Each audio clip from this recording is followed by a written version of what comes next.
Liu Xing, tomorrow marks the day of the beast contract. Have you decided which beast you will bond with?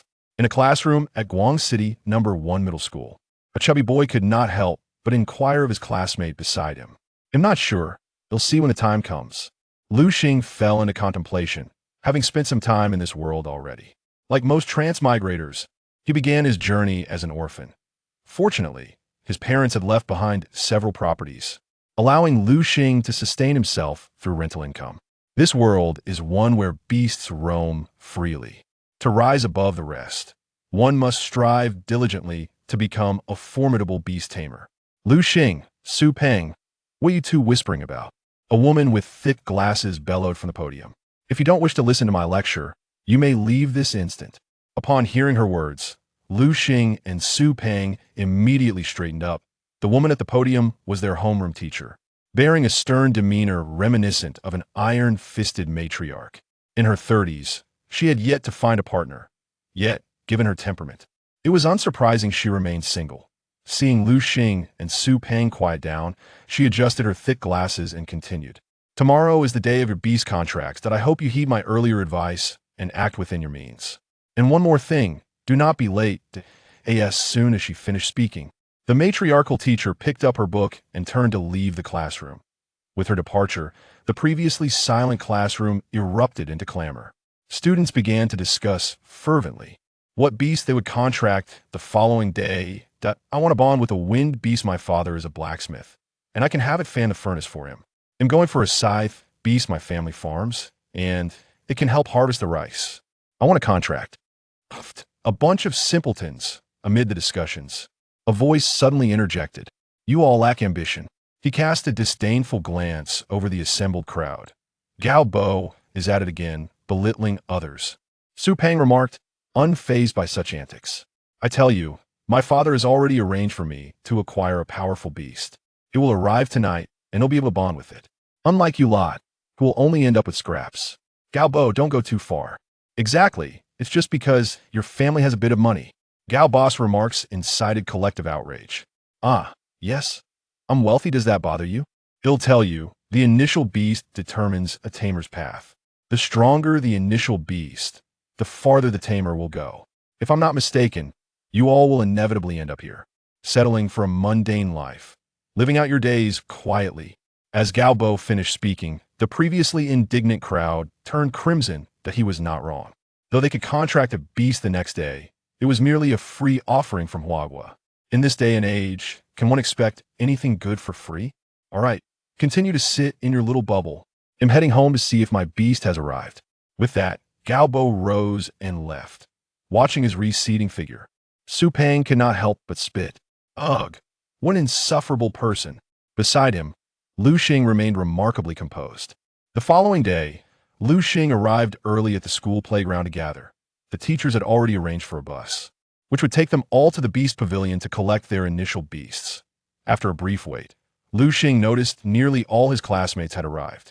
The matriarchal teacher counted the number of students and promptly informed the bus driver, our class is assembled, we may depart. At that moment, class monitor Wu Yuqian suddenly spoke up. Teacher, it seems a few are still missing. Missing? The matriarchal teacher paused, counting once more. Not at all. However, having taught several batches of students, she quickly realized, you're referring to Gao Bo and his friends, right? Rest assured, they won't be coming. Their parents called me yesterday. They have already prepared the beasts they intend to contract in advance. Upon hearing this, a flicker of envy passed over the faces of the students on the bus, for they knew that those absent had a significantly higher starting point than themselves. The scenery outside the bus window blurred into the distance. After half an hour of travel, Liu Xing and his classmates finally arrived at the Beast Pavilion's entrance. All right, everyone, no rushing, form an orderly line. Enter the Beast Pavilion in an organized manner. Remember what I said yesterday and thoughtfully select the beast you desire. When you spot the beast you wish to bond with, raise your hand to signal at that moment. The staff will assist you. Understood. The students responded in unison. Liu Xing followed the crowd into the Beast Pavilion. Upon entering, he was immediately greeted by an overwhelming stench. It was the scent of wildness. Under the guidance of the staff, they entered a vast room filled with various iron cages. Inside these cages were a multitude of beasts. Ugh! One student could not hold back and promptly retched. The odor was unbearable. Several others, upon witnessing the terrifying appearance of the beasts, stepped back in fear, their faces reflecting terror, seeing the students react like frightened birds. The staff members shook their heads, murmuring softly, "Today's children are becoming increasingly delicate. They can't even endure this little bit, and beginning to worry about our nation's future. Do we really have to rely on these kids for protection?" As he lamented, a figure caught his eye. "Ah, it seems we have an intriguing one among them." Between the cages, a creature was pacing, inspecting the beasts along the way, venturing deeper inside. "Interesting. You lot, stay here and look after these children. They'll go inside for a closer inspection." "Understood." The other staff members quickly assented. This staff member walked towards Liu Xing. Chapter 2. Selecting a Beast Companion. This is an F-grade little stone monster. This is an F-grade morning glory. This is an F-grade mountain mouse. Liu Xing murmured quietly to himself as he walked. Like many other transmigrators, Liu Xing carried a Beast Master system with him. With merely his naked eye, he could perceive the attributes of the beasts. According to the system's classification, the quality of beasts was divided into 9 tiers: F, E, D, C, B, A, S, SS, and SSS. The quality of a beast represents its potential. The higher the tier, the faster its power increases, and correspondingly, the stronger its combat abilities. Regrettably, after his transmigration, the system was attacked by the laws of this world and lost a considerable amount of information, resulting in the absence of many functions. Nonetheless, Liu Xing reassured himself that this was merely a temporary setback, as the system's spirit had informed him that it was diligently working on repairs. He believed that it would not be long before it was fully restored and that its capabilities would be significantly enhanced. As Liu Xing continued his exploration of the Beast Pavilion, which might seem vast to others, he had already made a complete circuit in just over 10 minutes. While others were indecisive, Liu Xing had arrived at his choice. "I shall select that B-grade little ice sparrow," he thought to himself. Haibo's conjecture proved accurate. Although there were numerous beasts available, most were of inferior quality. Indeed, one gets what one pays for. A little ice sparrow would suffice. Being a B-grade and significantly better than the average, Liu Xing was confident that with his intelligence and the assistance of the Beast Master system, ascending to the pinnacle of this world was not an impossible task. Furthermore, a Beast Master was not limited to only one beast throughout their lifetime. Their rank was categorized as black iron, bronze, silver, gold, platinum, diamond, master, king, and extraordinary king, each stage further divided into 10 levels. Each breakthrough in rank allowed for the summoning of an additional beast companion. Thus, if one were to become an extraordinary king, they would possess up to 9 beasts. Extraordinary king? Liu Xing instinctively clenched his fists, a gleam of determination flashing in his eyes. "My journey as a beast master shall commence with you." He gazed at the little ice sparrow in the distance. Just as he was about to resign himself to reality and opt for the B-grade little ice sparrow, a low growl captured his attention. Turning towards the source of the sound, he beheld a small creature entirely cloaked in black, a puppy-like being. Black wolf dog, attribute, evil, gender. Level, black iron stage 1. Talent, S. Learn skills, tear, bite, PS. It appears to harbor a terrifying bloodline within, the specifics of which must be developed by the host. A black wolf dog? Liu Xing's face lit up with delight. With an S-grade black wolf dog available, who would still desire a B-grade little ice sparrow? He immediately raised his hand, signaling his intention to capture the black wolf dog as his first beast companion. The staff member nearby noticed Liu Xing's gesture and hurried over, curiosity gleaming in his eyes as he wondered what kind of beast Liu Xing would choose. However, as he approached, disappointment washed over his face. The black wolf dog, known to him as having limited potential, could only reach bronze at best, implying that Liu Xing's path as a beast master might very well be curtailed at that rank. Bronze it is then. Despite his regret, the staff member, adhering to his duties, could not help but caution Liu Xing. "Are you certain you wish to select this black wolf dog as your initial beast companion?" "Absolutely," Liu Xing replied with unwavering resolve. This was an S-quality black wolf dog, and the system indicated that it possessed a peculiar bloodline. If all went well, this creature might very well be a hidden offspring of a formidable figure. Very well, I shall assist you, the staff member stated, as he began to draw a magical formation on the ground. Simultaneously, a similar formation appeared beneath the black wolf dog's feet within its cage.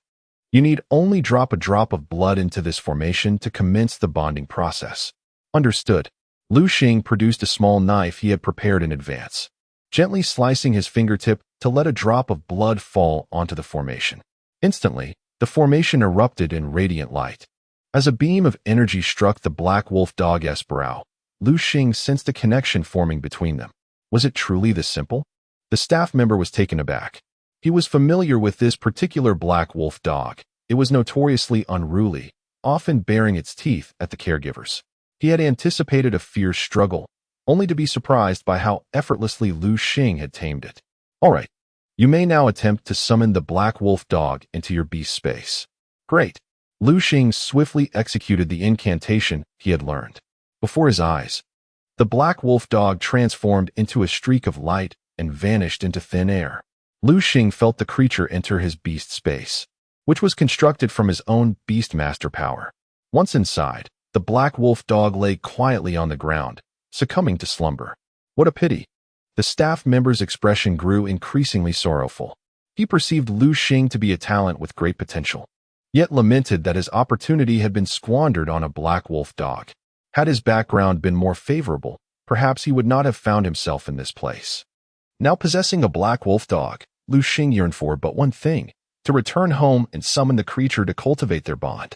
After all, in the realm of beast masters, the beasts must heed their master's commands.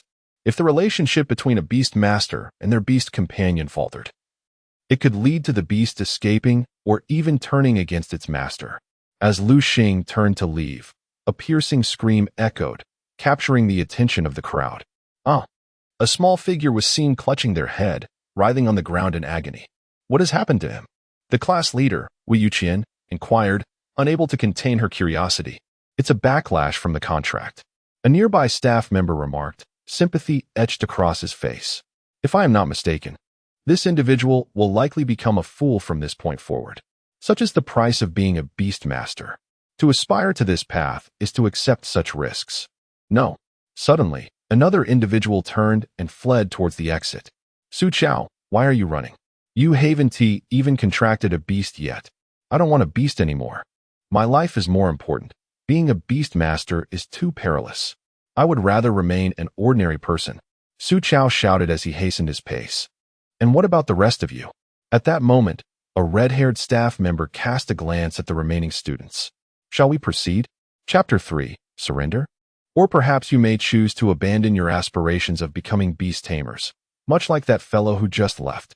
Look at each of you, bearing such forlorn expressions. I dare say, even if you were to become beast tamers, you would ultimately perish at the jaws of wild beasts. The words of the red-haired woman struck deeply at the hearts of those present. Surrendering is not such a dreadful fate. Being an ordinary person has its merits. Her remarks acted as the proverbial last straw, leading several classmates to depart, following Su Chao's example. What am I? You two have the option to leave. The red-haired woman addressed the class leader, Willow. No, I shall become a beast tamer. Willow, suppressing her profound fear, strode purposefully towards a nearby iron cage. Observing her resolute action, a flicker of admiration crossed the red-haired woman's eyes. She appreciated such a strong-willed girl. Liu Xing cast a glance at Willow but chose silence, opting instead to leave on his own. The red-haired woman watched Liu Xing's retreating figure, a strange expression flitting across her face. Remarkably, someone has already formed a contract, and he is quite a handsome lad. Yet, he seems so familiar, as though I have encountered him before. Suddenly, the red-haired woman froze in place, her eyes widening as if she had stumbled upon something astonishing. Interesting, indeed. At that moment, the individual who had assisted Liu Xing in forming his contract approached the red-haired woman. I find him intriguing as well. Moreover, if you were to learn that he completed the contract in mere seconds, you might be even more astonished. What? Mere seconds? Is that true? Zhou Fan, you wouldn't dare deceive me, would you? Zhou Fan shot a glance at the red-haired woman, rolling his eyes. Who would dare deceive you, Phoenix? Umph. Phoenix snorted, confident that no one would have the audacity. By the way, what about that young lad who just left? What beast did he contract? And why did it take only a few seconds? It is essential to remember that a beast is a sentient being endowed with emotions. No creature wishes to be bound against its will, becoming a mere servant. Thus, every beast struggles fiercely when someone attempts to form a contract with it. This was precisely why that fellow experienced a backlash while attempting to contract the little stone monster. It simply did not wish to become his beast. Such a pity. A trace of regret crossed Phoenix's face. As Zhou Fan mentioned, had Liu Xing come from a better background, he would have secured a superior initial beast, making his journey as a beast tamer far smoother. Having exited the beast tamer pavilion, Liu Xing found himself at the entrance, where he fortuitously encountered Master Mieju. At that moment, Master Mieju wore an irate expression, chastising the few students before her. The government only provides the opportunity for free beasts once. Yet these individuals had the audacity to forfeit it. Master Mieju felt a profound disappointment, having taught them numerous times, only to see them falter at such a critical juncture. Alas, the path you choose is yours alone. Do not blame me for your hardships to come. You may find your own way home. Several students, wiping tears from their eyes, bowed their heads and hastily departed. Liu Xing cast a glance at Master Mieju, preparing to leave swiftly. She was currently in a foul mood, and he had no desire to provoke her further. Halt! Master Mieju was well acquainted with her students. Her ire flared further upon noticing Liu Xing attempting to sneak away without greeting her. Oh! Just as Master Mieju was about to unleash her wrath, she was taken aback to discover that Liu Xing had already ascended to the rank of Black Iron First Stage Beast Tamer. Once he contracted his first beast, he would officially reach the Black Iron First Stage. Liu Xing radiated the unmistakable aura of that rank. You contracted a beast and did not think to inform your teacher? Do you hold me in such low regard? Teacher, how could I dare? Liu Xing quickly offered a sheepish smile. It is well that you do not. Now, come here and stand properly. What is the matter?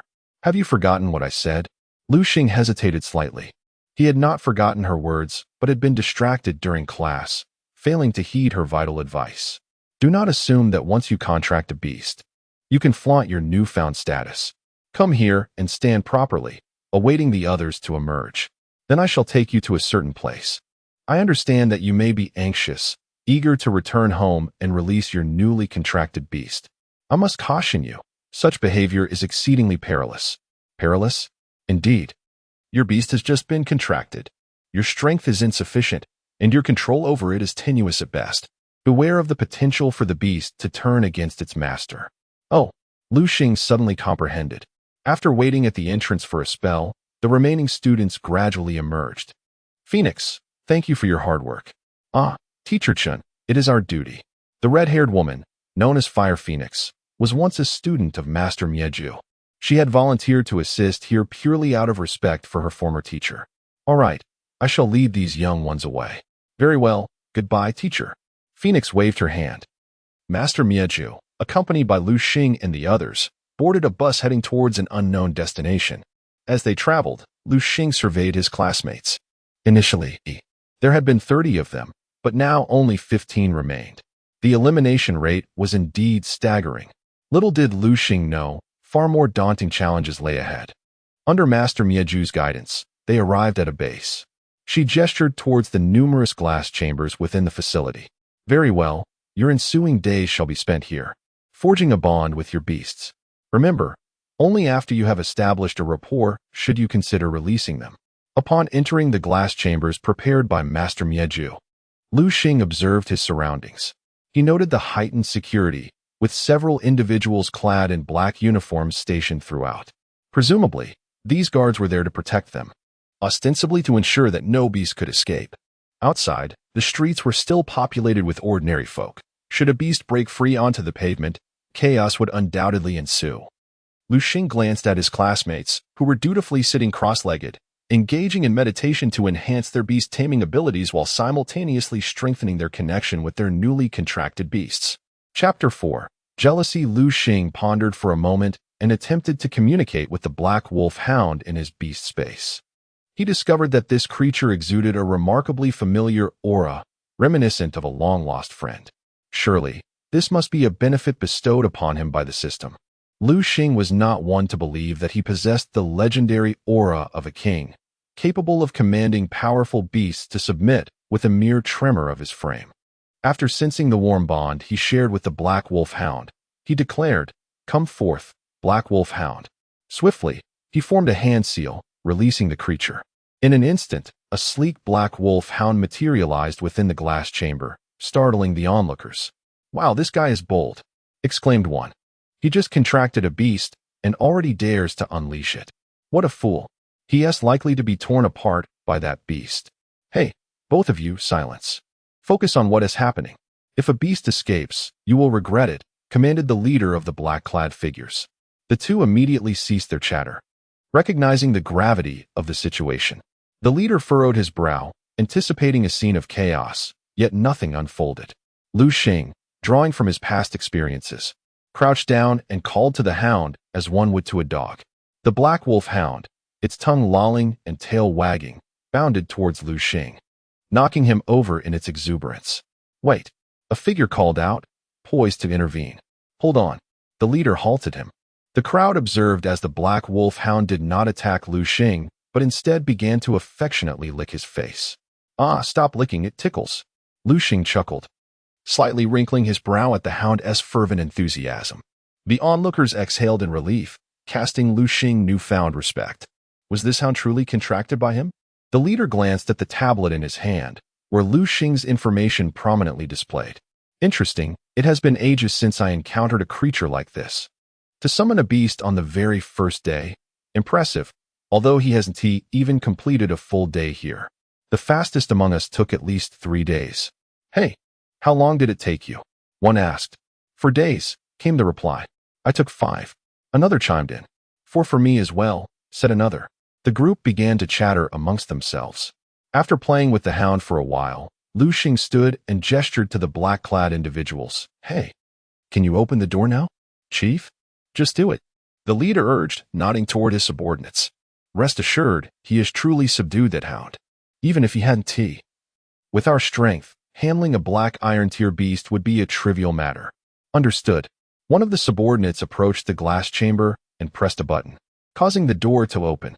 Liu Xing emerged with the black wolf hound at his side. "Impressive, young man. You have a bright future ahead of you. Keep up the good work." One of the black-clad figures praised Liu Xing. "Thank you." Liu Xing nodded appreciatively. "This black wolf hound is remarkably well-behaved," the figure noted, observing the creature circling Liu Xing's feet. He instinctively reached out to pet it. "Be careful," Liu Xing warned, shoving the figure aside. Suddenly, the black wolf hound sprang into action, its sharp claws slicing through the air with a piercing sound. Had Liu Xing not reacted quickly, the black-clad figure would have been injured. "That was close," the leader remarked, shaken. He realized the gravity of underestimating the situation. "Easy now. Let him off this time." Liu Xing soothed the still agitated black wolf hound, which had transformed from a docile creature into a fierce beast, baring its teeth as if ready to tear the leader apart. With Liu Xing's calming words, the hound relaxed once more. The black-clad figure swallowed hard, realizing the truth behind the saying that those who are fickle in nature often resemble dogs. "Xiaofeng, how many times have I told you to be cautious?" Thankfully, this young brother intervened in time. Otherwise, you would have been in serious trouble. "I'm sorry, Chief, I excuses. When we return, you'll write a 1,000-word reflection. I want to see it tonight." "Understood." Xiaofeng lowered his head and returned to his position. The leader extended his hand to Liu Xing. "Hello, I am Zhou Weiguo." "Hello, I'm Liu Xing." Liu Xing shook Zhou Weiguo's hand. "You have great potential, young brother. I believe you will secure a place among the strong in Guang City." Zhou Weiguo was sincere. Taming beasts required not only beast mastery, but also a natural affinity for them. The former could be cultivated through training, while the latter was innate. Beast mastery was akin to a chain, compelling beasts to obey. The stronger the mastery, the more obedient the beasts became, fearful of defiance. Conversely, a strong affinity fostered intimacy, leading beasts to willingly comply with their master's commands. Although the methods differed, the results were often the same. However, should one encounter formidable foes, the former might lead to rebellion among the beasts, whereas the latter would remain steadfast in battle. This distinction was crucial for beast masters. The conversation between Liu Xing and Zhou Weiguo caught the attention of another individual. So what if he summoned a beast? Why the excessive praise? A seat among Guang City as strong? These people are too flattering. I can do it too, he declared, forming his own hand seal. Come forth, my beast. As he completed the incantation, a dazzling array materialized on the ground, and a mouse appeared before the crowd. It's a bamboo forest mouse, gasped the onlookers in astonishment. Chapter 5. The first move not good, Zhou Weiguo shouted. However, it was already too late. The bamboo forest mouse, once summoned, lunged towards its beast master. Its gaping maw revealed razor-sharp fangs as it aimed for the man's neck. Oh, no. The beast master instinctively raised his hand to shield himself. The mouse's sharp teeth sank into his arm. Ah, it hurts, he cried out in agony, drawing the attention of his fellow students, who turned to see what was amiss. A newcomer, a black-clad henchman from the Black Beast squad, impulsively stepped forward and pressed the switch to open the glass door. As the door swung open, the bamboo forest mouse, sensing a chance to escape, released its grip and darted towards freedom. Not good. Quickly stop it. We must not let it get away. Zhou Weiguo shouted in alarm. The black-clad henchman, initially caught off guard, finally reacted. These individuals, despite their age, possessed only minimal abilities. The school had hired them primarily for their affordability, believing they could manage the task at hand. It was akin to entrusting a group of adults to oversee elementary school children. Initially, the adults would be exceedingly cautious, fearing for the children's safety, but over time, they would grow complacent, lowering their guard. Accidents and altercations were inevitable. Just as the black-clad henchman prepared to act, a shadow darted forward. Black Wolf Hound. Use your tearing claws. The Black Wolf Hound leaped, catching up with the bamboo forest mouse. It displayed its sharp claws and struck fiercely at the fleeing creature. With a ripping sound, the Black Wolf Hound's claws easily tore through the mouse's fur, inflicting a grievous wound. The bamboo forest mouse halted, blood gushing from the deep gash on its back, pooling around it. Ah, my head. It hurts. The mouse's beast master clutched his head, collapsing to the ground. After a few anguished cries, he succumbed to unconsciousness. The bond between a beast master and their beast was profound. If the beast was gravely injured or killed, the beast master would suffer severe repercussions. What are you all waiting for? Hurry up and take care of this. Zhou Weiguo admonished his companions, exasperated. Upon hearing this, his subordinates snapped back to attention and began to manage the aftermath. Thank you so much, little brother. No need for thanks. It's just a small effort, Zhou Weiguo said, his admiration for Liu Xing growing. Unable to contain his enthusiasm, he asked, what are your plans for the future? Would you consider joining our Black Beast squad? Zhou Weiguo extended an olive branch, recognizing Liu Xing's talent and calm demeanor in the face of danger. It mattered not that Liu Xing's initial beast was of a low rank. Zhou Weiguo believed that if Liu Xing chose to follow him, he would find ways to help him secure a more formidable beast. After all, he was a silver level 6 warrior. I appreciate the offer, but I am not considering joining a mercenary squad at this time. I am still young and wish to enjoy my years at Beastmaster University. Zhou Weiguo paused, momentarily taken aback, then burst into laughter, giving Liu Xing an understanding look. Indeed, joining a mercenary squad is fraught with peril. You are only 18, just stepping into adulthood. A wonderful university life awaits you. Why would you forsake that for the treacherous life of a mercenary? That's perfectly fine. Our mercenary squad's doors will always remain open for you, should you ever wish to join, Zhou Weiguo said earnestly, patting Liu Xing on the shoulder. Liu Xing smiled slightly, choosing to divert the conversation. Brother Zhou, may I leave now? Zhou Weiguo sighed, revealing a resigned expression. Not just yet. Why not? Because our rules state that once you have successfully tamed a beast, you must observe it here for a week. Liu Xing nodded in understanding, grasping the reasoning without further explanation. Beasts possess intelligence, and many might feign submission to escape. Once they left with their masters, their true nature would emerge, often leading to violent attempts at escape. This had occurred before, resulting in the policy of a week-long observation. Very well, I shall comply with the rules, Liu Xing said, albeit reluctantly. Days later, the students within the glass enclosure gazed longingly outside, their mouths watering.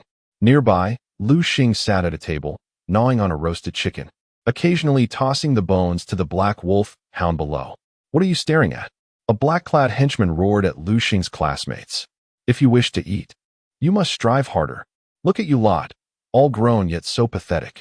It's been 7 days, and not a single one of you has managed to tame a beast. Look at him. He succeeded on the first day. The henchman was nearing his breaking point.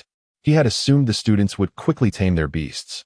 But 7 days had passed with no success. Employed by an official unit to oversee the students for a month, he had hoped for a swift resolution.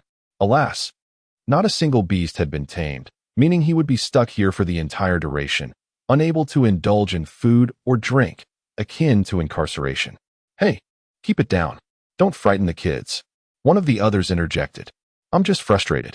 If only they could all be like Liu. Zhou Weiguo approached Liu Xing, his expression softening. Little Liu, have you been enjoying yourself these days? Of course. Thank you for your hospitality, Uncle Zhou, Liu Xing replied, wiping his mouth with a napkin. What about the matter that Uncle Zhou mentioned? No rush, Uncle Zhou. I have already stated that once I complete my university studies, you will still want me. At that time, I shall undoubtedly join your team. Just as Zhou Weiguo was about to say something, the door to the base creaked open. 2 individuals entered. Captain Zhou, I am here to escort the students back. Chapter 6. Where are we going? Zhou Weiguo gazed towards the entrance, where a woman clad in a sleek black leather outfit stood. Her fiery red hair cascaded down like a waterfall. Accompanying her was another woman adorned with golden-rimmed glasses. Phoenix, what brings you here? Zhou Weiguo exclaimed. Is it so surprising that I could come, Commander Zhou? Phoenix replied with a hint of playful defiance. Not at all. Zhou Weiguo immediately responded, forcing a smile. Phoenix was a platinum-level expert, a figure Zhou Weiguo greatly admired. Naturally, he felt compelled to show utmost respect in her presence. So, how did it go this time? Any promising candidates? She inquired. Well. Zhou Weiguo had initially intended to keep Liu Xing, but the unexpected arrival of Phoenix filled him with dread. He inwardly lamented that his week's worth of efforts might come to naught. Phoenix scanned the area and noticed that Liu Xing was the only one standing outside. The others were merely onlookers, and Liu Xing was the sole student in uniform. It's you. Phoenix recognized Liu Xing. Hello, it's nice to see you again, Liu Xing replied with a modest smile, maintaining his composure. Phoenix's gaze flickered to the black wolfhound by Liu Xing's side, which wagged its tail exuberantly, exuding an air of docility. This wolfhound has surprisingly reached the 3rd tier of black iron. How did you manage that? Phoenix asked, her curiosity piqued. She had not anticipated that in merely a week, Liu Xing's wolfhound had ascended from the 1st to the 3rd tier. Given the closed nature of the base, obtaining any miraculous elixirs was virtually impossible. Could it be? Phoenix instinctively glanced at Zhou Weiguo. Was it you, Commander Zhou? She presumed, thinking he had provided resources for Liu Xing's wolfhound's training. You've misunderstood. Zhou Weiguo quickly clarified. I haven't given this lad any training resources. Beast taming is an extraordinarily costly endeavor. Few would invest in someone else's creature. I merely offered him some ordinary delicacies. Delicacies? Phoenix raised an eyebrow as she glanced at the table, where remnants of food lay scattered. Her expression soured slightly, clearly unimpressed. As she was accustomed to consuming meat from magical beasts that enhanced her strength, rendering the mundane fare before her unworthy of her attention. Well, since he's the only one here, I suppose I shall take him back. It's only fair to provide my mentor with an explanation, Phoenix declared, turning towards the door. After taking a couple of steps, she paused and looked back at Liu Xing. What are you doing? Are you reluctant to leave? Realizing the moment, Liu Xing hurriedly made his way towards her. As he exited the base, he spotted a car, a striking crimson sports car. Stop standing there like a fool. Get in, Phoenix urged. Liu Xing and the other woman climbed into the vehicle, and Phoenix revved the engine. With a roar, the car transformed into a streak of red light, speeding away from the base. On the road, Phoenix engaged Liu Xing in conversation. So, has Zhou Weiguo made an offer to recruit you? Yes, but how did you know? Liu Xing feigned ignorance, as he was keen to avoid drawing too much attention to his own cleverness. In times of weakness, it was prudent to remain discreet. That old fool. If I were him, I would certainly want to recruit someone like you, a person who, without reliance on resources, has ascended to the 3rd tier of black iron in just a week. Quite the catch, Phoenix remarked with interest as she regarded Liu Xing. How would you feel about joining our Phoenix mercenary group? She proposed. Liu Xing was momentarily taken aback, not expecting Phoenix to extend such an invitation. Was it genuine? Caught in contemplation, Liu Xing did not notice Phoenix's laughter. If others saw you like this, they would undoubtedly mock you for being dim-witted. If they knew they could join the Phoenix mercenary group, they'd likely leap at the chance, yet here you are, pondering. Why? Do you not realize that the Phoenix mercenary group is a haven for beautiful women? It is filled with stunning ladies. Oh, Liu Xing suddenly understood. Upon noticing Liu Xing's lack of reaction to her mention of beautiful women, Phoenix's eyes narrowed, suspecting something amiss. Was he truly a man? With a screech, the tires of the red sports car gripped the road as they made a sharp turn before coming to a stop. All right, we've arrived. Liu Xing nodded and stepped out of the vehicle. Phoenix remained seated, lowering her window to address him. Remember, my offer stands. If you wish to join the Phoenix mercenary group, come to our camp and seek me out. With that, Phoenix started the car and drove off, leaving Liu Xing standing alone. Inside the vehicle, the woman in the passenger seat adjusted her golden glasses and turned to Phoenix. Commander, I've never seen you so invested in any male before. You can't possibly have developed feelings for him, can you? Indeed, I think I might have, Phoenix mused, her thoughts drifting to someone from her past. Little brother, I wonder how you are faring in your current situation. Although the woman was puzzled, she was astute enough to know when to refrain from questioning further. Upon exiting the car, Liu Xing surveyed his surroundings, bewildered by his unfamiliar location. Just as he was about to leave, he heard a familiar voice. What are you standing around for? Hurry up and come here. He turned to see his homeroom teacher, Chen Qian, the formidable figure of authority, who appeared to be in a perpetual state of discontent. All right, let us go. Under Chen Qian's guidance, Liu Xing followed her to a restaurant. Upon entering a private room, he was surprised to find several of his classmates already seated, including a familiar face from his past. Chapter 7 Preliminary Round. Liu Xing. You've arrived rather late. We've been here for quite some time. At that moment, Su Peng was voraciously gnawing on a pig's knuckle. Come on. What are you waiting for? Quickly take a seat beside me. Su Peng invited Liu Xing. Liu Xing made his way to Su Peng's side. Due to Su Peng's unrefined eating habits, his classmates were reluctant to sit with him, leaving a considerable social void between him and the others. Liu Xing conveniently filled that space. Now that Liu Xing has arrived, it seems nearly all the classmates eligible for graduation are present. Chen Qian raised her glass and addressed Liu Xing and the others. Let us toast to our teacher's congratulations and wish everyone a joyful graduation.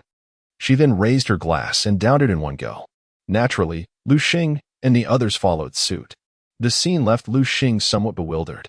Beside him, Su Peng promptly explained, Did you notice? Everyone here, except for you, has some family background. Upon hearing this, Liu Xing glanced around and realized that those present were indeed individuals of considerable means. The saying the poor are cultured while the rich are martial resonated with him. He perceived that these individuals likely hailed from minor noble families, which must possess distinctive qualities for their survival. They wielded the secrets to swiftly controlling their beasts, knowledge that was fundamental to their existence and would never be shared. Likewise, the school wouldn't impart such wisdom, as the teachers themselves hailed from various influential families and adhered to familial regulations. As the drinks flowed and the dishes were savored, Liu Xing and Su Peng eventually departed. On their way, Liu Xing supported Su Peng, whose weight was no less than 200 pounds, leaving Liu Xing gasping for breath. Su Peng, you ought to consider losing some weight. Lose weight? What for? I feel quite slender as is. Su Peng slurred, somewhat tipsy. By the way, Liu Xing, are you prepared? Prepared for what? In a week, the selection for the Beast Master University will commence. We must strive to get into the best institution in our country, Huaxia Academy. All right. Liu Xing was about to say more, only to find Su Peng had already succumbed to slumber. He could only shake his head with a wry smile, hailing a taxi to take them home. Time flew swiftly, and soon the day of the assessment arrived. Liu Xing reached the address provided by Su Peng. Upon his arrival, he spotted Su Peng, who appeared remarkably different today, clad in a suit. "How do I look? Handsome, right?" "Not bad." Liu Xing nodded. If the previous Su Peng resembled a cook, now he embodied a newly affluent individual. "Here is your battle schedule. Make sure to perform well. Admissions officers from all over the country are present." Liu Xing opened the battle schedule provided by Su Peng. The competition was divided into 4 zones: A, B, C, and D. Fortunately, Liu Xing and Su Peng were not placed in the same zone. The competition would feature head-to-head battles, with each zone selecting a champion to contend for the ultimate title. Liu Xing instinctively glanced at the podium, where a trophy crafted entirely of pure gold awaited. Following the information from Su Peng, he proceeded to his designated area, Zone A, while Su Peng went to Zone B. Upon entering the lounge, Liu Xing noted many unfamiliar faces. This assessment attracted participants beyond just their school. As others recognized Liu Xing, they turned to him, visibly relieved upon confirming his identity. Most attendees had some background and had evidently researched their opponents. Clearly, Liu Xing, hailing from a common background, had not made it onto their competitive radar. Well, look who it is, our very own Liu Dasha." A sharp voice pierced through the chatter. Liu Xing frowned and turned to see Gao Bo. "I didn't know you were still around." Gao Bo had not shown up at the previous class reunion organized by Qian. Liu Xing had assumed Gao Bo's absence was due to a failed beast contract, but it appeared he had merely deemed himself above mingling with his classmates. "You really are fortunate, aren't you, to have a chance to participate in such an assessment? Nevertheless, it's unfortunate you'll be facing me. The champion of this zone will undoubtedly be me. As for you, you might as well return home to farm." "Is that so?" Liu Xing squinted. In the preceding week, he had given his black wolf dog special training, significantly enhancing its strength. The outcome of the contest remained uncertain. Liu Xing. Liu Xing. Suddenly, someone called out his name. "I'm here. It's your turn. Follow me." A uniformed female staff member beckoned Liu Xing. "All right." Liu Xing followed her toward the battle zone. As Liu Xing stepped into the arena, the broadcast studio erupted with excitement. "Here comes Liu Xing from the first high school, facing off against you from the third high school. Which contender will the goddess of victory favor today? Let us await the outcome." This competition served as a selection for the school. The better one performed, the more likely they would attract the attention of esteemed institutions. Of course, even a good performance in defeat could lead to being noticed by the teachers. Liu Xing observed his opponent, who wore a white tank top. "Come forth, my dear." He quickly formed a hand seal, and a magical array appeared on the ground. From it emerged a beast, a black rat. Liu Xing recognized he used Beast, a black rat of black iron first order, F quality. Liu Xing shook his head with a wry smile. "Truly a lackluster creature. Come forth. Black wolf dog. Let us finish this swiftly." Liu Xing summoned his black wolf dog. Black wolf dog, use tear claw. At Liu Xing's command, the black wolf dog leaped forward like an arrow released from a bow, pouncing on the black rat. "Watch out, black rat, evade." However, the black rat's strength was far too feeble. It couldn't react in time and was swiftly defeated by Liu Xing's black wolf dog. "Black rat." He rushed over to his ailing creature, cradling it in his arms and weeping. Liu Xing had held back. Had he unleashed the full power of the black wolf dog, the black rat would have surely met a dire fate. Chapter 8: Encountering and Attack. The referee, witnessing the scene, immediately raised the flag beside Liu Xing. This match resulted in a victory for Liu Xing. Subsequently, Liu Xing participated in several consecutive battles, each opponent proving to be no match for him. All were swiftly defeated by Liu Xing's black wolf dog with a single strike. This guy? Gao Bo. Upon seeing Liu Xing, couldn't he help but grit his teeth. He never anticipated Liu Xing's strength to be so formidable. Useless. They are all a bunch of worthless beings, not even capable of defeating a lowly commoner. Gao Bo disdainfully muttered before turning to leave. Liu Xing happened to catch sight of Gao Bo as he was departing. He paused slightly, suddenly recalling this individual. Following the conclusion of the previous match, only 4 competitors remained in Area A. Liu Xing glanced up at the electronic screen, where the faces of the 4 contestants were prominently displayed: Liu Xing, Gao Bo, and 1 male and 1 female whom Liu Xing did not recognize. At that moment, the results of the group battle had been revealed. Liu Xing looked at the results, initially taken aback, and then laughed aloud. Is this what they call fate? Liu Xing's next opponent was none other than his rival, Gao Bo. Gao Bo also received information regarding his next match. Since the day's competitions had been exhaustive, the organizers decided to take a break for the night and resume the following day. As Liu Xing exited the competition venue, he was unaware that a pair of serpentine eyes were fixated on him through a glass window. You think you can compete with me? You are still too green. The man was Gao Bo, a smirk playing at the corners of his mouth, concealing his sinister intentions. Upon leaving the venue, Liu Xing encountered Su Peng, who looked disheveled, his white shirt drenched in sweat. Hey, Liu Xing, how did your match go? Naturally, I successfully advanced to the top 4 in Area A. What about you? Me? Of course, I'm in the same boat. Su Peng chuckled, extending his pudgy hand to pat Liu Xing on the shoulder. Instinctively, Liu Xing dodged, not wanting to be drenched in Su Peng's sweat after a day of battles. All right, enough talk. Let us grab a bite. I'm starving after such a long day. At a bustling food stall, Liu Xing and Su Peng ordered an array of barbecued delicacies. Here, Liu Xing. This is a great delicacy. It's nourishing. A man should consume more of this. Su Peng offered a skewer of grilled kidney to Liu Xing. No, I'll pass. Liu Xing replied, disliking grilled kidney, finding it particularly unappealing. As for the legendary notion of supplementing the body with its form, at this stage, Liu Xing felt he had no need for such things. Oh, come on. Don't be so polite. Su Peng insisted, forcefully placing the skewer of grilled kidney into Liu Xing's hands. With no other choice, Liu Xing reluctantly took a bite.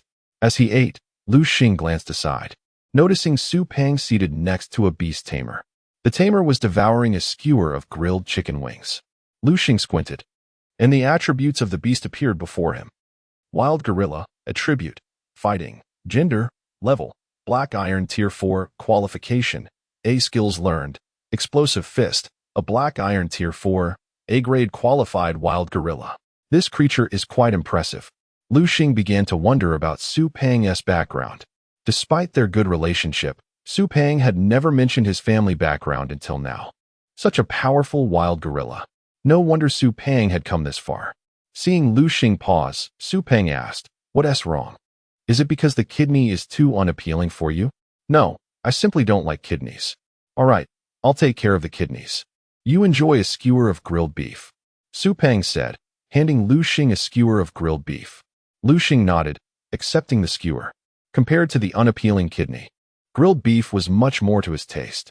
After their meal, the two prepared to leave the food stall. Since the stall was near Liu Xing's home, he decided to walk back with Su Peng. On their way, they ventured into a dark alley. It was already 11 o'clock at night, and the moonless night felt ominous. Liu Xing sensed something dreadful was about to unfold. Suddenly, a sharp whoosh pierced the air. Liu Xing instinctively pulled Su Peng aside, narrowly avoiding the attack of a shadowy figure. "Who is it?" Liu Xing's expression turned grave. Clap, clap, clap. A round of applause echoed from behind. Liu Xing turned to see a man clad in a leather jacket, accompanied by a pitch-black cat, whose eyes glowed eerily green under the light. How intriguing. This is the first time someone has evaded my shadow cat's attack. Liu Xing eyed the shadow cat. Shadow cat. Attribute, evil, gender. Level, black iron tier 7. Qualification, D. Skills learned, claw strike, a D grade qualified, black iron tier 7 shadow cat. This strength qualifies as a minor expert in this small city. Who are you? Why did you attack me? Who I am is irrelevant. What matters is that someone paid a handsome sum for me to cripple you. If you are wise, you will surrender peacefully to avoid a painful fate. Rest assured. I only intend to break your limbs. My speed is swift, and if you do not resist, I may spare your life. Otherwise, Liu Xing snorted coldly. Just you? You think you can cripple me? Dream on. Black Wolf Dog. Attack. Liu Xing summoned his Black Wolf Dog. A Black Wolf Dog? The leather-clad man's face displayed a hint of disdain. A Black Wolf Dog is a common beast, I never expected you to contract such a worthless creature. Well, it's a perfect opportunity to earn that 30,000 in reward. But for that person, 30,000 is likely just pocket change. I feel I'm still shortchanged. Damn it, what a loss. I need to ask for more next time. After all, the son of a wealthy family isn't short on cash. Unbeknownst to Liu Xing, his remarkable performances in recent days had already attracted Gao Bo's attention. Moreover, his next opponent was none other than Gao Bo. Perceiving a threat, Gao Bo decided to strike first and eliminate Liu Xing, ensuring that Liu Xing would not disrupt his path to advancement. After all, this assessment was a one-time opportunity, and Gao Bo was not willing to miss his chance to enter a prestigious school because of Liu Xing. In truth, this is quite normal. In Liu Xing's previous life, it was a society governed by the rule of law. Instances such as the following occurred during the college entrance examination. A woman administered laxatives to her longtime companion in order to diminish a rival. This was a genuine case. Individuals with such twisted psyches exist even in a lawful society, let alone in the Beastmaster world. In the Beastmaster world, the wealthy harbor malicious whims, desiring to eliminate their adversaries while remaining untainted. Thus, they hire henchmen. Gao Bo epitomizes this type of individual. He expended a substantial sum to enlist the leather-clad man to dispatch Liu Xing. The black wolf dog lunged towards the shadow cat. The leather-clad man swiftly made a decision. Shadow cat, charge forth and utilize your claw attack. In his mind, the leather-clad man estimated Liu Xing's black wolf dog to possess a strength of no more than black iron tier 4. Meanwhile, his shadow cat was at black iron tier 7, making it a trivial matter to deal with Liu Xing's black wolf dog. Yet, the outcome was far beyond the leather-clad man's expectations. Just as the black wolf dog and the shadow cat were about to engage in close combat, the black wolf dog unleashed its tearing claws. The black wolf dog revealed its sharp front claws, which glimmered ominously under the dim light, evidently razor-sharp. Crash! The tearing claws of the black wolf dog collided with the shadow cat's claw attack. Chapter 9. Confrontation with Gao Bo. After the two beasts collided, a shadow suddenly flew backwards. With a crash, it struck heavily against the wall behind. How is this possible? The man in the leather jacket widened his eyes, his face etched with disbelief. He could hardly fathom that his shadow cat had been defeated by Liu Xing's black wolf dog. Your black wolf dog isn't a black iron 4th tier. The man quickly grasped the gravity of the situation. Hearing this, Liu Xing shot him a glance. I never claimed my black wolf dog was a black iron 4th tier. Black wolf dog, deliver the final blow to the shadow cat. Execute a bite. The black wolf dog lunged at the shadow cat, its gaping maw opening wide as its sharp fangs effortlessly severed the shadow cat's neck, killing it in one swift motion. With the death of the shadow cat, the man in the leather jacket immediately felt the backlash. He clutched his head and collapsed to the ground. Black wolf dog, go! Liu Xing understood that one must strike decisively. He had no intention of letting a tiger return to the mountain. With a wail from the man, he followed his shadow cat into oblivion. Liu Xing approached the man, donned gloves, and began to search his person. To his surprise, he discovered a black card and a stack of money. Liu Xing casually counted the bills, each valued at 10,000, totaling 30. To be precise, these were vouchers, not actual currency, and could not be directly used in the regular market. They were primarily exchanged among the wealthy as a form of currency. Once obtained, one could convert these vouchers into cash at the bank, depositing the funds onto a bank card. Due to their untraceable origins, these vouchers were favored by those with nefarious intentions. What an unexpected windfall. Truly, the spoils of murder and arson. Liu Xing had been contemplating how to earn money, and here was an unexpected gift. After all, he was now a beastmaster with a black wolf dog to support. This fellow was indeed a gluttonous spender. Black wolf dog, let us go home. Liu Xing removed the gloves. In his previous life, he had been an avid reader of novels, and these gloves were essential tools for illicit activities. Little did he expect to find them useful today. He glanced over at the black wolf dog and noticed it seemed to be eating something. Upon closer inspection, he was taken aback. Hadn't you just had your fill of the barbecue? Liu Xing could hardly believe that the black wolf dog had devoured the shadow cat. However, he did not reprimand it. Existence itself is justification. If the black wolf dog desired the shadow cat, there must be a reason behind it. Liu Xing walked over to Su Peng, who lay snoring on the ground. The corner of Liu Xing's mouth twitched involuntarily. This fellow had truly become more and more gluttonous. Having consumed only 2 bottles of beer, he was already inebriated. Yet, tonight's events served as a warning to Liu Xing. This world was one of the survival of the fittest. One must never lower their guard. Otherwise, he could be the next to fall. Come, Su Peng, let me help you home. Liu Xing extended his hand, lifting the over 200-pound Su Peng. Fortunately, in this world, becoming a beast master improved one's physical condition. Had it been like his previous life, Liu Xing would not have managed to lift Su Peng tonight. He supported Su Peng as they made their way home. The following day, Liu Xing arrived at the competition venue as planned. He sat in the lounge, deep in thought. Who could be plotting my demise? Liu Xing felt he had not offended anyone. Just then, a figure entered, humming a cheerful tune, strolling leisurely. Liu Xing turned to the doorway, and their eyes met, both momentarily frozen in place. The newcomer was Gao Bo. He widened his eyes, disbelief washing over his face. What? What is happening? I clearly spent 300,000 to have Liu Xing marked on the assassin's list. Why is he still alive? Gao Bo looked as if he had seen a ghost. Upon seeing Gao Bo's terrified expression, Liu Xing suddenly realized the truth. It was him. A glint of ruthlessness flashed in Liu Xing's eyes. If the other party sought his life, then they would not live long either. Liu Xing. The staff member entered at that moment. Upon seeing Liu Xing and Gao Bo, she was momentarily taken aback, then smiled and said, "Oh, Gao Bo is here too. It's your turn to compete. Quickly, head to the arena." "All right." Liu Xing and Gao Bo replied in unison. The two walked towards the battle area, each on opposite sides, stealing glances at one another, both calculating their next moves. "Kid, you survived yesterday. Consider yourself lucky. Today, your fortune has run out." Gao Bo was prepared to go all out. As for Liu Xing, he had made up his mind as well. He had previously shown restraint against his opponents. But against Gao Bo, he would hold nothing back. Upon reaching the arena, Gao Bo looked at Liu Xing and sneered. "Kid, your progress to this point has been sheer luck. However, encountering me, your good fortune has come to an end. Today, I will show you that some individuals are beyond your capacity to withstand. Come forth, my little sweetheart." Gao Bo swiftly executed his incantation, and a massive wolf appeared on the battlefield. "It has appeared. Our contestant Gao Bo has summoned his pride and joy, the Gale Wolf." At this moment, the commentator at the booth suddenly shouted excitedly, "The Gale Wolf? Huh?" Liu Xing had not bothered to watch others' matches. It was unnecessary.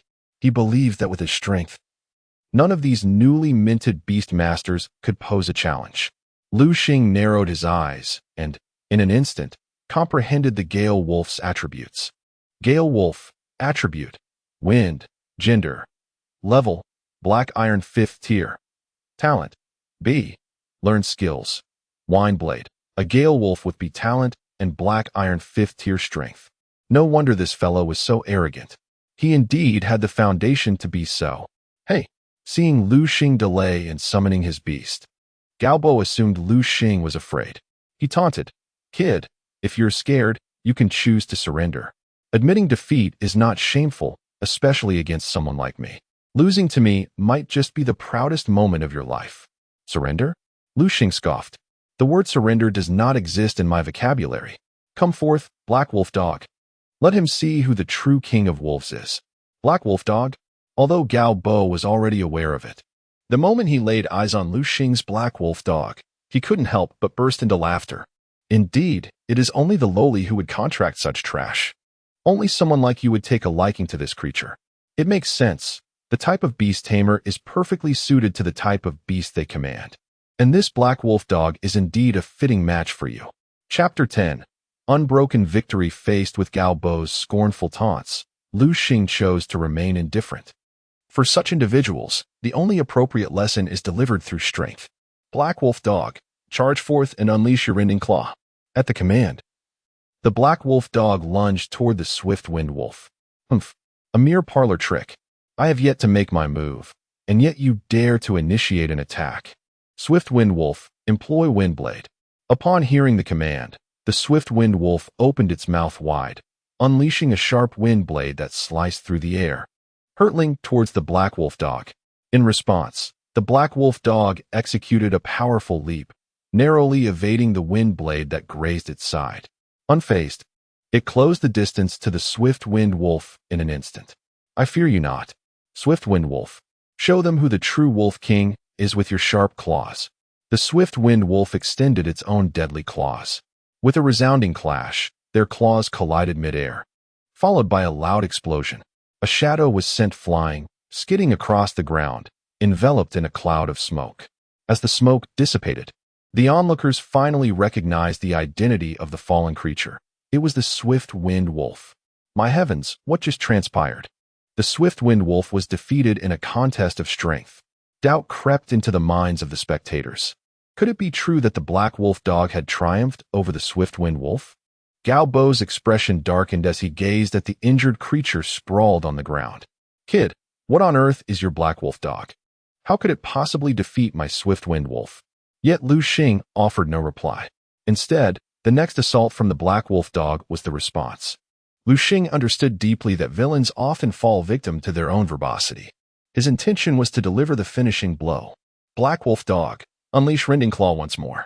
The black wolf dog surged forward, transforming into a streak of black light as it lunged at the wounded swift-winged wolf. Not good. Swift-winged wolf, flee. Gao Bo commanded urgently. The swift-winged wolf, trembling, managed to rise to its feet. Its forepaw bore deep gashes, oozing blood from the wounds inflicted during the previous clash. Gritting its teeth, the swift-winged wolf began to flee. Unfortunately, in its current weakened state, it stood little chance of escape. The black wolf dog quickly closed the gap, its sharp claws cutting through the air with such speed that they produced a sonic boom. A ripping sound echoed as the black wolf dog's claws left several gruesome, bone-deep gashes on the swift-winged wolf. It was sent hurtling backward. Swift-winged wolf. Gao Bo stood frozen, momentarily forgetting to retrieve his creature. At that moment, the black wolf dog leapt toward the swift-winged wolf, its jaws wide open, ready to deliver a decisive bite. With a crunch, the black wolf dog's razor-sharp fangs easily pierced the swift-winged wolf's body. The creature cried out in pain and lost consciousness. With the swift-winged wolf incapacitated, Gao Bo suffered a backlash, clutching his throbbing head before collapsing to the ground, unconscious. Truly pathetic. The so-called master of words, whose prowess pales in comparison to his boasts. Liu Xing mused, feeling as though he had barely exerted himself before his opponent fell.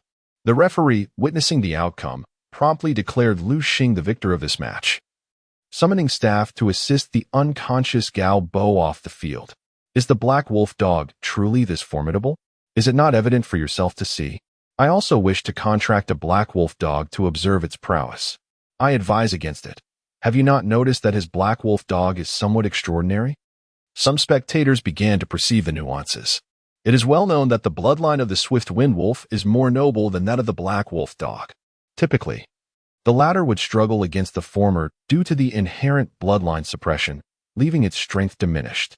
Yet this black wolf dog exhibits no such fear, boldly launching an attack against its superior.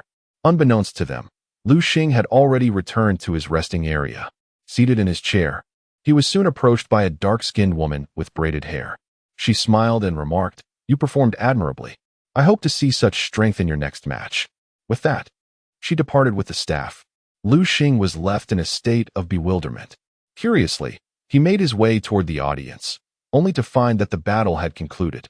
The woman's opponent, a male contender wielding a stone creature, proved no match for her, falling swiftly to her prowess.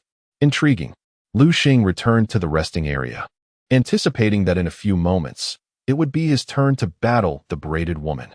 Soon, guided by the staff, Liu Xing and the woman arrived at the arena. "Hello, I am Zhuoma. It is a pleasure to meet you," she greeted with a smile.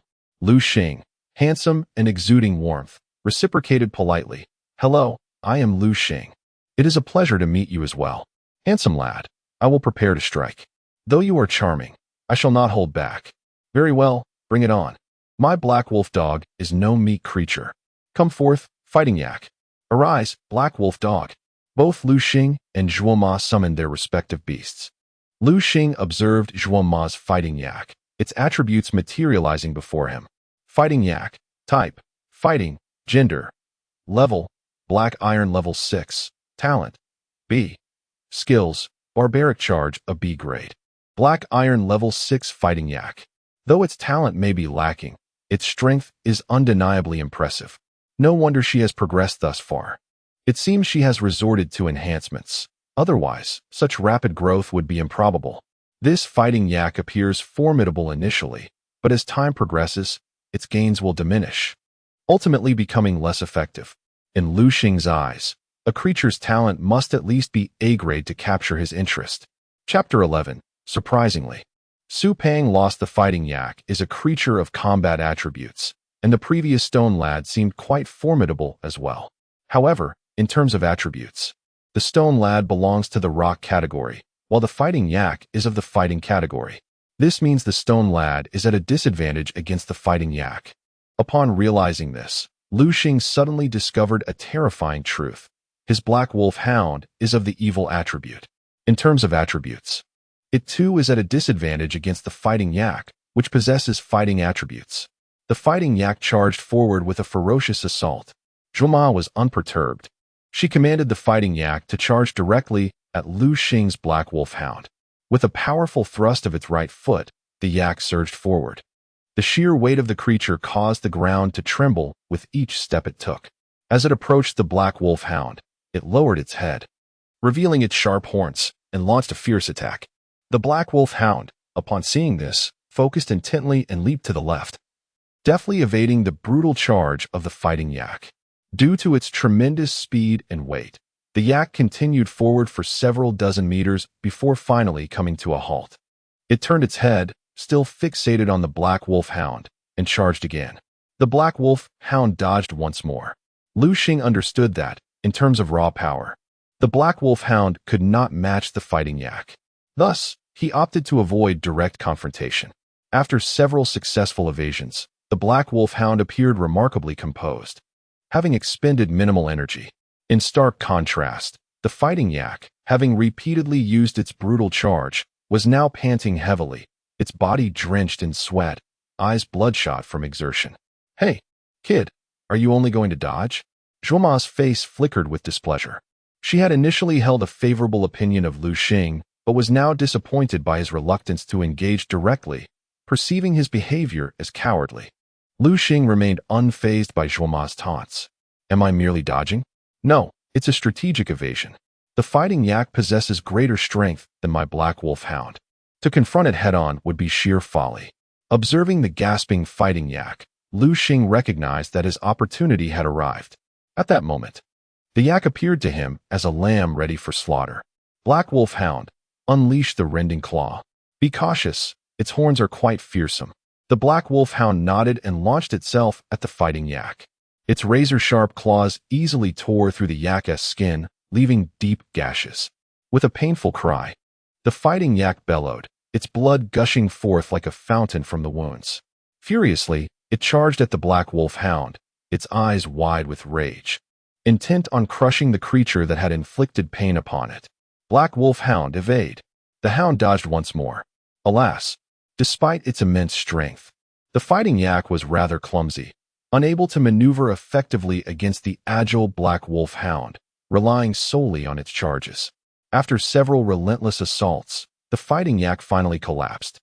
The black wolf hound's previous strike had caused significant blood loss, leading to the yak's demise. Despicable! Zhuo Ma cursed under her breath as she rushed to her fallen creature. She had never anticipated that Liu Xing would resort to such tactics against her fighting yak. At that moment, the referee declared Liu Xing the victor upon witnessing the yak's fall.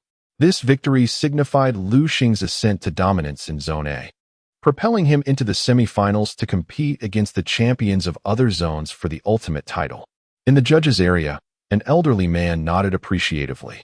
Indeed, this young man is quite impressive. However, an elderly woman beside him scoffed, clearly unimpressed by Liu Xing's methods. No matter how impressive, his initial beast is merely a black wolf hound. And what's wrong with that? Are you unaware that the black wolf hound's strength may only reach the bronze tier at best? The woman's words struck a chord with the old man. Oh, it is indeed regrettable. Many might think that choosing an initial beast is trivial, believing they can later contract stronger ones. However, one must realize that a beastmaster can only contract a maximum of 9 beasts in their lifetime, and reaching that number requires achieving the rank of a 9th-tier beastmaster. During battles, beastmasters unleash all their contracted beasts, rather than deploying them sequentially, which makes each contractual slot extraordinarily precious. Although Liu Xing demonstrated promise, his first contracted beast was the Black Wolf Hound. As he advanced, he would inherently be at a disadvantage against opponents of the same tier, effectively starting with 1 less beast. In the eyes of these powerful individuals, the Black Wolf Hound was regarded as a rather subpar beast, lacking combat efficacy. And in a true battle, it would be perceived as mere cannon fodder. The absence of a beast was a significant disadvantage. At this moment, Liu Xing remained oblivious to these realities. Glancing at Zhuoma, he turned to leave. Just as he exited Zone A's battle area, he encountered someone familiar. Was that not Su Peng? Liu Xing noticed that Su Peng appeared particularly dejected today, resembling a wilted flower. What's wrong? Liu Xing couldn't help but inquire. Did your parents scold you? No, I lost the match. Losing the match? Liu Xing frowned. Su Peng's initial beast boasted an A-grade qualification. A Black Iron Tier 4 wild gorilla. It was surprising that he had lost. How strong must his opponent have been? As Liu Xing pondered, a charming figure suddenly appeared. Donning a pink dress, her cherubic face adorned with a gentle smile. Oh, little chubby, you're still here. She greeted Su Peng cheerfully. Upon seeing her, Su Peng's expression darkened further, as if he had swallowed something bitter. Liu Xing, this is the one I lost to. Her? Liu Xing glanced at the girl, astonished to learn that Su Peng had been defeated by such an adorable girl. Chapter 12. The charming girl. The young woman cast a glance at Liu Xing, momentarily taken aback. She could hardly believe that Su Peng, the plump fellow, had such a handsome friend. Hello, let me introduce myself. I am Liu Xiaoming. You can call me Ming Ming. Liu Xiaoming exclaimed, extending her hand towards Liu Xing with an air of familiarity. It was inevitable. Liu Xing's striking looks commanded attention, a privilege of his charm. Greetings, I am Liu Xing. This is my friend, Su Peng. He replied. Ah, I see, we have just met. A defeated foe, I presume. She teased. Just as Su Peng was about to retort, Liu Xiaoming skipped away. I have things to attend to. Let's chat another time. With that, she departed. Watching her retreating figure, Su Peng was engulfed in frustration. He had exerted considerable effort for this day, anticipating a grand victory to showcase to everyone. Instead, he found himself bested by someone named Liu Xiaoming. All right, calm down. Let's go. Today, I shall treat you to roast chicken. Consider it a balm for your wounded spirit. Really? The mere mention of roast chicken brightened Su Peng's demeanor. This fellow had few interests, with his greatest passion being food. Indeed. Let us hasten. On their way, Su Peng remembered to inquire about Liu Xing's match. Liu Xing, I lost my bout. How did you fare? Surely, you did not meet a similar fate? Liu Xing shot him an incredulous look. Do you presume I am like you? Taken aback, Su Peng leapt in excitement, draping his arm over Liu Xing's shoulder. Wow, brother. You are impressive. He had not anticipated Liu Xing advancing this far.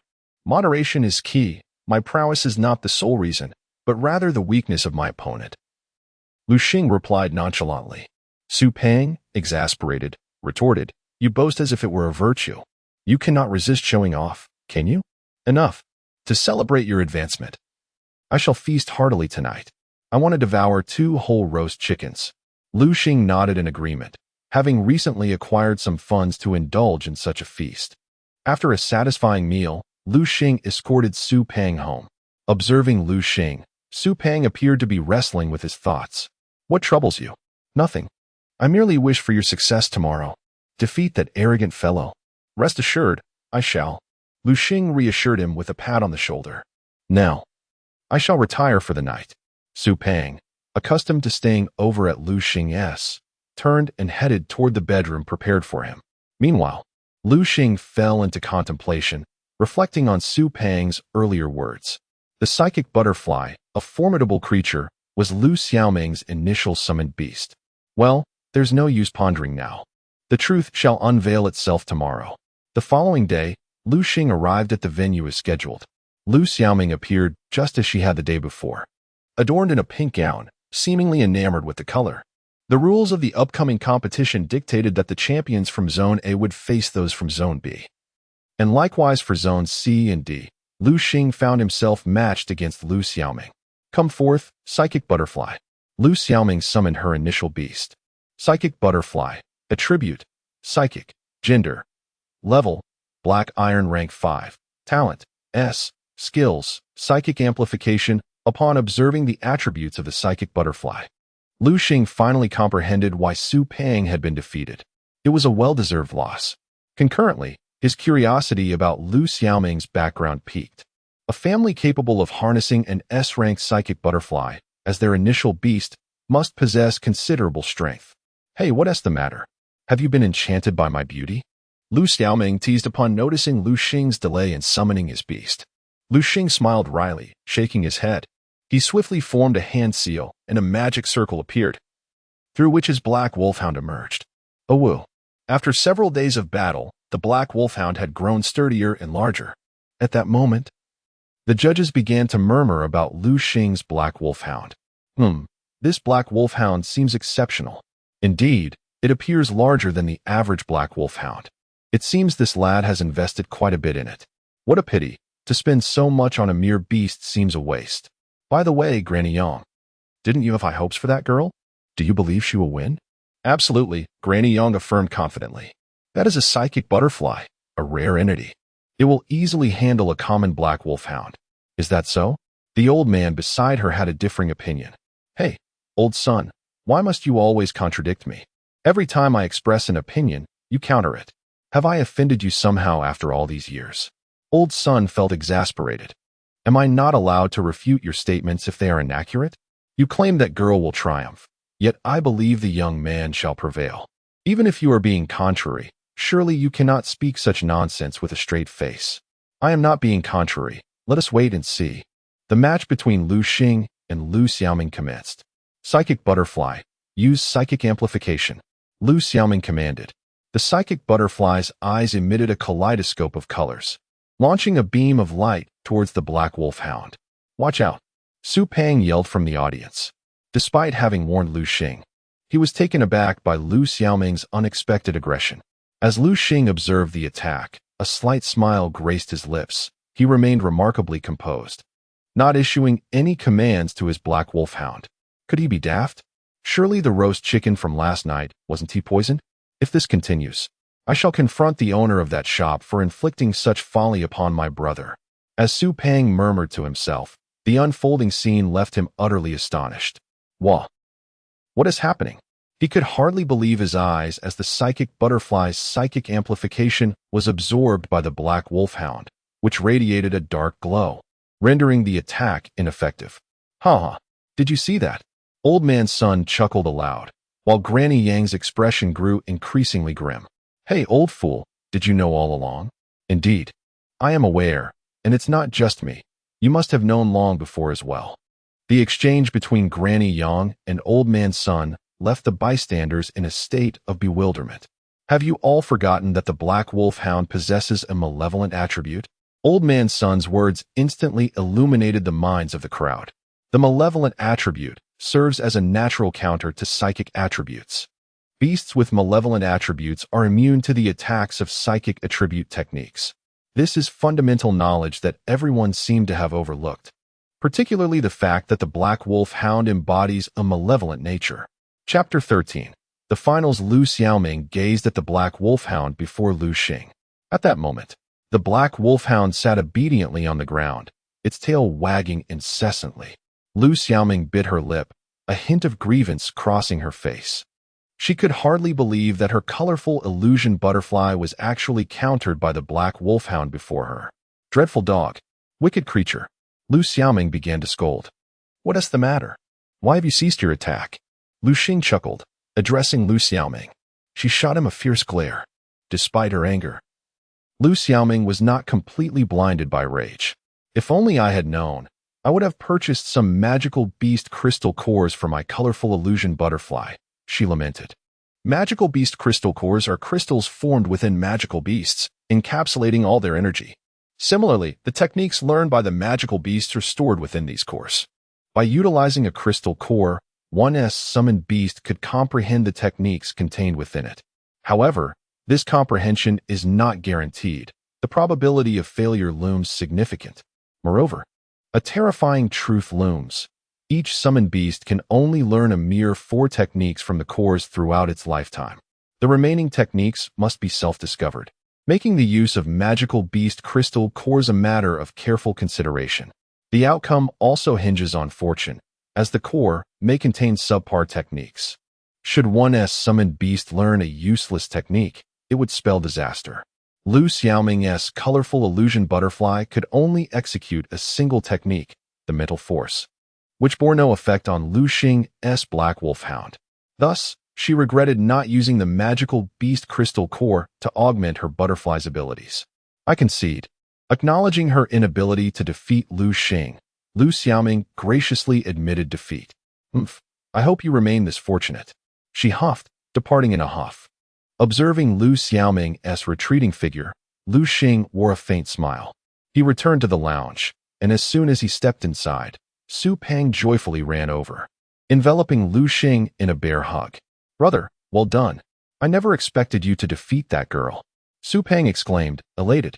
Having lost to Liu Xiaoming the previous day, Liu Xing's victory felt like retribution. "But don't celebrate too soon, my friend," he cautioned. "Why not?" Liu Xing inquired, puzzled.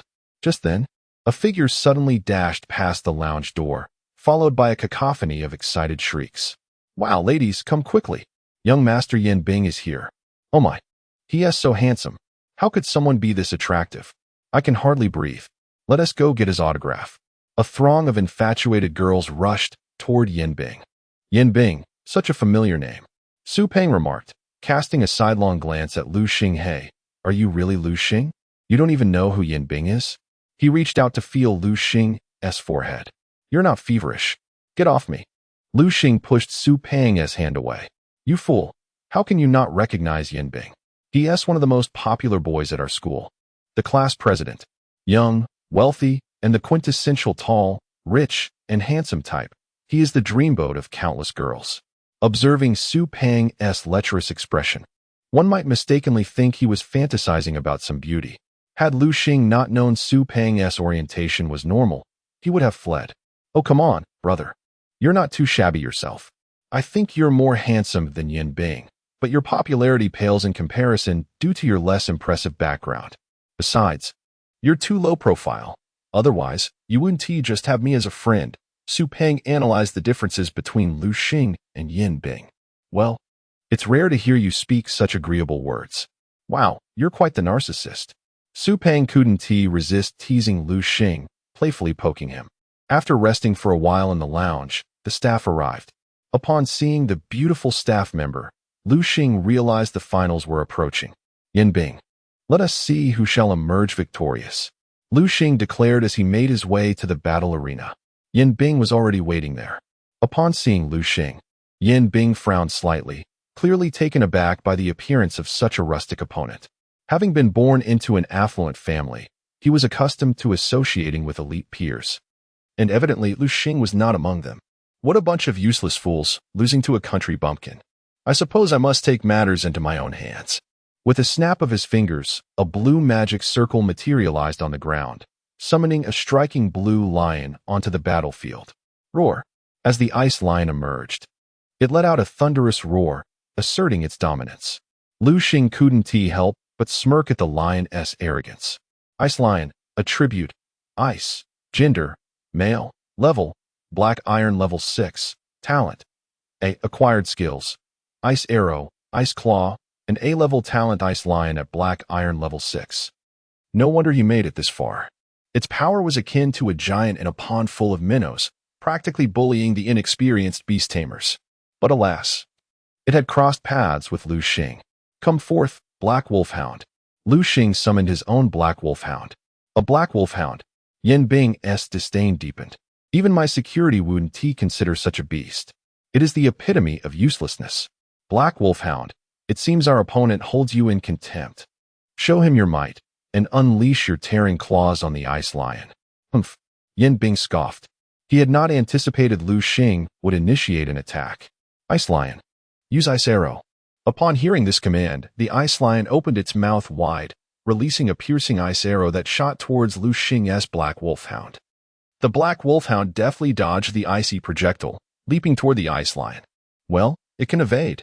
In that case, ice lion, utilize your ice claws. Tear that wretched dog to shreds.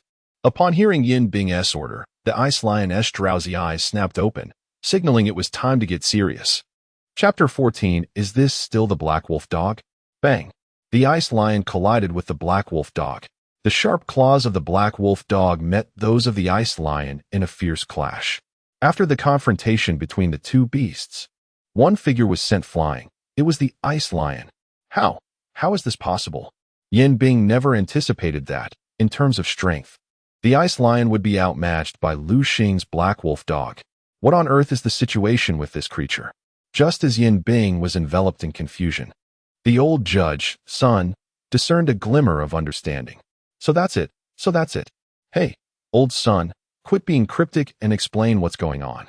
Upon hearing this, Sun immediately began to elucidate. Do not be deceived by the black wolf dog's seemingly inferior qualifications. Its power is formidable. Sun's words enlightened the crowd. Indeed, why hadn't I thought of that? In beast battles, qualifications merely play a supplementary role.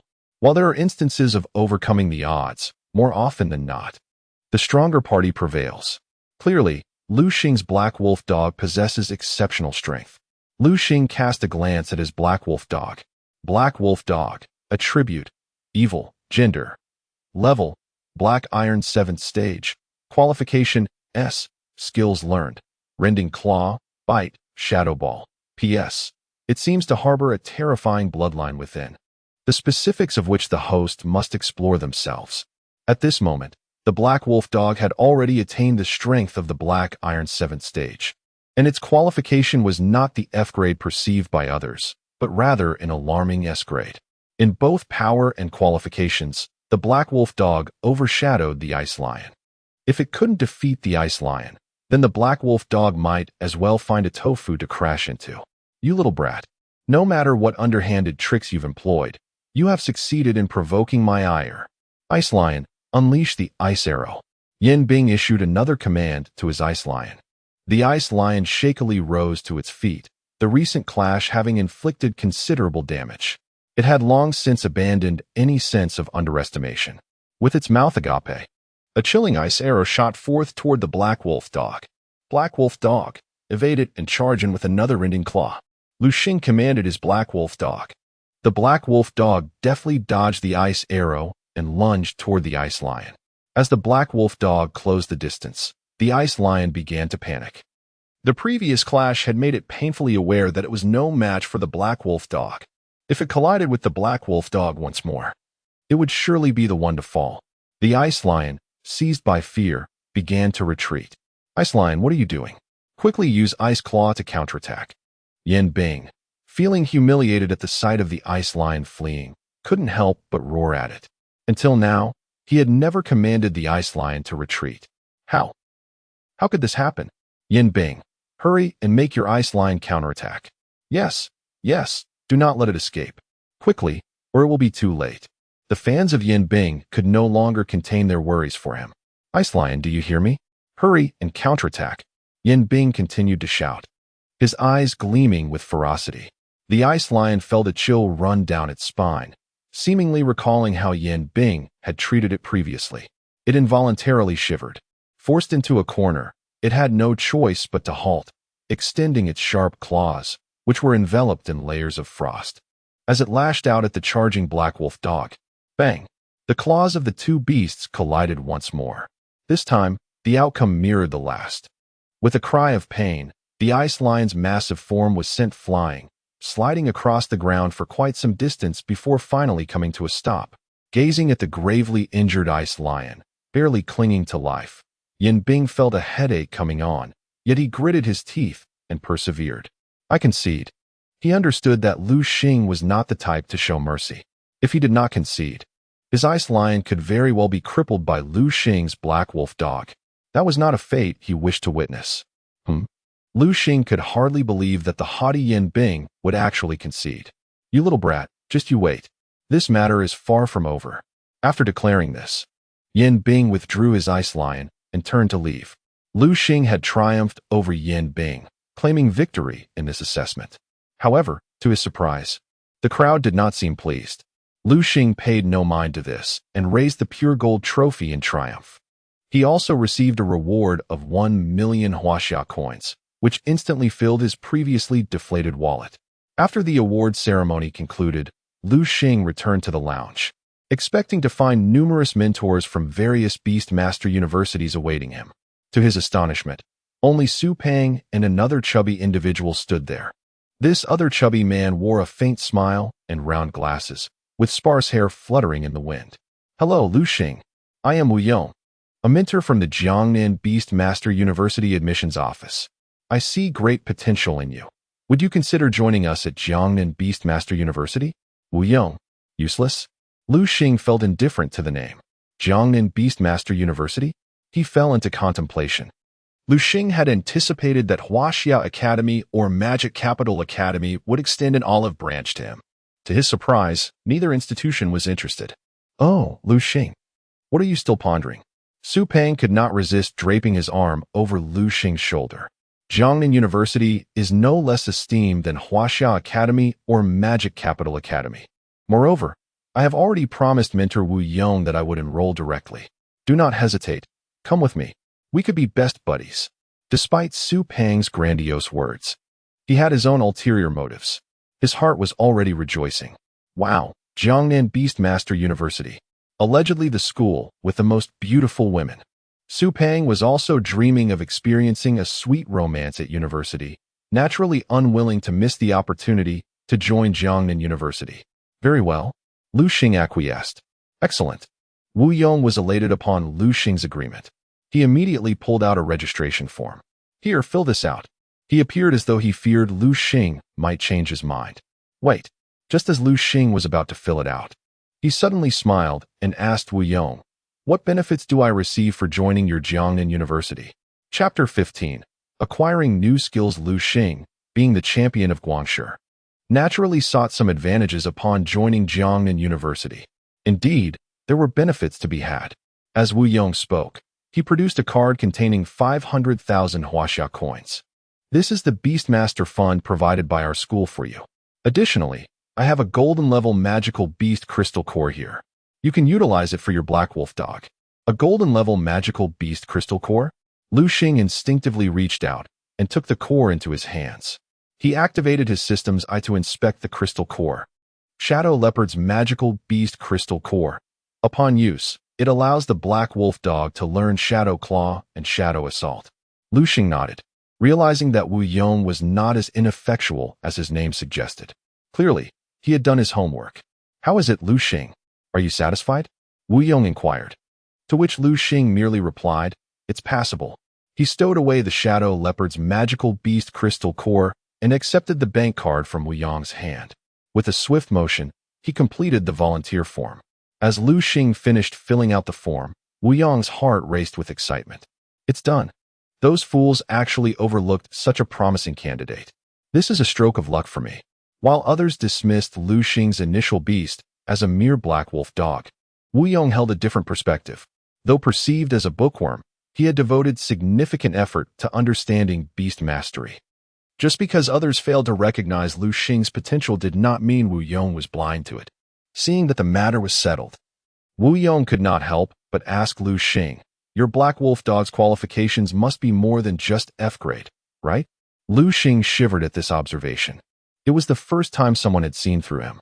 All right, everyone has their secrets. I respect that. Remember to report to Jiangnan University on time. I must attend to other recruitment matters now, Wu Yong concluded before departing.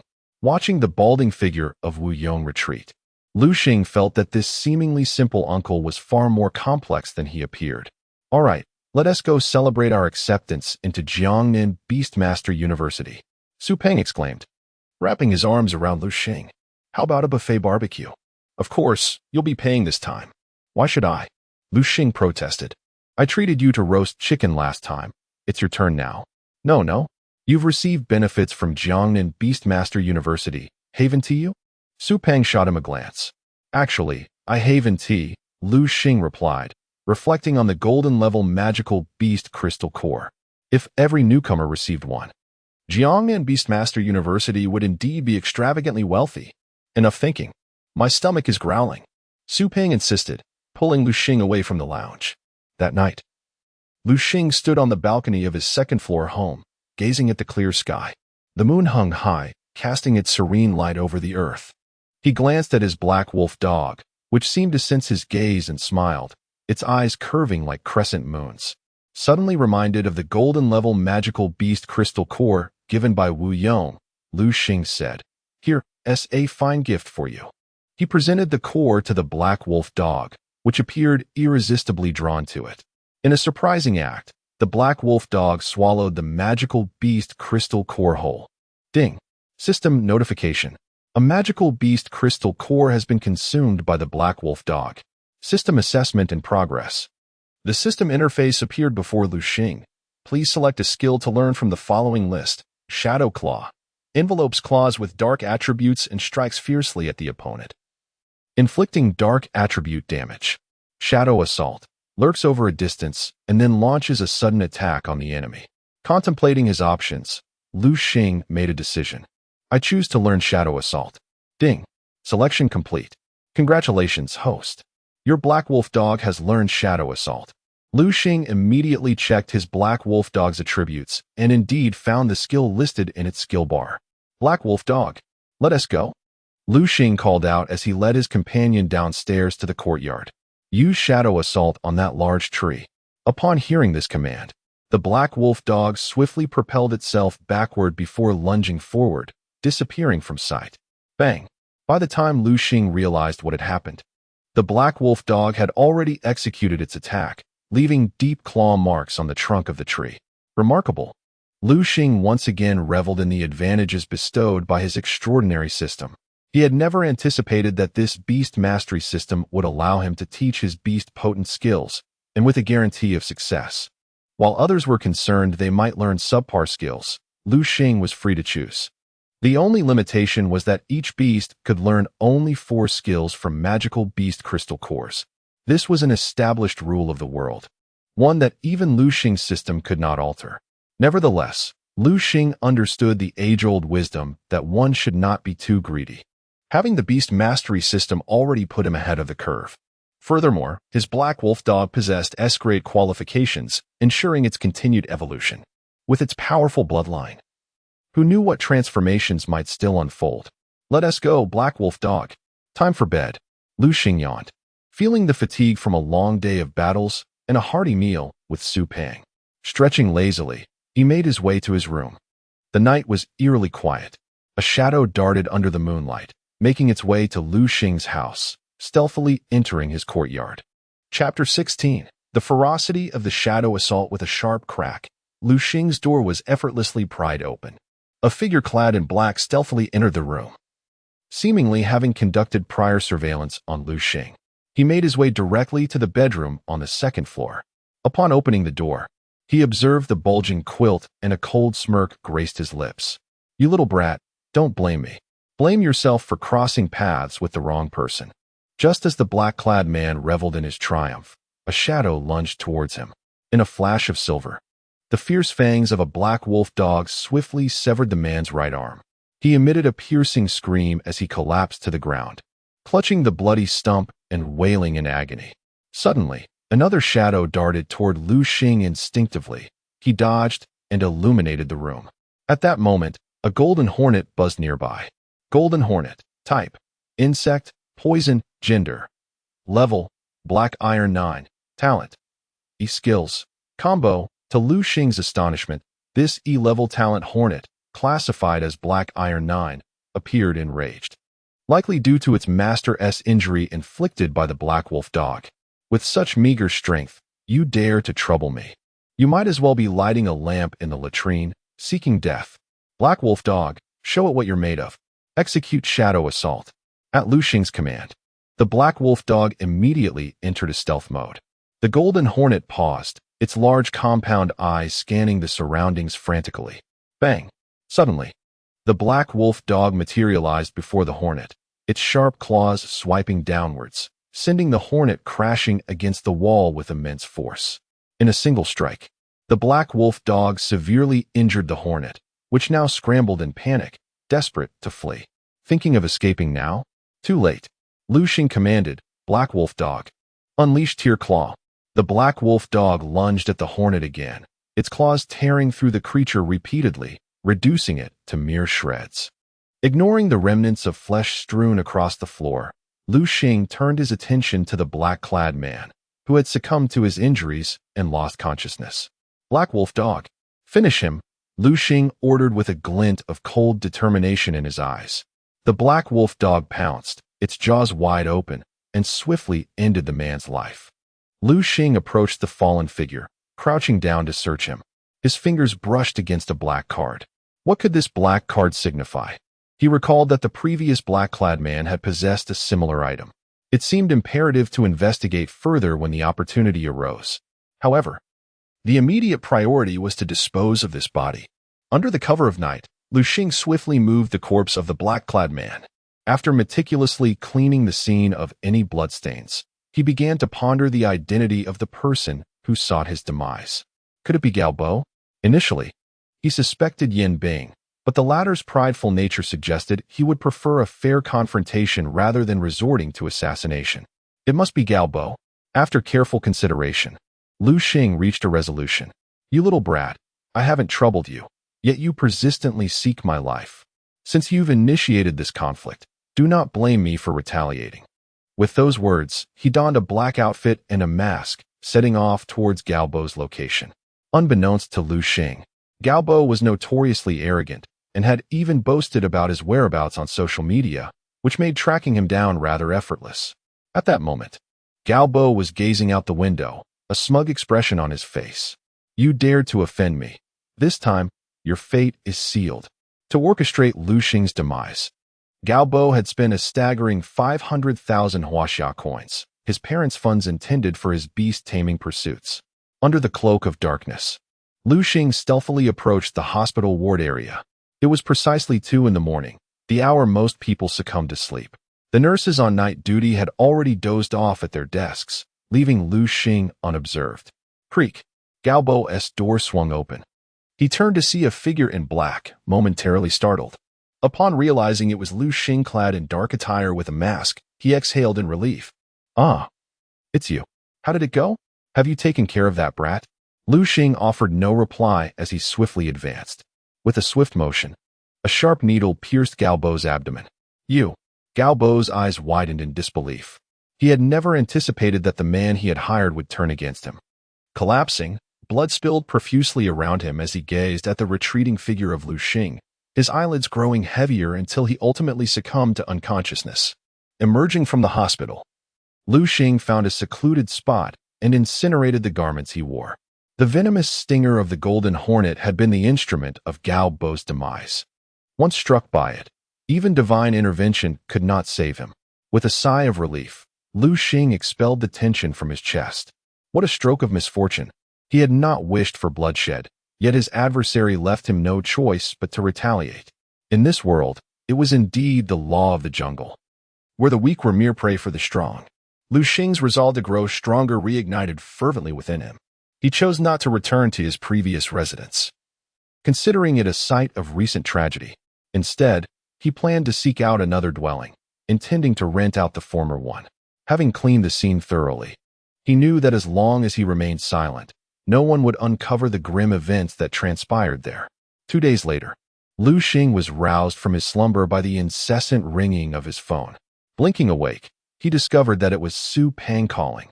"Hello, Liu Xing. Where are you right now?" Su Pang's voice was laced with urgency. He possessed a key to Liu Xing's home and had intended to visit, only to find it empty, which left him anxious. "I'm at Sunshine Community." Liu Xing provided his new address. "Okay, wait for me. I'll be there shortly." After a brief interval, there was a knock at Liu Xing's door. Su Pang stood outside, panting heavily. "What is the matter? Is there something amiss?" Chapter 17. Climbing the mountain, you rascal. You haven't even been to school. Upon hearing this, Liu Xing was momentarily taken aback. With the exams completed, what was the point of going to school? Su Peng chuckled as he retrieved a package from his pocket and handed it to Liu Xing. What is this? Liu Xing inquired. Open it and see for yourself. Liu Xing tore open the package, only to find a red piece of paper inside. As he pulled it out, he discovered it was an acceptance letter from Jiangnan Beastmaster University. How do you like that? Surprised? Unexpected? Not really. Liu Xing casually tossed the acceptance letter onto the sofa. Seeing Liu Xing's indifferent attitude, Su Peng's expression grew slightly displeased. Hey, this is the third-ranked Beastmaster University in Huaxia. You just tossed the acceptance letter on the sofa like that? Liu Xing shot Su Peng a glance. What do you expect me to do with it? Should I worship it? Seriously, I'm starting to question your sanity. Do you understand what this acceptance letter signifies? What does it signify? It signifies our bright future. Just imagine, we are about to enter a university filled with beautiful women, the melodies of songbirds, surrounded by a multitude of beauties, embracing left and right. Su Peng's words became increasingly absurd, more and more lewd. All right. Do you have any other matters to discuss? I do. What is it? Our family is planning a graduation trip. The destination is Tiger Head Mountain in our town. We intend to camp there, and I would like to invite you to join us. Why would your camping trip concern me? Liu Xing felt utterly perplexed. Just say whether you're going or not. Not going. Oh, come on. Liu Xing, aren't we brothers? Not really. Upon hearing this, Su Peng began to employ a charm offensive. After much cajoling, Liu Xing finally agreed to accompany him to Tiger Head Mountain. On the slopes of Tiger Head Mountain, 3 individuals were traversing the terrain. Liu Xing, laden with a backpack, could not help but ask Su Peng beside him, Hey, didn't you say this climbing trip was a family affair? Why is it just the 2 of you now? And who is that girl? She is my sister, Su Xiaoya. By the way, Xiaoya, this is my best friend for life, Liu Xing. He is the top student in our cohort, so you should learn from him. You are Liu Xing, the one who achieved top marks thanks to a black wolf dog? Su Xiaoya appeared somewhat astonished. If there were no second person, then it must be me, Liu Xing thought, glancing at Su Xiaoya. His brow furrowed in confusion. Su Xiaoya was pure and lovely, a stark contrast to the rotund Su Peng. Oh dear, I can't take it anymore. I'm exhausted. There is a large rock ahead. Let us rest there. Su Peng was already out of breath after a short ascent. Large beads of sweat poured from his forehead, soaking his short sleeves. Come. I brought plenty of snacks to share. Su Peng plopped down on the ground and quickly pulled out a mountain of food from his backpack, offering it to Liu Xing and Su Xiaoya. I don't want any. Give it to brother Liu Xing. Here, take it. Otherwise, what will you do if you get hungry later? Ugh, how do you expect me to eat this? Don't you know I'm on a diet? Su Xiaoya couldn't help but retort. She never imagined her gluttonous brother would offer her snacks like potato chips, an energy bomb, and the sworn enemy of dieters. Sorry. I forgot, Su Peng said, scratching his head in embarrassment. Then Liu Xing, let us just eat it ourselves. Humph. Su Xiaoya pouted and turned away, ignoring them. Watching Su Xiaoya's retreating figure, Liu Xing couldn't help but ask Su Peng, Is Su Xiaoya really your sister? Of course. Or else, who would she be? But she doesn't look anything like you. I? Oh, come on. Don't judge me by my current appearance. I was quite handsome back in the day. But then I inadvertently developed binge eating disorder. After that, I gave up and just let myself go. All right. Liu Xing finally understood why Su Peng was so overweight. By the way, I've always had a question. Ask away. Aren't you the one who dislikes exercise? How come you suddenly decided to come here? Hearing this, Su Peng couldn't help but sigh. You caught me. It's all because of that little sister of mine. I borrowed some money from her, and in return, I had to promise to climb Tiger Head Mountain. Upon hearing this, Liu Xing shot Su Peng a disapproving glance. So he had been duped by Su Peng. Just then, amidst their conversation, Su Xiaoya suddenly let out a shriek not far away. Not good. Liu Xing and Su Peng simultaneously sprang to their feet and rushed towards Su Xiaoya. It must be said, at a critical moment, Su Peng proved to be quite a competent brother. Black Wolf Dog, use Tear Claw. Wild Gorilla, use Explosive Fist. Liu Xing and Su Peng summoned their respective beasts to attack the formidable creature in front of Su Xiaoya. A glint of purple flashed in Liu Xing's eyes.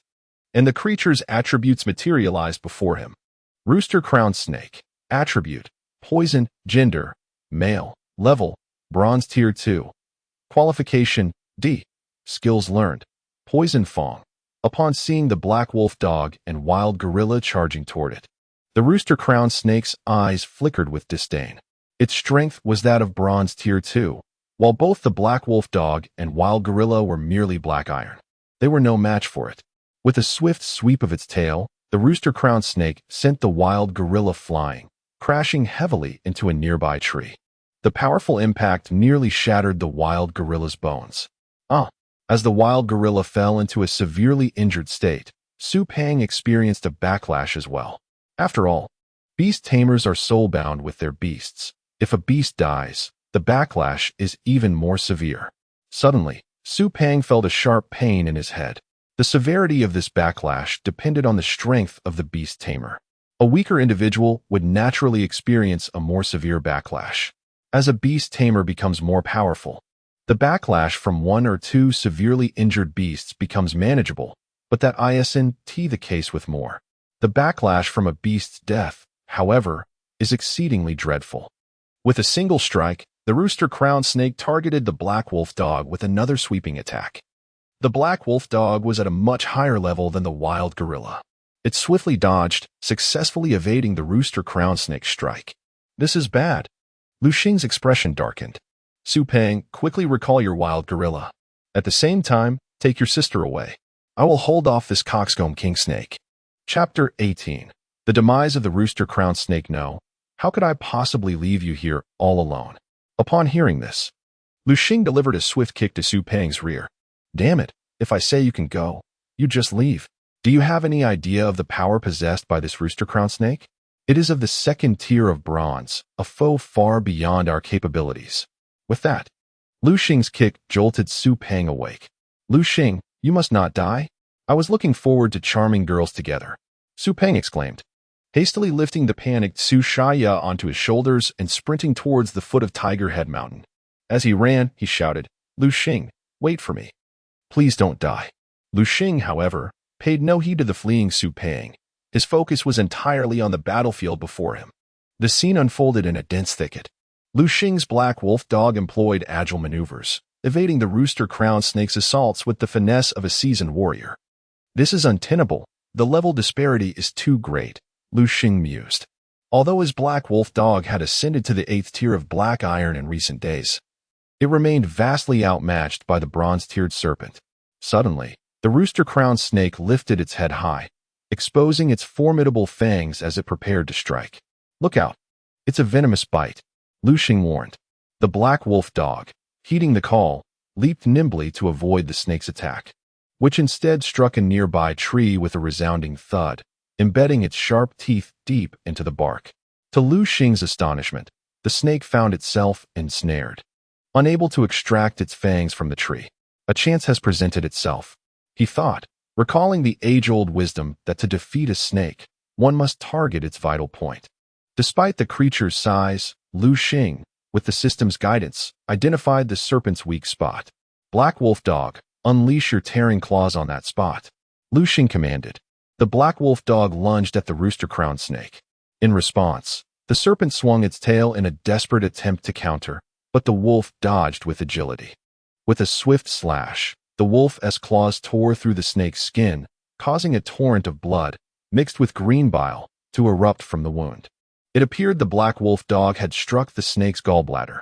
Roaring in fury, the rooster-crowned snake summoned an immense surge of strength, breaking free from the tree's grasp. We must flee, Liu Xing shouted, realizing that the serpent was preparing for a final desperate struggle. He had no intention of becoming its last victim. Black wolf dog, Liu Xing called out. The creature rushed towards him, allowing Liu Xing to leap onto its back. Thanks to its ample nourishment and peak strength at the 8th tier of black iron, the wolf was now large enough and powerful enough to carry Liu Xing away. Together, they fled deep into the forest as the rooster-crowned snake pursued them. After what felt like an eternity, a thunderous crash echoed through the woods as the massive serpent collapsed, finally succumbing to its injuries. Liu Xing, equipped with the system's eye, felt assured that the serpent was truly dead. His thoughts turned to the prospect of obtaining a crystal from the creature. Approaching the fallen beast, Liu Xing's eyes widened in delight as he discovered a gleaming crystal nestled within. Not every magical beast yielded such treasures, making this find particularly valuable, especially from a second-tier bronze creature. Liu Xing estimated it could fetch a handsome sum. He drew out his knife, intending to extract the crystal, but to his dismay, it proved far too tough. What a hassle! Liu Xing exclaimed in frustration. His ordinary knife was no match for the serpent's tough hide. Black Wolf Dog, it's your turn, Liu Xing instructed. The Black Wolf Dog raised its paw, glowing with a white light, ready to unleash its signature tearing claw technique. With a swift motion, the claws easily sliced through the serpent's skin, liberating the coveted crystal. Is this truly the rooster crown snake's crystal? Liu Xing marveled at its purple hue, shimmering brilliantly under the sunlight. A notification chimed. Discovered a rooster crown snake crystal. Would you like to use it on the Black Wolf Dog? Liu Xing promptly declined. While the snake's venomous attacks were formidable, the Black Wolf Dog was not a poison-type beast and could not wield its power effectively. Using the crystal would be a waste, especially since a beast could only learn 4 skills from magical crystals. Time to head back, Liu Xing decided, just as he prepared to leave. The Black Wolf Dog suddenly turned its gaze towards a distant spot. What is it? Liu Xing inquired. The wolf gestured, indicating a desire to explore that direction. Do you wish to go there? Liu Xing asked. The Black Wolf Dog nodded emphatically. Liu Xing acquiesced and followed its lead. They soon arrived at a hillside draped in thick vines. Liu Xing furrowed his brow, puzzled by the wolf's intent in bringing him here. In the next moment, the Black Wolf Dog demonstrated its purpose. With swift, precise strikes of its claws, the vines fell away, revealing a dark cave before them. The wolf once again gestured, clearly eager to enter. Very well, let us proceed, Liu Xing said as they ventured into the cave. Thankfully, he had brought a headlamp. Otherwise, navigating the pitch-black cavern would have been near impossible. What's that smell? Liu Xing wondered as they delved deeper into the damp, shadowy space. What treasures might lie within? It was evident that the Black Wolf Dog had sensed something intriguing. They soon reached the cave's end, where a platform revealed a mound of hay, atop which rested 3 eggs. Could these be rooster crown snake eggs? Liu Xing surmised, and the Black Wolf Dog nodded vigorously, racing towards the eggs with evident excitement. Chapter 19. A visit to Su Peng's home with a sharp crack. The Black Wolf Dog bit through the egg of the rooster crown snake, relishing its meal. In no time, all 3 eggs had vanished into the depths of its belly, causing it to swell as if pregnant. Just then, a system prompt echoed in Liu Xing's mind. Congratulations, host. Your Black Wolf Dog has consumed the egg of the rooster crown snake. It has comprehended a new skill, venomous fangs. Liu Xing was elated, never having anticipated such an outcome. The poison was a formidable substance. He had regretted not being able to use the rooster crown snake's crystal for the Black Wolf Dog. Yet, unexpectedly, the Black Wolf Dog had autonomously grasped the skill of venomous fangs by consuming the egg. It was worth noting that utilizing a crystal limited one to a maximum of 4 skills, whereas self-comprehension had no such cap. Let us go, Black Wolf Dog. Liu Xing activated the system's vision and scanned the surroundings, ensuring no treasures were overlooked before turning to leave with his companion. Shortly after departing the rooster crown snake's cave, a cacophony of voices reached his ears. Following the sound, he spotted Su Peng, flanked by a group clad in green uniforms. Liu Xing. Su Peng, spotting Liu Xing, rushed toward him with uncontainable joy and enveloped him in a bear hug. You scared me to death. I thought that rooster crown snake had devoured you. His excitement was palpable. Though not by blood, Liu Xing was as dear to him as a brother. Su Xiaoya, Su Peng's sister, approached as well. Liu Xing's striking appearance, coupled with Su Peng's frequent praise of him, had already endeared him to her. This heroic act had stirred something within the young girl's heart. All right, you all can catch up later. It's dangerous here. Let us head back. A man in uniform stepped forward, his rugged features signaling his authority. As they walked, the leader with a square face could not help but inquire, Are you truly a student? Yes, is there a problem? Liu Xing replied. None. The man shook his head lightly, though his heart brimmed with astonishment. A Black Wolf Dog at the 9th tier of the Black Iron rank. He had not expected such prowess from one so young. Truly, The future was boundless for this lad. These individuals escorted Liu Xing and his companions to a safe zone, simultaneously reporting to their superiors and designating Tiger Head Mountain as a restricted area, forbidding entry to all but beast tamers. Watching Liu Xing's group depart, the square-faced man sighed. Alas, we are growing old. Truly, talents arise in every generation. Soon, we shall be rendered obsolete. Liu Xing, accompanied by the Su siblings, entered the safe zone. Suddenly, Su Xiaoya turned to him. Liu Xing, why don't you come to my house for a visit?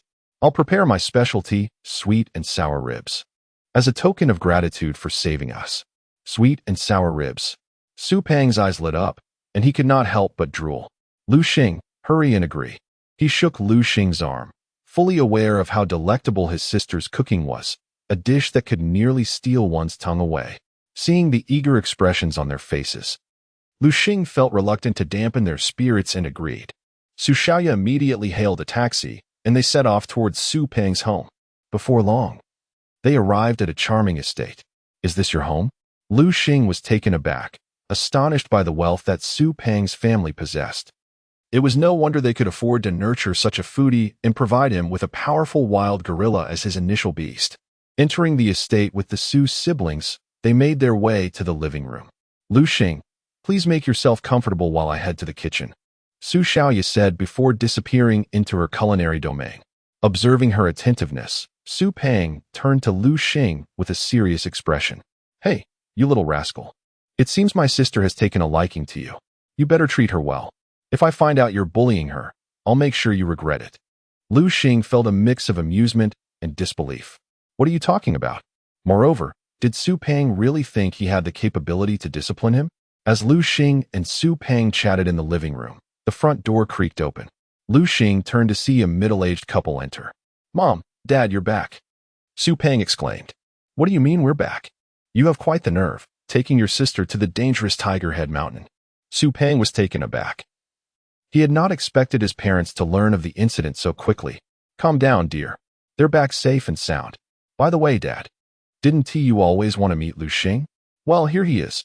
Upon seeing Liu Xing, Su Peng's father, Su Sun, who had initially worn a stern expression, broke into a wide smile. Ah, you must be Liu Xing. I've heard so much about you from my son. Thank you immensely. I don't know what we would have done without you. Clearly, Su Sun was already aware of Liu Xing's heroic rescue of Su Peng and Su Xiaoyu. He appraised Liu Xing, nodding in approval. Not bad, not bad. Indeed a fine young man. His gaze then fell upon the black wolf dog at Liu Xing's feet. Wow. Su Sun gasped, unable to contain his astonishment. Liu Xing, how long have you had this black wolf dog? Liu Xing, bewildered, replied. I received it when the school distributed Beast a while back. Su Sun's heart raced at the revelation. Good heavens, it has been long since then. And your black wolf dog has already reached the 9th tier of black iron. What? 9th tier of black iron? Su Peng's eyes widened, regarding Liu Xing with a look of awe, as if he were gazing at a marvel. Chapter 20. The Secrets of Observation. This means that you are now a beast master of the black iron 9th rank. Upon discovering that Liu Xing could command a black iron 9th rank black wolf dog, Su Peng realized that Liu Xing was at least a beast master of the same rank. Liu Xing, how on earth did you cultivate? Su Peng sprang up from the sofa and hurried over to Liu Xing, smiling as he grasped Liu Xing's hand. Liu Xing, do tell me. Did your parents leave you some advanced cultivation manual? As soon as Su Peng uttered these words, Su Sun's expression darkened. In this world, prying into others' cultivation secrets is a serious taboo. He could hardly believe that his own son would be so foolish. Liu Xing, fully aware of Su Peng's intentions, knew that it was merely a basic Beastmaster manual. Fearing that Su Peng would not believe him, he pulled out a manual from his robe and handed it to Su Peng. Seeing this, Su Peng was overjoyed, disregarding whether his parents were nearby. He eagerly seized the manual from Liu Xing. Given their deep friendship, he paid little heed to the details.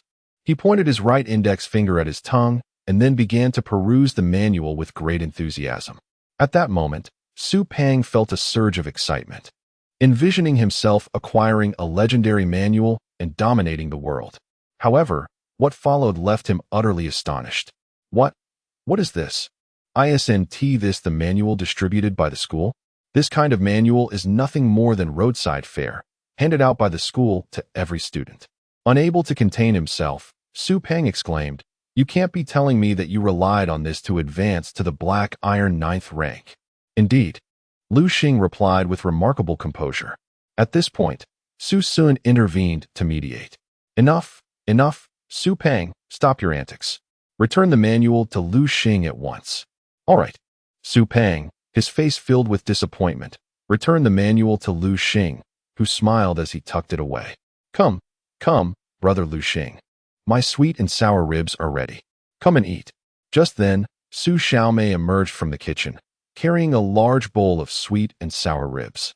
Her face was initially beaming with joy, but upon seeing her parents, she instinctively turned to flee back to the kitchen. Stop! Where do you think you're going? Hee. Su Xiaomei turned back, feeling quite embarrassed. Father. Humph. Su Sun snorted coldly. Nevertheless, out of consideration for Liu Xing, he refrained from exploding.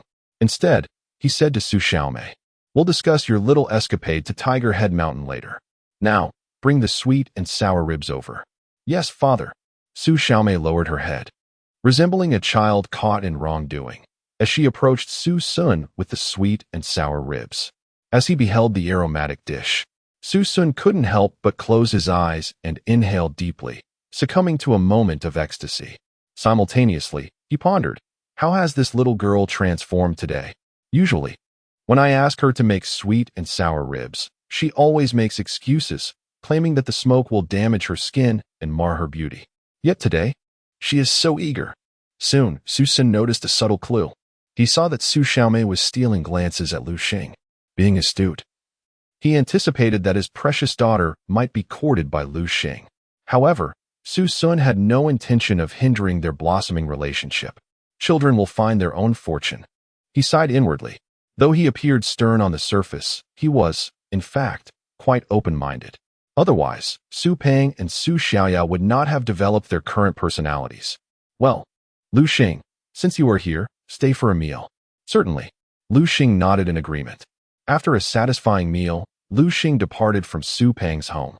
As he watched Liu Xing's retreating figure, Su Peng could not help but ask Su Sun, "Father, do you think Liu Xing is hiding some powerful cultivation manual from me?" Su Sun shook his head. It doesn't seem so. Having lived many years, Su Sun had developed a keen eye for discerning truth. Liu Xing's demeanor did not suggest deceit. With this thought, Su Sun felt a chill run down his spine. Just how formidable is this fellow's talent? After all, that was merely the most ordinary cultivation manual. In the world of beast masters, anyone aspiring to become a beast master must cultivate with a beast master manual. Those with family backgrounds cultivate ancestral techniques, while those without backgrounds are left with the free techniques distributed by the state.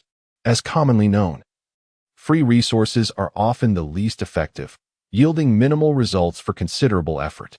Su Sun had never expected that Liu Xing could ascend to the Black Iron 9th rank through a mere free manual.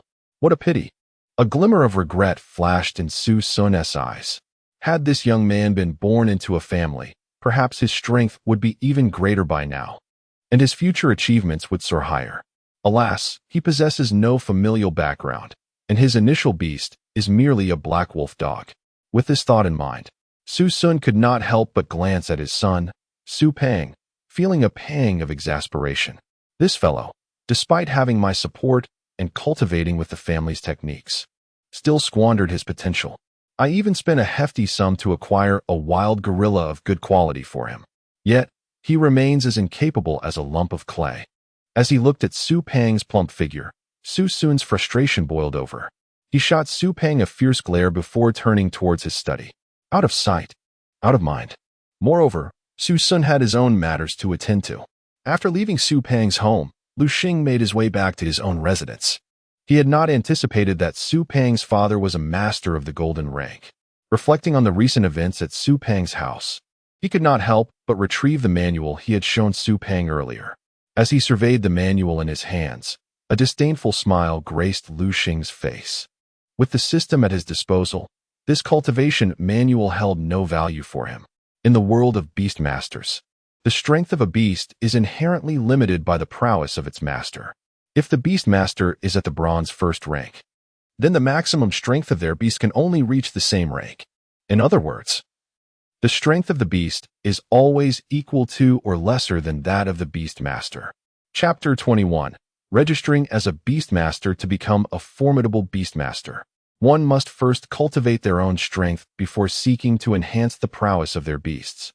Should there be an imbalance, the beast master risks losing control over their creatures, potentially leading to rebellion or even fatal consequences. Thus, ascending to the rank of a top-tier beastmaster is an arduous endeavor, requiring a dual focus on personal and beastly advancement. However, Liu Xing is different. He possesses a system that alleviates the need for his own training. As long as his beast undergoes cultivation, he reaps the benefits. When his black wolf reaches the 9th tier of black iron, Liu Xing simultaneously attains the status of a 9th-tier beastmaster. Should the wolf ascend to the 1st tier of bronze, Liu Xing would naturally follow suit. With this in mind, Liu Xing's eyes brimmed with anticipation. His black wolf currently resides at the 9th tier of black iron, tantalizingly close to the 1st tier of bronze.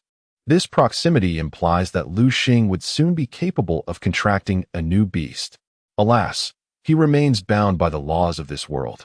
Any new beast contracted cannot exceed the level of his current one. Otherwise, should fortune smile upon him with a severely injured 9th-tier dragon, he could unexpectedly become a 9th-tier beastmaster in an instant. Although he cannot contract a beast of superior strength, his system grants him the ability to identify those with exceptional potential.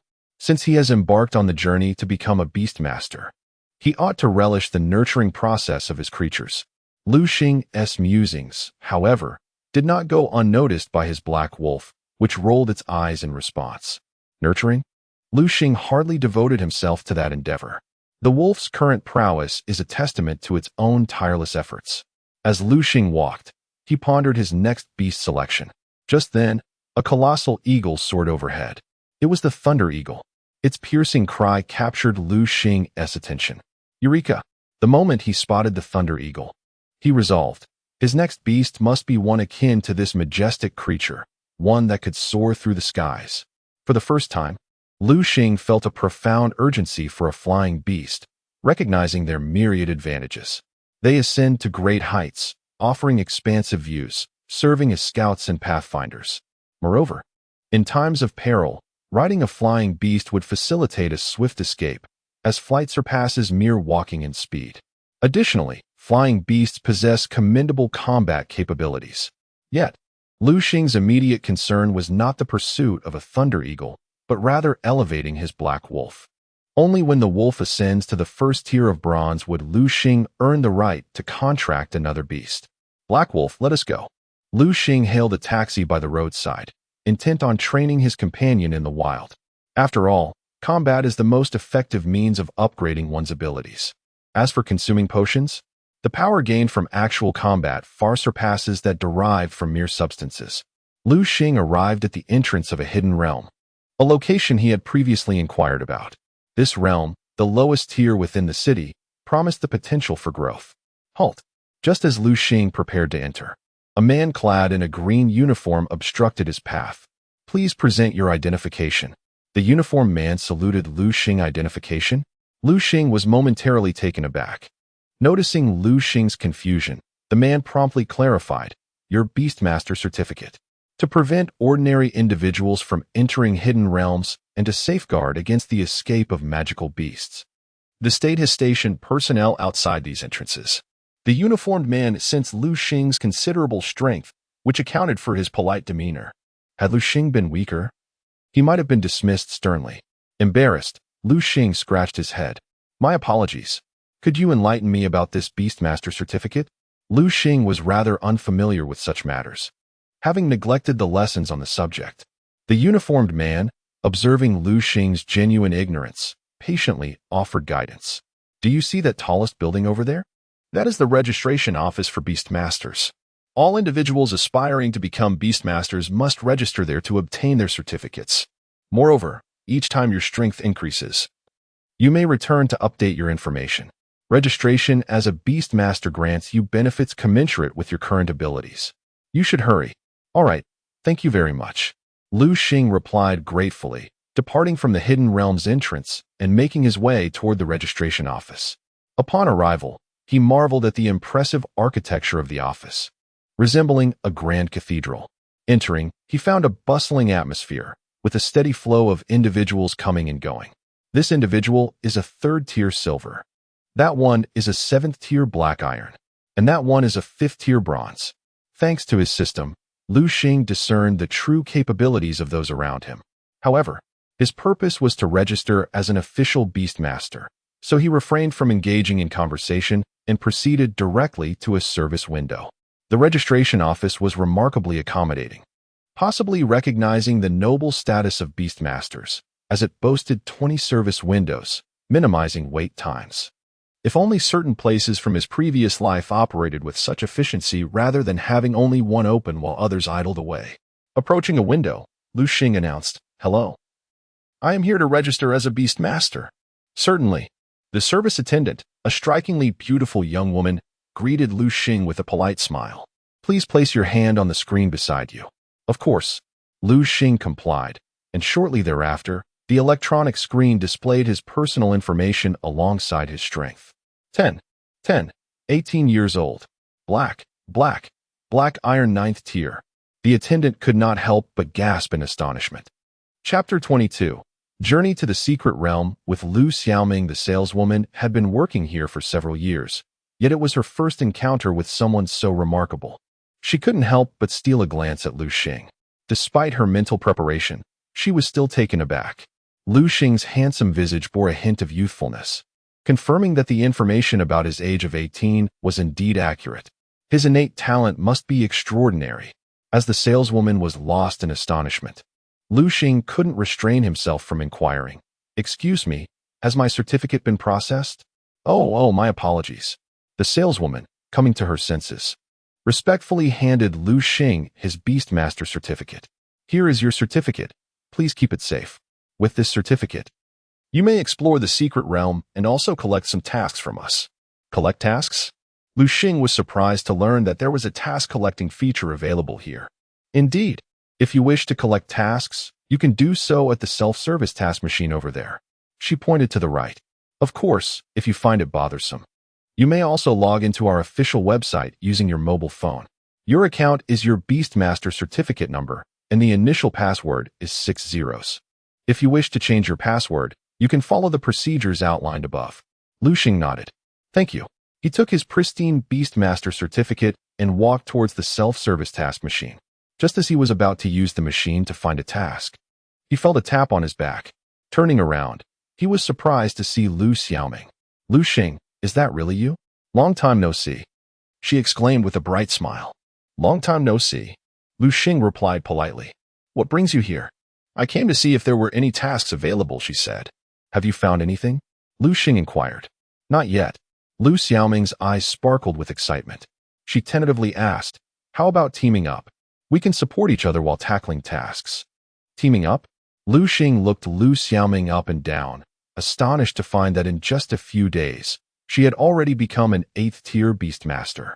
This girl possessed remarkable talent. He realized that someone who could start with an S-rank colorful butterfly as their initial beast must have an exceptional family background. Despite having the ability to rely on her family, she chose to forge her own path, a sign of wisdom indeed. "Well, will you join me or not?" Liu Xiaoming urged when Liu Xing hesitated to respond. "All right," he agreed. Liu Xiaoming's initial beast was a colorful butterfly and was quite formidable, making her an excellent partner for a team. "Great. It's settled then," Liu Xiaoming declared, turning to leave. However, she noticed Liu Xing was not following her and called out, "Hey, why are you just standing there?" Liu Xing, slightly bewildered, replied, "Aren't we supposed to collect tasks first?" "Collect tasks?"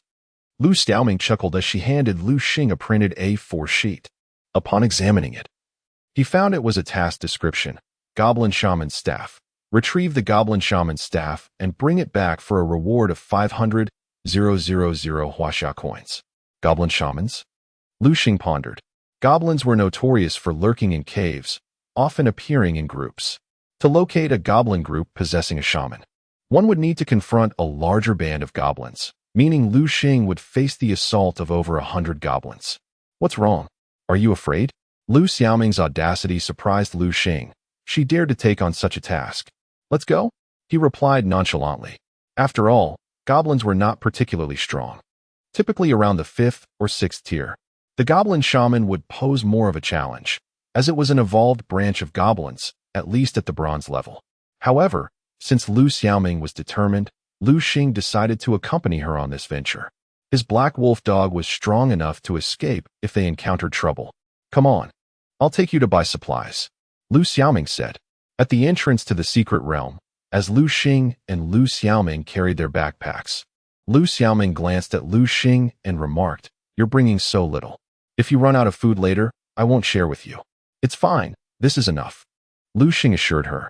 He had no intention of staying in the secret realm for long, and he had a secret weapon, his system backpack. Liu Xiaoming had no idea that it was filled with food and other supplies, such as medicine. The backpack he carried was merely for appearances. "Here he comes again." The guard in green uniform greeted Liu Xing with a smile. "You have your Beastmaster certificate this time, right?"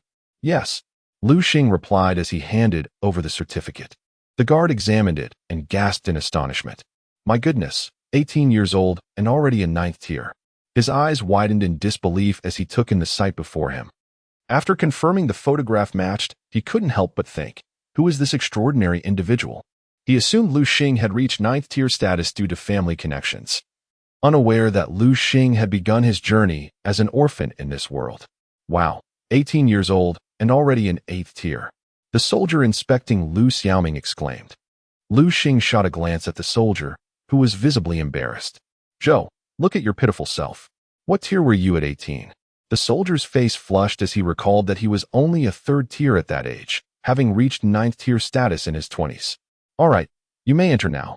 He was eager to avoid further embarrassment and hastily urged Liu Xing to proceed into the secret realm. Chapter 23, The Goblin Cave, Thank You.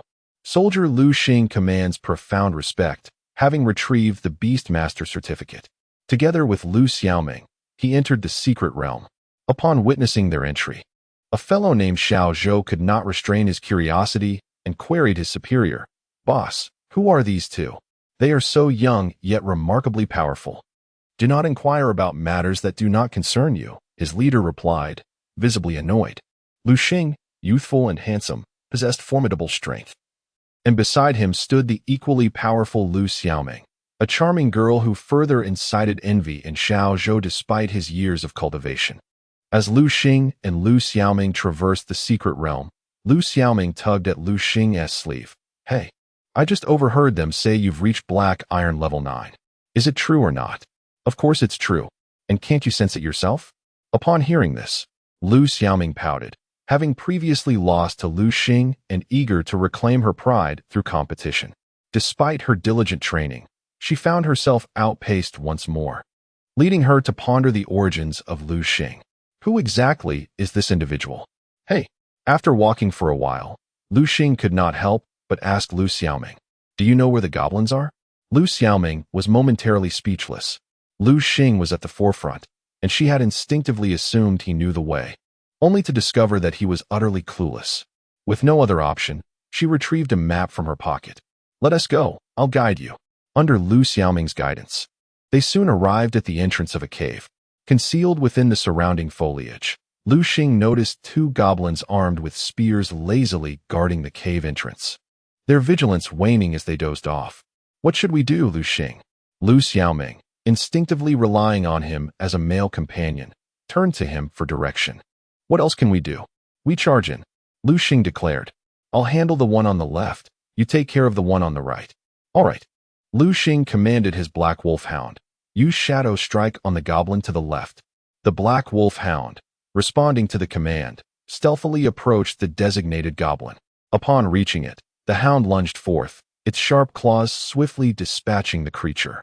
Meanwhile, Liu Xiaoming called out, "Colorful illusion butterfly, use windblade." The butterfly flapped its wings vigorously, unleashing a cutting wind that obliterated the goblin on the right.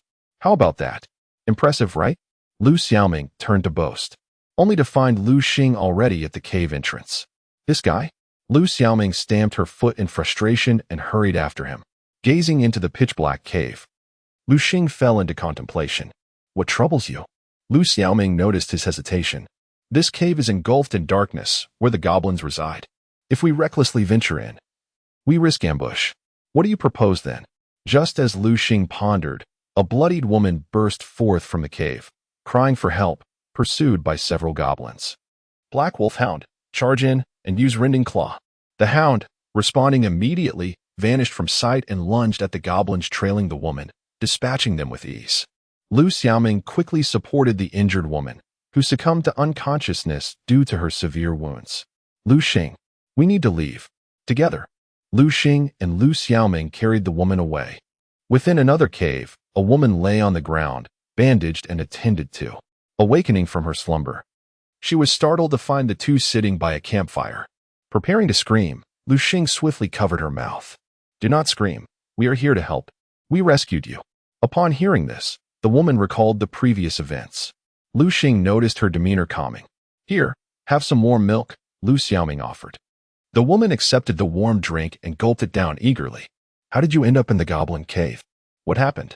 At Liu Xiaoming's inquiry, the woman burst into tears.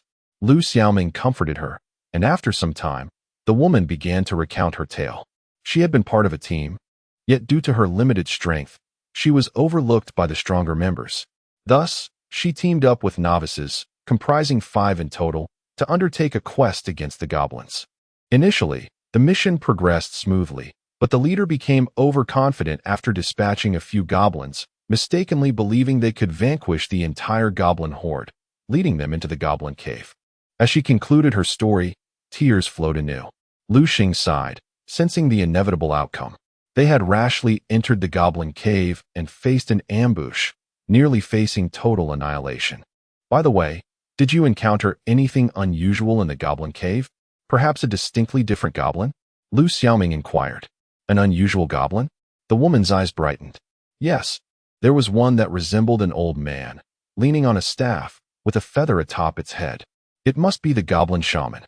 Liu Xing and Liu Xiaoming exclaimed in unison, astonished that rescuing the woman led to this unexpected revelation. However, the woman's next words doused their excitement like cold water. We should head back. It's far too terrifying inside. I sensed at least 100 goblins lurking there. Her words plunged Liu Xing into deep thought. A strategy was imperative. Although the Black Wolf Hound was stronger than the goblins, their sheer numbers posed a significant threat. He understood the adage, a swarm of ants can fell an elephant. A plan must be devised to swiftly eradicate these goblins. Liu Xing felt overwhelmed. If only the Black Wolf Hound possessed area attack skills. Chapter 24. The fiery assault. Suddenly, Liu Xiaoming began to cough violently. What's wrong? Liu Xing turned to look. It's nothing, just choked on smoke. It turned out that a cold gust had swept into the cave, causing Liu Xiaoming to be overwhelmed by the smoke from the bonfire. Inspiration struck. Observing Liu Xiaoming's incessant coughing, Liu Xing's eyes lit up. What is it? Liu Xiaoming was unaware of Liu Xing's thoughts.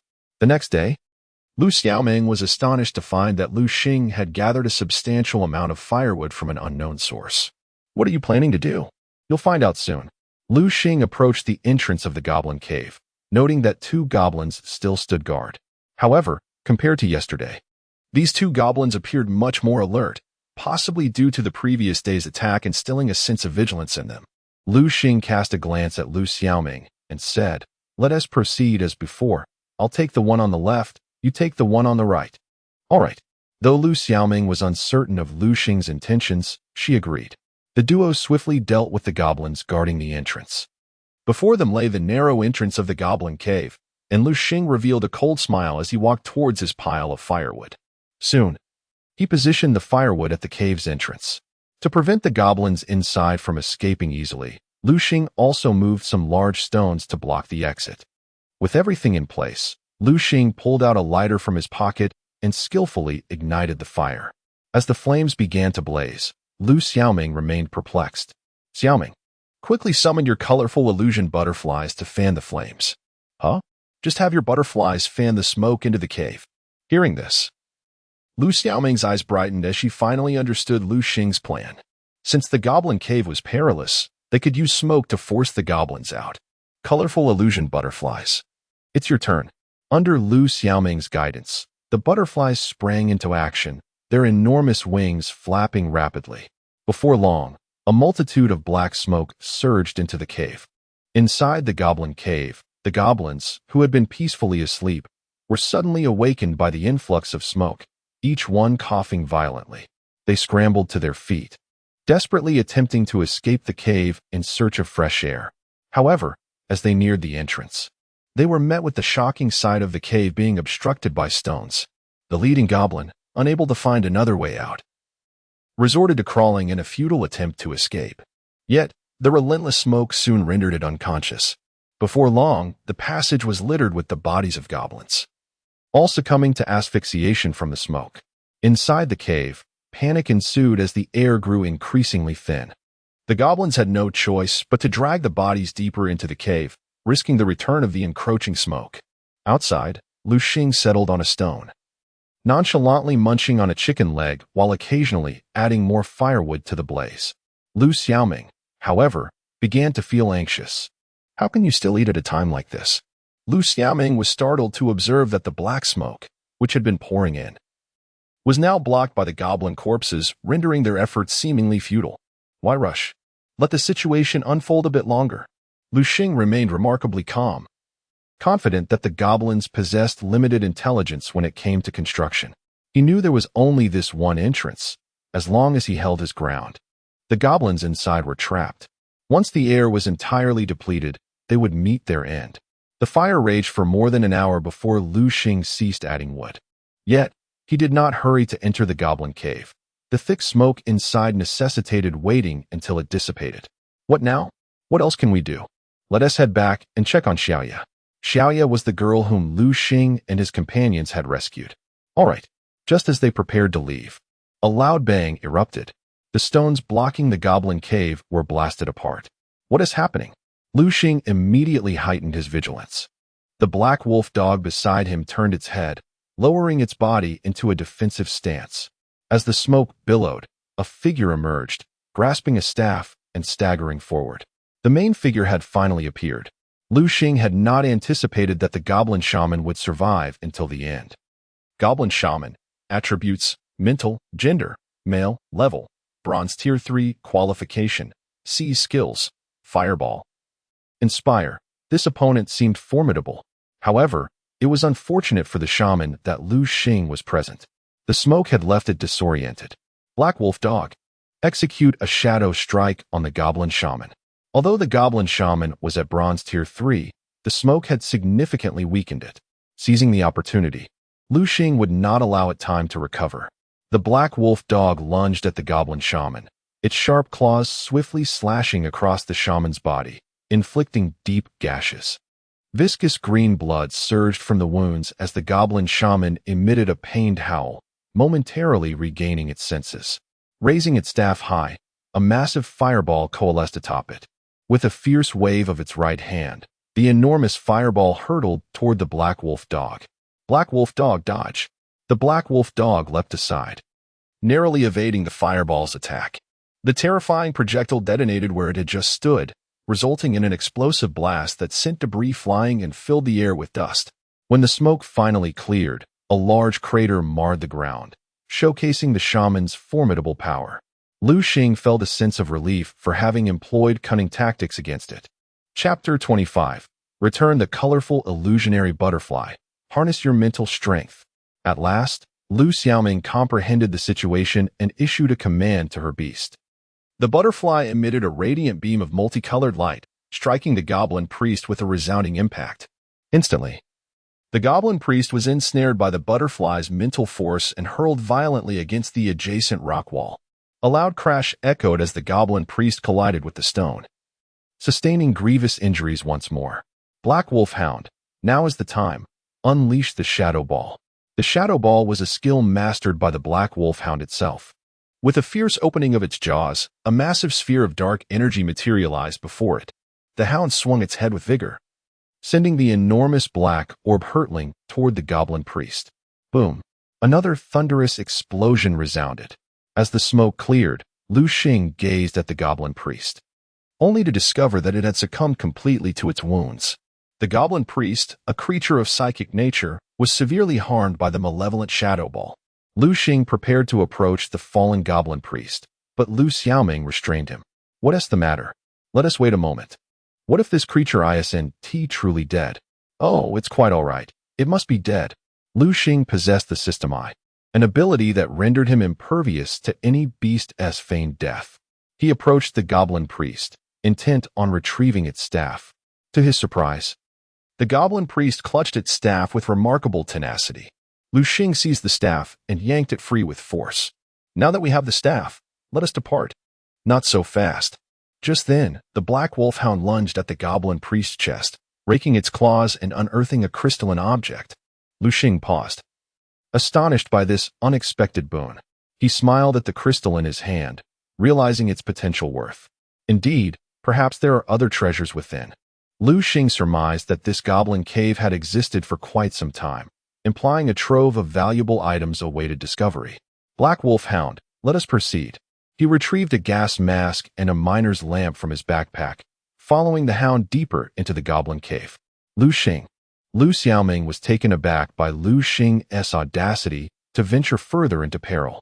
Gazing at the goblin priest's staff in her hands, she hesitated. Should she follow?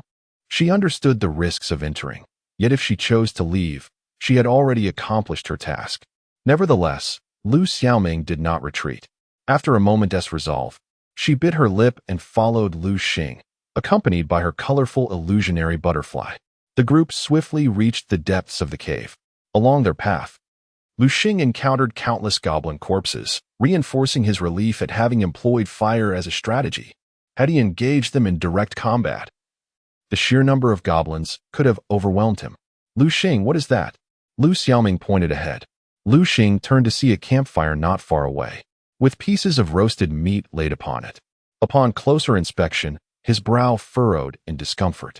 Indeed, what lay before him was human flesh that had been roasted and consumed by the goblins. Without a doubt, this unfortunate soul was a companion of Xiao Yi. Ugh! Liu Xiaoming could no longer suppress her churning stomach and fled toward the cave entrance, desperate for fresh air to alleviate her nausea. Liu Xing watched her retreat, but did not pursue. Instead, he continued his search. After a thorough examination, Liu Xing made a discovery. In the corner to his right, he found a heap of items. Unsurprisingly, these were the spoils collected by the goblins from their hunts of humans and other creatures. Liu Xing, indifferent to their utility, swept all the items into his system backpack with a wave of his hand. After ensuring he had not overlooked anything, he turned to leave with the Black Wolfhound. At the entrance of the secret realm, the soldiers saw Liu Xing and his companions return, yet none expressed surprise. Liu Xing's prowess assured that as long as one did not seek their own demise, survival within this realm was feasible. Liu Xing hailed a taxi for Xiao Yi, who departed without looking back. He understood that she would likely never return, choosing instead to abandon her aspirations of becoming a beast master for a mundane life. Let us go. Liu Xing glanced at Liu Xiaoming, only to find her ashen-faced, clearly shaken by the recent events. After all, Liu Xiaoming was a sheltered flower. She had never encountered such a gruesome sight.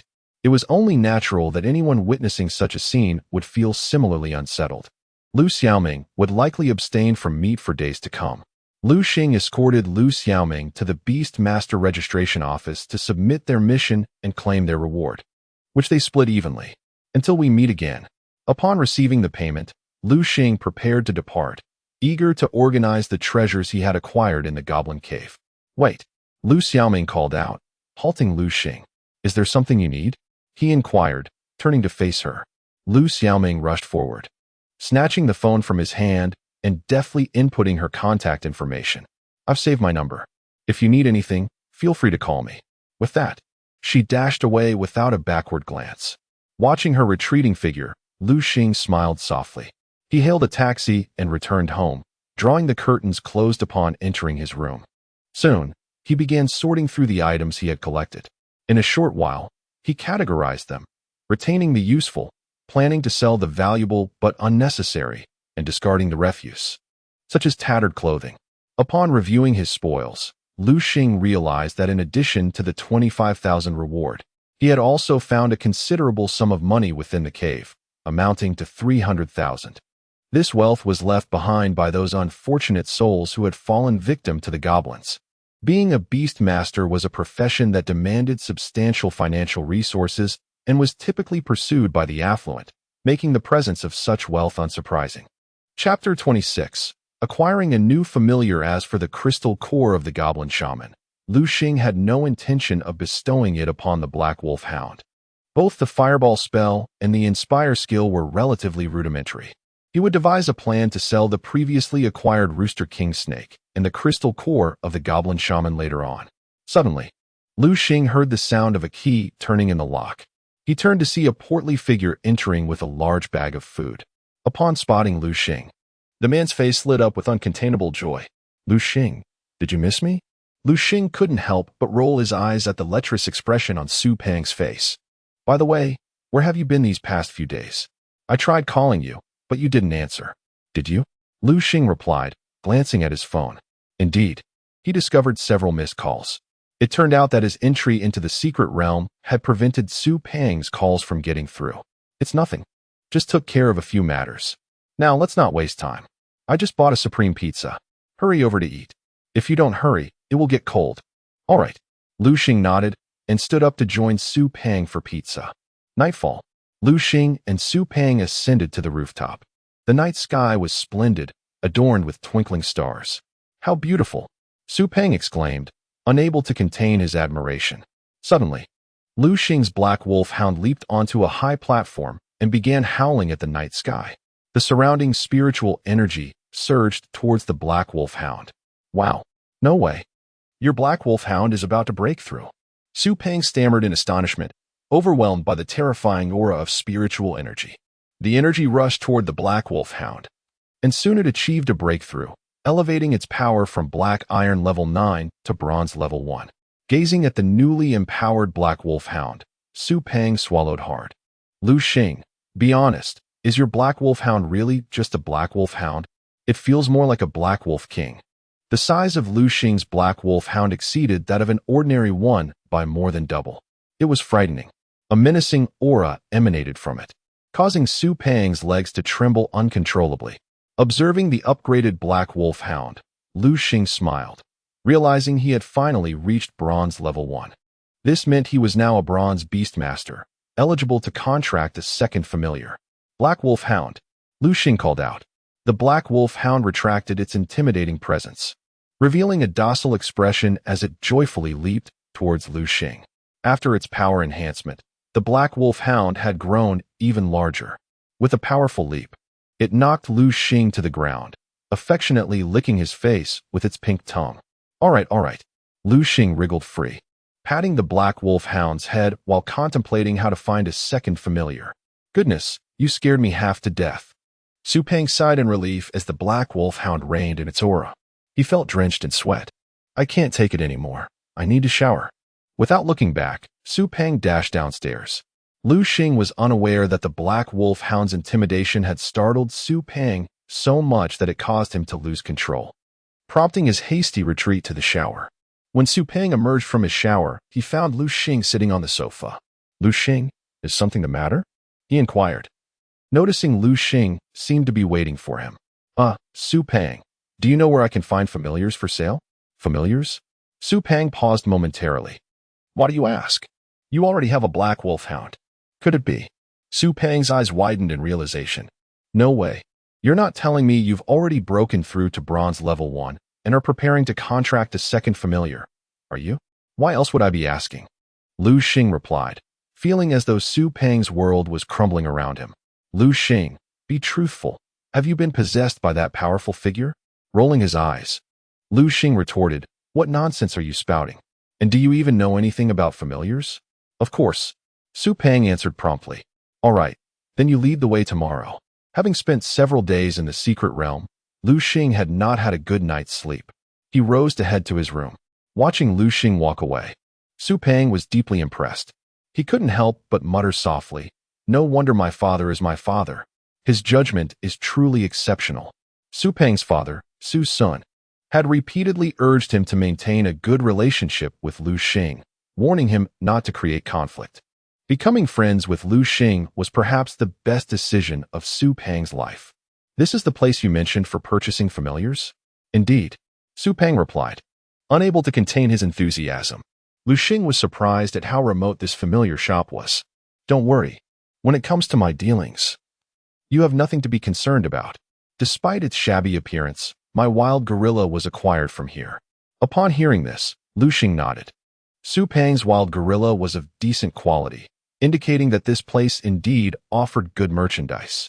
Under Su Pang's guidance, they entered the familiar trading establishment.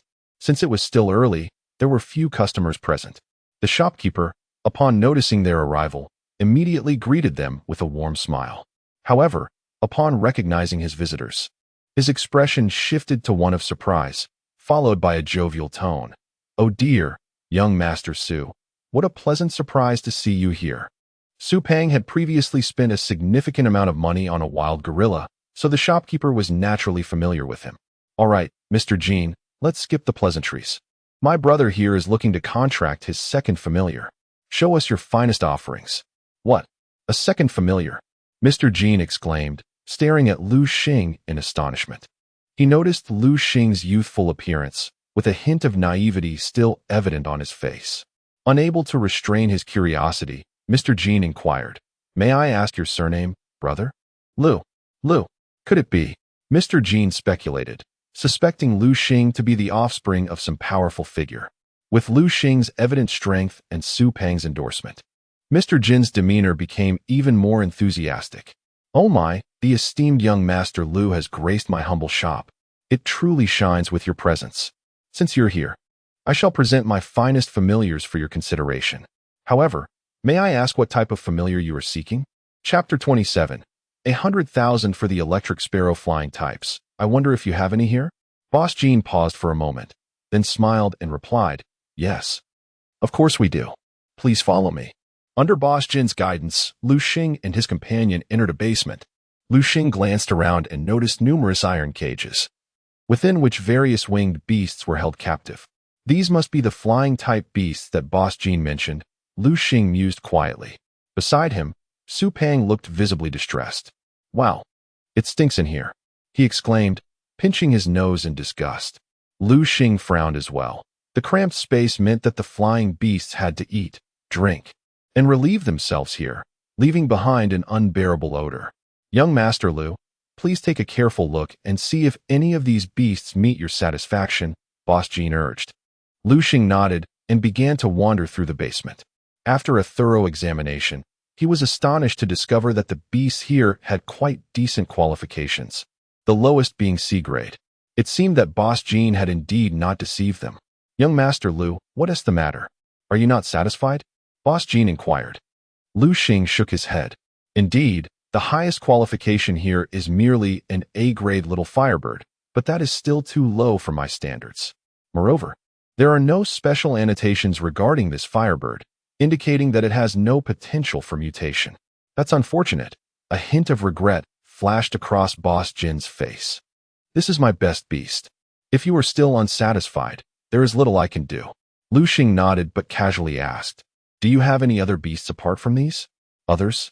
Well, there are some, but I fear they may not meet your discerning eye," Boss Jean replied, thinking Liu Xing had high standards and might look down on the beasts here. "Then let me see them," Liu Xing insisted, unwilling to leave empty-handed. After all, it wouldn't take much time to look. Very well. Under Boss Jin's guidance, Liu Xing and his companion arrived at another basement. Compared to the previous one, this new space was even more cramped. Liu Xing noticed that, in addition to the flying types, there were other beasts present. He activated his system eye to inspect them. As he had anticipated, the qualifications of the beasts here were significantly lacking, with F-grade beasts being abundant. After a thorough search, Liu Xing sighed in disappointment. It seems that finding a hidden gem is impossible. He muttered to himself, "Boss, there's a little electric sparrow over there, and it looks like it's about to die. Should we dispose of it?" "What?" Boss Jean exclaimed in shock and rushed over to the ailing electric sparrow. He found it lying on the ground, seemingly on the verge of death, evidently suffering from a severe illness. Hey, why are you still dawdling? Hurry up and take care of that creature. Do you want it to infect the other beasts? Boss Jean scolded his employee loudly. In this world, treating beasts was incredibly expensive. So Boss Jean preferred to dispose of the sick electric sparrow rather than incur the costs of veterinary care, especially since its value was low. The treatment might even exceed the worth of the little creature itself. Liu Xing took a glance at the electric sparrow and noticed that it was gravely injured, crackling with electrical energy and emitting a series of popping sounds. Just this one look widened Liu Xing's eyes in astonishment. What is going on? Liu Xing never expected that this little electric sparrow would possess such high qualifications. Little electric sparrow, attribute, electric, gender, level, black iron tier 3, qualification, SS, skills learned, electric shock, PS. It seems to have ingested something harmful, resulting in its frail body being unable to cope. Upon viewing the little electric sparrow's attributes, Liu Xing's heart raced uncontrollably. Wait, Liu Xing called out to the worker. Boss Jean, can you sell me this little electric sparrow? Boss Jean, taken aback, stared at Liu Xing in disbelief. He had not anticipated that Liu Xing would show interest in the ailing creature. Su Peng, witnessing this, couldn't he help but comment, Liu Xing, you can't possibly be interested in this little electric spar, can you? Look at it. It's in such a pitiful state. If nothing changes, it will likely pass away soon. Don't be foolish. Boss Jean furrowed his brows at this, pondering whether this little electric spar might be extraordinary. Had this young man discerned something? That shouldn't be possible. He had hired a specialized appraiser to evaluate the beasts here, and the highest qualification was merely C grade. Su Peng, don't you think that little electric spar is too pitiable? Liu Xing displayed a hint of sympathy. His acting was commendable, even managing to deceive Su Peng. Liu Xing, I know you have a good heart, but I advise you not to be foolish. That creature is still alive. The conversation between Liu Xing and Su Peng was overheard by Boss Jean, who now viewed Liu Xing as a compassionate young master from a wealthy family. Humph, indeed. A rich young heir, Boss Jean thought, believing Liu Xing to be a sheltered flower in a greenhouse, harboring pity for these beasts. Alas, this world is one of survival of the fittest. Compassion is the most undesirable trait. Boss Jean couldn't help but lament Liu Xing's fortunate upbringing. Even with his empathy, he could still thrive in this world. As for Boss Jean, he was resolute, having climbed from the bottom. Thus, he prioritized profit over friendship. Since young Master Liu desires it, I shall sell it to you for 100,000. What? Su Peng gasped in disbelief. Boss Jean, are you robbing us? That is utterly unreasonable. However, Liu Xing was unfazed by the price. 100,000 it is, he declared without hesitation. He understood the importance of maintaining his FAAD. If he hesitated now, Boss Jean might catch on. After all, he was no fool. Liu Xing aimed to establish himself as a wealthy heir, one who was foolish yet affluent. Chapter 28. Taming the little electric sparrow. Liu Xing took out 100,000 huaxia coins and purchased the little electric sparrow. As he departed with the sparrow in tow, Boss Jean could not help but exclaim, "Ah, these rich young gentlemen, truly foolish with their wealth." He believed he had struck gold, selling a sickly little sparrow for such a hefty sum. Watching Liu Xing carry the cage, Su Peng was filled with indignation. Liu Xing, why do you refuse to heed my advice? What is so special about this little sparrow? You are simply wasting your money. Liu Xing chose not to elaborate, for had Su Peng known this was a little electric sparrow of SS qualification, he would have been utterly astonished. Liu Xing hastily returned home with the little sparrow and locked himself in his bedroom. I must tame it now. Please do not disturb me. His declaration left Su Peng momentarily speechless. Well, it's of no concern to me. He turned away, intent on indulging his culinary cravings to dispel his frustration. Inside the room, Liu Xing followed the method taught to him by the formidable Master Jie and inscribed a contract formation on the ground using his spiritual energy. Upon completion, the formation emanated a brilliant glow. The little electric sparrow, sensing Liu Xing's intention to form a contract, immediately resisted. However, its frail state, compounded by its illness, rendered it nearly powerless to fight back. Liu Xing easily formed the contract with the creature. The little sparrow transformed into a stream of light, and was absorbed into the Beast Master space. Upon its entry, the spiritual energy within the space surged toward the little sparrow, enveloping it and beginning the healing process. Yet, the sparrow's injuries appeared rather severe, and even with the influx of energy, recovery was sluggish. It seems I shall need to seek out a healer tomorrow to aid in the little sparrow's recovery, Liu Xing murmured softly. The next morning, Liu Xing opened his door to find Su Peng seated at the dining table, indulging in a hearty meal. Upon seeing Liu Xing, Su Peng initially intended to speak, but, still harboring resentment from the previous day, merely snorted and continued eating. Such a character. Liu Xing chuckled softly, surprised to discover Su Peng's prideful side. Approaching the table, Liu Xing noticed a breakfast waiting for him in his place. It seemed that despite his anger, Su Peng had not forgotten to prepare a meal for him. After finishing breakfast, Liu Xing could not help but inquire, "Hey, Su Peng, do you know where I might find a healer?" "A healer? Why do you ask?" Su Peng's mood visibly lifted after satisfying his hunger. "To treat my little sparrow," Liu Xing replied. "What? You actually contracted that little sparrow?" Su Peng's eyes widened. Indeed, Liu Xing's response left Su Peng speechless. Although he recognized Liu Xing's talent, he pondered whether such a contract was a waste of his beast master abilities. Before Su Peng could voice his thoughts, Liu Xing interrupted. "Just tell me if you know or not. Spare me the unnecessary chatter. Who am I if not a healer? Come, I shall take you there." With the decision made, Su Peng felt compelled to assist Liu Xing in finding a healer to ensure the little sparrow received proper treatment. Hoping it would not suffer any lasting ailments due to its current condition, guided by Su Peng, Liu Xing arrived at a grand edifice. "Is this the healer's location?" "Indeed. Quite impressive, isn't it?" Su Peng beamed. "Do you know? Healers are considered a sacred and rare profession." "Why is that?" "Because beasts possessing healing capabilities are exceedingly rare. Any beast exhibiting such abilities is swiftly claimed by various factions." Liu Xing nodded in agreement. He had yet to encounter a beast with healing skills since acquiring his own. "Enough idle talk. Let us proceed inside," Liu Xing urged, leading Su Peng into the building. Upon entering, a charming young lady approached them. "Hello. May I assist you with anything?" Her face radiated a polite smile. "We are here to seek treatment for a beast. Is Master Zheng available?" Su Peng inquired directly. Upon hearing this, the young lady's expression shifted to one of concern. "I apologize, but Master Zheng has just stepped out. Do you know when he will return?" "I'm afraid I cannot say." Her words fell like a cold shower on Liu Xing and Su Peng, who had not anticipated their trip would be in vain. With no opportunity to meet Master Zheng, they turned to leave the building. As they stepped outside, Liu Xing asked Su Peng, "Do you know of any other places?" Su Peng shook his head.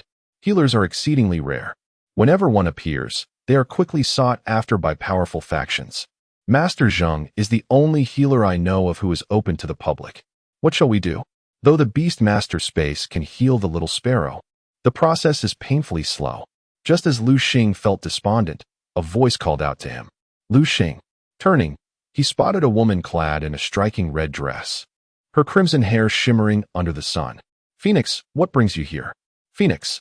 Su Peng's heart raced at the sight of her. "Liu Xing, do you know Phoenix?" He whispered excitedly. "Yes. Wow, you're quite the catch. Tell me how you met her. Do you know her too?" Su Peng shot Liu Xing an incredulous look. "Of course. Phoenix is the leader of the Phoenix Mercenary Corps. Do you have any idea what that entails?" "It's a legendary gathering of beauties." Liu Xing felt somewhat at a loss. He hadn't realized Su Peng possessed such knowledge in this regard. "Phoenix, it has been a while." Chapter 29. Healing the little electric sparrow. Liu Xing strolled towards the Phoenix. "I'm just wandering around here since it's not far from our camp. But you, my friend, where have you been recently? I haven't seen you at all." "Hee. Nothing much, just engaged in some cultivation." "Cultivation?" Phoenix cast a glance at Liu Xing. One look was enough to astonish her. "My heavens, you're not telling me you've already attained the first stage of bronze strength?" "Yes." Liu Xing nodded. "Your talent is truly remarkable. It has been long, and you've already reached the first stage of bronze. If this continues, you might surpass me soon." "Sister Phoenix, you jest. With my talent, how could I possibly compare to you?" "Well, after a few days apart, your words are as sweet as honey." Liu Xing wasn't just flattering. He knew Phoenix had already reached platinum level. To surpass her would require considerable time, and during that period, her strength would only continue to grow. All right, enough idle chatter. Tell me, have you encountered any difficulties? Phoenix noticed a hint of worry etched on Liu Xing's brow. Hee, nothing escapes Sister Phoenix's keen perception. I indeed have a troubling matter. Just yesterday, I contracted a beast, but it has sustained severe injuries and now requires treatment. However, it seems the healers here are away. You've contracted another beast? Phoenix furrowed her brow. She hadn't anticipated Liu Xing's impatience. Most individuals take their time to deliberate when reaching the first stage of bronze before selecting a new beast. Liu Xing's hasty decision surprised her, but she refrained from pressing further, instinctively sensing he wasn't foolish. Let us go? Where to? Of course, I'll take you to find a healer. Upon hearing this, Liu Xing's eyes lit up. He immediately chased after Phoenix, with Su Peng closely trailing behind. They followed Phoenix straight into a grand estate. Inside the magnificent villa, Su Peng curiously surveyed his surroundings. Is this the base of the Phoenix Mercenary Corps? His heart raced with excitement. He closed his eyes and took a deep breath. How fragrant! He discovered that the air in this place was permeated with a delightful aroma. At that moment, a woman in a flowing green dress descended the stairs. Sister Phoenix, who requires treatment. Liu Xing turned to see a stunning woman with vibrant green hair standing at the foot of the stairs. Another beauty. Liu Xing couldn't help but think. Him. Phoenix pointed to Liu Xing beside her. All right, young brother, please release your beast. The woman in the green dress yawned lazily, appearing as though she had just awoken. Okay. Liu Xing swiftly performed the incantation, summoning the little electric sparrow he had recently contracted. Once released, the little electric sparrow fluttered for a moment before plummeting toward the ground. Seeing this, Liu Xing dashed forward and caught it just before it hit the ground. The green-dressed woman paused at the sight of Liu Xing's beast, momentarily taken aback before smiling. I didn't expect your little bird to be so tiny. Her words carried a double meaning. Liu Xing understood her implication but chose to ignore it, instead smiling and saying, I would greatly appreciate it if you could assist in its treatment. The green-dressed woman, noting Liu Xing's politeness, decided against teasing him further. Fine, on account of Phoenix. I'll assist you this time. As she spoke, she performed her own incantation. Come forth, my little sweetheart. In no time, a small green sprite appeared before everyone. All right, green sprite, it's your turn. Heal that little electric sparrow. The green sprite nodded in acknowledgement. With wings as delicate as gossamer, it flew gracefully to the little electric sparrow. A radiant green glow enveloped the sprite as it placed a hand gently upon the little electric sparrow. Before long, the sparrow was shrouded in a warm green light. After a brief treatment, Liu Xing observed that the little electric sparrow's injuries were rapidly healing. This healing beast is truly remarkable.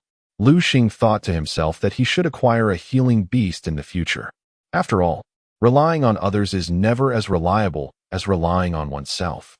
Perhaps I should tame a green sprite as well? At that moment, the attributes of the green sprite appeared before Liu Xing's eyes. Green sprite. Type: plant. Gender: level: platinum stage 1. Talent: S. Skills: healing, vine whip, petal surge. Truly, members of the legendary Phoenix Mercenary Corps possess extraordinary strength. Liu Xing couldn't help but murmur under his breath. All right, your little electric sparrow has been treated. Young brother, I must return to my beauty sleep now. After all, lack of sleep is a woman's greatest enemy. Insufficient sleep accelerates aging. The woman in the green dress glanced at Liu Xing, throwing him a flirtatious smile. Remember, my name is Green Luo. You owe me a favor. As for when you repay it, that depends on my mood. With that, Green Luo turned and descended the stairs, quickly disappearing from view. Thanks to the green sprite's healing, the little electric sparrow regained its vitality. It was finally free to soar once more. With a powerful flap of its wings, it glided through the second-floor atrium, swiftly passing through the corridor and out onto the balcony. Upon seeing the little electric sparrow take flight, Su Peng couldn't help but exclaim, Liu Xing, this is bad. Your little electric sparrow has fled. Yet Liu Xing remained remarkably composed. With the system at his disposal, he knew that the sparrow would never truly escape. It simply craved the freedom to fly, and he thought it best to allow it some time to enjoy the skies. It would return once it grew weary. You're quite nonchalant. If the little electric sparrow really does flee, I'd love to see how you'll react. Su Peng couldn't resist warning Liu Xing. Phoenix, overhearing this, was equally intrigued. She wondered how Liu Xing could be so confident.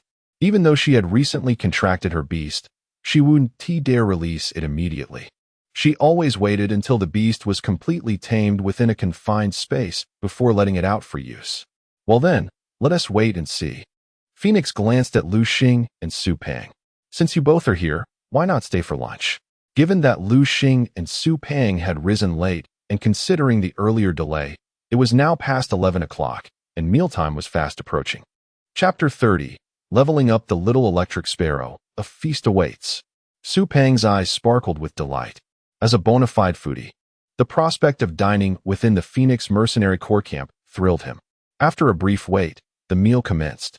Su Peng had anticipated the company of other members of the Phoenix Mercenary Corps, yet to his surprise, only Phoenix, Greenvine, and a woman with violet hair were present.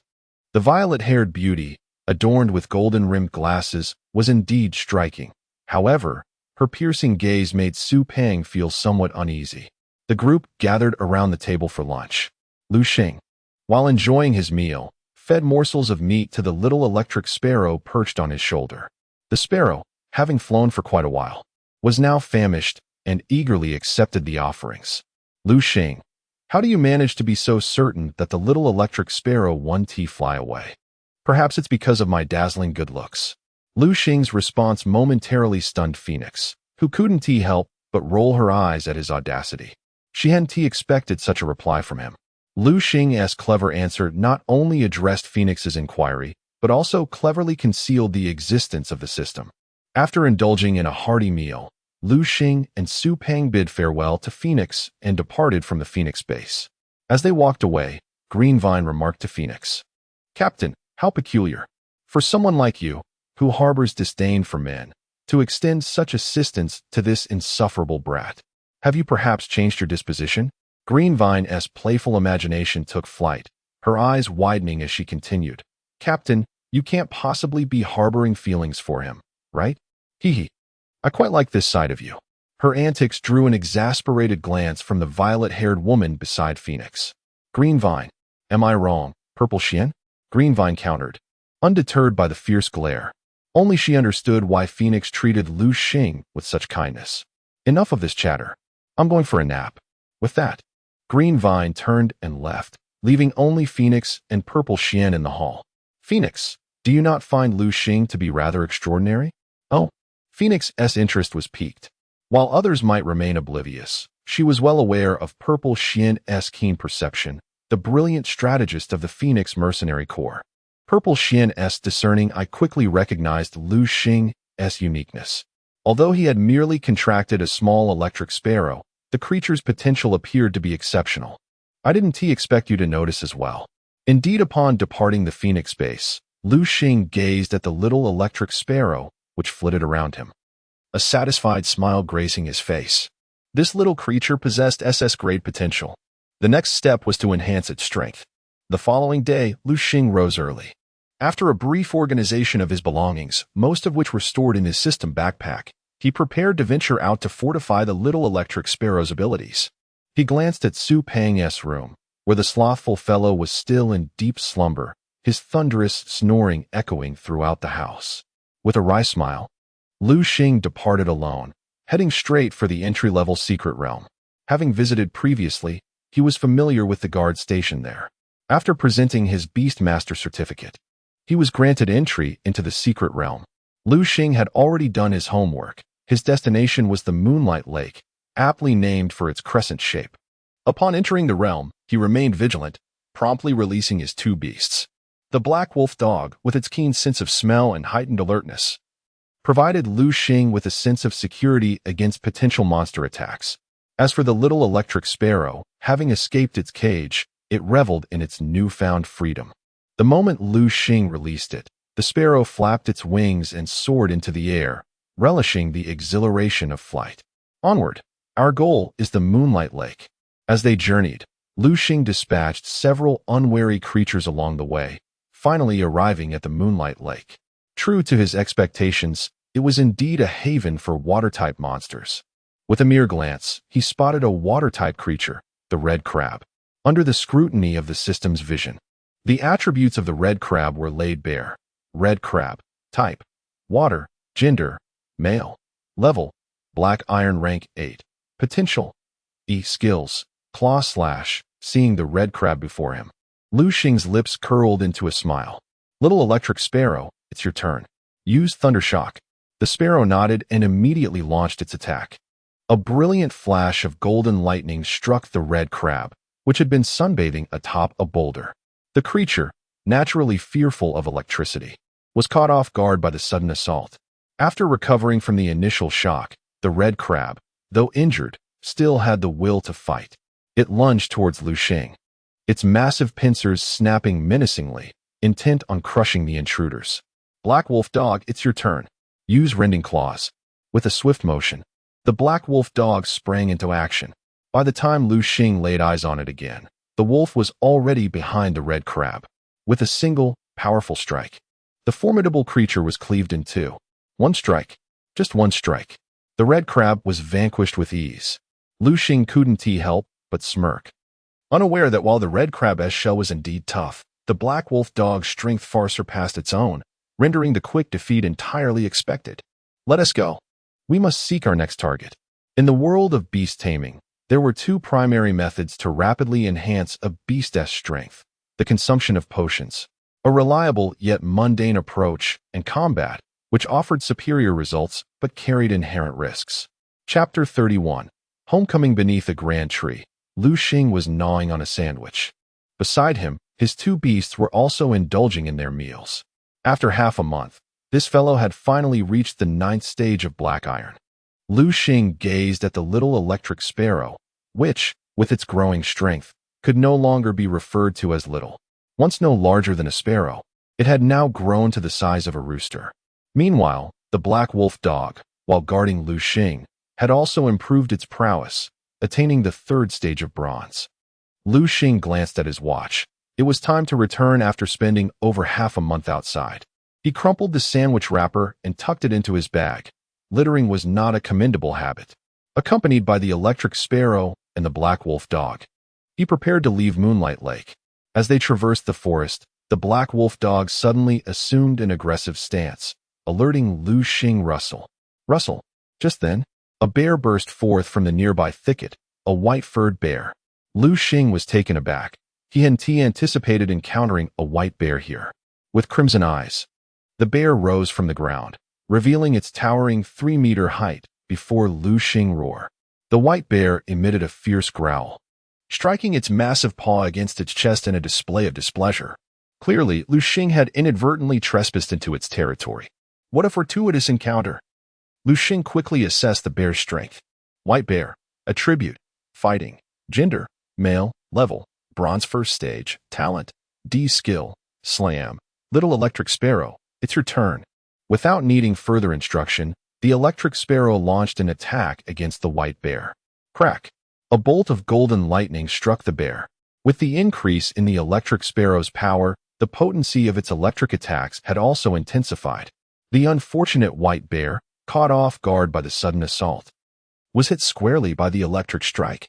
Instantly, its previously pristine white fur became dark and emitted a foul, burnt protein odor. What a pity!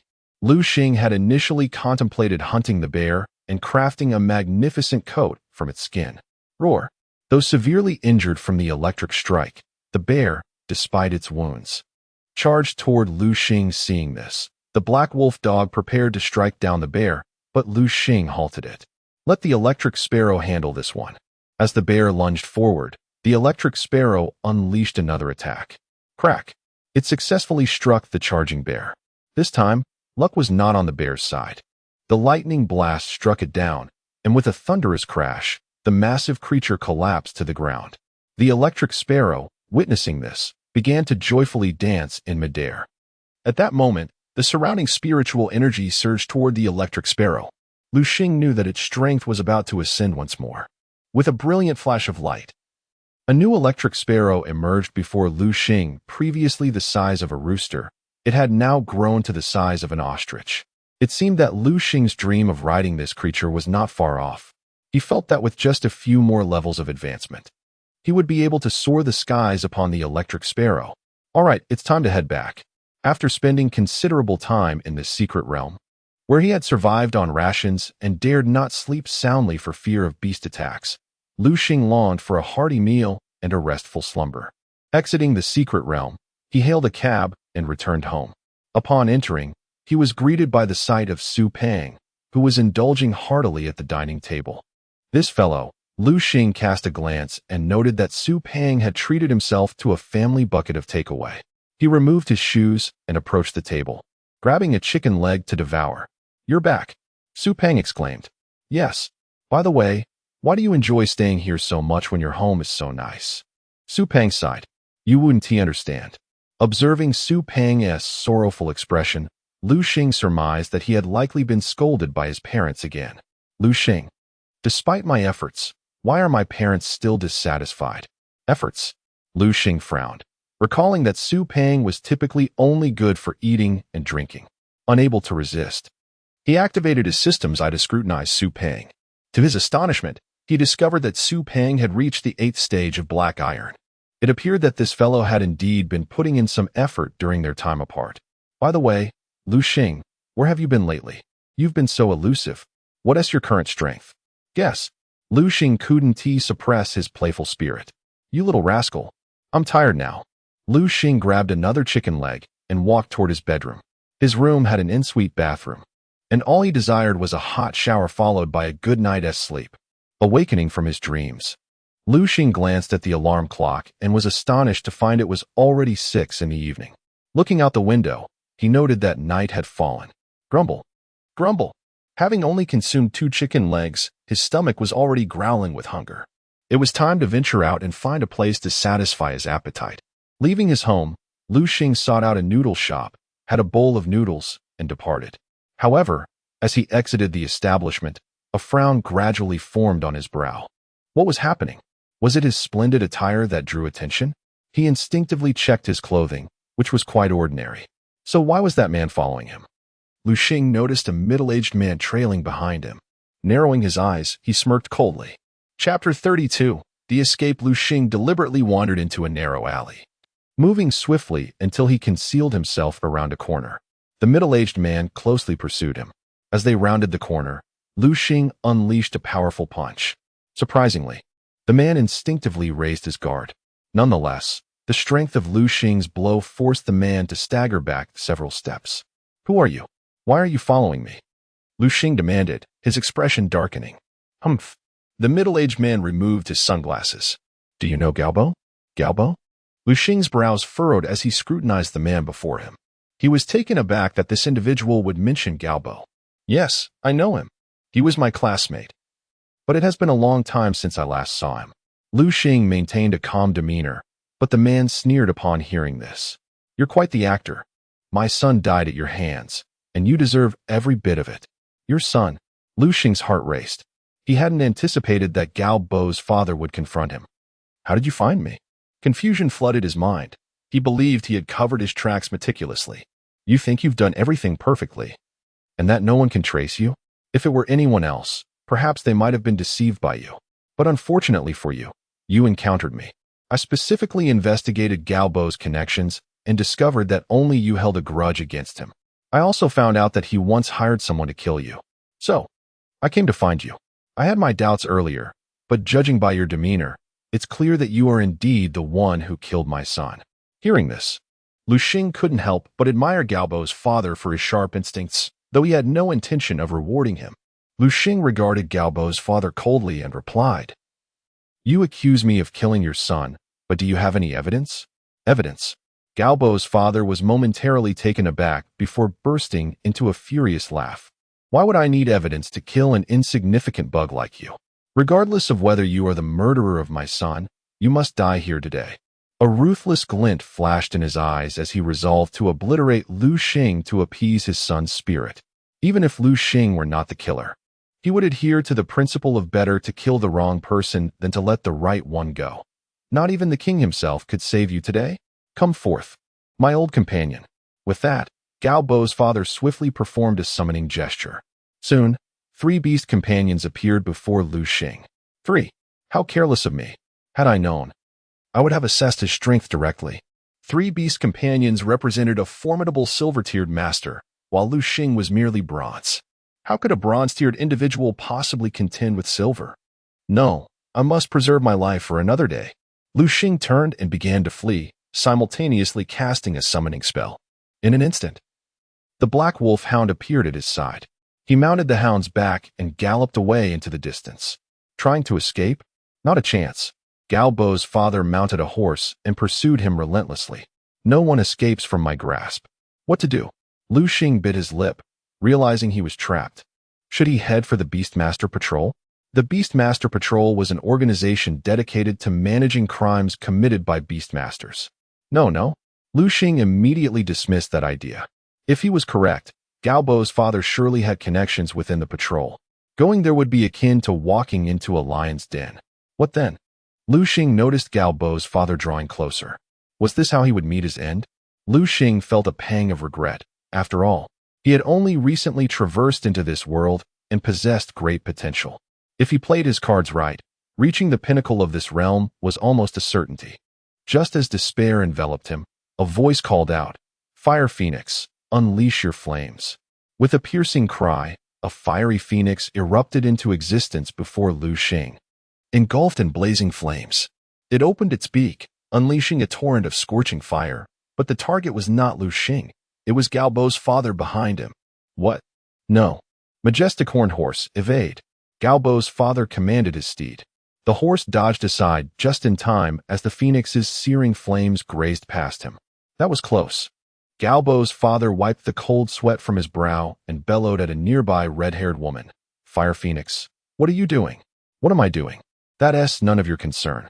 You, on the other hand, should be ashamed of yourself for pursuing a mere child." Gao Bo's father's expression darkened at her words. He couldn't comprehend why the leader of the Phoenix Mercenary Corps would intervene on behalf of Liu Xing. "I offer you 2 choices. Leave this place, and I will pretend I saw nothing, or fight me. Of course, you know the consequences of provoking me."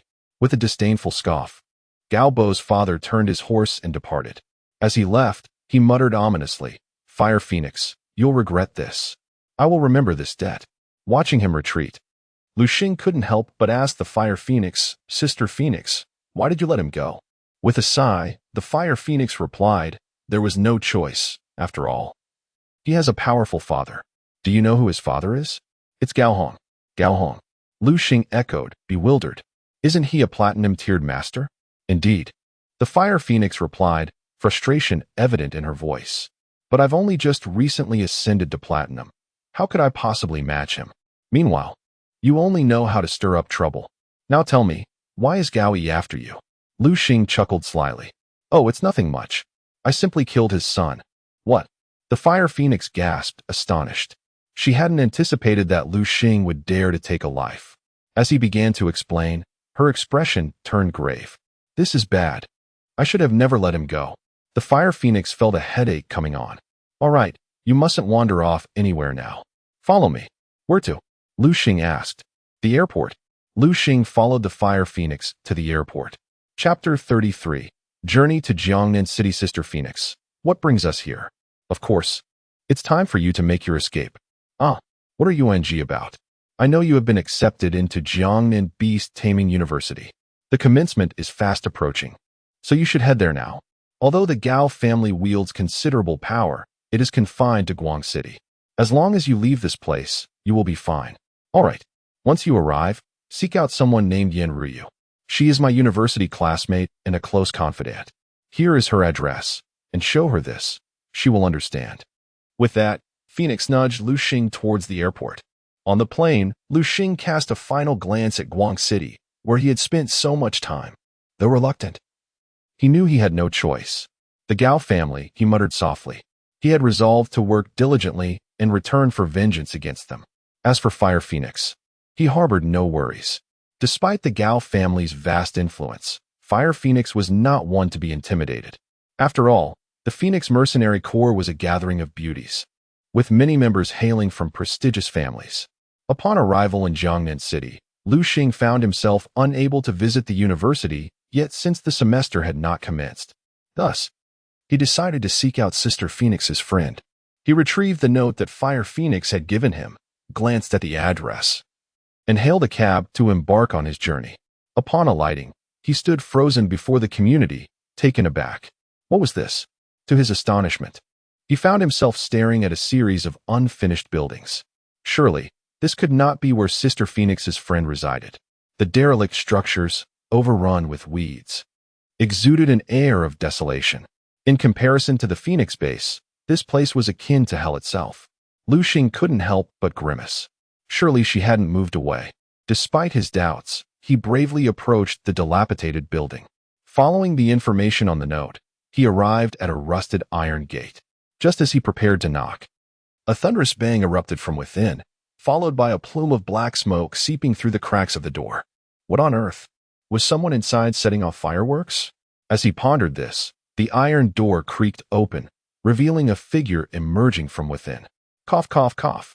The individual staggered out, coughing incessantly. Liu Xing's lips twitched as he observed the person, who resembled someone just emerging from a coal mine. Could this be Sister Phoenix's friend? To his surprise, after a moment, the woman regained her composure and noticed Liu Xing standing at the door. Well, hello there, handsome. What can I do for you? And nothing. I must have taken a wrong turn, Liu Xing stammered, eager to flee. Just then, a hand clamped down on his shoulder, halting his escape. Liu Xing attempted to elude her grasp, but that hand was like a vice, firmly restraining him. You must be Liu Xing. How did you know? Phoenix has already informed me. She instructed me to take good care of you. Upon hearing this, Liu Xing realized he had not made a mistake. He managed a wry smile and greeted the woman before him, who bore a striking resemblance to a yam. Greetings, Ruyu. The woman, Yin Ruyu, was a sight to behold. You have a sweet tongue, don't you? Now, enough chit-chat. Come inside. Liu Xing followed Yin Ruyu into her room. As they walked through, he could not help but feel increasingly concerned for his safety. He had expected Ryu to be a cute girl, yet her demeanor was surprisingly fierce. The space was cluttered with an array of instruments, and the recent explosion had only added to the disorder. The air was thick with the acrid scent of charred materials. Furrowing his brow, Liu Xing couldn't resist asking, Ryu, what kind of research are you conducting? His question struck a chord, and Yin Ryu immediately became animated. Come, come. She beckoned Liu Xing to a corner, presenting him with a test tube containing a dark liquid that emitted a pungent aroma. I know. Ryu, you must be researching poisons. Poisons? Nonsense. You little rascal, have you ever heard of evolutionary serums? Evolutionary serums? He could tell she was unimpressed by his lack of knowledge. In our world of beast taming, the theory of evolution is widely discussed. Certain magical beasts evolve from others, such as goblin priests evolving from goblins.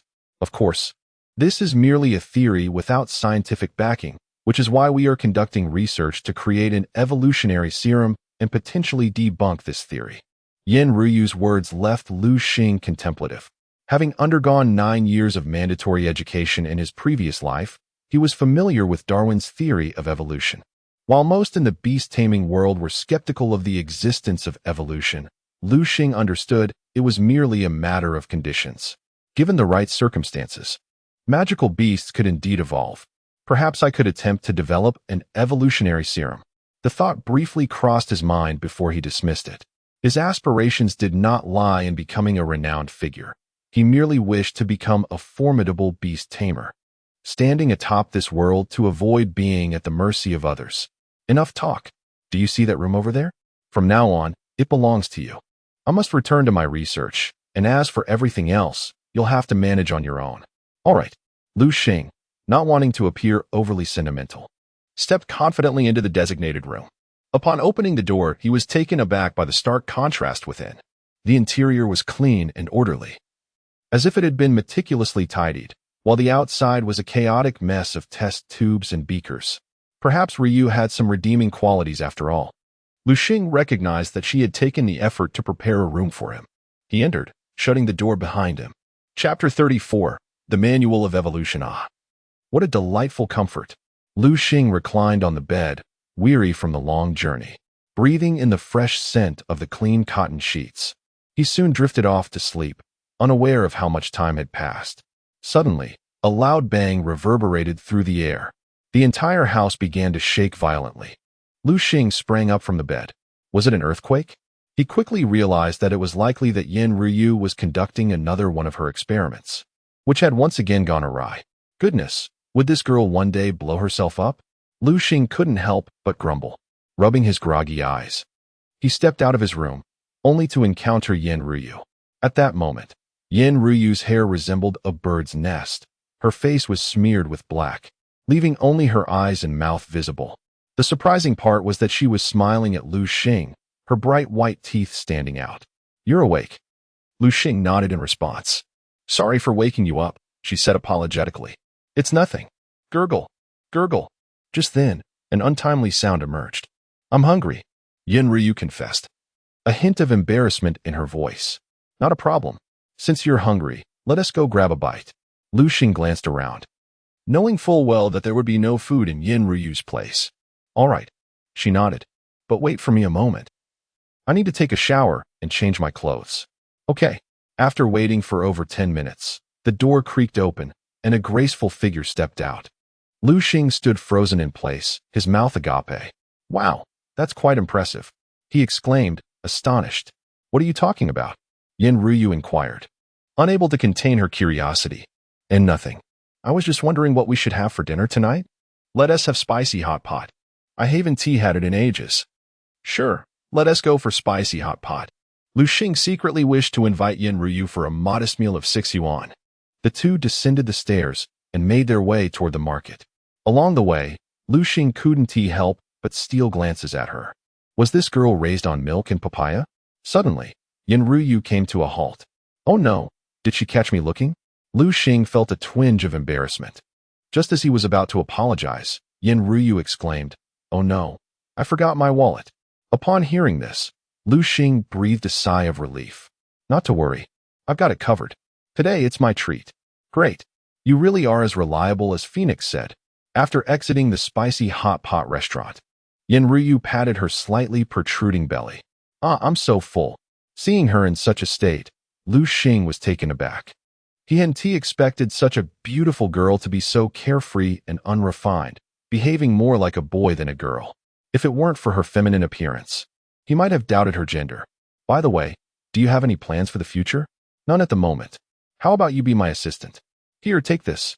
Without waiting for Liu Xing's consent, Yin Ryu pulled out a thick notebook and handed it to him, furrowing his brow at the hefty notebook. Liu Xing wondered where she had pulled it from, considering she was wearing a skirt. Flipping through its pages, he discovered it was filled with densely packed information.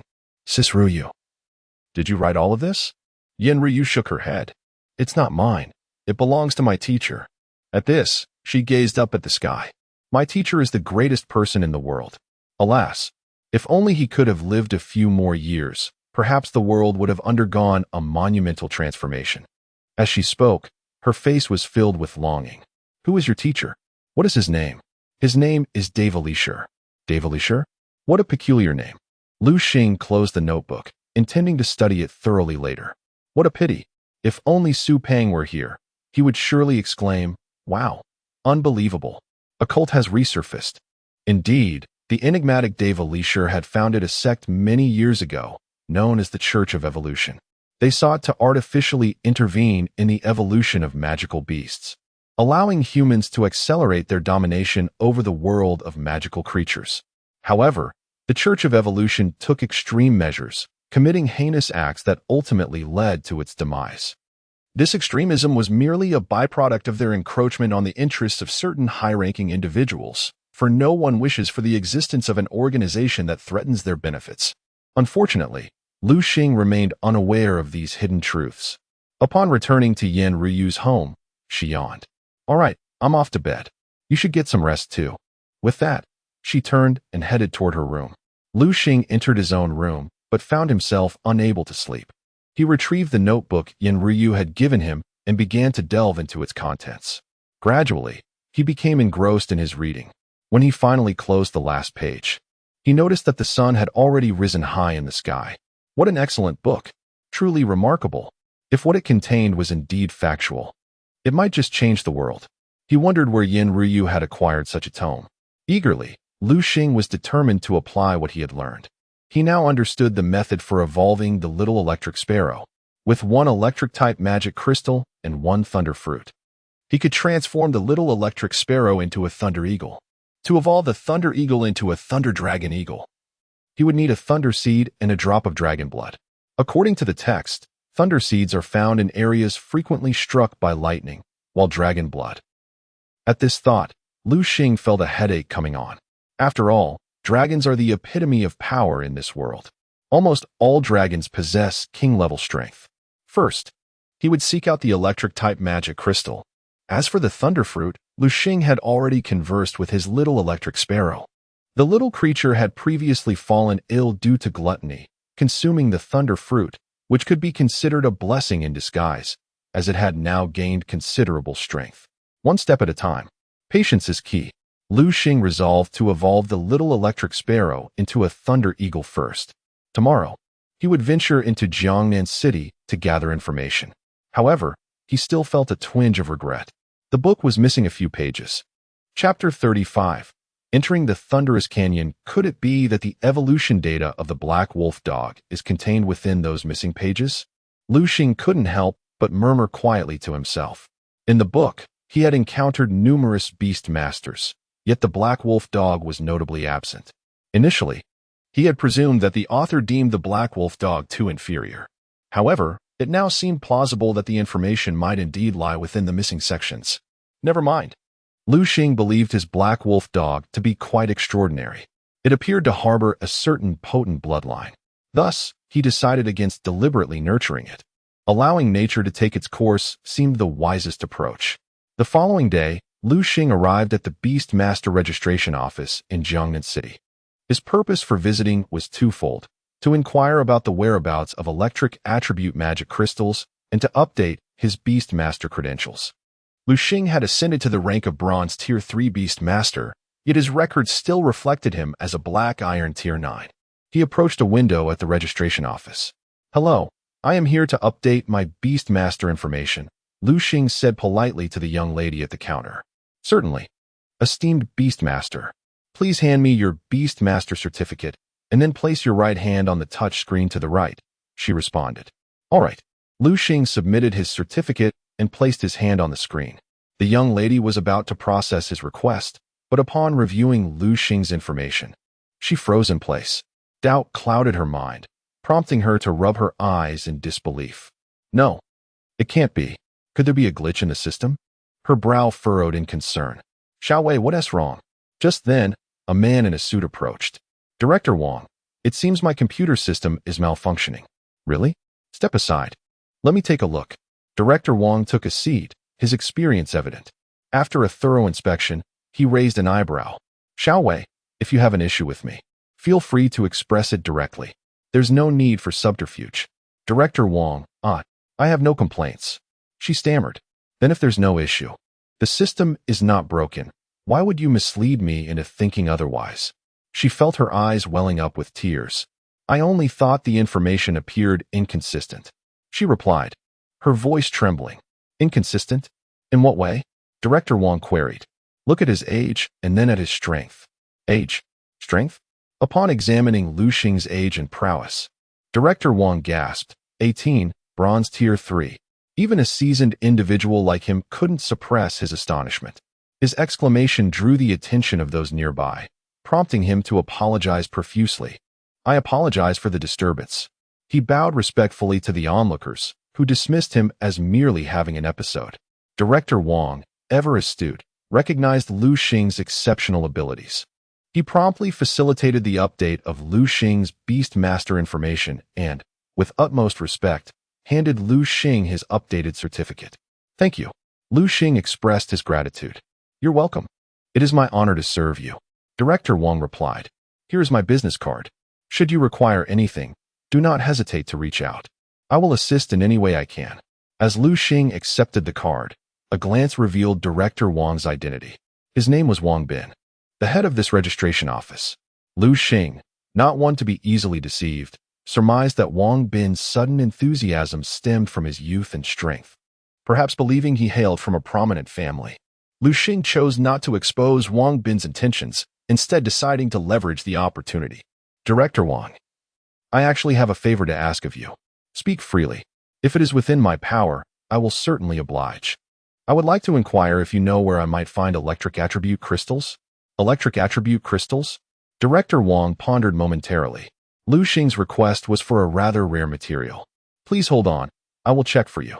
Director Wang utilized the computer, his higher authority evident as he swiftly uncovered the whereabouts of the electric crystals. The materials you seek are quite rare. Fortunately, we possess information regarding their location. Upon hearing this, Liu Xing felt a surge of elation.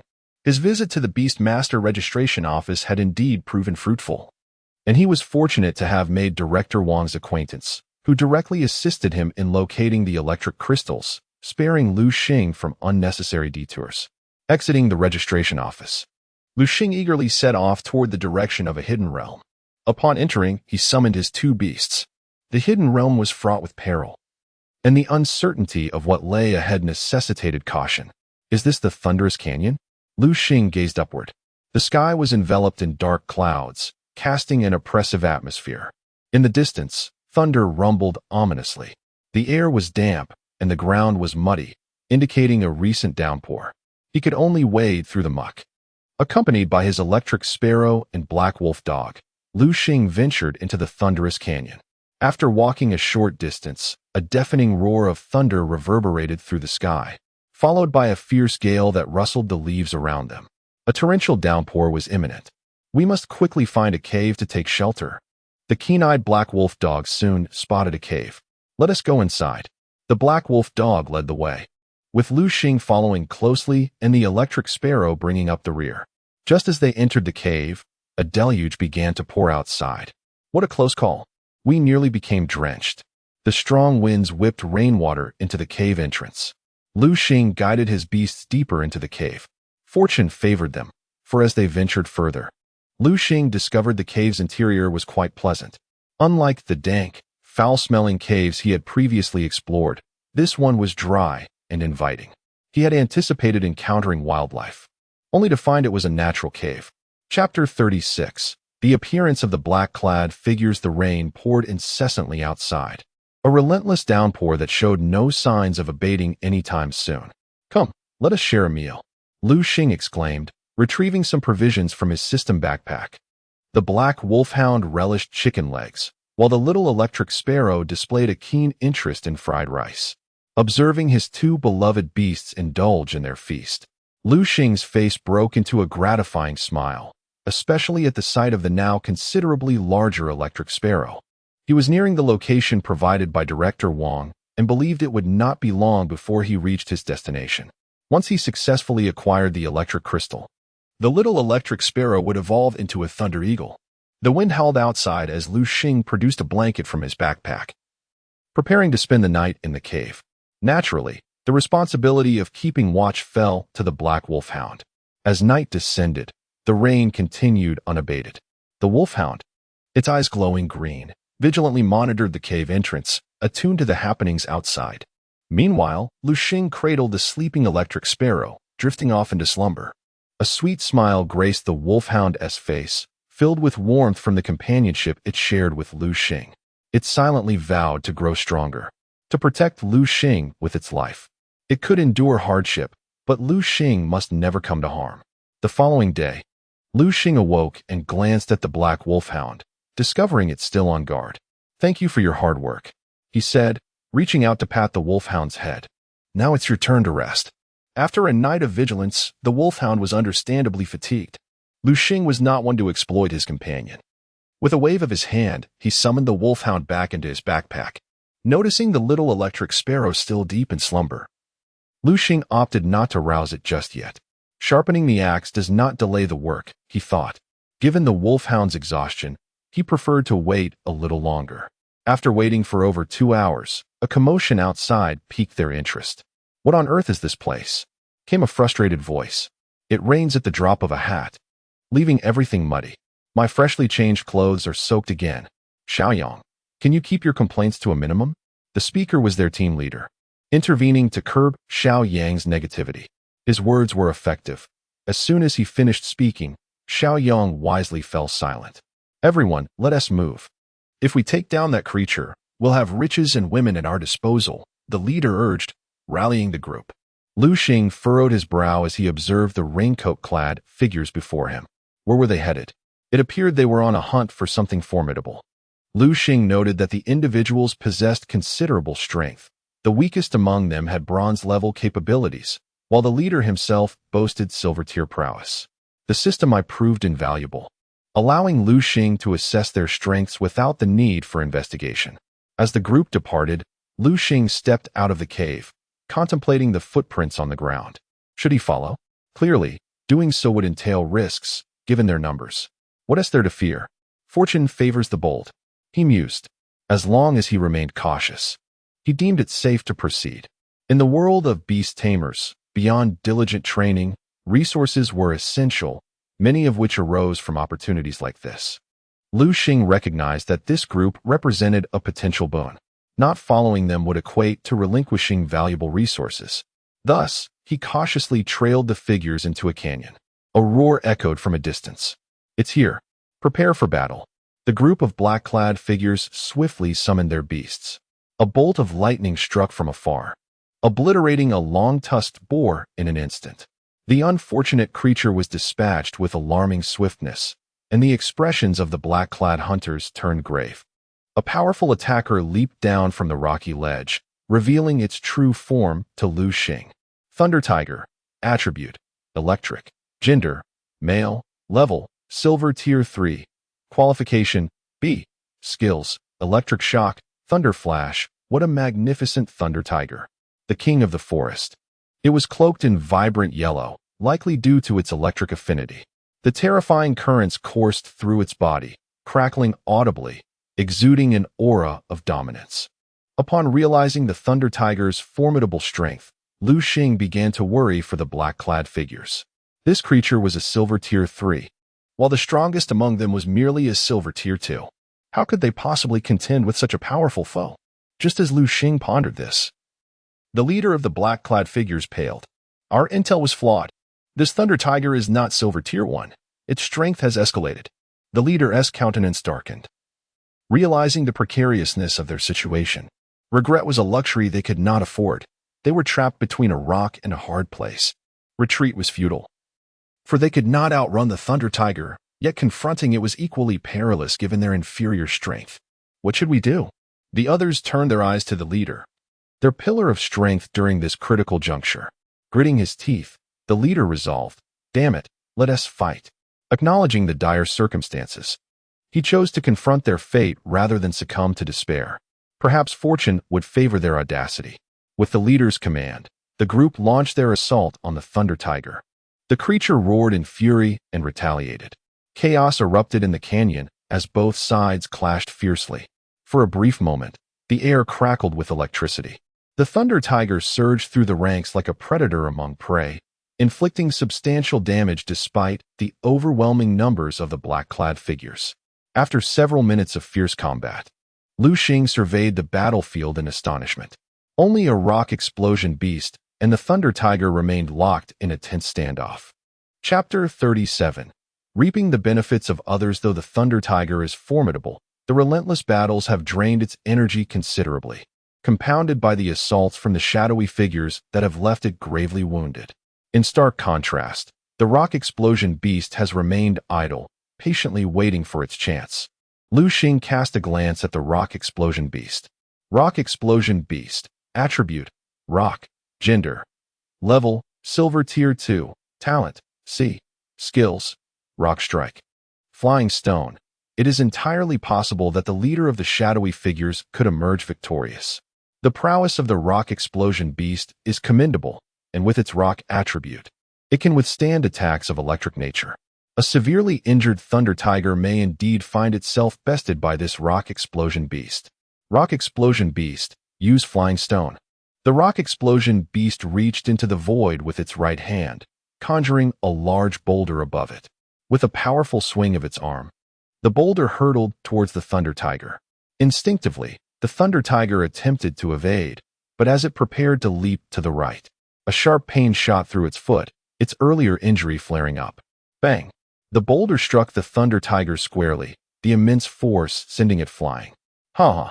The leader of the shadowy figures reveled in triumph, a sardonic glee lighting his features, despite the loss of all his minions. Suddenly, amidst his smugness, a flash of white light illuminated the scene. Bang! Like a bolt of lightning, the Thunder Tiger reappeared before the rock explosion beast, its sharp claws aimed directly at it. How is this possible? The leader's eyes widened in disbelief. He had not anticipated that the Thunder Tiger still possessed the strength to resist. Meanwhile, Liu Xing harbored a different perspective. Is this Thunder Flash? He mused, astonished. Perhaps it could be a technique for Little Electric Sparrow to learn. Although Thunder Flash generates a resounding roar upon execution, its speed is remarkable. By the time the opponent reacts, the attack has already been unleashed. Bang!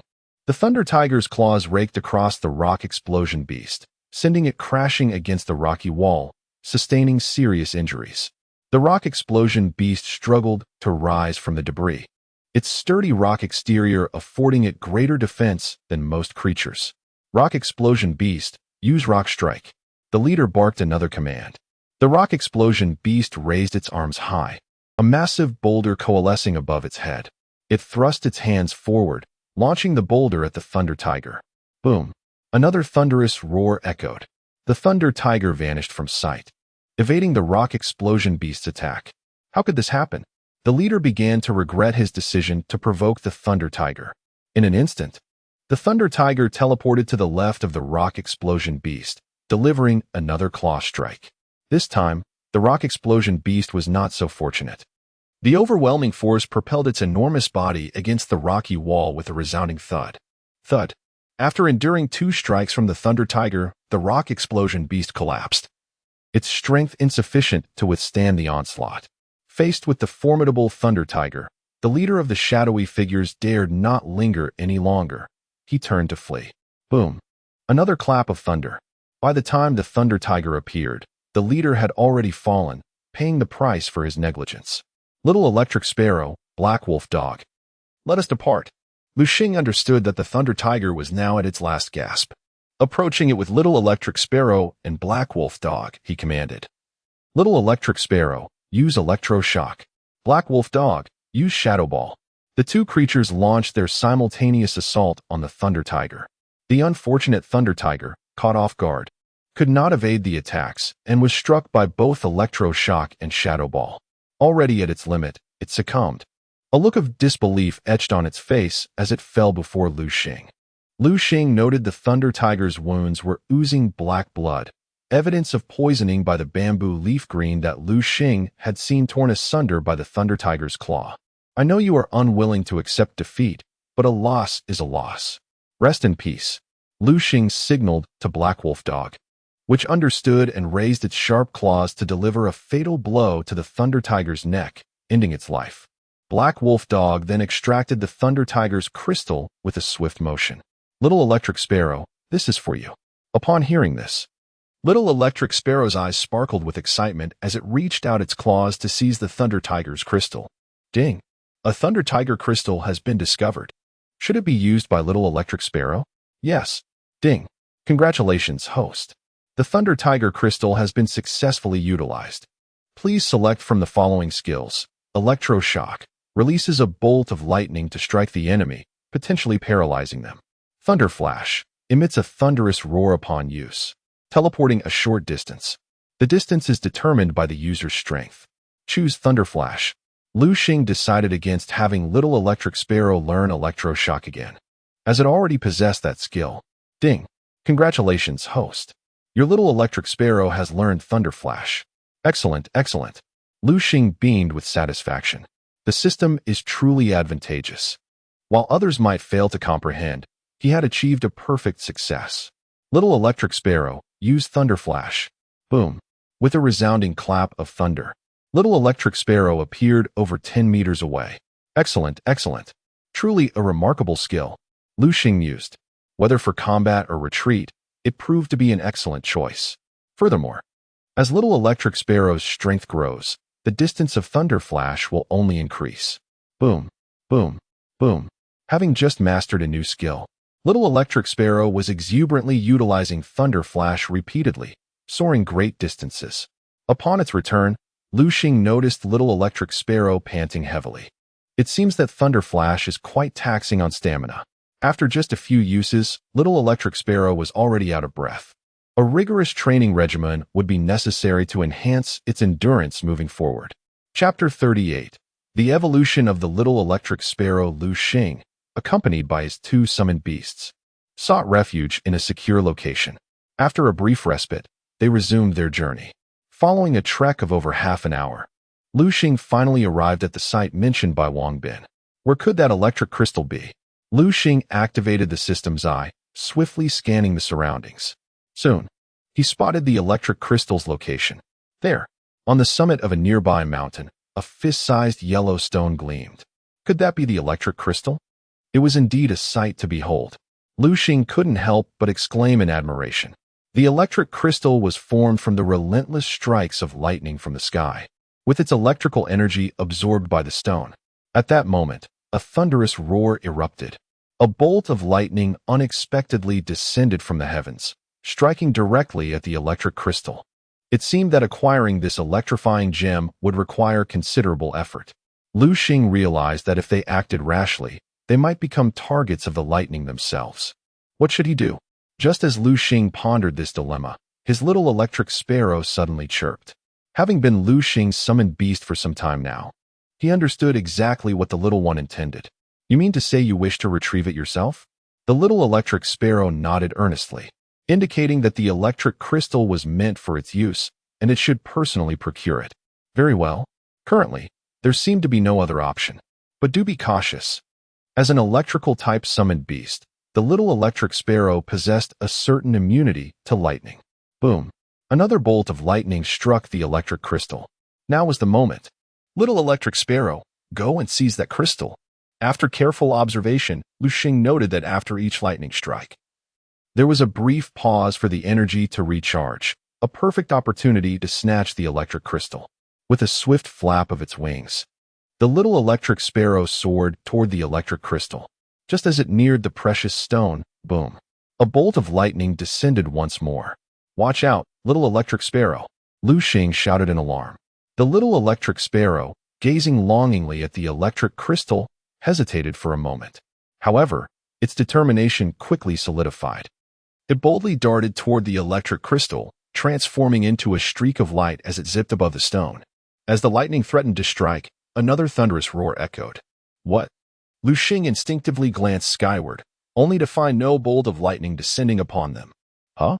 Just then, the little electric sparrow appeared nearby, an electric flash. Liu Xing immediately understood, relief washing over him. Thank goodness for that skill, or the little electric sparrow would have been struck. Although he was uncertain how much damage the lightning could inflict, the risk was undeniably high. No, I must reprimand this little one properly. Just as Liu Xing prepared to lecture the little electric sparrow, it returned triumphantly with the electric crystal. The little creature's face radiated joy, anticipation gleaming in its eyes as it sought Liu Xing's praise. Faced with the eager expression of his little electric sparrow, Liu Xing's heart softened. He couldn't bring himself to chastise it. Ding dong. Congratulations, host. Your little electric sparrow has acquired the electric crystal. The evolution conditions for your little electric sparrow have been met. Would you like to proceed with evolution? Yes, no. Yes. The very purpose of Liu Xing's journey was to facilitate the evolution of his little electric sparrow, and now that opportunity had arrived. As Liu Xing confirmed his choice, the electric crystal suddenly radiated a golden glow, unleashing a torrent of electrical energy that surged into the little electric sparrow. The creature became enveloped in the pulsating energy, bolts of electricity crackling across its form.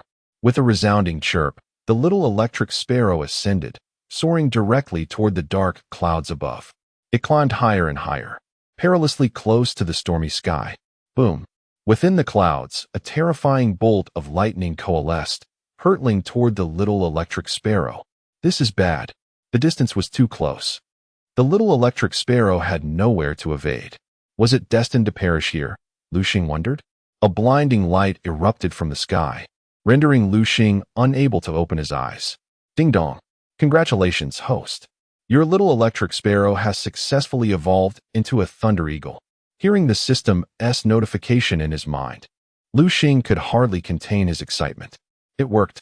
It finally worked. With powerful wings, the thunder eagle soared through the air, gracefully landing before Liu Xing.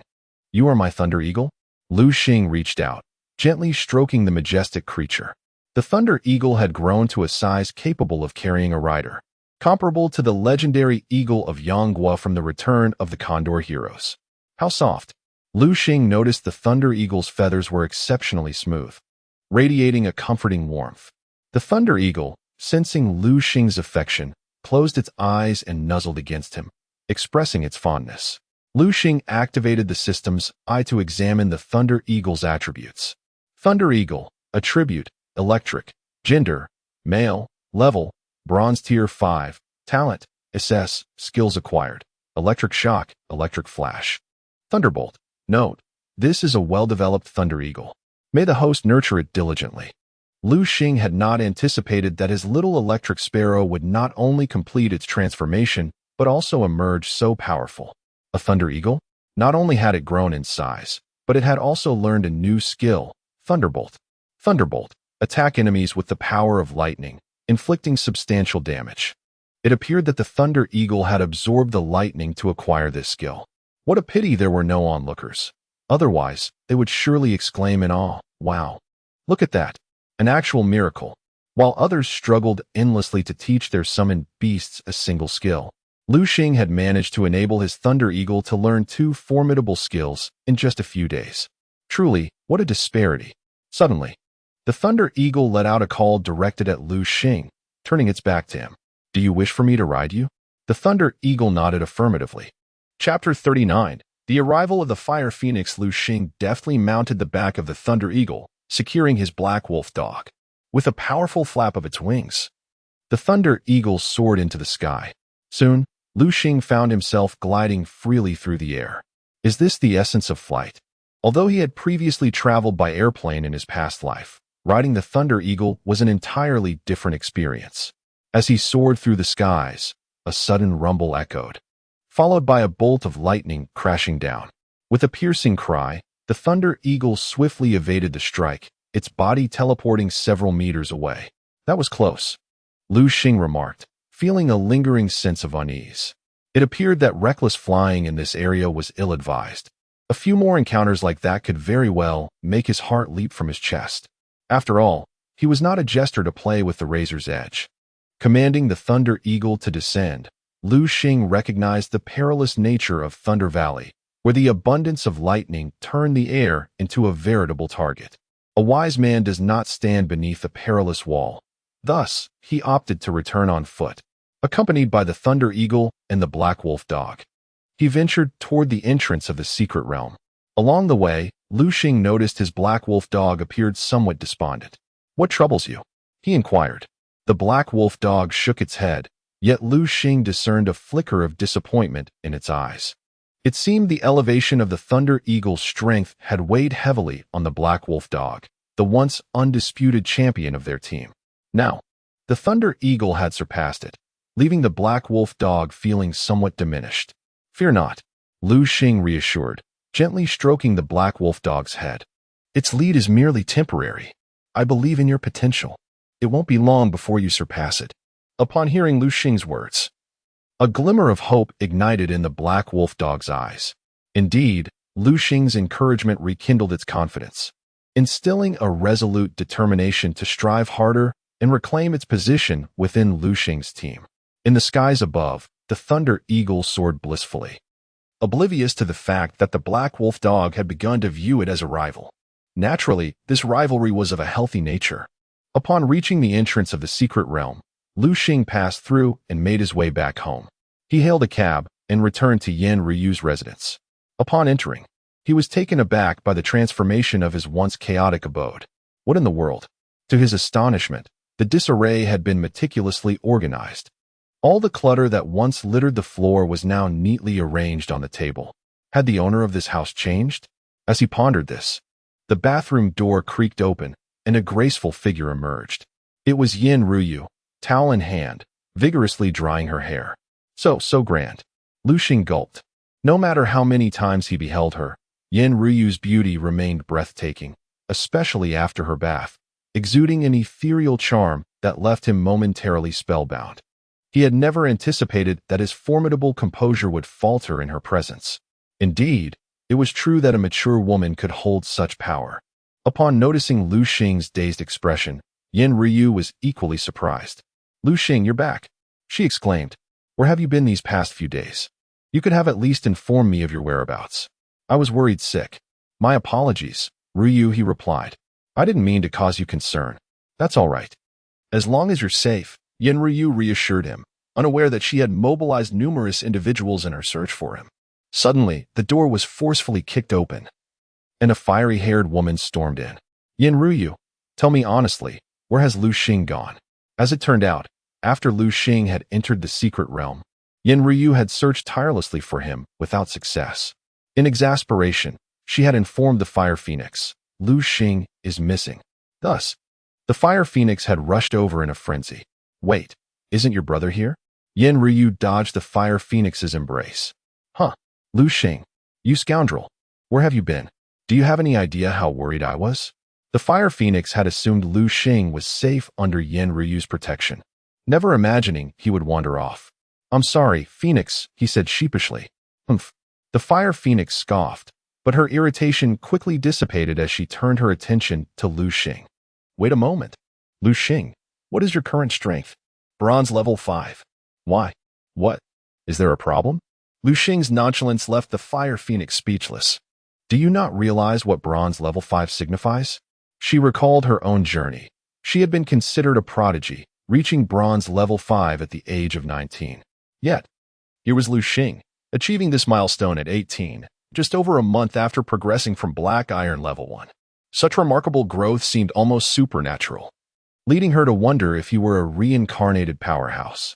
All right. The Fire Phoenix, relieved to see Liu Xing unharmed, decided to let go of her concerns. At that moment, she finally noticed the state of Yin Ryu's home. "Ryu, you've done quite well with the cleaning."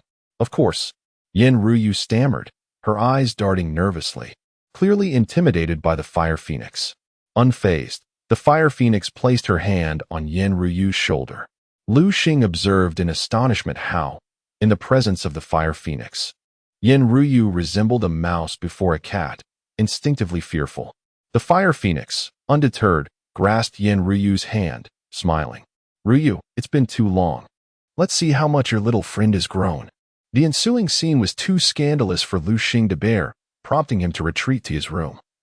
Locking the door behind him, listening to Yin Ryu's startled cries from outside, he swallowed hard, reflecting, "That was close. I almost witnessed something I shouldn't have." Chapter 40. Purchasing a beast for Su Peng. Liu Xing lay on his bed, preparing to rest, when suddenly his phone rang. "Liu Xing, you little rascal. Where have you been hiding?" came Su Peng's voice from the other end. It appeared that Su Peng had been searching for Liu Xing for several days. "I'm currently in Jiangnan City." "What? Jiangnan City? ISNT, it's still a week until school starts? Why did you go so early?" "I have some matters to attend to."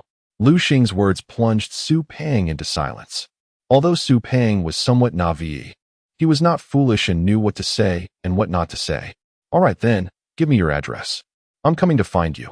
After some thought, Liu Xing replied, "No need, just take a flight here. I'll pick you up at the airport."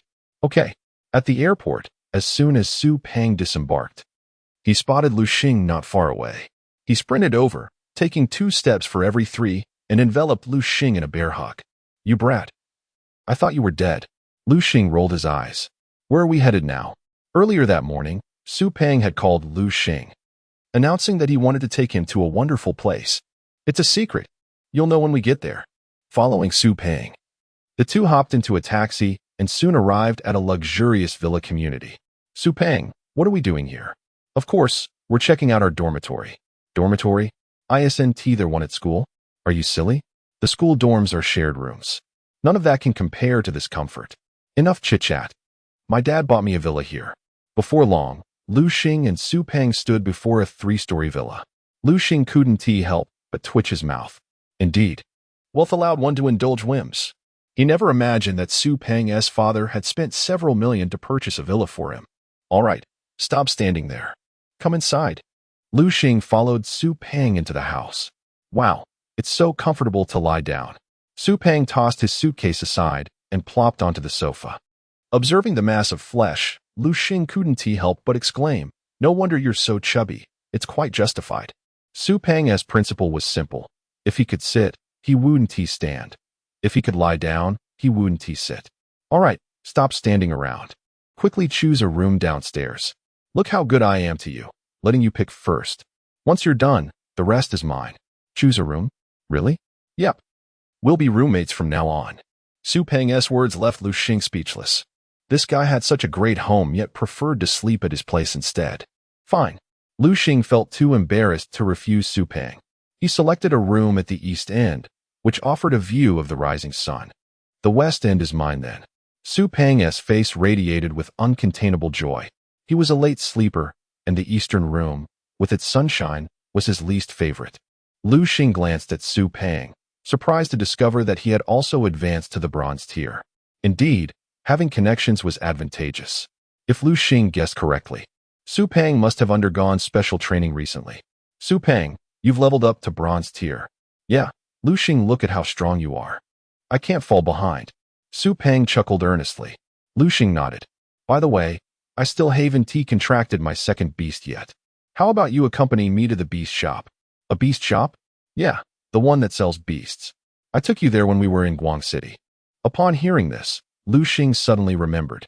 However, he was curious why Su Peng hadn't contracted a beast back in Guang City despite his advancement. Seemingly sensing Liu Xing's confusion, Su Peng smiled and explained, "Actually, I broke through on the plane to Jiang'an City." Liu Xing was momentarily speechless. That works too. Let us go. Su Peng nudged Liu Xing from behind, urging him to move. But Liu Xing instinctively asked, Su Peng, since you've leveled up to bronze tier, aren't you going to inform your family? Liu Xing understood that even without mentioning his family background, if Su Peng said a word, his father would hasten over to help him find a high-quality beast. No need. Su Peng replied nonchalantly, I have money. If I want a beast, I'll just buy one. All right. Liu Xing decided not to dwell on the details any longer. They prepared to head to the beast shop to help Su Peng select a new beast. With his system eye, Liu Xing could easily assist Su Peng in finding a suitable beast. The two hailed a cab and headed straight for the beast shop. Upon entering, Liu Xing noticed that the Jiang'an City beast shop was significantly larger than the one in Guang City. A glance around revealed it was also much busier. Hello. How may I assist you? A cheerful saleswoman greeted them with a smile. We're here to purchase a new beast. Su Peng stated directly. Great. May I ask what type of beast you're looking for? While Su Peng fell into contemplation, having just advanced, he hadn't yet considered what type of beast he wanted next. Please, lead us inside to take a look. Of course. Right this way. Under the guidance of the saleswoman, the two entered the area where the beasts were kept. Ugh. As soon as they stepped into the basement, Su Peng felt a wave of nausea. No matter how many times I come to these places, they always make me feel sick. Enough complaining. Let us move on. As they walked, Liu Xing activated his system eye and quickly scanned the beasts. To his astonishment, it appeared that the beasts had already been categorized. The lower-tier beasts were on display outside, and their prices were correspondingly lower, while those of higher quality were housed within, naturally commanding a higher price. As they ventured deeper, Liu Xing discovered they had reached the 500,000 area. 500,000. Liu Xing murmured quietly. It seemed there was no chance of a bargain here. He couldn't help but pout. Unfortunately, no one could hear Liu Xing's grumbling. Otherwise, they would surely chastise him for being so stingy when purchasing a beast. In truth, Liu Xing wasn't stingy. He simply wanted to acquire the best items for the least amount of money, after all. No one wished to be taken advantage of. Chapter 41. The contract of the gluttonous beast. Liu Xing was astonished to discover that upon entering this area, the strength of the beasts had significantly increased, and their qualities had risen considerably. Previously, he had encountered beasts of grades F, E, and D, but now he began to see those of grades C and B, with even some A-grade beasts appearing. Su Peng cast a glance around, his expression sour. Do you look down on me for bringing me to this 50,000 zone? Su Peng's words left the saleswoman momentarily flustered. Please, don't waste time with such remarks. Just take me directly to the 1 million zone. Of course, I sincerely apologize for the inconvenience. Please follow me, and I shall take you to the 1 million zone right away. The saleswoman exhibited commendable professionalism, promptly apologizing to Su Peng before leading him toward the 1 million zone.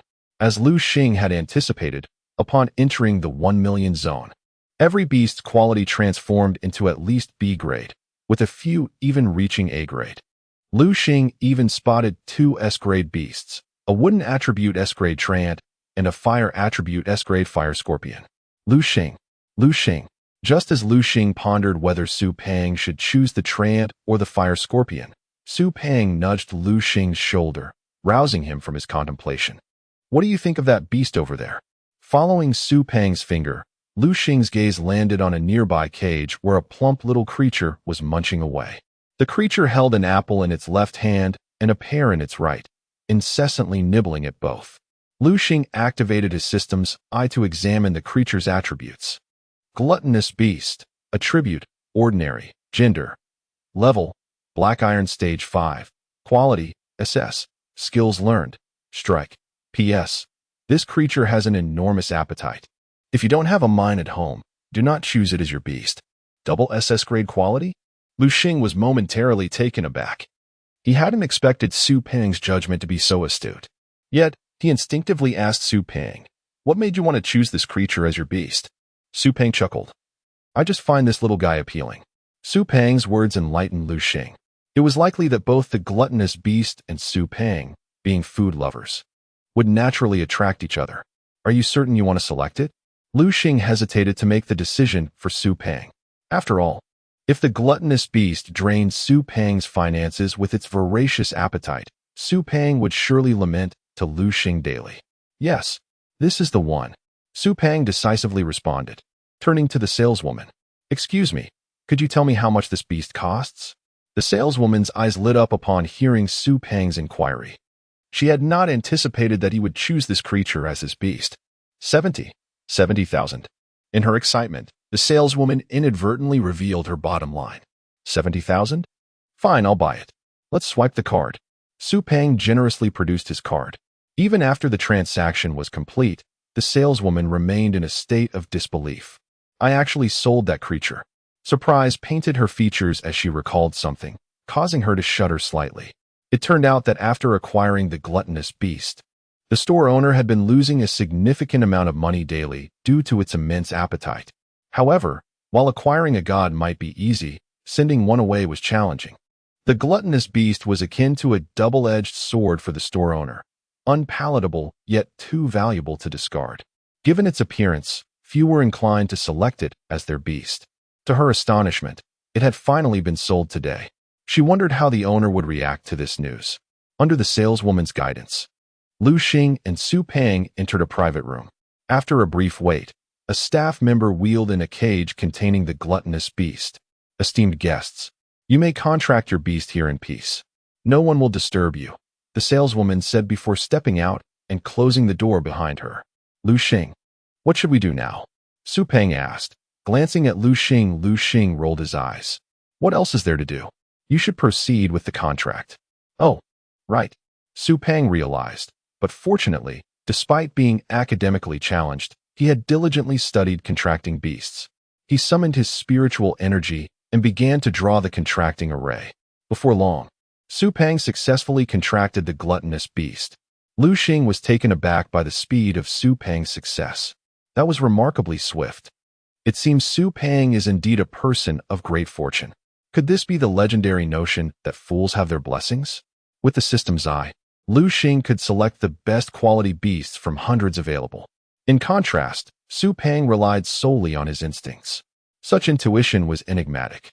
It was akin to purchasing a lottery ticket. When the feeling was right, one might win a grand prize, effectively selecting a high-quality beast. Conversely, a misjudgment could lead to selecting a beast of poor quality.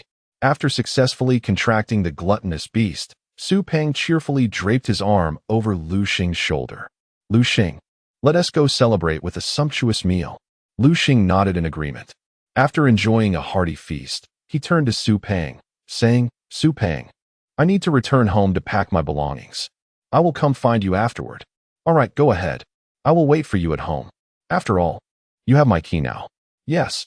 After bidding farewell to Su Peng, Liu Xing returned to Yin Ruyu's residence. Upon entering, he found Yin Ruyu sitting on the sofa. Her face flushed as she massaged a certain part of her body. Ruyu, where's Sister Phoenix? The Phoenix Mercenary Corps had an urgent matter. She had to leave in a hurry.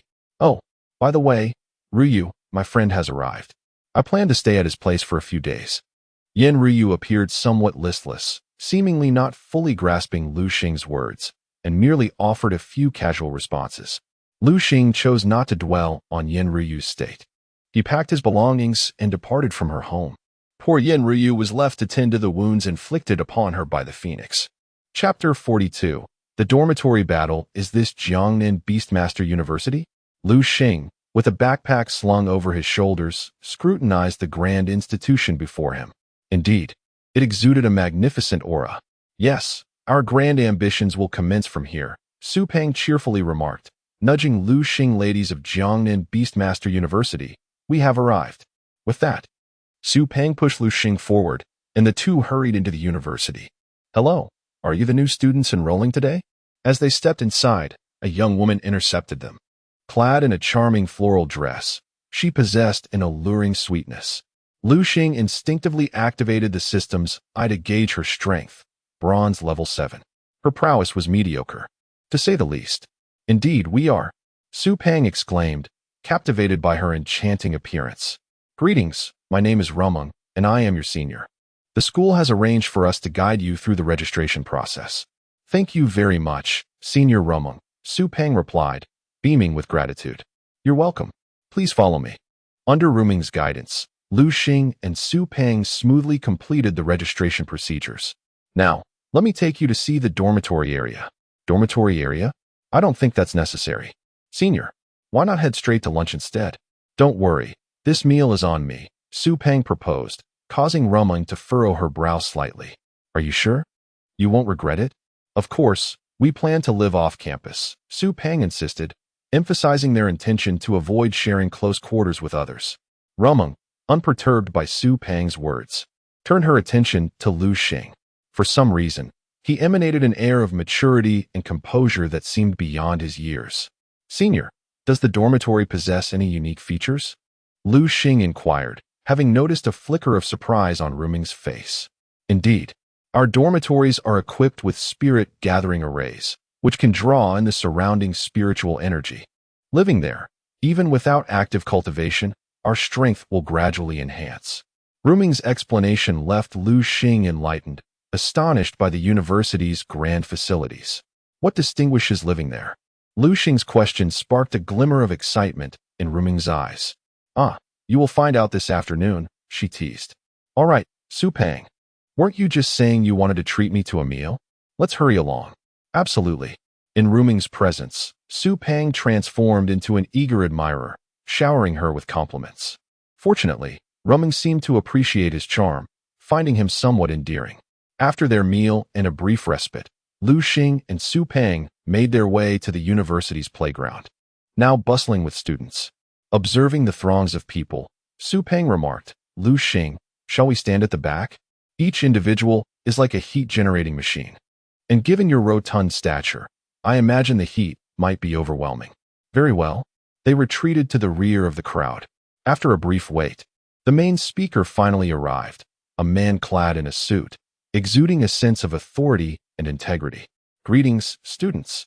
I am Liu Xing, the president of Jiangnan Beastmaster University. Liu Xing commenced a lengthy address. Liu Xing cast a quick glance at him, instantly recognizing his formidable strength, diamond level 2. He was surprised that someone of such caliber could serve as the president of a prestigious university. Little did he know that those of even greater strength were stationed to guard the borders, where formidable beasts often threatened the realm. As Liu Xing pondered, a sudden tap on his shoulder drew his attention. Turning, he was surprised to find Wu Yong standing beside him. Liu Xing, it's been a while. Indeed, Wu Yong. Long time no see. Do you see that villa over there? Wu Yong pointed toward a distant building perched halfway up the hill.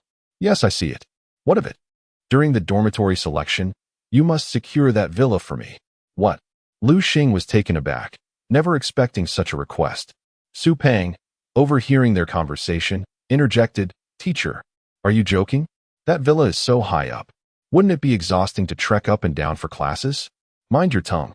Wu Yong shot a glare at Su Peng. Remember, you must claim that villa for me. With that, he departed, leaving Liu Xing in contemplation. If his instincts were correct, that villa must be a place rich in spiritual energy, a veritable treasure trove of fortune. All right, I shall aim for that place, Liu Xing resolved, confident in Wu Yong's guidance, knowing he would not deceive him. After all, Wu Yong had brought him into the fold. His success would reflect positively on Wu Yong as well. On the stands, President Liu Xing finally concluded his lengthy discourse. Now, the moment you have all been waiting for, the dormitory selection. Remember, you have but 1 hour. Should you fail to secure your desired accommodation within this time frame, you will be left to fend for yourselves on the streets. With the president's command, the crowd surged toward the dormitory. Along the way, many summoned their respective beasts, igniting a flurry of chaotic skirmishes. What should we do, Liu Xing? Su Peng's brow furrowed in concern. He hadn't anticipated such a dense crowd of new students, all rushing toward the summit. The word had spread that the higher the elevation, the better the accommodations. Come forth, Thunder Eagle. As the way became obstructed, Liu Xing summoned his Thunder Eagle and swiftly mounted its back. Wow, Liu Xing, when did you acquire such a magnificent beast? Su Peng exclaimed, but quickly realized the predicament that could only accommodate one rider.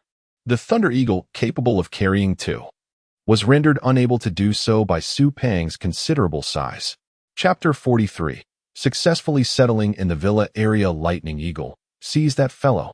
With a sharp cry, the Lightning Eagle flapped its wings and soared into the sky, carrying Liu Xing along. It then swooped down towards Su Peng, its razor-sharp claws snatching him up with ease. Thus, the trio of 1 human and 1 bird made their way towards the villa nestled halfway up the mountain. Look, what is that? It's the Lightning Eagle. My goodness, someone is actually using a Lightning Eagle as a beast companion. How impressive. The actions of Liu Xing and Su Peng attracted the attention of onlookers, who gazed upon them with envy. Naturally, Liu Xing's bold display also caught the notice of the higher-ups at Jiangnan Beast Taming University. Xiao Wu, that student is under your guidance, isn't? I heard he is the champion of this year's competition in Guang City. He has done remarkably well. Principal Liu Xing praised Wu Yong. The commendation filled Wu Yong with pride, as it was the first time he held his head high in front of others, especially since his previous students had always been at the bottom. The Lightning Eagle landed gracefully in front of the villa, and Liu Xing glanced at Su Peng beside him, surprised to see him still fidgeting nervously. Su Peng, stop shaking. Quickly summon your beast.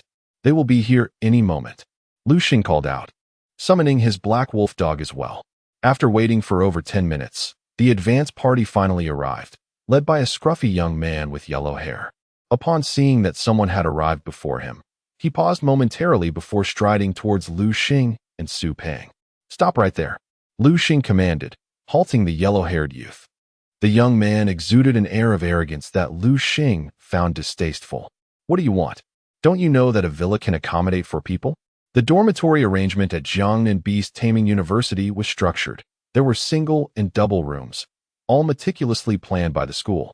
Thus, it was strictly regulated. A double room could house either 2 individuals or 1, but never 3. The villa behind Liu Xing was a 4-person room, permitting for residents. However, it was evident that Liu Xing had no intention of sharing with this yellow-haired youth. I arrived first. I don't want to share with you. Liu Xing narrowed his eyes, amusement dancing in them. You. The yellow-haired youth was momentarily at a loss for words, his expression darkening. Just as he was about to retaliate, he noticed the 2 beast companions standing beside Liu Xing, a black wolf dog and a lightning eagle, both of which were glaring at him, ready to pounce should he make a move. You. Just wait. He spat angrily before turning to leave, realizing he was no match for Liu Xing. As for Su Peng, he entirely disregarded the yellow-haired youth. With the latter's departure, more groups of people arrived one after the other, but all left in frustration upon seeing Liu Xing's formidable beasts. No one dared to challenge him, for there were numerous other villas available. Su Peng glanced around, noting the surrounding chaos while they remained undisturbed. Liu Xing is truly impressive, he thought, recognizing that their peaceful situation was solely due to Liu Xing's prowess. Meanwhile, the spectacle had not escaped the notice of the university's higher-ups. A burly individual approached Principal Liu Xing, remarking, "Principal Liu, isn't that lad's behavior a bit excessive?" "Excessive? I do not think so." Wu Yong immediately defended Liu Xing. Moreover, Principal Liu has already stated, "To the capable, go the resources. This villa, abundant in spiritual energy, was meant for 4 occupants, yet they are only 2. Isn't this a waste? Perhaps we should send over 2 more to share the space." The portly man was already scheming to place his 2 relatives in the villa. "Han Mingming, don't think I'm unaware of your intentions." His words encroached upon Liu Xing's interests. Wu Yong, as Liu Xing's mentor, naturally stepped up to speak on his behalf. "Wu Yong, why are you raising your voice? Am I mistaken? Enough, enough. Stop arguing. Let the students handle their own affairs." Principal Liu's patience wore thin, his face darkening. These 2 never allowed him a moment's peace. Liu Xing and Su Peng lingered at the entrance of the villa for what felt like an eternity. Eventually, Su Peng grew tired and sat on the steps, idly playing with a tuft of grass. "What a bore. Why aren't these guys challenging us? It's so dull." Liu Xing shot him an exasperated glance, thinking how typical it was for Su Peng to complain after having it easy. Finally, an hour passed, and they successfully secured the villa, which meant they would spend the next 4 years of university life in this very abode. Upon entering the villa, Su Peng exclaimed, "Ah, this villa at Jiang and Beast Taming University is truly exceptional." He dashed to the living room sofa and flopped down. Liu Xing remained silent, closing his eyes and taking a deep breath. Instantly, the surrounding spiritual energy converged upon him, offering a refreshing sensation that invigorated his spirit. "This is splendid." Liu Xing's face lit up with satisfaction.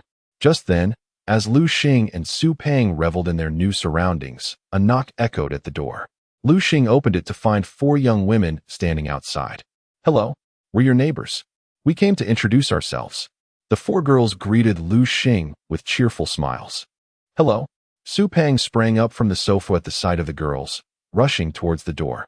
Unfortunately, the girls' attention was entirely on Liu Xing. They had witnessed the earlier encounter and knew that guarding their villa had required several battles, while Liu Xing had managed it with ease, largely thanks to the imposing presence of his lightning eagle, which could subdue opponents with a mere glance. Chapter 44. A challenge arises. There was no way to escape the challenge. Liu Xing's Thunder Eagle was simply too formidable, boasting a double S-grade qualification and a level 5 bronze status.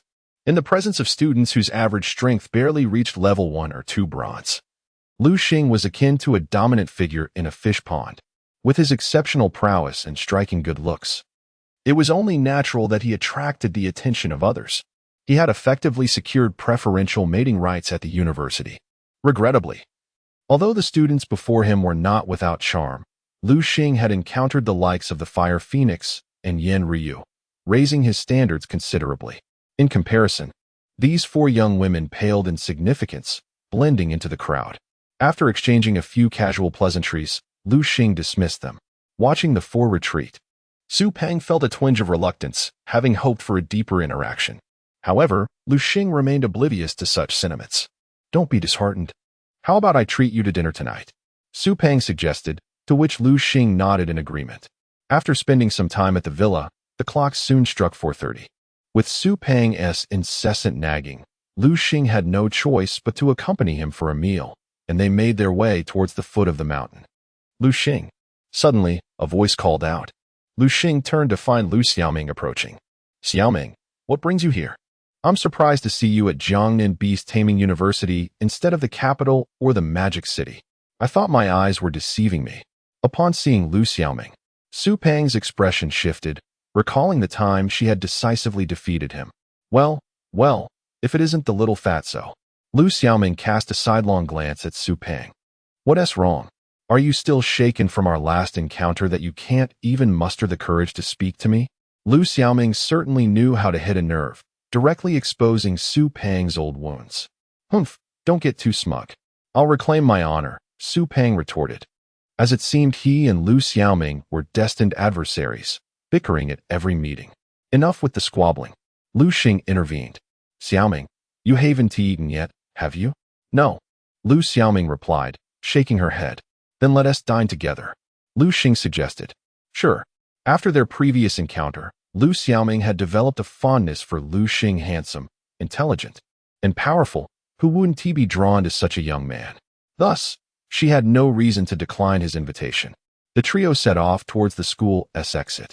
Along the way, Su Peng plotted his revenge against Liu Xiaoming, but his attention was quickly diverted by a lovely figure. An idea sparked in his mind, and he dashed toward her. Moments later, Su Peng returned with a girl at his side. Liu Xing glanced at Su Peng's companion and was taken aback to recognize her as Ru Ming. Liu Xing, congratulations. You've moved into the villa area? The news spread rapidly through the school, and Liu Xing's actions had piqued everyone's curiosity. He was described in almost mythical terms, as if he possessed extraordinary abilities that left others weak and incapacitated. Indeed, Liu Xing acknowledged with a slight nod. However, the previously harmonious atmosphere was abruptly disrupted by Ru Ming's arrival. Su Peng cast a mischievous glance at Liu Xiaoming, who, unexpectedly, shot a fierce glare back at him. While Su Peng was somewhat naive, he was not oblivious. He quickly discerned Liu Xiaoming's interest in Liu Xing and deliberately brought Ru Ming into the mix. Liu Xiaoming observed Liu Xing and Ru Ming engaged in lively conversation, their words flowing freely, which stirred an unsettling feeling within her. Yet, being a clever woman, she understood the dynamics of the situation and how to navigate them. Under Ru Ming's guidance, they arrived at a restaurant. With delight, Ru Ming introduced. The food here is exceptional, both delicious and affordable, perfect for us students. Liu Xing nodded, pleasantly surprised by Ru Ming's practical nature. After a satisfying meal, they returned to their respective dormitories. Back at the villa, Su Peng could no longer contain his curiosity. Hey, Liu Xing, who do you prefer, Ru Ming or Liu Xiaoming? Su Peng inquired, having sensed the underlying affection both girls seemed to harbor for Liu Xing. Both are quite admirable, Liu Xing responded nonchalantly. What do you mean by both are quite admirable? That just means you can't decide. Su Peng pressed, hoping for a definitive answer. Liu Xing, however, was not inclined to choose between them. He was acutely aware of their feelings, but was currently focused on enhancing his strength, allowing matters of the heart to unfold naturally. Su Peng's question was quite clear. He wanted Liu Xing to make a choice between Ru Ming and Liu Xiaoming. Little did Su Peng know that in Liu Xing's heart, there was no need for such decisions. He desired both, provided he could grow strong enough to deserve them. Just as Liu Xing and Su Peng continued their discussion, a thunderous voice echoed from outside the villa. Liu Xing, come out here. Furrowing his brow in curiosity, Liu Xing wondered who might be seeking him out, as he had not knowingly offended anyone at the school. Reluctantly, he steeled himself and stepped outside. Upon seeing the visitor, understanding dawned on him. A towering figure, standing at 6 feet tall, accompanied by a scruffy-haired youth, the latter being the one Liu Xing had previously sent away. Big brother, this is the one who bullied me, the young man exclaimed. With arms crossed, the giant glared at Liu Xing. You little brat, so you're the one who picked on my brother? If you know what's good for you, hand over the villa. Otherwise what? Liu Xing retorted, confident that the individual before him would not dare to act against him. After all, this was the freshman area, and the school had strict regulations against upperclassmen bullying freshmen, punishable by expulsion if caught. I certainly wouldn't dare to do anything to you, the hulking man replied. Though he suddenly withdrew an object from his pocket and hurled it at Liu Xing reflexively, Liu Xing reached out to catch it, only to be taken aback upon realizing it was a white glove. Very well, since you've accepted my challenge. We shall meet tomorrow at 8 o'clock at the school's fighting arena. Don't be late. With that, the towering figure and his companion departed. Chapter 45. A swift defeat. It appears I have been outmaneuvered.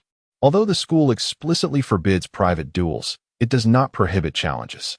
Thus, when irreconcilable conflicts arise, students are directed to the combat arena to settle their disputes.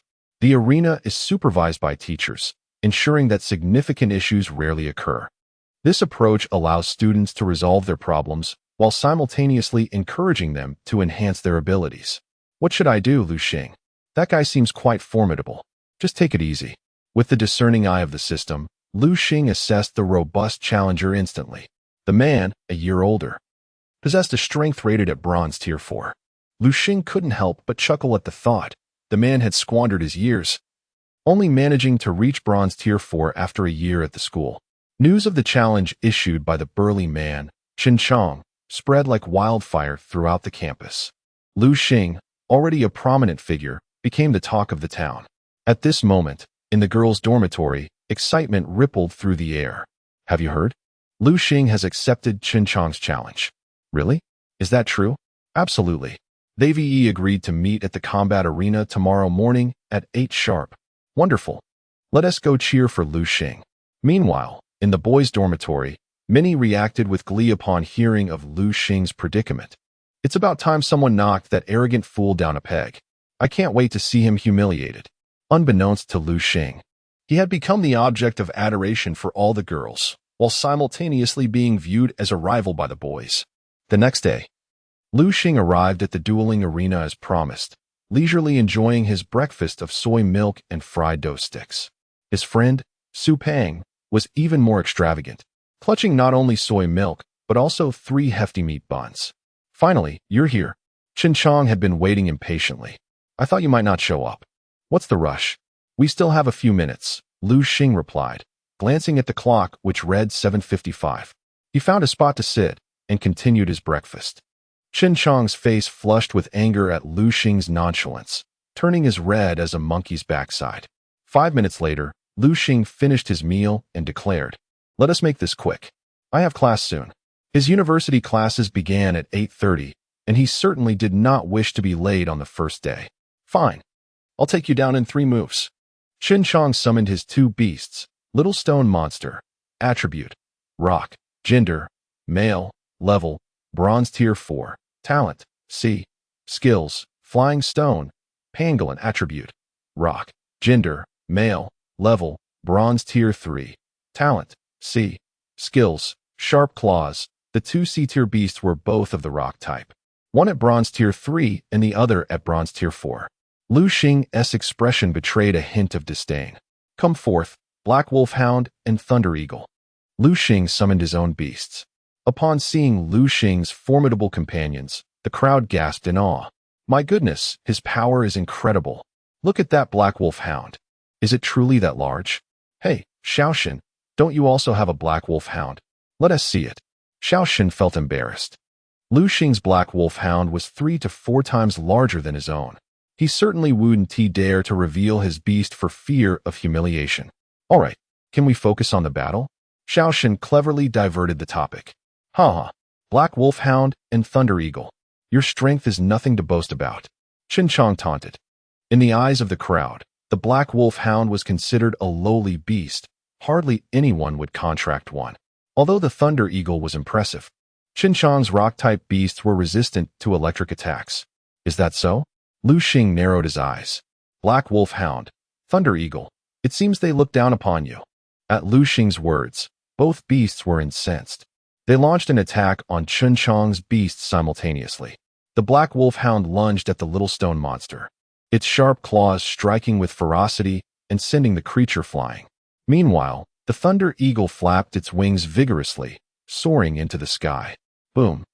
A bolt of lightning struck down with precision, hitting the pangolin directly. A cloud of black smoke enveloped the area. As the smoke cleared, Chen Chong's beasts emerged. The Little Stone Monster was embedded deep into the wall, unconscious, while the pangolin emitted an unbearable odor. Clearly having been fried by the Thunder Eagle's electric attack, Chen Chong, overwhelmed by the devastation of his beasts, fainted on the spot. Liu Xing cast a dismissive glance at the fallen figure before turning to the supervising teacher with a smile. May I take my leave now? The teacher, serving as the referee, could barely contain his astonishment. Ah, yes, you may. He was utterly shocked. A swift defeat. He could hardly believe that a freshman could annihilate a sophomore, especially one wielding rock-type beasts known for their durability. Alas, before Liu Xing, their resilience was meaningless. He adhered to a singular principle: power prevails above all. No schemes could withstand his might, as he overcame all challenges with sheer strength. Amidst the astonished gazes of the crowd, Liu Xing departed with Su Peng, leaving the once silent arena buzzing with excitement. Wow, he is so handsome. Oh no, I think I'm in love. Does anyone know if Liu Xing has a girlfriend? Even if he does, so what? I want to be with him. Unbeknownst to Liu Xing, this battle had garnered him a new legion of admirers.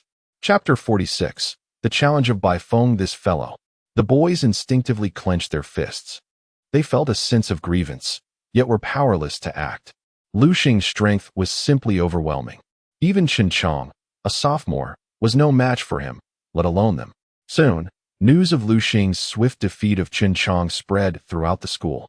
In the cafeteria at noon, Liu Xing and Su Peng sat in a corner, eating. What's wrong? Liu Xing noticed Su Peng seemed disinterested in his meal. With so many eyes on me, how could I possibly have an appetite? Su Peng pondered whether choosing to be friends with Liu Xing was a blessing or a curse. This guy shone like the morning star in the night, far too dazzling. At that moment, two graceful figures approached, Ru Ming and Liu Xiaoming. They sat on either side of Liu Xing. Observing this, Su Peng immediately lowered his head and began to focus on his meal. A person who eats is a person of spirit. Eating is what makes one superior, he thought. Liu Xing, you're quite impressive today. Liu Xiaoming teased. Not only did you defeat a senior, but you also gained so many admirers. Liu Xing shrugged, choosing not to respond to Liu Xiaoming's remarks. An awkward silence enveloped the group. Noticing the tension, Ru Ming quickly intervened, saying, Liu Xing, you should be cautious moving forward. You've defeated Chen Chong. While he may lack strength, he is still a sophomore. By defeating him, you've slapped the faces of all sophomores. I believe it won't be long before someone comes to challenge you. Someone is looking for me. Liu Xing was momentarily taken aback. If they want to find me, so be it. He had already resolved not to engage in any duels, deeming them a waste of time. He would rather dedicate that time to training his beast.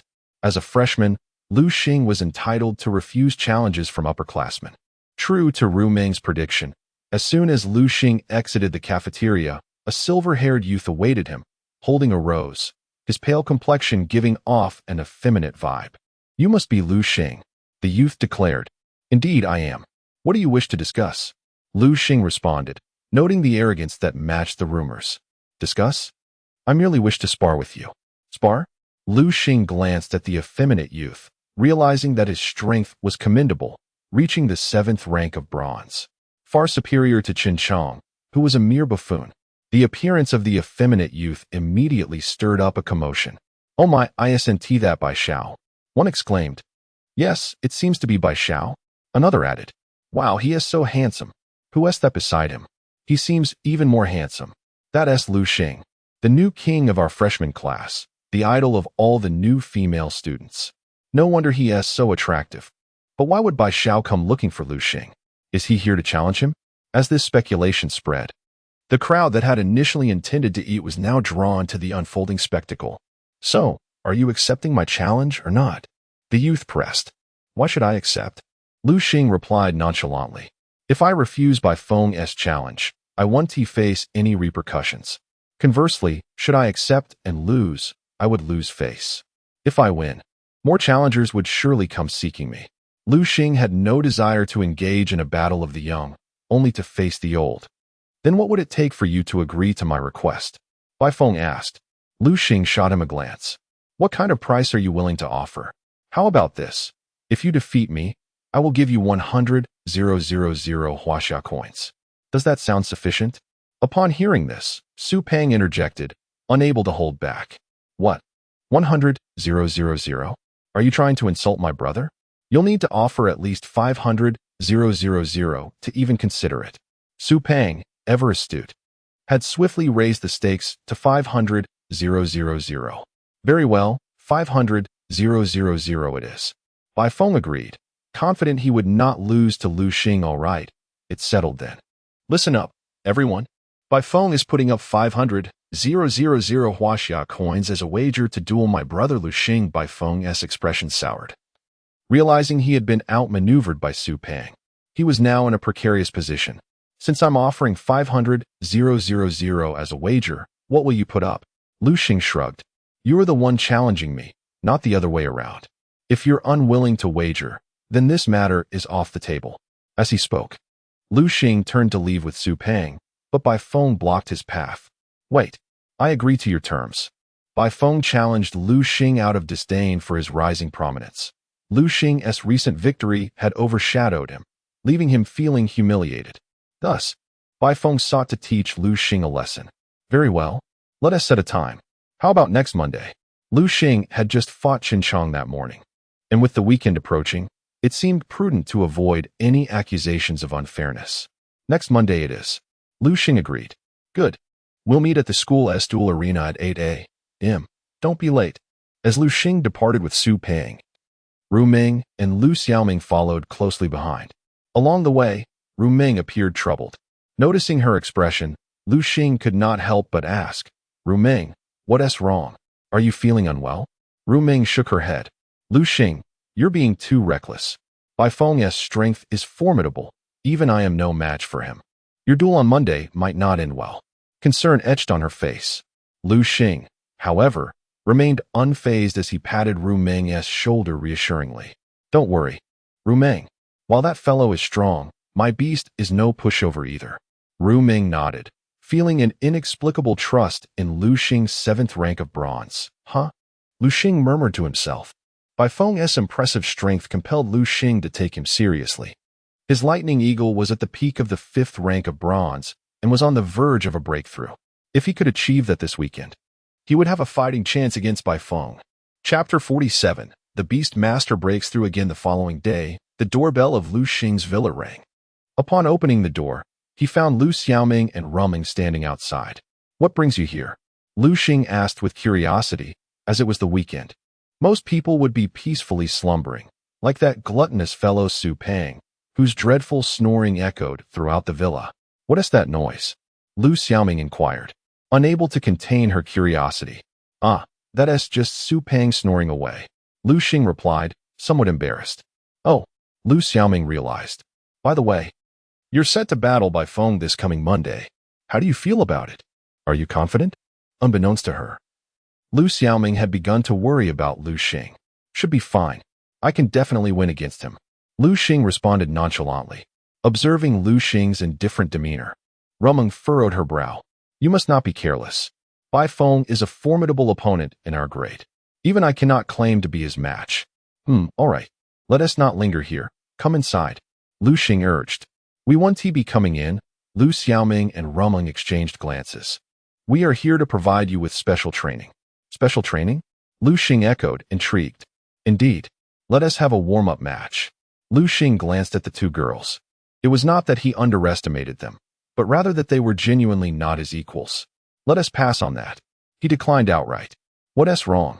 Do you think we aren't worthy challengers? Not at all. Liu Xing refrained from foolishly stating that they were beneath him. Instead, he stated, I have already arranged special training for my beasts. Oh, the two girls exclaimed in unison. Then I must see how you conduct this training. Very well. Liu Xing led them to the top floor of the villa. At that moment, his black wolf dog was relentlessly attacking a large boulder, its sharp claws striking the stone with a ringing sound, occasionally sending sparks flying. In the sky, the Thunder Eagle was adorned in a black suit, unmistakably a weighted vest, and it seemed quite burdensome. The Thunder Eagle appeared fatigued, yet it persevered. Is this how you train your beasts? Liu Xiaoming asked, perplexed. What else would I do? Liu Xing replied, as the girls were left speechless. They had never imagined Liu Xing would take on the role of a detached overseer. While his beasts labored tirelessly on their training, and he remained downstairs watching television. Was this reasonable? If it were them, they would undoubtedly stay by their beast's side, prepared with an array of medicinal supplies to prevent any mishaps during training and regularly encouraging their beasts. After all, beasts are emotional creatures. Without supervision, they might easily slack off. Watching the diligent black wolf dog and Thunder Eagle, Liu Xing and Roman felt a pang of envy. If only their own beasts could be as disciplined. Unfortunately, they had worried incessantly over their own beast's training. All right, let us leave them to it. We should head downstairs to rest, Liu Xing urged as he nudged the two girls down the stairs. As time passed, an explosive sound suddenly erupted from the rooftop, shaking the entire room violently. Ah, an earthquake! An earthquake! Su Pang exclaimed as he leaped from his bed, clad only in his boxers, racing down the stairs. He collided with Liu Xing and the others ascending. Liu Xing merely cast a glance at him before sidestepping and ascending further. Upon reaching the ground floor, Liu Xing was greeted by a haze of smoke. What is going on? He wondered, just as a shadow emerged from the mist. It was the black wolf dog. You've broken through, Liu Xing exclaimed, his system eye revealing the enhanced strength of the black wolf dog. The beast nodded excitedly. With a sharp cry, a gust of wind swept through, dispersing the smoke, revealing the massive thunder eagle landing before Liu Xing. You two have broken through, Liu Xing noted, as the thunder eagle nodded in affirmation. Excellent. Both my black wolf dog and thunder eagle have leveled up. Now, I have nothing to worry about for Monday's battle against Baifeng. Let us celebrate. I'll prepare some delicious food for you, Liu Xing declared. In the villa's courtyard, the black wolf dog and thunder eagle feasted heartily, as did Su Pang. Delicious. I didn't expect your culinary skills to improve so much, Liu Xing. Meanwhile, Liu Xiaoming and Ruming sat across from him, still hesitating to touch their chopsticks, lost in thought as they observed Liu Xing's beasts. What's wrong? Is the food not to your liking? Liu Xing asked. Liu Xiaoming and Ruming shook their heads. They had gained a new perspective and finally understood why Liu Xing was so powerful.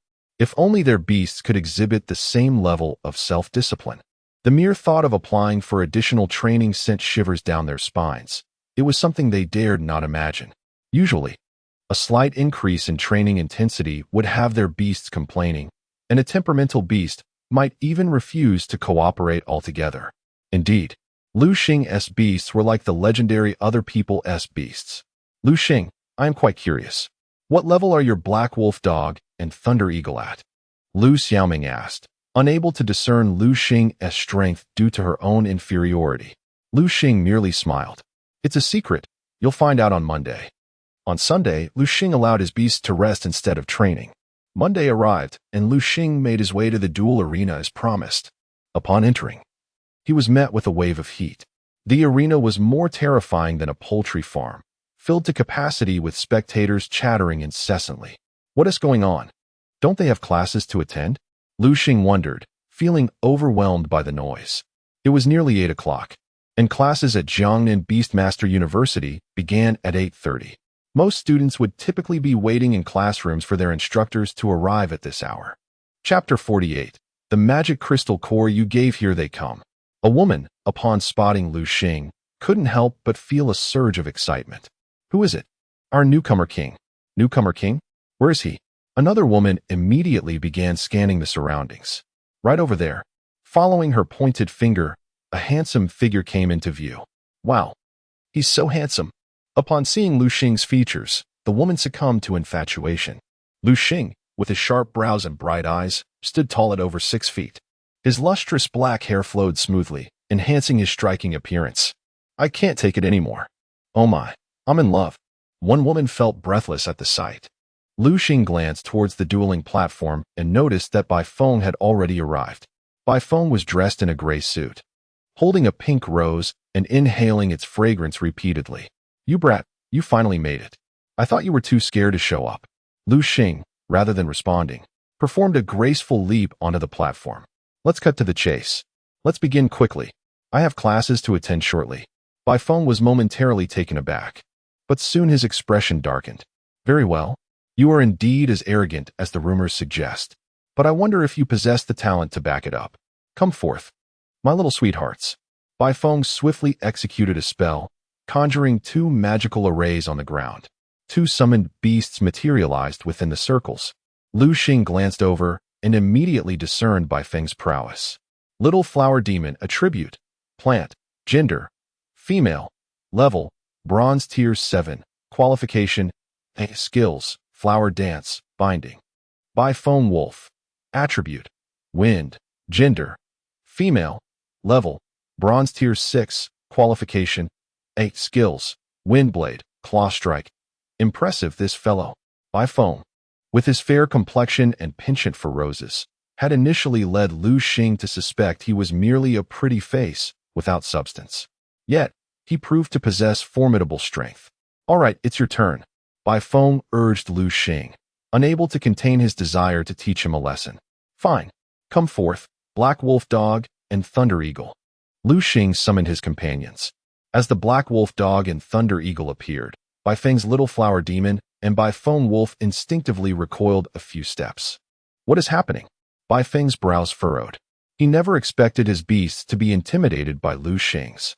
It must be an illusion. It has to be, Bai Feng thought. But the surrounding audience had a different interpretation. "Hey, did you see that?"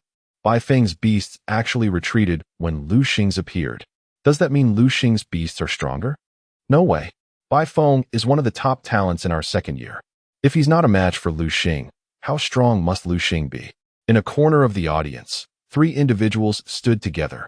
"Xiao Wu, you truly brought back an exceptional talent. 18 years old, Bronze Tier 6. Though the Black Wolf Dog is mediocre, that Thunder Eagle will take him far." "You flatter me, Principal Liu." Han Mingming, standing nearby, wore a dark expression. Usually, he dominated Wu Yong, yet today he found himself overshadowed. "Let's focus on the match." On the dueling platform, Bai Feng's expression was grim. "Little Flower Demon, use Flower Dance on Thunder Eagle." Bai Phone Wolf, use Wind Blade on Black Wolf Dog. The little flower demon spun in place, summoning a small whirlwind that carried countless pink petals towards the Thunder Eagle. "Wow, so beautiful." The spectators were mesmerized by the little flower demon's attack. "Beautiful? How superficial. Do you realize how dangerous this move is?" A bespectacled individual exclaimed. "Thunder Eagle, use Thunder Flash. Then counter with Electric Strike." With a resounding thunderclap, the Thunder Eagle transformed into a silver streak, evading the little flower demon's assault and retaliating with lightning that sped toward its target at an imperceptible pace. Little Flower Demon, dodge, crackle. Though the little flower demon attempted to evade, the speed of the lightning was overwhelming. Unable to escape, it was struck directly by the Thunder Eagle's electric attack. "Ah!" The little flower demon let out a piercing cry, collapsing to the ground, incapacitated. Instant defeat. My goodness. What power does that Thunder Eagle possess to eliminate Bai Feng's little flower demon so swiftly? The little flower demon, akin to a high magic mage, had a frail physique that could not withstand the Thunder Eagle's strike. Meanwhile, the Black Wolf Dog deftly dodged several wind blades from Bai Phone Wolf before launching itself at the latter. Suddenly, the Black Wolf Dog vanished from sight. "What? What is happening? How did that Black Wolf Dog disappear?" Gasps filled the air. Han Mingming furrowed his brow, then his eyes lit up. "Wow, it's you." He glanced at Wu Yong, astonished that he had given Liu Xing the magic crystal core of the Shadow Leopard. Indeed, that last move from the Black Wolf Dog came from the Shadow Leopard's magic crystal core that I provided. Wu Yong beamed with pride, astonished that Liu Xing had grasped the best skill from it. Shadow Strike. That is the renowned signature move of the Shadow Leopard. Wu Yong felt increasingly justified in recruiting Liu Xing and wondered how the 2 old geezers would react to Liu Xing's current display of talent. His face radiated with anticipation. Chapter 49. Panic at the School Bang. The Black Wolf Dog suddenly appeared before the White Wind Wolf. The White Wind Wolf was caught off guard and was knocked away by a single swipe of the Black Wolf Dog's paw. Its massive body was sent flying, skidding across the ground for quite some distance. Observing this, the Black Wolf Dog opened its large mouth, and a dark energy sphere began to coalesce within. It then shot forth with tremendous force, targeting the White Wind Wolf. It was the Shadow Ball. White Wind, recognizing the attack, urgently shouted to the White Wind Wolf, "Quick, dodge." Unfortunately, the previous blow had severely injured the White Wind Wolf, leaving it too weak to evade. Boom.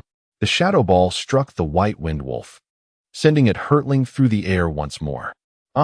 As the White Wind Wolf was blasted away, White Wind let out a pained wail, clutching his head, his face turning pale as he lost consciousness. After a significant pause, the teacher, acting as the referee, finally reacted. Quick, what are you all waiting for? Hurry up and carry him to the infirmary. The referee teacher commanded a few students. Realizing the urgency, the students rushed to the duel platform to lift the unconscious White Wind away. Shock. Utter shock. Everyone stared wide-eyed, unable to believe what they were witnessing. That was White Wind, a prominent figure at Jiangnan Beast Taming University. No one expected him to be defeated by Liu Xing. If Liu Xing were of the same year, it would be understandable, but he was merely a freshman, yet he had triumphed over the formidable sophomore White Wind. Teacher, may I leave now? Liu Xing glanced at the referee teacher. Why yes, you may. The referee teacher, staring at Liu Xing, swallowed hard. If Liu Xing's victory over Chen Chong could be deemed a stroke of luck, this latest triumph unequivocally demonstrated his true strength. As Liu Xing exited, the duel arena erupted into a lively buzz. Wow, wow, wow. He is so handsome. Indeed, how can his strength be so formidable? No way, I must become his girlfriend. Huh, just you? You should take a look in the mirror. The boys in the duel arena sighed in despair. Previously, they viewed Liu Xing as a rival, determined to surpass him. But now, surpassing Liu Xing felt like a distant dream. His power was simply too overwhelming. On the way to the classroom, Liu Xiaoming couldn't help but gaze at Liu Xing's impressive silhouette, her eyes sparkling with admiration. So handsome. Liu Xing is truly incredibly handsome. Liu Xiaoming felt her heart flutter. As for Su Pang, he had, unbeknownst to anyone, pulled out a bag of chips and was munching away, unfazed by the day's events. If Liu Xing had lost, that would have genuinely been a surprise. Ah, class is finally over. Liu Xing stretched lazily, preparing to head to the cafeteria with Su Pang. Seeing this, Liu Xiaoming quickly gathered her books and followed suit. The three of them reached the stairway, only to collide with White Wind. At that moment, White Wind's lips were pale, and his expression was grim, clearly affected by the backlash of his tamed beast's injuries. He spotted Liu Xing, though unwilling. White Wind retrieved a card from his pocket. Here, this is the 50,000 I promised you. The password is 6 6s. Liu Xing was momentarily taken aback. He had thought the money was lost forever. He hadn't expected White Wind to honor his word. Thank you. Liu Xing took the card without hesitation. The money was rightfully his, and he felt no need to be polite. After receiving the card, Liu Xing departed with Su Pang and Liu Xiaoming. I will reclaim my honor. White Wind suddenly shouted after Liu Xing. All right, I welcome your challenge, but be prepared for the stakes. Liu Xing replied, waving the card in his hand.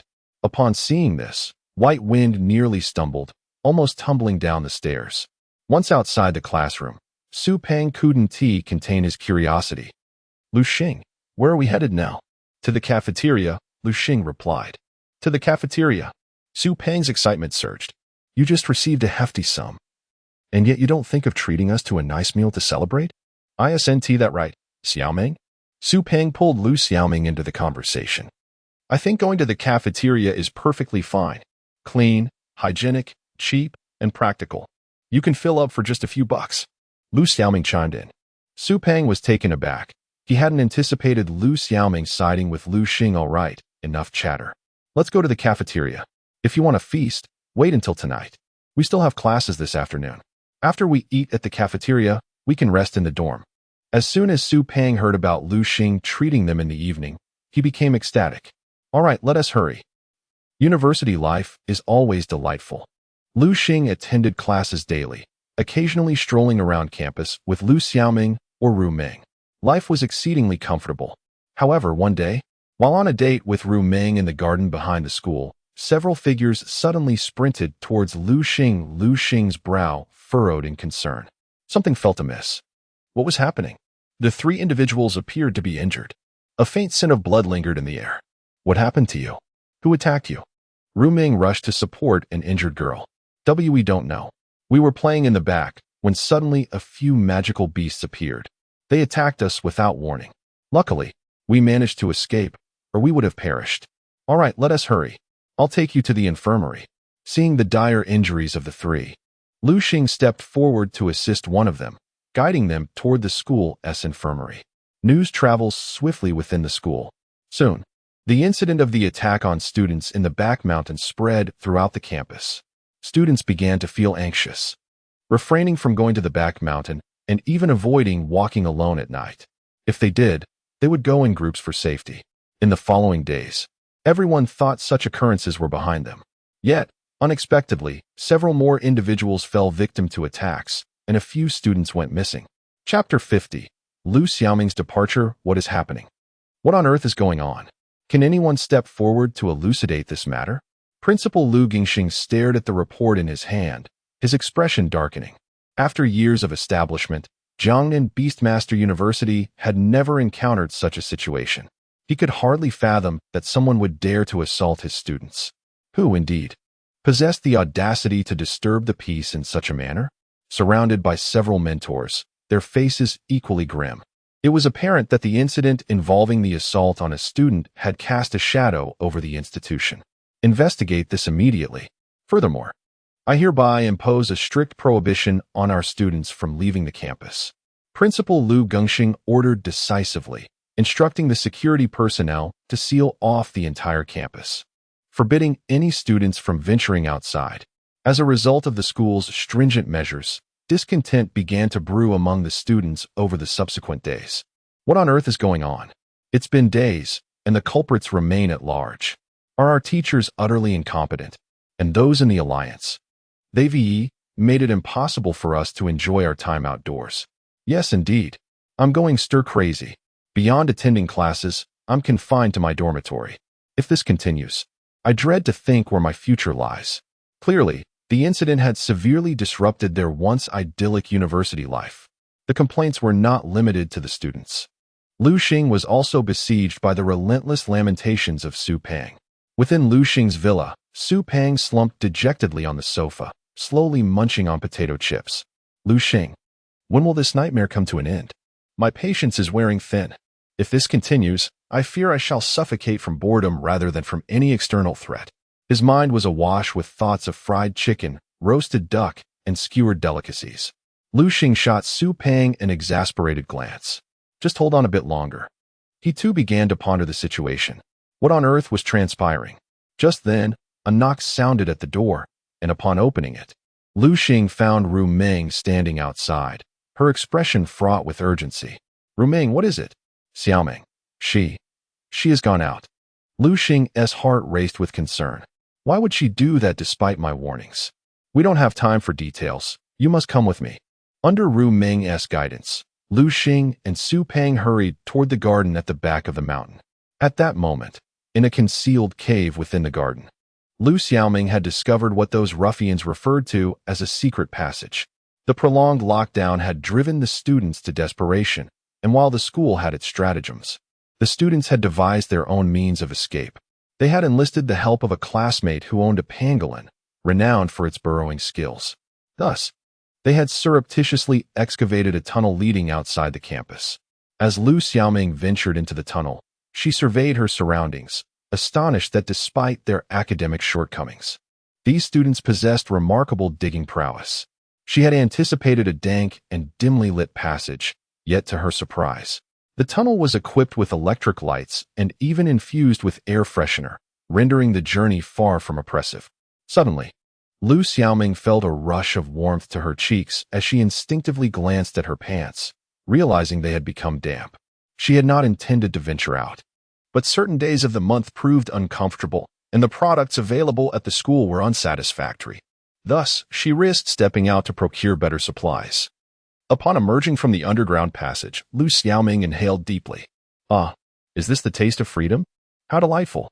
She promptly departed the area, unaware that shortly after her exit, a figure clad in black, accompanied by a black wolfhound, passed by.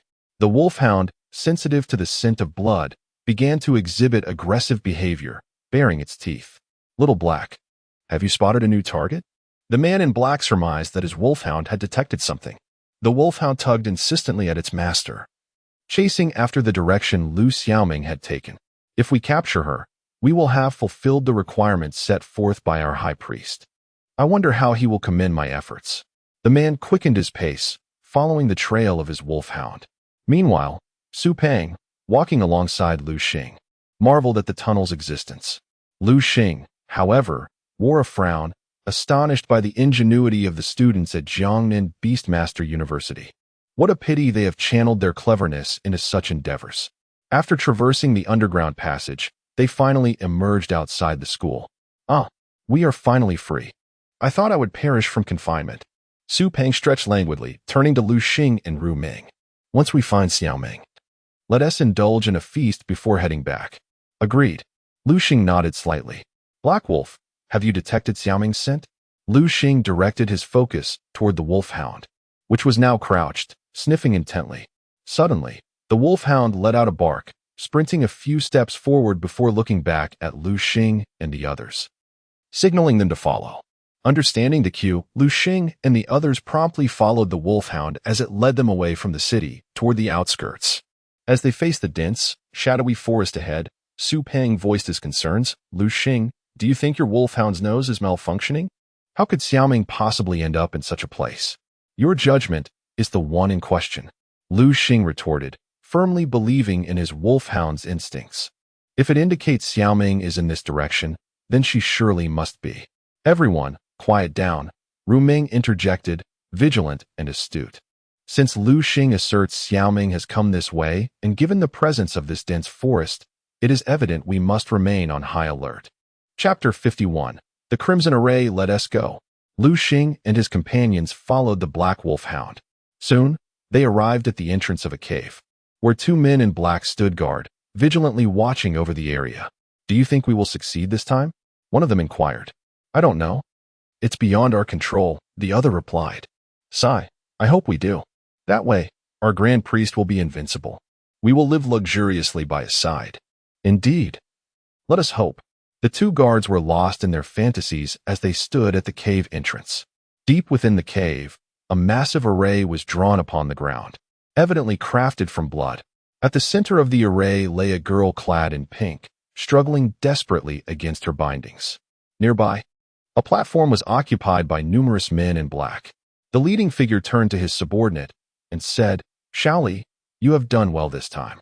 When I succeed, there will undoubtedly be rewards for you. Thank you, Grand Priest. Shaoli eagerly nodded and bowed. I am grateful, Grand Priest.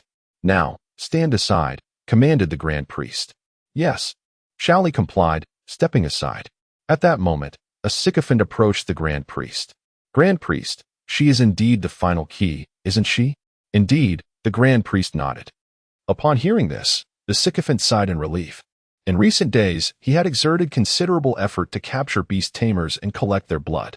Yet, those beast tamers from society were seasoned fighters, and his subordinates suffered heavy losses during the capture attempts. Consequently, to minimize casualties, he had to turn his attention to the students of Jiangnan Beast Taming University. However, this decision backfired, as the mentors of the university retaliated and eliminated many of his men. Thankfully, today they had gathered the necessary number of participants for the array. Otherwise, the consequences would have been dire, for all were on high alert, and their plan might have been thwarted before it even commenced. The Grand Priest approached the enormous array, drawing a dagger from his robe. With a swift motion, he slashed it across his palm, blood gushing forth and landing upon the array. Instantly, a red glow radiated from the array as it began to activate under the Grand Priest's mystical energy. Inside the cave, Liu Xing, accompanied by Su Peng and Ru Ming, proceeded cautiously. They swiftly dealt with the guards at the entrance. Liu Xing's strength had significantly improved over the past few days. Both of his beast companions had reached the 9th level of bronze. Thus, dispatching the two minions was a trivial matter. As Liu Xing delved deeper, his brow furrowed in confusion. What is going on? Where is everyone? To his astonishment, he realized that aside from the two guards at the entrance, he had encountered no one else. Unbeknownst to him, to prevent any discovery of this location, the Grand Priest had only informed a select few. The minion who had captured Liu Xiaoming had only managed to reach this place due to the guidance of the Grand Priest's sycophant. Otherwise, he would never have arrived here. Be careful. Liu Xing spotted a brilliant red light ahead. Instinctively, he dodged to the side, ensuring no one noticed him. He cautiously proceeded inward, and soon discovered Liu Xiaoming bound within the array. Xiaoming. Ru Ming gasped upon recognizing her. Fortunately, Liu Xing swiftly covered her mouth. You too. Help me stop those two men in black. The elder is mine. Understood. Ru Ming and Su Peng agreed. With a swift motion, a beast surged forward. After a brief absence, it reappeared behind the Grand Priest. It was the Black Wolf Hound. Its sharp claws lunged toward the Grand Priest's back. Clang. The hound's claws struck the Grand Priest, sending sparks flying. What is happening? Who dares? The surprise attack drew the Grand Priest's attention. Turning around, he spotted Liu Xing and his companions, while Su Peng and Ru Ming held the two black-clad guards at bay. Thud. Something fell from the Grand Priest's back. A rock shrimp. Rock shrimp. Attribute. Rock. Gender. Male. Level. Silver 2. Talent. B. Skills. Rock defense. Flying stone. Liu Xing was taken aback. He never anticipated the Grand Priest would carry a rock shrimp on his back. Had it not been for the rock shrimp, the Black Wolf Hound's earlier strike could have potentially killed the Grand Priest in an instant. You little brat, you are a student from Jiangnan Beast Taming University. The Grand Priest, initially apprehensive, relaxed upon seeing Liu Xing's school uniform. Clad in red, Liu Xing was evidently a freshman at Jiangnan Beast Taming University, as the first-year students wore red uniforms. With this realization, the Grand Priest erupted in mockery. Ha ha ha, how amusing. I never expected those fools to be unable to find me. But you managed to locate me instead. Enough of your prattle. Prepare to meet your end. Liu Xing, aware that villains often fall prey to their own verbosity, commanded. Black Wolf Hound, unleash your rending claw against the rock shrimp. Upon hearing this, the Black Wolf Hound charged at the rock shrimp. Humph. The Grand Priest scoffed. Rock shrimp. Use flying stone. With a whoosh, a massive stone hurtled toward the Black Wolf Hound. Quick, dodge. Liu Xing urged. The hound sprinted swiftly, leaping aside to evade the rock shrimp's projectile. It then closed in on the rock shrimp, its sharp claws slashing toward it. Bang! The hound's tremendous strength sent the rock shrimp flying. After soaring over 10 meters, it finally came to a halt. Liu Xing examined the rock shrimp, astonished to find that, despite enduring 2 attacks from the Black Wolf Hound, it had only sustained minor injuries. This creature is remarkably resilient. The rock shrimp, being of the rock attribute, was renowned for its defensive capabilities. If I had known this, I should have sought a plant-type beast or a water-type beast instead. With this thought in mind, Liu Xing reached a resolution. Now a bronze 9th-level beast tamer, he was on the verge of promotion to silver. Once he ascended to silver, he would be able to contract his 3rd beast. He had been contemplating what type of beast to contract for his 3rd, but now he had found direction. Chapter 52. The fiery demon, the Black Wolf Dog, continued its relentless assault on the rock scorpion. It lunged towards the rock scorpion. At that moment, Liu Xing suddenly felt a chill run down his spine. A wave of coldness surged towards his mind. Instinctively, he rolled to the side. Just as he moved away, a sharp needle-like stinger pierced the ground where he had just been. Turning his head, Liu Xing discovered a scorpion, a poison-tail scorpion. With the keen insight of the system eye, Liu Xing immediately assessed the creature's power. Poison-tail scorpion. Attribute. Poison. Gender. Male. Level. Bronze tier 7. Talent. E skills. Venom strike. Damn it. The High Priest's expression darkened. He had never anticipated that Liu Xing would evade his lethal attack. In the world of beast tamers, the strength of the beast tamers themselves also grew under the nurturing of their beasts, making it plausible for a human to battle monstrous beasts unarmed, provided their beasts were sufficiently powerful. You truly are crafty, he thought. Come forth, Thunderhawk. Liu Xing, unwilling to underestimate the situation, quickly formed a spell and summoned the Thunderhawk. With a sharp cry, the Thunderhawk emerged, its piercing call echoing throughout the cave. Upon seeing the Thunderhawk, the High Priest's face turned pale. He had not expected this freshman from Jiangnan Beast Tamer University to possess such a formidable creature, and it seemed to be exceptionally strong as well. Oh no, he thought, realizing that his power was hampered by the poison-tail scorpion. Were it not for the favor of a certain individual, he would not have achieved his current status. The rock scorpion had been a gift from that very individual. Yet, the High Priest was unwilling to remain in the shadows. After advancing to Silver Beast Tamer, he had refrained from contracting a 3rd beast, biding his time for an opportunity. Finally, when a lackey had offered a blood sacrifice summoning array, he had hoped to call forth a powerful hellish beast to swiftly rise to power. Yet, he never anticipated that Liu Xing would disrupt his plans. Liu Xing had no time for contemplation. The audacity of his opponent demanded a response. "Let us do this," the high priest shouted. "Poison tail scorpion, hold the thunder hawk. Use venom strike." The scorpion's tail glowed with a purple hue as it gathered venom at its tip. It charged forward, leaping with its sharp stinger aimed at the thunder hawk. "Thunder hawk, use thunder flash." With a resounding boom, a flash of lightning streaked across the cave as the thunder hawk evaded the scorpion's strike. "Now, thunder hawk, unleash thunderbolt." Crackling electricity enveloped the thunder hawk, and a bolt of lightning surged forth. The poison-tail scorpion, suspended in midair, became an easy target, helpless against the impending strike. Boom! The electric blast struck the poison-tail scorpion, enveloping it in a radiant golden glow. Electricity coursed through its body, crackling fiercely. The devastating surge wreaked havoc on the scorpion's biological functions. The poison-tail scorpion, charred and defeated, fell heavily to the ground, lifeless. The high priest staggered as the backlash of the scorpion's demise hit him. Holding his head, he swayed unsteadily, nearly collapsing. Why is it getting hotter? Meanwhile, Su Peng, embroiled in combat with a cloaked figure, instinctively turned aside. He noticed a crack forming in the summoning array, from which a flame-licked hand emerged. "This is bad. Liu Xing, look over there." With Su Peng's warning, Liu Xing also sensed the alarming situation. Just as the fiery hand was about to grasp Liu Xiaoming, he shouted, "Thunder Hawk, save Liu Xiaoming." With a fierce cry, the Thunder Hawk flapped its wings vigorously and swiftly swooped in, rescuing Liu Xiaoming just before the hand could reach her. Roar! The creature, furious at the theft of its sacrificial offering, unleashed a series of enraged roars, causing the entire cave to tremble violently. Uft! The high priest coughed up blood, his body swaying precariously. "Black Wolf Dog, it's your turn. Deliver the final blow to the rock scorpion." Though the rock scorpion's armor was formidable, it had been weakened by the Black Wolf Dog's relentless attacks. Uft! With the armor shattered, the Black Wolf Dog's claws easily penetrated the scorpion's body, delivering a fatal strike. The already faltering high priest crumbled as the death of the rock scorpion became the final straw. His eyes brimmed with bitterness. For this very day, he had schemed for so long, enduring humiliation for the promise of a better position.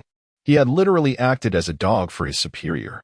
Yet, he had not anticipated that today would culminate in failure. He was unwilling. He was resentful. Alas, he had no chance for redemption. Roar! As the creature threatened to emerge from the array, the high priest's death caused the formation to lose its power, beginning to collapse. In no time, the crack in the array sealed shut. Phew!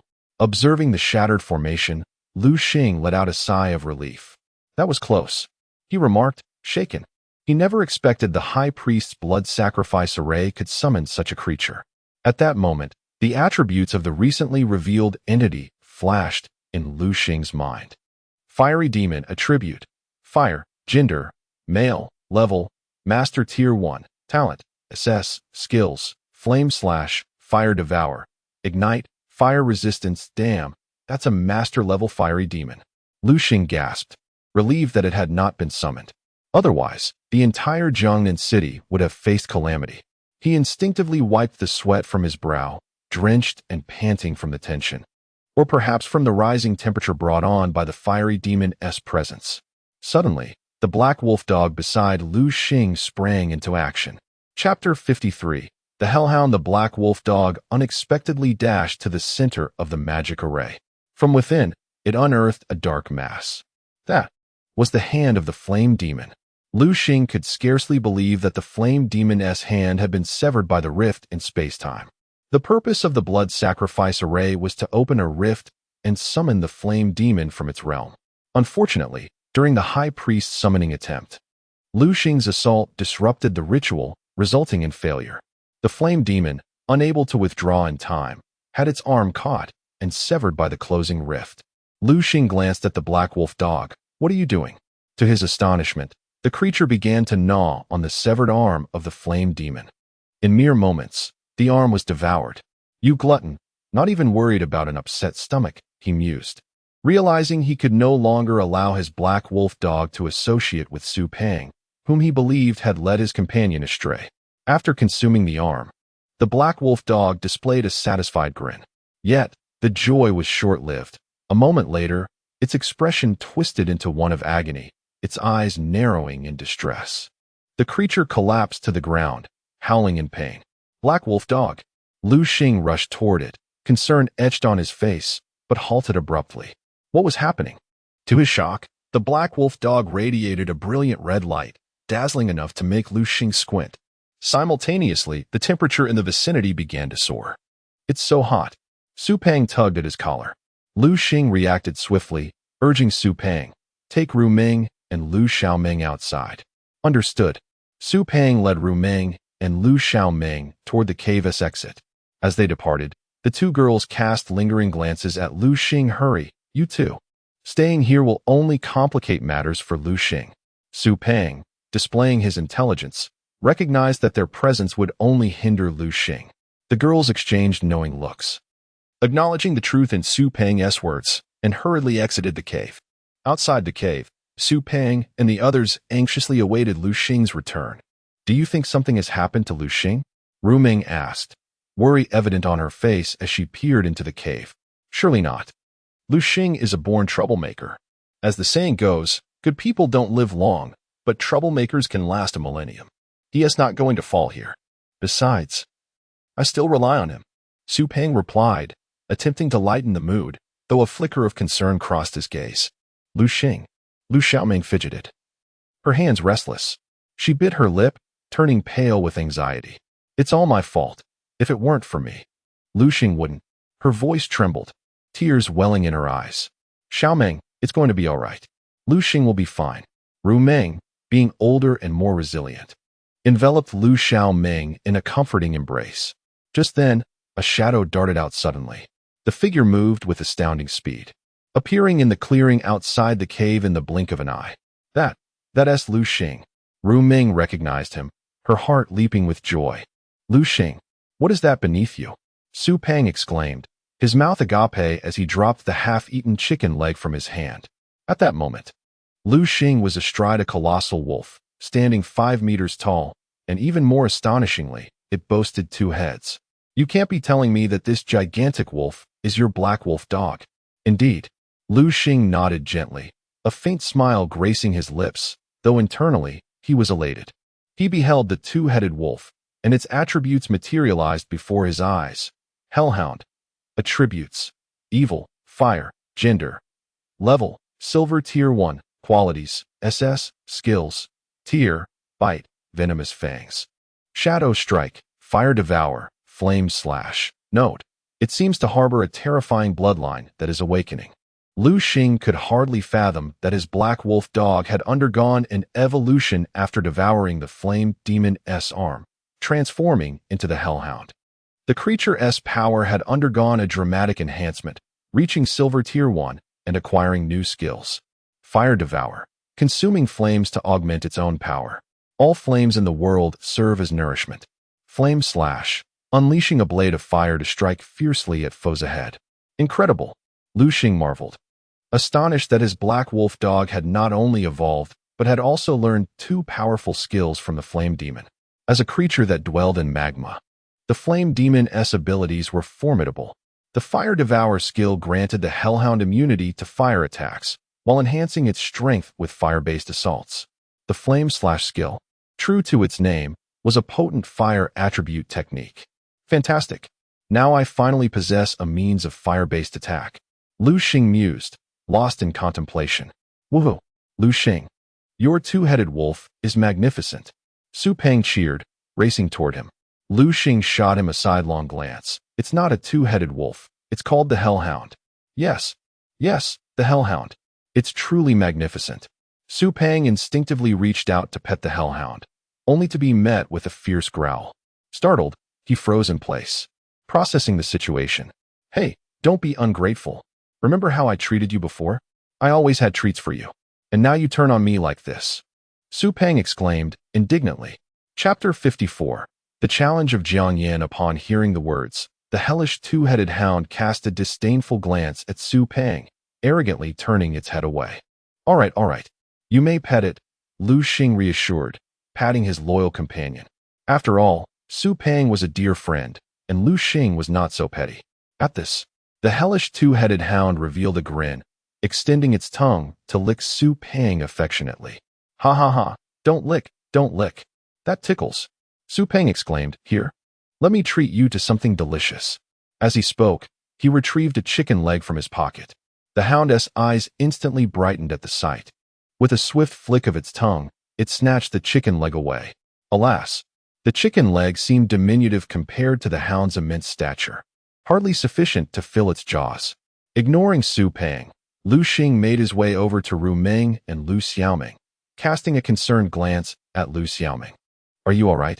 He inquired, scrutinizing her from head to toe. I'm fine, Liu Xiaoming stammered, her cheeks flushing under his gaze, her heart racing. Following the recent events, she realized her fondness for Liu Xing had deepened. Quickly, just ahead. Everyone hurry up. Just as Liu Xing was about to catch up with the two girls, a group of people approached from a distance. Liu Xing looked up to find Liu Gengxing and Wu Yong among them, accompanied by several instructors. They swiftly made their way to Liu Xing's side. Upon seeing the hellish two-headed hound, everyone summoned their own beasts, creating a tense standoff. Liu Xing, why are you still standing there? Come over quickly, Wu Yong shouted at him. Teacher, it's all right. That creature is my beast. What? The crowd gasped in disbelief, their eyes wide. Kid, while I acknowledge your prowess, you shouldn't exaggerate, Han Mingming taunted Liu Xing. What exaggeration? It is indeed my beast. Hellish two-headed hound, lie down. At his command. The hound promptly obeyed, lying down. Wag your tail. The hound began to wag its tail vigorously, its two large heads playfully flicking their pink tongues, displaying a friendly demeanor. Now, do you believe me? Han Mingming was momentarily speechless. All right. Let us save the discussion for later. This place remains perilous. We must leave. Liu Gengxing, the principal, decisively concluded. Liu Xing followed the principal and others to the conference room at Jiangnan Beastmaster University, recounting the events in detail while discreetly omitting certain secrets. All right, you may return to rest now. Okay. Liu Xing turned to leave. Watching his departing figure, Principal Liu Gengxing couldn't help but remark, I never imagined the black wolf could evolve into a hellish two-headed hound. Neither did I. Wu Yong concurred. Should I also capture a black wolf to serve as my beast? An instructor suggested. Upon hearing this, another instructor shot him a disapproving glance. Perhaps you should reconsider. Do you truly believe you could capture the arm of a flame demon? That creature resides in molten regions, where temperatures soar, inaccessible to ordinary beings. Even if one could approach, the flame demon's formidable strength is beyond our capabilities. Realizing the folly of his ambition, the instructor quickly abandoned the idea. Well, since they have returned safely, this matter can conclude for now.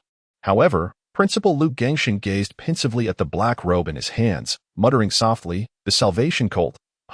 I never expected this nefarious organization to resurface. Years prior, during the initial resurgence of spiritual energy, an evil organization emerged, masquerading as saviors while engaging in acts of arson, murder, and plunder. They grew rapidly, ultimately disturbing the stability of human society. The government, unable to tolerate their actions any longer, dispatched elite forces to cleanse the Salvation Cult.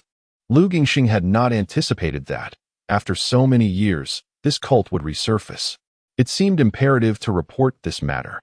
The existence of the Salvation Cult remained shrouded in secrecy, known only to those of considerable strength. Newer powers, like Liu Xing, were entirely unaware of its existence. Liu Xing exited the principal's office, riding the hellish two-headed hound, making a striking entrance across the campus. Wow, look at that! How imposing! A student exclaimed. There's someone riding it. I know him. He is Liu Xing, this year's rookie champion. Wow, he is so handsome. I really like him. Many infatuated girls couldn't help but voice their admiration. That guy is truly full of himself. Nearby, on the 4th floor of a teaching building, several students leaned over the railing, observing. By phone, you lost to him? How pathetic. A red-haired student mocked. Bai Feng shot a glance at the redhead, displeased. Jiang Yan, you're just spouting nonsense. If you're so capable, why not challenge him? Bai Feng retorted, you might find you're not as competent as you think. Is that so? Jiang Yan scoffed. Then I'll go test my luck today. With that, he turned and departed, intent on confronting Liu Xing, watching Jiang Yan leave. A green-haired student turned to his blue-haired companion. Lantian, do you think Jiang Yan stands a chance? I doubt it. That guy is quite strong. Jiang Yan's odds do not look favorable. Well, he deserves it. Who told him to be so arrogant? Bai Feng, full of anticipation, thought to himself, Liu Xing, you must decisively defeat Jiang Yan. Unbeknownst to him, he had already begun to cheer for Liu Xing, entirely forgetting his previous defeat. As Liu Xing rode the hellish two-headed hound, he prepared to return to his dormitory. Halt! At that moment, a red-haired individual stepped in front of him. Chapter 55, The Power of the Fire Devourer. Is there something you need? Liu Xing furrowed his brow, taken aback by the audacity of the individual who dared to obstruct his path.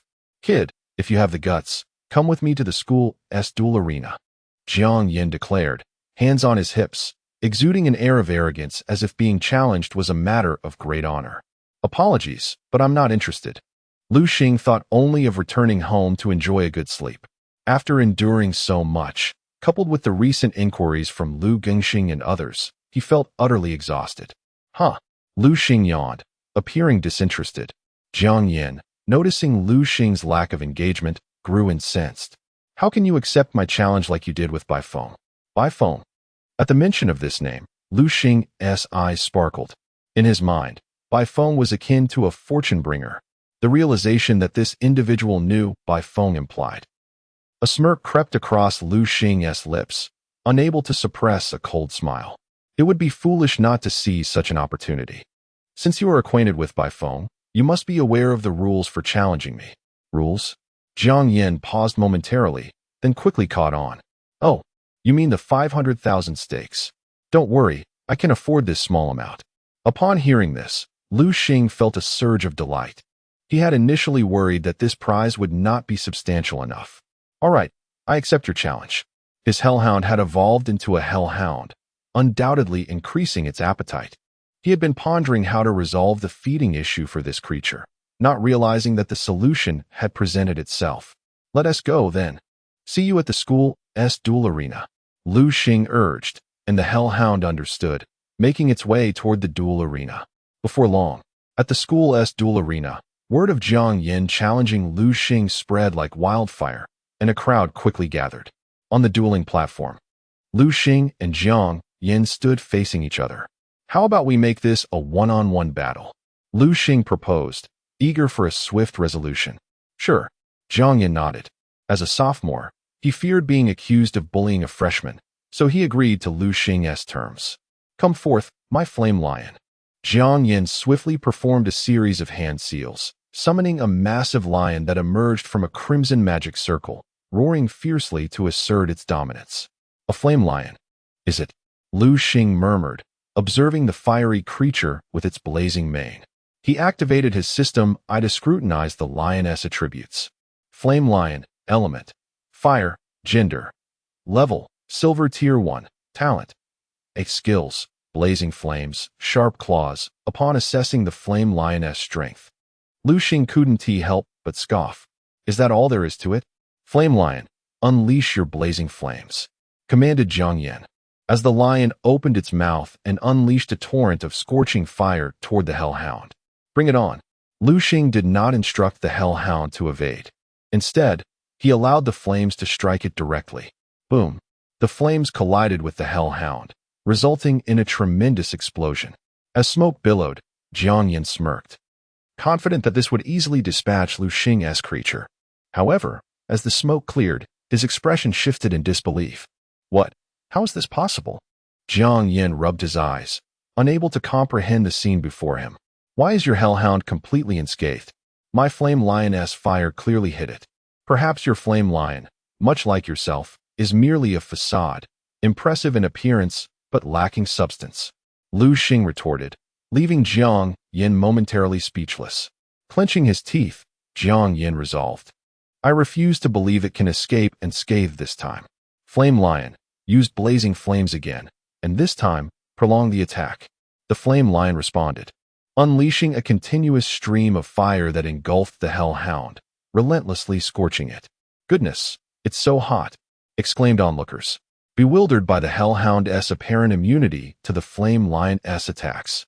Observers began to realize that the Flame Lion's flames were ineffective against the Hellhound. Liu Xing yawned again, internally reveling in his triumph. The fire devour skill of the Hellhound was a remarkable asset, a true nemesis to all fire element creatures. This skill was Liu Xing's secret weapon, one he would not disclose to anyone. "Boring. Let us end this," he declared. "Hellhound, execute Flame Slash." The Hellhound lunged forward, its paws slicing through the air, conjuring a massive fire-infused arc that sped toward the Flame Lion. The Flame Slash cleaved through the fire, striking the Flame Lion with tremendous force and sending it flying. "Flame Lion." Jiang Yin rushed to his beleaguered companion, concern etched across his face. The Flame Lion was his prized possession. "Now hand over the money. Given your state, you seem unable to continue." Liu Xing showed no sympathy for those who challenged him without cause. "Here." Jiang Yin tossed a card to Liu Xing. "There's 600,000 inside. The password is 123456. Consider the extra 100,000 a gift." Jiang Yin, seemingly unfazed by the loss, was generous with his money. "Much appreciated." Liu Xing accepted the card without hesitation and departed. As Liu Xing left, the crowd erupted in excitement. "My heavens, did I just witness that? Jiang Yin actually lost." And to Liu Xing, a freshman, Jiang Yin, a sophomore ranked among the top 3 in strength, had fallen to Liu Xing, prompting speculation about the latter's true identity. Could he be the grandson of some influential figure? Or perhaps the son of a high-ranking official? As the crowd buzzed with conjecture, our protagonist, Liu Xing, made his way toward his villa, where he found Su Peng and Ru Ming seated, awaiting his return. Chapter 56. Journey to the Lake of Jellyfish. Did Principal Liu and the others say anything? Xiaoming asked with a worried expression. After all, this matter stemmed from her. What could they possibly say? Liu Xing shrugged and reassured her, "Don't worry, it's all fine." A faint smile graced his lips. Liu Xiaoming let out a sigh of relief. "By the way, Liu Xing, where have you been during this time? You're not telling me that the principal and the others were interrogating you the whole time, are you?" "No, I just took a moment to deal with a fat sheep," Liu Xing replied casually. "Fat sheep?" Su Peng was momentarily taken aback before quickly realizing. "You rascal. You've struck it rich again. That's fantastic. Let's go to the 3rd floor of the school cafeteria. This time, it's on you." "All right." Liu Xing glanced at his friends, recognizing that they had indeed been shaken by the recent events. Thus, a grand feast seemed like a splendid choice. Upon exiting the cafeteria on the 3rd floor, Su Peng patted his round belly contentedly. That feels wonderful. The essence of life is to indulge in good food." He glanced at Liu Xing and the 2 girls, noticing a sudden shift in the atmosphere. "Liu Xing, I'm leaving first," Su Peng declared, eager not to be a third wheel. He quickly departed, leaving Liu Xing with the 2 girls. Liu Xing eyed the girls, understanding that this was not the time for reminiscing.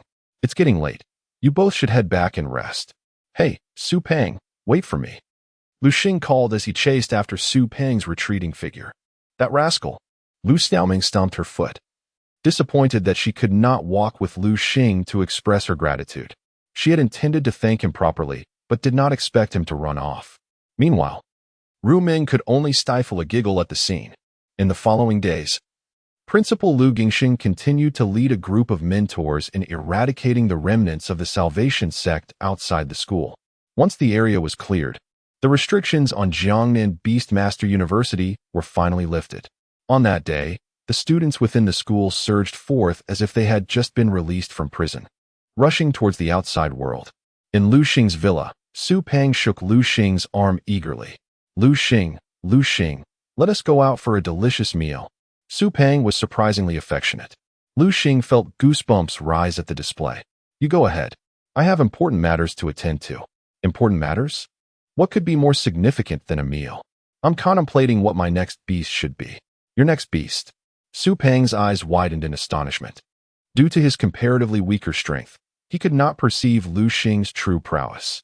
Upon hearing that Liu Xing intended to contract another beast, he could not help but exclaim, "Wow, Liu Xing, you're not telling me you've become a silver beast master already, are you?" "Indeed." Liu Xing nodded. "My heavens, you are truly extraordinary. Is there no fairness in this world? Here I am, a charming and diligent individual, and I can hardly keep up with your heels." Liu Xing cast a glance at Su Peng, surprised. Despite Su Peng's daily indulgences, he had achieved a bronze level 5 rank. This fellow possessed commendable talent. However, in the face of Liu Xing's extraordinary advantages, Su Peng's abilities seemed rather trivial. "So, have you decided what beast you wish to contract?" "Yes," Liu Xing nodded. "What is it?" "This." Liu Xing casually picked up a nearby book. It was a compendium of magical beasts. He opened it to reveal a page featuring the healing jellyfish. The healing jellyfish, true to its name, possessed exceptional healing capabilities. Liu Xing had vaguely discerned that contracted beasts could influence their beast master's physique. For instance, the hellhound had bestowed him with the fire-devouring talent, making him less susceptible to flames. To test this theory, Liu Xing had secretly used a lighter to burn his fingertip and discovered that the flame could not harm him at all. Thus, Liu Xing aspired to contract a healing jellyfish, which boasted remarkable healing abilities. One could even say it could regenerate severed limbs. In other words, should Liu Xing contract a healing jellyfish, he could potentially recover swiftly from injuries in the future. Moreover, as a water-type creature, it perfectly aligned with Liu Xing's desire to contract a water element beast. "Since you have made your decision, I shall say no more." The healing jellyfish resides in the Lake of Jellyfish, a medium-level secret realm. Although you are now a silver-level beastmaster, you must still exercise caution in that place. Su Peng suddenly adopted a serious demeanor. "Understood. Seeing you so earnest is quite a rarity." The next day, Liu Xing packed his belongings and set off. Su Peng, standing on the second floor, did not accompany Liu Xing, knowing that his own strength would merely be a burden. "It seems I must double my efforts as well." Unbeknownst to Liu Xing, his actions were subtly influencing Su Peng. With his backpack slung over his shoulder, Liu Xing arrived at the secret realm housing the Lake of Jellyfish. He presented his beast master credential to the guards at the entrance, who, after a brief inspection, waved him through. 18. Silver-level Beastmaster. It appears that Jiangnan Beastmaster University has recruited another exceptional talent. The guards at the entrance, having stood their post for many years, had developed keen discernment. With just a few glances, they comprehended Liu Xing's background. After all, a young individual with such strength could hardly be from anywhere other than Jiangnan Beastmaster University. Students from the capital cities would not simply wander to Jiangnan City without purpose. Liu Xing stepped into the secret realm. He had already acquired a map of the area, and following its guidance, he successfully reached the Lake of Jellyfish. True to its reputation as a mid-tier secret realm, Liu Xing encountered numerous formidable magical beasts along the way. He effortlessly dealt with the weaker ones, while skillfully avoiding the stronger beasts thanks to the hellhound's keen sense of smell.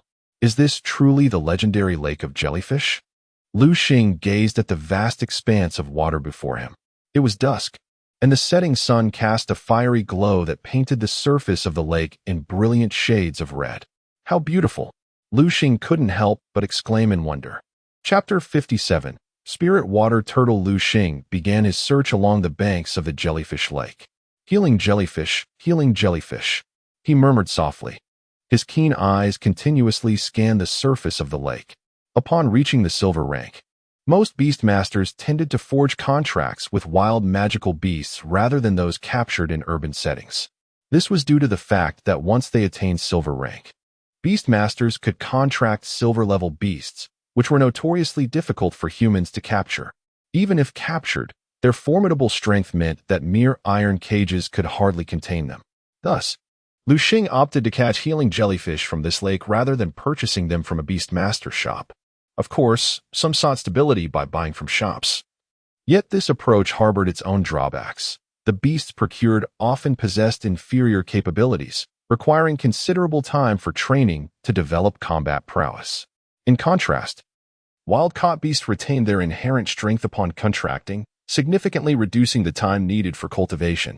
Hence, the more powerful beastmasters primarily chose to contract beasts from the wild. Liu Xing circumnavigated a substantial portion of Jellyfish Lake. Is this a joke? He thought. Although the lake was teeming with healing jellyfish, their qualities were disappointingly subpar.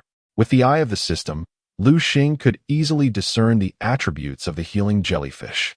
While numerous, the majority exhibited merely EF quality. After a thorough search, he discovered at most a single A-grade specimen. Do I really have to settle for that A-grade? Just as this notion crossed his mind, he immediately shook his head, dismissing it. He was, after all, a person favored by fortune. He would rather have nothing than settle for mediocrity. An A-grade? Liu Xing scoffed at the thought. He should be contracting an S-grade beast instead. The idea of giving away an A-grade beast was simply absurd.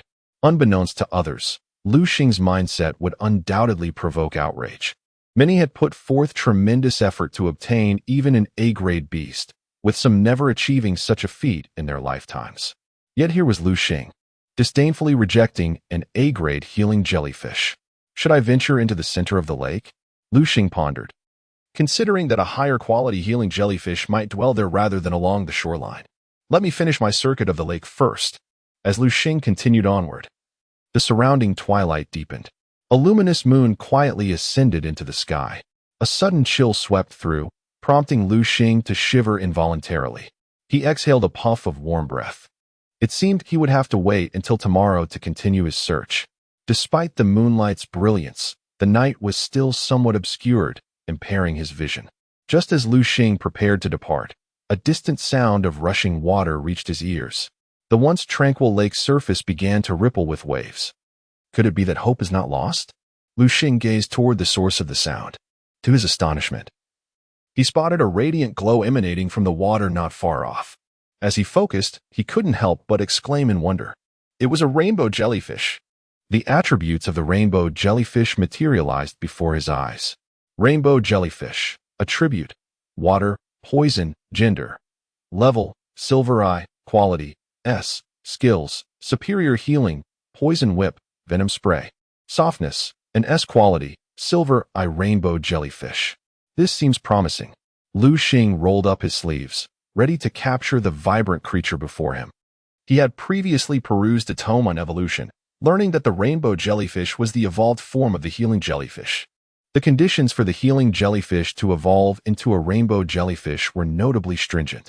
Liu Xing had initially contemplated how to gather the necessary materials, as he had intended to capture a healing jellyfish. However, with a rainbow jellyfish readily available and possessing decent attributes, he had no intention of seeking out a healing jellyfish. Just as Liu Xing summoned his thunder eagle to capture the rainbow jellyfish, the previously calm lake's surface suddenly became tumultuous. A thunderous explosion echoed, followed by a massive splash erupting skyward. That was close, he thought, nearly drenched by the deluge. Just as the water was about to drench Liu Xing, his hellhound whisked him away. Perched atop the hellhound, Liu Xing squinted at the lake. To his surprise, a colossal creature emerged upon the water's surface. It opened its gaping maw and lunged toward the rainbow jellyfish. Roar! The rainbow jellyfish was struck, emitting a cry of pain. Yet it was not easily subdued. It retaliated by thrashing its numerous tentacles, relentlessly whipping the giant creature. The powerful strikes of the rainbow jellyfish's tentacles resounded like thunder, sending splashes of water flying. While observing the clash of the two magical beasts, Liu Xing felt no urge to intervene. Rather, he watched with keen interest. As he scrutinized the colossal creature, its attributes became clear to him. Spirit water turtle. Attribute: water. Gender: level, silver eye quality, SS. Skills: superior healing, spiked shell. Furious bite. Upon discerning the attributes of the creature, Liu Xing's eyes lit up. Fortune favored him today. Originally intending to capture the rainbow jellyfish, he had unexpectedly encountered a far superior prize. The spirit water turtle was his to obtain. As the battle between the two magical beasts reached its climax, the spirit water turtle, fortified by its robust shell, ultimately triumphed over the rainbow jellyfish. The spirit water turtle opened its wide maw, beginning to nibble on the rainbow jellyfish, devouring it piece by piece. Just as Liu Xing recognized that his moment was at hand, he commanded, "Thunder Eagle, unleash lightning upon the spirit water turtle. Chirp. The thunder eagle, having awaited this command, sprang into action. At Liu Xing's behest, it launched a powerful bolt of lightning toward the spirit water turtle. Chapter 58. The ambusher. As the lightning struck towards him, the spirit water turtle was caught off guard. It attempted to evade, but the bolt had already descended upon him. Bang! The electric strike from the thunder eagle impacted the spirit water turtle, enveloping it in a dazzling golden light. A pained cry escaped its lips, and a considerable amount of the flesh it had consumed was expelled. Being a water attribute beast, the spirit water turtle harbored a profound fear of lightning, which, as an electric attribute attack, inflicted severe damage upon it. Thunder Eagle, unleash another electric strike. Liu Xing commanded, aware that the spirit water turtle's tough exterior might not succumb to a single blow. To prevent its escape, he swiftly ordered the Thunder Eagle to follow up with another assault. However, he was cautious not to allow the Thunder Eagle to use its most powerful electric move, fearing that it might inadvertently slay the spirit water turtle. The thought of such a loss was unbearable. With a crack of thunder, the Thunder Eagle launched another electric attack upon the spirit water turtle. Once more, it emitted a cry of anguish, its body tingling from the jolt, and it fell into unconsciousness. Observing the incapacitated spirit water turtle, Liu Xing let out a sigh of relief. He had been genuinely apprehensive that the Thunder Eagle might deal a fatal blow. Thunder Eagle, Liu Xing called out. The creature understood and promptly soared to his side. Climbing atop the Thunder Eagle, Liu Xing ascended above the spirit water turtle.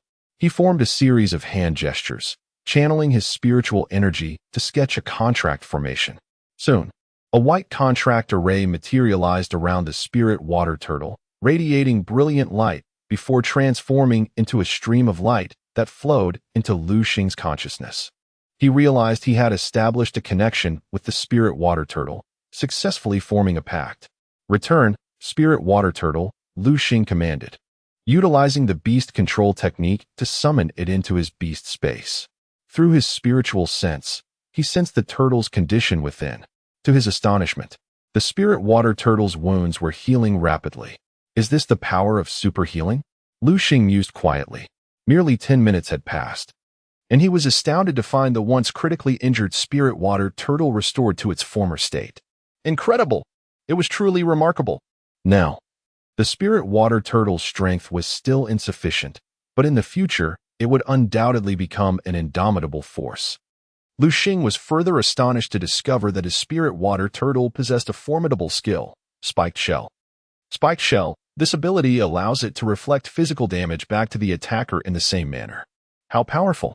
This was akin to a unique version of a thorny shield, boasting a full 100 reflection rate. Initially, this skill seemed average, but when paired with its extraordinary healing ability, it transformed into a divine technique. Any beast relying on physical attacks would find themselves harmed by their own efforts when facing the spirit water turtle. In Liu Xing's mind echoed a profound realization. The spirit water turtle possessed immense healing capabilities, while its adversaries did not. In this dynamic, opponents could be gradually worn down by its resilience. After emerging from Liu Xing's beast space, the spirit water turtle exhibited no fear. Instead, it made its way toward the remnants of the vibrant jellyfish it had devoured earlier. What followed left Liu Xing speechless. The spirit water turtle resumed its feeding frenzy, as if possessed by an insatiable hunger, rapidly consuming the remaining jellyfish. Am I somehow infected by Su Pang's gluttony, resulting in my contracted beast becoming a voracious eater? He pondered. This was unexpected. Just as Liu Xing was lost in thought, the spirit water turtle lamented, I'm so hungry. With a splash, it plunged into the jellyfish lake, commencing a hunt for the healing jellyfish. The unfortunate healing jellyfish stood no chance against the spirit water turtle and were swiftly devoured. Observing the satiated spirit water turtle, Liu Xing came to several realizations. First, the source of its super healing ability was likely derived from consuming the healing jellyfish. Second, the reason for its incessant hunger was the toll exerted by the super healing skill. To recover its injuries, the spirit water turtle had to expend all its energy, depleting its nutrients in the process, hence its hunger. Spirit water turtle, Liu Xing called out. The spirit water turtle turned its head, staring blankly at Liu Xing, evidently unaware of his intentions. Never mind. Liu Xing offered a wry smile. Unlike the hellhound or the thunder eagle, the spirit water turtle appeared adorably daft, exuding a charmingly foolish demeanor. Perhaps I should let Su Pang attempt to tame it. Yet, Liu Xing quickly dismissed the thought. After all, a creature with SS-grade potential and such formidable strength was a rare find. If he let it go this time, he might not encounter another like it in the future. Through his connection with the spirit water turtle, Liu Xing understood that this magnificent being typically slept at the bottom of the jellyfish lake. It would not have surfaced had it not been for the appearance of the vibrant jellyfish. Return, spirit water turtle. Liu Xing summoned it back. With the capture of the spirit water turtle, Liu Xing had accomplished his objective for this journey. He planned to rest for the night before departing from this perilous mid-level secret realm. Aware of the lurking dangers, Liu Xing preferred to leave early. After all, a wise man does not stand beneath a perilous wall. Finding a cave, he hurriedly rested for the night. The following morning, he awoke early, ready to depart. Unfortunately, as Liu Xing attempted to leave, he encountered resistance. Whoosh! An arrow soared toward him. Fortunately, Liu Xing was quick to react, dodging the arrow with agility. Huh, I didn't expect you to evade the attack of my spiked porcupine. You possess some skill. Liu Xing glanced up to see a scar-faced man with a towel wrapped around his head approaching, accompanied by a spiked porcupine. Spiked porcupine, attribute, rock, gender, male, level, silver tier 2, talent, C. Learn skills, spiked shot.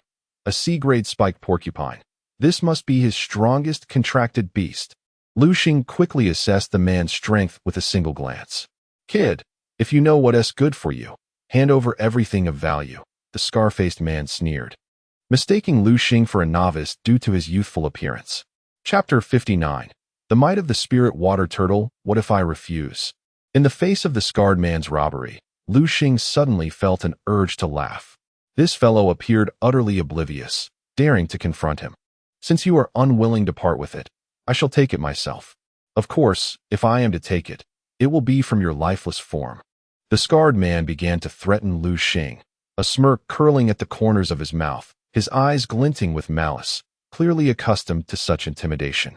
Kid, I advise you to obediently hand over your belongings, lest you suffer bodily harm. The scarred man sought only wealth. If he could easily obtain what Liu Xing possessed, he had no desire to engage in battle. Thus, he persistently urged Liu Xing. Should you wish to claim what is mine, come and take it.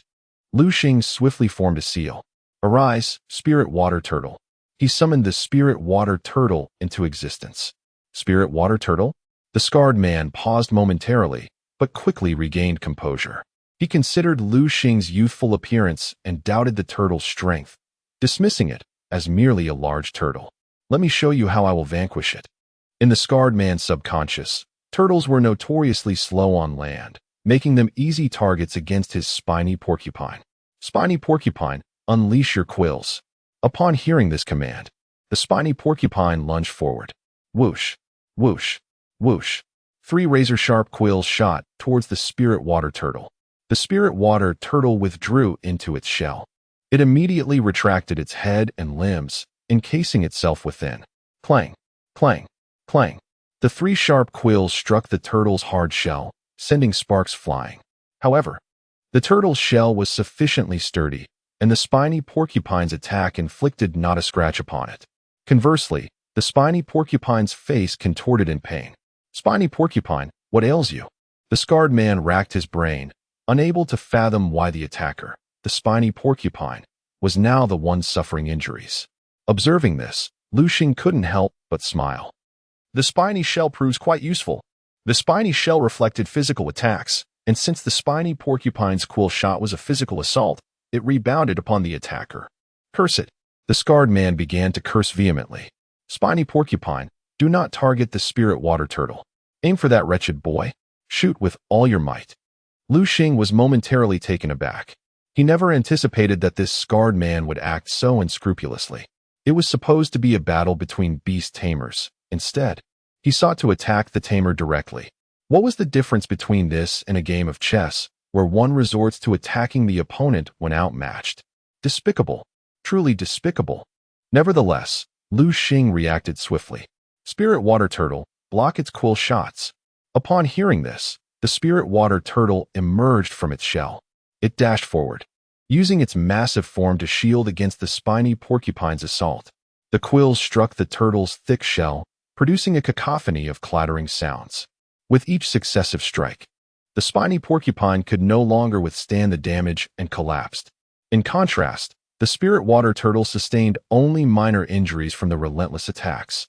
Under the influence of its super healing ability, the turtle's wounds healed at a visibly rapid pace. What is happening? The scarred man gazed at the fallen spiny porcupine. Disbelief etched across his face. He had anticipated a windfall today, only to find himself up against an immovable obstacle. Why, young brat, you shall pay for this. I will return. With that, the scarred man turned to flee. After all, the spiny porcupine was his strongest beast. If even it was no match for the spirit water turtle, then his remaining beasts would merely be fodder. I said, did I let you leave? Liu Xing snapped his fingers. From the nearby thicket, a dark shadow leaped forth.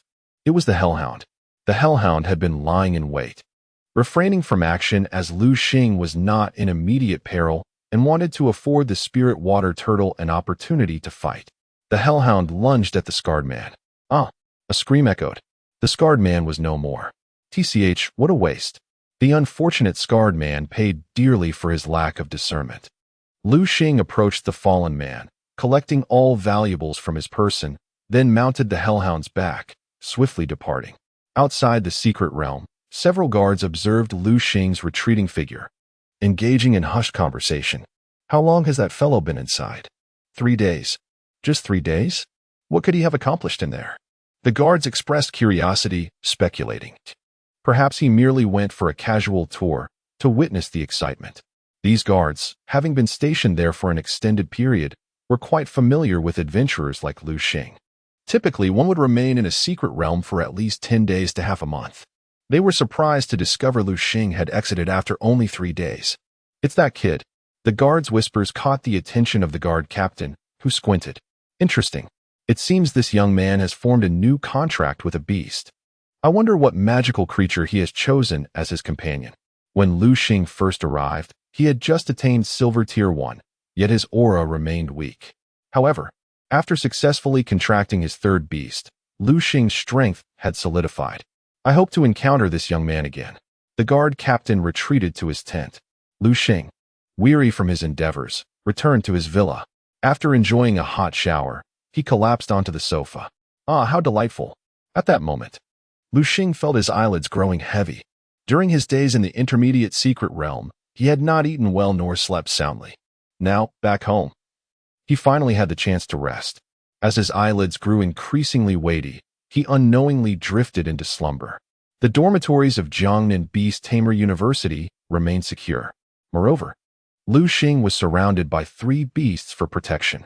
Should anyone harbor ill intentions towards him, these 3 beasts would pounce, tearing the intruder to shreds. Liu Xing lay on the sofa, unaware of how long he had slept. Upon awakening, he was surprised to find his nose tingling. Achoo! Liu Xing sneezed, opening his eyes to see a young woman standing nearby, stifling a laugh. It was Liu Xiaoming, her whimsical demeanor restored. Hey, where have you been? Skipping class? You could have at least informed us, leaving us worried for ages. Liu Xing furrowed his brow. I spoke with Su Pang. Did he not convey this to you? Chapter 60. The arrival of Gao Su Pang? That fellow has vanished just like you, and we have not seen him for several days. Upon hearing this, Liu Xing could not help but furrow his brow. Logically speaking, Su Pang should not have left this place. Just as Liu Xing was pondering this, Liu Xiaoming suddenly discovered an envelope in the fruit basket on the table. She retrieved the envelope and handed it to Liu Xing, who promptly opened it. Upon reading the contents, Liu Xing's confusion dissipated. It turned out that Su Pang had gone outside the school for special training. Relieved, Liu Xing exhaled. As long as Su Pang was safe, that was what mattered. Dingling, dingling. Just as Liu Xing finished reading Su Pang's letter, his phone rang unexpectedly. He immediately answered it, only to hear the voice of Fire Phoenix on the other end, sounding quite urgent. Phoenix, what's the matter? Liu Xing could not help but ask. Liu Xing, you must be cautious these next few days. If possible, do not leave the school. Why? Liu Xing was left in a state of bewilderment. Because Gao Yi is looking for you. Gao Yi. Liu Xing was momentarily taken aback, then recalled that he was the father of his old classmate, Gao Bo. Liu Xing never imagined that this fellow would still harbor intentions of revenge. If he wanted to seek vengeance, it would depend on whether he had the capability. Previously, Liu Xing was no match for Gao Yi, but now he had reached the rank of a silver beast master. Even if he could not defeat Gao Yi, escaping would not be impossible. Don't worry, Phoenix. He can't do anything to me now. Upon hearing this, Fire Phoenix seemed to recall something. You Haven T told me that you have become a silver beast master, have you? Hee, just a stroke of luck.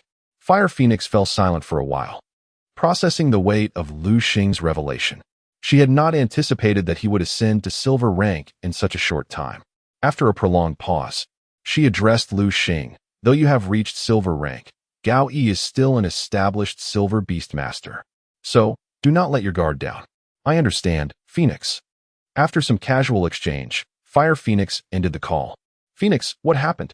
Green Ivy beside her could not help but inquire. Nothing. Let us continue.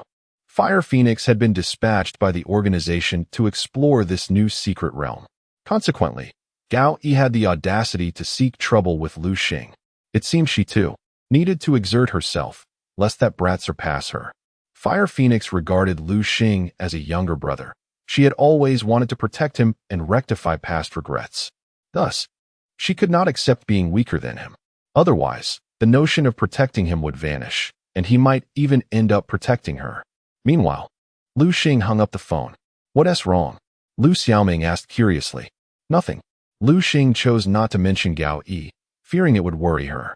Moreover, even if he told her, she would not be able to assist him in resolving the situation. Let us go. Where to? Of course. I'm taking you for a nice meal. After enduring several days of roughing it in the secret realm and having slept for so long, Liu Xing was ravenous.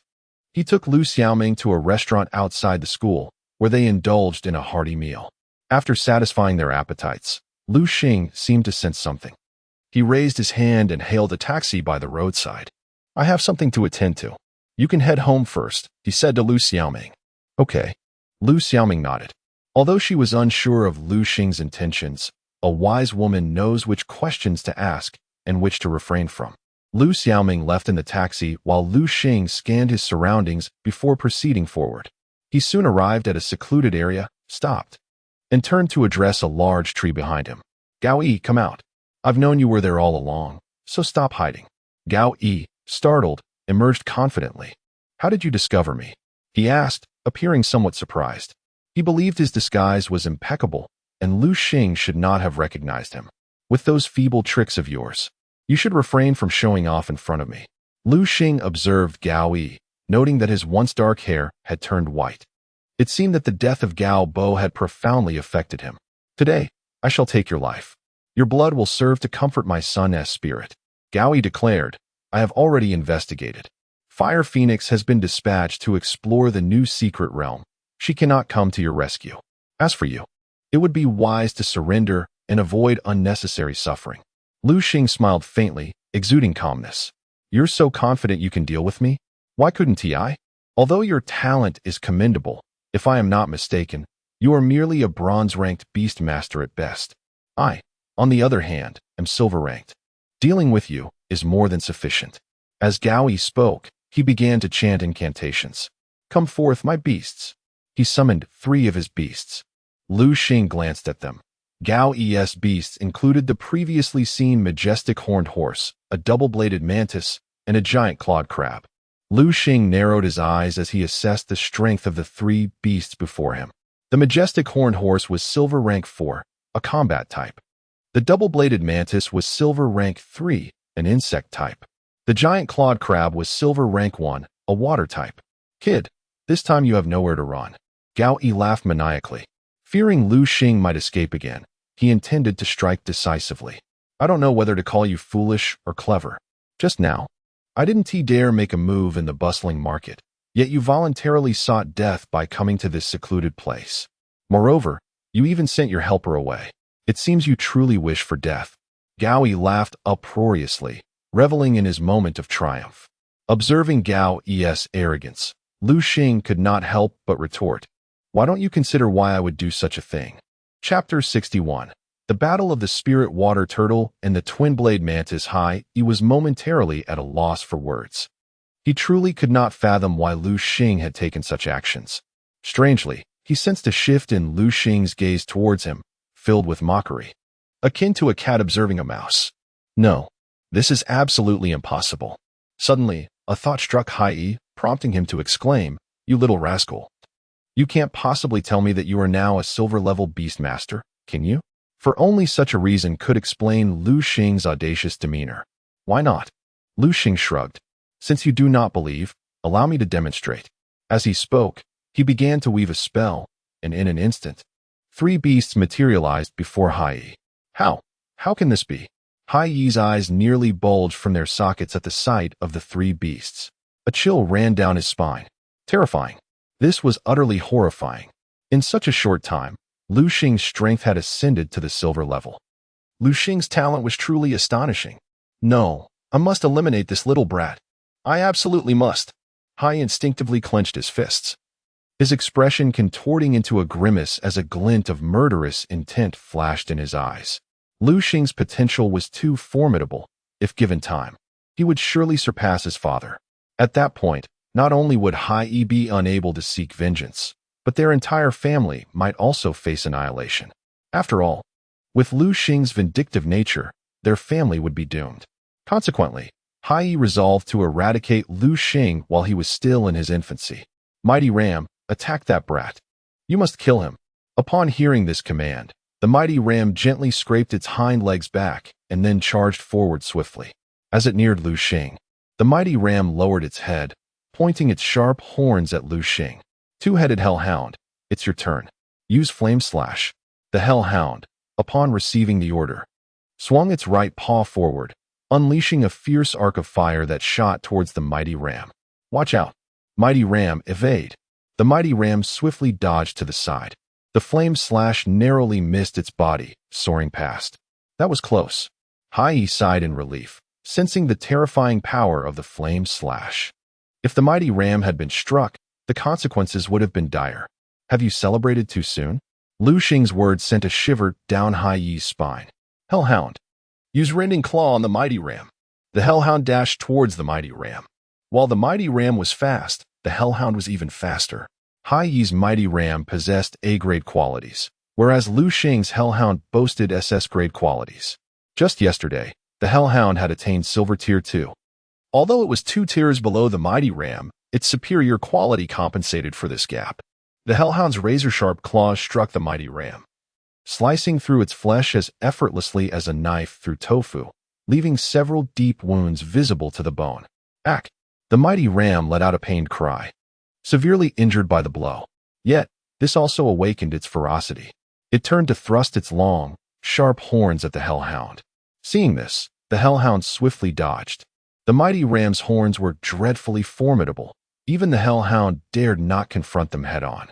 "Hellhound, shadow strike." Noticing the distance between the hellhound and the mighty ram, Liu Xing immediately issued another attack command. Understanding the intent, the hellhound executed the shadow strike. It dashed forward, suddenly vanishing from sight. The mighty ram, initially poised for defense, was momentarily stunned by the hellhound's sudden disappearance. In that fleeting moment of confusion, the hellhound reappeared right before it. With its massive front paw raised high, it struck down upon the mighty ram. Bang! The mighty ram was sent flying by the force of the blow, akin to a cannonball shot from its barrel, crashing against a nearby tree. Boom! A tremendous sound echoed as the mighty ram collided with the tree, causing it to tremble violently, leaves rustling in a cacophony above. "Mighty ram!" Hai shouted in alarm at the sight of his wounded creature. Yet, what followed left him in despair. The hellhound lunged toward the mighty ram, baring its fangs, ready to deliver a vicious bite. If anyone had been present, they would have observed the purple glow emanating from the hellhound's teeth. It was a venomous bite. This was a skill the hellhound had acquired previously but had not yet employed. The hellhound's sharp fangs sank into the mighty ram's neck. The poor creature, after a brief struggle, succumbed to its precious life. With the mighty ram's demise, Hai felt a backlash, clutching his head as he began to wail in anguish. However, the battle continued unabated. On the side of the spirit water turtle, it faced the twin-blade mantis. The mantis fluttered its delicate wings, darting swiftly to find an opening in the turtle's defenses. Confronted by the agile mantis, the bulky spirit water turtle could only endure the onslaught. Clang, clang, clang. The mantis swung its sharp blades, attacking the spirit water turtle. Yet, its strikes merely clanged against the turtle's thick shell, leaving the mantis panting, its expression twisted in pain. It could not comprehend how, despite being the attacker, it had also sustained injury. The mantis noticed its dual blade-like forearms beginning to tremble. Little did it realize, it was suffering from the recoil of its own attack against the turtle's spiked shell. Spirit water turtle, now is the time. Use furious bite. Liu Xing observed the mantis showing signs of fatigue, and in its moment of distraction, commanded the spirit water turtle to counterattack. Hearing the command, the spirit water turtle swiftly extended its limbs from its shell and charged at the twin-blade mantis. Chapter 62. Slaying the dual-bladed mantis. Watch out, dual-bladed mantis. Quickly evade, Gao Bo shouted at the creature. Unfortunately, the proximity between the spirit water turtle and the dual-bladed mantis left no room for escape. The mantis could only watch helplessly as the turtle opened its gaping maw and lunged towards it. With a resounding crack, the spirit water turtle sank its teeth into the mantis. The mantis emitted a pained wail, raising its dual blades in a frenzied attempt to strike back at the turtle. Each slash produced a shower of sparks, yet the turtle's shell proved too resilient. Regardless of the mantis's desperate onslaught, it could only inflict minimal damage, leaving mere faint white lines on the turtle's hardened exterior. As the turtle tightened its grip, the mantis ceased its futile attacks. Its blades drooped lifelessly, and with a final tilt of its head, it succumbed to the void, devoid of life. With the demise of the dual-bladed mantis, Gao Bo felt a sharp pain coursing through his head, a prelude to a more terrifying agony yet to come. Liu Xing glanced towards the soaring Thunder Eagle above. Thunder Eagle, enough of the games. Let us finish this swiftly. At Liu Xing's command, the Thunder Eagle halted its torment of the giant claw crab. With a piercing cry, it radiated a brilliant golden light. Thunder rumbled as a bolt of lightning shot forth, striking the crab. The unfortunate giant claw crab, in its folly, raised its massive pincers in defense, but nothing could withstand the might of lightning. The thunderous impact enveloped the crab, sending electric currents coursing through its body, wreaking havoc upon its very essence. With a resounding crash, the crab crumpled to the ground, charred black by the Thunder Eagle's assault. Just then, a gust of cold wind swept through, dispersing the acrid smoke that lingered, filling the air with the scent of burnt protein. As the giant claw crab fell, Gao Bo felt an excruciating headache, for all three of his contracted beasts had perished. After a final, anguished cry, he lost consciousness. Observing Gao Bo's unconscious form, Liu Xing felt no shred of compassion. Hellhound. The hellhound understood and lunged forward, its front paws slashing through the air, unleashing two fierce blades of fire toward Gao Bo. With a resounding impact, the flames detonated upon Gao Bo's body, reducing him to mere fragments. Liu Xing would not allow any threat to his safety to persist. Quickly, we must move. Just then, the sound of hurried footsteps echoed nearby. It was the patrol team from the city, arriving just in time. A smirk of derision crossed Liu Xing's face. In his eyes, these so-called official organizations existed solely to mop the floors. Hellhound, let us depart. Liu Xing recalled both the Thunder Eagle and the Spirit Water Turtle, mounting the Hellhound as they sped away into the distance. As Liu Xing vanished, the patrol team finally arrived at the site of the recent skirmish. What in the world happened here? My heavens, who fought just moments ago? The members of the patrol displayed expressions of shock, their bronze-level strength rendering them unable to comprehend the terror of a silver-tier beast master. Two silver-ranked individuals were just engaged in battle here. The patrol leader, also of silver rank, assessed the scene. What should we do, Captain? One of the subordinates inquired. The captain shot a look of exasperation at his junior. What else? We clean up the area and file a report, detailing the events as they transpired. Liu Xing and Gao Bo's confrontation had occurred in a remote location, and given the circumstances, there were no signs of widespread casualties. Thus, it was merely an ordinary conflict between beast masters, a sight they had long since grown accustomed to. Liu Xing rode the hellhound down a secluded path. Although it was nighttime, Liu Xing was surprised to find the path remarkably familiar. Isn't this the road to Sister Ruyu's house? He realized. It had been some time since he last saw her. The image of Yin Ruyu flashed in his mind, her imposing presence incomparable to that of ordinary folk. Hellhound, head in that direction. Liu Xing pointed towards a nearby unfinished building. Understanding his intent, the hellhound galloped towards Yin Ruyu's residence. Upon arriving at her doorstep, Liu Xing retrieved a key from his pocket and effortlessly unlocked the door. Stepping inside, he remarked, "Why is it so dark?" As he fumbled along the wall. He finally located the light switch. Just as he was about to illuminate the room, a sharp dagger pressed against his throat. "Sister Ruyu, it's me, Liu Xing." The moment Liu Xing spoke, the dagger vanished, and he exhaled in relief, switching on the lights. "You little rascal, how did you know it was me?" Yin Ruyu asked, curiosity evident in her tone. Liu Xing found himself momentarily captivated by her presence, swallowing hard. Despite their previous encounters, her formidable aura still intimidated him. "It's your scent. I recognized you by it." Liu Xing refrained from mentioning the dagger situation, knowing the significance of her weaponry. Well, I didn't expect you to develop such skills in my absence," Yin Ryu replied with a sardonic laugh. She sank into the nearby sofa, appearing fatigued. Liu Xing surveyed the room, astonished to find that all of Yin Ruyu's experimental apparatus had vanished, replaced by ordinary furnishings. To his surprise, the modest decor created an unexpectedly warm and homely ambience. "Sister Ruyu, where are your things? I moved them elsewhere." The thought of her laboratory brought back memories of the fearsome fire phoenix, causing her to shudder involuntarily. The fire phoenix had insisted she relocate her experiments, declaring, "A home should resemble a home. If you wish to conduct experiments, find a proper place for that."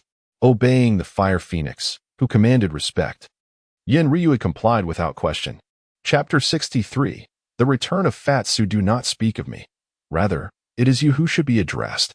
How heartless you are, after such a long time, to only now think of visiting me." "Haha, my apologies, Sister Ryu. I have been quite occupied with my studies."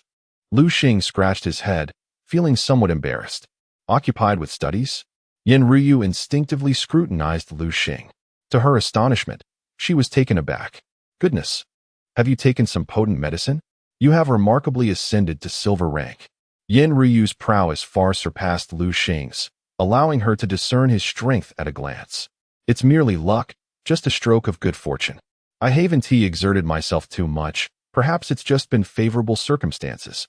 Listening to Liu Xing's explanation, Yin Ryu felt a wave of incredulity. Good fortune? Even the favored child of fortune could not achieve such a feat. It has not been long since Liu Xing ascended to the silver stage. Suddenly, Yin Ryu recalled her own elevation to silver rank. How old was she then?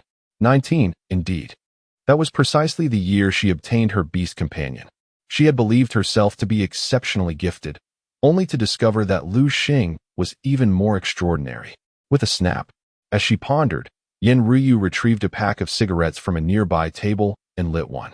Upon seeing this, Liu Xing furrowed his brow. "Sister Ryu, when did you learn to smoke?" "I have known for quite some time, though I used to quit. Recently, the pressure has been overwhelming, and I can only resort to this to relieve it. Would you like one?" Yin Ryu offered the cigarette to Liu Xing, who promptly waved his hands in refusal. "No, thank you." He had witnessed the damage smoking could inflict on one's lungs. He wished to live a few more years. "You, indeed, remain quite the young lad." Yin Ryu inhaled deeply and exhaled a plume of smoke. "Well, it is getting late. You should go rest."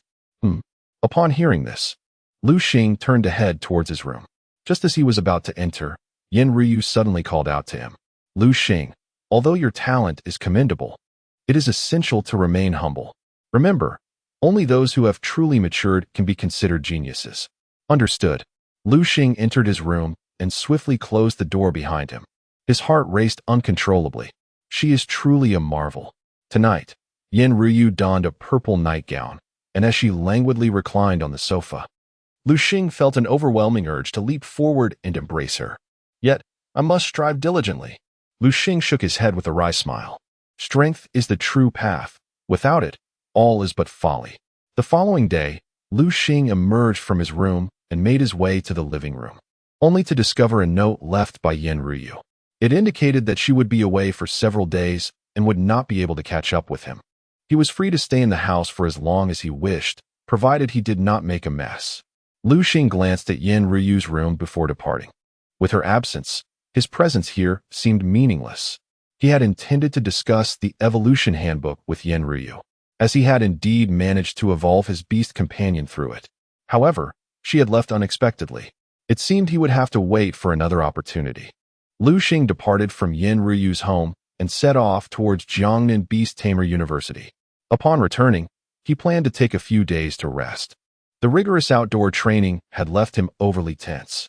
Liu Xing resumed a leisurely university life, often going on outings with Ryu or Liu Xiaoming.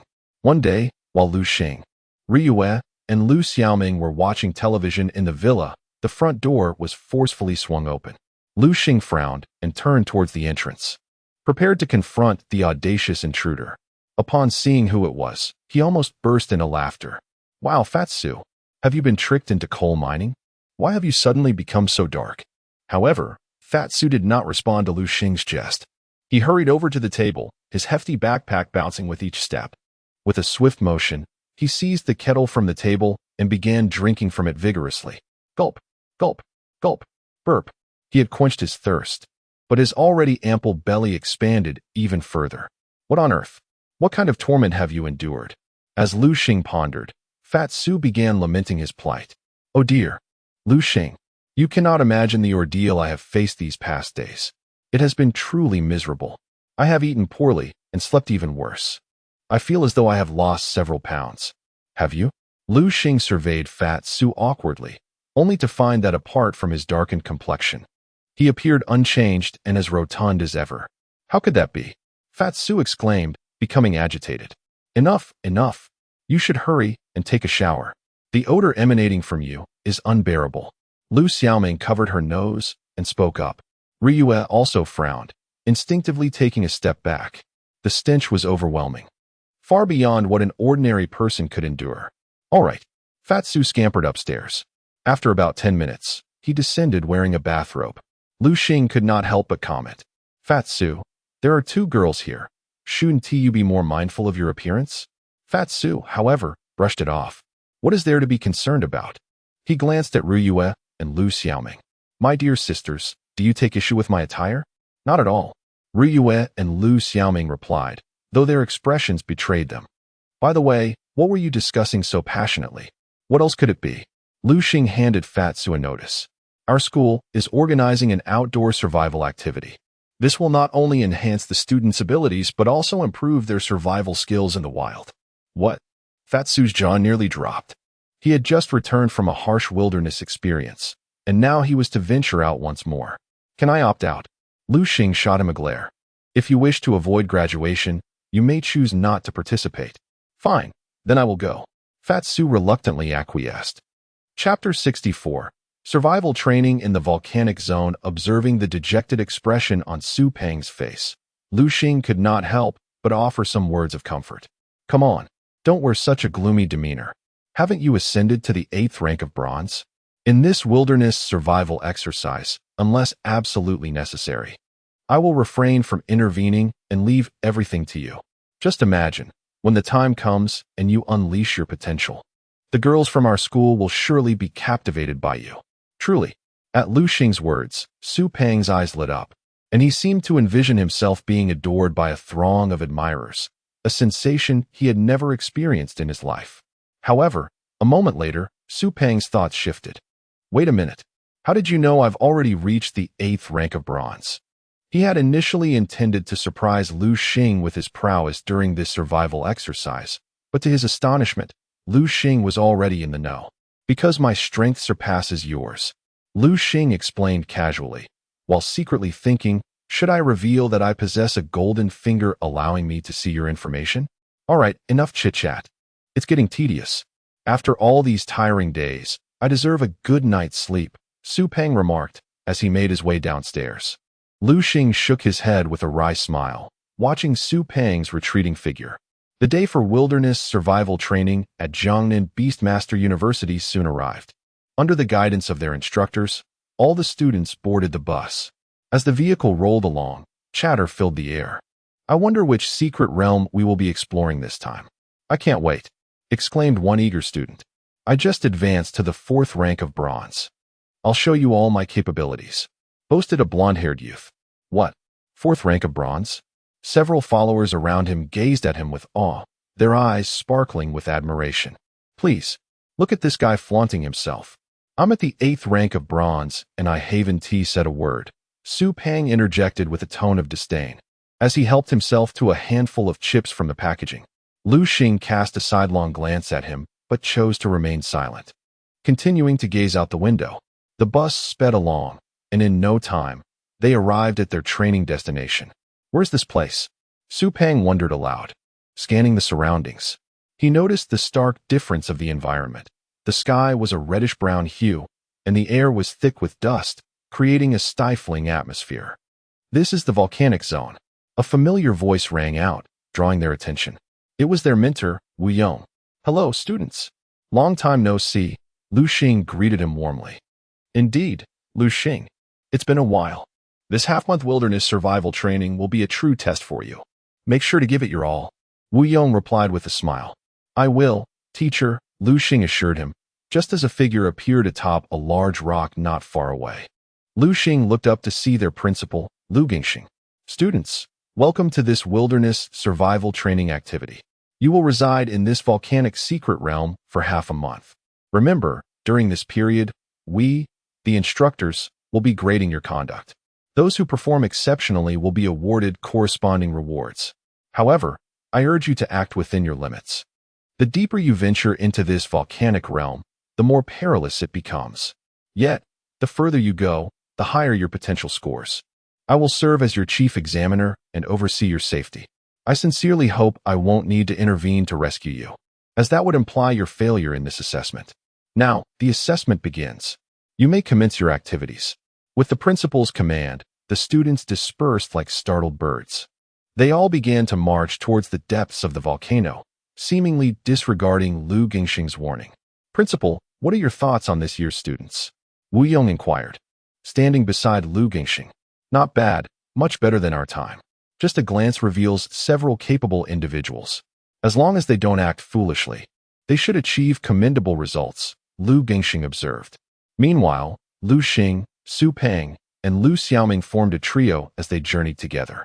However, it wasn't long before Su Pang was panting heavily. "Wait for me. You too," he called out to Liu Xing and Liu Xiaoming. Turning to Su Pang, Liu Xing remarked, "I genuinely cannot comprehend. We are here for wilderness survival, yet you carry such a hefty backpack. What are you planning? One might mistake you for a tourist."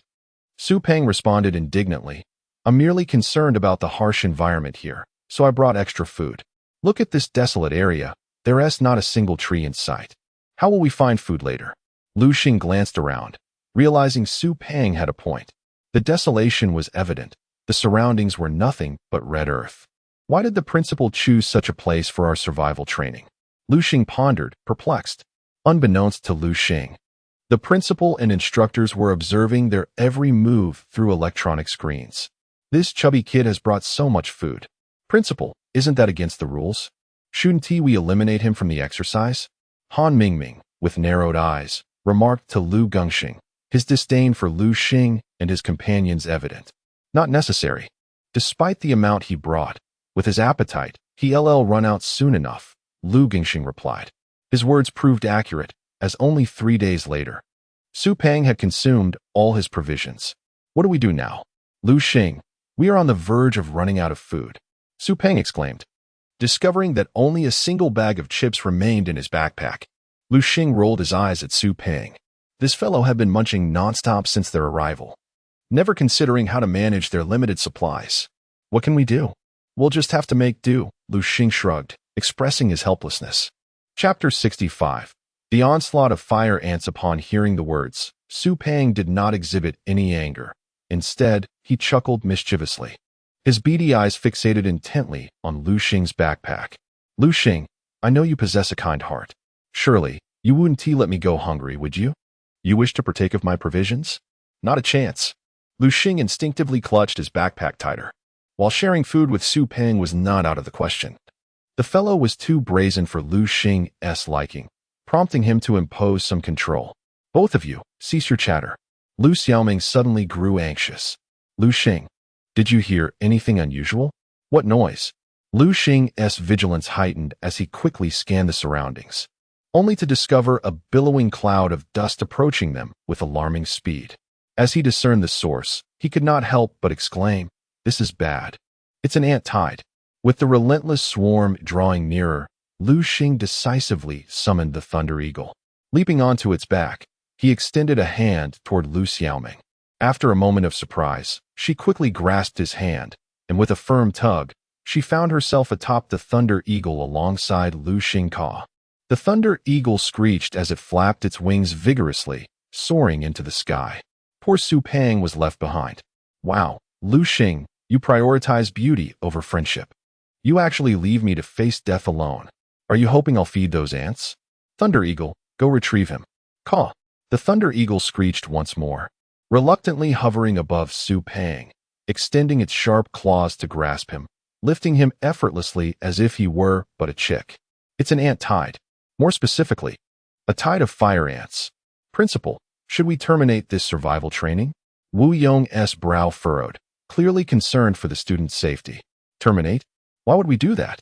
This is survival training. They must confront such scenarios, Han Mingming remarked, observing the student's predicament on the electronic screen, his heart brimming with delight at their misfortune. He was fervently wishing for the Thunder Eagle to falter under their weight and plummet. After a moment of contemplation, Principal Liu Xing made a resolute decision. There shall be no cessation. The survival training continues. Wu Yong was about to voice an objection when he noticed the determination etched on Liu Xing's face. Though I once vowed to save them, I shall not intervene unless absolutely necessary. The situation at the front is increasingly precarious. If these individuals cannot grow stronger, our future may indeed be in jeopardy. Suddenly, Liu Xing recalled the directive he had received a few days prior, urging him to intensify the training of the students, facilitating their rapid growth. With a heavy heart, he steeled himself. Sighing, he returned his gaze to the electronic screen, increasingly satisfied with Liu Xing's performance. This young man was a remarkable talent. Liu Xing marveled at how, despite his youth, Liu Xing had already attained the rank of a silver-level beastmaster. The Thunder Eagle possessed strength at least at the silver second stage. Merely by observing, Liu Xing had discerned the Thunder Eagle's formidable capabilities. Meanwhile, Liu Xing and the Thunder Eagle ascended to a high ridge. Wow, I'm going to break my neck. As they neared the ground, the Thunder Eagle released its grip, causing Su Peng to land unceremoniously. All right, you rascal, it seems your wings have grown strong. If I don't teach you a lesson, you'll never learn the ways of the world. Su Peng rolled up his sleeves, ready to confront Liu Xing's Thunder Eagle. Enough, Su Peng, stop your antics. Liu Xing's expression turned serious. After all, no one would feel at ease in the face of an ant tide. Fire ants, you say? With the system eye, Liu Xing scrutinized the attributes of the fire ants before him. Fire ants, attributes, fire, insect, gender, male, level, black iron 5th stage, talent, F, skills, bite, and acid. Spark. Each fire ant was the size of a small cat. Although they appeared weak in Liu Xing's eyes, their overwhelming numbers posed a significant threat. He understood the adage that many ants can bring down an elephant. Thus, when confronted with the tide of fire ants, his instinct was not to fight but to summon the Thunder Eagle and escape. Observing the Thunder Eagle beside him, Liu Xing felt increasingly grateful for having contracted a flying beast. They had the Thunder Eagle to evade disaster, but the other students were not as fortunate. Many were caught off guard and besieged by the fire ants. Fortunately, the principal had dispatched aid. Otherwise, they would have met grim fates. However, those unfortunate souls would still face the prospect of failing their year. Among the beleaguered students was a young man with yellow hair. Han Mingming, watching from the screen, clenched his teeth in frustration. He had not anticipated his nephew would encounter the fire ants as well. Despite his resistance, the sheer number of fire ants was insurmountable. Principal, Can this assessment be deemed invalid? After all, the ant tide is simply too terrifying for them to withstand. Han Mingming's double standards emerged once more. Cancel? Did someone not just proclaim this was genuine training? Anything can happen, so there's no need for cancellation. As Wu Yong's sardonic words echoed, Han Mingming felt a sting of embarrassment. He sought to retort, but found himself at a loss for words. His face flushed, as if each of Wu Yong's remarks had landed like a slap. Enough of your bickering. Liu Xing observed the students retreating in disarray, his own frustration mounting. Let us depart. Liu Xing cast a glance at the tide of fire ants. Though he did not understand its origins, it was not his concern. His focus remained on pressing deeper into the volcanic canyon. The trio journeyed for over half an hour, and just as they prepared to rest, a resounding rumble echoed through the ground. Liu Xing gazed into the distance, where a massive figure emerged from the swirling dust. Chapter 66. Battle with the Crimson Flame Anteater Li. Liu Xing, what is that? Lu Xiaoming's eyes widened in terror as she beheld a colossal four-legged beast approaching them leisurely. Each step it took resonated with a deep, ominous thud upon the ground. It was the Crimson Flame Anteater. The Crimson Flame Anteater? Be cautious. This creature possesses formidable strength. With the system I at his disposal, Liu Xing discerned the attributes of the beast in an instant. Crimson Flame Anteater. Attribute: Fire. Gender: Male. Level: Silver Tier 3. Talent: Skills: Flame Armor, Tongue Whip. Sharp Claws. No wonder the red fire ants were fleeing. The Crimson Flame Anteater was their natural enemy. Before them stood a creature clad in thick, red scales, which provided the most robust defense against the fire ants. The red fire ants were utterly incapable of breaching the anteater's defenses. They had no choice but to surrender in its presence. Thus, the mass exodus of the fire ants made sense. So this is the culprit behind their panic. The Crimson Flame Anteater ambled forward, its pink tongue flicking in and out. Despite its seemingly leisurely demeanor, disappointment was etched across its face. It appeared that the escape of the red fire ants had thwarted its hunting efforts. Just then, the anteater raised its head and scanned the surroundings, soon locking eyes with Liu Xing and his companions. Instantly, its eyes gleamed with renewed interest, and it charged towards them. Damn it! Su Pang exclaimed as he witnessed the approach of the beast. Is it considering us as prey? Instead of hunting the red fire ants, it turns its attention to us? This is utterly unprofessional. Liu Xing, we must flee. Su Pang shouted, already bracing himself for a hasty retreat. The aura emanating from the Crimson Flame Anteater indicated that it was far beyond their capability to confront. Flee? Why should we run? Upon recognizing the anteater's attributes, Liu Xing resolved to stand his ground. Come forth, Hellhound. As Liu Xing summoned the Hellhound, a chorus of astonished gasps erupted from the mentors before the electronic screen. Even Principal Liu Xing was taken aback. Although he was aware that the Hellhound evolved from Liu Xing's Black Wolf, witnessing it again was still startling. Hellhound, charge forth and use Rending Claw. With Liu Xing's command, the Hellhound surged towards the Crimson Flame Anteater. Why not use a ranged attack? Wu Yong remarked, exasperation evident in his tone. Having faced the Crimson Flame Anteater before, he knew its offensive capabilities were not particularly terrifying. However, its defense was exceptionally formidable, along with a notoriously powerful skill. As Wu Yong recalled his own encounter with the anteater, concern for Liu Xing began to creep into his mind. Heh! Han Mingming smirked coldly. You're in for a rough time this round, kid. He was well aware of the anteater's fearsome skill, Flame Armor. Flame Armor, upon activation, the user is engulfed in searing flames that scorch any attacker while also serving as a formidable shield, mitigating damage taken. Flame Armor was a nightmare for all melee beastmasters. In an instant, the Hellhound closed in on the Crimson Flame Anteater, and the two beasts clashed. The Hellhound leapt high, its sharp claws glinting dangerously as they descended upon the anteater. Sensing the imminent threat, the anteater ignited, engulfed by a torrent of flames. The Hellhound's assault was already in motion. It was too late to retreat. Clang! The Hellhound's razor-sharp claws struck the anteater's armored scales, producing a metallic clash. As they brushed past each other, the claws left only the faintest of scratches on the anteater's formidable armor. What a thick shell! Liu Xing knew well the prowess of his Hellhound, Its claws could easily pierce steel. Yet, he was astonished that it had only inflicted a negligible amount of damage on the Crimson Flame Anteater. Huh? Principal Liu Xing's expression shifted as he observed an unexpected turn of events. What was happening? He was astonished to see that the Hellhound had emerged unscathed from the Anteater's fiery retaliation. Was it mere coincidence? Meanwhile, Han Mingming's expression darkened. What is going on? He had anticipated that after this encounter, the Hellhound would be scorched by the Anteater's flame armor. In such circumstances, should the Hellhound sustain burns, Liu Xing would be left with no path to victory. To his surprise, the Hellhound remained completely unharmed. Liu Xing, witnessing the Hellhound's resilience, felt a surge of joy. The fire-devouring ability was indeed formidable. Indeed, the reason the Hellhound was unscathed was due to its Fire Devour skill, a counter to all fire-based techniques.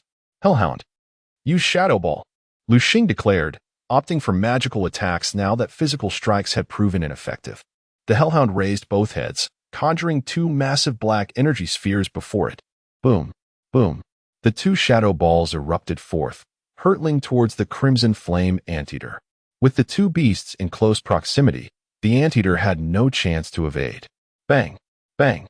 The shadow balls collided with the Anteater, unleashing a powerful shockwave that forced it to stagger back. Wow, so powerful. Su Peng marveled at the battle unfolding between Liu Xing's Hellhound and the Crimson Flame Anteater. After much effort, he had believed the gap between himself and Liu Xing had narrowed. Instead, he realized it was only widening. Suddenly, memories of his father's advice to befriend Liu Xing flooded his mind. His father was indeed prescient. Su Peng muttered under his breath, clenching his fists. Resolute in his decision to strive harder.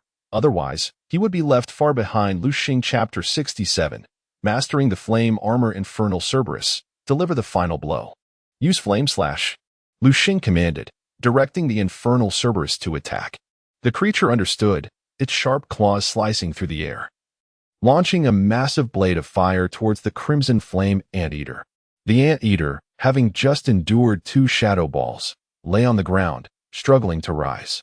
It had yet to recover from the previous assault when the Infernal Cerberus's Flame Slash struck. Boom.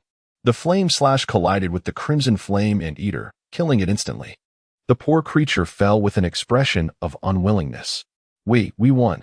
That obnoxious brat actually triumphed. Han Mingming's lips twitched violently. The mentors were equally astonished. Even the second-year students could not achieve such a feat. No one anticipated that Liu Xing would succeed. Incredible. Liu Xing, you are truly remarkable. Su Peng couldn't help but flatter Liu Xing average. Third in the world, Liu Xiaoming, besides Su Peng, gazed at Liu Xing with newfound admiration. Her eyes sparkling with admiration and a hint of pride. Man, this was her man, the one she had chosen. The more powerful Liu Xing became, the more radiant her own presence would be. The Infernal Cerberus dashed towards the Crimson Flame Anteater, extending its claws to viciously strike at its heart. The Anteater's abdomen, covered in white scales, was relatively weak in defense. Faced with the Cerberus's sharp claws, it could offer no resistance. The Infernal Cerberus extracted a large red crystal from within the Anteater's body. A magic beast crystal, Han Mingming exclaimed from the monitoring room, astonished that this Crimson Flame Anteater possessed such a valuable item. Truly, this creature was fortunate. The Infernal Cerberus approached Liu Xing, presenting the magic beast crystal to him. Contemplating the crystal, roughly the size of a fist, Liu Xing pondered whether to utilize it for the Infernal Cerberus. After careful consideration, he made his decision. He would use it. The Infernal Cerberus already possessed various offensive maneuvers but lacked defensive capabilities. The flame armor, once activated, would envelop it in a fiery shield, capable of scorching attackers and resisting certain assaults. Come, Infernal Cerberus, consume it. Liu Xing tossed the magic beast crystal to the Cerberus. It opened its mouth wide and swallowed the crystal whole. Ding! The Infernal Cerberus has consumed the Crimson Flame Anteater's magic beast crystal. Please select a skill from the following options: Flame Armor, Whip Tongue, Sharp Claws. Flame Armor. Liu Xing promptly chose the Flame Armor skill, dismissing the other options as inferior. Ding! Congratulations, the Infernal Cerberus has learned the Flame Armor skill. As the system notification echoed, Liu Xing noticed a radiant red glow enveloping the infernal Cerberus. Soon, it was covered in flames. Is it the flame armor? Han Mingming stood frozen, feeling dizzy. What was happening? This boy was exceedingly lucky. The probability of a magic beast yielding a magic beast crystal was exceedingly low, and using such crystals usually resulted in randomly acquiring their skills. Liu Xing not only obtained the Crimson Flame Anteater's crystal, but also enabled his infernal Cerberus to learn the Anteater's proud skill, the flame armor. Liu Xing. Well done. Wu Yong's face was alight with excitement. He glanced proudly at the mentors nearby. Typically, the students he recruited were of the lowest caliber, yet this time, Liu Xing had allowed him to stand tall. He longed to tell the other mentors, "Do you see? This is Liu Xing, a student I recruited for Jiangnan Beastmaster University." Liu Xing. Su Peng swallowed hard. Just admit it. You must be the illegitimate child of the goddess of fortune. With luck like yours, why not just buy a lottery ticket? You could win billions and retire comfortably. Liu Xing rolled his eyes at Su Peng. While he too wished for the luxury of retirement, reality did not permit it. Despite the current appearance of national stability, Liu Xing sensed that something significant was on the horizon. He needed to grow stronger before the impending events unfolded to protect those he cared for. With this thought, he instinctively glanced at Su Peng and Liu Xiaoming beside him. In this world, he had no family. The only people close to him were these two. For their sake, Liu Xing resolved to strive harder. Shall we go? Where to? You mentioned you're hungry. Yes, I'll treat you to barbecue. Su Peng frowned, puzzled by Liu Xing's statement. What transpired next defied all expectations. Liu Xing retrieved several iron skewers and a sharp dagger from his backpack, along with several bottles of seasonings. He used the dagger to cut several pieces of meat from the Crimson Flame Anteater, skewering them onto the iron sticks. Realization dawned on Su Peng. Liu Xing. You plan to roast the Anteater's meat, but we have no fire. Suddenly, a thought struck him, and he shivered. Liu Xing, I must tell you. While I love to eat, I do not consume raw food. Su Peng had no intention of becoming a savage. Who said anything about eating raw food? Liu Xing shot a glare at Su Peng. Infernal Cerberus, activate flame armor. Flame armor? Even Su Peng, though not the sharpest, quickly connected the dots. Seeing the flames engulfing the infernal Cerberus, he hurriedly said to Liu Xing, "You've worked hard too. Let me handle the roasting." Leave it to you? Liu Xing regarded Su Peng. Fine, but take it seriously. If it burns, that portion is yours. Not a problem. Su Peng, a true food lover, was adept in the culinary arts. Liu Xing felt entirely at ease entrusting the task to him. Chapter 68. The Heartfire of Magma. He and Liu Xiaoming began to engage in casual conversation. The scene on Liu Xing's side was fully observed by the surrounding instructors, who couldn't help but twitch their lips in disbelief. Such a waste of talent. Such a waste. The flame armor is such a remarkable skill. Yet Liu Xing is using it for barbecuing. This was something none of the mentors could have anticipated. The issue was that Liu Xing's hellhound seemed to possess a unique mastery over fire, capable of controlling the intensity of the flame armor's flames. Hellhound, do your best. I'll grill you a big skewer later as a reward. Su Peng consoled the hellhound while diligently working. Principal, let's take a look at other students. Han Mingming exclaimed, feeling exasperated as she watched Liu Xing's outrageous antics. All right. The principal too was losing patience with Liu Xing's behavior. Su Peng hummed a tune as he worked hard at grilling the meat. Soon, he handed several fragrant skewers to Liu Xing and Liu Xiaoming. Thank you. Liu Xiaoming smiled sweetly at Su Peng. No problem. Take your time. I'll grill some more, Su Peng replied, his enthusiasm unwavering when it came to food. After finishing the barbecue, the trio continued their journey. With their appetites satisfied, Su Peng ceased his complaints, and the three of them, energized, soon arrived at a volcanic region. It's so hot. Su Peng was drenched in sweat, his clothes clinging to him. Liu Xiaoming was in a similar state.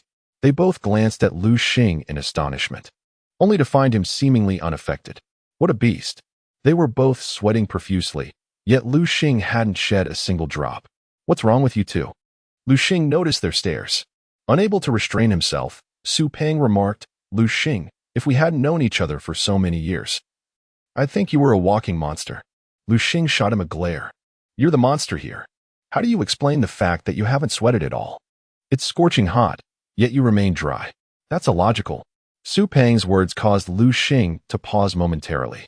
However, being astute, Liu Xing quickly discerned the root of the issue. It seemed that the Hellhound's fire-eating ability was influencing him as well. Beast masters and their beasts exist in a symbiotic relationship, enhancing one another.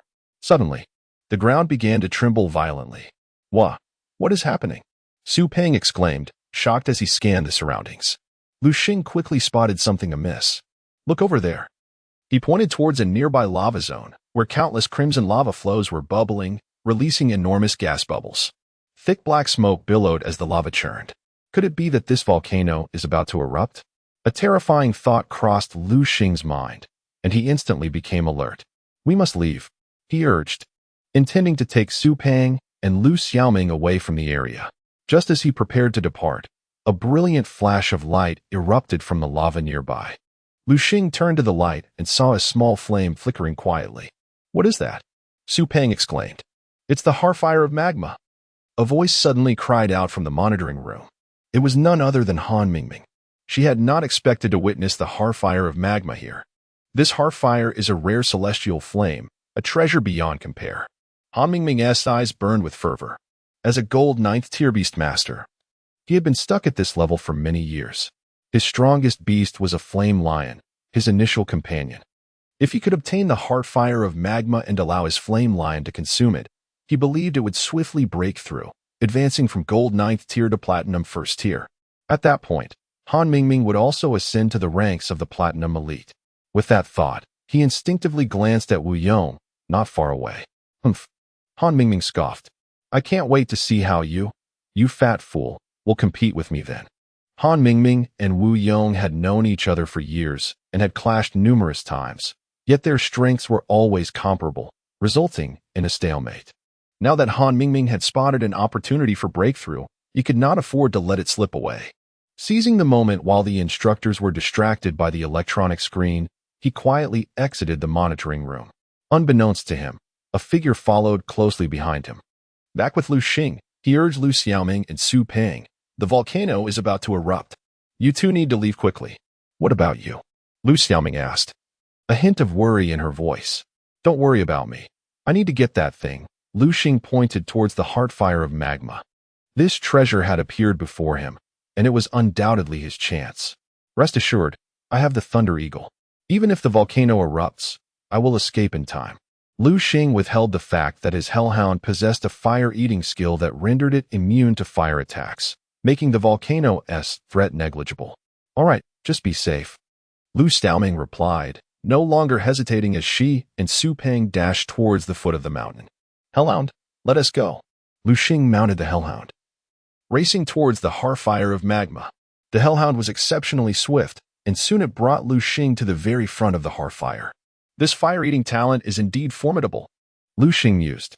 The hellhound, with its fire-eating ability, could tread upon lava as if it were nothing. Hellhound, go and consume that Heartfire, Liu Xing commanded. The hellhound prepared to launch towards the Heartfire. Suddenly, from the other side of the Heartfire, the previously calm lava erupted with a massive creature.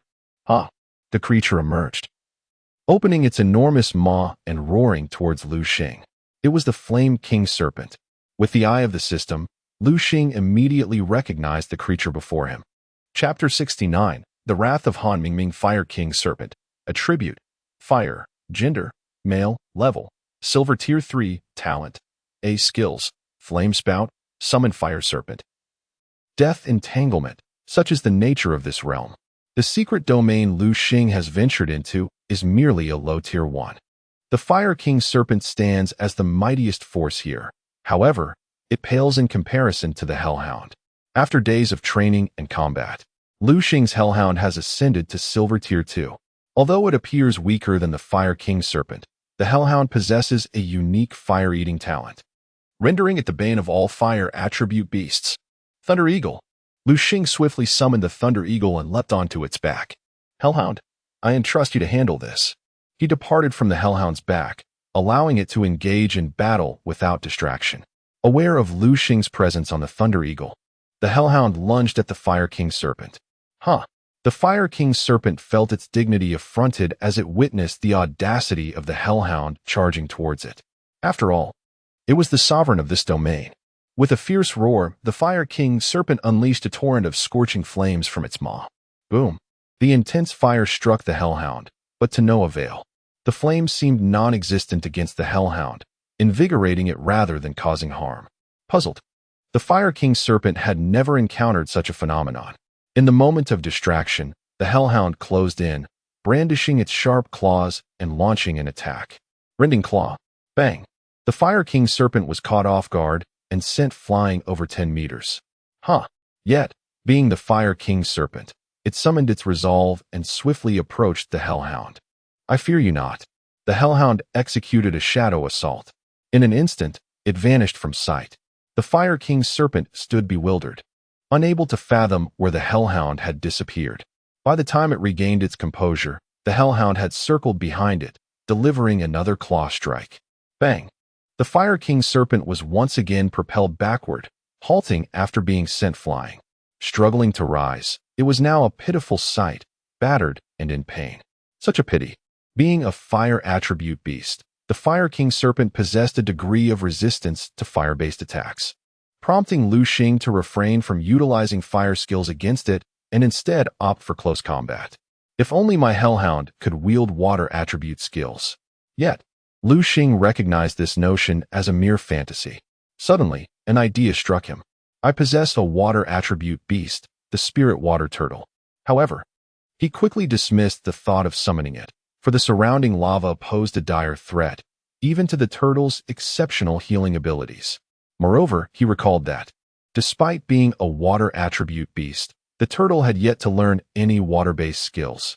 It appeared that this battle had not been without its revelations.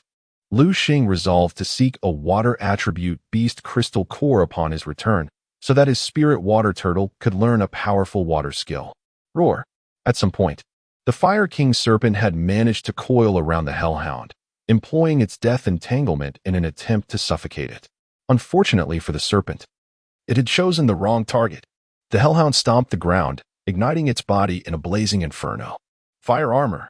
Once activated, the temperature of the hellhound's flames surpassed that of the lava. Even with the serpent's fire immunity, it could not withstand the searing heat of the hellhound's fire armor. The Fire King's serpent, realizing its peril, released its grip. As soon as the serpent loosened its hold, the hellhound sprang into action, displaying its formidable fangs, glimmering with a violet sheen as it lunged at the Fire King's serpent. Venomous bite. A sharp crack echoed as the hellhound's fangs pierced the serpent's flesh effortlessly. The Fire King's serpent emitted a mournful cry, thrashing in desperation. However, the more it struggled, the tighter the hellhound's grip became. Soon, the Fire King's serpent succumbed. Its life extinguished.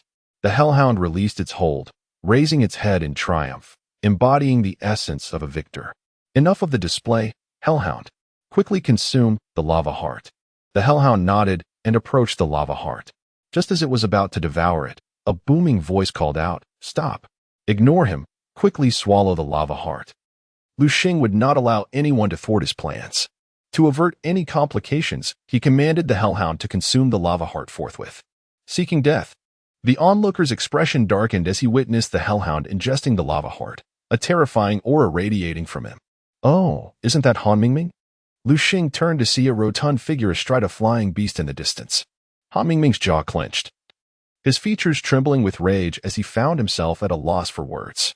The lava heart was his opportunity for advancement, now shattered by Liu Xing's interference. Chapter 70. The Battle Between Wu Yong and Han Mingming. You wretched boy, I shall see you dead. Han Mingming seethed with rage, completely forgetting his role as a mentor.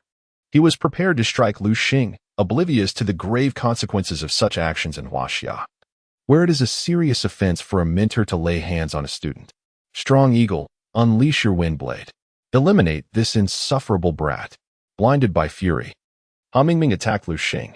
The strong eagle flapped its wings violently, sending two fierce wind blades hurtling towards Liu Xing. Thunder Eagle, evade. With a resounding crash, Thunder Eagle appeared on Liu Xing's right side, narrowly dodging the assault thanks to its lightning speed. A wave of relief washed over Liu Xing. Had Han Mingming's strong eagle been stronger, he might not have survived this encounter. Liu Xing's mind raced with thoughts about the strong eagle's attributes. Strong eagle, attributes, wind. Fighting, gender, male, level, golden second tier, qualification, skills, wind blade, eagle claw, peck.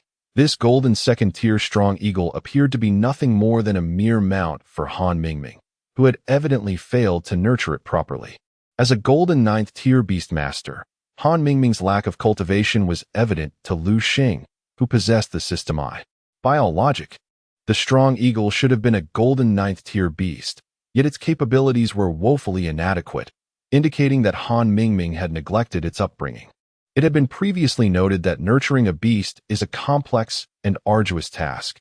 Beasts are sentient creatures, and proper training requires one-on-one attention to prevent them from slacking off during practice. This is why Liu Xiaoming and others envied Liu Xing. His beast exhibited remarkable self-discipline, often training independently and even requesting additional sessions. Liu Xing, in turn, spared no expense in providing top-quality nourishment for his beasts. To think you could evade that. A flicker of surprise crossed Han Mingming's face, quickly replaced by a cruel grin. But can you avoid this? He commanded, Strong Eagle, use Eagle Claw. The Strong Eagle, upon receiving the command, transformed into a streak of light and lunged toward Liu Xing. This is bad. Thunder Eagle, flee. Liu Xing realized he was no match for Han Mingming. Thunder Eagle, currently only at silver second tier, stood no chance against a golden second tier opponent, regardless of how subpar that opponent's beast might be. Thus began a frantic chase, Liu Xing fleeing ahead while Han Mingming pursued.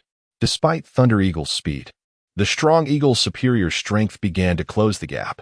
Just as it seemed Han Mingming would catch Liu Xing, a sudden blaze erupted. Fire Cloud Sparrow. Unleash your flame burst. A searing flame shot toward Han Mingming, forcing him to maneuver the Strong Eagle out of harm's way. Anger contorted his face as he turned to confront the source of the attack, discovering a portly figure not far off, wearing small glasses and a perpetually cheerful demeanor. It was Mentor Wu Yong. Liu Xing recognized his savior. He quickly noted that Wu Yong's strength was formidable. Fire Cloud Sparrow, attributes, fire, wind, gender, male, level, golden 5th tier, qualification, skills, flame burst, cloud flash, peck. Wu Yong's Fire Cloud Sparrow far surpassed Han Mingming's beast. You again? Why must you always thwart my plans? Han Mingming fumed. It is because I wish to guide you away from your misguided path, to prevent further mistakes. Mistakes? What have I done wrong? Han Mingming still failed to grasp the gravity of his actions. Were you not aware that as a mentor at Jiangnan Beastmaster University, it is a grave sin to attack a student without cause? Wu Yong's words finally struck a chord with Han Mingming, who felt a chill creep down his spine as he realized the implications of his actions. Han Mingming's expression shifted as a look of desperation crossed his face. Damn it! I will kill you all and flee Jiangnan City. Though Liu Xing was powerful, he was merely a school principal with many responsibilities. Han Mingming was convinced that he would not pursue him for Wu Yong's sake. Furthermore, Han Mingming had connections to a certain organization that could provide refuge. With this thought, Han Mingming swiftly performed a summoning spell. Come forth, my old companion. A colossal fire lion materialized before them. Ah, so you wish to engage? Then I shall indulge you. Wu Yong countered, summoning a massive deep-water python. Both beasts roared simultaneously, the sound reverberating through the air and stirring up a whirlwind of dust. Though Liu Xing had anticipated the spectacle, he was still awestruck. Was this the power of golden 9th-tier beasts? Their overwhelming presence was palpable. Han Mingming, do you truly wish to fight? Wu Yong's expression turned serious, his smile fading. If I were you, I would choose to surrender. A sincere admission of your mistakes may result in leniency from the university, perhaps only a minor punishment. Humph. Han Mingming scoffed. Enough of your prattle, fat man. Let us fight. Chapter 71. Han Mingming's escape. Since you remain obstinate, I shall be compelled to take action. Wu Yong's visage was devoid of mirth, replaced instead by a grave expression. After all, Han Mingming's prowess was formidable, and even Wu Yong dared not be careless. The deep-water python unleashed a torrent of water. Upon hearing this command, the creature opened its maw wide, expelling a robust jet of water towards the fiery lion. Come forth. Han Mingming bellowed. Fiery lion. Unleash the blazing pillar. The fiery lion stomped its foot, causing the ground to shatter violently. A searing pillar of flame erupted from the earth. Crash. The deep-water python's water torrent collided with the fiery lion's blazing attack, resulting in a momentary stalemate. A thick mist enveloped the battlefield. Suddenly, a shadow darted through the haze. It was the fiery lion, charging towards the deep-water python, intent on engaging in close combat. Deep-water python, deliver a fatal whip. The python responded with a fierce sweep of its tail, aiming for the fiery lion. Fiery lion, execute the rending claw. The fiery lion revealed its razor-sharp claws, glinting ominously as they lunged towards the python's tail. Boom. Another resounding impact ensued. The deep-water python's tail recoiled forcefully. In contrast, the fiery lion was propelled backward by the tremendous backlash. It skidded across the ground, carving a deep trench in its wake. I cannot believe this creature remains so powerful, Han Mingming thought bitterly. In terms of effort, he believed he exerted far more than Wu Yong, who seemed to spend his time either playing or on his way to play.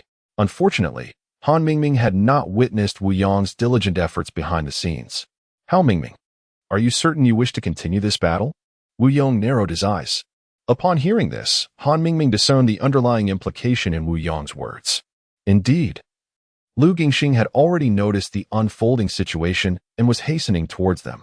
This meant that if the confrontation lingered, Han Mingming would have no choice but to surrender. Wu Yong, you little rascal, wait for me. I will return. Han Mingming gritted his teeth and swiftly mounted his formidable eagle, taking flight. Where do you think you're going? Liu Xing prepared to intercept on his thunder eagle, but was halted by Wu Yong. Teacher, Liu Xing questioned, perplexed by Wu Yong's actions. Allowing Han Mingming to escape seemed akin to releasing a tiger back into the wild. Wu Yong only smirked coldly. Release a tiger back into the wild? Precisely. Indeed. Upon learning of Han Mingming's connections to the savior cult, Wu Yong devised a cunning plan to intentionally let Han Mingming escape, using him as bait to lure out the pests of the savior cult, thereby allowing them to capture the entire organization in one fell swoop. Wu Yong. Just as Wu Yong was lost in his scheming, a familiar voice resonated, filled with authority and a hint of anger. Wu Yong turned to see Liu Xing atop a crimson fire dragon. It was the crimson flame dragon. Liu Xing glanced at the dragon and instantly recognized its attributes. Crimson flame dragon, attributes, fire, dragon, gender, male, level, diamond tier 2, talent, A, skills, dragon breath, dragon flight, wing slash. Dragon Dive, a diamond tier 2 dragon of fire attributes, a true dragon indeed. Regrettably, the dragon's talent was merely A. Had its talent been higher, it might have reached an even greater level. Wu Yong, where is that Han Mingming fellow? Liu Xing's face darkened, feeling a stinging embarrassment. As the principal of Jiangnan Beastmaster University, he felt publicly humiliated by Han Mingming's actions against Liu Xing, a direct challenge to his authority. He fled. What? He escaped? Liu Xing appeared astonished. Wu Yong's abilities were comparable to Han Mingming's. If Han Mingming desired to flee, Wu Yong should have been capable of detaining him. Wu Yong, you had better provide me with a reasonable explanation. At this, Wu Yong's lips curled into a sardonic smile. Principal, come aside with me. I have urgent matters to discuss. Very well. Liu Xing, having known Wu Yong for some time, understood that he would not speak without cause. While Liu Xing and Wu Yong whispered in private, Liu Xing chose not to linger. Since the other party was unwilling to disclose their intentions, he too had no desire to overhear. Mounting his thunder eagle, he set off towards the direction of the hellhound, wondering how it was faring. Having forged a soul bond with the hellhound, Liu Xing sensed its power was on the rise. Arriving at the previous location, he looked down to see a colossal beast standing amidst the molten lava. The creature, initially resting with closed eyes, opened them upon sensing Liu Xing's presence. Is this truly my hellhound? Liu Xing noted that the once black creature now bore a red-black hue, its body ablaze with intense flames. One of its heads, originally black, had transformed into a dark crimson. Boom. The red-headed hellhound suddenly opened its mouth, releasing a searing torrent of flame that struck a nearby rock, resulting in a massive explosion. Debris flew everywhere, and smoke filled the air. With a powerful leap, the hellhound sprang from the lava to a nearby platform. Thunder Eagle, let us descend. Liu Xing felt the intimate connection with the hellhound, reassured that it would not turn against him. Approaching the hellhound, he remarked, "You seem even more formidable." Hellhound, attributes, evil. Fire, gender, male, level, silver tier 4. Talent, SS, skills, rending claw, bite, venomous fangs, shadow strike, fire devour, flame slash, shadow ball, flame armor. Flame jet, note, a terrifying bloodline seems to be awakening within it. After consuming the heart of lava, the hellhound's strength had seen a modest enhancement. Liu Xing was also astonished to find that the hellhound's control over fire had reached new heights. Previously, while the hellhound possessed both evil and fire attributes, the former had been dominant with the latter as a supplement. Now, the fire attribute stood equal to the evil attribute, achieving a harmonious balance. Chapter 72. Rewarding the Magic Crystal Core. Liu Xing. Liu Xing. Two voices called out to him. Liu Xing looked into the distance and recognized Su Peng and Liu Xiaoming, who were waving at him enthusiastically. Cerberus, let's go. Liu Xing sheathed the Thunder Eagle and mounted the back of Cerberus. After the enhancement of his abilities, Cerberus seemed to have grown significantly larger. With a few effortless leaps, Cerberus carried Liu Xing to the front of Su Peng and Liu Xiaoming. Congratulations, Liu Xing. Your Cerberus seems to have become even more formidable, Liu Xiaoming said with a beaming smile. Thank you. Liu Xing nodded in acknowledgement, smiling in return. All right. Su Peng interjected, sensing the atmosphere was off. Liu Xing and Liu Xiaoming were about to engage in a heartfelt conversation. But Su Peng didn't want to be the unwelcome third wheel. Moreover, they were in the wilderness, where dangers lurked, making it an unsuitable place for reminiscence. Just as the trio prepared to continue their chat, two figures flew over from a distance. Liu Xing and the others looked up to see Wu Yong and Liu Gengxing approaching. Liu Xing, you performed exceptionally well this time. Now, I declare the trial concluded.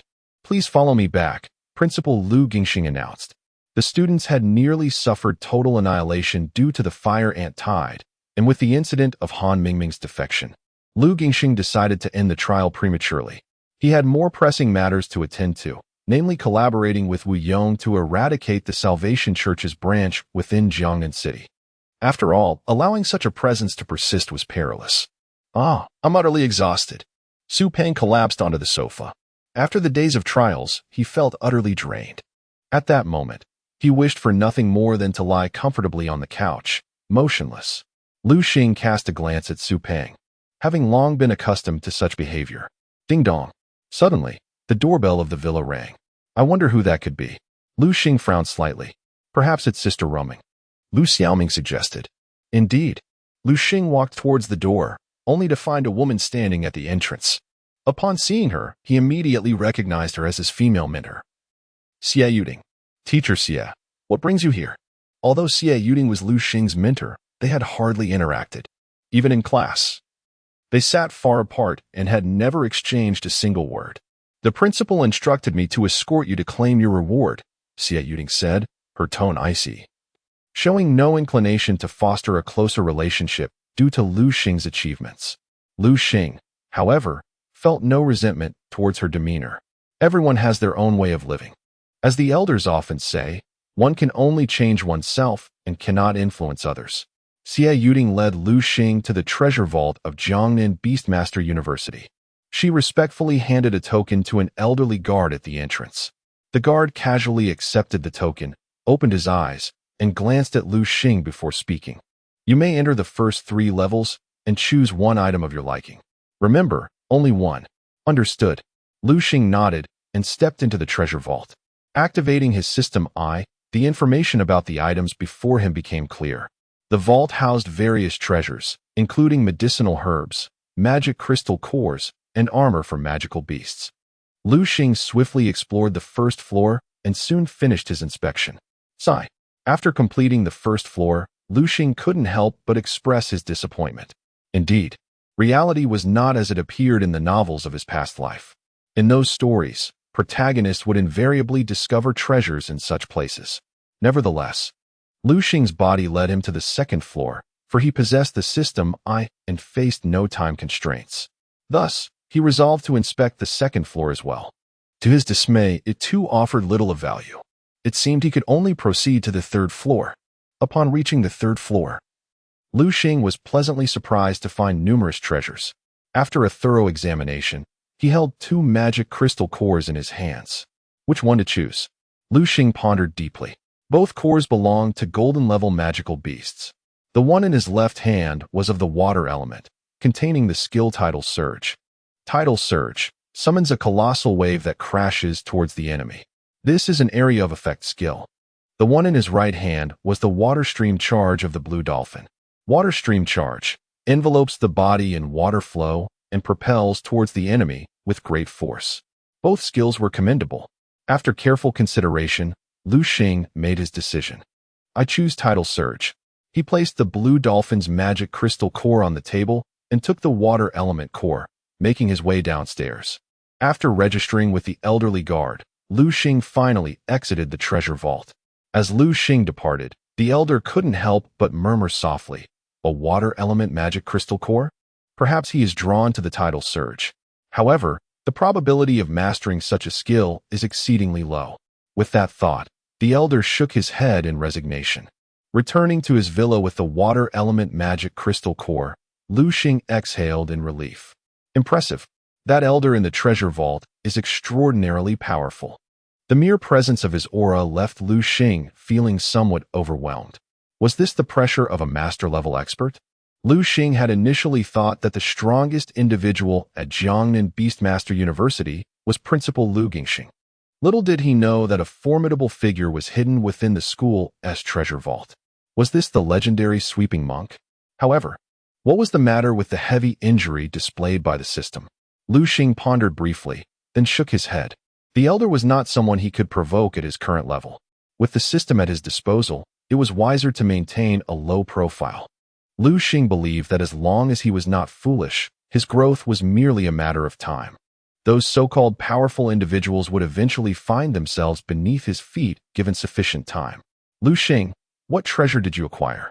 Su Peng asked, gnawing on a roasted pig's trotter. Nothing significant. I'm going into seclusion for a while. Please don't let anyone disturb me. Rest assured, with me around, not even a fly will be able to enter. Su Peng promised, patting his chest confidently. Chapter 73. The Battle of Spear and Shield. Liu Xing arrived at the basement of the villa, where a secluded chamber had been specially constructed by the school. Upon entering, he was immediately enveloped by a powerful surge of spiritual energy. Within this chamber, Jiangnan Beast Taming University had established a small gathering array. This was one of the advantages of residing in such a villa. Come forth, spirit water turtle. Liu Xing summoned the creature, which emerged with a curious gaze, surveying its surroundings. Here, spirit water turtle, consume this. Liu Xing presented the recently acquired water element crystal core to the turtle. After sniffing the core and determining it was safe, the spirit water turtle opened its mouth and swallowed it. Ding! It was detected that the host spirit water turtle had consumed a water element magic crystal core.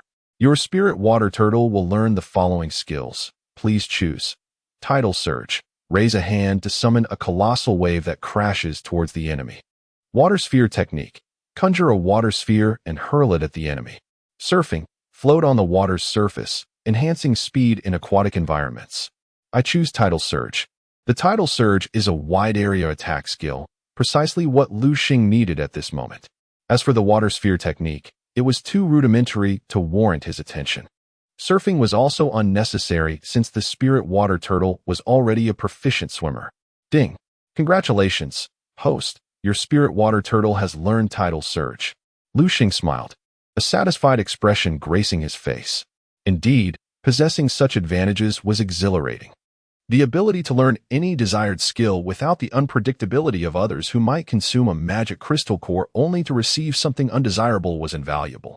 Imagine having a solid beast taming aptitude only to acquire for useless skills. That would be infuriating. While beasts might independently comprehend skills, such occurrences were as rare as winning the lottery. Spirit water turtle, let us train. Liu Xing intended to engage in earnest practice. The potency of a beast's skills was contingent upon proficiency. The higher the proficiency, the mightier the skills. He recalled the spirit water turtle and set off towards the university's training ground to test his newfound abilities. Before long, Liu Xing arrived at the training arena of Jiangnan Beast Taming University. He scanned the area, seeking his target. Hey, look, isn't that him? Yes, indeed. It seems like it's him. What is he doing back here? Is he challenging us? The students at the training ground, upon seeing Liu Xing, scattered like mice fleeing from a cat, silenced by fear. We should leave quickly. Damn, that guy is incredibly strong. Who could possibly match him? It's best to avoid provoking him. Observing the panicked crowd, Liu Xing was bewildered. What was going on with them? They were not usually like this. He scratched his head in confusion. They're clearly frightened of you. A familiar voice called out. Turning, Liu Xing was surprised to see Bai Feng. Bai Feng, how about a rematch? Bai Feng immediately waved his hands. No, let's not. He was not foolish. He had previously been no match for Liu Xing, and now, sensing a disparity in strength, he was not inclined to seek trouble. How about I step in? A man suddenly appeared, thick glasses perched on his square face, exuding a taciturn demeanor. Yin Guoli, Bai Feng exclaimed, astonished that Yin Guoli had appeared and was eager to challenge Liu Xing. Very well, Liu Xing nodded. You understand the rules of engagement, I assume? With 3 golden devouring beasts at his disposal, he was determined to seize every opportunity for profit. Of course. However, 50,000 is rather trifling. Shall we wager 100,000 instead? Agreed. Liu Xing acquiesced. He was not one to engage in reckless battles. With his system, he would not undertake a fight without confidence. Silver tier 3, huh? Liu Xing murmured under his breath. The two ascended to the dueling platform. The instructor promptly approached to officiate the match. Now, we have Liu Xing from the first year facing off against Yin Guoli from the second year. This is a friendly sparring session. Strikes should cease once one party concedes. No lethal attacks on the opponent's beasts after surrender.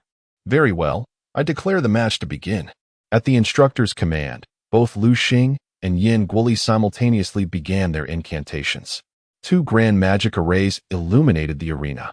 Shortly thereafter, 2 formidable beasts materialized on the dueling platform.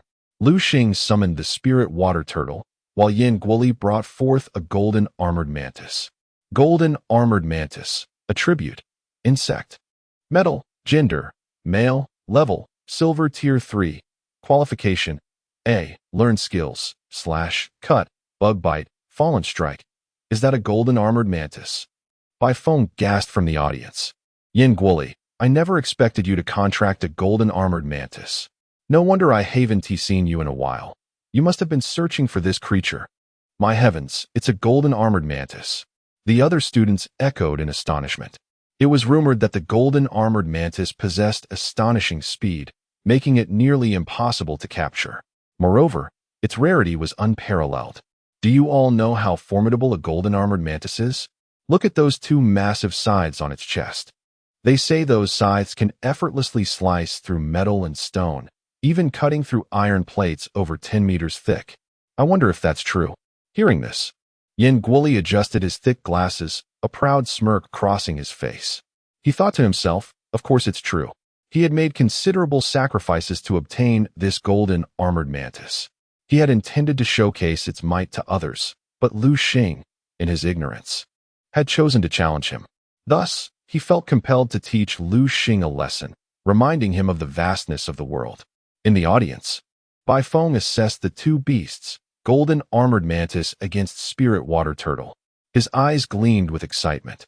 The golden armored mantis was not only swift, but also possessed formidable attack power. Yet, the spirit water turtle had its own merits, boasting a robust shell.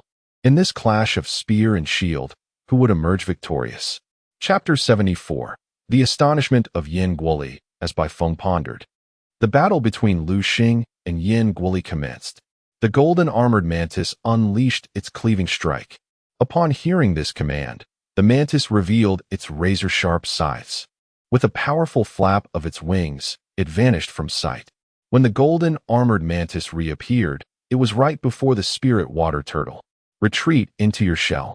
Liu Xing swiftly commanded the spirit water turtle. Immediately, the turtle withdrew its limbs and head into its protective shell. Clang!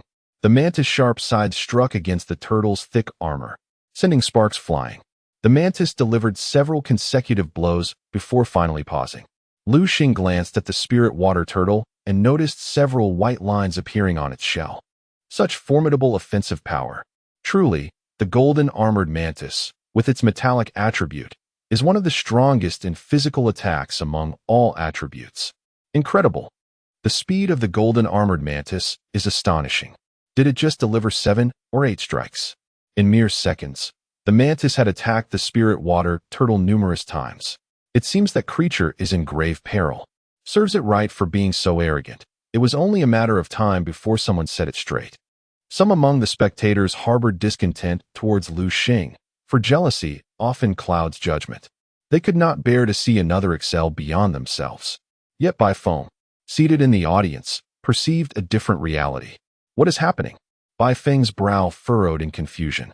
To his astonishment, although the assailant was the golden armored mantis, it appeared that the spirit water turtle had only sustained minor injuries, while the mantis itself was gravely wounded. Golden armored mantis, what has happened to you? Yin Guoli, who had initially worn a smug smile, now bore a look of concern. What trickery is this? Yin Guoli could not help but question Liu Xing trickery. Liu Xing shrugged dismissively. I require no such methods against you, nor is there any need. With so many witnesses present, has anyone seen what I have done? At this remark, the crowd erupted into murmurs of confusion. What is going on? Why is the attacker the golden armored mantis?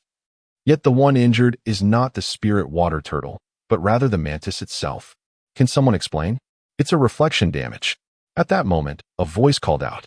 The crowd turned to see a man standing at a nearby corner. With striking blue hair and a cold demeanor, it was Lan Tian. Wow, what is happening today?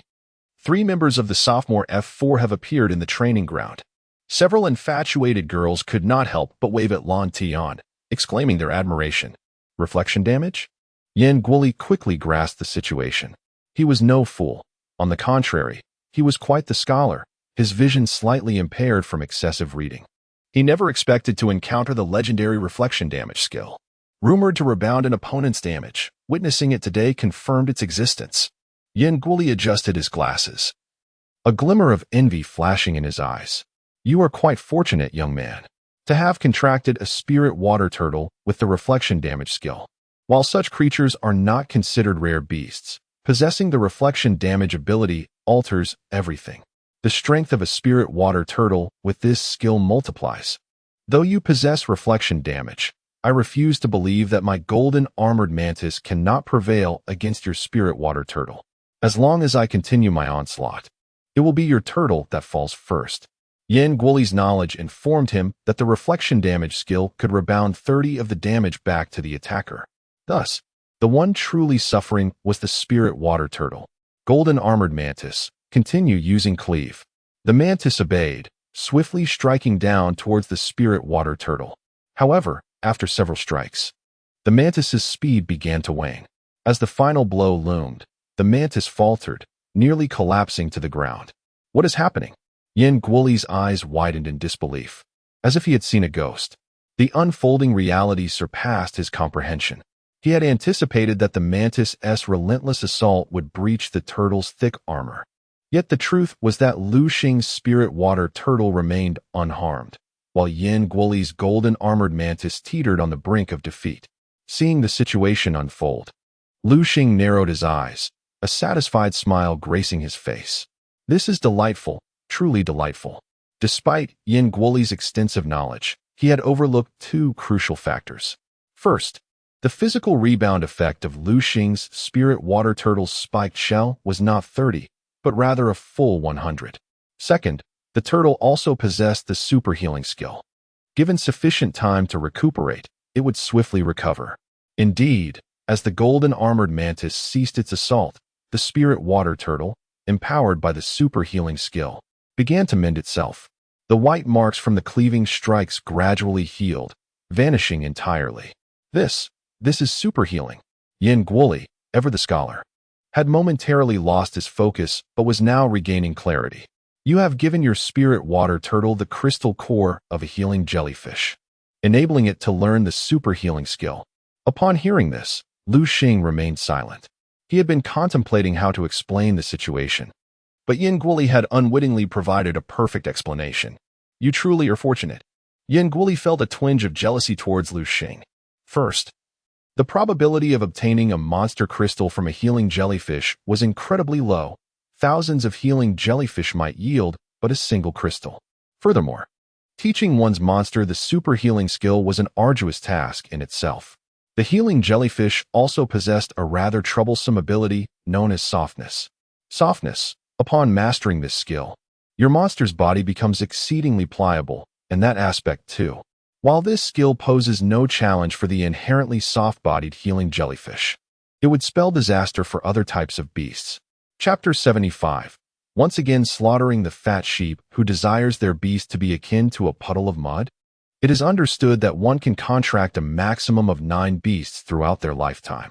Should any of these beasts acquire the skill of flexibility, that particular beast would essentially be rendered useless.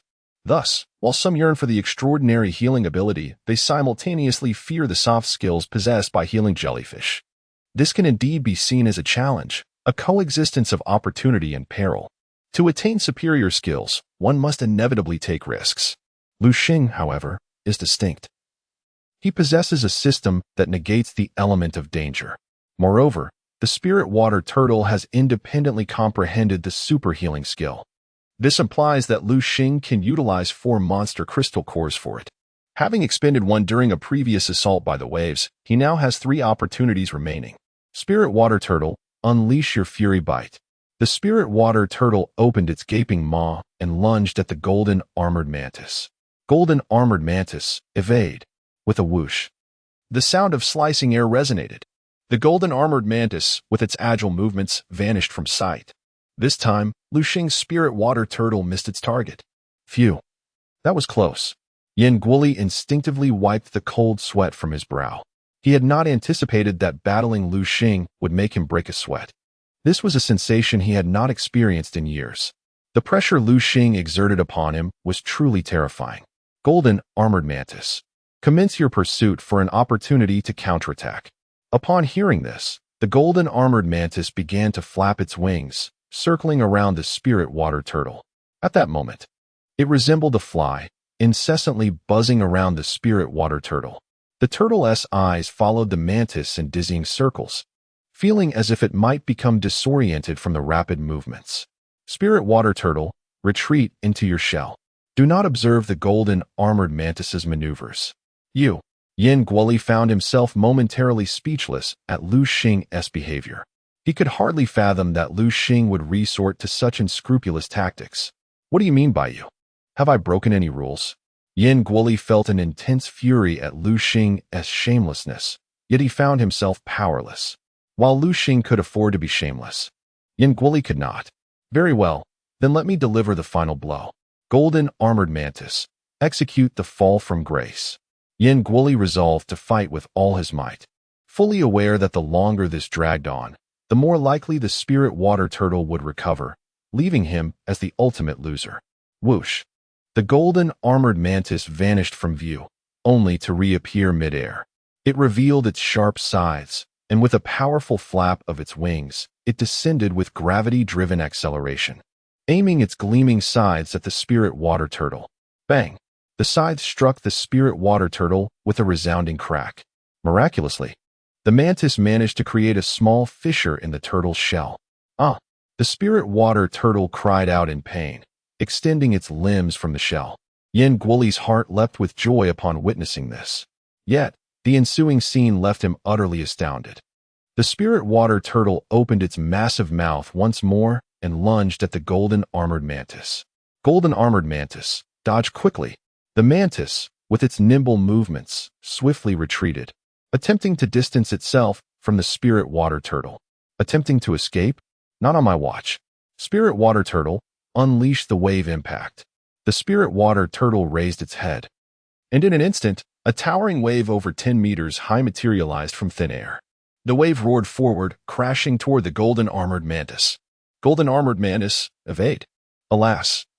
The golden armored mantis was too close to the spirit water turtle, and the monumental wave, seemingly imbued with immense force, crashed down upon it. As the wave receded, the golden armored mantis was sent tumbling over 10 meters away, lying motionless on the ground, soaked and trembling. Golden armored mantis.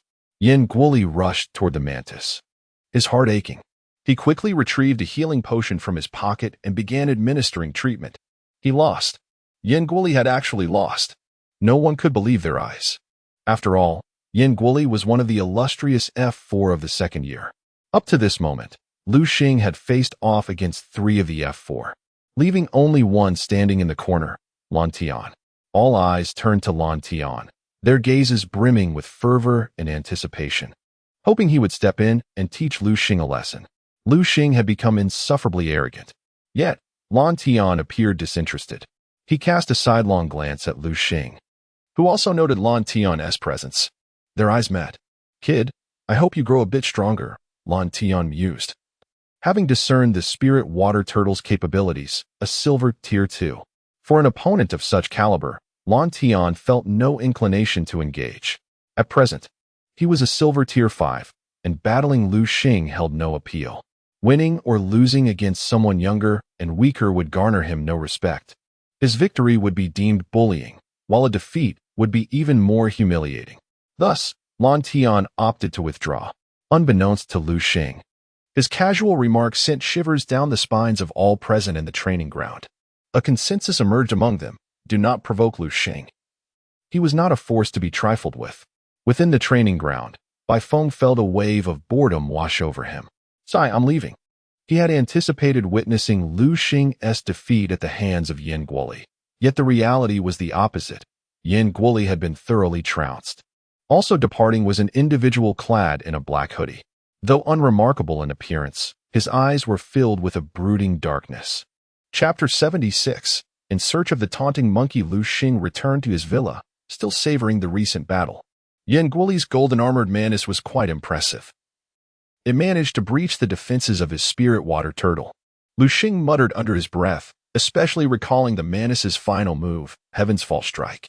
Heaven's Fall Strike. With a powerful leap, one channels all their strength into their arm, then, aided by the force of gravity, delivers a fatal blow to their opponent. It seems I must strive to elevate the level of my spirit water turtle. Moreover, Liu Xing realized another issue. Although his spirit water turtle was formidable, if an opponent chose to evade it and instead attacked Liu Xing directly, the turtle would be rendered useless. It appears I need to teach the spirit water turtle some control skills. With this thought in mind, Liu Xing swiftly made his way to the sofa nearby and sat down. He reached out and picked up the Beast Illustrated Encyclopedia resting on the coffee table. "What is this?" Liu Xing felt a slimy texture on the book, finding it quite unpleasant. That glutton, Su Pang. Liu Xing gritted his teeth in irritation. Not only does he indulge in food, but he also managed to transfer grease onto this book. Had he not been in such a hurry, Liu Xing might have gone to the school library to find a new one to read. Reluctantly, Liu Xing opened the book and began to flip through its pages. This time, with a clear purpose in mind, he quickly found what he was looking for: the taunting monkey. The book described the taunting monkey as possessing a unique skill, taunt. Taunt, a distinctive action used to provoke an opponent, inciting them to attack you in anger. During the taunt, only physical attacks can be executed. Interesting. While this skill might be regarded as trivial by others, in Liu Xing's eyes, it was nothing short of divine. The combination of the taunt skill with the spike shell and super healing formed a powerful synergy, creating a formidable skill system. Without hesitation, Liu Xing decided to act. With the system backpack at his disposal, there was no need for him to pack a bag. He glanced around the villa and noticed that Su Pang and the others were absent. It seemed he would not have the chance to bid them farewell. Liu Xing grabbed a backpack from another sofa. It was a tool he used to conceal his presence. He slung it over his shoulder and followed the instructions in the book, arriving at the entrance of a hidden realm, the tropical rainforest, the habitat of the taunting monkey. After displaying his credentials, he stepped into the tropical rainforest instance. As soon as he entered, a wave of heat enveloped him. "It's so hot." The exclamation did not come from Liu Xing, but rather from a figure behind him. Turning to look, he saw a man in a black hoodie sizing him up with a menacing glare. "Who are you? Why are you following me?" Liu Xing inquired. The man in the black hoodie paused momentarily before chuckling. "Ha ha ha, you must be the freshman king. I admire your vigilance." Liu Xing, however, felt no joy in the compliment. It was more irksome than anything. Enough with the pleasantries. What do you want? Just say it. Liu Xing was anxious to locate the taunting monkey. All right. I won't beat around the bush. Liu Xing, I find you quite impressive. How about joining our salvation sect? Wait, don't be so quick to refuse. I've looked into your background. You are an orphan. Your parents passed away when you were young. Currently, you lack any powerful connections. Your strength is solely the result of your talent. But do you realize that without a strong backing, you won't go far? You may possess silver tier strength now, but as you progress, your advancement will slow. Why? Because the resources needed to nurture your beast will increase. Once your supply of resources dwindles, your growth will be as sluggish as a snail. With that, the man in the black hoodie exuded a sense of confidence, seemingly envisioning the moment Liu Xing would be persuaded to join. He relished the thought of being rewarded for recruiting such a formidable member. Seeing the man's smug expression, Liu Xing felt a wave of disbelief. He could not fathom where this individual's confidence stemmed from.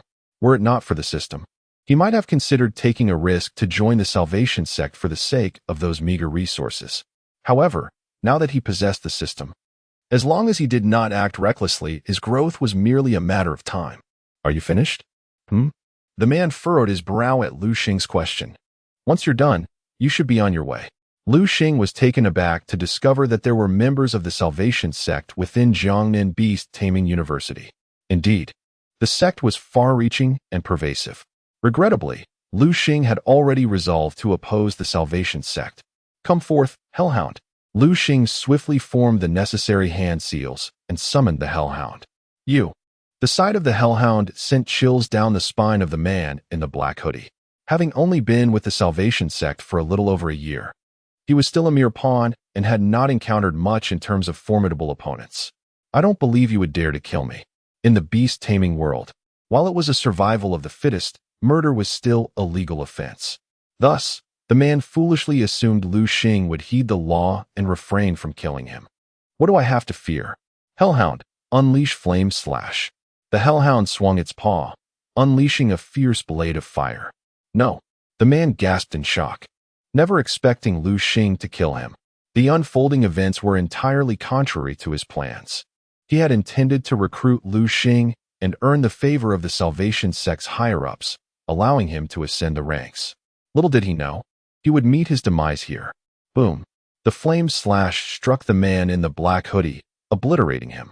As the remnants of ash scattered around, Liu Xing coldly remarked, "In your next life, be a good person. Even if you choose to be a villain, keep your eyes wide open. Know who you can provoke and who you cannot. Especially do not come to provoke me." The Salvation sect? Liu Xing couldn't help but spit. What a load of nonsense. Chapter 77. The mocking monkey appears. Liu Xing strolled through the tropical rainforest atop his formidable two-headed hellhound. The creature's massive size allowed Liu Xing to traverse even the most rugged paths with ease. Where could the mocking monkey be? After searching for over an hour, Liu Xing found himself in a state of disarray. With a swift motion, he swatted a mosquito that had settled on his arm, its incessant biting becoming unbearable. The sheer number of mosquitoes was overwhelming. Regretting his decision to forego mosquito repellent, he noted the numerous welts forming on his skin. Damn it! Will I perish from these pests instead of the heat? The mosquitoes, drawn to him like famished specters, descended upon Liu Xing in swarms. Despite commanding his hellhound to unleash fiery attacks, the onslaught of tiny, agile foes proved relentless. A solution was imperative. What do mosquitoes fear? Fire. An idea sparked in Liu Xing's mind. Suddenly, enlightenment struck. I still have this. He directed his hellhound. Use flame armor. Though puzzled, the hellhound complied, enveloping itself in a blazing aura. Liu Xing, upon witnessing this transformation, swallowed hard and tentatively reached out to touch the creature. To his astonishment, the flames posed no threat to him. Could the hellhound's fire affinity have altered my own resistance? He pondered as he climbed onto its back. As Liu Xing ascended, the mosquitoes, undeterred by the inferno, followed suit. However, they were no match for the searing flames that incinerated them upon contact, raining down charred remains like a fiery downpour. At last, Liu Xing wiped the sweat from his brow, relieved to escape the torment of the mosquitoes. Regarding the consumption of flame armor, He knew it drained the hellhound's energy reserves. Yet urgency overcame caution. He retrieved a precious spirit-replenishing pill from his system inventory, worth a staggering 10,000 yuan. The pill would restore the hellhound's vitality. He administered it to the creature, and it let out a roar that caught Liu Xing's attention. "Hellhound, let us investigate that sound." Riding swiftly, they moved toward the source of the roar, soon encountering its origin, a forest tiger. Forest tiger, type, fighting, gender, level, silver tier 4, talent. See skills, tier, bite, pounce, smash. Upon seeing the large, yellow tiger, Liu Xing felt a flicker of disdain. This creature's power was woefully inadequate. His hellhound could easily dispatch it with a single strike. Yet, he was intrigued by the tiger's furious demeanor. Its eyes burned crimson as it furiously clawed at a massive tree, stripping away its bark with each swipe. What could provoke such rage? Instinctively, Liu Xing glanced up to discover the cause. A mocking monkey perched atop the treetop, taunting the forest tiger with a series of grimaces and tossing branches down upon it. The once mighty king of the jungle was reduced to a mere target. Alas, the forest tiger lacked the agility to climb, and even if it could, the mocking monkey was adept at evasion, leaping from branch to branch. The farcical confrontation continued, but Liu Xing grew weary of the spectacle. "Come forth, Thunder Eagle." He summoned his companion. "Thunder Eagle, strike that mocking monkey with a jolt of electricity." With a crackle, a bolt of golden lightning shot toward the monkey. The creature emitted a pained screech as the electric shock incapacitated it, its body plummeting earthward like a broken kite. The forest tiger seized the opportunity, leaping to catch the falling monkey in its jaws before glancing at Liu Xing and retreating. "Wait, you dare steal my prey?" Liu Xing exclaimed, taken aback by the tiger's audacity. "Hellhound, pursue." Thus commenced a thrilling chase through the jungle, with the forest tiger leading and the hellhound in hot pursuit. During the pursuit, Liu Xing heard a rustling noise, growing increasingly louder. "Something is approaching," he warned. "Hellhound, let us take cover." As they concealed themselves, a horde of mocking monkeys surged forward, led by a colossal figure, the king of the mocking monkeys. Upon spotting the regal creature, Liu Xing felt a surge of excitement. He knew that a beast of royal stature would undoubtedly possess a coveted monster core. As the mocking monkeys passed, he urged his hellhound onward. In a narrow gorge, Liu Xing finally caught sight of the monkey horde. The forest tiger found itself cornered, leaning forward and emitting warning growls in an attempt to intimidate the advancing monkeys.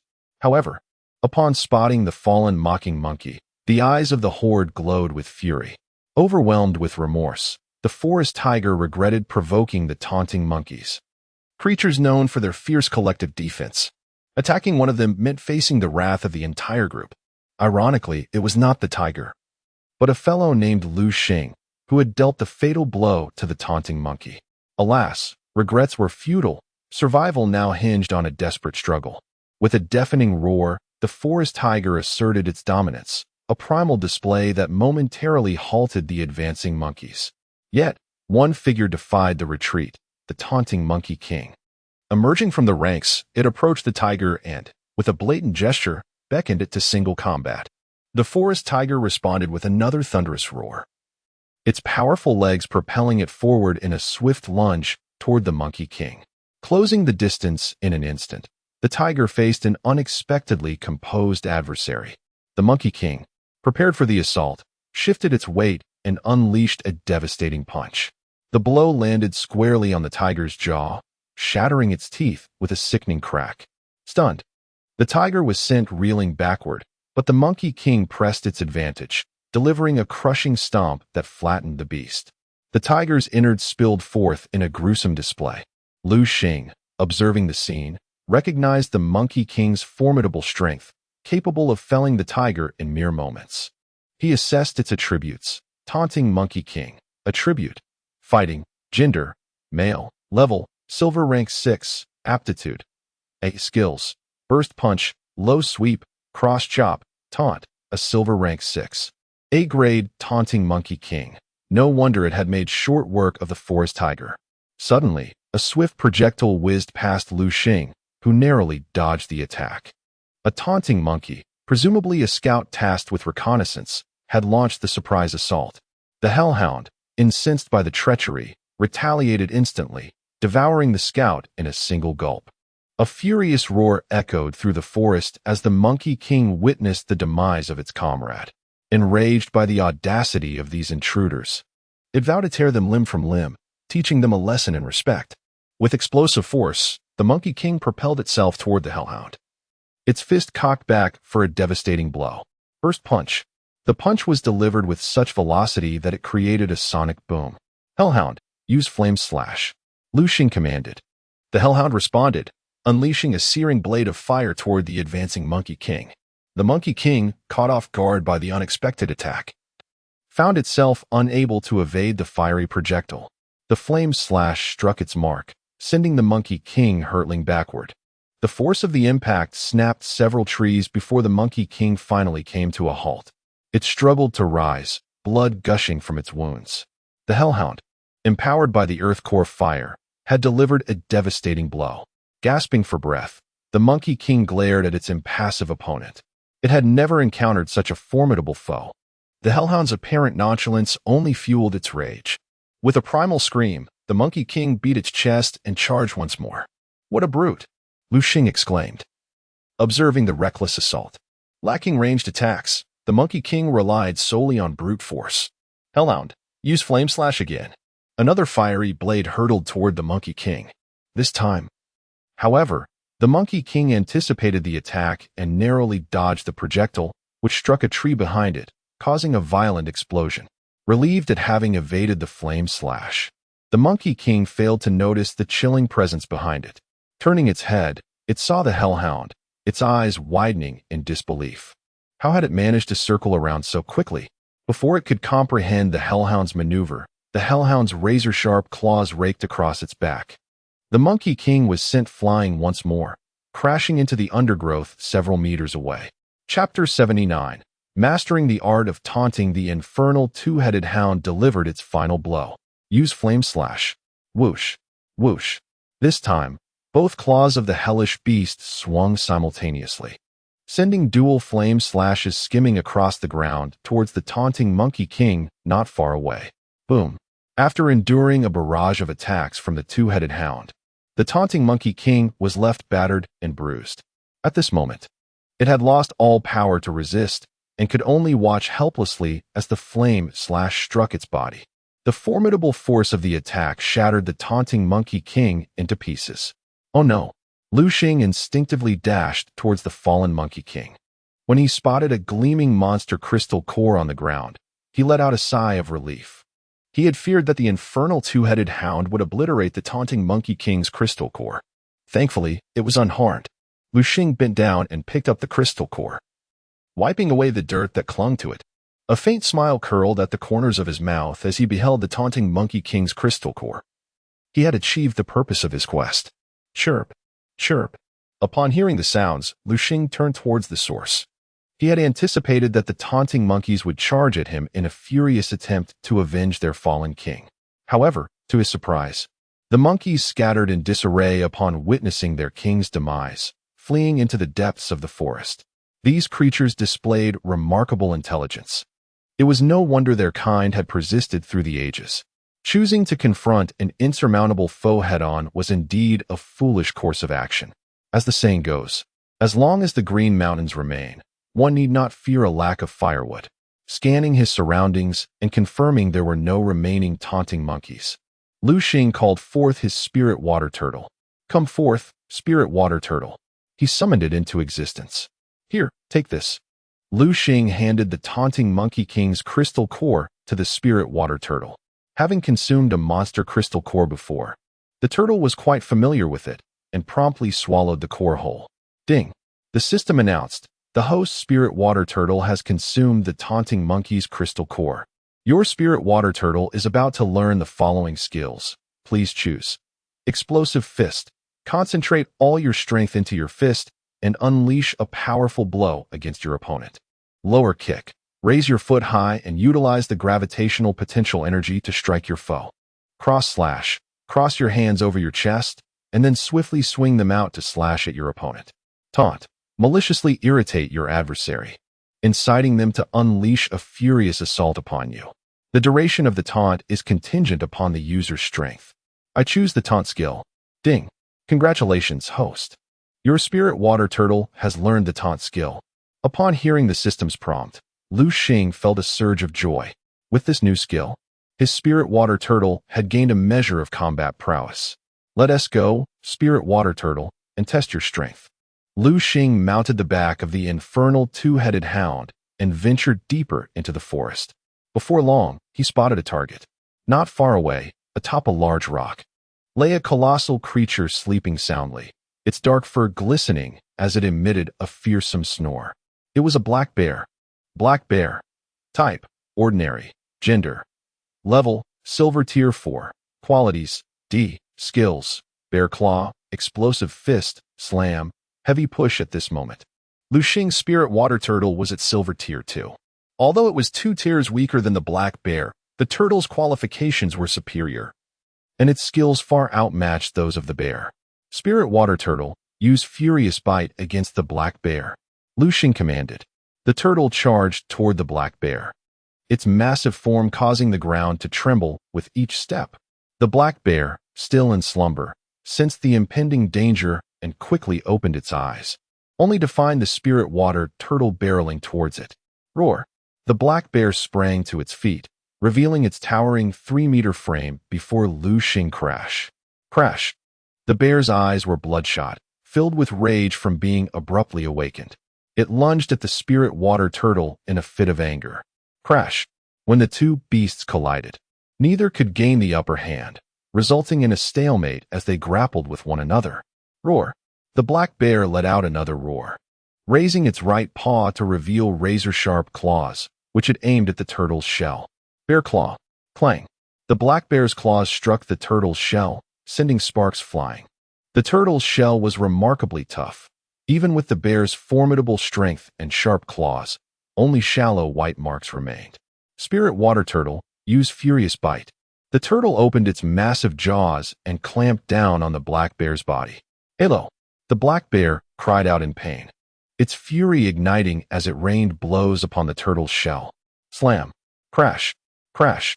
The series of attacks left the turtle with minor injuries, but the black bear suffered significant damage from the turtle's spiky shell.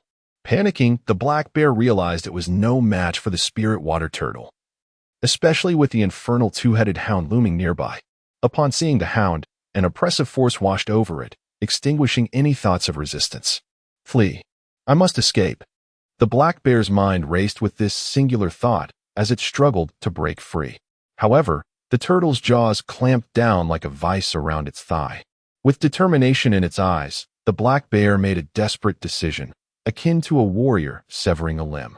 It slashed its sharp claws against its own thigh, not to sever its leg, but to remove the flesh trapped in the turtle's grip. With a chunk of meat torn away, the bear finally liberated itself from the turtle's grasp. Flee. It turned to escape. Wanna run? Liu Xing scoffed. Spirit water turtle, use taunt. Liu Xing had taught the turtle this skill for precisely this moment. Chapter 80. Yen Ryu is poisoned. The black-furred bear, having just sprinted a few steps away, suddenly felt an inexplicable surge of rage rise within its heart. Instinctively, it turned to glance behind and beheld the spirit water turtle with its eyes glowing red. For reasons unknown, the bear's instinct to flee vanished from its mind, replaced instead by an overwhelming desire to deliver a sound thrashing to the turtle before it. Roar! The bear let out a fierce bellow as it charged toward the spirit water turtle. With its right paw raised high, the bear harnessed the momentum of its run and barreled directly towards the turtle, striking with tremendous force. Thud! The bear's massive paw collided with the turtle's shell, the impact sending the creature staggering back several paces. Roar! The bear emitted another cry, but this one was not a call to charge. It was the lament of a life nearing its end. Liu Xing's spirit water turtle possessed the skill of spiked shell, which meant that the greater the bear's attack, the more damage it would suffer in return. The black-furred bear, already on the brink of collapse, succumbed to the backlash from the turtle's defenses, its expression one of sheer defiance as it fell. Boom! The towering bear, standing 3 meters tall, crashed to the ground like a mountain, causing the earth to tremble beneath it. Indeed, Quite remarkable. Liu Xing was thoroughly pleased with the performance of his spirit water turtle. To commend you on this splendid achievement, I shall treat you to roasted bear meat.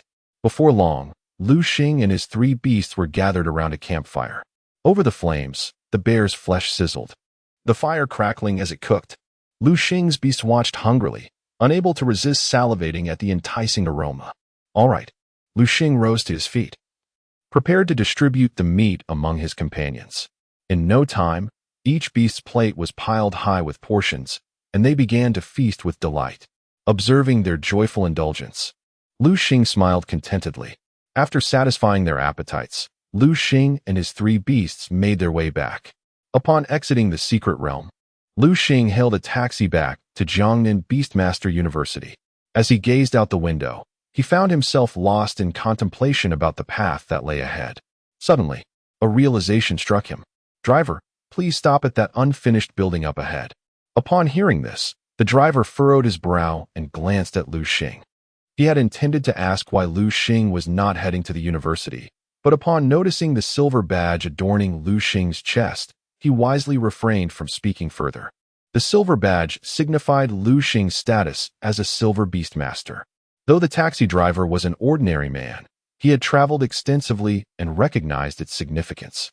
He marveled at the young man's accomplishment, realizing that talent continues to emerge from each generation.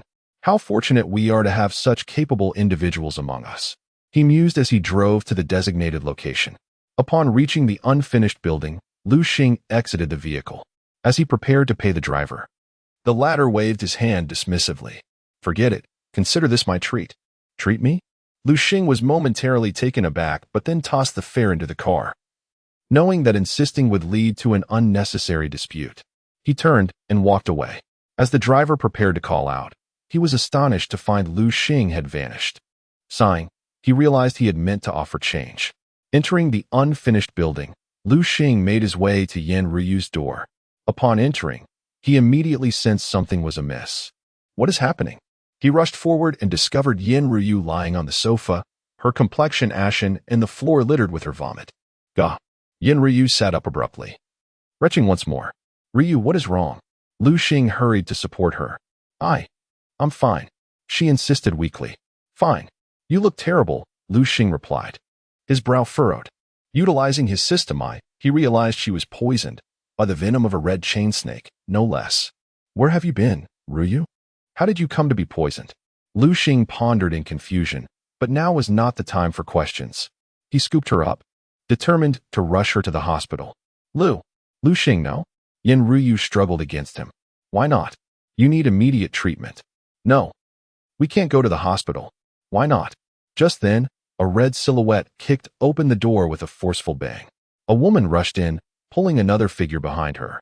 Liu Xing, what are you doing here? And why are you carrying Yan Ryu? Before Liu Xing could respond, the newcomer teased him. Oh dear. Is this little brother trying to take advantage of Yan Ryu while she's vulnerable? Don't worry, I'll keep watch outside to ensure no one disturbs you. Liu Xing shot a glare at her, while the other woman's expression darkened. Green Vine, this is not the time for jokes. Can't you see the situation? All right. Let's not bicker. Little brother, please put her down. Liu Xing gently placed Yan Ryu back onto the sofa. Green Vine immediately stepped forward to examine her. After a thorough assessment, her previously cheerful demeanor shifted to concern. Is there hope for her? Liu Xing asked anxiously. Yes, but it will be difficult. The red chain snake's venom has spread throughout her body. We must stabilize her condition first. Come forth, Green Sprite. Green Vine summoned the creature. Green Sprite, use your healing powers on her.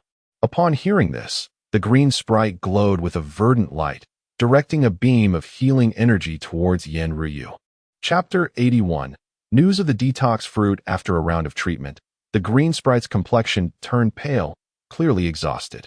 It swayed precariously, and Green Luo immediately extended her hands to support it. Oh dear, you've worked hard, she said, her face filled with concern. The Green Sprite was her first beast companion, her lifeline. Thank you, Green Luo, the Fire Phoenix said earnestly, patting her shoulder. Green Luo, however, forced a bitter smile. Oh, Phoenix sister, you're being too formal. I've told you countless times, my life is saved by you. I would do anything for you. Even if you asked me to marry that brat right now, I would do so without hesitation. Upon hearing this, the Fire Phoenix frowned. The previously poignant atmosphere dissipated instantly due to Green Luo's jest. By the way, Green Luo, is she all right now? The Fire Phoenix glanced at Yin Ruyu, who lay unconscious on the sofa, temporarily stable, but what? Why are you suddenly so evasive? My green sprite can only temporarily suppress the toxins within her. To completely cure her, we must find the detox fruit. Detox fruit? Yes, and it must be of high quality. The Fire Phoenix fell into deep thought. All right, I will go look for it now. She glanced at Liu Xing and instructed, you should refrain from wandering around for the next couple of days. Stay here and help Green Luo take care of Ryu. Understood. Liu Xing nodded. Upon hearing his response, the Fire Phoenix swiftly made her way out. She truly comes and goes in a hurry, Liu Xing thought with a wry smile. He turned to the sofa, where Green Luo flashed a charming smile. Little brother, would you like to play with your sister? I have something special to show you. As she spoke, she instinctively tugged at her neckline. Please, no? Liu Xing quickly waved his hands. Green Luo, spare me. He turned and headed toward the nearby restroom. Before long, he emerged with a mop in hand. Upon seeing this, Green Luo's eyes lit up. She understood Liu Xing's intentions. Little brother, what I just said to Phoenix sister was effective. Liu Xing's expression darkened. You little mischief maker. Truly a little sprite. If only I were strong enough to pin you down and make you sing. He assessed Green Luo's strength. Diamond tier 2? Excellent. He seemed to have found a new goal in life. After a thorough cleaning, Liu Xing left the floor spotless. To eliminate any lingering odors, he sprayed air freshener around. Once everything was in order, Green Luo exited Yin Ryu's room. I'm exhausted. She yawned and stretched lazily. Turning to Liu Xing, she said, Little brother, how about we sleep together tonight? Upon hearing this, Liu Xing chuckled and replied, Green Luo, please don't tease me. By the way, I remembered I have some matters to attend to at school. I'll leave everything here to you. He dared not linger, hastily fleeing toward the door. Exiting Yin Ryu's home, Liu Xing glanced up at the sky. Night had fallen, and the heavens were adorned with countless stars. Is it already night? He yawned.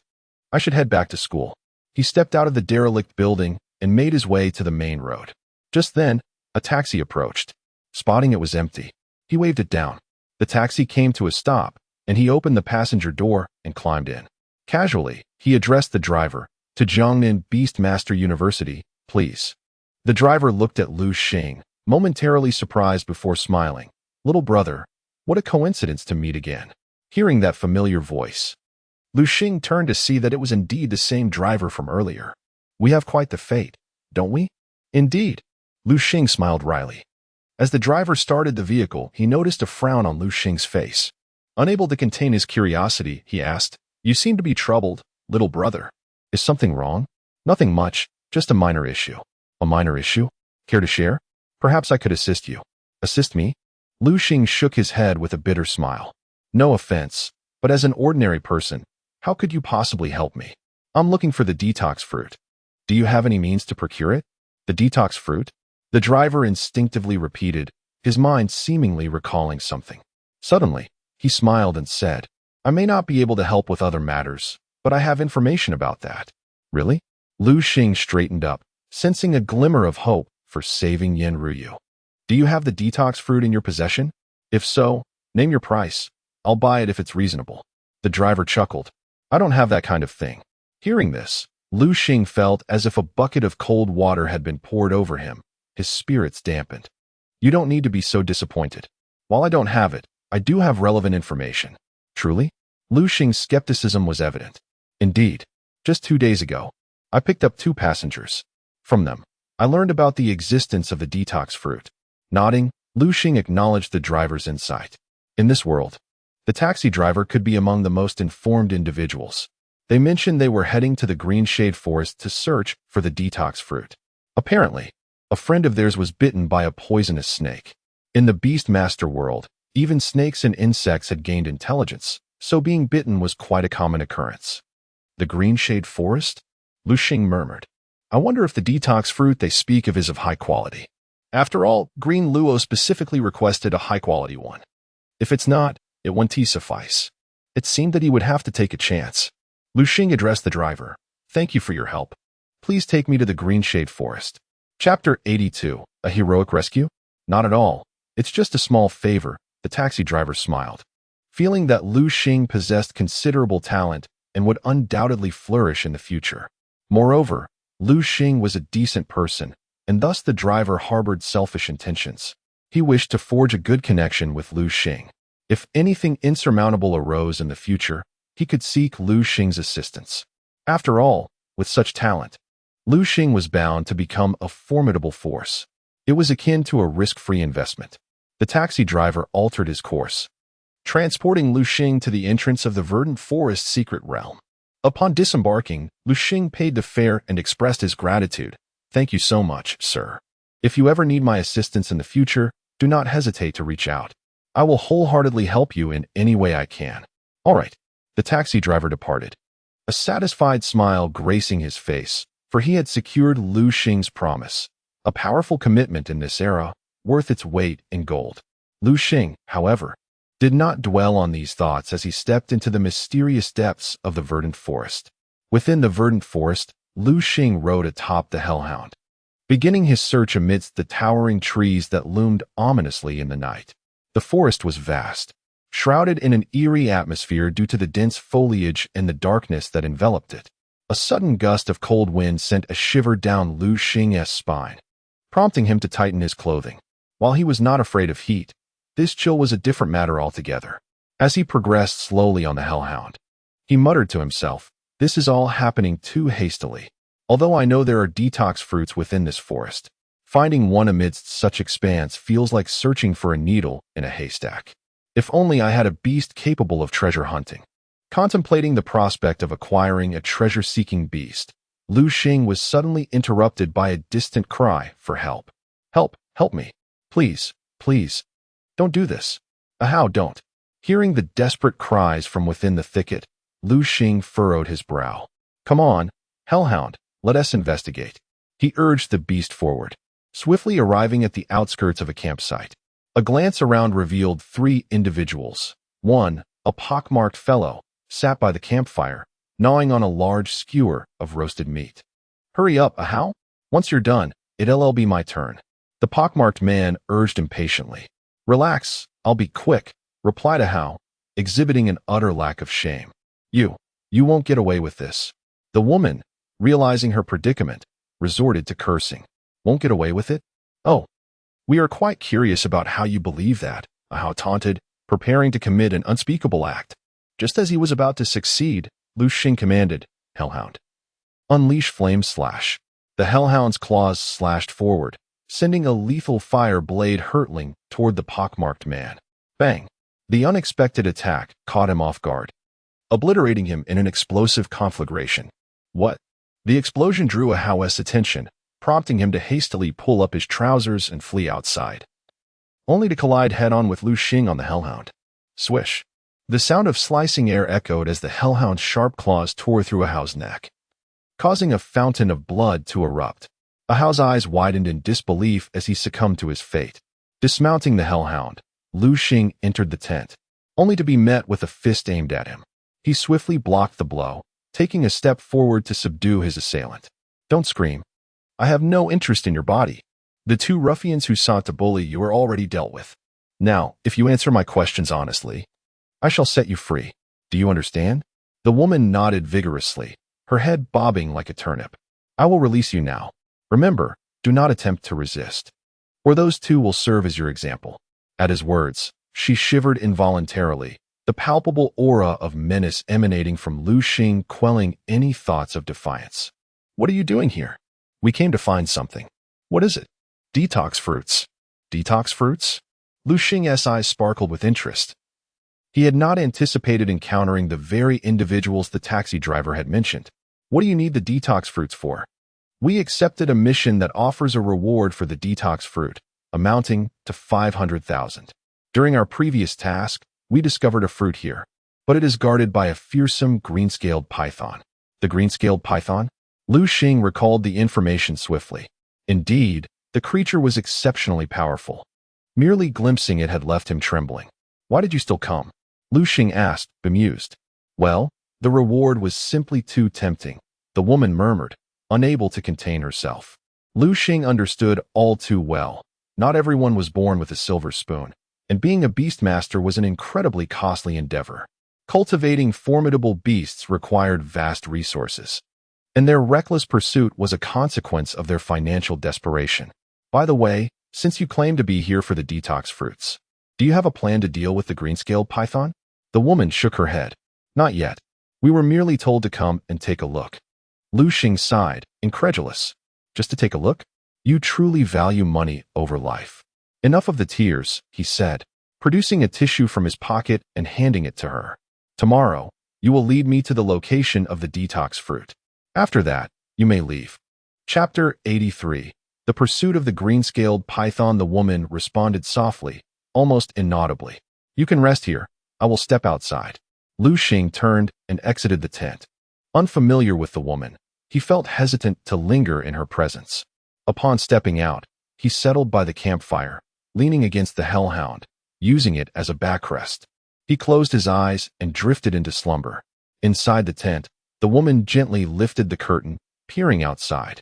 He is quite handsome. The flickering light of the fire revealed Liu Xing's striking features. She bit her lip, preparing to flee, but her gaze met that of the hellhound. Its crimson eyes exuded an unsettling aura of menace, as if it would strike her down should she attempt to escape. Instinctively, she recoiled, letting the curtain fall. She was no fool. She recognized that she was no match for Liu Xing. Escaping now would be a foolish endeavor. I hope he truly lets me go tomorrow, she murmured softly. The following day, dawn broke with the sun rising above the horizon, dispersing the mist that enveloped the surroundings.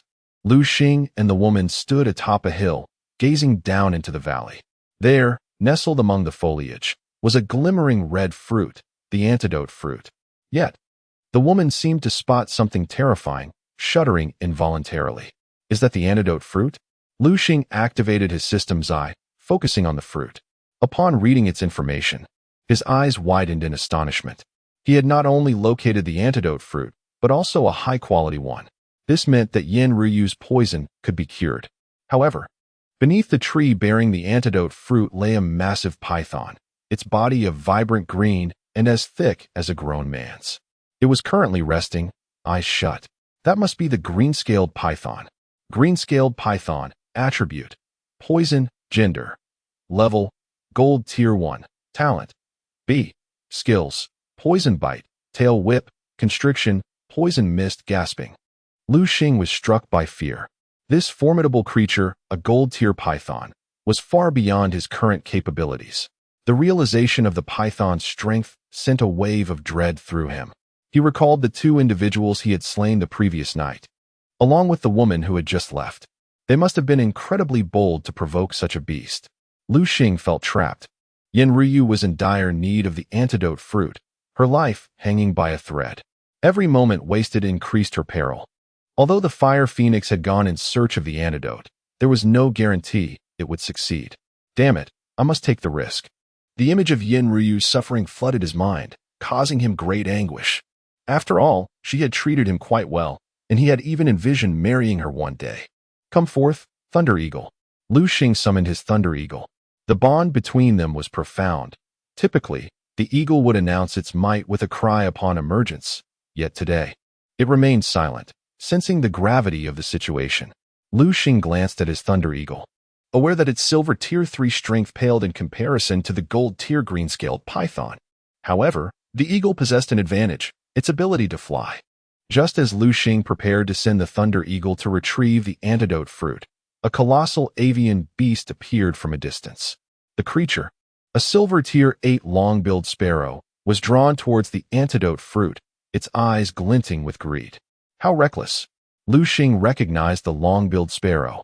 It dares to approach the antidote fruit. To his dismay, as it neared the fruit, the sparrow let out an excited cry.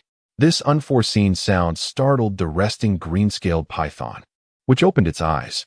In an instant, the python straightened its massive form, baring its razor-sharp fangs, and lunged at the unsuspecting sparrow. The poor creature had not anticipated the python's presence beneath the tree. The python's green scales provided the perfect camouflage. Had Liu Xing not been forewarned, he too might have overlooked its lurking form. With a swift motion, the green-scaled python devoured the long-billed sparrow whole. Afterward, it scanned its surroundings, flicking its crimson tongue, and, finding no threats, returned to slumber. Damn it! Liu Xing realized that the python would now be on high alert. What should he do? His current beasts were no match for the green-scaled python. It seemed he had no choice but to employ a cunning strategy. He summoned the hellhound and thunder eagle, and they began to confer.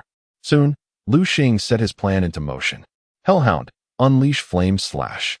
The hellhound's sharp claws slashed forward, sending a fierce blade of fire hurtling towards the green-scaled python. Boom! The flame slash struck the python, singeing its scales. Roaring in pain, the green-scaled python rose in fury, its gaze fixing on its assailants. Liu Xing shouted, "Hellhound, let's retreat." He mounted the hellhound, urging it to flee. But the green-scaled python, a territorial monarch of this domain, would not allow Liu Xing to escape unchallenged. With a thunderous roar, it coiled its immense body and pursued Liu Xing. Excellent. Liu Xing, instead of feeling fear, was filled with exhilaration. He had worried that the python might not fall for his ruse, but it had taken the bait. The chase began, with Liu Xing riding the hellhound ahead and the green-scaled python in hot pursuit. The hellhound skillfully leaped over obstacles, while the python, driven by brute force, crashed through trees and boulders, leaving destruction in its wake. Chapter 84. The Fury of the Fire Phoenix Through Cunning and Strategy. The green-scaled python successfully cornered Liu Xing at the edge of a towering cliff. The precipice loomed high, its depths shrouded in an ominous void, suggesting that a fall would lead to certain demise. A chilling smile crept across the python's face as it contemplated making Liu Xing pay with his life, imparting a harsh lesson about the dangers of provoking certain individuals. Suddenly, a bird's call pierced the tension. Liu Xing, upon hearing the sound, felt a surge of hope. He rose to his feet and leaped towards the cliff's edge, simultaneously recalling the hellhound. The green-scaled python, taken aback by such an audacious move, quickly dashed toward Liu Xing's direction, eager to ascertain whether he truly intended to plunge into the abyss. Thunder Eagle, unleash your lightning. At an unexpected moment, Liu Xing found himself perched upon the back of the Thunder Eagle. The majestic creature crackled with electric energy, unleashing a bolt that struck a nearby boulder with tremendous force. The stone shattered upon impact. The green-scaled python, standing at the cliff's edge, sensed impending doom. Yet, it was too late. Its considerable weight caused the already fragile precipice to crumble under the Thunder Eagle's assault, sending the python plummeting into the depths below. As it fell past Liu Xing, it opened its gaping maw in a futile attempt to bite him, but the distance was too great for such an effort to succeed. A resounding thud echoed throughout the canyon as the creature met its fate. Thunder Eagle, let us descend and investigate, Liu Xing commanded. Riding the Thunder Eagle, he descended to the base of the cliff, where he beheld the green-scaled python, now a mere pulp, its remains splattered across the ground. A smirk of satisfaction curled at the corners of Liu Xing's lips. Arise, hellhound. Liu Xing summoned the creature once more. Go and see if that beast possesses a monster crystal core. As a creature of the golden tier and a ruler of this region, it would be customary for the green-scaled python to possess such a core.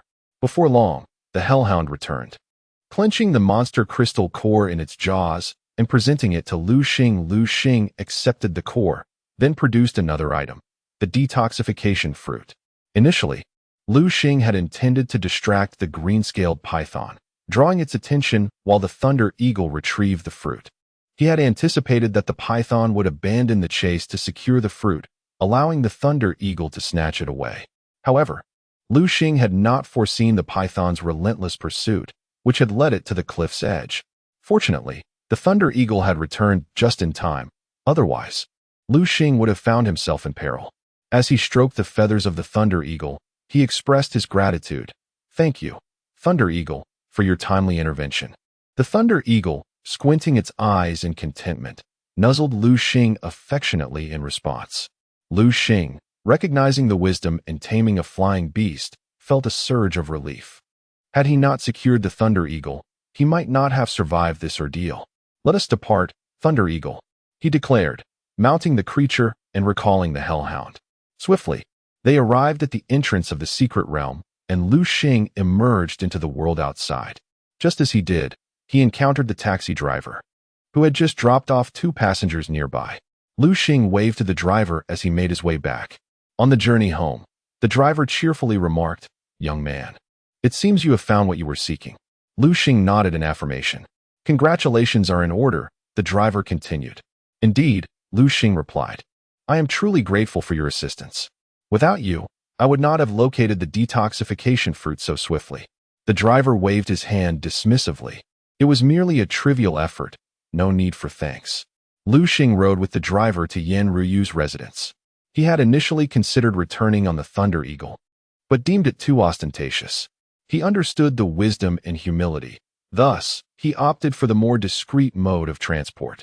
Upon arriving and paying the fare, Liu Xing entered Yan Ruyu's home, where he was met by the Fire Phoenix, whose countenance was clouded with anger. Beside her, the Green Ivy wore a similarly troubled expression. "Damn it, that scoundrel Geng Jiang is truly despicable. He has bought up all the detoxification fruits in Jiangnan City," the Fire Phoenix exclaimed, her voice laced with frustration. "Indeed, I did not expect such ruthlessness from Geng Jiang," Green Ivy replied, concern etched across her face. But what of Ryu? The Fire Phoenix's worry deepened as she recalled their previous encounter with Geng Jiang, her sworn enemy. During an expedition into a new secret realm, she had faced overwhelming odds against him, only to be rescued by Yan Ryu at the last moment.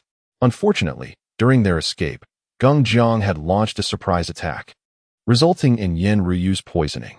Seizing upon his influence, Geng Jiang had preemptively purchased all the detoxification fruits within the city, leaving them without recourse. "God forbid something happens to Ryu. I will make Geng Jiang pay dearly," the Fire Phoenix vowed, a fierce glint in her eyes. At that moment, she noticed Liu Xing's arrival. In her agitated state, she couldn't help but scold him. "Did I not instruct you to refrain from wandering about and to stay here to assist Yan Ryu? Why are you so thoughtless?" Though her tone was sharp, Liu Xing understood her urgency and felt no anger in return. He produced the red detoxification fruit from his pocket and turned to Green Ivy, "Sister Ivy, do you think this can be used to cure Yan Ryu?"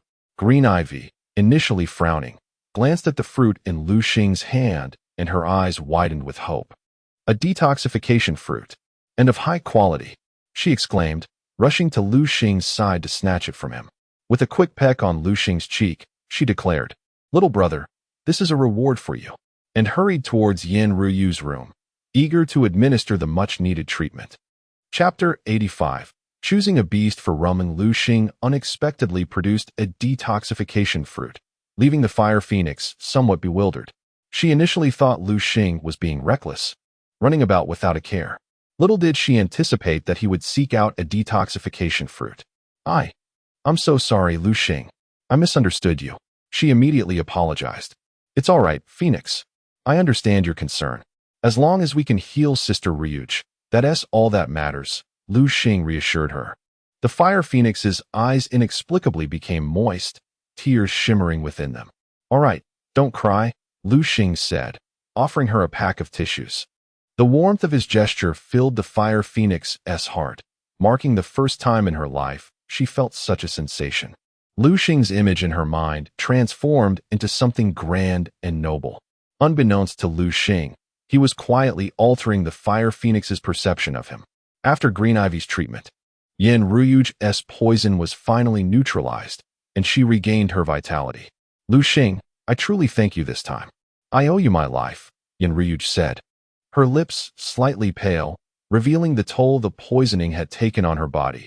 Recovery would require time and care.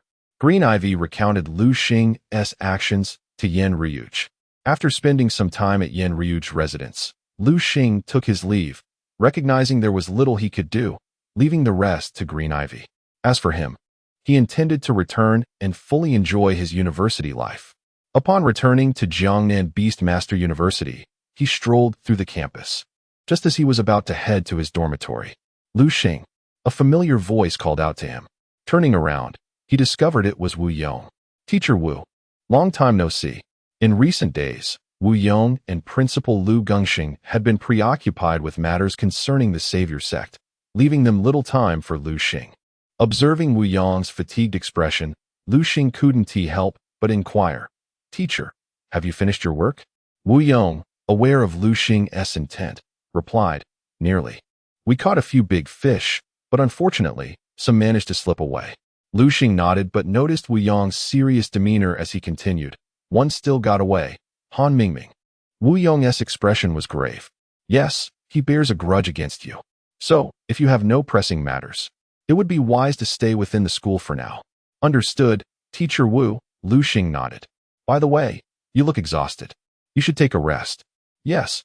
Wu Yong agreed. "I'll take my leave now." "All right." As Liu Xing walked away, Wu Yong felt a sense of pride. This was the student he had recruited. Not only talented, but also loyal and principled, far surpassing others in many ways. Upon returning to his dormitory, Liu Xing was met by Liu Xiaoming and Ruming, both casting him forlorn glances. What is the matter with you two?" Liu Xing felt an awkwardness envelop him. "What do you think?" Liu Xiaoming replied, "You always do this. You disappear for days without a word. If you weren't here now, we would have suspected something had happened to you." "Ah, I'm sorry." Liu Xing scratched his head. "Next time, I promise to keep you informed." He glanced at Liu Xiaoming and Ruming, unable to resist asking, "You didn't come to find me just for this, did you?" At this, Ruming suddenly flushed. "Actually, I have something to discuss." "You have something?" Liu Xing's brow furrowed. Ruming rarely asked for help, so her sudden request piqued his interest. "I've broken through to silver rank, and I wish to contract a third beast. However, I'm uncertain about which one to choose, so I came to seek your advice. Rest assured, I want to let you help me for free." As she spoke, Ruming retrieved a white stone from her pocket. Upon seeing it, Liu Xing's eyes lit up. That is a divine crystal. The transparent, six-sided crystal amazed him. This object could enable a six-winged angel to evolve into an eight-winged angel, provided the former reached diamond rank. Although Liu Xing had no immediate use for it, he was curious about how Ruming had obtained such a precious item. Nevertheless, he refrained from prying, recognizing that everyone had their circumstances. "All right, I shall assist you," Liu Xing declared. Having accepted the divine crystal, he inquired, "Since you've reached silver rank, could you share what your first two beasts are?" Feeling somewhat embarrassed, he realized he had known Ruming for quite some time, yet remained unaware of her beasts. "Of course." Ruming nodded. "Come forth, my companions." With a flick of her hand, two magic circles emerged, summoning her beasts before Liu Xing. One was a claw cat, entirely black with eyes glowing green. In Liu Xing's past life, such a cat would have been deemed ominous.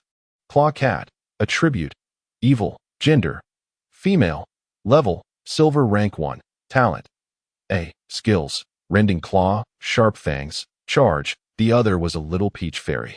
Little peach fairy, attribute, fairy, gender, female, level, bronze rank 9, talent, A, skills, petal dance, fairy power. Liu Xing's eyes widened upon seeing the fairy attribute. Such beasts were exceedingly rare, and he wondered how Ruming had managed to capture one. She certainly seemed to be favored by fortune.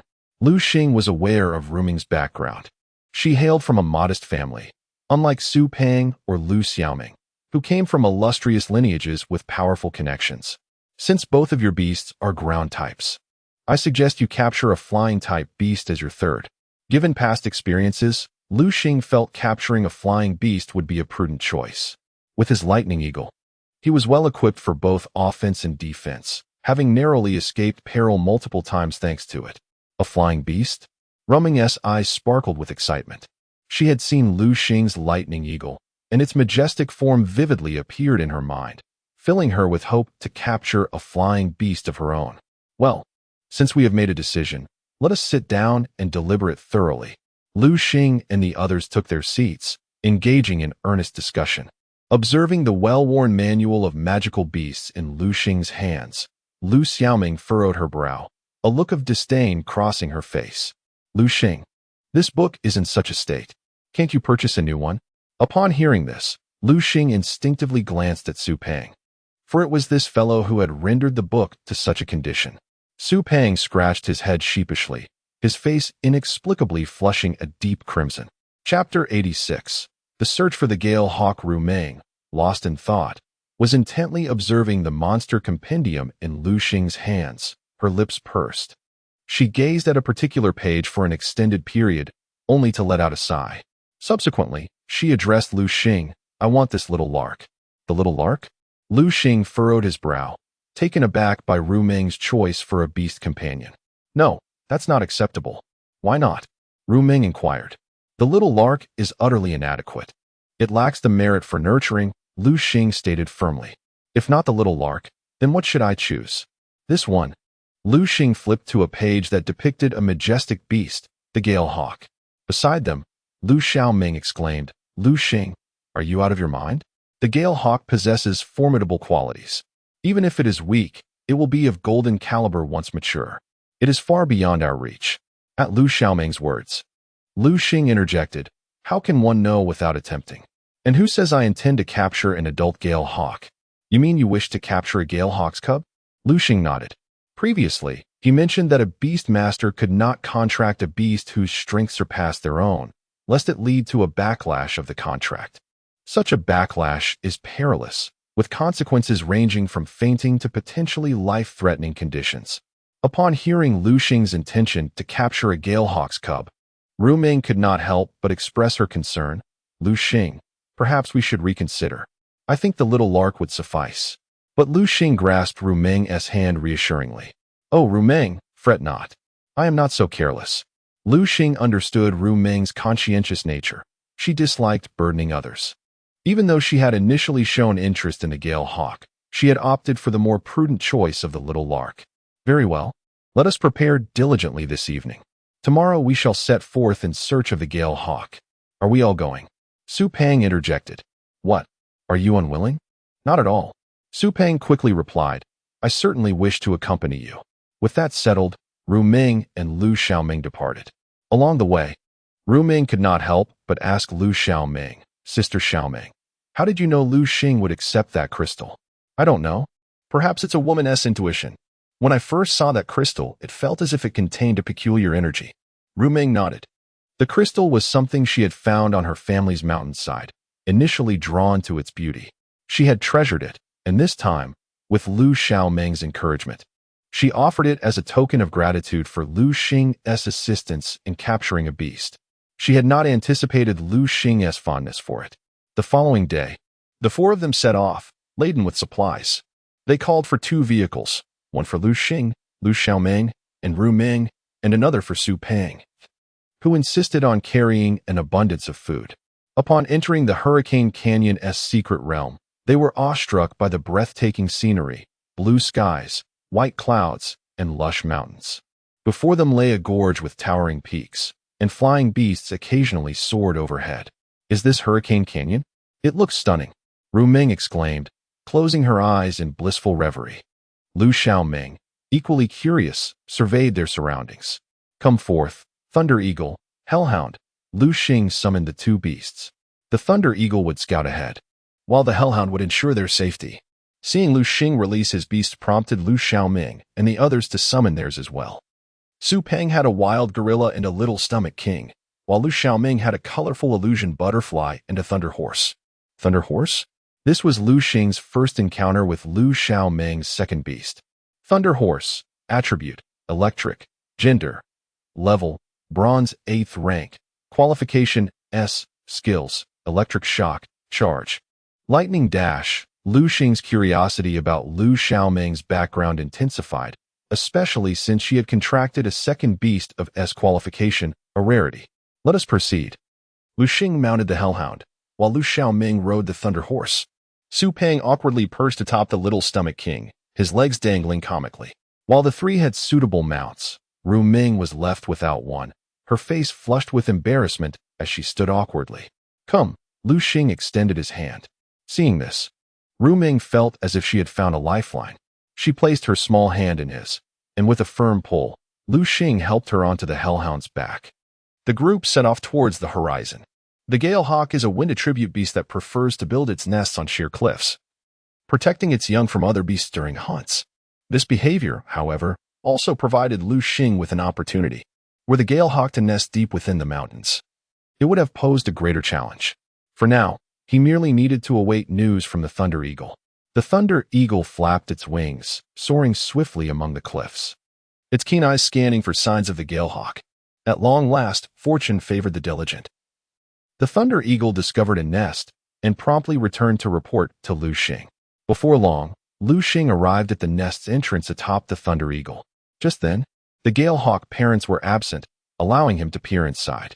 He beheld 3 fledgling Gale Hawks, their feathers just beginning to grow, chirping incessantly. Ah, what a wasted trip, Liu Xing mused. With his system eye, he could discern the attributes of the beasts. To his dismay, all 3 fledglings bore B-grade qualifications. There are not even any grade A qualities. It seems that the lineage of these windbreak eagles is rather unimpressive. Liu Xing couldn't help but express his disdain. As the saying goes, dragons beget dragons, phoenixes produce phoenixes, and mice give birth to offspring that can burrow. A child's capabilities are likely influenced by their parents. Suddenly, a cry echoed from afar. Liu Xing recognized it as the return of the windbreak eagle's parents. He promptly addressed the Thunder Eagle, saying, "Thunder Eagle, let us depart." With that, Liu Xing mounted the Thunder Eagle and took flight. Chapter 87. Capturing the young windbreaker eagle. In the following days, Liu Xing rode the Thunder Eagle, navigating through the rugged cliffs in search of high-quality windbreaker eagles. However, contrary to his hopes, despite his considerable efforts, he managed to find only 1 eagle of A-grade quality, with not a single S-grade in sight. What could be the reason? Where had all the S-grade windbreaker eagles vanished to? As Liu Xing pondered this, a sharp bird call echoed throughout the canyon. He looked up to see a massive windbreaker eagle soaring not far away, clutching a black wild boar in its talons. Evidently, just returned from a successful hunt. Upon sighting this magnificent creature, Liu Xing's heart surged with excitement. Windbreaker Eagle. Attribute: Wind. Gender: Level: Golden Tier 3. Quality: S. Skills: Windblade, Tailwind. Wind Tornado. The attributes of this particular windbreaker eagle ignited a glimmer of hope within Liu Xing. This eagle possessed S-grade quality, which implied the possibility of producing S-grade offspring. Thunder Eagle, let us follow closely, Liu Xing urged as he stealthily trailed the windbreaker eagle. The duo swiftly arrived at a cliff where the windbreaker eagle entered a cave. Liu Xing, dismounting onto a ledge outside the cave, surveyed his surroundings with curiosity. To his astonishment, the ledge was remarkably concealed, shrouded in mist. Had he not been riding the Thunder Eagle and closely following the windbreaker, he would never have discovered this hidden location. It seemed he would have to wait. The eagle was still in its nest, and being a golden tier 3 beast, Liu Xing was no match for it. He wisely refrained from recklessly entering, as such an action would be tantamount to courting death. After waiting for over half an hour by the cliff, the windbreaker eagle finally emerged. With a powerful flap of its wings, it rapidly departed its nesting site. Liu Xing, however, did not rush in immediately. Sure enough, the eagle unexpectedly returned, scanning its surroundings. Only after ensuring there was no threat did it finally leave. Phew! Liu Xing emerged from behind a large rock. That creature was truly cautious. Had he not taken the time to hide, he would have certainly been discovered. Dusting himself off, he approached the entrance of the windbreaker eagle's nest, a smile creeping onto his face. After such a long search, had he finally found what he sought? Stepping into the cave, he soon spotted a large nest woven from dry grass not far inside. There, a young windbreaker eagle was peacefully asleep, with the remains of a half-eaten black wild boar lying on the ground. Clearly, the little one had just feasted.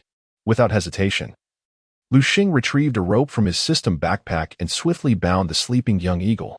Upon waking and realizing it was bound, the young eagle began to struggle desperately, emitting plaintive cries in a bid to summon its mother. Liu Xing, quick on his feet, tossed a piece of bread towards the young eagle's beak. It swallowed the bread in one gulp. Almost immediately, it felt dizzy and soon lost consciousness. Observing the fainted young eagle, Liu Xing couldn't help but remark, "I never imagined Su Pang's bread would be so effective." Of course, this bread had been laced with a sedative. "Thunder Eagle, I entrust this to you." Following his command, the Thunder Eagle soared towards the unconscious young eagle, using its sharp claws to seize it. "Let us depart," Liu Xing instructed as he mounted the Thunder Eagle, hastily making their escape. Not long after Liu Xing's departure, The mother windbreaker eagle returned, her heart full of joy as she bore her prey. However, she was met with an empty nest. With a piercing cry, she filled the canyon with her anguished call, sending many smaller creatures scurrying for safety. The mother eagle's cries were thunderous, and Liu Xing heard them echoing back to him. Yet, he paid them no heed. The canyon was vast and cloaked in mist, making it nearly impossible for the windbreaker eagle to track them down. Upon returning to the camp, Liu Xing found Su Pang sound asleep in the tent, while Liu Xiaoming and Ru Ming were seated beneath a large tree, engaged in lively conversation, likely revolving around Liu Xing. Upon spotting Liu Xing's return, Liu Xiaoming exclaimed to Ru Ming, "Look, he truly brought back the windbreaker eagle." Ru Ming gazed at Liu Xing, who appeared remarkably valiant in her eyes. Every young girl harbors a dream of a Prince Charming, and at that moment, Liu Xing embodied the ideal prince for Ru Ming. The Thunder Eagle gently placed the young windbreaker eagle on the ground. Liu Xing leaped down from its back and urged Ru Ming, "Hurry, let us form a contract." "All right." Ru Ming nodded eagerly. She approached the young eagle, swiftly forming a hand seal and channeling her spiritual energy to inscribe a contract formation upon the ground. Before long, a contract array materialized around the young windbreaker eagle. The young eagle, previously in slumber, sensed the attempt to form a contract and awakened abruptly, struggling fiercely. As it thrashed about, Ru Ming's expression grew increasingly pained, clearly feeling the backlash of the contract. "Come on, Ru Ming, you can do it." Liu Xiaoming cheered from the side. Watching Ru Ming's pale face, Liu Xing felt a pang of concern. As the young eagle continued to resist, an idea struck him. "Come forth, Hellhound." Summoning the Hellhound, Liu Xing commanded, "Instill some pressure upon it." The Hellhound's strength far surpassed that of the young windbreaker eagle. At Liu Xing's command, an invisible pressure bore down upon the young eagle, intensifying the atmosphere. Chapter 88. The Pact of Success. Feeling the terrifying pressure emanating from the hellish two-headed dog, the fledgling windbreaker eagle unexpectedly collapsed. It lost its will to resist and succumbed to the dream contract. At last, the pact was established. A beam of spiritual light shot forth from the fledgling windbreaker eagle, entering the sea of consciousness of dream. This was a fragment of the fledgling's soul. With the completion of the contract, Dream sensed a faint connection between herself and the windbreaker eagle before her. A wave of joy washed over her. However, the contract had drained her of too much energy. Dream's body weakened, and she was on the verge of fainting when Liu Xing, quick on his feet, rushed forward to support her. "Are you all right?" Liu Xing noticed that Dream's entire body was drenched in sweat. I'm fine," Dream panted heavily. Perhaps fearing Liu Xing's concern, she forced herself to remain composed. "That's good to hear." Liu Xing breathed a sigh of relief, concluding that Dream was merely exhausted from the contracting process. "Thank you so much, Liu Xing," Dream said gratefully. "No need for thanks between us," Liu Xing replied. "Now, let us find a place to rest." He guided Dream to a nearby tree, where they settled down. Dream lay on the ground, using Liu Xing's thigh as a pillow. Unbeknownst to her, she drifted off into a deep sleep. When she awoke, the sun had already begun to set, casting a beautiful crimson glow across the land. "You're awake," Liu Xing remarked, having maintained his position to ensure Dream rested well. "Yes." Dream's cheeks flushed as she quickly sat up. "Here, I've prepared a bowl of lean meat porridge for you. Drink it while it's hot," Liu Xing said, handing her the porridge. "Thank you." Dream accepted the bowl and began to sip cautiously. This is delicious," she beamed, her eyes crescent-shaped with delight. Once she felt replenished, Liu Xing noted that Dream had regained her strength. He turned to her and said, "Dream, summon your newly contracted windbreaker eagle." "All right." Dream nodded and stood up, moving to a nearby open area. "Come forth, windbreaker eagle." In an instant, a massive, brown windbreaker eagle appeared before them. The windbreaker eagle, Su Pang, who had paused his meal, stared in awe. "I didn't expect it to be so majestic." Having only seen it in books, he was taken aback by its imposing presence. "This creature is incredibly striking. I've made up my mind. My next beast will be a windbreaker eagle," Su Pang declared, glancing at Liu Xing, clearly hoping he would capture one for him. "Go away. If you want one, catch it yourself. Don't trouble me," Liu Xing retorted, rolling his eyes. You know how much effort I exerted to find this one. Liu Xing then focused on the fledgling Windbreaker Eagle, its attributes materializing before him. Windbreaker Eagle. Attribute: Wind. Gender: Male. Level: Bronze Tier 6. Talent: S. Skills: Windblade, Windborn, Wind Tornado. This fellow is at Bronze Tier 6. No wonder it was so difficult for Dream to establish a contract. Liu Xing remembered that the stronger the beast, the more challenging it was to forge a pact.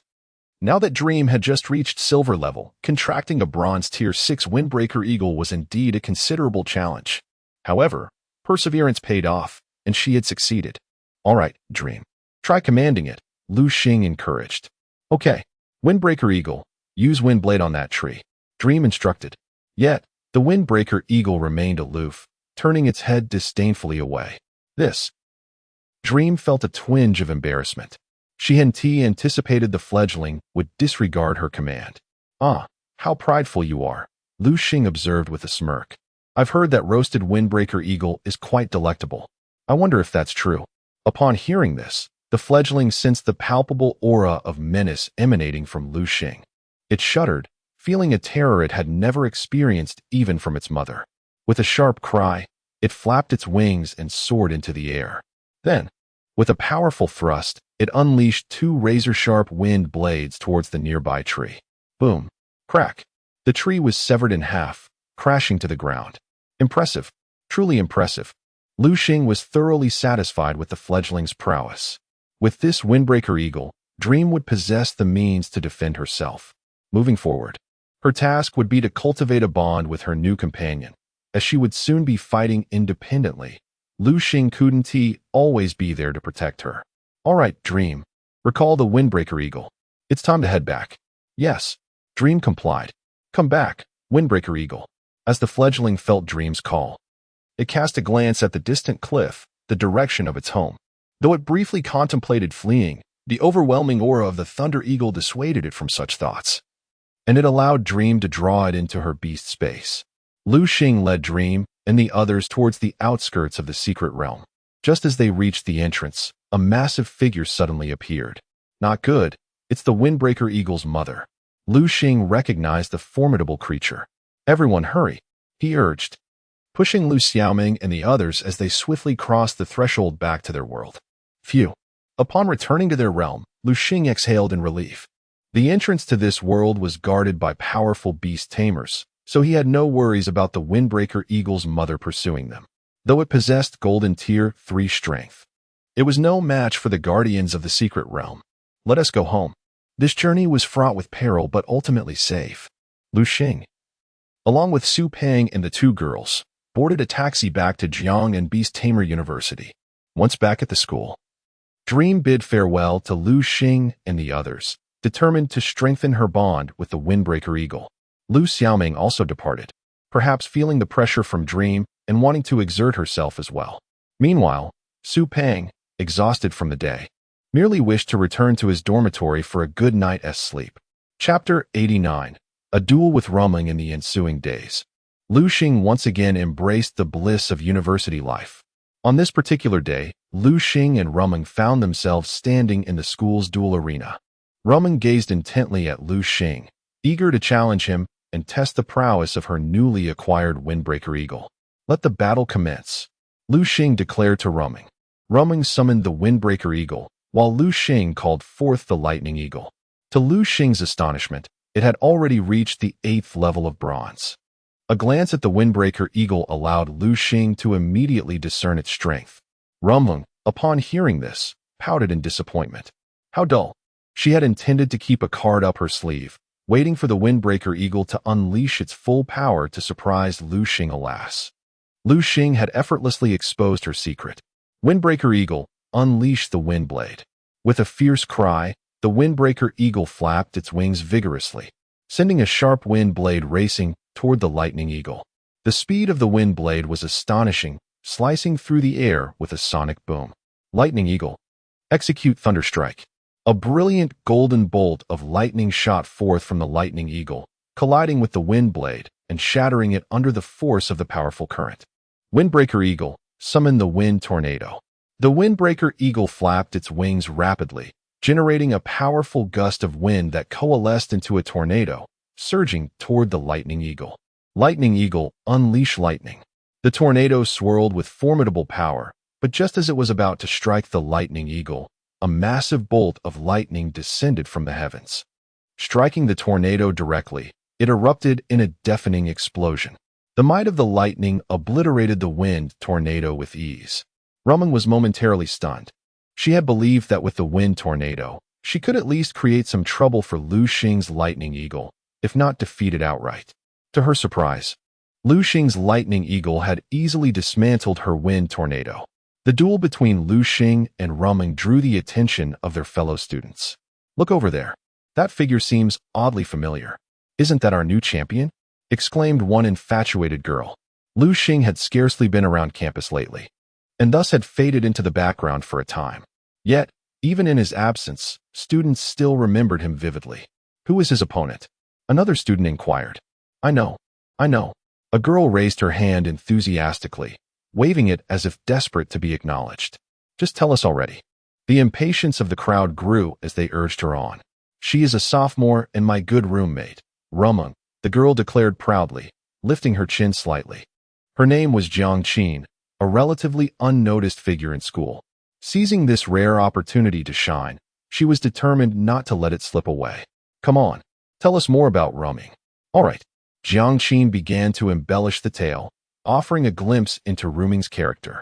Rumeng was not strikingly beautiful, but possessed a charming, girl-next-door allure that made her increasingly endearing with every glance. Meanwhile, on the duel platform, Rumeng felt disheartened. Liu Xing's strength was overwhelming. After their battle, the windbreaker eagle was exhausted, while the lightning eagle remained vibrant and energetic. The disparity in their beast strengths was stark. No more. Rumeng waved her hand in surrender. She felt as if she had struck a blow against cotton, her efforts rendered futile. "All right then, let us depart," Liu Xing replied, recalling the lightning eagle as he approached Rumeng. With a resigned expression, she returned the windbreaker eagle to her side and followed Liu Xing away. Observing their retreating figures, the onlookers expressed envy. "They truly are a match made in heaven." "Indeed, it's utterly enviable," the crowd murmured, though one individual, Jiang Qin, felt a pang of dissatisfaction. She harbored a twinge of jealousy toward Rumeng. They bore a resemblance, so why did Rumeng capture Liu Xing's attention? Her envy intensified upon discovering that the windbreaker eagle had been a gift from Liu Xing, igniting a fire of determination within her. "I must win him over," Jiang Qin thought, instinctively clenching her fists as plans to attract Liu Xing began to form in her mind. As Liu Xing and Rumeng exited the duel arena, she curiously inquired, "Liu Xing, what is your current strength?" Given that Rumeng was weaker than Liu Xing, she could not discern his true power. "My strength?" Liu Xing pondered briefly. The Hellhound was currently at the 8th level of silver, while the Lightning Eagle and Spirit Water Turtle were both at the 7th level. During these days, Liu Xing had not been idle. He had arranged for his beasts to train diligently, benefiting from the school's abundant spiritual energy and various elixirs. However, he was astonished to find that his funds were rapidly dwindling. Indeed, nurturing magical beasts was quite an expensive endeavor. It seemed he would need to venture to the Beastmaster Association's task hall for some quests. Liu Xing felt that if he didn't undertake tasks soon, he would be left impoverished. "By the way, I haven't seen Bai Feng and the others in a while. I wonder how they are faring." Unbeknownst to Liu Xing, as he uttered these words, Bai Feng and his companions, several kilometers away, involuntarily shuddered. "What is it?" At that moment, Lan Tian and his friends were enjoying drinks in a KTV booth when Lan Tian noticed that the three companions had suddenly halted, their faces contorted in shock. Clearly, they were suffering from the aftereffects of Liu Xing's earlier encounter. And nothing. Bai Feng wiped the cold sweat from his brow, inwardly cursing, "Damn it. It must be that Liu Xing again. Once wasn't enough. Must we endure another encounter?" Chapter 90. The emergence of the black robe figure after returning to his dormitory with Rumeng. Liu Xing prepared to head to the Beastmaster Association to accept a task. He descended the mountain from the dormitory when suddenly a voice called out to him. "Is that Liu Xing?" He turned to see a woman standing not far away. dressed in a cropped tank top and a pair of short denim skirts. She boldly revealed her exquisite figure to those around her. "Who are you?" Liu Xing asked, unable to recall if he knew her. "Ah, Liu Xing, you truly are forgetful," she exclaimed. "I'm Jiang Qin, Ru Ming's roommate and close friend." Jiang Qin extended her hand toward Liu Xing. "Hello, Senior Jiang Qin." Liu Xing greeted her with a brief handshake before quickly withdrawing his hand. Jiang Qin was momentarily taken aback by Liu Xing's reaction, beginning to question her own allure. Typically, she effortlessly captivated the attention of male students, who would eagerly bring her gifts, vying for her affection. Yet, Liu Xing seemed indifferent, a fact that piqued her interest. "Liu Xing, where are you headed?" she inquired. "To the Beastmaster Association." "The Beastmaster Association? Oh, I'm headed there as well. How about we go together?" "Sure." Given Jiang Qin's connection to Ru Ming, Liu Xing felt obliged to entertain her company. However, he soon found himself with a headache as Jiang Qin chattered incessantly, reminiscent of an overzealous gaming commentator. Fortunately, they arrived at the Beastmaster Association, and Liu Xing ignored Jiang Qin, making his way directly to the service hall. As a silver rank 8 Beastmaster, he was eligible to update his information. Jiang Qin, with keen eyes, spotted the silver badge in Liu Xing's hand, her eyes widening in disbelief. "Silver rank 8, she exclaimed, feeling as though she had encountered a ghost. Liu Xing was still quite young, yet he had reached such a formidable rank. Determined, she resolved to win him over, recognizing his potential. Liu Xing, oblivious to her intentions, approached the mission board. After some searching, he found his target. Task: find the heart of the willow demon. Task reward: a reward of 2.5 million for retrieving the heart of the willow demon. 2.5 million? Liu Xing couldn't help but twitch his mouth at the figure. He quickly pulled out his phone to research the willow demon, discovering it resided in the willow forest and possessed formidable power, always appearing at a silver level. It seemed he would have to scout it out first.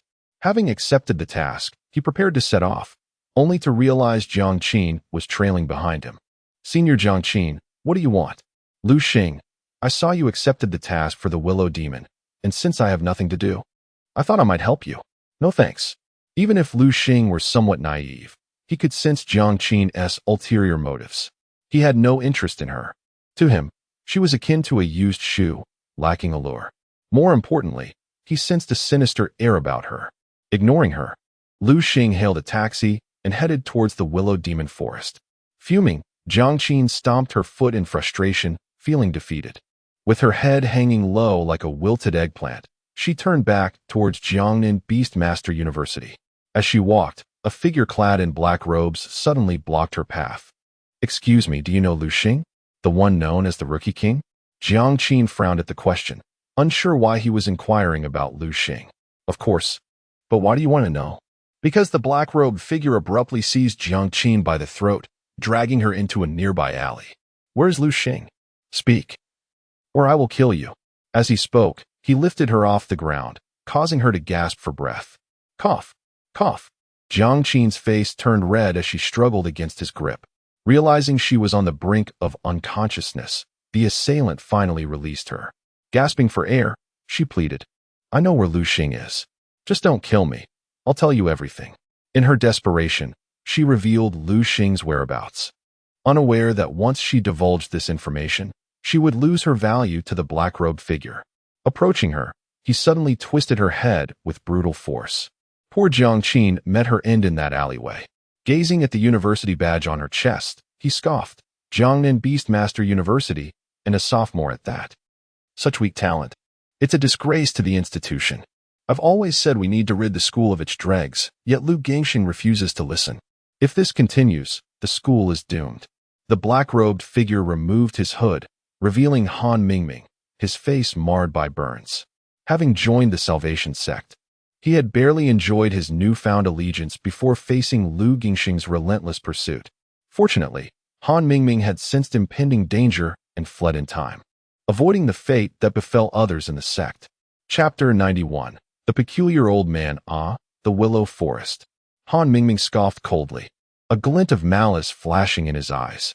It was evident that he intended to confront Liu Xing. Meanwhile, Liu Xing arrived at the entrance of the Willow Forest. Having hailed a taxi, upon entering the mystical realm of the Willow Forest, he was reminded that willows typically thrive by riverbanks. The sun shone brightly, the willows swayed gracefully, and a gentle breeze rustled the tender new leaves, painting a picture of serene beauty. However, as Liu Xing ventured deeper into the Willow Forest, he realized his expectations were misplaced. The forest was densely packed, shrouded in a thick mist that cast a gloomy pall over the surroundings. One could easily mistake this place for a haunted forest. "Come forth, hellhound!" Liu Xing summoned the infernal creature. He mounted the beast's back and set forth into the depths of the Willow Forest. The hellhound galloped swiftly, scanning the area with keen vigilance, while Liu Xing's eyes darted around, searching for the elusive willow demon. After wandering for over half an hour without success, doubts crept into Liu Xing's mind. Had all the willow demons been eliminated? Just as uncertainty loomed, a flicker of light caught his attention in the distance. There, he spotted a small wooden cabin, its interior aglow with flickering flames. The dim light danced in the breeze, creating an eerie atmosphere. Even more unsettling was the fact that this cabin stood beside a small lake. What a peculiar situation. Could anyone truly reside in such a place? Gathering his courage, Liu Xing approached the cabin. As he reached the doorstep, an elderly man stumbled out from within. Under the cabin's eaves, illuminated by the flickering light, Liu Xing could see the old man's disheveled appearance. His face was flushed from drink, and his prominent nose resembled that of a clown. The old man noticed Liu Xing, paused momentarily, and then broke into a hearty laugh. "Ha ha ha, it has been ages since I've seen anyone from the outside. And here you are, a young lad. Would you care to join this old man for a drink?" Liu Xing nodded slightly. The old man, delighted by Liu Xing's response, swiftly tossed a gourd at him. "Here." Liu Xing caught the gourd and unscrewed the cap, taking a cautious sip. Delicious, quite delightful. The old man's expression suddenly shifted, a sinister smile creeping across his face. "Young man, are you not afraid I might have poisoned the drink?" As he spoke, the old man's demeanor changed, as if he were plotting something sinister against Liu Xing. "You wouldn't dare," Liu Xing replied with a calm smile, exuding an air of composure. After all, possessing the eye of the system allowed him to discern the truth of the drink. Haha, it is rare indeed to encounter someone with such a pure heart. The old man chuckled, unaware that Liu Xing's insight came from his abilities rather than innocence. The old man then placed his finger to his lips and whistled. Suddenly, a gust of wind swept past Liu Xing, and a massive moose appeared beside the elderly man. "Youth, it has been a pleasure meeting you. Alas, my drink has run dry. I must venture to procure more, until our paths cross again." With that, the old man mounted the moose and swiftly departed. "Interesting," Liu Xing murmured to himself. He realized that the old man was quite powerful, at least at the level of a master.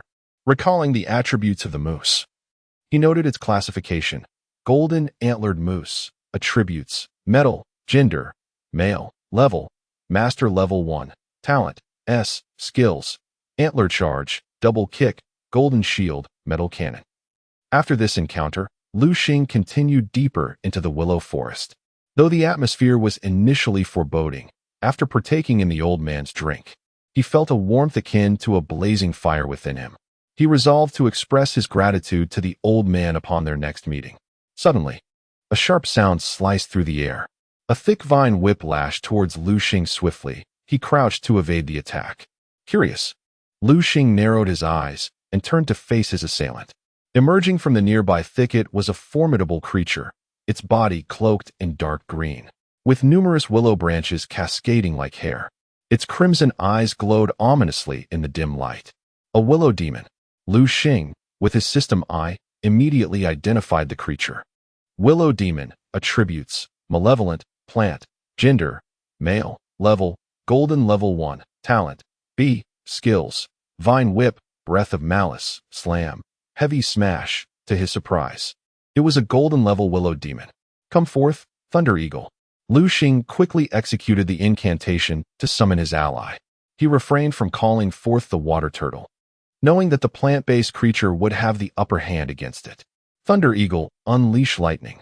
With a resounding boom, a bolt of lightning struck down from the heavens, targeting the willow demon. The creature, caught off guard, was struck directly, illuminating its form with brilliant golden sparks. The dreadful current coursed through it, eliciting a piercing scream. To Liu Xing's astonishment, the willow demon turned to flee into the depths of the forest. Flee, Liu Xing thought, incredulous. Despite its golden-level strength, it chooses to run? Cowardice. Liu Xing scoffed internally at the demon's lack of bravery. Hellhound, let us pursue, he commanded, mounting his hellhound and chasing after the fleeing willow demon. Given its large size and short legs, the demon's escape was slow, and it wasn't long before Liu Xing caught up to it. Chapter 92. The Pursuit of Han Mingming Roar. Realizing escape was futile, the willow tree monster's anger surged. It resolved to retaliate. Suddenly, its body twisted violently, and a stout vine whip lashed towards Liu Xing hellhound. Retreat.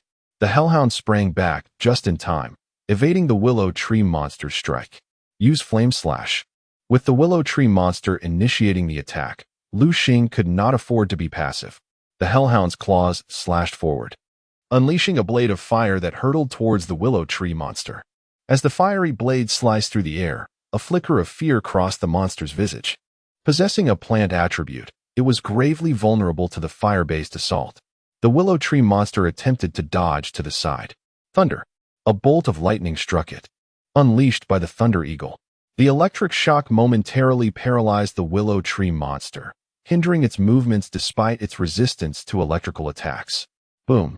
The hellhound's flame slash collided with the willow tree monster, eliciting a piercing scream from it.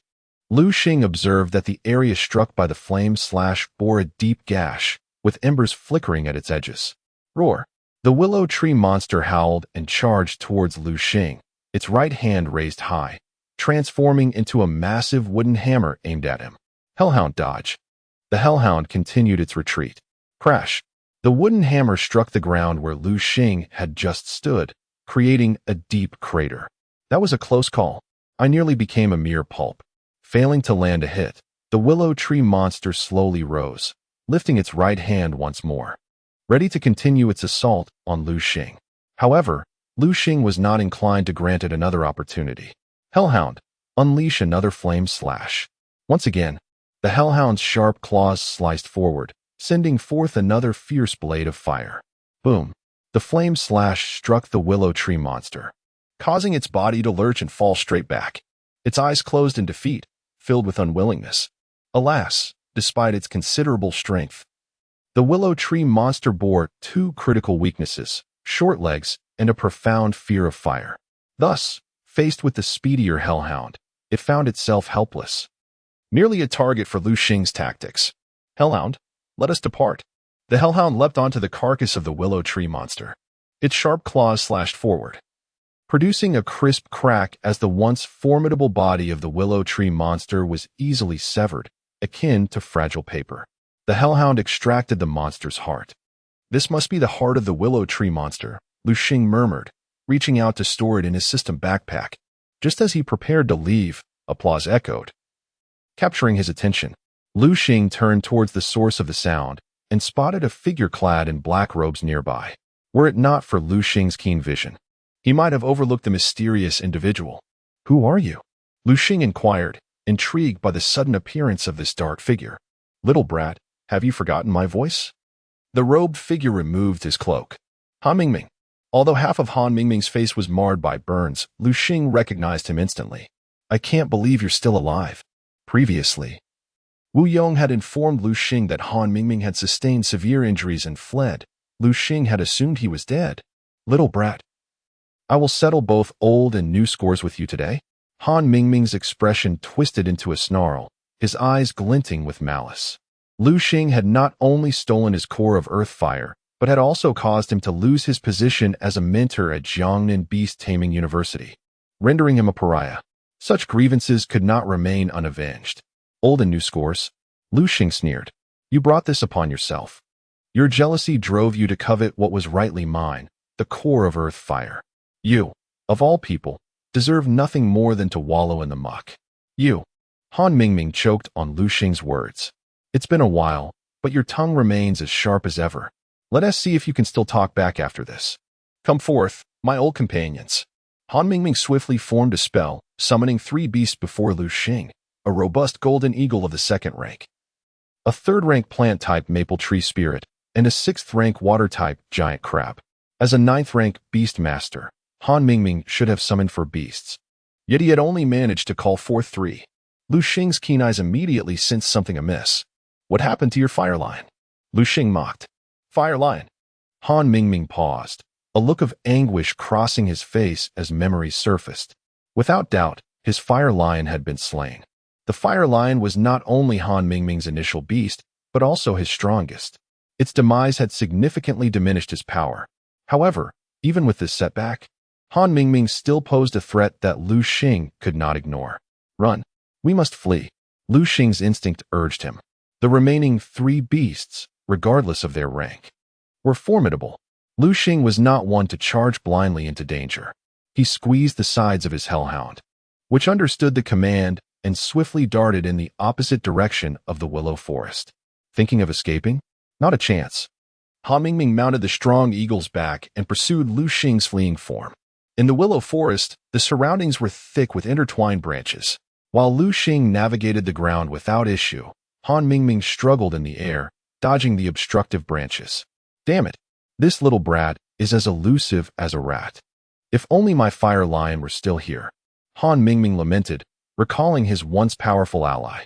Had his fire lion still been alive, he could have easily pursued Liu Xing atop its back. But now he was left with no choice but to ride the strong eagle.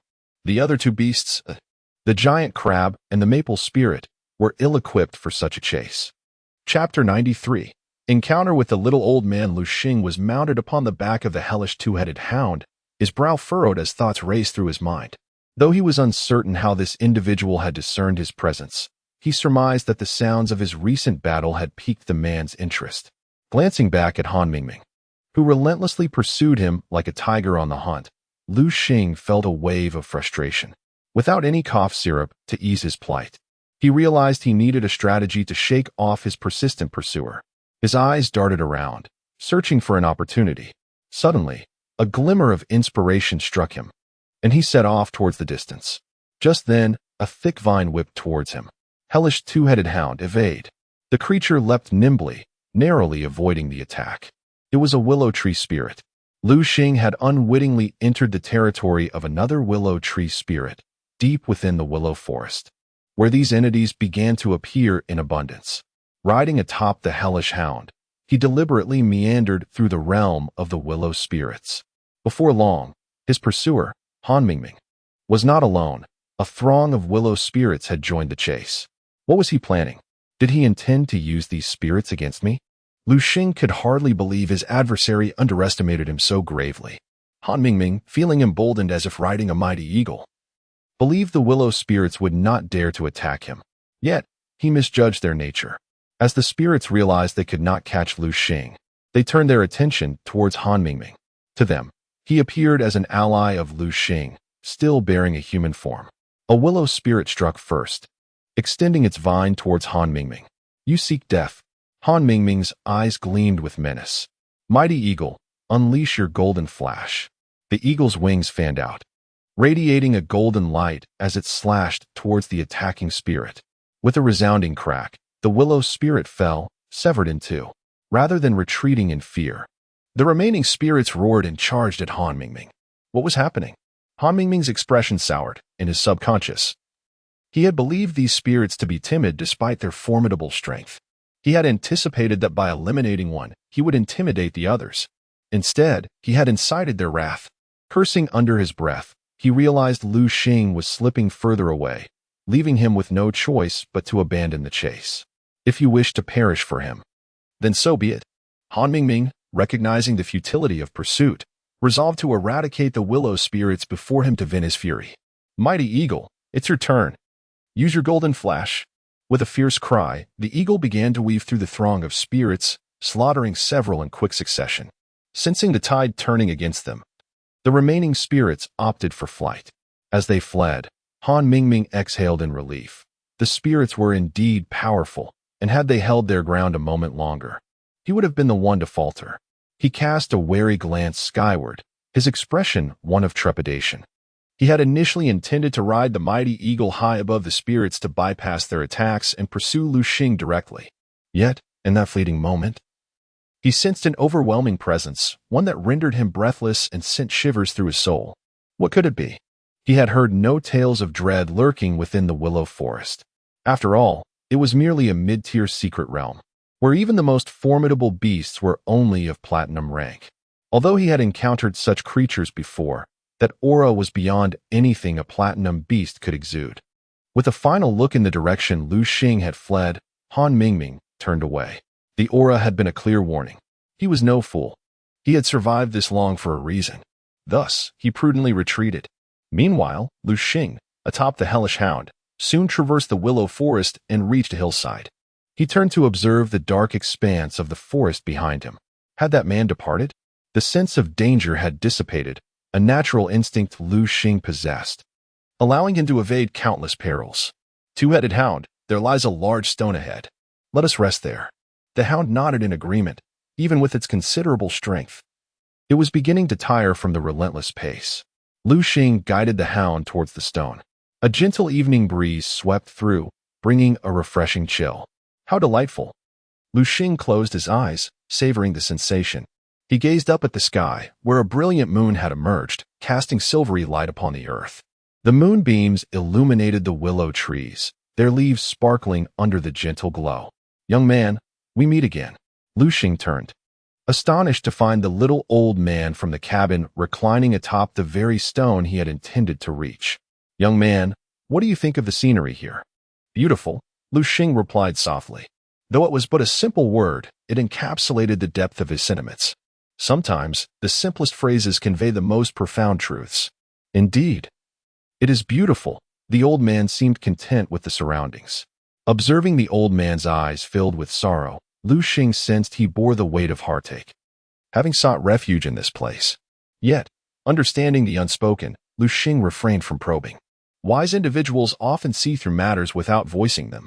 Come, join me for a drink tonight. Very well, Liu Xing nodded. The little old man harbored no malice towards him, and Liu Xing recognized that remaining by the old man's side was his safest option. After all, Han Mingming, with his mere golden ninth-tier strength, was no match for this old man, who possessed at least master-level prowess. With just a flick of his finger, the old man could easily dispatch Han Mingming as one might crush an ant. Chapter 94. The Tale of the Old Man. Young man, come drink with me. Upon the old man's invitation, Liu Xing naturally accepted the offer. As they indulged in their drinks, a conversation blossomed between them, revealing an unexpected camaraderie. Liu Xing discovered within himself a talent for being a confidant. Whether it was the old man's inebriation or genuine sorrow, he began to pour out his heart like a bamboo tube spilling beans, sharing his woes in a heart-wrenching tale. Sighing, Liu Xing pondered throughout history. Heroes have struggled against the allure of beauty. If you truly love her, you must seek her out. Seek her out? Indeed. If your affection is sincere, you should be willing to forsake everything for her. If pride holds you back, it only proves one thing: you do not love her. Liu Xing's words illuminated the old man's understanding, as if he had stumbled upon a profound life lesson. He erupted into laughter, astounded by Liu Xing's insights. The old man suddenly became serious. Young man, I am grateful for your wisdom. Should you encounter difficulties in the future, do not hesitate to seek me out. Here is my personal phone number. Of course, your troubles must not contravene societal norms. Otherwise, I shall not assist you. Liu Xing shot the old man an incredulous look. Do you think I am the kind of person? Not at all. Ha. The old man laughed heartily once more. They continued to drink, and before long, Liu Xing drifted into slumber. When he awoke, the sun was already high in the sky. To his surprise, he found himself resting on a large stone, his head nestled against the two-headed hellhound. The effects of last night's revelry lingered, manifesting as a pounding headache. Rubbing his temples provided little relief. A glance around revealed no sign of the old man. Liu Xing smiled softly, realizing the old man must have gone in search of that elusive woman. He wondered how beautiful she must have been to captivate the old man's heart so thoroughly. As he stood, a book fell from his person with a thud. What is this? Liu Xing picked it up, noticing the title emblazoned on the cover, How to Feed Your Beast Better. Upon opening it, he was astonished to find it was a cookbook specifically designed for beast cuisine. This book seemed rather promising. Liu Xing flipped through a few pages, contemplating, upon my return, I shall replicate this and present it to that gluttonous Su. Though Liu Xing possessed culinary skills, his lack of passion rendered his dishes palatable but unremarkable. Recognizing one's strengths is essential. One should pursue endeavors in which they excel. He placed the book into his system's backpack. Thank you, dear Hellhound, for your reliability. The Hellhound wagged its two heads, its tongues playfully flicking, clearly pleased by Liu Xing's praise. All right, let us return. Liu Xing mounted the Hellhound, embarking toward the entrance of the secret realm. Before long, he passed through the portal and re-entered his original world. What is happening? Liu Xing furrowed his brow. There is a saying, unusual occurrences often conceal hidden truths. He had anticipated encountering Han Mingming at the entrance, yet it stood deserted. Once back in his world, Liu Xing hailed a taxi and directed the driver to the Beast Master Association to submit his task. As for Han Mingming, he chose to dismiss the matter. It was broad daylight, and Liu Xing doubted the audacity of Han Mingming to attack him under such circumstances. Arriving at the task hall of the Beastmaster Association, Liu Xing presented his task items to the attendant. Please hold on a moment. The attendant promptly processed his submission. Moments later, a notification chimed on Liu Xing's phone. Upon opening the message, he was taken aback to discover a bank notification stating a deposit of 2,500,000 had been made to his account. Dear Beastmaster, your transaction has been successfully processed. Thank you, Liu Xing replied, nodding. Is there anything else I can assist you with? The attendant maintained a courteous smile, embodying exemplary customer service. None, thank you. Here is your bank card. The attendant handed Liu Xing his card. Thanks. Liu Xing accepted it and turned to leave. At that moment, an elderly gentleman in casual formal attire rushed in, heading straight for the task window. I heard someone has found the heart of the willow demon. Is it true? Indeed. Who is it? Do you have their contact information? Upon hearing this, the attendant appeared conflicted. After all, revealing personal information would violate privacy. She shot a glance at Liu Xing, her eyes pleading for assistance. The old man, perceptive, recognized the attendant's hesitation and, through her gaze, pinpointed Liu Xing. It's him. The elder approached Liu Xing with surprise, blocking his path. Do you need something? Liu Xing inquired. I wish to know how you obtain the heart of the willow demon. Liu Xing rolled his eyes at the elder. How else could one acquire it but by hunting in the willow demon forest? Did you expect it to fall from the sky? Hiss. The elder gasped in shock. You actually ventured into the willow demon forest? Yes, is there a problem? Are you aware of the dangers that lurk there? Are there? Liu Xing recalled his experience. Apart from being pursued by Han Mingming, he felt he had faced little peril. Do you know that no one who enters the willow demon forest has ever returned alive? What? Liu Xing's expression darkened with disbelief. He felt as though he had been misled by the elder. Chapter 95. The gift from Yin Ruyu. It is no wonder that a mere heart of a willow tree demon is priced at 250,000. Upon hearing this, the old man's face displayed an expression of embarrassment. All right, I have submitted the task item. We are now settled in terms of payment. May I take my leave? Yes, of course. Though the old man possessed wealth, his strength was quite feeble, rendering him unable to obstruct Liu Xing. He perceived that Liu Xing was far more complex than he appeared. Without uttering another word, the old man warned that the forest of willow tree demons was rife with miasma. Anyone who entered would be afflicted by this noxious atmosphere. In mild cases, they would be bedridden for months. In severe cases, they would lose their precious lives. Little did the old man know that Liu Xing, having consumed the old man's wine, had fortified himself against the dreadful miasma. Upon exiting the Beastmaster Association, Liu Xing made his way directly to Yin Ruyu's residence. It had been a while since he last saw her and her companions. As Liu Xing stepped into Yin Ruyu's home, he was astonished to find it unusually quiet. What could be the reason?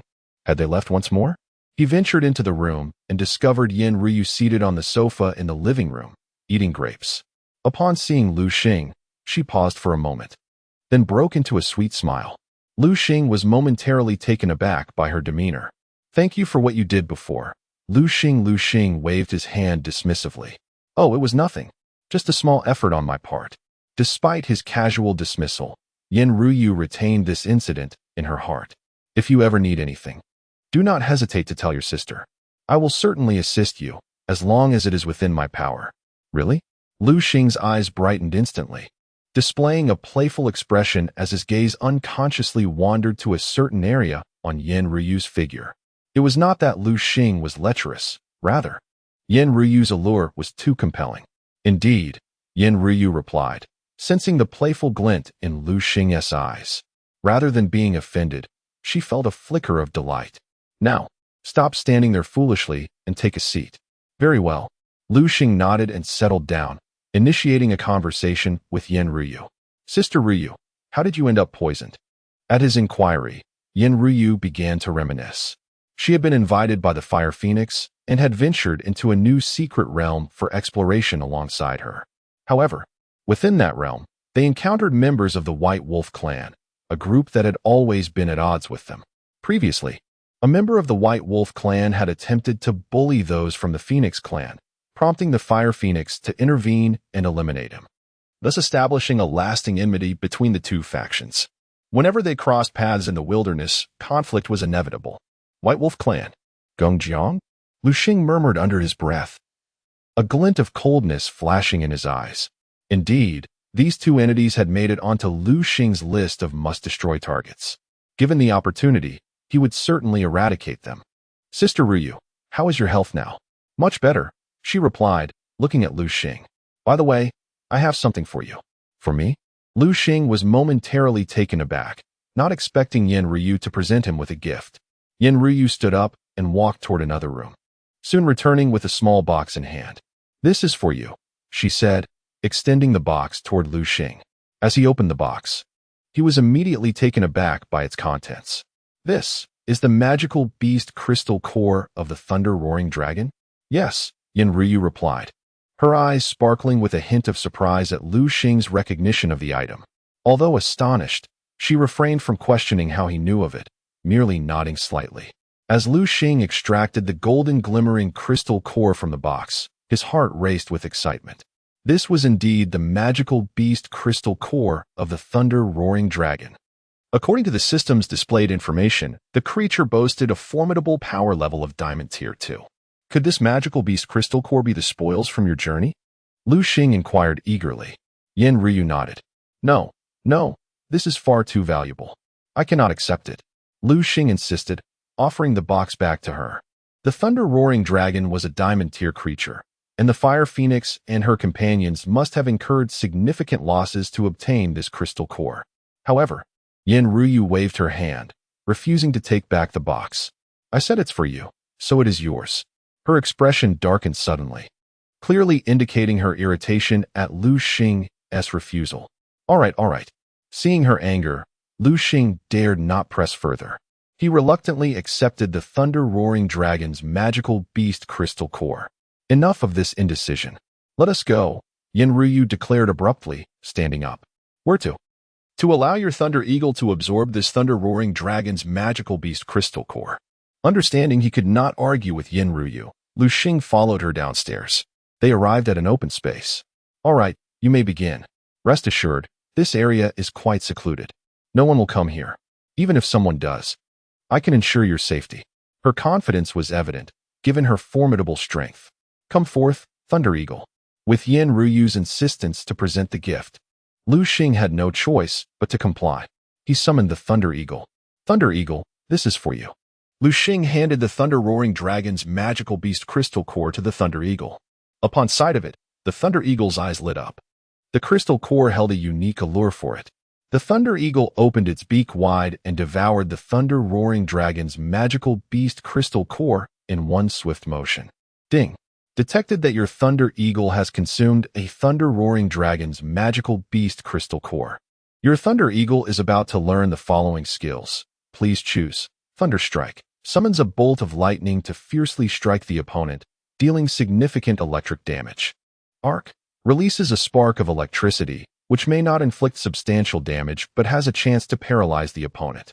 Electric Shock. Summons lightning to attack the opponent.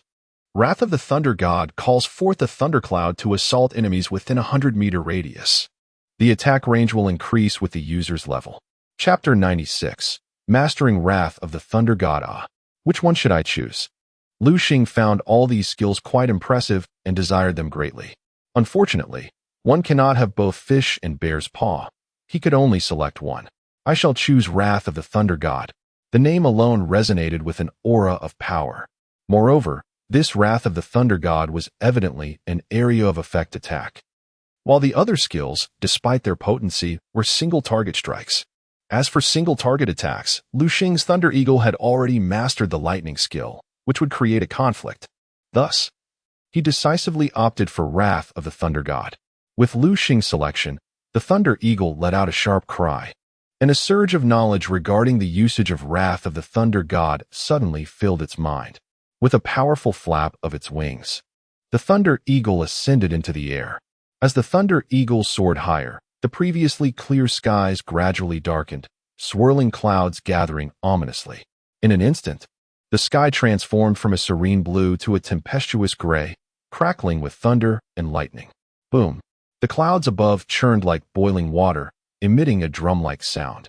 Liu Xing, quickly command your Thunder Eagle to halt. Yan Ryu feared that Liu Xing's Thunder Eagle was about to unleash an attack. Thunder Eagle, return. Upon hearing this, the Thunder Eagle immediately ceased its release of Wrath of the Thunder God and descended from the heavens. As the Thunder Eagle departed the skies, the ominously gathered clouds began to disperse. Observing the Thunder Eagle perched beside Liu Xing, Yan Ryu couldn't help but twitch her lips. Could this fellow truly be the illegitimate child of the goddess of fortune? Such a precious skill as Wrath of the Thunder God was so easily acquired by him. A memory of her earlier battle with the Thunder Roar Dragon flashed in Yan Ryu's mind. That Thunder Roar Dragon had relied on this very skill to send them fleeing in disarray. Fortunately, that dragon was merely a juvenile, still in its growth phase, and had not yet reached its full strength. Otherwise, with its potential and matured power, Yan Ryu and her companions might have met their demise. Liu Xing, although your Thunder Eagle has learned Wrath of the Thunder God, you must remember that its current strength is insufficient to unleash the skill's true might. Therefore, I advise you not to use this skill in public until you have grown stronger. Rest assured, Ryu. I understand, Liu Xing replied, not foolish enough to disregard the wisdom of avoiding the envy that often accompanies exceptional talent. Minor skirmishes were one thing, but Wrath of the Thunder God was coveted by many formidable beings. He had forgotten to mention that Beast Tamer's beasts also contain magical cores, which meant that if powerful entities coveted Liu Xing's Thunder Eagle's skill, they might attempt to kill his Thunder Eagle to seize its magical core for their own beasts.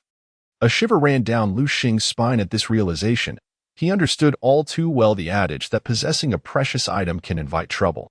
Well, since your Thunder Eagle has absorbed the Thunder Roar Dragon's magical core, I have nothing more to offer you. You may return now. Yan Ryu dismissed Liu Xing return. A moment of surprise crossed Liu Xing's face. Aren't we having a meal together? No, not this time. All right then. Liu Xing had no choice but to head back to Jiangnan Beast Tamer University, feeling somewhat disheartened.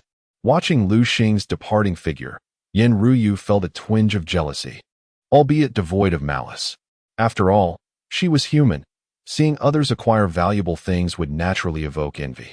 This fellow truly is fortunate. Yan Ryu sighed with a wry smile. The allure of Wrath of the Thunder God was too great. Even her steadfast resolve was beginning to waver. Upon reaching the main road, Liu Xing hailed a taxi and set off toward Jiangnan Beast Tamer University. As soon as Liu Xing returned to his dormitory, he spotted Su Peng lounging comfortably with his legs crossed, munching on a bag of chips while watching television.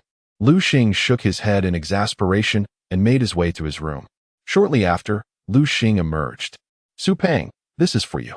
He tossed a freshly bound book to Su Peng. Huh, what's this? A cookbook for beast cuisine. I obtained it from a powerful individual. Just tell me if you want it.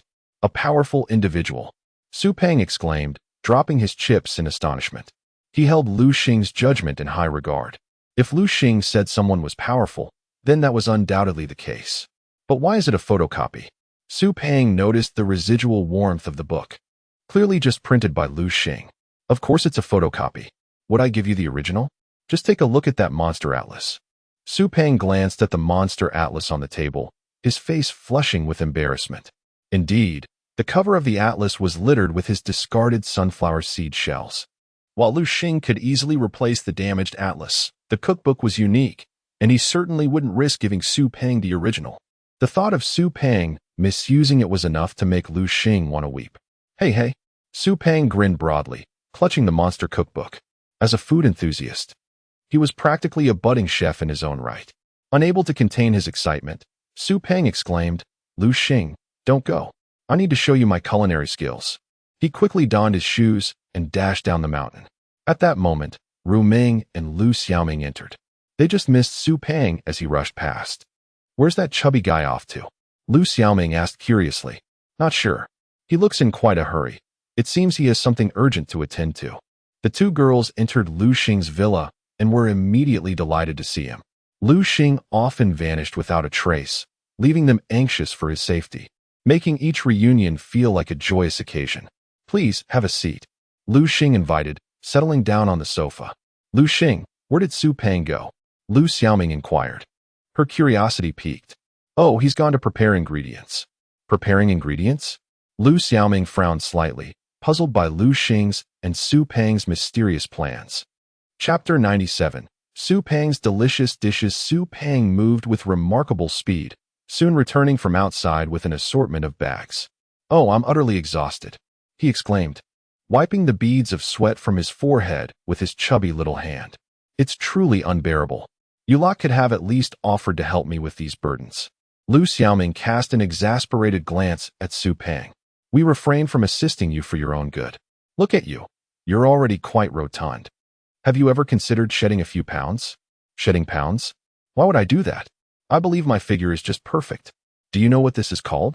It's called being voluptuous. As he spoke, Su Peng struck an exaggerated pose. Ugh! Lu Xiaoming could no longer contain her revulsion, dramatically mimicking the act of retching. Unable to bear the scene, Ru Ming stood up and approached Su Peng. Allow me to assist you. Hearing this, Su Peng's spirits lifted. Ah, my dear Ru Ming, you truly care for others, unlike some people who are simply lazy. What did you say, Su Peng? Repeat that if you dare, Lu Xiaoming retorted, her temper flaring like a cat whose tail had been stepped on. All right, let us not bicker, Liu Xing interjected, eager to diffuse the tension. Su Peng stuck his tongue out at Lu Xiaoming and dashed towards the kitchen, laden with 2 large bags of food. Before long, the kitchen was ablaze with activity. Su Peng was energetically preparing the dishes while Ru Ming assisted him with the ingredients. As time passed, the tantalizing aroma began to waft through the air. What could possibly smell so delightful? Lu Xiaoming set down the cushion in her hands and hurried into the kitchen. She gazed at the beautifully arranged dishes on the countertop, unable to resist reaching out to grab some, only to have her hand swatted away by Su Peng. You glutton! Su Peng exclaimed. You're even greedier than I am. Do you realize these dishes are meant for the beasts? I prepared them according to this recipe, adding some special herbs.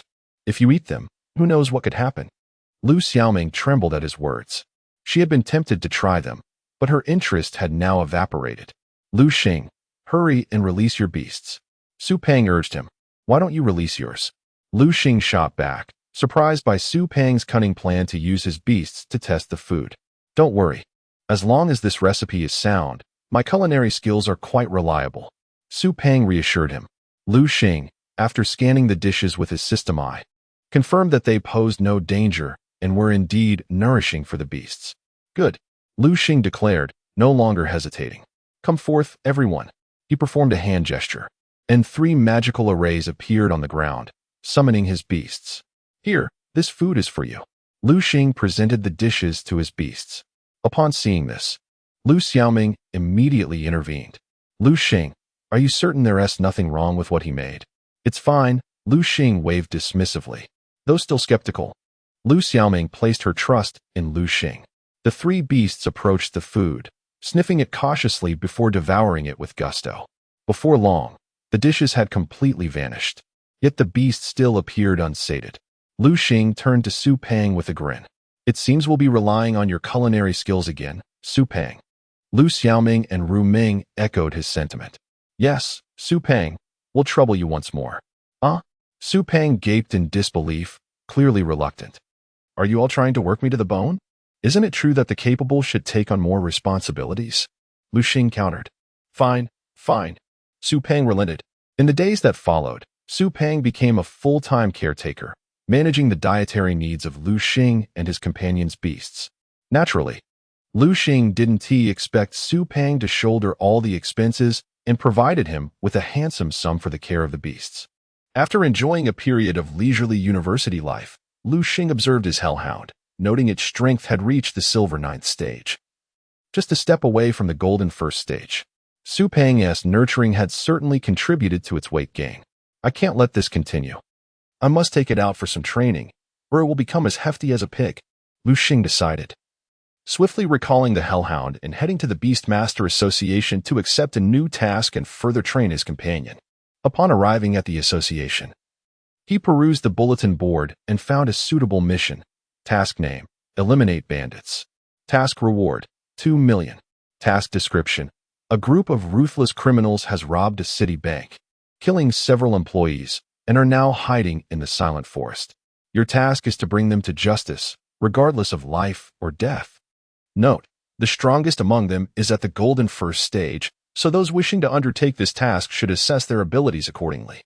With a reward of 2 million and only a golden 1st stage foe to contend with, Liu Xing, now at silver 9th stage, felt confident he could handle the bandits. As he prepared to accept the task, someone tapped him on the shoulder. Turning around, he was surprised to see Bai Feng, who was smiling broadly at him. What is up? Liu Xing asked, unable to contain his curiosity. Liu Xing, it's been ages. Are you off to take on a mission? Indeed. Liu Xing nodded slightly. Bai Feng's eyes lit up. Could you take me along? Liu Xing scrutinized Bai Feng, noting his progress to silver 4th stage. Looks like wealth has its advantages. You're advancing faster than most. Chapter 98. Brother Wolf, it is indeed possible, but upon hearing Liu Xing's words, Bai Feng, being a clever individual, quickly grasped the implication. I understand. Brother Liu Xing, this is a token of my respect for you. Inside, there is a total of 1 million, and the password consists of 6 ones. Liu Xing nodded in acknowledgement and accepted the bank card Bai Feng had offered. Let us go? You may accompany me on this mission, but you must heed my instructions along the way. If anything goes awry, I will not be held responsible. All right, no problem. Bai Feng eagerly nodded like a chick pecking at grains. Liu Xing accepted Bai Feng's agreement and set off with him. The two took a taxi to the outskirts of the Silent Forest. Come forth, hellhound. Liu Xing summoned his hellhound. The moment the creature appeared, Bai Feng's eyes widened in astonishment. Wow, brother Liu Xing, when did you acquire such a formidable beast? His gaze sparkled with admiration for Liu Xing. Just SOSO? Liu Xing replied without elaborating further, as he mounted the hellhound's back.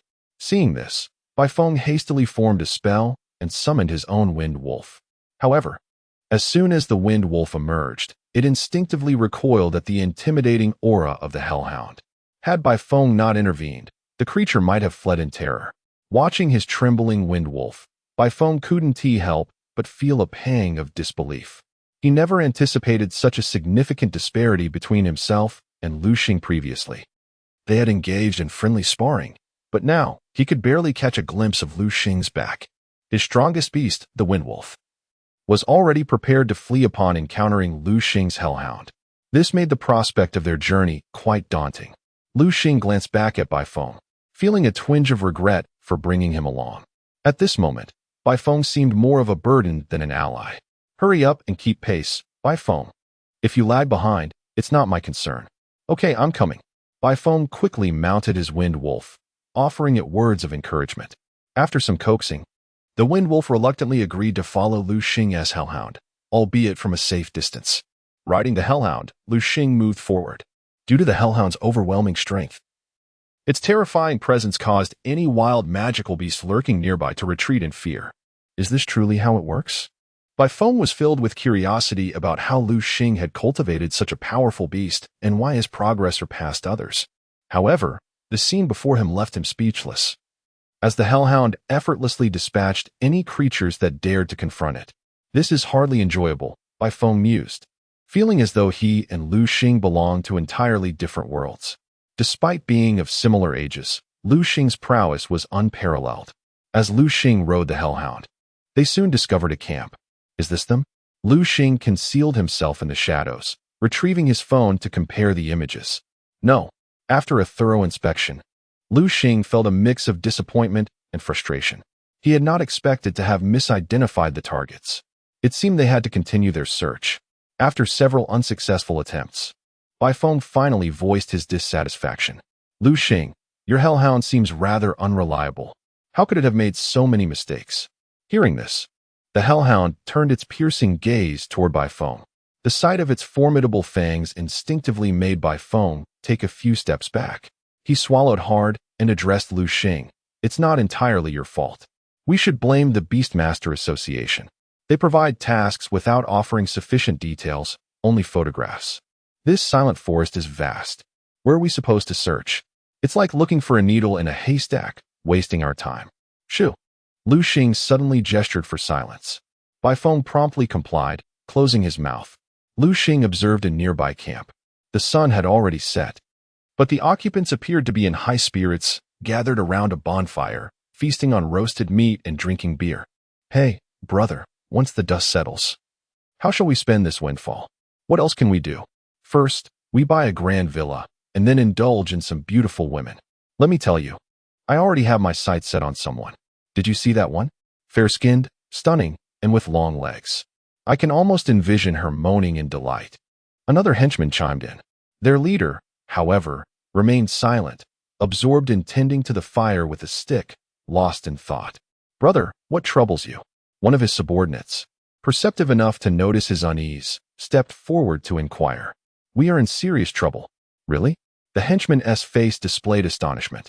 Yes, we have provoked someone we shouldn't have. The leader, known as Brother Wolf, was well-versed in the ways of the world and had many acquaintances. A friend had secretly entered the silent forest and sent him a warning, indicating that he was being pursued by the Beastmaster Association. Brother Wolf was no stranger to bank heists, having successfully carried out such endeavors in other cities before fleeing to Jiangnan City, evading capture. Yet now, for reasons he couldn't articulate, an unsettling feeling gnawed at him, as if something dreadful were imminent. Come on, brother, what are you afraid of? You're a gold-tier expert now. No matter how strong your pursuers are, could they possibly surpass your strength? In the realm of Beastmasters, being at the gold level signified considerable prowess. Consider Wu Yong, a gold-tier Beastmaster, who had achieved a prestigious teaching position at Jiangnan Beastmaster University, one of the top institutions in the region. Thus, it was unlikely that the Beastmaster Association would dispatch gold-level individuals to pursue him. Let us hope that that's the case. Brother Wolf replied, though his heart remained heavy with trepidation. Chapter 99.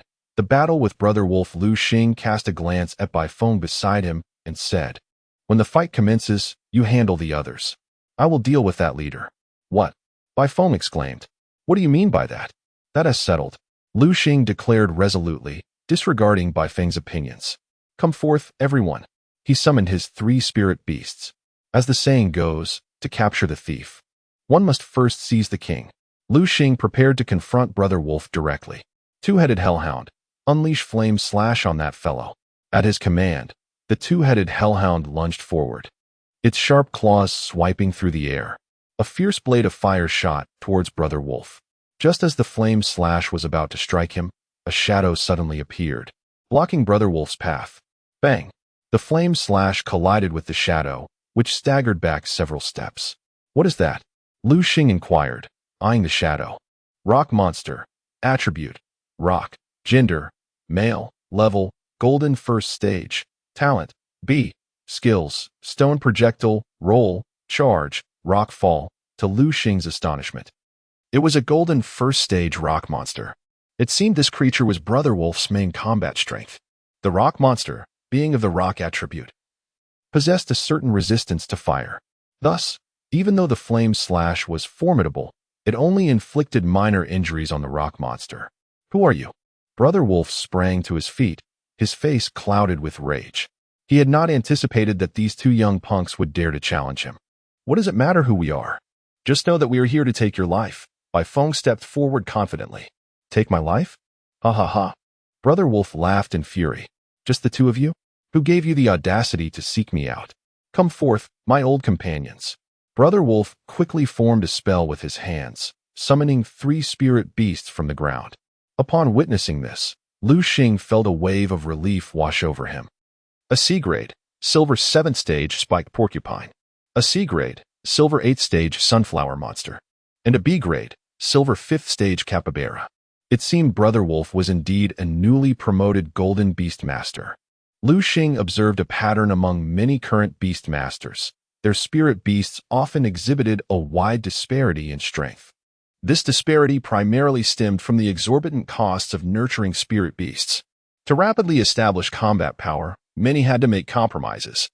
This uneven distribution of resources led to stronger beasts receiving more resources and thus advancing more rapidly, while those that were deprived lagged behind. Thunder Eagle. Strike that capybara with lightning. Liu Xing commanded the Thunder Eagle. At his words, the Thunder Eagle let out a cry. Its wings flared. Golden light radiating as currents of electricity enveloped its form. Boom. A bolt of lightning shot from the Thunder Eagle towards the capybara. Watch out, capybara, Brother Wolf shouted. But he was too late. The bolt struck true, overwhelming the capybara with its powerful current. Being a water attribute beast, the capybara was particularly vulnerable to electric attacks. Coupled with its lower strength compared to Liu Xing's Thunder Eagle, it was instantly defeated. You little brat. Brother Wolf glared at his scorched capybara, his teeth clenched in fury. How dare a yellow-haired kid outsmart me today? He hadn't expected that the battle had yet to commence, and Liu Xing had already launched a surprise attack, resulting in a swift casualty on his side. You're finished. Brother Wolf growled. Rock monster, utilize rock fall. The rock monster acted immediately, summoning a massive stone above Liu Xing's head.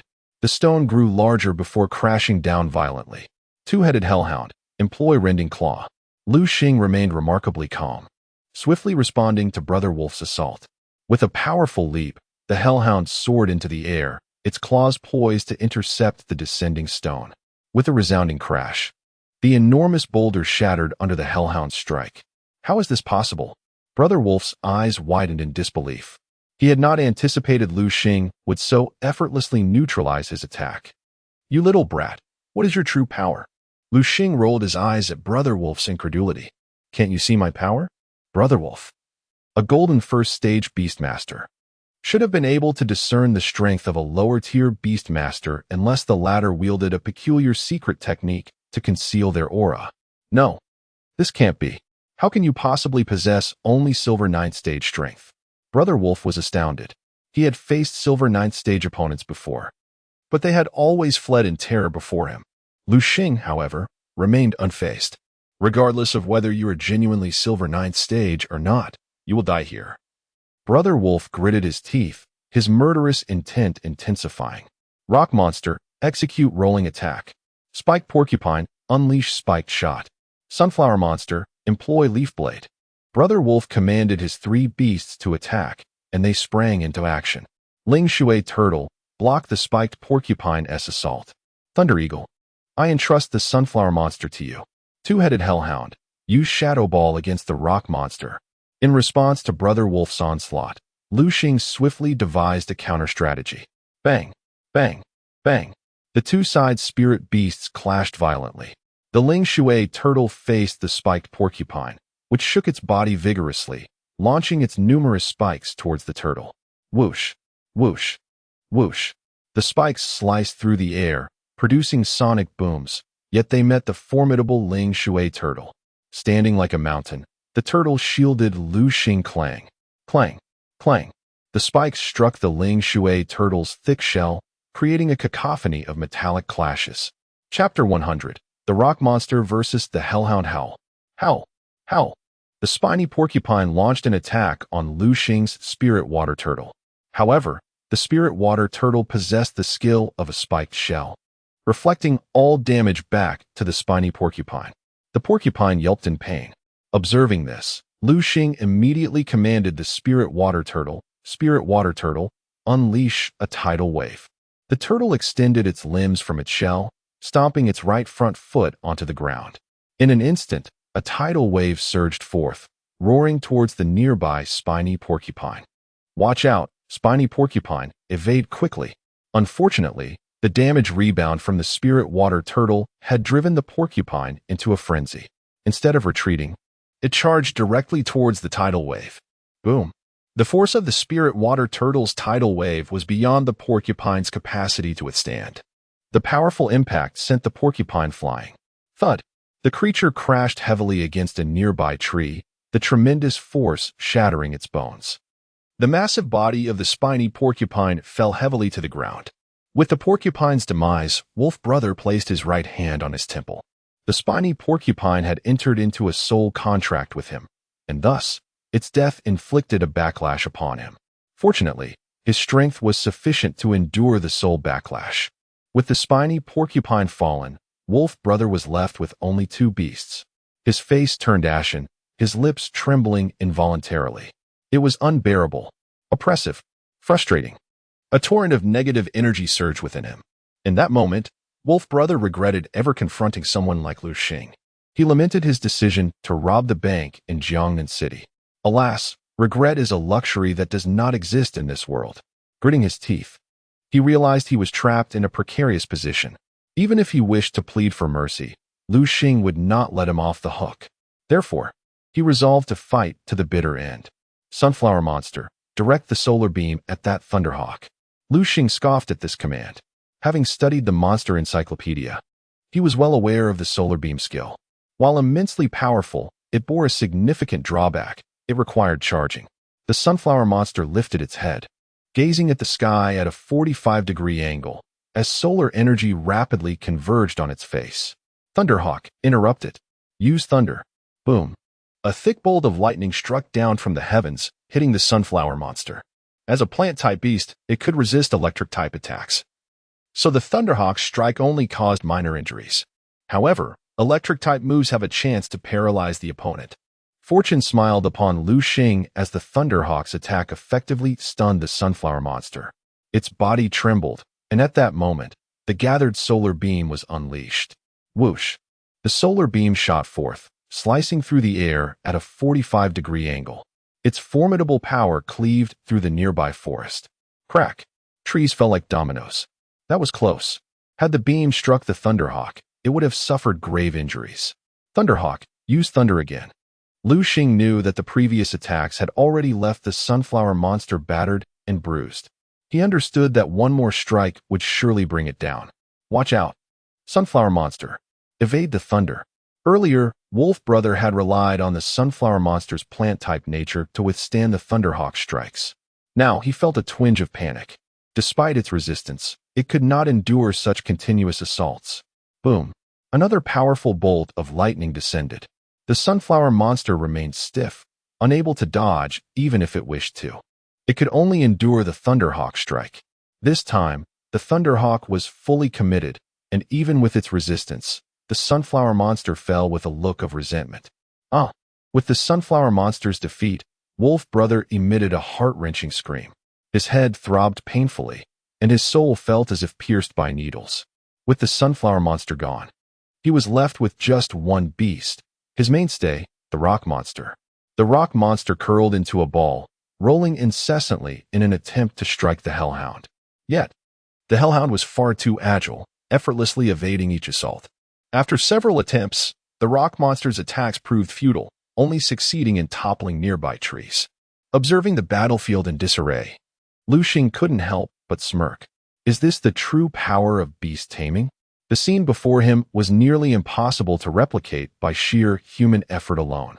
Without the aid of tools, Rock Monster halt. Wolf Brother realized that his rolling assault was ineffective against Liu Xing's Hellhound and ordered the Rock Monster to stop.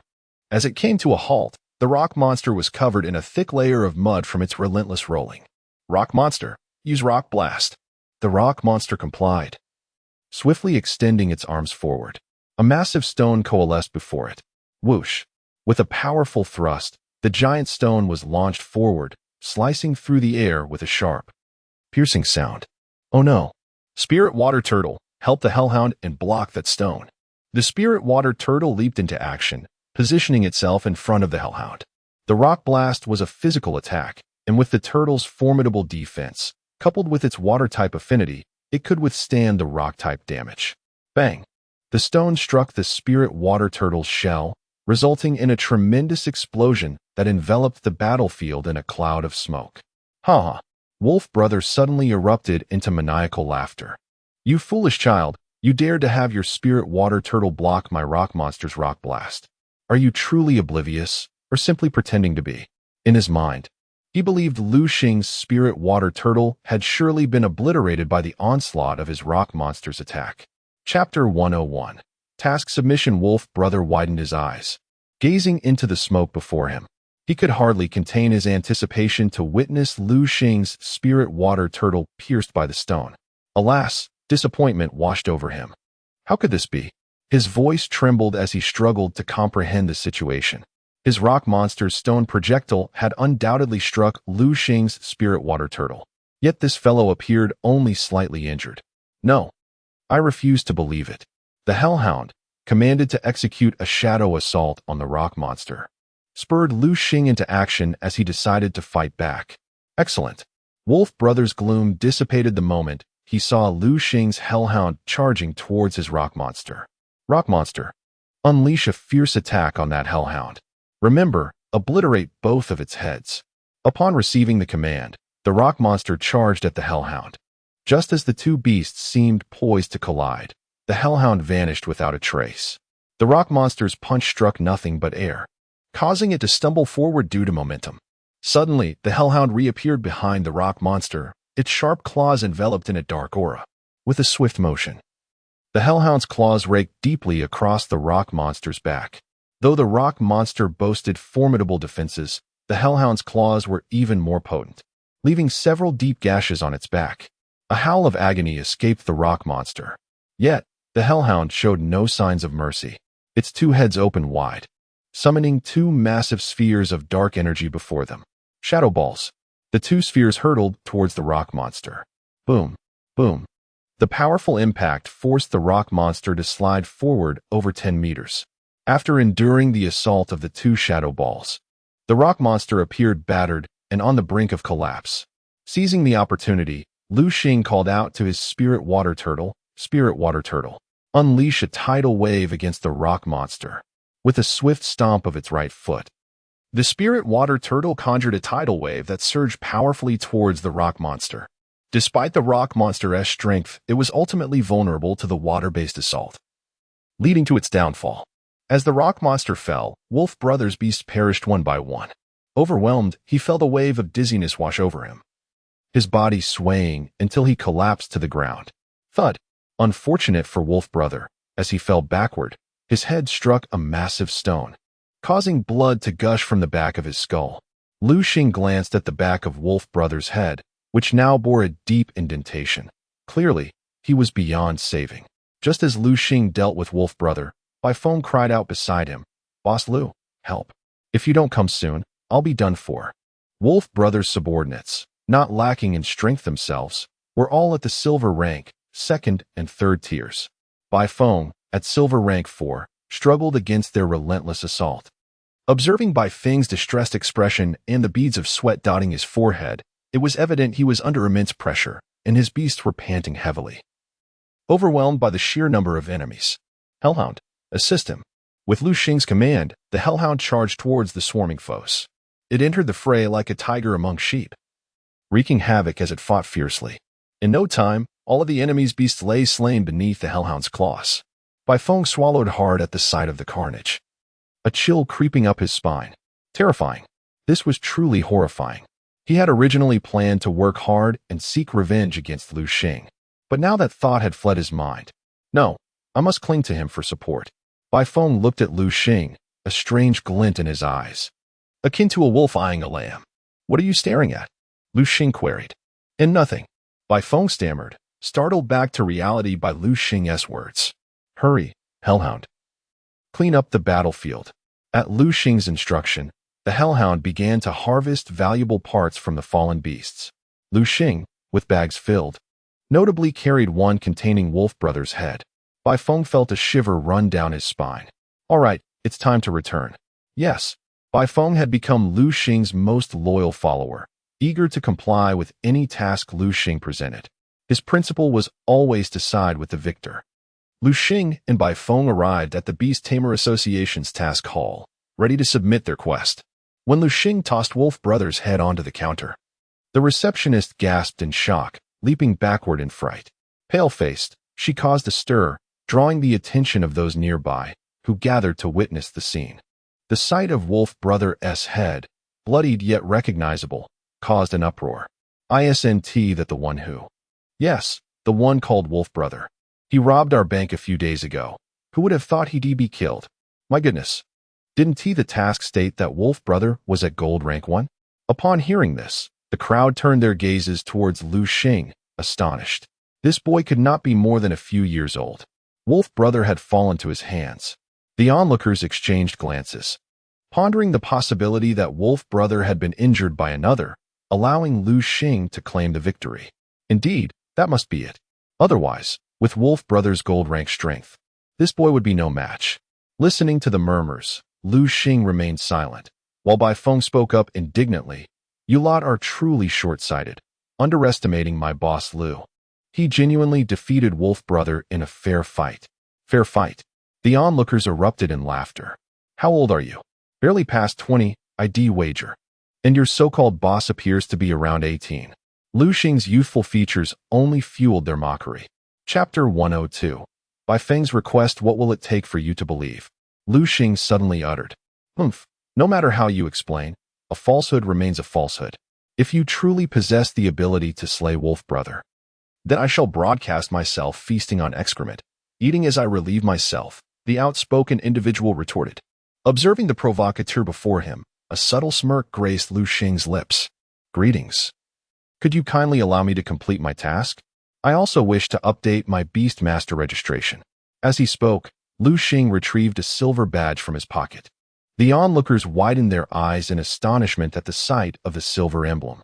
My heavens, it is indeed a silver badge, specifically a 9th-tier silver badge. Goodness gracious. What am I witnessing? One individual, utterly incredulous, rubbed his eyes vigorously, fearing he was hallucinating. To his dismay, the badge remained unchanged, a 9th-tier silver badge. This is intolerable. My eyes are beyond salvation. Doctor, where are you? Come quick. I am experiencing delusions. Liu Xing submitted his task and received his reward while simultaneously updating his Beastmaster information. Indeed, on his journey back, Liu Xing's hellhound had broken through, ascending from 9th-tier silver to 1st-tier gold. Gazing at the resplendent golden badge in Liu Xing's hand, the very individual who had mocked him moments prior could not suppress a gulp. He glanced around to ensure no one was watching, preparing to make a discreet exit. The longer he lingered, the more he risked humiliation. Hey, someone stop him. Bai Feng had been fixated on the provocateur. The crowd, eager for entertainment, extended their hands to detain him. Weren't you the one who claimed that if my brother truly killed Wolf Brother, you would feast on excrement while relieving yourself?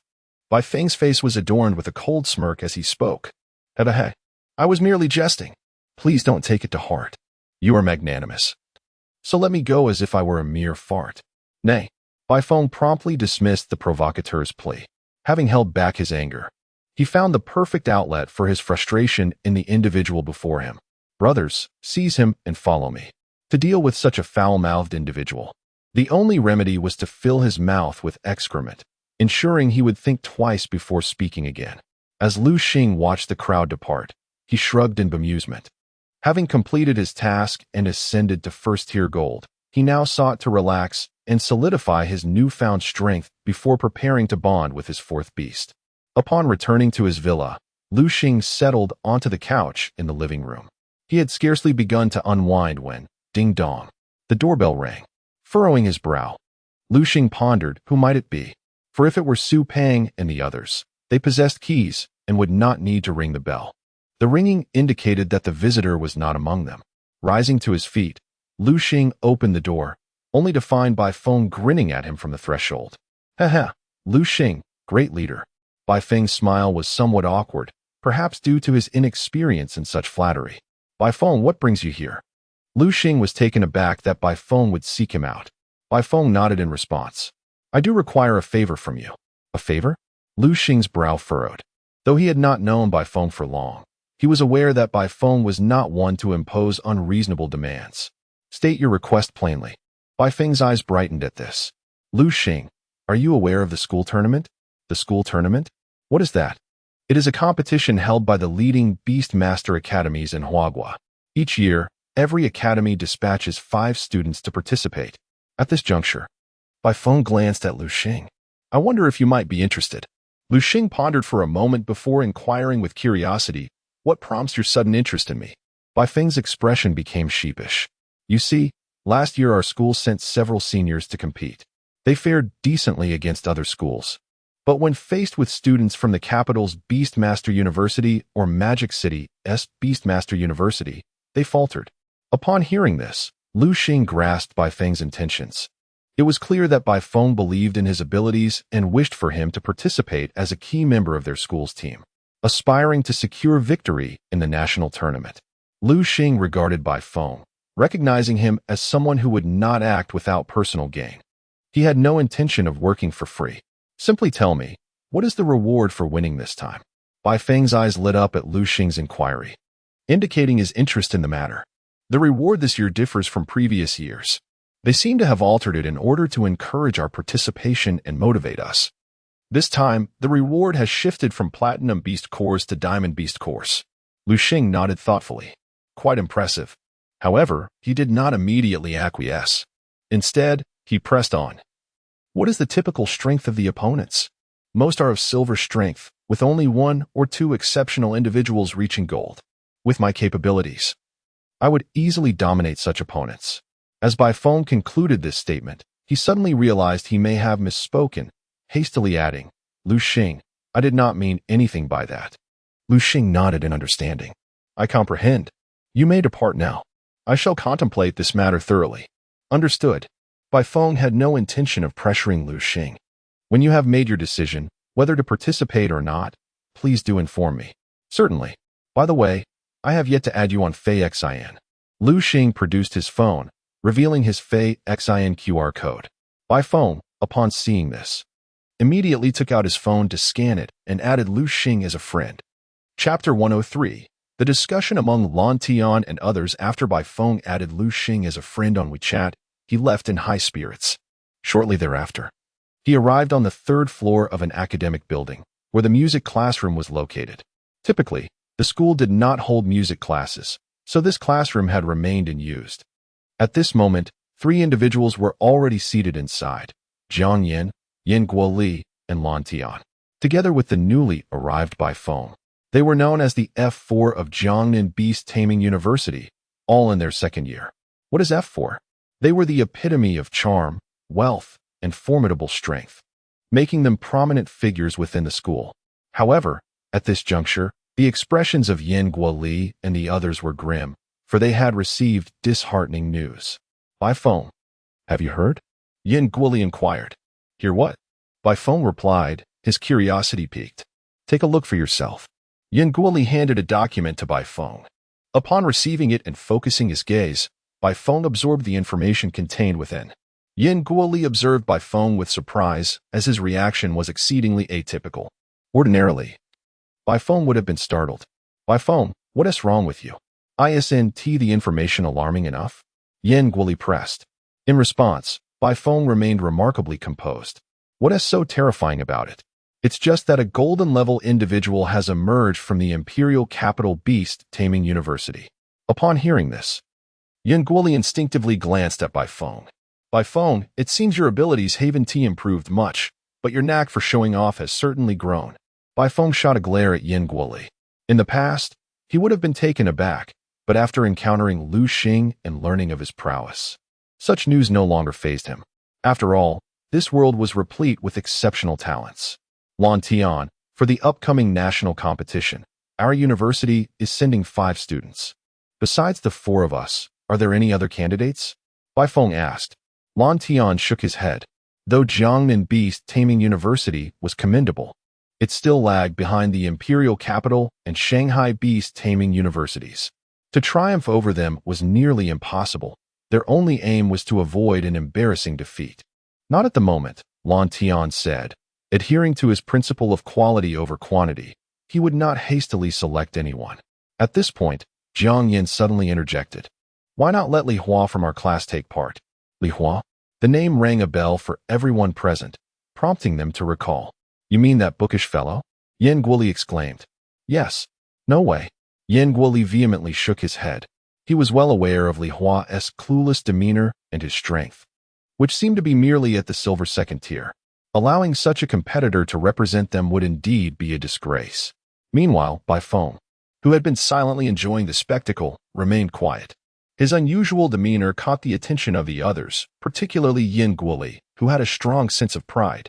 Unable to contain himself, Yan Guoli admonished, Bai Feng, you may act nonchalantly, but now that we face such a challenging situation, you ought to contribute your thoughts. Bai Feng shot him a glare. What makes you think I haven't contributed? I've already found a suitable candidate. What? Yan Guoli burst out, excitement coursing through him. Who is it? Knowing Bai Feng's character, he realized that despite his penchant for banter, Bai Feng was not one to speak idly. Come on. Spill it. Yan Guoli urged. All right, I'll tell you. I've sought out Liu Xing. Liu Xing? The mention of this name caused both Yan Guoli and Jiang Yin to shudder involuntarily. It was a natural reaction, as they had been thoroughly intimidated by Liu Xing before. Is it truly him? Yan Guoli murmured, lost in thought. If it's him, it could work. But I wonder what his current strength is. Can he really do it? Jiang Yin furrowed his brow. Isn't he a freshman? Yes, he is a freshman. But let us not forget, he is also a student of our university. Bai Feng interjected. With that, Yan Guoli quickly grasped the implication. Right. The national competition only stipulates that participants must be students of the university. It doesn't explicitly exclude freshmen. However, there is an unspoken rule that third-year students are not allowed to compete.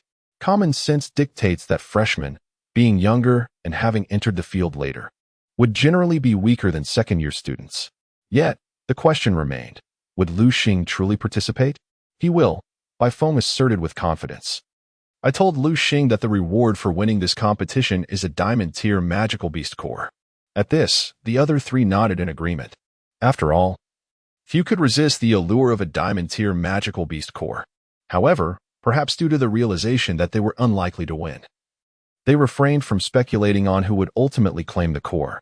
All right, enough with the long faces. Now that the issue is settled, let us get going. Bai Feng declared. Going where? The others inquired. To the bar, of course. This round is on me. Let us celebrate properly. Upon hearing this, Yan Guoli and the others exchanged glances. Bai Feng, can I ask you something privately? Do you know Liu Xing's current strength? Guess. Bai Feng teased, withholding the information. At this, Yan Guoli's expression shifted. You rascal. He gritted his teeth, rolling up his sleeves as if ready to confront Bai Feng. All right, I'll tell you. He is currently at the golden first tier. Oh, the golden first tier. What? Golden first tier. Yan Guoli's eyes widened in disbelief. He instinctively checked his ears, suspecting he had misheard. Beside them, Lan Tian trembled slightly, murmuring, has that guy really reached golden status? The image of Liu Xing materialized in his mind. Chapter 104. A Visit to Green Ivy by Tian prided himself on his considerable talent and diligent efforts. However, upon hearing about Liu Xing's prowess, a sense of powerlessness began to stir within him. After all, despite his hard work, Bai Tian had only managed to reach the 9th tier of silver, a feat largely supported by his family background. But what did Liu Xing possess? Bai Tian had investigated Liu Xing's background and found him to be a complete orphan, left with merely a few properties by his parents. These properties were of little consequence in Bai Tian's eyes. Surprised, are you? The helper I found is quite remarkable. Isn't he? Bai Feng beamed, seemingly relishing in the credit. Fair enough, Yan Guoli replied, a look of embarrassment crossing his face, clearly feeling the weight of pride before adversity. Perhaps we really have a chance at victory this time, Jiang Yin suddenly interjected. Indeed, Bai Tian, usually taciturn, chimed in unexpectedly. Sigh, what on earth did that guy eat to grow so formidable? Yan Guoli couldn't help but voice his exasperation. I have no idea. If I did, I would undoubtedly spend a fortune to acquire some for myself, came the reply from the other three. As Bai Feng and the others continued their chatter, Liu Xing was deep in contemplation regarding the upcoming national competition. Although he had recently ascended to the first tier of gold, he had yet to contract a new beast, thus lacking the combat strength that this promotion could offer. Half a month remains. Liu Xing murmured softly to himself. That should suffice. But I must carefully consider which fourth beast to choose. As he spoke, he picked up the comprehensive beast manual resting on the table and began to flip through its pages. Before long, he found his target. This one, he exclaimed inwardly. The green elf. Liu Xing evaluated his current strengths, a hellhound for offense, a thunderhawk for special attacks, and a powerful spirit water turtle as a tank. What he lacked was a healer. While his beasts were indeed strong and capable of rapid recovery even when injured, healing still consumed precious time. A healer would allow for instantaneous restoration, maintaining his overall combat effectiveness. But the green elf? Liu Xing pondered. It seemed he would have to seek out Sister Green Ivy and inquire how she had captured her own green elf. That very day, Liu Xing purchased a plane ticket and flew back to Guang City. He made his way directly to the base of the Phoenix team. Familiar with the layout from his previous visit, he navigated effortlessly to the hall, only to find it utterly deserted. Liu Xing furrowed his brow. What is going on? Where is everyone? After scanning the surroundings and finding no one, he ascended the staircase. Just as he reached the top, he was startled by a sight before him. A woman wrapped in a towel, her face covered in a green substance. Green Ivy? Liu Xing ventured hesitantly. Liu Xing? Green Ivy was equally taken aback. What brings you here? She removed the green covering from her face. What is that? Liu Xing asked, curiosity piqued. Oh, this? It's slime essence, used to exfoliate dead skin and eliminate blackheads, possessing beautifying properties, she explained. Liu Xing was momentarily taken aback, then smiled wryly. I never imagined that a lowly slime could have such benefits. Green Ivy chuckled softly. By the way, what brings you back so suddenly? Have you run into some trouble? Her expression turned serious. After all, Liu Xing rarely visited without cause. He must have encountered some difficulty. No troubles at all, Liu Xing reassured her. I recently advanced to gold and wish to contract my fourth beast.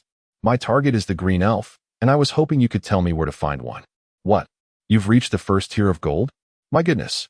Green Ivy scrutinized Liu Xing from head to toe. Be honest. Have you been taking any performance-enhancing drugs? Your progress is astonishingly rapid.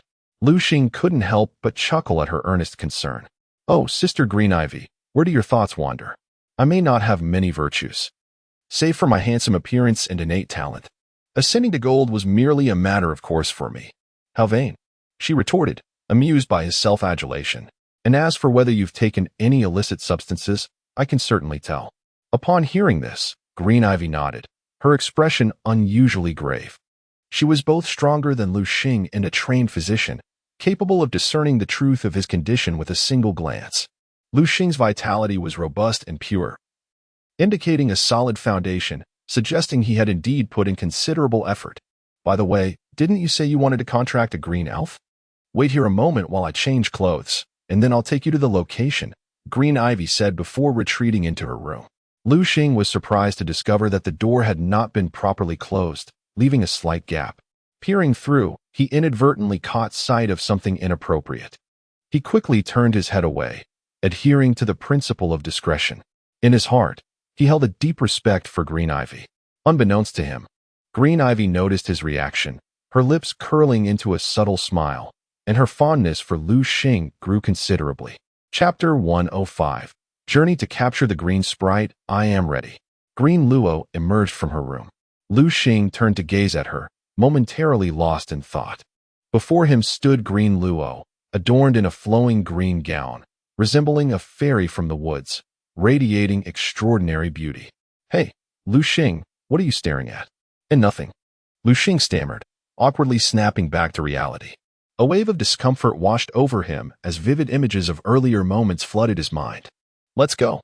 Green Luo beckoned, leading Liu Xing towards their destination, the Sprite Forest. As they entered the enchanting realm, Green Luo lifted her skirt and dashed ahead, transforming into a woodland sprite, twirling and leaping joyfully. It had been a long time since she last visited this place. Green Luo surveyed her surroundings with delight, clearly familiar with every blade of grass and tree. Liu Xing, observing her radiant joy, could not help but smile gently. Taking a deep breath, Liu Xing inhaled the fresh air, feeling invigorated and at peace. "How refreshing," he exclaimed. The Sprite Forest felt like a natural oxygen bar. He mused that if he resided here, he might extend his life. "Hurry up, Liu Xing." After frolicking for a while, Green Luo continued to lead the way. "Come forth, my little companions." She summoned her spirit beasts, a green horned goat and a green sprite. While she likely possessed more, she chose not to summon them all. Liu Xing glanced at the green horned goat. Green horned goat. Attribute: plant. Gender: male. Level: Diamond Tier 2. Talent: A. Learn skills: Savage Charge, Horn Smash, Long Horn. Leaf Dance: a Diamond Tier 2 creature. Liu Xing had long known of Green Luo's formidable abilities, yet he was surprised to discover she was a diamond powerhouse. Previously, he had encountered her green sprite, a Platinum Tier 1 being, leading him to believe she was a Platinum Master. Now he realized she was a Diamond Elite. "What are you looking at, Liu Xing? We need to hurry. The sun may soon set." "All right." Liu Xing quickly performed a summoning gesture, calling forth his hellhound. Green Luo was momentarily taken aback by the presence of such a rare beast. "Why would you choose to ride the hellhound?" she cautioned. "Its dark attribute symbolizes malevolence. The sprites here cherish light and peace. Riding a hellhound into their territory could invite trouble." Upon reflection, Liu Xing recognized the validity of her words. "Return, hellhound." He retracted his beast, yet this left him in an awkward predicament. Why was this so? He only had 3 spirit beasts: the hellhound, the thunder eagle, and the spirit turtle. Given the dense forest and towering trees, the thunder eagle would struggle to fly, and the spirit turtle, though slow on land, was encumbered by its sharp shell. The thought of riding the turtle was less than appealing. Noticing Liu Xing's dilemma, Green Luo sighed and said, "Come here." Her invitation brightened Liu Xing's eyes as he swiftly mounted the green-horned goat behind her. In an instinctual reaction, he wrapped his arms around her slender waist, surprised by her delicate form. Green Luo was startled by his boldness, not expecting him to embrace her. However, since his hands lingered only at her waist, she allowed it. And the two rode on the green-horned goat deeper into the forest, guided by the sprite. Fortunately, the goat was robust enough to carry both riders effortlessly. The sprite danced joyfully in the air, clearly at home in the sprite forest. Liu Xing reveled in the beauty surrounding them, lush greenery adorning the landscape. The day was splendid, with sunlight filtering through the leaves, casting warm rays upon the ground. As he gently held Green Luo's waist, a subtle fragrance wafted into his senses, perhaps from her recent bath or her natural scent. It was delightful and intoxicating, leaving him in a state of bliss. "We have arrived." Their delightful journey had come to an end. Liu Xing, following Green Luo, found himself in a serene valley teeming with life. Countless magical creatures frolicked amidst a vibrant tapestry of flowers and greenery, reminiscent of a paradise. In the heart of the valley lay a crystal-clear pond, its azure waters reflecting the sky above. Liu Xing marveled at this hidden gem. "Enough chatter.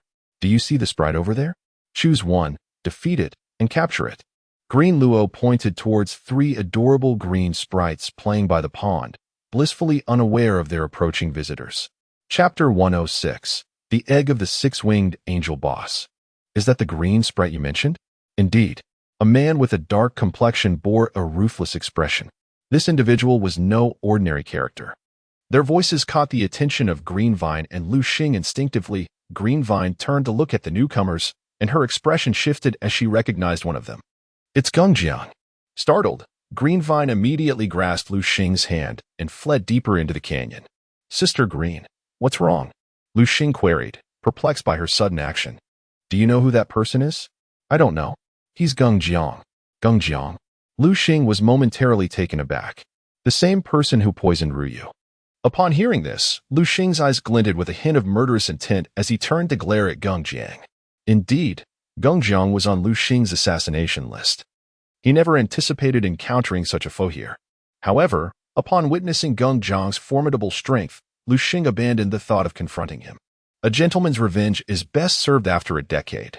Gengjiang was mounted on a fearsome purple poisonous wolf, exuding an air of supremacy. Poisonous wolf, attribute, poison, gender, male, level, diamond tier 4, talent, S, skills, poison fang, poison claw, venom spray, toxic star. Liu Xing couldn't help but murmur to himself, astonished that Gengjiang was a diamond tier 4 beast master. As one ascends in strength, the disparities between each tier become increasingly pronounced. Although Green Vine was a diamond tier 2 expert, she was still no match for Gengjiang. Moreover, there was a significant issue at hand.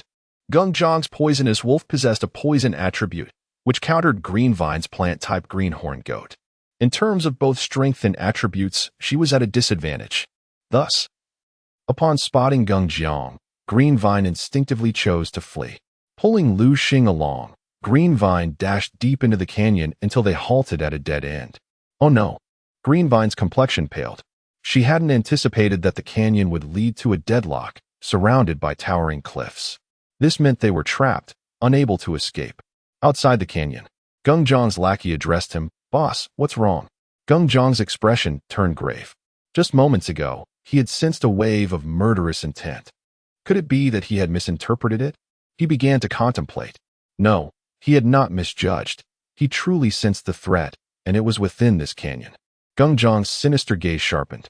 Since someone sought to harm him, he would preemptively strike. Snuffing out the threat in its cradle was Gengjiang's survival principle. Calmly riding his poisonous wolf, he ventured deeper into the canyon. Why was Gengjiang so unhurried? Because he was familiar with this canyon, having traversed it before. It was a pocket with only one entrance, meaning that anyone wishing to kill him was lurking deep within. His curiosity piqued. Gengjiang pondered who dared harbor such murderous intentions against him. As he and his lackey reached the canyon's depths, Gengjiang halted, bewildered. What is going on? He mused, observing the emptiness before him, lost in thought. Had he truly been overly sensitive? Doubts began to creep in. Unbeknownst to him, on a ledge above the cliff, Liu Xing and Green Vine stood, gazing down at him. Only after Gengjiang departed did Green Vine exhale in relief. Glancing at Liu Xing's Thunder Eagle, she exclaimed, "Thank goodness you have a Thunder Eagle. It could carry us to this ledge. Otherwise, we would have been doomed." Liu Xing smiled at her words. Looking at his Thunder Eagle, which met his gaze in return, they had spent considerable time together, and Liu Xing felt their bond deepening. He recognized the wisdom in his choice to contract a flying beast. "By the way, I didn't expect there to be a cave here." Noticing Green Vine's lingering apprehension, Liu Xing quickly shifted the focus. "Indeed," Green Vine replied, though her heart continued to race. "Let's explore this cave. Perhaps there are treasures within." Liu Xing mused, recalling tales from his previous life where protagonists, pursued and forced to leap from cliffs, often encountered fortuitous events below. He wondered if fortune would smile upon him as well. As they ventured into the cave, Liu Xing was astonished to discover a unique ambience. The cavern was spacious enough to accommodate 3 individuals side by side, with colorful stalactites adorning the ceilings, emitting a luminous glow that illuminated the space beautifully. He continued deeper, soon arriving at a small altar at the cave's end. Surrounded by lush greenery, a clear spring bubbled forth from the altar's base, and at its perimeter lay an egg. The egg was entirely pink, adorned with white patterns, captivating in its appearance. Upon seeing it, Liu Xing immediately activated his system's vision, directing his gaze toward the egg. His heart raced uncontrollably as he read the details. A 6-winged angel's egg? Liu Xing furrowed his brow, astonished to encounter such a treasure in this remote location. 6-winged angel, unhatched, attribute, mental, fairy, gender, female, level, none, talent, SSS, skills, judgment, holy healing, my heavens, an SSS level creature. Liu Xing had been in this world for quite some time. Yet this was the first SSS level beast he had ever encountered. I must capture this little one, no matter the cost. With resolve, Liu Xing approached the egg. Chapter 107, The Contract of Success. The 6-winged angel Liu Xing stood before the egg, poised to weave the incantation for a contract. Just then, LV Luo seized his hand. "Sister LV Luo, what is it?" he inquired. With a furrowed brow, she expressed her concern. "Liu Xing, are you certain you wish to contract this egg?" He nodded affirmatively. But do you understand the consequences of binding yourself to this egg? Liu Xing's brow furrowed in response. Is there a possibility that one cannot contract an egg? Not at all. Luo shook her head. I merely fear that contracting this egg may impede your future development. Why is that? Firstly, it is merely an egg, and you cannot ascertain the quality of the beast within. Secondly, because it is an egg, you have no idea when it will hatch. You must realize that perhaps the beast inside possesses exceptional quality and talent. However, the more gifted a creature is, the longer it may take to hatch. Some powerful beings might require centuries to emerge. Given this, are you still certain about contracting this egg? After contemplating Luo's analysis, Liu Xing replied, I am certain. His resolve was unwavering, devoid of any hesitation. A surge of unexplainable anger welled up within Luo. She had not anticipated that her earnest advice would fall on deaf ears. As Liu Xing resumed his incantation, her expression darkened. I won't concern myself with you any longer. With that, she turned and strode purposefully towards the cave's exit, her heart heavy with disappointment, viewing Liu Xing as a fool who fails to recognize goodwill. Liu Xing, however, paid no heed to her departure, his focus entirely absorbed in the contract. Not contracting this egg, only a fool would forego such an opportunity. Liu Xing had no intention of being that fool. This was the egg of a 6-winged angel. Moreover, it could potentially evolve into a 12-winged angel. What is a 12-winged angel?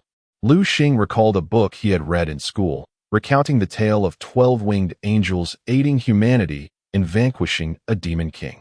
In his past life, that book would have been a mere fairy tale, but in this world of beast tamers, it held a semblance of reality. As the contract formation commenced, the array erupted in a dazzling blaze. Ding! Contract in progress. The system detected the host's attempt to contract a 6-winged angel. Loading contract. As the process unfolded, Liu Xing suddenly felt an overwhelming pressure. It hurts. This is unbearable. He sensed his mental energy being siphoned by the egg. What is happening? Liu Xing grasped his head with one hand while steadying himself against the wall with the other to prevent himself from collapsing. Contract backlash. The creature within the egg is resisting me. Liu Xing gritted his teeth, a fierce glint in his eyes. I refuse to believe I cannot conquer you. The contract persisted for 5 minutes, until the radiant light of the array faded. Ding! Congratulations, host. You have successfully contracted a 6-winged angel. A 6-winged angel? Liu Xing murmured softly, a bittersweet smile gracing his lips. He was pale, as though he had just been pulled from the depths of water, drenched in sweat. Exhaustion enveloped him like a heavy shroud. Liu Xing felt achy all over, and his eyelids grew heavy, as if weighed down by 1,000 pounds. Ultimately, he succumbed to fatigue and collapsed to the ground, slipping into unconsciousness. Time passed, and when Liu Xing awoke again, he discovered he seemed to be resting upon something soft. Instinctively, he reached out to touch it. Initially, there was no response, but as he pressed harder, a scream pierced the silence of the cave. Smack! A sharp sound echoed in the chamber. On the path, Liu Xing rubbed his right cheek, which bore a distinct handprint. He felt utterly wronged. It was an involuntary reaction. Beside him, Luo wore a thunderous expression. She had never expected that. Despite her good intentions in caring for Liu Xing, he would respond in such a manner. Luo seethed with fury, wanting to pin Liu Xing to the ground and give him a good thrashing. However, she refrained, knowing it was merely an unintended act on his part. By the way, Liu Xing, what exactly was the egg you contracted? To alleviate the awkwardness of the moment, Luo sought a topic of conversation to divert attention from the recent incident. Monster eggs can indeed be contracted. Prior to the contract, one cannot discern the beast inside, but once the contract is formed, the beast tamer gains knowledge of it. Thus, contracting a monster's egg is akin to a lottery. The odds of winning are nearly impossible. Consequently, few would foolishly attempt to contract an egg, and only Liu Xing would engage in such folly. The egg? Liu Xing's cheek bulged as he stammered. It was a 6-winged angel's egg. Oh, a 6-winged angel's egg. Luo echoed, and as she finished, her eyes widened in disbelief, her gaze growing ever more incredulous. 6-winged angel? WH. What is happening? Luo stuttered, her heart racing. The six-winged angel.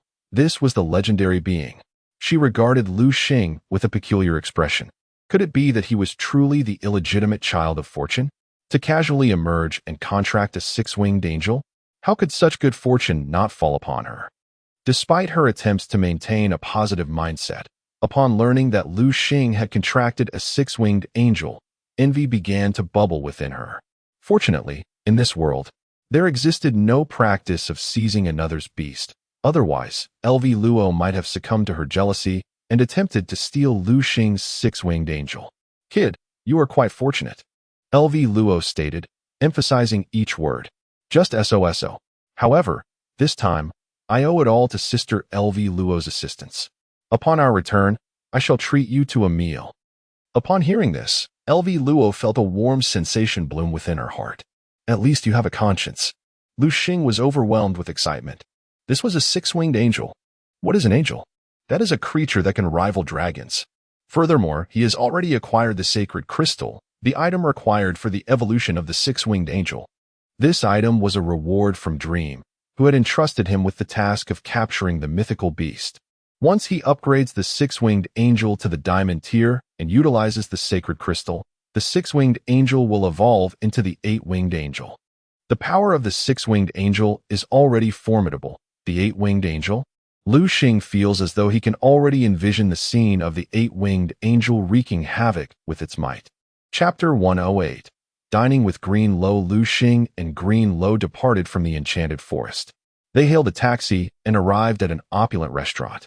As he gazed upon the lavish hotel before him, Liu Xing couldn't help but twitch his lips in dismay. It was intentional. She must have done this on purpose. Liu Xing never anticipated that Green Lo would instruct the driver to stop right in front of this establishment. "Hey, why are you just standing there? Hurry up." Liu Xing gritted his teeth at her words. He could not fathom how cunning Green Lo was. Despite the gentle smile adorning her face, he couldn't discern the depths of her true intentions. Was this truly the paradise of indulgence? Upon entering the Heavenly Realm Hotel, Liu Xing realized it was a 7-star establishment, the finest in Guang City. A meal here would easily cost 300,000 to 400,000 yuan, as all the ingredients were of the highest quality, and the beverages were exquisite. Observing Liu Xing's disheartened expression, Green Lo couldn't resist teasing him. "Oh my dear Liu Xing, what troubles you? Are you worried about your finances? Don't fret. If you're concerned, you can always confide in your sister. I can understand. Or we could dine at a different place, perhaps the Shaxian restaurant across the street." The Shaxian restaurant? Liu Xing turned to glance at the entrance. Across the road, a small complex housed various merchants, including a modest establishment that indeed bore the name Shaxian restaurant. Liu Xing dared not propose to Green Lo that they dine there. Nor did he know what they would eat. Could they possibly indulge in mixed noodles and dumplings? Given that he was treating Green Lo, he could not afford to lose face over such a choice. Reluctantly, he decided they would dine at the Heavenly Realm. All right then. Green Lo's face radiated joy, not merely for dining at the Heavenly Realm, but because she relished witnessing Liu Xing's discomfort. In the private dining room, while Green Lo savored her red wine, Liu Xing contemplated a daring idea. What if he could intoxicate her? After all, the Heavenly Realm had rooms available. Yet, despite his audacious thoughts, he lacked the courage to act. His ambition outstripped his resolve. Seemingly aware of Liu Xing's inner musings, Green Lo's eyes sparkled mischievously. With a devilish smile, she approached him, wineglass in hand. "Come, Liu Xing, let us share a toast. If you manage to get me drunk tonight, I shall grant you any wish you desire," she declared, her words dripping with allure. "Absolutely not," Liu Xing stammered, rejecting her invitation. "Is this a matter of pride?" And no. His words faltered as he realized he could not seize control in Green Lo's presence. Darn it, I must persevere. Liu Xing resolved that one day, when his strength surpassed hers, she would understand whether he was the younger brother or the elder. Steeling himself, he clinked glasses with Green Lo, and they lost count of how many toasts they made. When Liu Xing finally regained consciousness, he found himself sprawled on a large bed. Glancing around, he noticed Green Lo was nowhere to be seen. As he sat up, he discovered a note on the duvet. "Dear Liu Xing, your tolerance leaves much to be desired. You must train harder, or how will you ever win over a girl? I've settled the bill, so upon waking, feel free to take a taxi home. Do not seek me out, for I have tasks to attend to. Reading Greenlow's note, Liu Xing couldn't help but smile wryly. She truly was a captivating enigma. He understood that to tame this bewitching creature, he would need to exert double the effort. Yet, confidence surged within him. He possessed the Beast Master system and a plethora of formidable beasts. As long as he remained prudent, surpassing Greenlow in the future would be a mere formality.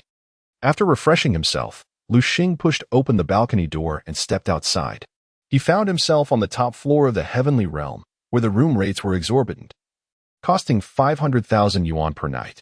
Astonished, he realized Greenlow was indeed a hidden heiress, adding last night's dinner and fine wine to the equation. He estimated their expenses had totaled approximately 3 million yuan. Was this the extravagant whim of the affluent? Did they derive pleasure from standing atop others? Shaking his head, Liu Xing banished these chaotic thoughts from his mind. He began to reconnect with his six-winged angel, only to discover that it was on the verge of emerging from its egg after being contracted. The egg resided within Liu Xing's Beastmaster space, greedily siphoning the surrounding spiritual energy like an insatiable child. Goodness, this creature is formidable, Liu Xing observed as the six-winged angel's rapid consumption of energy created a swirling vortex around it. Relieved, he thought to himself, thank goodness for the Beastmaster system. Otherwise, if I had rashly contracted this being, I would have likely been drained dry. The Beastmaster space was typically a realm cultivated by Beastmasters through diligent training.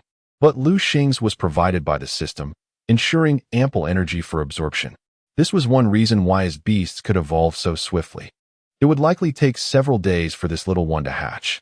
After withdrawing his consciousness from the Beastmaster space, Liu Xing adjusted his clothing and surveyed his surroundings. Once he confirmed that nothing was amiss, he departed. Although the heavenly realm was splendid, Liu Xing's aspirations lay elsewhere. His ambitions were set on attaining a unique high status, not on this ephemeral realm of comfort. Leaving the heavenly realm behind, Liu Xing chose not to seek out Greenlow, as he had a letter from before. Instead, he resolved to depart Guang City and journey to Jiangnan City. Chapter 109. The six-winged angel hatches Liu Xing arrived at the airport by car and boarded a plane back to Jiangnan City. Upon entering his dormitory, he was taken aback to find it filled with people. In addition to Su Pang and others, there were also several unfamiliar faces, specifically the four rascals known as Bai Feng and his companions. Liu Xing, where have you been these past few days? We were truly worried, they exclaimed.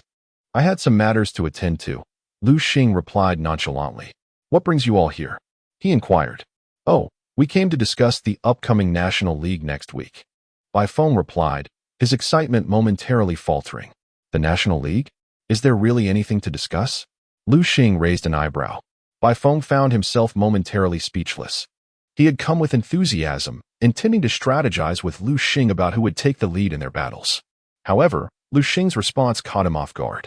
Why bother with all that nonsense? If we are to lose, would our tactics truly alter the outcome? Liu Xing's words flushed the others' faces with embarrassment. Indeed, the National League is a beast taming competition that emphasizes individual strength. If one possesses sufficient power, they can easily overpower their opponents, they collectively realized, feeling somewhat foolish for overthinking. Forgive us. We were mistaken. The usually reticent Lan Tian suddenly stood up and approached Liu Xing. You are right. We must rely on our own strength to win this match. With that, he turned and left. As Lan Tian departed, the remaining two, Jiang Yin and Yin Guoli, followed suit. Feeling no need to linger in the absence of their leader, Bai Feng glanced at the departing trio, biting his lip and instinctively looking at Liu Xing. Go on. Liu Xing encouraged, understanding that Bai Feng and his friends formed a small unit. Thank you, Liu Xing, Bai Feng called as he hurried after Lan Tian and the others. Finally, they are gone, Su Pang remarked once the F had exited. They act as if they are above everyone else. In this room, they seem to regard Liu Xing as their only equal, he continued. Liu Xing, where have you been these past couple of days? Su Pang pressed. Nowhere in particular. Perhaps it was due to drinking too much yesterday, or something else. I feel particularly sore, Liu Xing admitted. Well, I'm going to rest for a bit, he declared before heading upstairs. What is wrong with him? They wondered aloud, perplexed.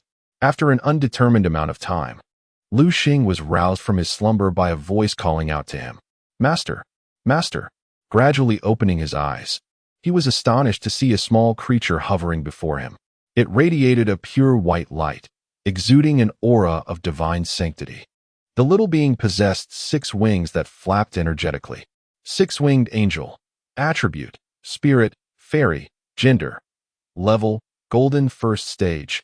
Qualification: SSS. Skills learned: judgment. Divine healing. It was the 6-winged angel. Liu Xing marveled at the sight of his newly hatched companion, excitement coursing through him. This adorable little creature was truly delightful. Continuing to explore the 6-winged angel's status panel, Liu Xing noted its golden first stage level, recognizing that its power was restrained by his beast master rank. He understood that given the rapid absorption of spiritual energy while still in the egg, it could not merely be at the golden first stage. Perhaps its strength would indeed grow in tandem with his own. "All right, little one, let us go. I shall introduce you to some new friends," Liu Xing said. Rising to head downstairs, with the 6-winged angel carefully trailing behind him, seemingly anxious not to be left behind. As they descended, the 6-winged angel observed the surroundings with wide eyes, filled with curiosity at the new world before her. Upon reaching the ground floor, Liu Xiaoming and Ru Meng were seated on the sofa, engrossed in a television show, while Su Peng busied himself in the kitchen. Ever since acquiring a new cookbook, he had transformed into the designated chef for Liu Xing and the others, diligently experimenting with various dishes for their beasts. Liu Xiaoming, feeling fatigued from a day of watching TV, squinted at Liu Xing, her eyes widening in disbelief. "I can't believe it. Liu Xing, you beast. Where on earth did you find this child?" she exclaimed. "What?" Liu Xiaoming's words piqued the interest of Ru Meng and Su Peng, who emerged from the kitchen, knife in hand. At that moment, the 6-winged angel folded her wings and transformed into an adorable little girl, perching atop Liu Xing's head. Perhaps feeling shy, upon seeing Liu Xiaoming and the others, she spread her wings again, fluttering onto Liu Xing's shoulder and snuggling against his neck, as if fearing capture. Gazing at the charming 6-winged angel, Liu Xiaoming felt her heart melt. "Wow, how adorable!" she exclaimed, reaching out to embrace the little one.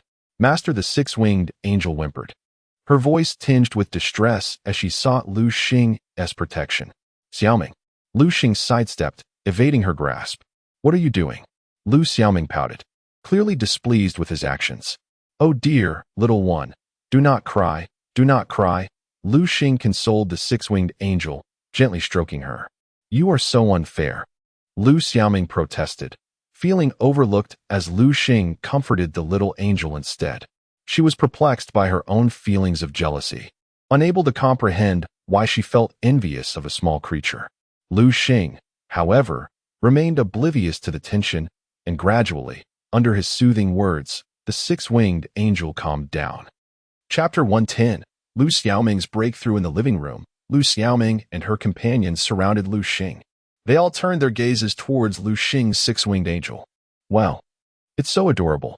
The 6-winged angel resembled a petite little girl, with bare feet gently treading upon the armrest of a stool. It cautiously traversed the armrest, engrossed in its own playful antics. On Liu Xiaoming's side, her previous resentment had transformed into pure envy. "Liu Xing, tell me the truth. Where on earth did you acquire this creature?" Liu Xiaoming pondered in her heart, already planning to contract this enchanting being as her next familiar. "It won't do to tell you," Liu Xing replied. "Why?" "Because this creature is one of a kind." Liu Xing was aware that the egg of the 6-winged angel could be found deep within the enchanted forest, and its discovery was purely coincidental, or one might say, a stroke of fortune for Liu Xing. After all, the 6-winged angel does not inhabit the same realms as the green sprites. To date, no one had uncovered the dwelling place of the 6-winged angel. Some had speculated that it resided in the skies. However, this was merely conjecture, as no one had seen it with their own eyes. Not even the mightiest beast master of Huagua, Long Zhan. Liu Xiaoming exclaimed in disbelief. "Xiaoming, what Liu Xing says is true," chimed in Ru Meng, who stood nearby. Though her abilities were not particularly formidable, Ru Meng was diligent. Aside from conducting specialized training for her own familiar, she spent her time in the school's library. Thus, her breadth of knowledge was considerable. Upon hearing Ru Meng's words, Liu Xiaoming reluctantly abandoned her aspirations. Oh, why? Why can't my familiar be like that? Liu Xiaoming muttered softly. She gazed at Liu Xing's six-winged angel, growing fonder of it. After all, beauty is justice. Everything else pales in comparison. Moreover, this was a six-winged angel. No matter how weak its power, how weak could it possibly be? By the way, Liu Xing, what is the attribute and strength of your six-winged angel? Ru Meng inquired curiously. While the information about six-winged angels was documented in books, it was scant, leaving Ru Meng only partially informed about Liu Xing's six-winged angel. This little one possesses both psychic and fairy attributes. Its current strength is at the golden first level. It seems to be influenced by my own strength, which is why it has reached this level. As my strength increases, it may elevate alongside me. Liu Xing shared all that he knew with Ru Meng and the others. As his friends, Liu Xing trusted that they would never betray him. Hiss. Golden first level. Liu Xiaoming and the others exchanged glances, gasping in astonishment. Both Su Peng and Liu Xiaoming were still at the bronze 9th level, just a step away from silver first level, while Liu Xing had already reached golden first level. Is our gap so vast now? Liu Xiaoming murmured. A twinge of disappointment flickered in her heart. However, she was Liu Xiaoming, and she would not be defeated by such minor setbacks. A glint of determination sparkled in her eyes, signaling her resolve to work hard. In the following days, Liu Xing was astonished to find that Liu Xiaoming and her friends had seemingly vanished. Clearly, they had been motivated by his achievement to retreat and diligently improve themselves. One day, while resting in the school's pavilion, Liu Xing noticed Liu Xiaoming bounding towards him, her face alight with an uncontrollable smile. What is going on with you? Did you find a treasure? Or did you win the lottery? No, I've broken through. You've broken through? At her words, Liu Xing instinctively activated his system to gaze at Liu Xiaoming. Indeed, she had broken through, ascending from bronze 9th level to silver 1st level. Liu Xing, do you remember what you promised me before? What did I promise you? Liu Xing feigned ignorance, a mischievous smile gracing his lips. You. All right. I get it. You want me to help you capture a familiar, but do you have a specific one in mind? Liu Xing asked Liu Xiaoming. Yes, Liu Xiaoming exclaimed, immediately pulling out a thick book from her bag. Liu Xing's mouth twitched at the sight of the Encyclopedia of Beasts. The book weighed at least 10 kilograms, and Liu Xiaoming had been carrying it with her. I've made my choice. I want this one. Liu Xiaoming deftly placed the encyclopedia on the table, opened it, and pointed with her delicate fingers to a particular image. What do you think? Is this one good? She asked softly, aware that this endeavor might not be easy. Liu Xing leaned in to observe the image, and upon recognizing it, nodded. The winged tiger. You have a good eye. Liu Xing praised Liu Xiaoming's choice. Really? You don't think it's too difficult to manage? Liu Xing smiled slightly. No matter how challenging it may be, as long as you desire it, I shall assist you in securing it. Upon hearing this, Liu Xiaoming's cheeks flushed. She had anticipated Liu Xing would be so supportive. Unable to contain her excitement, she planted a kiss on Liu Xing's cheek. This is a token for you. If you can help me catch it, I have more rewards in store. First, she produced a bank card. This contains 2 million Huaxia coins. Consider it your deposit. Here, take it. As she spoke, she slipped the card into Liu Xing's pocket. Liu Xiaoming was not the type to ask someone for a favor without due compensation. If you help me capture the winged tiger, I will have further tokens of appreciation. If you don't want money, just tell me what you desire. I will certainly fulfill it, as long as it is within my means. Really? Liu Xing's eyes glinted mischievously as he regarded Liu Xiaoming. She felt a shiver run down her spine under his gaze. Unable to resist, she retorted, Liu Xing, where are your thoughts wandering to? As she spoke, she crossed her arms protectively over her chest, assuming a defensive stance. Hey, I'm just teasing you. You, indeed, are quite the character. It is truly remarkable that you took it seriously. Humph. Upon hearing these words, Liu Xiaoming let out a cold snort and lowered her hands that had been crossed over her chest. I shall let you off this time, but do not expect it to happen again. Now, let us depart swiftly. If we delay any longer, night will fall. Very well. Liu Xing and Liu Xiaoming exited Jiang'an Beastmaster University and hailed a taxi by the roadside, embarking on their journey to their destination, the Valley of Winds. Chapter 111. No Pain. No gain within the secret realm of the Wind Canyon. Liu Xing and Liu Xiaoming traversed the terrain atop their respective beasts. Liu Xing rode a hellhound, with a six-winged angel perched upon his shoulder, while Liu Xiaoming galloped on her thunder horse. The formidable size of Liu Xing's hellhound, now at the golden first tier, prompted the wild magical beasts around them to retreat, for they were not foolish enough to invite their own demise. With no beastly ambushes to contend with, Liu Xiaoming trailed behind Liu Xing, feeling a tinge of boredom. Her gaze fell upon the six-winged angel, who seemed to have acquired a lollipop unbeknownst to them. The angel licked the treat with fervor. Liu Xing, your six-winged angel is a beast, after all. Isn't it a bit excessive to feed it so many lollipops? Liu Xiaoming remarked, her brow furrowed. Liu Xing glanced back at her, reassuringly stating, fear not. This lollipop is a special concoction from Supang. It won't harm the six-winged angel. In fact, it's beneficial for its health. Oh, Liu Xiaoming nodded in understanding as they continued on their journey. Before long, they reached the heart of the Wind Canyon, their expressions growing grave as they sensed the rising danger. Liu Xing had already spotted several magical beasts surpassing the golden tier. Had he not been vigilant, conflict might have ensued. Will we encounter a winged tiger here? Liu Xiaoming inquired. Liu Xing's brow knitted in concern. There may indeed be winged tigers, but they are likely to be adults, which means their strength could exceed the silver tier. Remember, Liu Xiaoming, your current prowess is merely at the silver first tier. A beast's strength is bound by that of its tamer, and tamers cannot contract beasts stronger than themselves without facing dire repercussions. There will be, Liu Xing said, attempting to maintain Liu Xiaoming's spirits. Oh, Liu Xiaoming discerned the worry in Liu Xing's voice, yet chose not to confront him. At that moment, a thunderous roar echoed, drawing their attention. Liu Xing followed the sound and spotted a magnificent yellow tiger on a nearby cliff, adorned with a pair of white wings. It was indeed a winged tiger. Winged tiger. Attribute. Wind. Gender. Level. Golden Tier 2. Talent. A. Skills. Wind Blade. Wind Tornado. Gale Charge. Rending Claw. Liu Xing quickly assessed the creature's attributes. An A-grade talent and a Golden Tier 2 winged tiger, this creature was formidable. Upon seeing the winged tiger, Liu Xiaoming bit her lip, her face paling. The roar had unsettled her thunder horse, which instinctively recoiled several steps back, clearly intimidated by the beast's prowess. What should we do, Liu Xing? She asked, anxiety creeping into her voice.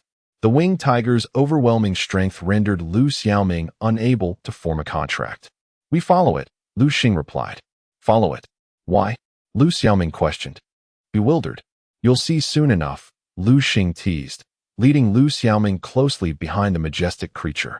The winged tiger, perhaps accustomed to its dominance in the canyon, paid them no heed as it swaggered back to its lair.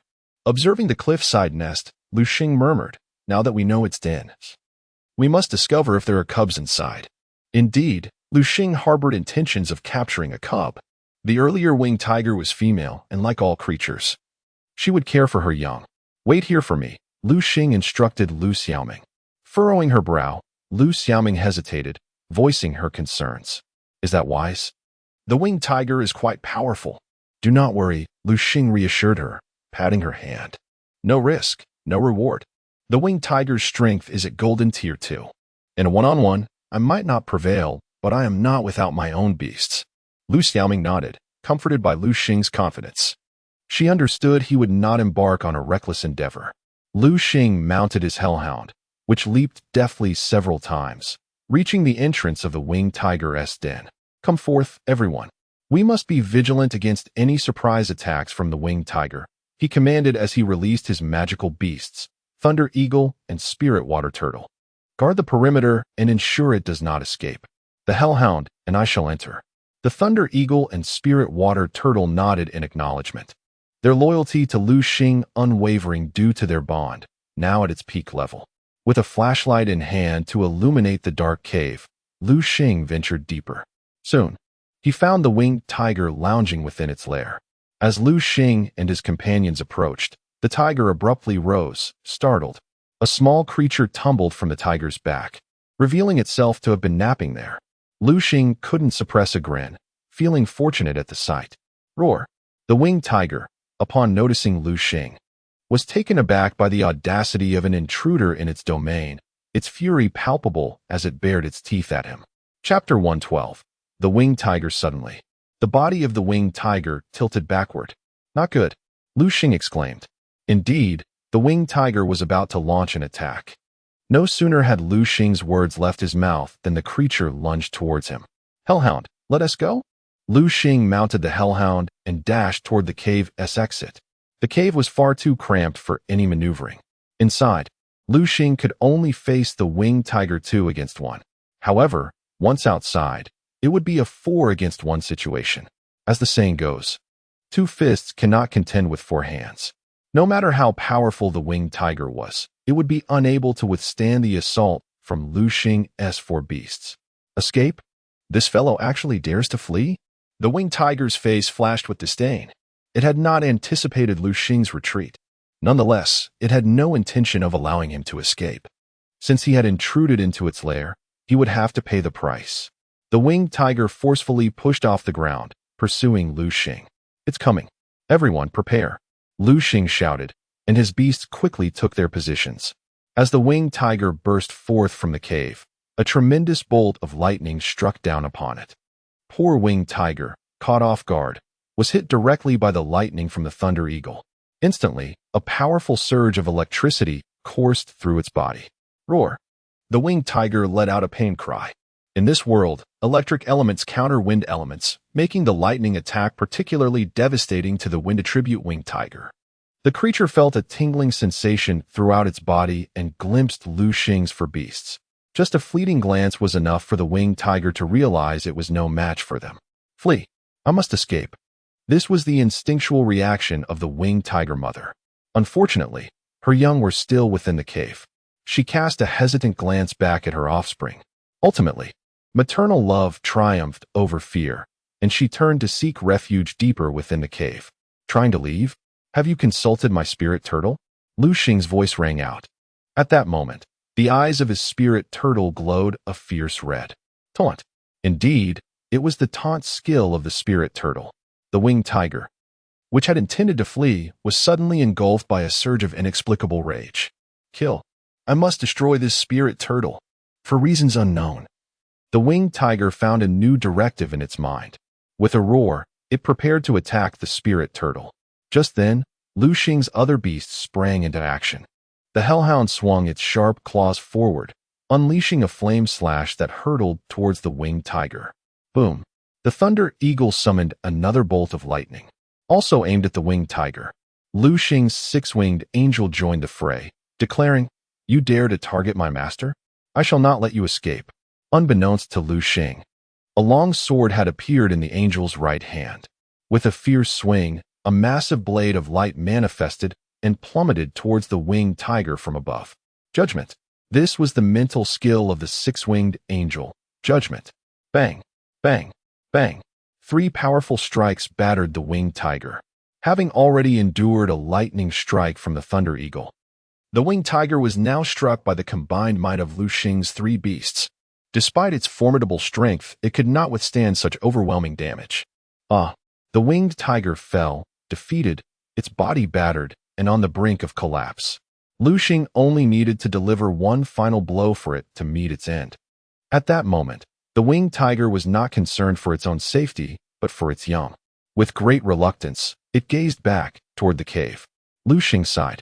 He had initially intended to deliver the final blow, but upon witnessing the winged tiger's profound love for its offspring, he felt a pang of compassion and hesitated. Perhaps sensing the sudden absence of their mother, the young winged tigers felt an impending crisis. One of them darted out of the nest, calling out in search of its mother, yet received no response. Thunder Eagle, go catch that little one. Liu Xing could spare the winged tiger mother, but he had no intention of showing undue mercy. Having come to capture the young winged tiger, he would not abandon his pursuit. The thunder eagle flapped its wings and soared toward the young winged tiger. Upon seeing the approaching threat, the young one attempted to flee back to its cave. However, The Thunder Eagle's speed was unmatched, and it swiftly caught up to the young winged tiger, lifting it into the air. The Thunder Eagle soared high with its prize. Roar! Perhaps witnessing her child being captured, the winged tiger mother summoned all her strength to let out a desperate cry. Rest assured, I shall care for your young. Its future accomplishments will surely be great. With that, Liu Xing mounted the hellhound and departed with his beasts. He chose not to slay the winged tiger mother. After all, the young winged tiger would soon become Liu Xiaoming's beast. Killing its mother would leave him at a loss when facing the young creature in the future. Roar! The winged tiger mother let out a low growl. Though resigned, she understood that in the face of absolute power, she had no choice. Liu Xing returned to Liu Xiaoming's side atop the hellhound. What happened? Did you not find it, or did something occur? Liu Xiaoming noticed the troubled look on Liu Xing's face and could not help but inquire. It's nothing. Liu Xing waved his hand. All right. I've brought back the young winged tiger. You should contract it quickly. Really? Liu Xiaoming turned her gaze toward the Thunder Eagle and spotted the young winged tiger struggling in its claws, its face riddled with fear. Thunder Eagle, release it. At her command, the Thunder Eagle gently set the young winged tiger down. The moment it touched the ground, it bolted back towards its home. Thunder Eagle, use Thunder Shock. Liu Xing remained remarkably composed, as if he had anticipated this very scenario. The Thunder Eagle unleashed a fine stream of electricity, easily controlling the output of its electric energy. Crackle! The electric shock struck the little winged tiger. Under the dominion of the Thunderhawk, this jolt would not claim the little creature's life, yet it would render it incapable of resistance. Chapter 113.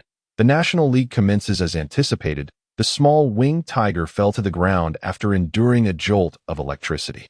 All right, Xiaoming, you may proceed with the contract, Liu Xiaoming was instructed. Nodding in acknowledgement, she hurried to the side of the small winged tiger, channeling her entire spiritual energy to prepare the contract formation. Before long, the contract formation was completed, with the small winged tiger devoid of any resistance. Liu Xiaoming found the contracting process particularly effortless. She swiftly established the contract with the small winged tiger, cradling the creature in her arms. Liu Xiaoming noticed that the small winged tiger, having just been contracted, was not yet accustomed to her presence and struggled to escape her embrace. Liu Xing, could you have your six-winged angel heal my small winged tiger? Liu Xiaoming could not help but ask Liu Xing. However, he shook his head. Why not? Liu Xiaoming inquired, her expression one of confusion. She was well aware that Liu Xing's six-winged angel possessed a skill known as divine healing, which could easily restore her small winged tiger. Yet, Liu Xing was reluctant to assist. I believe it would be best for you to heal it yourself. This way, you can strengthen the bond between you two, he explained. Unlike Liu Xing, who had the Beast Master system that gradually increased his intimacy with his beasts even without effort, Liu Xiaoming lacked such a system. To foster a closer relationship with her small winged tiger, she needed to provide daily companionship and care. All right, Liu Xiaoming conceded, recognizing the validity of Liu Xing's reasoning, and she refrained from pressing him further for assistance. Let us head back, Liu Xing suggested. MHM. Liu Xiaoming nodded in agreement, and the two embarked on their journey home. As they departed, Liu Xing cast a glance towards the direction of the small winged tiger's mother, muttering softly, "This is my first act of mercy, and it shall also be my last." Liu Xing understood that in this ruthless world, kindness could be the most perilous trait. For mercy shown to adversaries often translated to cruelty towards oneself. Countless individuals had perished beneath the weight of their own compassion. Thus, to survive, one must cultivate a heart of stone. As Liu Xing and Liu Xiaoming traversed their path home, in the sports arena of Jiangnan City, Bai Feng and others wore expressions of grim discontent. They surveyed the packed venue, each face marred with displeasure. What on earth is Liu Xing doing? He is not answering his phone. He had promised to be here. Why the sudden change of heart?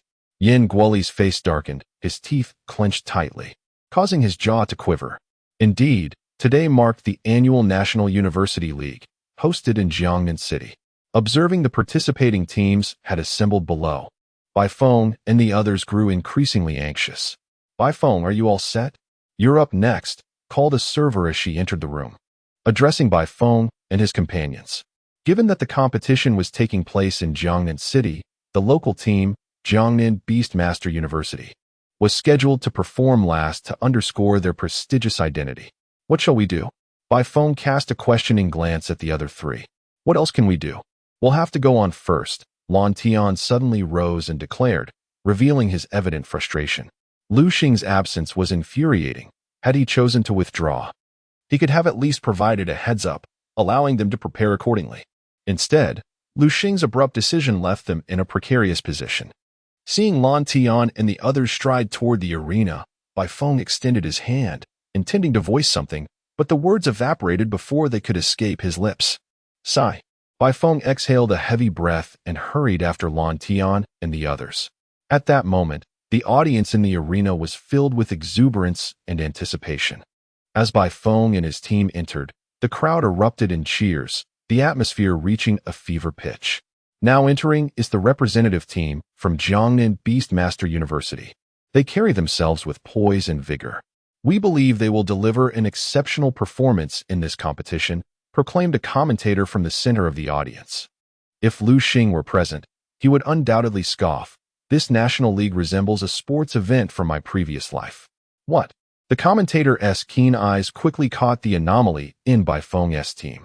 Look, the Jiangnan Beastmaster University representative team comprises only 4 members. What could possibly be the reason? Did one of them perhaps falter in fear and fail to show up? The commentator seemed to harbor a grudge against Jiangnan Beastmaster University, seizing the opportunity to cast them in a negative light. In the VIP room of the arena, Liu Xing had been engaged in lively conversation with representatives from other schools, but upon hearing the commentator's remarks, his rage ignited. Damn it! That Han Wei cannot spit anything but venom. How dare he slander our students? Han Wei, sensing Liu Xing's glare, instinctively glanced toward the glass window of the VIP room, a smirk of ridicule plastered across his face. Han Wei and Liu Xing had been high school classmates, with Han Wei harboring jealousy over Liu Xing's talents and consistently seeking ways to undermine him, thus forging a long-standing enmity. With the chance to humiliate Liu Xing now at hand, Han Wei was not about to let it slip away. My goodness, what has become of Jiangnan Beastmaster University? They seem to decline year after year. Last year, they only secured 3rd place, losing to the prestigious institutions of the capital and the Magic City. And now, they present only 4 participants. They have truly fallen. Once a glorious institution, Jiangnan Beastmaster University now languished in decline. Whose fault could this possibly be? It must stem from the leadership's incompetence. It is said that a poor general leads to a dismal army. Clearly, the leaders of Jiangnan Beastmaster University are the root of the problem. Perhaps the nation should consider replacing them? If this continues, Jiangnan Beastmaster University is doomed. Han Wei, you are full of nonsense. Speak again, and I shall tear your mouth apart. Liu Xing had inexplicably appeared in the audience. His face darkened and fists clenched tightly, the veins bulging ominously as they trembled with rage. Chapter 114. The emergence of Liu Xing as Liu Xing stood before him. Seething with rage like a furious lion, Han Wei's lips curled into a subtle smirk, revealing a hint of cold amusement. Indeed, his provocation had borne fruit. With just a few casual remarks, the fool Liu Xing had fallen right into his trap. He still possessed the youthful exuberance of his earlier years. Han Wei couldn't help but murmur softly to himself. While Han Wei spoke, his mind was busy plotting how to completely undermine Liu Xing. Liu Xing, am I mistaken in my assertions? You claim your skills in beast taming are formidable, and I concede that point. However, in matters of student management, you appear woefully inadequate in my eyes. As he spoke, Han Wei extended his pinky finger dismissively. You, Liu Xing, rendered speechless by anger, clenched his fists, on the verge of striking Han Wei. What? Am I mistaken? Han Wei pressed on. This national competition is of utmost importance. And you, as the head of a prestigious institution, seem utterly incapable of discerning talent. Otherwise, your team wouldn't be in such disarray, with deserters among your ranks. Pray tell, what is the name of that cowardly individual? As he spoke, Han Wei produced the roster of participants. Having been a commentator for many years, He possessed a remarkable gift for remembering faces. He swiftly scanned the roster from Jiang and Beast Taming University and soon discovered Liu Xing's name. Ah, here he is. Liu Xing. A mere freshman, Han Wei exclaimed. Liu Xing, you truly are something. With no one else available, you resort to sending a first-year student. Han Wei. Faced with Han Wei's scornful taunts, Liu Xing was now incandescent with rage. Just as he was about to retaliate, a figure suddenly appeared in the gymnasium. Who on earth is that? Barking like a dog so early in the morning. Hey, where are the staff? Get that noisy mutt out of here. Liu Xing yawned widely, riding a hellhound, his eyes still heavy with sleep, as though he had just awakened. Liu Xing. Bai Feng and the others gasped, their excitement palpable. They had not anticipated Liu Xing's timely return. My apologies, everyone, my alarm clock malfunctioned, which led to my tardiness. However, according to the regulations of the national competition, I am not late, Liu Xing declared, gesturing toward a large clock mounted on the wall, which displayed 8:59. The national competition was scheduled to commence at 9 o'clock. Technically, Liu Xing was correct, yet his last-minute arrival left a sour taste. Who is that guy? Someone queried. I don't know, but judging by his appearance, he must be from Jiangnan Beast Taming University. Wow, he is so arrogant. Arrogant? Look at the beast he is riding. Its massive stature emanates an aura of sheer terror. He is undeniably strong. Indeed, the students representing the competing schools were anything but ordinary. As the crowd buzzed with speculation, Liu Xing felt a surge of relief. Hey, Han Wei, did you hear that? My student has silenced your barking dog. You, of all people, should refrain from spewing nonsense before events unfold. You truly lack decorum. With that, Liu Xing turned away, pondering, Liu Xing, you've put me in a predicament. If you fail to perform and secure a championship in this national competition, I shall hold you accountable. Liu Xing cast a quick glance at Liu Xing. Being a diamond-level beast tamer, he easily recognized Liu Xing's strength, which was evidently at the golden level. This realization sent Liu Xing's emotions soaring like a roller coaster, lifting him from despair to elation in an instant. What a delightful feeling. Not only had Han Wei been rendered speechless, but Liu Xing had also reignited Liu Xing's hopes. Previously, Liu Xing had feared that both the imperial capital's prestigious academy and the Shanghai Academy had sent golden-level students to compete. He had researched these students, both of whom were recent breakthroughs into the golden level. Yet, a golden beast tamer was still far superior to a silver tier 9-stage beast tamer. With each advancement in beast taming prowess, there was a qualitative leap, especially from silver to gold. Alas, Liu Xing sighed. How many individuals remain stuck at the silver level throughout their lives, labeled as silver dogs by others? Yet Liu Xing demonstrates extraordinary talent, having ascended from silver to gold in such a brief span. It seems I shall need to promote Wu Yong after this competition, appointing him as the director of admissions for Jiangnan Beast Taming University. At that moment, Wu Yong was blissfully unaware that a fortunate turn of events had propelled his career forward. Liu Xing rode the hellhound over to Bai Feng and the others. Boss Liu Xing, you finally arrived. Indeed, Liu Xing replied with a slight nod. What happened? Why were you late? It's a long story. I'll explain later. Right now, we must focus on the competition. Understood. Liu Xing deftly sidestepped the issue, knowing that revealing his delay was due to helping Liu Xiaoming capture a swift-winged tiger would only invite more gossip behind his back. Just as Liu Xing prepared to engage in conversation with Bai Feng and the others, he sensed a wave of malice approaching. What is going on? Liu Xing turned his head towards the source of the hostility and soon spotted an individual standing not far away. It was him. Liu Xing recognized the figure instantly. It was none other than Yan Bing, a former adversary he had bested in the past. Liu Xing glanced at Yan Bing's attire. Well, I didn't see that coming. This guy has managed to get himself admitted to the Shanghai Academy. Chapter 115, The Battle with Yan Bing. Liu Xing.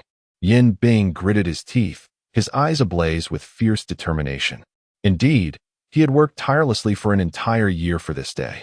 During this time, Yan Bing had forsaken all forms of entertainment and social interaction. His life revolved solely around eating, sleeping, and training his beast companions. Liu Xing glanced at Yan Bing, immediately discerning his strength, silver rank 8, rather mediocre. To others, a silver rank 8 might seem formidable, but to Liu Xing, such an opponent hardly warranted his attention. Engaging in combat with someone so weak failed to pique his interest. With Liu Xing's arrival, the National League officially commenced. After an impassioned speech from the president of the National League Committee, the event was finally underway. Top institutions from various provinces dispatched 5 contenders each, competing in a one-on-one format. Due to the limited venue and the intention of fostering camaraderie, the rules stipulated that each participant could summon 3 beast companions, deploying one at a time until one side's creatures were entirely vanquished. As the tournament progressed, the 16 finalists soon emerged. Liu Xing and his companions were fortunate. Aside from Bai Feng, all advanced to the top 16. In the lounge, Bai Feng wore a sullen expression, having lost in the initial round among so many competitors. Don't be disheartened, Bai Feng, Yin Guoli consoled him. Your opponent was that fellow Yin Bing, a silver rank 8 beastmaster. Losing to him is no disgrace. While offering comfort, he turned to Jiang Yin. Jiang Yin, why don't you come and console Bai Feng too? At that moment, Jiang Yin was munching on a chicken leg, propped up casually, and displayed a smug expression at Bai Feng's defeat. He deserves it. I told him not to indulge in play but to focus on training. Yet, he never listened. How does it feel to stumble this time? Jiang Yin you. Yin Guoli was momentarily speechless, taken aback by Jiang Yan's insensitivity. Bai Feng was already upset over his loss, and now Jiang Yin was adding salt to the wound. What do you mean? Am I wrong? Jiang Yin retorted. Yin Guoli, don't think I'm unaware. That Yin Bing fellow is just a freshman too. To be defeated by a mere freshman, how embarrassing. Indeed, Yin Guoli instinctively responded. I wonder which high school he graduated from to be so impressive. Before he could finish, Jiang Yin interjected. I know, he is from the same school as Liu Xing. What? The same school as Liu Xing? Yin Guoli froze in shock. Jiang Yin, you must be joking. Jiang Yin rolled his eyes. Why would I joke about that? You can ask Liu Xing if you don't believe me. Turning to Liu Xing, Yin Guoli inquired, is this true? Yes, Liu Xing nodded, observing his younger brother Bai Feng's distressed demeanor. Feeling a pang of sympathy, he approached Bai Feng and placed a reassuring hand on his shoulder. Don't worry. Although Yin Bing defeated you, I can avenge you. My next opponent is Yin Bing. Really? Bai Feng's spirits lifted at those words. That is fantastic. Please, Liu Xing, teach that brat a lesson for me. As he spoke, images of Yin Bing's arrogant face flooded his mind. Yin Bing was undeniably powerful, but his lack of sportsmanship was appalling. After defeating Bai Feng, he had unleashed a barrage of scornful taunts. Bai Feng couldn't fathom why Yin Bing, whom he had never wronged, would treat him so contemptuously. Little did he know, Yin Bing's disdain stemmed from Liu Xing's influence. Indeed, Yin Bing despised Liu Xing, and as the saying goes, love for the house extends to its crows. But hatred does too. Yin Bing loathed Liu Xing, a student of Jiangnan Beastmaster University, and by extension, he harbored contempt for all its students, including Bai Feng. Enough of this sorrow, just watch my performance, Liu Xing assured him. The tournament progressed swiftly, and soon Liu Xing's match against Yin Bing commenced. In the arena, Liu Xing and Yin Bing stood opposed. Yin Bing crossed his arms, exuding an air of superiority, his demeanor reeking of arrogance. Liu Xing, last time I inadvertently lost to you. This time, I shall not be defeated again. Is that so? Liu Xing replied casually. I am no longer the same as before. Today, I will defeat you and reclaim my honor. Then you shall be disappointed. Enough talk. Come forth, Ice Lion. Yin Bing swiftly executed his incantation, summoning his Ice Lion. How do you like my Ice Lion now? Isn't it impressive? Liu Xing glanced at the Ice Lion, noting its significantly larger size compared to before. Ice Lion, attribute, Ice, gender, male, level, silver rank 8, talent, skills, Ice Arrow, Ice Claw, Ice Spike, Blizzard, quite mediocre, Liu Xing remarked nonchalantly. Mediocre? Yin Bing could hardly contain his outrage.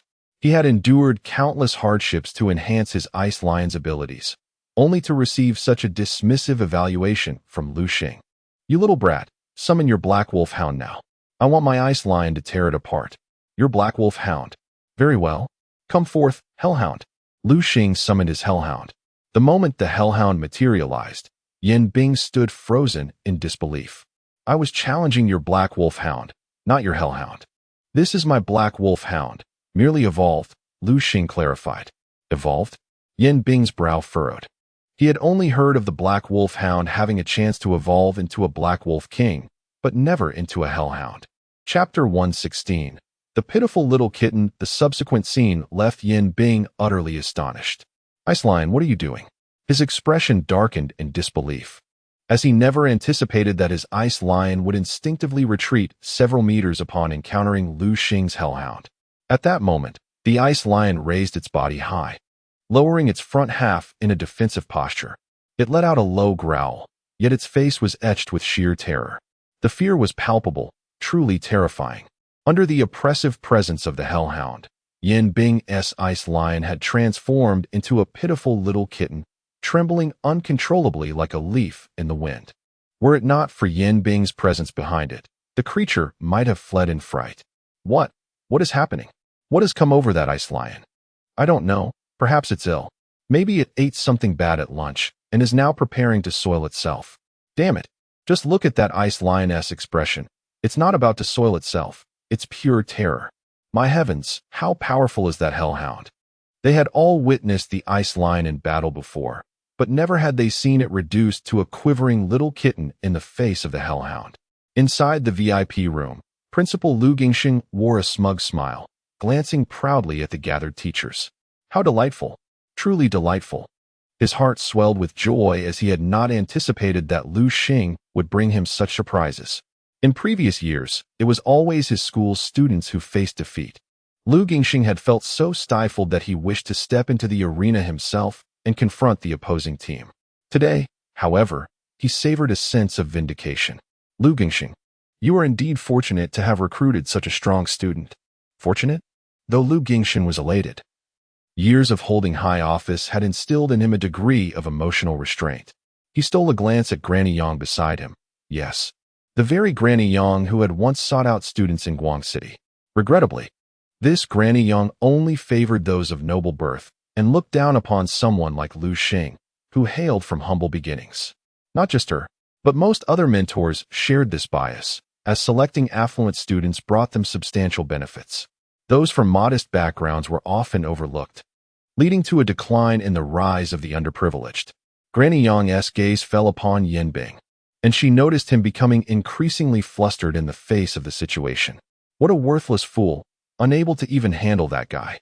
She felt a twinge of regret, not for not recruiting Liu Xing, but for having taken in Yin Bing, whom she deemed a failure. Had she known, she would have declined the meager gifts from his family.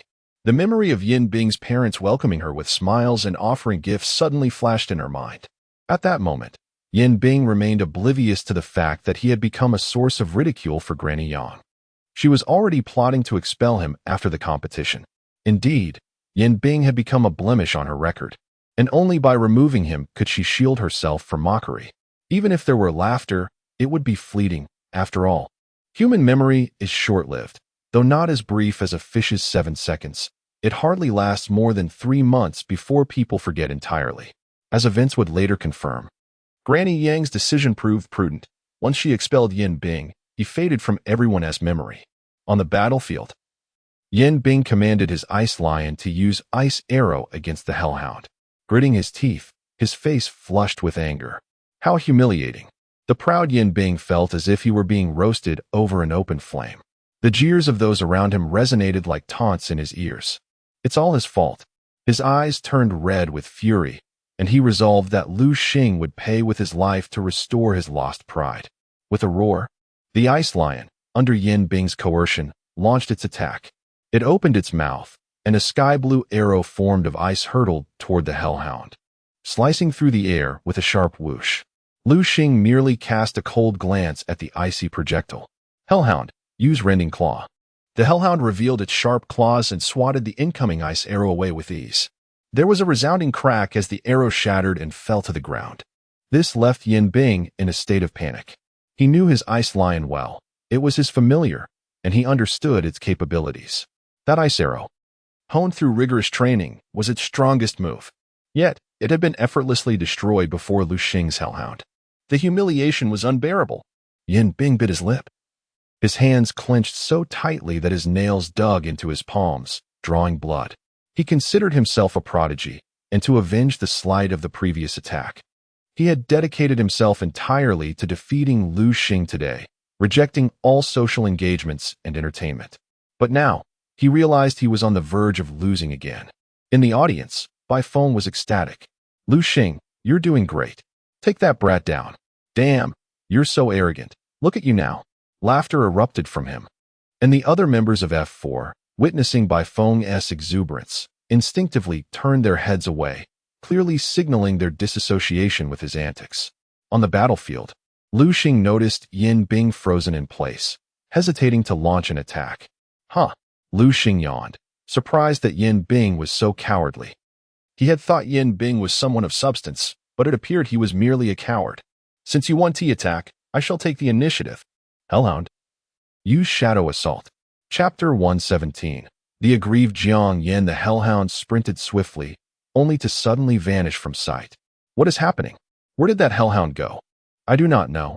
It seems to have disappeared into thin air. Look over there.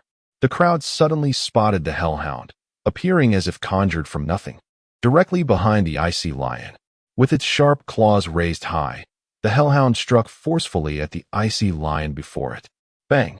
The icy lion was taken completely by surprise, not anticipating the Hellhound's sudden emergence behind it. The Hellhound's fierce claws crashed down upon the icy lion, sending it hurtling forward like a cannonball, though it was blue in hue, smashing violently into a wall ahead. A deafening roar echoed as the icy lion's massive body collided with the barrier, the force embedding it into the wall. Dust and debris filled the air, causing a momentary haze. As the dust settled, the spectators instinctively sought safety. Terrifying. Truly terrifying. They exchanged glances, unable to fathom that watching this beast taming competition could pose such a peril to their lives. Had the icy lion soared even a tad higher, they would have been the ones crushed beneath it. The thought sent their hearts racing. In the arena, Yin Bing clutched his head, his body swaying precariously before he sank to the ground. It was the backlash of the spirit after his beast was defeated. Yin Bing's face turned ashen, and he bit his lip, struggling to rise. But upon meeting Liu Xing's gaze, he panicked. Although Liu Xing wore a smile in Yin Bing's eyes, it appeared as the smile of a demon. Devil, you are a devil. Liu Xing had previously vanquished Yin Bing, leaving psychological scars in his wake. Now, Liu Xing had once more bested him, and the nightmare within Yin Bing erupted forth. No, I refuse to fight you any longer. Mommy, Daddy, where are you? I am so frightened. I want to go home. Yin Bing burst into tears, his eyes red, running frantically towards the periphery of the arena. This fellow. Granny Yang had already contemplated expelling Yin Bing, and now there was no hope for redemption. He had brought shame upon himself, disgrace beyond measure. Granny Yang cast a glance at Liu Xing, her eyes flashing with cold light, a surge of murderous intent emerging. Granny Yang, one must possess dignity. Matters of the young should be left to the young. At some point, Old Sun's arm had draped over Granny Yang's shoulder. Upon hearing his words, her keen intellect recognized the truth, and she deflated like a punctured balloon. Indeed, Granny Yang was formidable. Should she choose to act, Liu Xing would undoubtedly meet his demise. Yet, Liu Xing was a junior, and a remarkably gifted one at that. Should Granny Yang dare to act openly against him, her own demise would be imminent. Though she valued her pride, she feared death far more. In the face of mortality, what worth does pride hold? In the arena, Liu Xing glanced at the fleeing Yin Bing, then turned his gaze toward the judge. Excuse me, he has escaped. What shall we do now? Liu Xing's words roused the judge from his stupor. He decisively declared, due to contestant Liu Xing's opponent, Yin Bing, losing his combat ability mid-battle and fleeing in disgrace, he has effectively forfeited. Thus, I announce that the victor of this match is our contestant Liu Xing. Oh. Liu Xing, you are truly remarkable. Liu Xing, I want to have your children. Bai Feng was utterly ecstatic. The pressure from his previous battle with Yin Bing erupted in an instant. Bai Feng's face radiated joy, as if he had emerged victorious from the fight himself. In the hallway, The other 3 members of F forbore expressions of disbelief. They had not anticipated Bai Feng's exuberant display. Bai Feng, could you possibly tone it down? Jiang Yin could no longer suppress his anger and shouted at Bai Feng. Unfazed, Bai Feng retorted, "What's wrong with me? I am simply delighted. I told you, I was the first to lose. Jiang Yin, I doubt you will wear such a haughty expression if you lose later." Lose? How could I possibly lose? Bai Feng, just you wait. I shall show you what a true master is. You are merely a drunken fool. Faced with Jiang Yan's taunts, Bai Feng remained unperturbed. They had been together long enough to enjoy playful banter. Very well, I shall eagerly anticipate that moment. Now, it is my turn to compete. The next match is Jiang Yan's. Jiang Yan's battle concluded swiftly, lasting merely 11 or 12 minutes. In the lounge, Bai Feng gazed at Jiang Yan, who resembled a frostbitten eggplant. He covered his mouth, his face reddening with suppressed laughter. Bai Feng, do not go too far. Ha ha. Upon hearing Jiang Yan's remark, Bai Feng finally burst into laughter. My apologies, I should not be laughing. After all, I am professionally trained. I truly did not intend to laugh. But I could not help it. Ha ha. Bai Feng laughed again. If you wish to laugh, go outside and do so. Sighed Jiang Yan. You did not say that just now. And yet, you are the one with the ominous words. Damn it, the match had not even begun. And you were already singing dirges. Otherwise, how could I have lost? Lost? Was it not due to your lack of strength? Is my strength lacking? It was merely that fellow's good fortune. Just thinking about the opponent he faced filled Jiang Yan with frustration. He had a significant flaw. He favored fire element beasts, resulting in all 3 of his beasts being of that element. One must understand, a singular attribute is easily countered. Unfortunately for Jiang Yan, he encountered a formidable opponent wielding a rock giant. That individual triumphed over all of Jiang Yan's beasts with ease. Bai Feng looked at Jiang Yan, who wore a face of grievance, for he was indeed a good friend. All right, do not be disheartened. I observed that fellow earlier. He is rather unfortunate. His next opponent happens to be our leader. Really? As he spoke these words, Jiang Yan turned his gaze towards Liu Xing, his face brimming with anticipation. Chapter 118. The rock giant. Do not be deceived by Jiang Yan's seemingly carefree demeanor. Beneath that facade lies a sensitivity and a strong desire to maintain his pride. Thus, he refrains from asking Liu Xing for assistance in exacting revenge. Though silent, Jiang Yan secretly hopes Liu Xing will intervene and teach that recent adversary a lesson. The memory of Liu Xing chastising Yin Bing surfaces in Jiang Yan's mind, further heightened by Bai Feng's frenzied display. As he gazes at Liu Xing, his expectations swell. Rest assured, leave it to me. After a brief wait, it is finally Liu Xing's turn to step into the arena. Aware of Jiang Yan's thin skin, he assures him, "Do not be disheartened. I shall give him a proper thrashing." With that, Liu Xing departs. Watching Liu Xing's retreating figure, a warm current surges within Jiang Yan, and he absent-mindedly touches his eyes, surprised to find them moist. Ha ha ha. Jiang Yan, you're actually crying. Mind your own business. Among the onlookers, each person is a paragon of excellence. To be defeated by another is undeniably disheartening. Guided by the staff, Liu Xing strides directly to the battle platform, where a burly figure with a shaved head awaits. This man, robust and dark-skinned, stands around 6 feet tall, exuding the aura of a seasoned fighter. You must be Liu Xing. He barks. You know Yin Bing, right? The one you defeated? He is my junior. And I never imagined he could be so inept as to lose to someone like you. Oh, Liu Xing replies nonchalantly, rest assured. You will meet the same fate as he. Me lose? Preposterous. The muscular man, Shirley, instantly bristles with indignation. I, Shirley, have never been defeated. Enough with the chatter, let us begin. Reveal your true strength. Come forth, rock giant. Shirley eagerly summons his beast. As the rock giant materializes, the crowd is captivated. Wow, what a colossal creature. Is this the rock giant? It seems incredibly powerful. Powerful? Of course. Have you forgotten the earlier battle? That fellow, Jiang Yan, had a fire lion. Though formidable, it stood no chance against the rock giant. Poor guy. If he had faced a different opponent, perhaps he would have succeeded. Hey, stop talking. What's wrong? The critic gestures towards a familiar figure, inadvertently locking eyes with Jiang Yan, whose striking crimson hair makes him easily identifiable. My apologies. My friend here didn't sleep well last night and is speaking nonsense. The critic's companion hastily apologizes to Jiang Yan. Though defeated, Jiang Yan is not someone to be ridiculed so easily. With a huff, he turns away to focus on the match. The Rock Giant?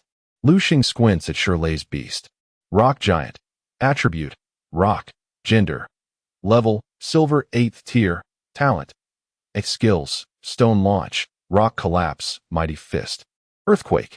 This creature possesses considerable strength. No wonder Jiang Yan fell to Shirley. With his system eye, Liu Xing perceives the Rock Giant's power at a glance. How do you like my beast? Shirley boasts. Mediocre, Liu Xing replies. Mediocre?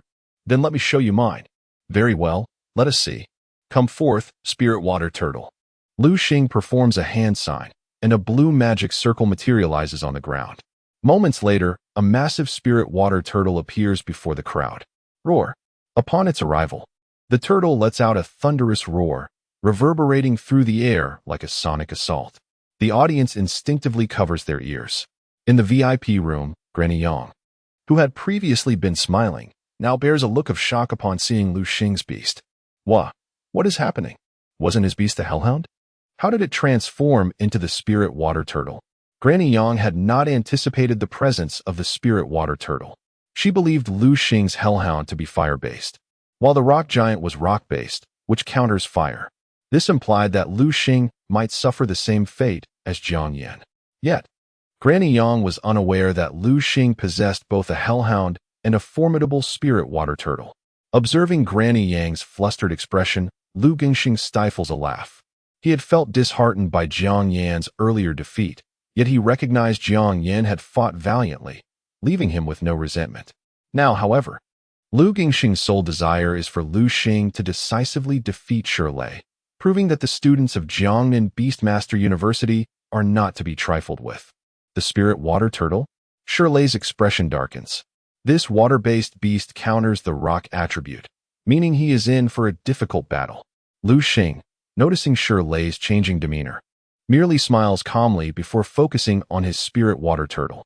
Spirit Water Turtle, attribute: Water, gender, level, Silver 9th tier, talent, SS, skills, Supreme Healing, Spiked Shell, Furious Bite, Wave Impact, Taunt. After days of training, Liu Xing's Spirit Water Turtle has reached the pinnacle of Silver 9th tier, just a step away from Gold tier. With a little more effort, breaking through Silver 9th tier is within reach. Just a Spirit Water Turtle? In the end, it's still just a turtle. Shirley sneers. Watch as I crush your shell. He commands his Rock Giant. Rock Giant, use Stone Launch.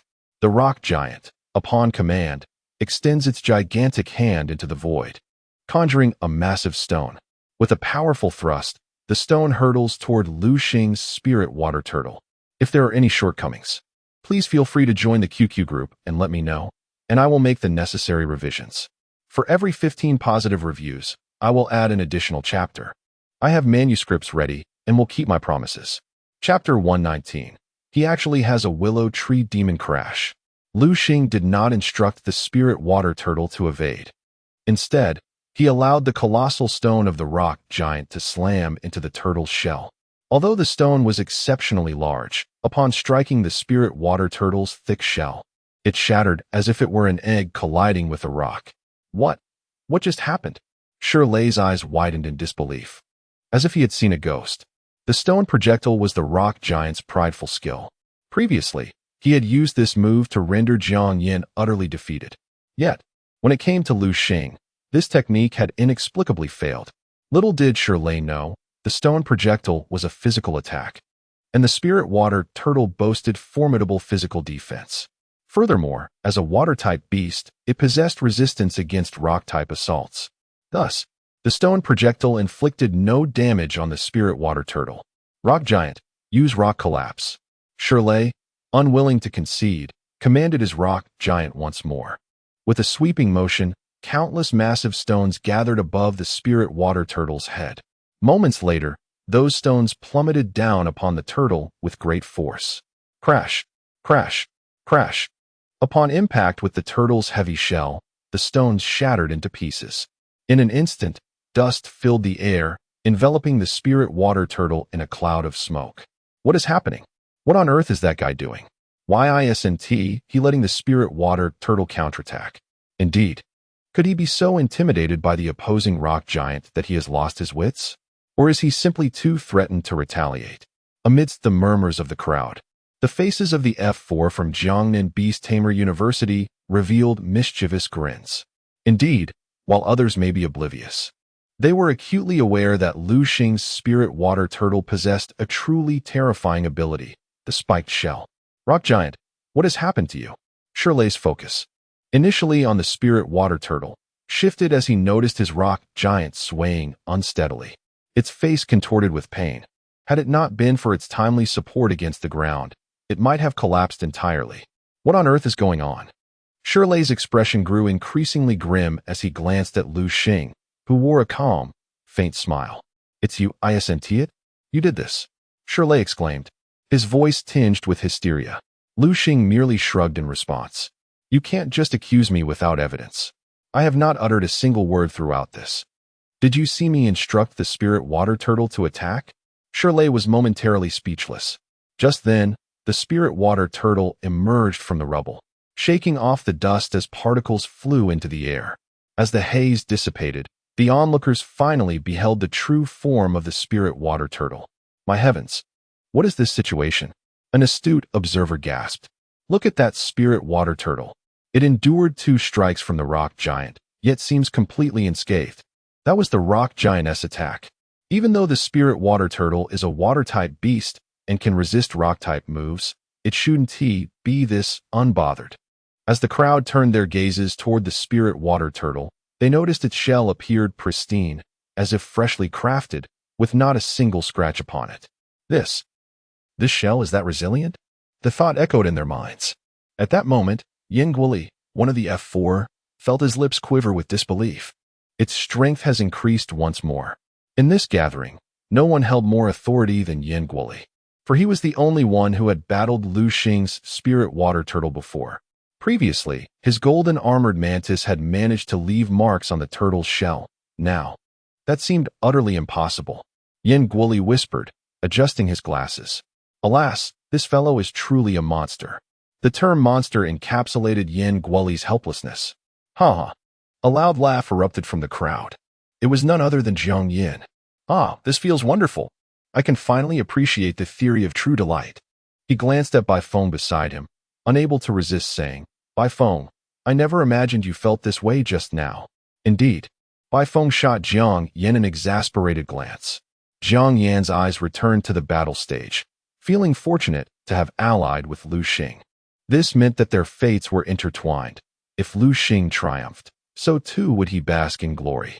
Zhang Yin could proudly declare to others, see that guy? He is my junior, my teammate. We have fought side by side. On the battle stage, Liu Xing gazed at the rock giant before him, a glint of cold determination in his eyes. Go forth, spirit water turtle. Use tsunami strike. The spirit water turtle raised its head high and then stomped its foot with great force. Suddenly, a towering wave over 10 meters high materialized out of thin air. It's tsunami strike. Shirley's face paled at the sight. This was a water-type move, and if his rock giant were struck by it, it would surely meet its demise. Rock giant, flee quickly, he cried desperately. The rock giant, battered and bruised, struggled to escape, but its injuries rendered it unable to move swiftly. It could only watch helplessly as the towering wave surged toward it. Boom! The wave roared as it crashed into the rock giant with tremendous force. The poor creature was sent flying. Thud! It landed heavily on the ground, drenched and struggling to rise. Yet, with that effort, it expended all its remaining strength. The rock giant's body softened, collapsing onto the ground, unconscious. Rock giant! Shirley screamed, but the rock giant could no longer hear him. Now, quickly summon your remaining beast, Liu Xing urged. Shirley glared at Liu Xing, seething with rage. You little brat! How dare you harm my rock giant? I will not let this go. With a wave of his hand, he recalled the rock giant. Don't think that just because you possess a spirit water turtle, you're invincible. Come forth, willow tree demon. Shirley summoned his second beast. A willow tree demon? Liu Xing had not anticipated that Shirley would possess such a creature. He had assumed Shirley would follow in Jiang Yan's footsteps, only contracting a single attribute beast. Jiang Yan had a fire attribute, while Shirley had a rock attribute. Chapter 120. Defeating Shirley. Liu Xing gazed at Shirley's willow spirit. Willow spirit. Attribute, plant. Gender. Level, silver, rank 8. Talent, B. Skills learned. Willow whip, vine entanglement, spring awakening.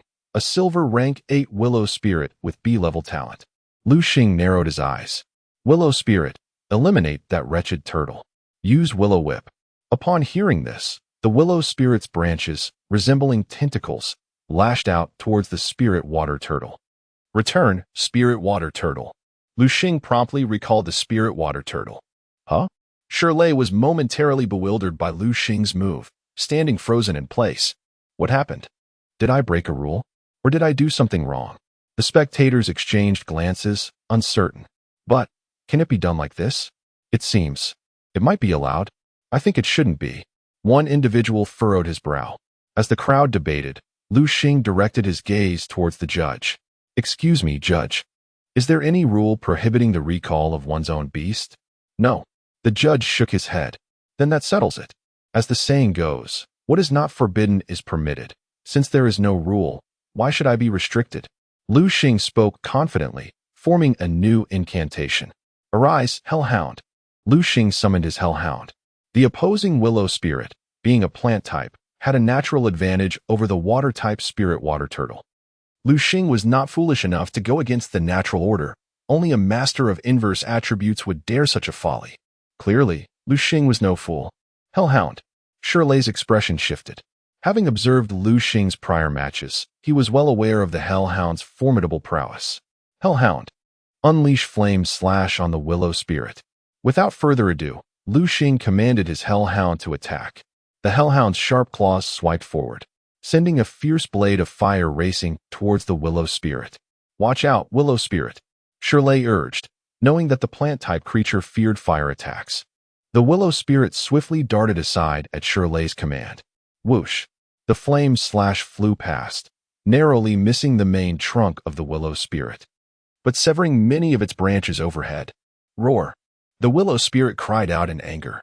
It felt a slight sting from the severed branches, but the greater pain was one of loss. It had taken much time and effort to grow those branches, which it cherished dearly. To see them cut away was a deep wound to its heart. Fury surged from the depths of the willow spirit's being. After a furious roar, it charged at the Hellhound. Just as it neared, the willow spirit leaned forward, unleashing a barrage of branches to ensnare the Hellhound. Vine entanglement. The willow spirit sought to bind the Hellhound tightly. Attempting to restrain my Hellhound? Not a chance. Liu Xing countered. Hellhound, use flame slash. Cut away all its branches. Once again, the Hellhound's claws slashed forward, releasing another fierce blade of fire. Whoosh! The flame slash was razor-sharp, slicing through the willow spirit's branches as easily as a knife through tofu. In an instant, the once lush branches of the willow spirit vanished, replaced by stubs. The tips of these stubs were charred black, still emitting wisps of smoke, clearly singed by the flame slash. Roar! The willow spirit displayed its agony. The previous strike had merely clipped a few branches. Now, it had lost them all. The damage was immense.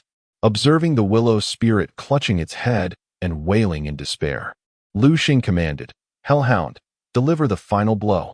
Use Shadow Strike. The Hellhound surged forward, charging at the willow spirit. No.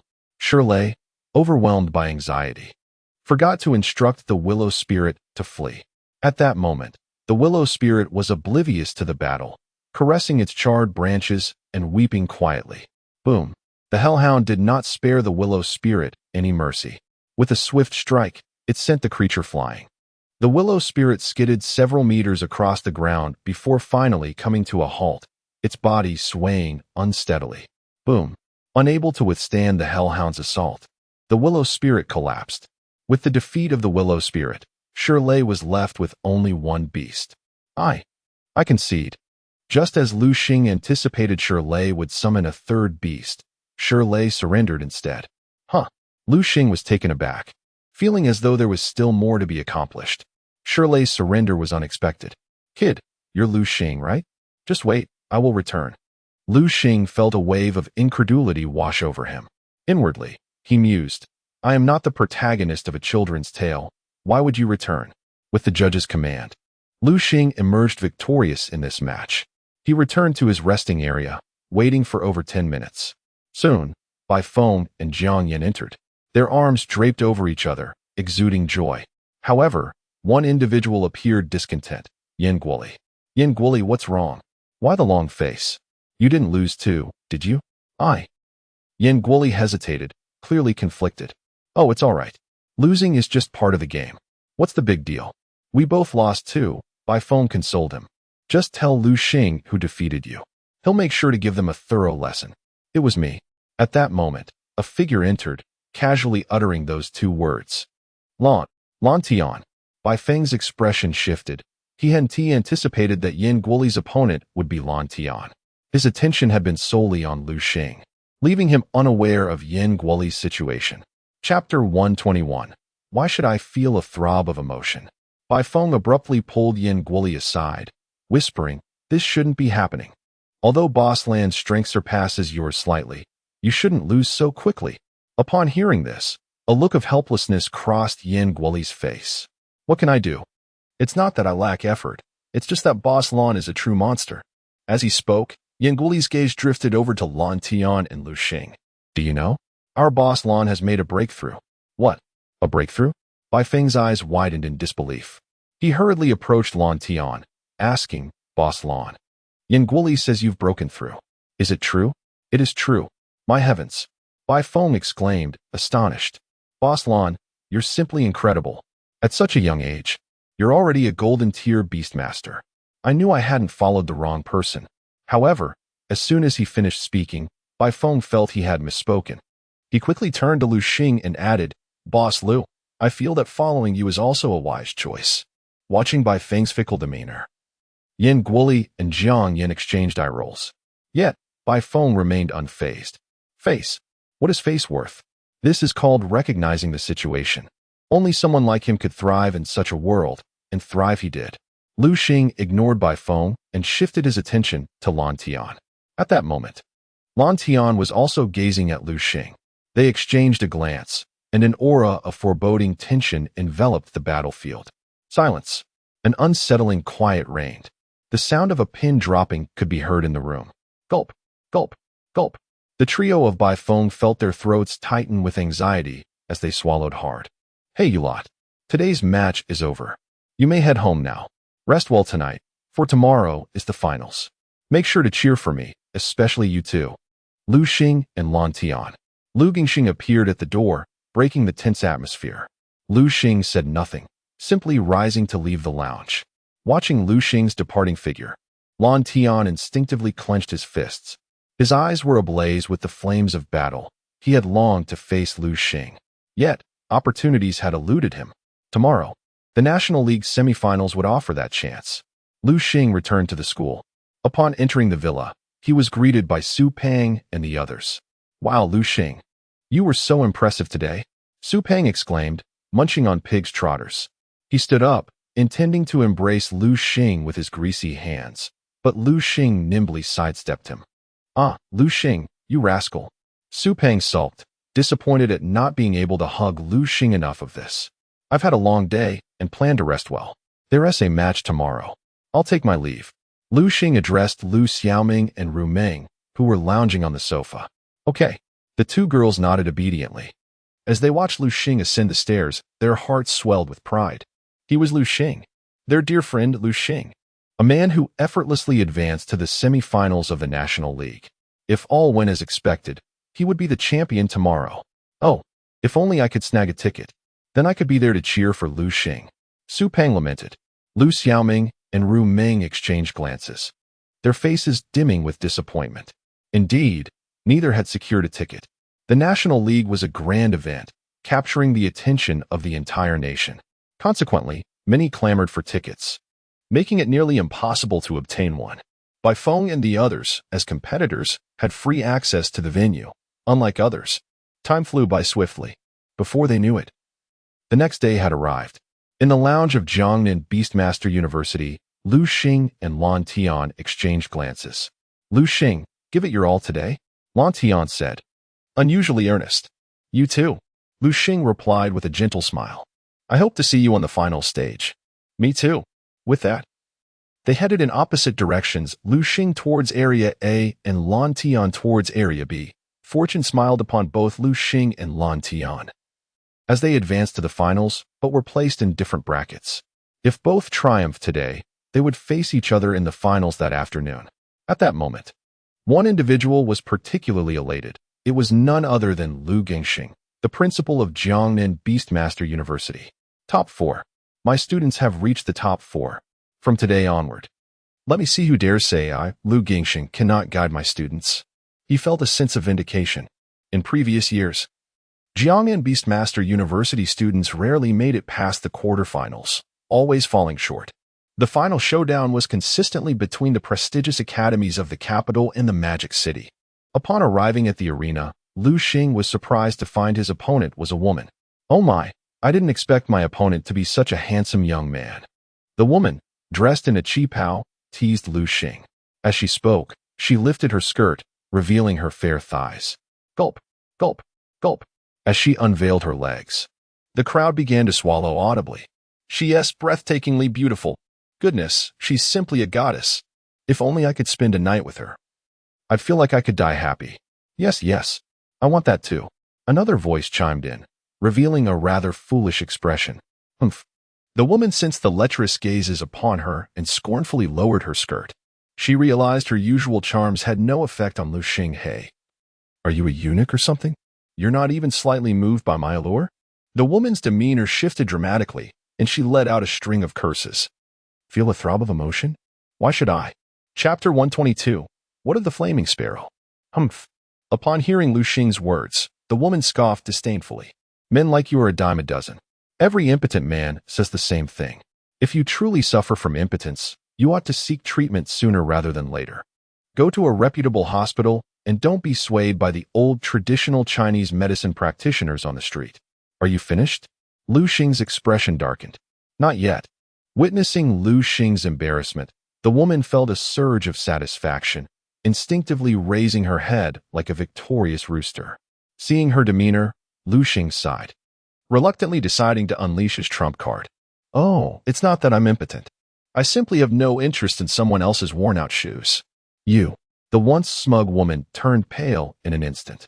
What? Am I a worn-out shoe? Ha ha ha, that is hilarious. Bai Feng, seated in the audience, couldn't help but laugh out loud. Little did he know, his laughter incited the ire of those around him. They had initially regarded the woman as a goddess, only to be confronted with the reality of her behavior. Was this not a slap in the face? In the VIP section, Liu Xing awkwardly addressed Granny Yang beside him. I apologize, my students are in dire need of discipline. I will make sure to teach them the importance of politeness. Even if someone is a worn-out shoe, it is unacceptable to expose that truth in front of them.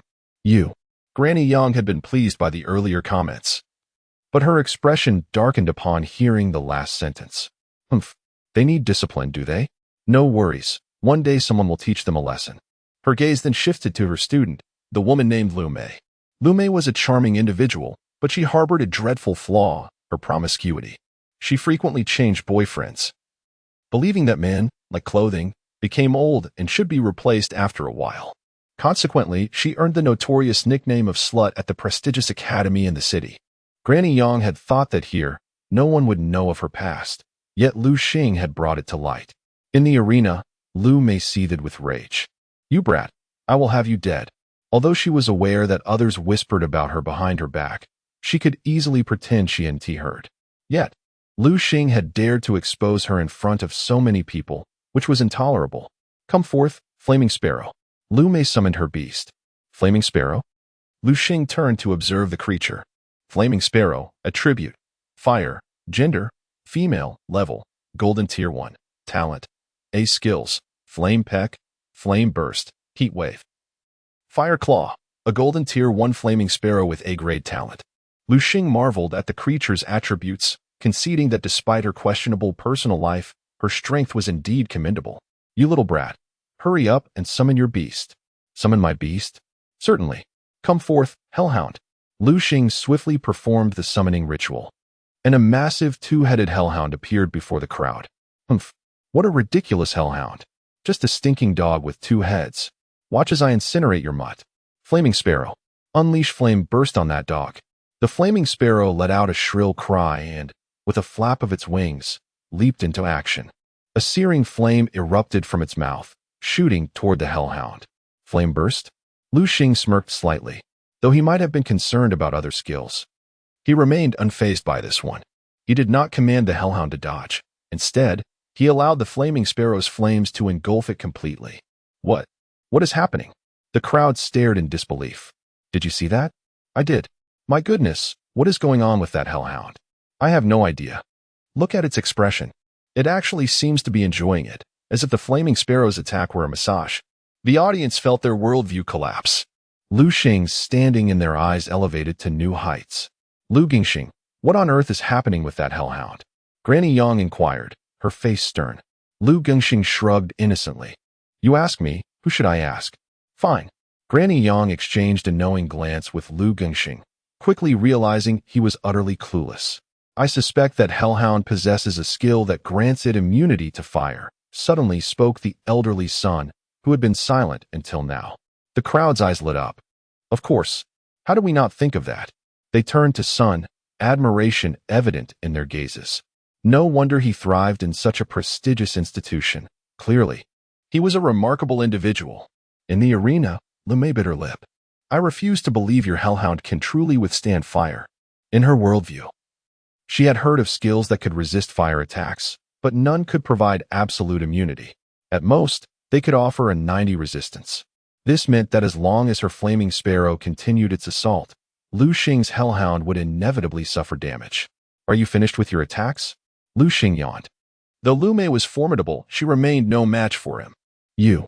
Liu Mei was momentarily speechless, unsure of how to respond. Well, since you seem at a loss, allow me to make the decision for you. Hellhound, unleash flame slash. The hellhound, upon command, swung its sharp claws forward, sending forth a fierce blade of fire toward the flaming sparrow, cleaving through the flames with precision. Chapter 123, The Swamp Crocodile King? I shall vanquish it with lightning. Alas, Fire Sparrow, quickly evade. Unfortunately, it is all too late. The speed of the hellhound's flame slash is simply too swift. The Fire Sparrow could not react in time and was struck directly. After being hit by the flame slash, the Fire Sparrow struggled to flap its wings in a desperate attempt to stabilize itself. However, its injuries were far too grave. The Fire Sparrow's body plummeted to the ground like a kite severed from its string. Thud. The massive form of the Fire Sparrow crashed heavily onto the earth, causing the ground to tremble momentarily. The impact created a large crater where the Fire Sparrow landed. Fire Sparrow. Liu Mei could no longer contain her inner turmoil and rushed towards the fallen creature, weeping as she held it close. In the audience, silence reigned.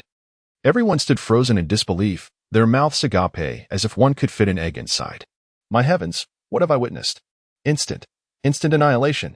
That creature's hellhound has utterly obliterated the Fire Sparrow, and it was using a fire-based skill. The spectators' understanding of the world shattered in that moment. Fire-type beasts inherently possess some resistance to fire attacks. Yet, even so, the Fire Sparrow was vanquished by the hellhound's flame slash. How could this be? The crowd was at a loss.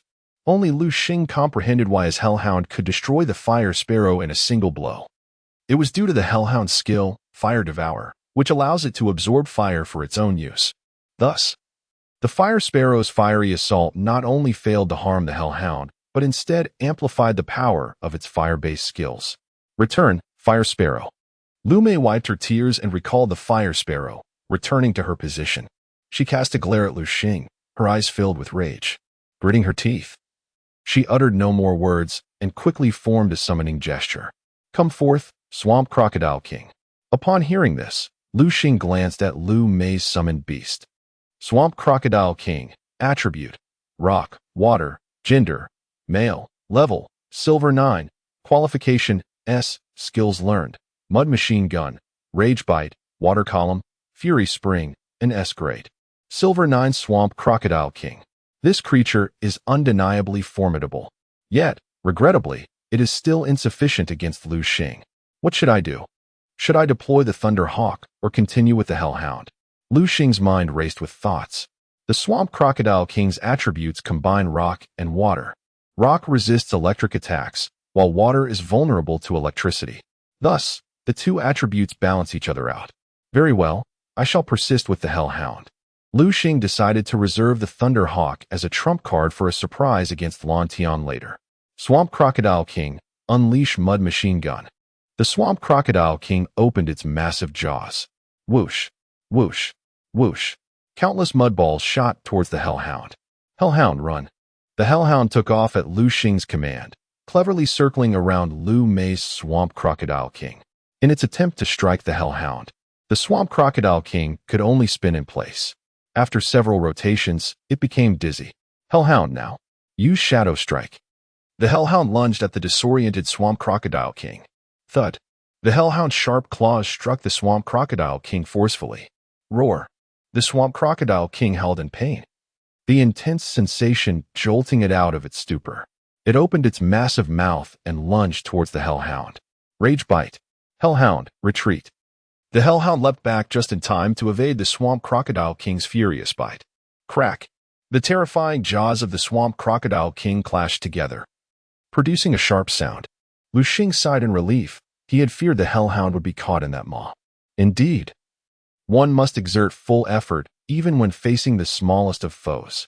Hellhound, use Shadow Ball against that creature. The Swamp Crocodile King, with its rock and water attributes, naturally resists fire-type attacks. Thus, the Flame Slash's damage to the Swamp Crocodile King is negligible. Liu Xing wisely opted for the Dark-type Shadow Ball. At Liu Xing's command, two massive Shadow Balls gathered before the Hellhound's mouths. The dual-headed creature had the advantage of simultaneous attacks. Whoosh, whoosh. The two Shadow Balls flew towards the Swamp Crocodile King. Not good, Swamp Crocodile King. Counter with Water Column. As the Swamp Crocodile King opened its jaws, a powerful water column surged forth. Boom. The clash between the Swamp Crocodile King's water column and the Hellhound's Shadow Balls resulted in a massive explosion. Water vapor enveloped the battlefield. As the audience squinted through the mist, a shadow suddenly burst forth. It was the Hellhound, its sharp claws glinting in the sunlight. Tearing Claw. The Hellhound's claws slashed across the Swamp Crocodile King's tough back. With a ripping sound, the supposedly indestructible scales of the Swamp Crocodile King were torn open, revealing deep wounds. Roar. The Swamp Crocodile King cried out in agony as it opened its gaping maw once more to bite at the Hellhound. However, this time the Hellhound had learned its lesson. After landing a hit, it swiftly evaded. The Swamp Crocodile King once again snapped at empty air. Hellhound now. Another Shadow Ball. Whoosh, whoosh. Two Shadow Balls soared towards the Swamp Crocodile King. Swamp Crocodile King, use Water Column to defend. As the Swamp Crocodile King prepared to unleash its water column, the wounds on its back suddenly flared up. The pain caused the water column to spill out uncontrollably, flooding the ground. Chapter 124, Blue Sky surprisingly defeated Bang. Bang. The two shadow orbs of the hellish two-headed dog struck the Swamp Crocodile King with tremendous force. For a moment, mud splashed and dust soared. As the haze settled, the Swamp Crocodile King emerged, already unconscious and devoid of any combat capability. I lost. With the fall of the Fire Sparrow and the Swamp Crocodile King, Liu Mei collapsed onto the ground, drenched in sweat. The red Chi-Pao clung tightly to her form. At that moment, her face was etched with despair, and her hair fell disheveled, resembling a madwoman. I actually lost. In her grasp, the mightiest were the Fire Sparrow and the Swamp Crocodile King. With both of her beasts defeated, there was no need to summon a third. In this world, the strengths of beast tamers and their creatures varied greatly, for cultivating a beast required substantial resources. To rapidly nurture powerful beasts, tamers often had to skew their resources. Those with ample resources saw their beasts grow stronger at a quicker pace, while those without languished. Liu Mei, stunned by Liu Xing's prowess, sat limply on the ground, murmuring incessantly. Nearby, staff members quickly approached to assist her, guiding her away from the battleground. As Liu Mei departed, the referee announced Liu Xing as the victor of this match. Thus, Liu Xing successfully advanced to the finals of the National League. I wonder how that fellow Blue Sky is faring. Leaving the duel platform, Liu Xing made his way toward the lounge, only to encounter Bai Feng and Jiang Yin along the way. Liu Xing, congratulations. You were exceptional. Did you hear how everyone praised you? Liu Xing nodded slightly, indifferent to the accolades. His focus was solely on Blue Sky's situation. Without preamble, he queried Bai Feng and Jiang Yin. How is Blue Sky faring over there? Bai Feng and Jiang Yin exchanged awkward glances. We were watching your match, so we didn't see Blue Sky's. Oh, that's all right. Blue Sky has Yin Guoli cheering him on. Don't worry. With his strength, he'll surely make it to the finals, Bai Feng asserted confidently. Yet, upon hearing this, Liu Xing furrowed his brows. Blue Sky's previous performance had not been so challenging. He had swiftly dispatched his opponent. Had he encountered a formidable adversary? Let us go. We must see for ourselves. Liu Xing took the lead, heading toward Blue Sky's battleground. At that moment, Blue Sky's arena was tense. He appeared strained, gasping for breath. While across from him stood a long-haired man. I admit, you are the strongest opponent I have faced thus far. However, this is where it ends. As he spoke, the long-haired man's eyes narrowed. Blue Sky and his opponent were in stark contrast. Blue Sky looked exhausted, while the long-haired man exuded an air of ease. What's going on? Blue Sky is actually struggling. Bai Feng exclaimed in astonishment. It was the first time he had seen Blue Sky in such a predicament.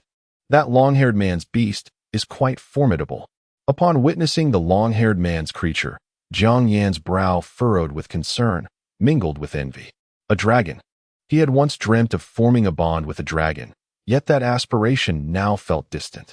Liu Xing remained silent, activating his system eye to assess the strengths of both beasts. Blue Sky had summoned an ice crystal eagle, a majestic green eagle.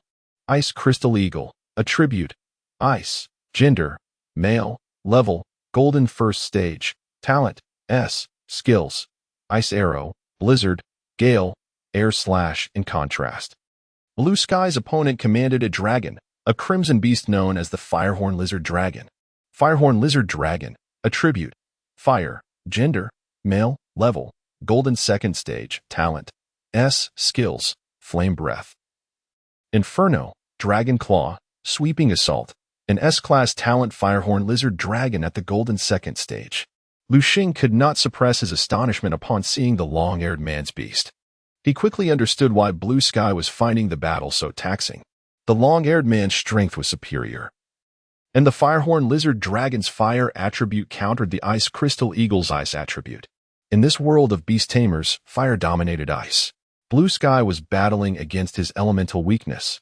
Truly a remarkable student from the prestigious Huaxia Academy, Jiang Yin remarked, observing the Ice Crystal Eagle being overwhelmed by the Firehorn Lizard Dragon.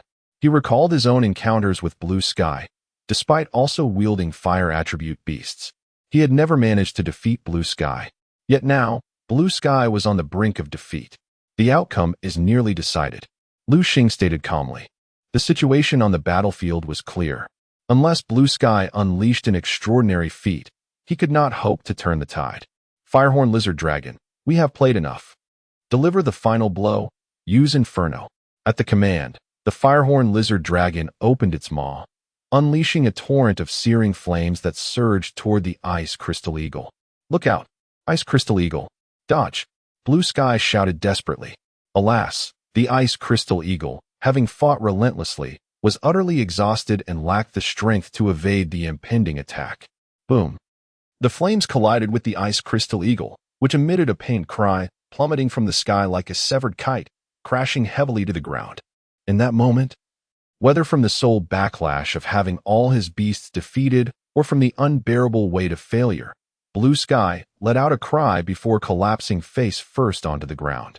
Staff rushed forward to assist, hastily lifting Blue Sky onto a stretcher. Chapter 125. Yin Guoli's request defeated. The renowned leader of the Blue Sky actually lost. Bai Feng pressed his lips together, feeling a sense of disbelief wash over him. In his mind, Blue Sky was akin to a battle god. Yet today, that divine figure had fallen. At that moment, footsteps approached. Liu Xing turned to see none other than Yin Guoli. His eyes were reddened. and traces of tears adorned his cheeks, indicating he had just wept. Crying. Yan Guoli was actually crying. This was something Liu Xing never anticipated. Previously, when Yan Guoli lost to Blue Sky, he merely felt discomfort, but it had not driven him to tears. However, after Blue Sky's defeat, Yan Guoli was in tears.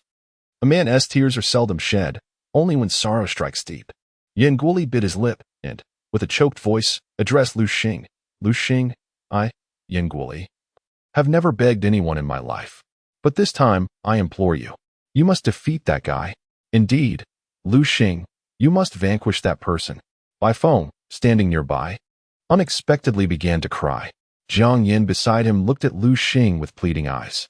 Observing the trio before him, Liu Xing smiled faintly. Rest assured, I shall reclaim this honor for you. Whoever dares to bully the students of Jiangnan Beastmaster University will learn the extent of my wrath. Bai Feng and the others nodded obediently. Looking at the three sobbing individuals, Liu Xing silently vowed, Worry not, I will handle that fellow. Only I am permitted to bully you, no one else shall. In the VIP room, Granny Yang cheerfully spoke to Old Man's son. Ah, Old Man's son, congratulations. It seems you are on the verge of securing the championship in this national tournament. How many consecutive titles does this make for your school? It was 8. And with this victory, it will be 9. 9 consecutive championships. How splendid. The number 9 is so auspicious. By the way, your student's name contains the character for 9. Doesn't he it? Yes, his name is Chen Shijio. Chen Shijio, what a wonderful name. As Granny Yang spoke, she discreetly glanced at Liu Xing, who stood by the glass window. Liu Xing's expression was notably grim. First, Blue Sky's loss had cost him some face, but more importantly, he was deeply concerned for Blue Sky's safety. I beg your pardon. I must take my leave, Liu Xing said hastily before exiting. With Blue Sky's defeat, the morning matches concluded. The finals would take place in the afternoon, Liu Xing versus Chen Shijio. At noon, in the lounge of Jiangnan Beastmaster University, Liu Xing placed a large bag of items before Liu Xing. Kid, I spent a significant amount to procure this for you. Nourish yourself well. All right, eat at your leisure. I'll check on Blue Sky's condition, Liu Xing said before quickly departing the lounge. Nourish myself? Bai Feng and Jiang Yin curiously leaned in. Bai Feng opened the takeout Liu Xing had bought. Upon seeing the contents, he could not help but exclaim, My goodness. Liu Xing. You can't possibly be Liu Xing's illegitimate child, can you? Liu Xing shot Bai Feng a disapproving glance. If I were not his illegitimate child, would he buy me such extravagant food? Extravagant food? Liu Xing stood up, peering into the takeout box.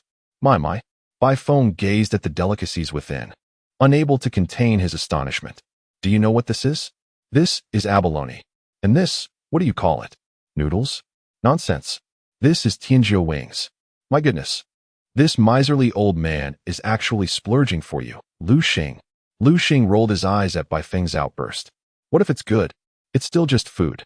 Eating it one tea make one immortal. Not quite, Bai Feng retorted.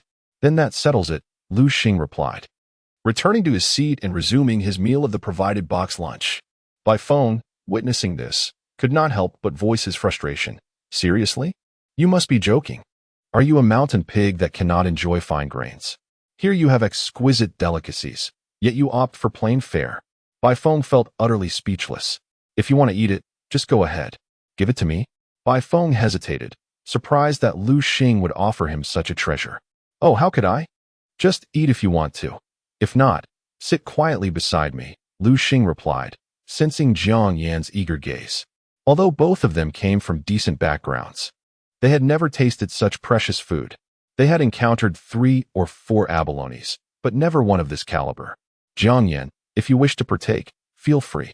But please, let us not waste any food. All right.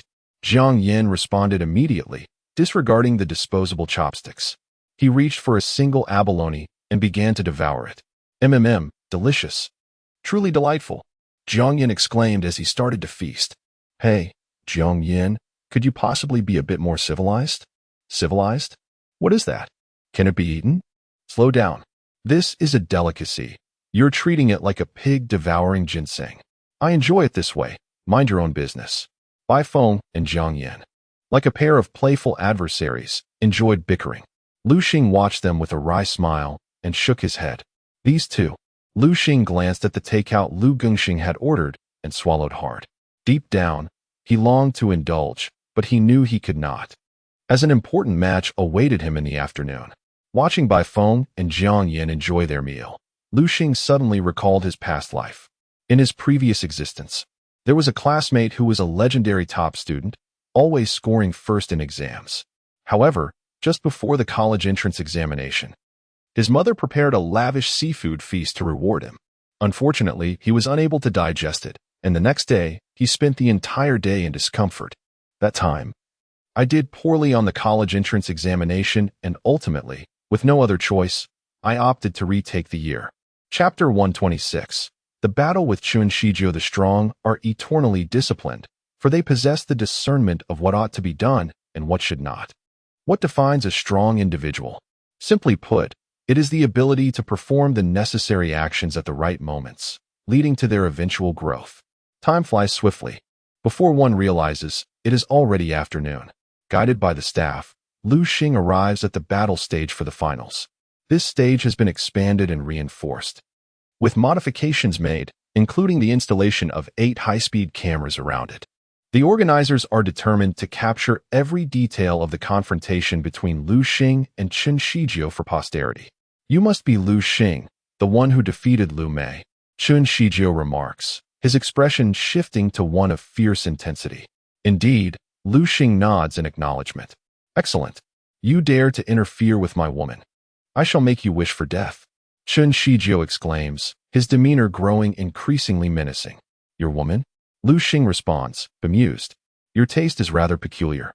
To pick up someone else's discarded shoe. You.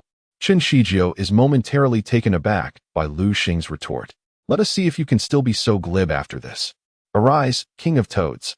With a swift gesture, Chun Shizhou conjures a blue magical array on the ground. Moments later, a massive toad materializes within the array. King of Toads? Liu Xing muses, activating his system I to inspect the creature before him. King of Toads, attributes, water. Poison, gender, male, level, gold tier 1, talent.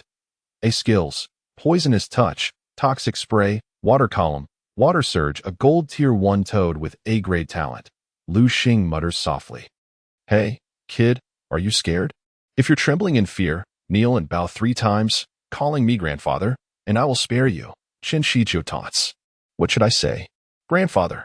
Ah, such obedience. Chun Shizhou's face contorts with discomfort.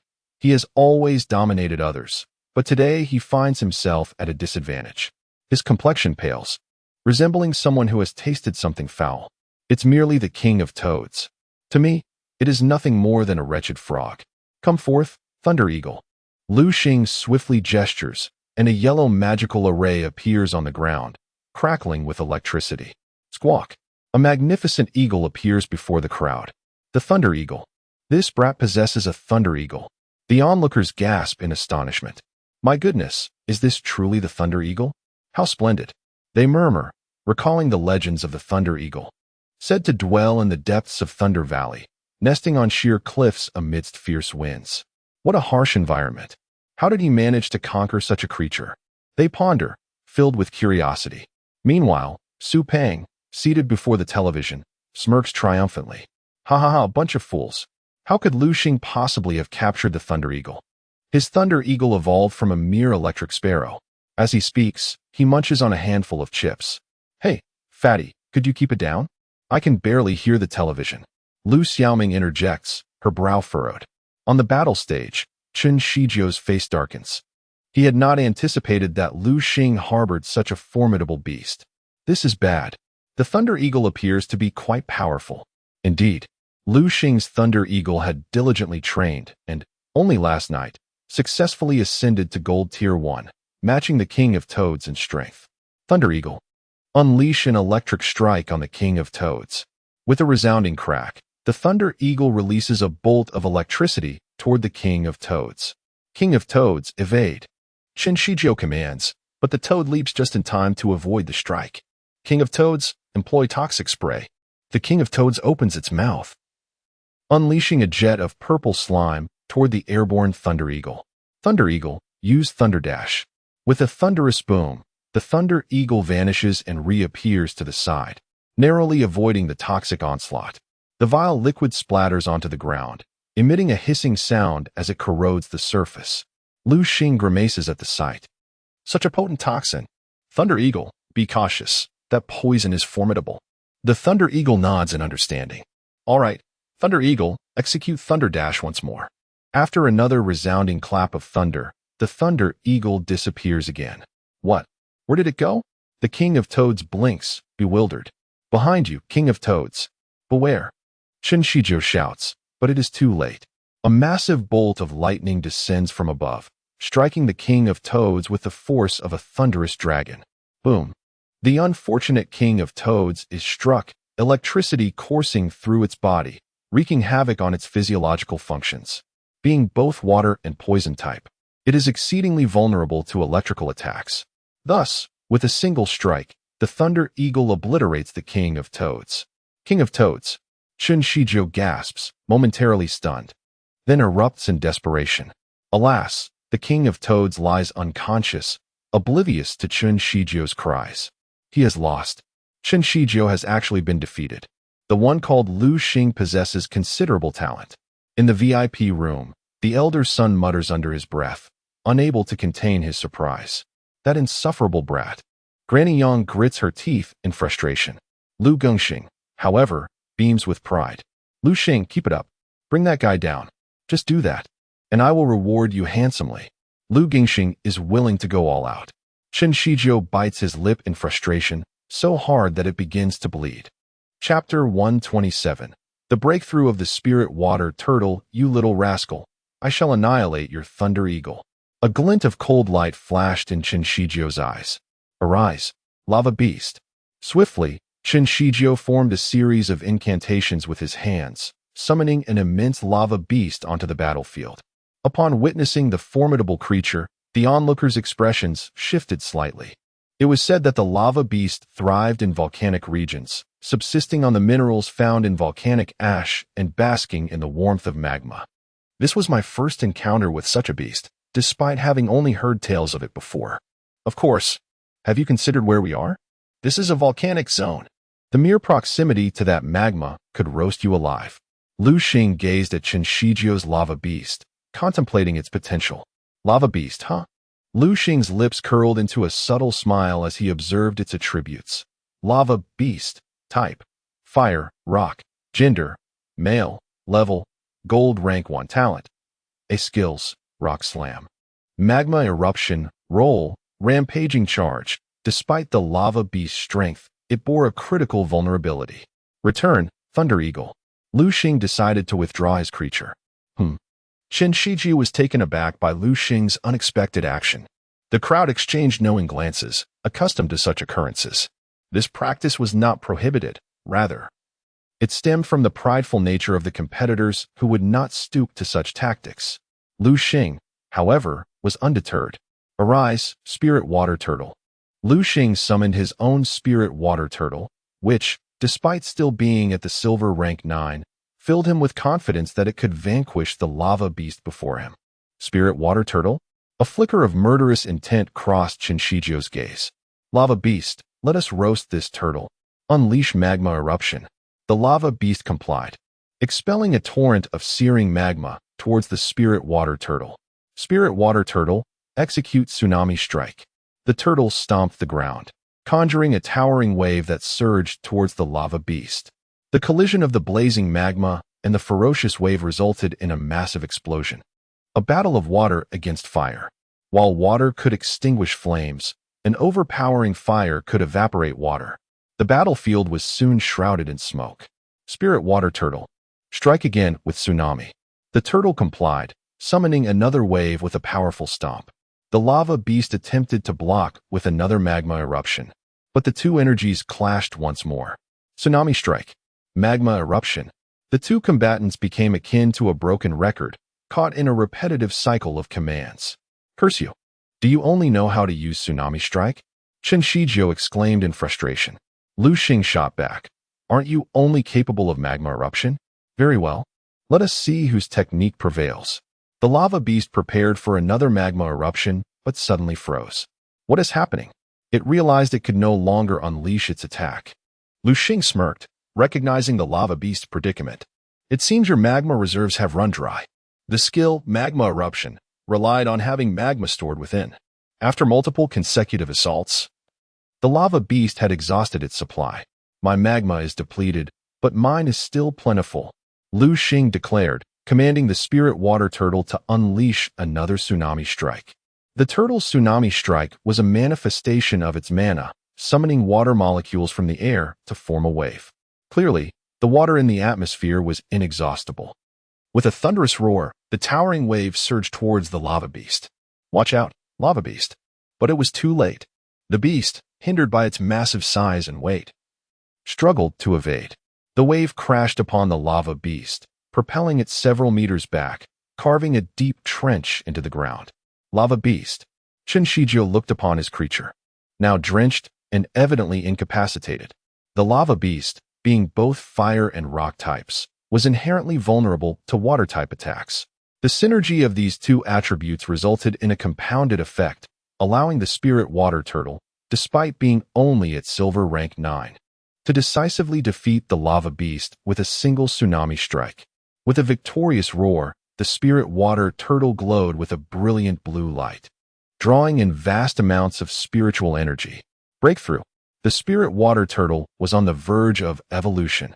My heavens, have you ever witnessed a spirit water turtle breaking through mid-battle? The spectators' eyes widened in astonishment, their faces alight with excitement, as this was their first sighting of such an event. Spectacular, truly magnificent. The mere sight of the turtle's breakthrough was deemed worth the price of admission. The transformation took a little over a minute. The turtle shook its head vigorously, dispersing the water enveloping it, causing droplets to rain down around it. Has it truly broken through? Chen Shizhou's brows furrowed in disbelief. He never anticipated that Liu Xing's spirit water turtle would evolve following the defeat of his lava beast. This fellow. Chen Shizhou gritted his teeth in frustration, feeling the heat rise in his face. Liu Xing's every action felt like a slap across his cheek. You little brat. I refuse to believe you can best my final beast. Arise, unicorn lizard dragon. Chen Shizhou unleashed his last trump card. Chapter 128.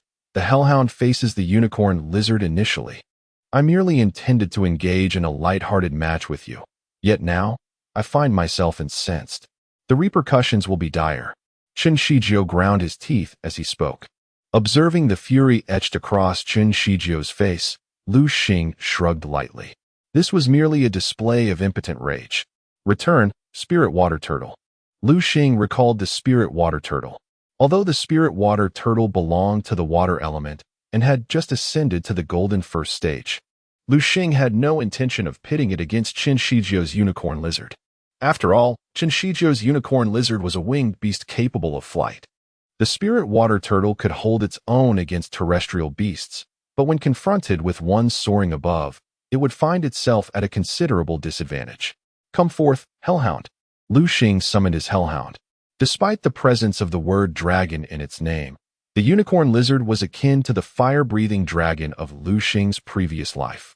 It was not a true dragon, but rather a fire element lizard adorned with wings.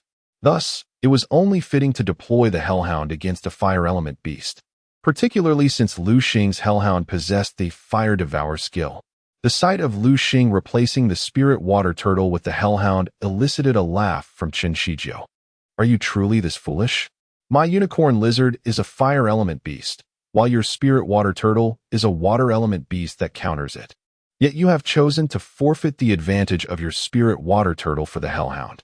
I am at a loss for words to describe your folly. Liu Xing's sudden switch of beasts sparked murmurs among the audience. What is wrong with him? Has he lost his mind? If he feared that his spirit water turtle lacked the strength to contend with Chen Shizhou's unicorn lizard, we could perhaps comprehend it. But now the spirit water turtle has just evolved from silver 9th stage to golden 1st stage. Good heavens, I cannot fathom his rationale. If it were me, I would seize the moment, capitalizing on the spirit water turtle's newfound power to defeat my opponent. As the crowd buzzed with speculation, Bai Feng and Jiang Yin exchanged knowing smirks. A bunch of imbeciles. Indeed, Bai Feng chimed in. Do they not realize that Qin Shijio's unicorn lizard boasts a formidable strength of golden second stage? If Liu Xing were to employ the spirit water turtle, defeating Qin Shijio's unicorn lizard would surely require considerable time. However, the hellhound presents a different scenario. The unicorn lizard unleashed flame jet. At the command, the unicorn lizard opened its maw wide, releasing a torrent of searing flames directed at the hellhound below. Liu Xing merely smiled coldly at this spectacle. He did not instruct the hellhound to evade, but allowed the flames to strike the hellhound directly. Qin Shijio observed the flames collide with the hellhound, initially intending to mock Liu Xing, but now he found himself at a loss for words. What is happening? My unicorn lizard's flames have clearly struck his hellhound, yet it appears utterly unscathed. Qin Shijio was bewildered. His arrogance had blinded him. In his mind, he was always the unrivaled champion. Hence, he had never bothered to investigate the capabilities of his fellow competitors, for he believed himself above them. Consequently, he was unaware that Liu Xing's hellhound was impervious to fire attacks. Qin Shijio, do not employ fire attacks against his hellhound. While I do not comprehend the reasoning behind it, that hellhound truly seems immune to fire element assaults. Indeed, I had previously suffered defeat in such a manner. A woman in the audience suddenly shouted, her voice capturing Qin Shijio's attention. Upon hearing this, Bai Feng's expression shifted dramatically. He leaped from his seat, exclaiming, "Referee, that woman is aiding Qin Shijio in cheating. Shouldn't this be considered a violation?" The referee's countenance paled as he grappled with the situation. Just then, a voice boomed through the loudspeakers. "We will overlook this incident this time. Should it occur again, Qin Shijio will be disqualified from the competition." This voice was mature and composed. Upon hearing it, the restless crowd began to settle. Who is this? That voice sounds so familiar, as if I have heard it before. Hey, you brute. That voice belongs to the chairman of the National League Committee. Oh, it's him. The audience suddenly experienced an epiphany. The committee chairman was a figure of remarkable strength, a master of the fifth stage, an echelon few could hope to attain. Listening to the chairman's voice, the referee felt reassured and regained his composure. Ahem, ahem. The referee cleared his throat and said, "You all heard that. We will let this slide this time. If it happens again, disqualification will follow."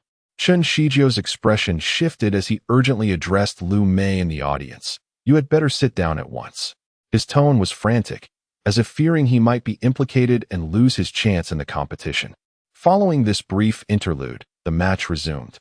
Your hellhound is immune to fire element attacks. Though I do not know how you accomplished this, I shall simply resort to other tactics. Unicorn lizard, utilize dragon claw.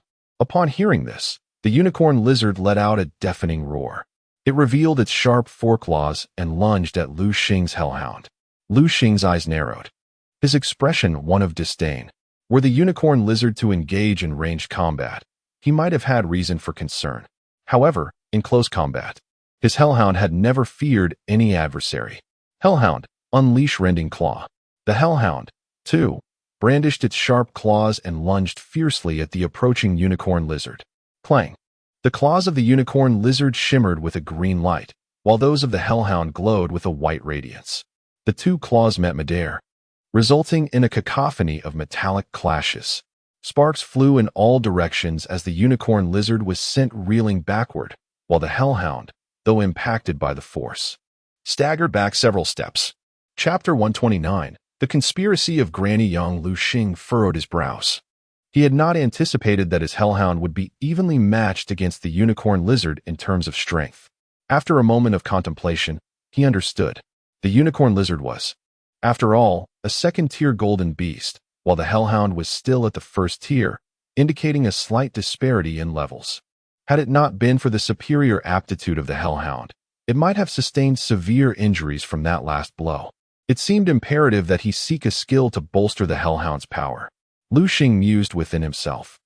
A strong individual is defined by their ability to identify and rectify their shortcomings from past defeats. Fortune smiled upon Liu Xing as this battle illuminated the hellhound's vulnerabilities. Recognizing these flaws necessitated prompt correction.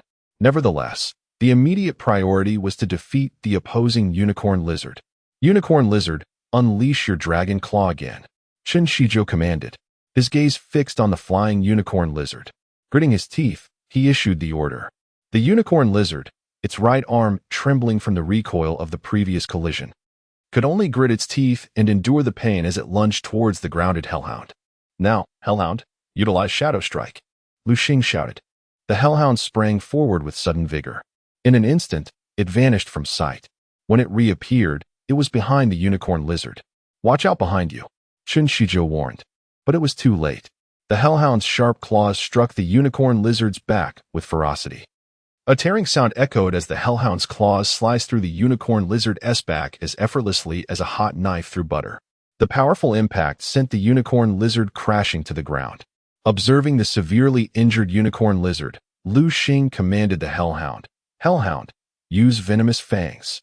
When striking a serpent, aim for its heart. Against a wounded foe, delivering a finishing blow is of utmost importance." The hellhound revealed its menacing fangs, lunging towards the downed unicorn lizard. With a snap, the two heads of the hellhound opened wide, exposing their purple fangs, and viciously sank into the unicorn lizard's back. In that moment, a torrent of venom coursed from the hellhound's fangs into the unicorn lizard's body. A pained roar escaped the unicorn lizard's lips as it struggled in vain. Its injuries too grave to allow it the strength to rise. Liu Xing calmly turned to Chen Shizhou. Do you wish to continue the fight? Gazing at the fallen unicorn lizard, Chen Shizhou bit his lip and instinctively clenched his fists. After a prolonged moment, he deflated like a punctured balloon and muttered, "I concede." Upon uttering those words, he felt all his strength drain away. He nearly collapsed but managed to steady himself just in time to avoid embarrassment before the crowd. Yay! Liu Xing has won. Liu Xing, you are amazing. You are our idol. Bai Feng and Jiang Yan cheered exuberantly. Equally jubilant was Yan Guoli, who watched from his hospital room. He gazed at the pale-faced Lan Tian lying in bed, wiping away a tear as he spoke to him. That kid truly did not let us down. Indeed, Lan Tian managed a bittersweet smile. We won? We actually won. In the VIP room, Liu Gangxing stared in disbelief at the duel platform below, where an awards ceremony was in progress. Liu Xing stood atop the champion's podium. In this national competition, there was only one champion, devoid of any other accolades. An elderly man with a head of white hair, dressed in a flowing white robe, approached Liu Xing, cradling a golden trophy. This man was none other than the chairman of the National League Committee. "Young man, congratulations," he exclaimed, handing the trophy to Liu Xing. "Thank you," Liu Xing replied, accepting the trophy with both hands. As he held the weighty trophy, he couldn't help but wonder, I wonder how much this could fetch if sold? Unfortunately, no one could hear Liu Xing's thoughts. Otherwise, they would undoubtedly scold him for his lack of appreciation. This golden trophy, a coveted honor for many, was something Liu Xing contemplated selling. Meanwhile, in the backstage corridor, a woman carried a tray that prominently displayed a glimmering beast crystal core, Liu Xing's reward for his victory, a diamond-grade Thunder Beast crystal core. Just as she was about to approach the podium, an elderly woman appeared before her. Wait. The old woman's face was grim as she glared at Liu Xing on the podium, a flicker of hatred in her eyes. Without hesitation, she snatched the Thunder Beast crystal core from the tray. The woman was about to protest when the old woman, as if performing a magic trick, produced another beast crystal core and placed it on the tray. The woman's expression shifted slightly. Remember, you know nothing, and nothing has occurred. Otherwise, the old woman radiated a menacing aura. Why, yes. The woman stammered in response. I know nothing, and you were never here. Humph. The old woman scoffed, though a glimmer of satisfaction appeared in her eyes, evidently pleased with the woman's compliance. The woman, her face ashen, trembled as she approached Liu Xing, elevating the tray before him. What is this? Liu Xing, endowed with the eye of the system and keenly observant, noticed the woman's distressed demeanor and her furtive glances in a particular direction. Turning to follow her gaze, Liu Xing caught sight of a familiar silhouette. It's her. Granny Yang. Why is she here? Liu Xing turned back to the woman holding the tray, realizing it contained a beast crystal core. Chapter 130. Liu Gangxing seizes the monster crystal core. Could it be that this particular monster crystal core harbors some issues? Doubt lingered in Liu Xing's mind. Immediately, he activated the system eye and directed his gaze towards the crystal core before him. Indeed, there was something amiss. Liu Xing couldn't help but mutter softly to himself. Before his eyes appeared the attribute panel of the Monster Crystal Core. Item: Abomination Butcher's Monster Crystal Core, Diamond Tier 3. Effect: upon use. The following skills can be acquired. Decay: mastering this skill will cause your beast's flesh to slowly rot and emit a foul odor. Suppuration: mastering this skill will cause various pustules to form on your beast, which, upon bursting, will release a white liquid. Plague: mastering this skill will envelop your beast in a miasma of plague, which not only infects those nearby, but also jeopardizes its own health. Accumulation of rotting flesh: a strong individual rises atop the corpses of their adversaries. Upon mastering this skill, your beast will gain strength with each opponent it defeats. Good heavens! That old hag Yang truly has a venomous heart. Liu Xing had anticipated that Yang would so cruelly gift him such a perilous monster crystal core. At this moment, Yang had already departed from the gymnasium, a subtle smirk playing at the corners of her mouth. "You insolent brat, offend me, and I shall ensure you pay the price." As she uttered these words, a wave of satisfaction surged within her. She seemed to foresee the scenario of Liu Xing's beast utilizing this monster crystal core. Whether it be decay, suppuration, or plague, each of these skills was exceedingly dreadful. It had been previously stated that utilizing a monster crystal core is an endeavor that requires utmost caution. After all, a single beast can only wield 4 monster crystal cores, and the choice of cores is of paramount importance. It was evident that the Abomination Butcher's monster crystal core was ill-suited for ordinary individuals. Unfortunately, Liu Xing was no ordinary person. He was a wall hanger. Liu Xing toyed with the monster crystal core in his hand, a cold smile gracing his lips. He never imagined that Yang would present him with such a grand gift. Following the conclusion of the award ceremony, Liu Xing embarked on his journey home. Along the way, he encountered a familiar figure who seemed to have been waiting for quite some time. The individual was none other than Liu Xing's principal, Liu Xing. "Liu Xing, congratulations are in order. However, I must say, I too have had a stroke of luck, basking in your glory and feeling quite proud." Liu Xing responded with a faint smile. "Principal, you flatter me. As a student of Jiang'an Beastmaster University, it is my duty to bring honor to my alma mater." "Oh, the monster crystal stone you are holding. Is it the reward from this event? The Thunderburst Beast's monster crystal core?" Liu Xing inquired, peering at the core in Liu Xing's hand. Upon recognizing it, Liu Xing's expression shifted in shock. What is happening?" His face darkened as he swiftly snatched the monster crystal core from Liu Xing's grasp. "Indeed, it is that one." Liu Xing gritted his teeth. "Yang, oh Yang, you possess a heart of stone. Principal, what is the matter? Is there a problem?" Liu Xing asked, puzzled. "And no, nothing at all. It's just that I have taken a liking to the monster crystal core you possess. How about selling it to me? Or perhaps we could arrange a swap with another monster crystal core." Principal Liu Xing, concerned that Liu Xing might worry and it could affect his future cultivation, spoke tentatively. "No need. I want this one," Liu Xing asserted, reaching out to reclaim the monster crystal core from Liu Xing. The principal's expression changed slightly at Liu Xing's words. Internally, he cursed. Why won't this child heed advice? Others may be oblivious, but I am acutely aware. This Abomination Butcher's monster crystal core was something Liu Xing had acquired years ago while visiting the Demon City. At that time, a fierce Abomination Butcher had attacked the city, and Yang had invited Liu Xing to hunt it down together. Despite its strength, the beast had ultimately fallen to their combined efforts. However, since it was on Yang's territory, the core rightfully belonged to her. Yet, Yang compensated Liu Xing and the others handsomely as a token of gratitude for their assistance. Excitedly, Yang had taken the Abomination Butcher's monster crystal core directly to the Monster Crystal Core Research Institute in Demon City. After years of advancement, researchers had developed a device capable of detecting the skills contained within monster crystal cores. Upon discovering the skills within, Yang's expression turned dark. "Worthless." To Yang, that Abomination Butcher's monster crystal core held no value whatsoever. While Refuse might still possess some utility, this monster crystal core was utterly devoid of worth. Initially intending to discard it, she ultimately felt compelled to accept it due to the substantial sum she had spent. This incident became a lingering concern for Yang. This time, She secretly exchanged the abomination butcher's monster crystal core with Liu Xing, ingeniously killing two birds with one stone, both repulsing Liu Xing and ensuring the core was put to use. That wretched brat. Perhaps he would never have the opportunity to wield a diamond-tier monster crystal core in his lifetime. As she reflected on this, a mocking smile adorned her face.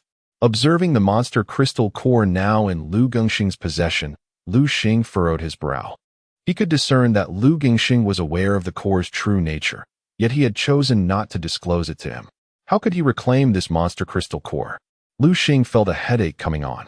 If he were to forcefully seize it, his current strength was no match for Liu Xing. If he were to ask directly, Liu Xing would undoubtedly refuse, for he was well aware of the core's genuine nature. Liu Xing was a student, and Liu Xing would not stand idly by as a student leapt into a pit of fire without offering assistance. Suddenly, a figure darted past Liu Xing. Moments later, an elderly man appeared before them, clutching the abomination butcher's monster crystal core. The old man smiled warmly at Liu Xing, saying, "Liu Xing, you're far too old to be snatching things from a child. Aren't you ashamed? Here, young one, I shall return this monster crystal core to you. Be sure to take good care of it." Chapter 131.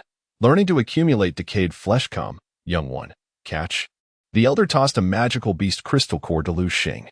Liu Xing extended his hand, deftly grasping the floating crystal core. Principal Liu Xing was about to speak, but was interrupted by the presence of another person beside him. "Oh dear, Liu Xing, let us be off. If you desire a diamond-level magical beast crystal core, just let me know, and I shall procure one for you. That particular core was a prize won by the child. You ought to leave it for him." The elder spoke as he pulled Liu Xing away. With no other choice, Liu Xing reluctantly followed the elder, but before departing, he turned to Liu Xing and cautioned, "Liu Xing, do not use that magical beast crystal core. Remember, wait for my return. I will explain everything to you." As Liu Xing was led away by the elder, Liu Xing was left momentarily stunned by the warning. A cold smirk crept across his face. Only a fool would refrain from using it. For others, this magical beast crystal core may be a considerable burden, but for me, Liu Xing, it is a grand opportunity, a monumental chance. Grandma Yang, since you have bestowed upon me such a magnificent gift, how could I not return the favor? Just you wait. Once my strength is sufficient, I shall personally escort you to meet the King of Hell. Consider it a final farewell." Liu Xing murmured softly. At that moment, aboard the flight back to the Demon City, Grandma Yang shivered unexpectedly. "Grandma, are you all right?" "Oh, it's nothing. Perhaps the air conditioning on this plane is just too cold." "Is it?" The assistant beside Grandma Yang furrowed her brow. Upon his return to the dormitory, Liu Xing made his way directly to the secluded chamber beneath the building. "Come forth, Hellhound," he commanded, releasing his Hellhound, his foremost ally. Naturally, he intended to let it utilize the best resources first. "Here, Hellhound, this is for you." Liu Xing handed the crystal core of the abominable butcher to the Hellhound. Upon seeing the core, the Hellhound's eyes lit up, and it promptly devoured the abominable butcher's magical beast crystal core. Ding! The system has detected that the host's Hellhound has consumed the abominable butcher's magical beast crystal core. Your Hellhound is about to learn the following skill. Please make your selection. Accumulation of decayed flesh. Liu Xing immediately made his choice. The abominable butcher's crystal core contained 4 skills. The first 3, decaying, suppuration, and plague, were all worthless. Should those skills be learned by a beastmaster, the beastmaster would likely lament in despair. However, accumulation of decayed flesh was different. Accumulation of decayed flesh, a warrior rises upon the corpses of the vanquished. Upon mastering this skill, your beast will gain a measure of strength with every opponent it defeats. This is a skill that fosters growth. In other words, once Liu Xing's Hellhound learned this skill, as long as it had a sufficient number of foes, its growth would know no bounds. A satisfied smile crept across Liu Xing's lips. This world was not like his previous life, it was one of peace. In this predatory realm, adversaries were plentiful. Should Liu Xing seek foes, he could easily venture into a secret realm and engage in widespread slaughter. Observing his Hellhound mastering accumulation of decayed flesh, Liu Xing felt a wave of satisfaction wash over him. "Ah, how delightful this is. I had initially pondered seeking a skill to bolster my hellhound's strength after the competition, but lo and behold, fortune has favored me. Yet, despite the formidable nature of accumulation of decayed flesh, it was still a growth-based skill, incapable of rapidly augmenting the hellhound's battle prowess. As the hellhound learned accumulation of decayed flesh, Liu Xing's brow began to furrow with concern. He sensed that something significant was on the horizon. Indeed, the elder who had appeared unexpectedly on the road likely had matters to discuss with Liu Xing. However, due to Liu Xing's presence, he had been compelled to hastily escort the principal away. Regardless, Liu Xing mused, realizing that his grasp of the situation was limited, rendering him incapable of deducing anything useful. Prolonging his contemplation would only serve to heighten his anxiety. He departed the basement and entered the villa. What is this? Liu Xing observed that the room, once orderly, had been transformed. We are here to celebrate. Celebrate what?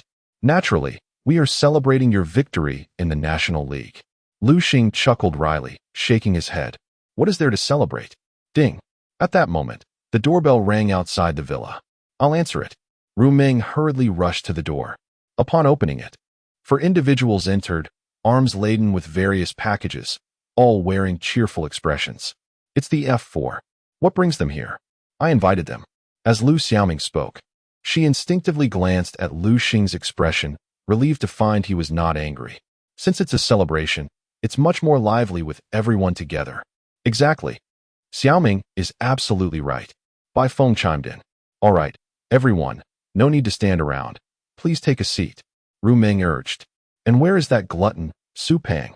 Oh, he mentioned he was going out to gather ingredients and would return shortly. Just as Liu Xiaoming finished speaking, Su Pang appeared, struggling under the weight of bags filled with ingredients. Oh, I'm exhausted. You lot, hurry and lend me a hand. Living in this villa has its perks, but it also has its downsides, the altitude. Each trip out leaves me drenched in sweat. Quickly, help me store the ingredients in the kitchen. I'll change my clothes and come down to cook for you all, Su Pang said, not glancing back as he headed upstairs. After a brief interval of more than 10 minutes, Su Pang was in the kitchen cooking, while Liu Xiaoming and the others assisted. On the sofa sat Liu Xing and Lan Tian. Lan Tian looked at Liu Xing, his lips pressed together, revealing a hesitance to speak. Chapter 132, The Riot in the Secret Realm. Liu Xing. Liu Xing. After a moment's hesitation, Lan Tian finally mustered the courage to speak. It was evident that articulating those 2 syllables required considerable effort on his part. What is it? Liu Xing, who had been engrossed in watching television, turned his head to see Lan Tian suddenly fall silent again. A minute passed. Liu Xing, I truly appreciate your help this time. It's nothing, merely a small favor. Liu Xing was well aware of Lan Tian's intentions. Really, truly, I cannot thank you enough. Lan Tian, typically a man of few words, found himself at a loss for words in this moment. If you really wish to express your gratitude, then make sure to eat an extra bowl of rice later. Just look at you. You're as skinny as a monkey. After more than half an hour, the food arrived. Careful, it's hot. All the dishes are served now. Everyone, wash your hands while I prepare your rice. Ru Yue, embodying the ideal wife and mother, took the initiative to serve the rice. I'll fetch the bowls and chopsticks, Liu Xiaoming said, perhaps sensing a competitive spirit. Soon, everyone gathered around the dining table. Come, let us raise a toast to celebrate Liu Xing's victory in the National League. Absolutely. Su Pang raised his glass in agreement with Bai Feng. The others followed suit and stood up.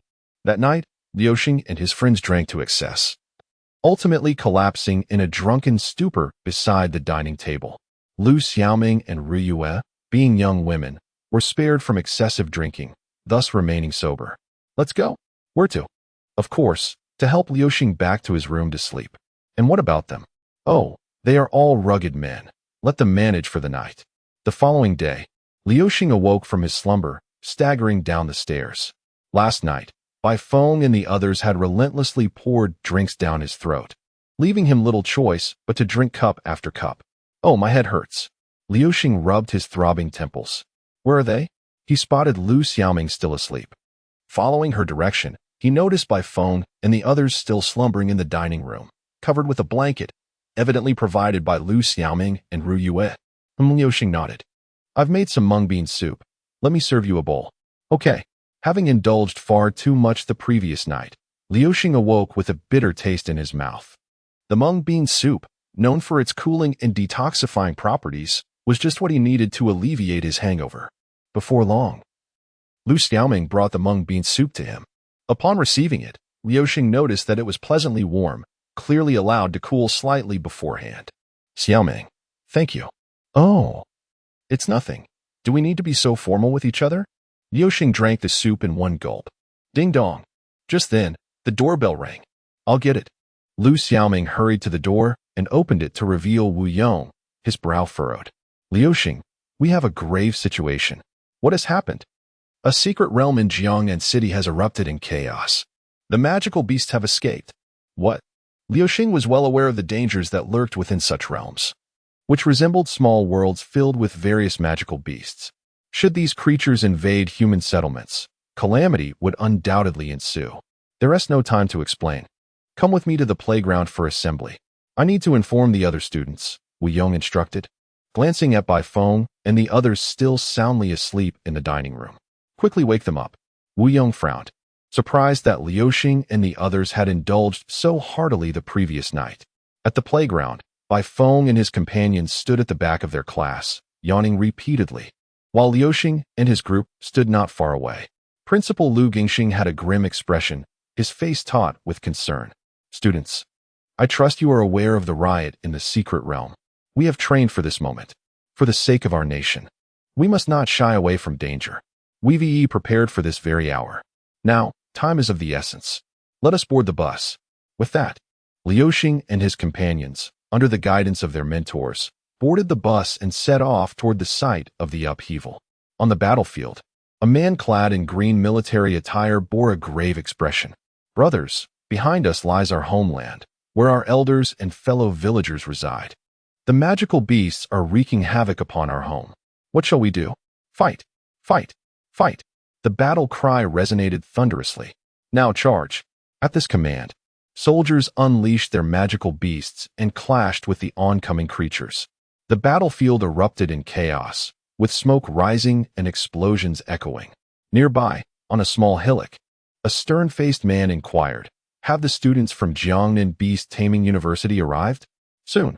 They are on their way." Observing the tide of magical beasts before him, the man contemplated. Whether we can hold the line depends on this day. This man, named Lang Wenjie, served as the commander of the military district in Jiangnan. On the bus, the students displayed a range of emotions. Some chattered excitedly, others appeared anxious, some wore expressions of exhilaration, while a few looked dejected and others felt dizzy. Only Liu Xing and Su Peng remained calm, though Su Peng had succumbed to sleep as soon as he boarded. The bus swiftly arrived at its destination. As the students disembarked, Lang Wenjie's eyes brightened at the sight of Liu Xing and his companions. The battle had persisted for several days and had now escalated to a critical state. If not for dire necessity, Lang Wenjie would never have sought assistance from the students of Jiangnan Beast Taming University. After all, they were the nation's future, and they were not yet ready to face death in such a manner. Chapter 133. The Fighting Duck? The Psyduck? Humans are categorized into 3, 6, or 9 grades. These individuals, given time, will undoubtedly evolve into elites across various domains. However, today, time is not a luxury they possess. Should they fail to quell this imminent upheaval in the secret realm, the entire Jiangnan city may suffer dire consequences, potentially leading to its utter destruction. In Liu Xing's class, the head instructor, Wu Yong, addressed Liu Xing and his peers. From this moment onward, each of you shall form a small team to hunt down those monstrous beasts. Remember, you must act within your capabilities. If you can fight, then fight. If not, retreat. There is no shame in this. Understand that a living person is the true hero, while a dead one is merely a martyr. As long as the Green Mountains remain, one need not worry about firewood. Listening to Wu Yong's words, Liu Xing couldn't help but twitch his lips. This fellow certainly has the audacity to speak such truths. Unlike other instructors, Wu Yong genuinely cares for the safety of Liu Xing and his classmates, unlike some instructors who prioritize accolades. Reflecting on this, Liu Xing glanced around. His class, the second class, was neither inferior to the first class nor labeled as a duck class. The divisions at Jiangnan Beast Tamer University were randomized, not based on scores, thus eliminating any notion of inferior classes. To his left was the first class, and to his right was the third class. At that moment, the instructors from the first and third classes were fervently rallying their students, urging them to slay more beasts and accumulate military merit, alluding to the significant benefits for their futures. Liu Xing felt a wave of exasperation wash over him. While these students had undergone training, this would be their first experience on the battlefield. Such fervent encouragement from the instructors could potentially endanger the students. But this was of little concern to Liu Xing. His abilities were limited, and he was no bodhisattva here to save the world. His responsibility lay solely in looking after a few close companions. Liu Xing. What should we do next? Liu Xiaoming and Su Peng turned their gazes toward Liu Xing, who had clearly become their pillar of support. What else can we do? We must charge into battle. But be cautious and do not stray too far from me. Otherwise, I won't be able to protect you. Understood. Both Liu Xiaoming and Su Peng nodded earnestly. All right, let us embark. With Wu Yang's command, Liu Xing and his companions set forth with great enthusiasm. The students of Jiangnan Beast Tamer University acted as if fueled by a stimulant, embodying the spirit of fearless youth charging into the fray. Liu Xing mounted a hellhound, commencing his path of carnage. The hellhound's claws swiped forward with ferocity, sending forth a razor-sharp blade of fire. This fiery weapon was terrifying, seemingly invincible, cleaving through the monstrous beasts in its wake with ease. Liu Xing's display left Su Peng and Liu Xiaoming momentarily speechless. What's wrong?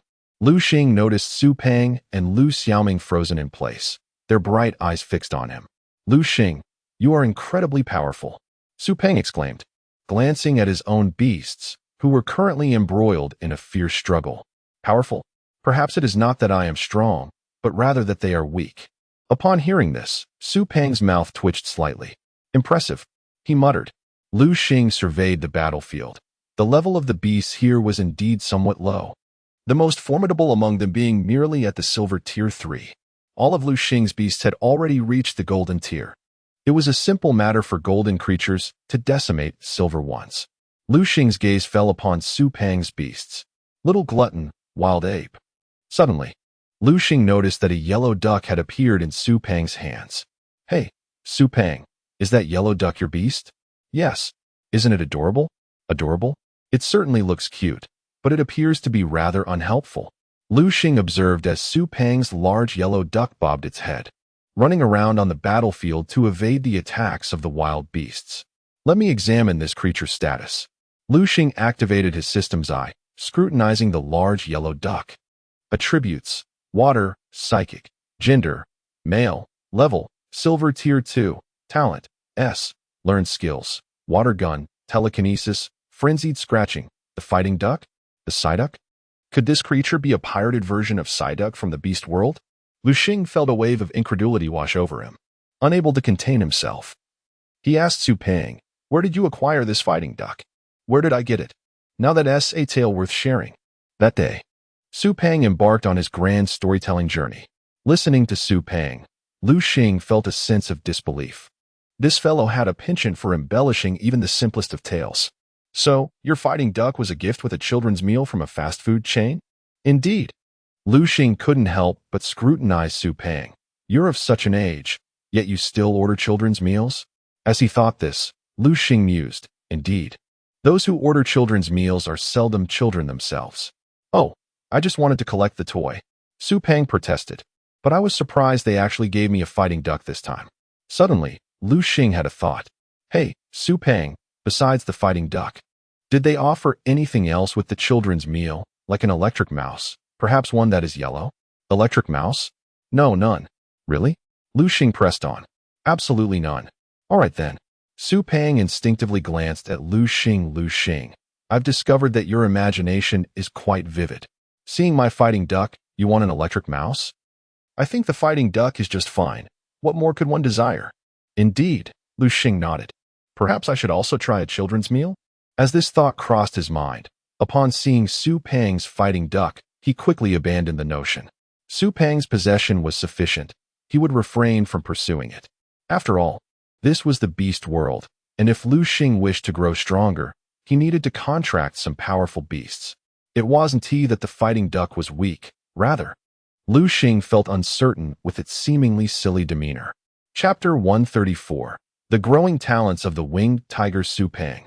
Are you really going to let your capable duck run around like that? Liu Xiaoming interjected, stifling her laughter. Su Peng's eccentricity was truly remarkable, having contracted such a peculiar creature. Oh, you want to see it in battle? Upon hearing this, Su Peng immediately called out to his capable duck, "Capable duck, come back." He waved his hand at the creature. The capable duck glanced at him and, noticing his empty hand, continued to frolic on the battlefield. Hey, I have fish treats. The mere mention of fish treats seemed to activate the capable duck's DNA. It swiftly dashed towards Su Peng, arriving at his side in no time. The capable duck fixed its big, watery eyes on him. Wow, how adorable. Liu Xiaoming, who had previously been disdainful of Su Peng's capable duck, felt her heart melt at the sight. She yearned to step forward and embrace the creature, to affectionately ruffle its, well, duck head. Capable duck, fight well. If you win, I'll reward you with a fish treat. A fish treat? The capable duck pondered briefly before raising its right paw. What? Don't push your luck. The capable duck, hearing this, became quite proud, turning its head aside in a pose that seemed to say, you either give it or not. It appeared that if Su Peng refused today, the creature would go on strike. All right, I'll give it to you. Upon hearing Su Peng's concession, the capable duck's eyes lit up. It glanced toward the nearby battlefield and charged at the magical beasts. With its sharp claws, the capable duck unleashed a flurry of attacks on the beasts. The onslaught was relentless. Its claws were remarkably sharp, leaving the beasts battered before they even had a chance to react. Su Peng, what did you just say to your capable duck? Why is it suddenly so energized? Also, what did it mean by raising its right paw? Liu Xiaoming couldn't help but ask. Oh, I told it to work hard, and I'd give it a fish treat afterward. Then it raised its right paw to indicate it wanted 3 treats. Since it has only 3 fingers, raising its right paw signifies it wants 3. I had no choice but to agree. Liu Xiaoming felt a wave of exasperation wash over her. Su Peng, I never expected you to be so stingy with your creature. Su Peng, I look down on you from the bottom of my heart. Stingy? Hearing Liu Xiaoming's teasing, Su Peng's mood soured. You can say whatever you like about me, but you cannot call me stingy. Is there any fault in calling you stingy? Your capable duck is so cute, and it just wants some fish treats. Yet, you are so miserly. If you're unwilling to buy it, then I will after this battle, Liu Xiaoming declared resolutely. Fine, but just remember not to regret it later. Regret? The word regret does not exist in my dictionary. All right. As he spoke, a mischievous smile crept across Su Peng's face. Liu Xing immediately understood that Liu Xiaoming had been duped by Su Peng's antics. Su Peng, if I'm not mistaken, the fish treats you plan to give the capable duck are quite special, aren't they? Special? Upon hearing Liu Xing's words, Liu Xiaoming instinctively perked up her ears. She sensed that she might have fallen for a trick. Indeed, they are anything but ordinary. You see, this capable duck is quite discerning. It won't even glance at ordinary fish treats. This creature would rather go hungry than consume cheap food. So what kind of treat does it want? Bluefin tuna. What? Liu Xiaoming's eyes widened in disbelief. Su Peng, are you out of your mind? A single bluefin tuna costs $10,000. When did you become such a spendthrift? Su Peng responded with an awkward smile. What choice did I have? Liu Xing's lips curled in a knowing smirk. It's true that you get what you pay for, especially with something given for free. He believed that although the capable duck appeared somewhat foolish, it likely had potential that someone would appreciate. However, the reality was that very few chose the capable duck as their creature. So that's the situation, Liu Xing thought. Shifting his focus away from the capable duck to Liu Xiaoming's creatures, which included the winged tiger and the colorful illusion butterfly, both soaring gracefully in the sky, occasionally unleashing skills to vanquish ground beasts. Liu Xing concentrated on the winged tiger, observing that its strength had reached silver level 2. It was evident that Liu Xiaoming had put in considerable effort to nurture it, and soon she would be able to ride it into battle. As he gazed at the winged tiger, the image of its mother flashed in Liu Xing's mind. I've truly done my duty as a child. finding such a capable beast master for it, and enhancing its power. Liu Xing had refrained from harming the winged tiger's mother for two reasons. First, he was moved by her actions, and second, he was aware that this little winged tiger would eventually be Liu Xiaoming's companion. Had he killed its mother, he would have struggled to face Liu Xiaoming about her winged tiger. The winged tiger flapped its wings vigorously, summoning a fearsome whirlwind that spiraled upward, drawing in everything around it. With a roaring rush, it charged at the cluster of magical beasts. Boom, boom, boom.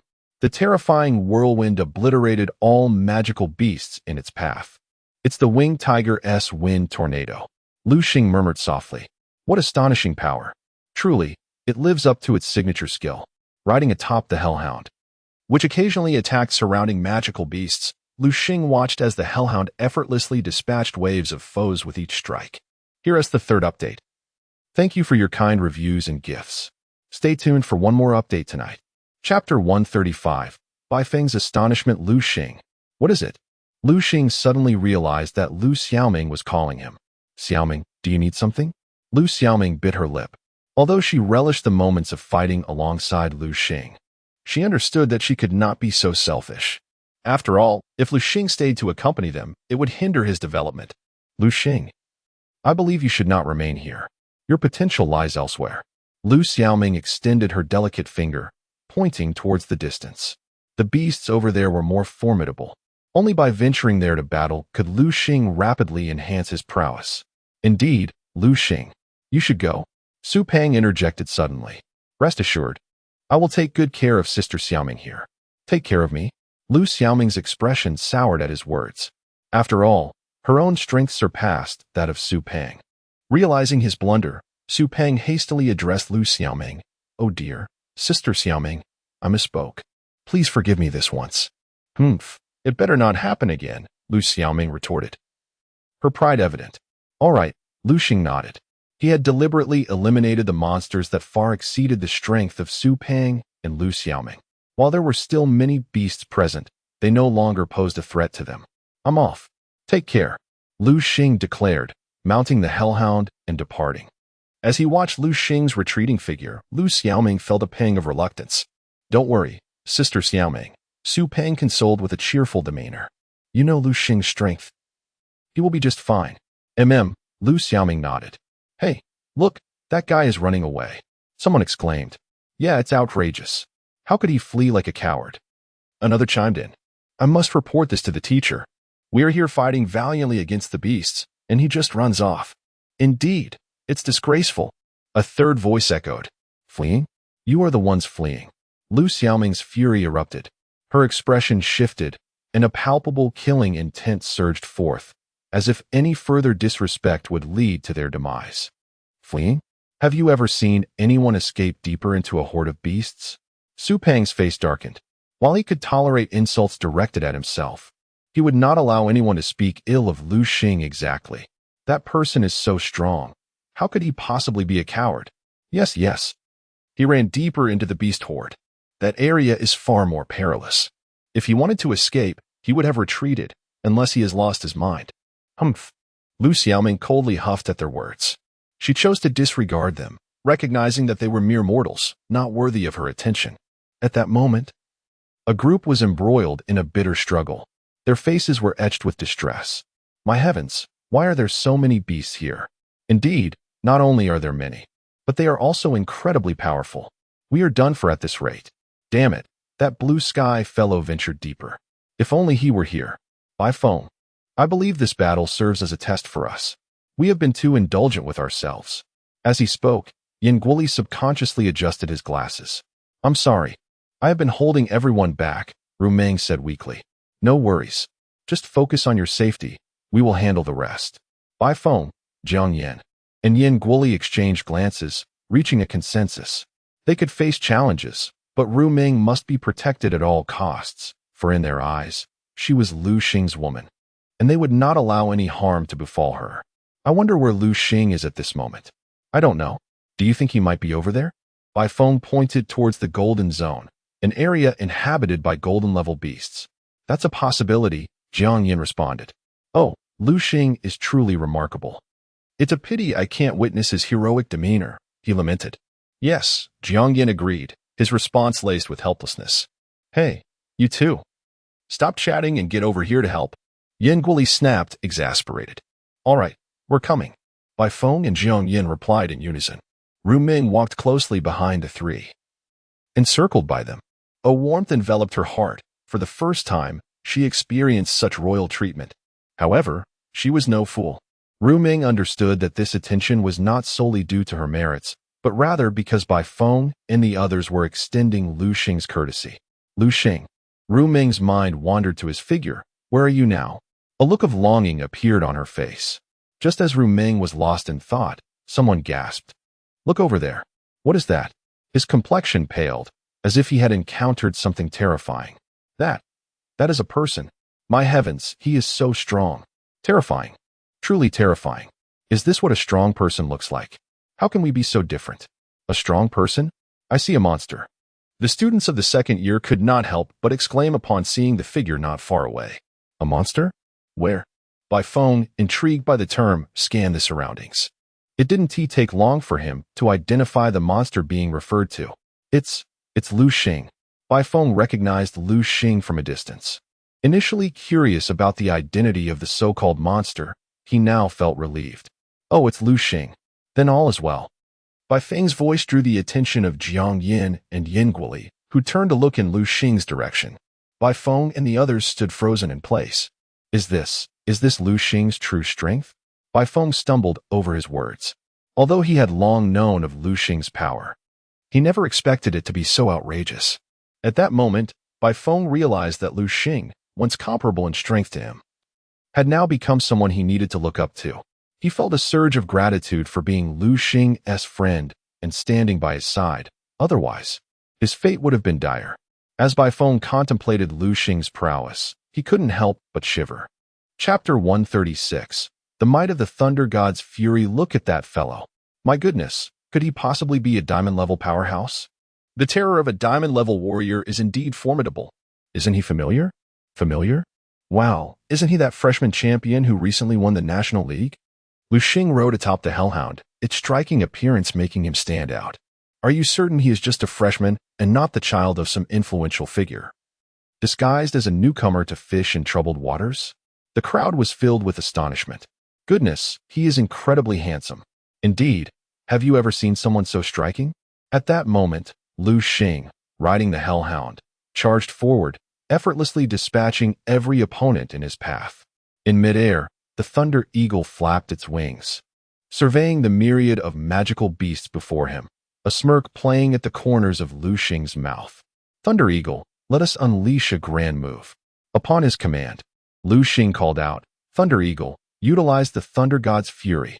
With a piercing cry, the Thunder Eagle soared skyward. Soon, a massive storm cloud materialized at its behest. Boom, boom, boom. Countless bolts of lightning rained down from the cloud, creating a thunderous field with a radius of 150 meters around Liu Xing. All the magical beasts were struck by the Thunder Eagle's electric assault, collapsing in stunned silence, their bodies charred and lifeless. What just transpired over there? I don't know. It seems like divine retribution. Could it be that fellow's arrogance has drawn the wrath of the heavens? The onlookers wore expressions of schadenfreude. Liu Xing is far too arrogant. Serves him right. Let this be a lesson for his hubris. One individual, unable to contain their disdain, muttered something inappropriate. Suddenly, a slap resounded across his face. You. He turned to confront his assailant, only to find it was a woman, her face a storm of fury. It was none other than Ru Ming. Shaking with rage, she challenged, What did you say? Shouldn't you be punished for your foul words? Yes, of course. I apologize for my indiscretion. The foul-mouthed man, upon noticing the three formidable figures behind Ru Ming, was left dumbfounded. This was the famed F4 of the second year. He promptly began to chastise himself. I am so foolish, so very foolish. I beg your forgiveness. Leave. Bai Feng's face showed clear disdain. Yes, yes. The man fled in a panic. Bai Feng turned to the worry-stricken Ru Ming, offering reassurance. Ru Ming, fret not. Liu Xing will be just fine. In his heart, he added, good people don't live long. Calamities endure for millennia. Clearly, Liu Xing was a harbinger of mischief, and the one capable of vanquishing him had yet to be born. Look over there. The crowd followed the direction of the finger, spotting a figure rushing toward them. It's Liu Xing. Ru Ming wept tears of joy, her heart soaring from the depths of despair to the heights of elation. See, I told you Liu Xing would be fine. Yes. Ru Ming nodded eagerly, her face flushed. He actually survived. He emerged unscathed from divine retribution. Is this what one would call a monster? The onlookers gazed at Liu Xing, who had just come from an area once teeming with magical beasts, now transformed into a graveyard of their remains. Liu Xing's reputation soared, from being merely formidable to resembling a true monster. As recollections of the earlier events played in Liu Xing's mind, he pondered the power of the thunder god's fury. No wonder, sister, you warned him against its indiscriminate use. Its might was indeed overwhelming, summoning storm clouds and delivering precise strikes to foes within a designated radius. It was terrifying, truly a game-breaking ability. Should any powerful being learn of it, they would undoubtedly envy him. I must refrain from using it in front of others in the future, Liu Xing muttered to himself. However, that was exhilarating. After vanquishing numerous magical beasts, Liu Xing was astonished to discover that the strength of his Thunder Eagle had significantly increased, ascending from Gold Rank 1 to Gold Rank 2. Though the Thunder Eagle was vastly superior to these beasts and gained relatively little experience per kill, the sheer number of foes compensated for this. Selecting a mage in a game is akin to this. A single spell wipes out all enemies, while a warrior must painstakingly slay them one by one. Liu Xing glanced at the mountain of corpses. With so many magical beasts, it would take me an eternity to slay them individually. Thanks to the Thunder Eagle's Thunder God's fury, the magical beast population had drastically diminished, alleviating the pressure on Ru Ming and her companions. Liu Xing rode the Hellhound directly to their side. Ru Ming, are you all right? We're fine. Ru Ming's face flushed slightly upon seeing Liu Xing. Good, as long as you're safe. Liu Xing, you were incredibly handsome just now. Indeed, you were nothing short of spectacular. Bai Feng and Jiang Yin transformed into sycophants, showering Liu Xing with compliments. By the way, where's Lan Tian? He didn't accompany you? Lan Tian, Jiang Yin, Yin Guoli, and Bai Feng. These four are known as the F4. Yet now, only 3 remain. Lan Tian went over there. Over there? Liu Xing followed Bai Feng's, and upon seeing the location, his brows furrowed in concern. Isn't that the Golden Zone? Yes. Bai Feng confirmed. How did he end up there? The teacher warned us that it is particularly dangerous. You lot should have done better to restrain him. Bai Feng replied defensively. Liu Xing, you are mistaken. It was not that we didn't want to stop him. It was that we simply couldn't. Indeed. Liu Xing nodded, understanding Lan Tian's nature. Once he set his mind to something, nothing could deter him. Chapter 137, Little Cutie. So adorable he may run around, but you all must remain still. Liu Xing spoke with an expression of utmost seriousness, for this was a war between humans and magical beasts. War is inherently brutal, as it often results in loss of life. Just moments ago, Liu Xing had galloped on his hellhound, witnessing countless beast tamers perish at the jaws of their monstrous foes. Yet, he chose not to intervene. He was not a savior like Guanyin, the bodhisattva of compassion. Those who tread the path of beast taming must accept the risks that accompany it. Rest assured, Boss Liu, we cherish our lives. We want to recklessly seek our demise. We have plans to enjoy a good drink with you again. Bai Feng remarked with a mischievous grin. Liu Xing, upon seeing this, felt a wave of frustration. Just yesterday, this very person had been the most vocal in urging others to toast to Liu Xing. Had it not been for Liu Xing's considerable drinking capacity, he might have succumbed to inebriation much earlier. Be cautious. Once this is over, we shall indulge in revelry, Liu Xing responded. In that fleeting moment, he and Bai Feng had forged a bond of camaraderie. I'll head towards the blue sky, Liu Xing declared before riding off on his hellhound, not looking back. As he departed, his friends admired his figure, exclaiming, Boss Liu is so handsome. Indeed. Liu Xing, stay safe. Please keep an eye on the blue sky for me. If anything happens, you must assist him. Understood. Acknowledging their concerns with a wave, Liu Xing rode deeper into the Golden Zone. Upon entering, he summoned all his magical beasts. The Thunder Eagle soared above, scouting for threats, while the Spirit Water Turtle forged ahead, clearing the path. Liu Xing, astride his hellhound, was accompanied by his six-winged angel perched on his shoulder. This little creature seemed particularly fond of staying close to Liu Xing. Master, what's wrong? The angel inquired. Nothing. Little cutie, the situation here is a bit perilous. You must stay alert and avoid injury, Liu Xing replied, offering a fatherly smile. Do not worry, master. I am quite strong. Those beasts cannot harm me. Besides, I will protect you well, the six-winged angel declared, hugging Liu Xing and pressing its face against his in affectionate camaraderie. With resolve, Liu Xing commenced his journey of slaughter. The thunder eagle flitted through the air, unleashing bolts of lightning upon chosen targets, specifically targeting water-type beasts. Meanwhile, the spirit water turtle charged forth, its massive form plowing through enemies with lethal force. Liu Xing contemplated teaching it a bull rush skill, but dismissed the thought. Such a skill would squander the turtle's innate talents. Suddenly, a notification echoed in his mind. Ding. Congratulations, host. Your spirit water turtle has independently learned the skill, bull rush. Liu Xing was momentarily taken aback. Is that possible? He mused, realizing that skills learned independently were not bound by the same limitations as those acquired through magical cores.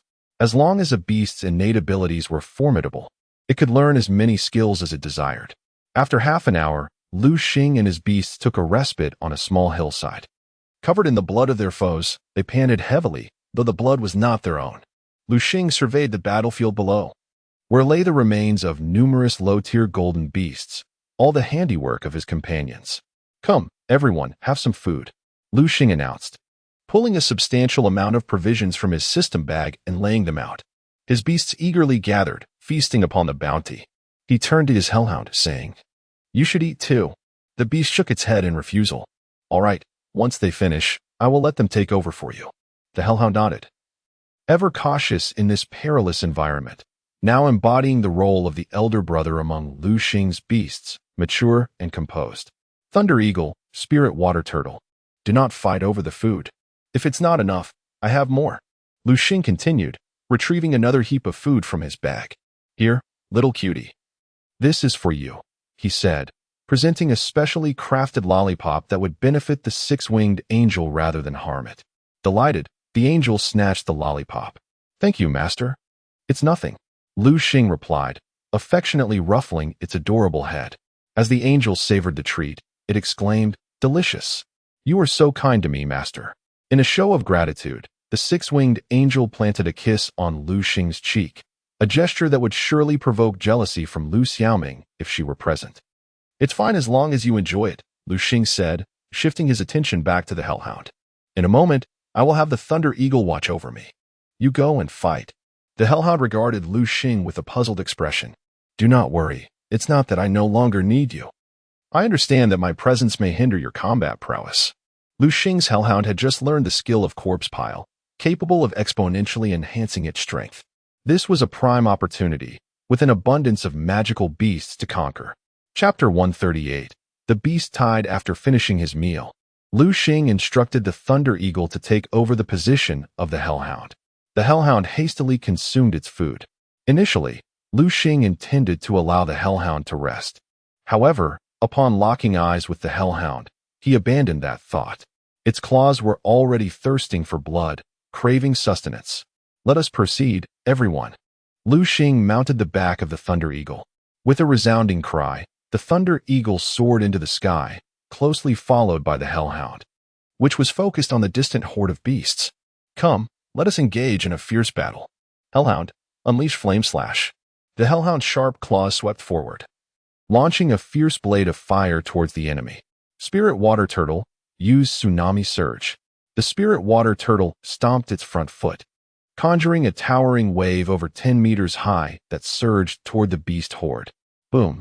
The wave crashed through the ranks of beasts, scattering them in disarray. Thunder Eagle, it is your turn. Shatter the darkness with lightning. Use Thunder God's Wrath.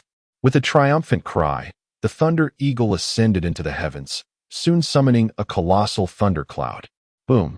Boom! Boom! Countless bolts of lightning, thick as barrels, rained down upon the beasts below with cataclysmic force. Each beast struck by the lightning radiated a golden glow.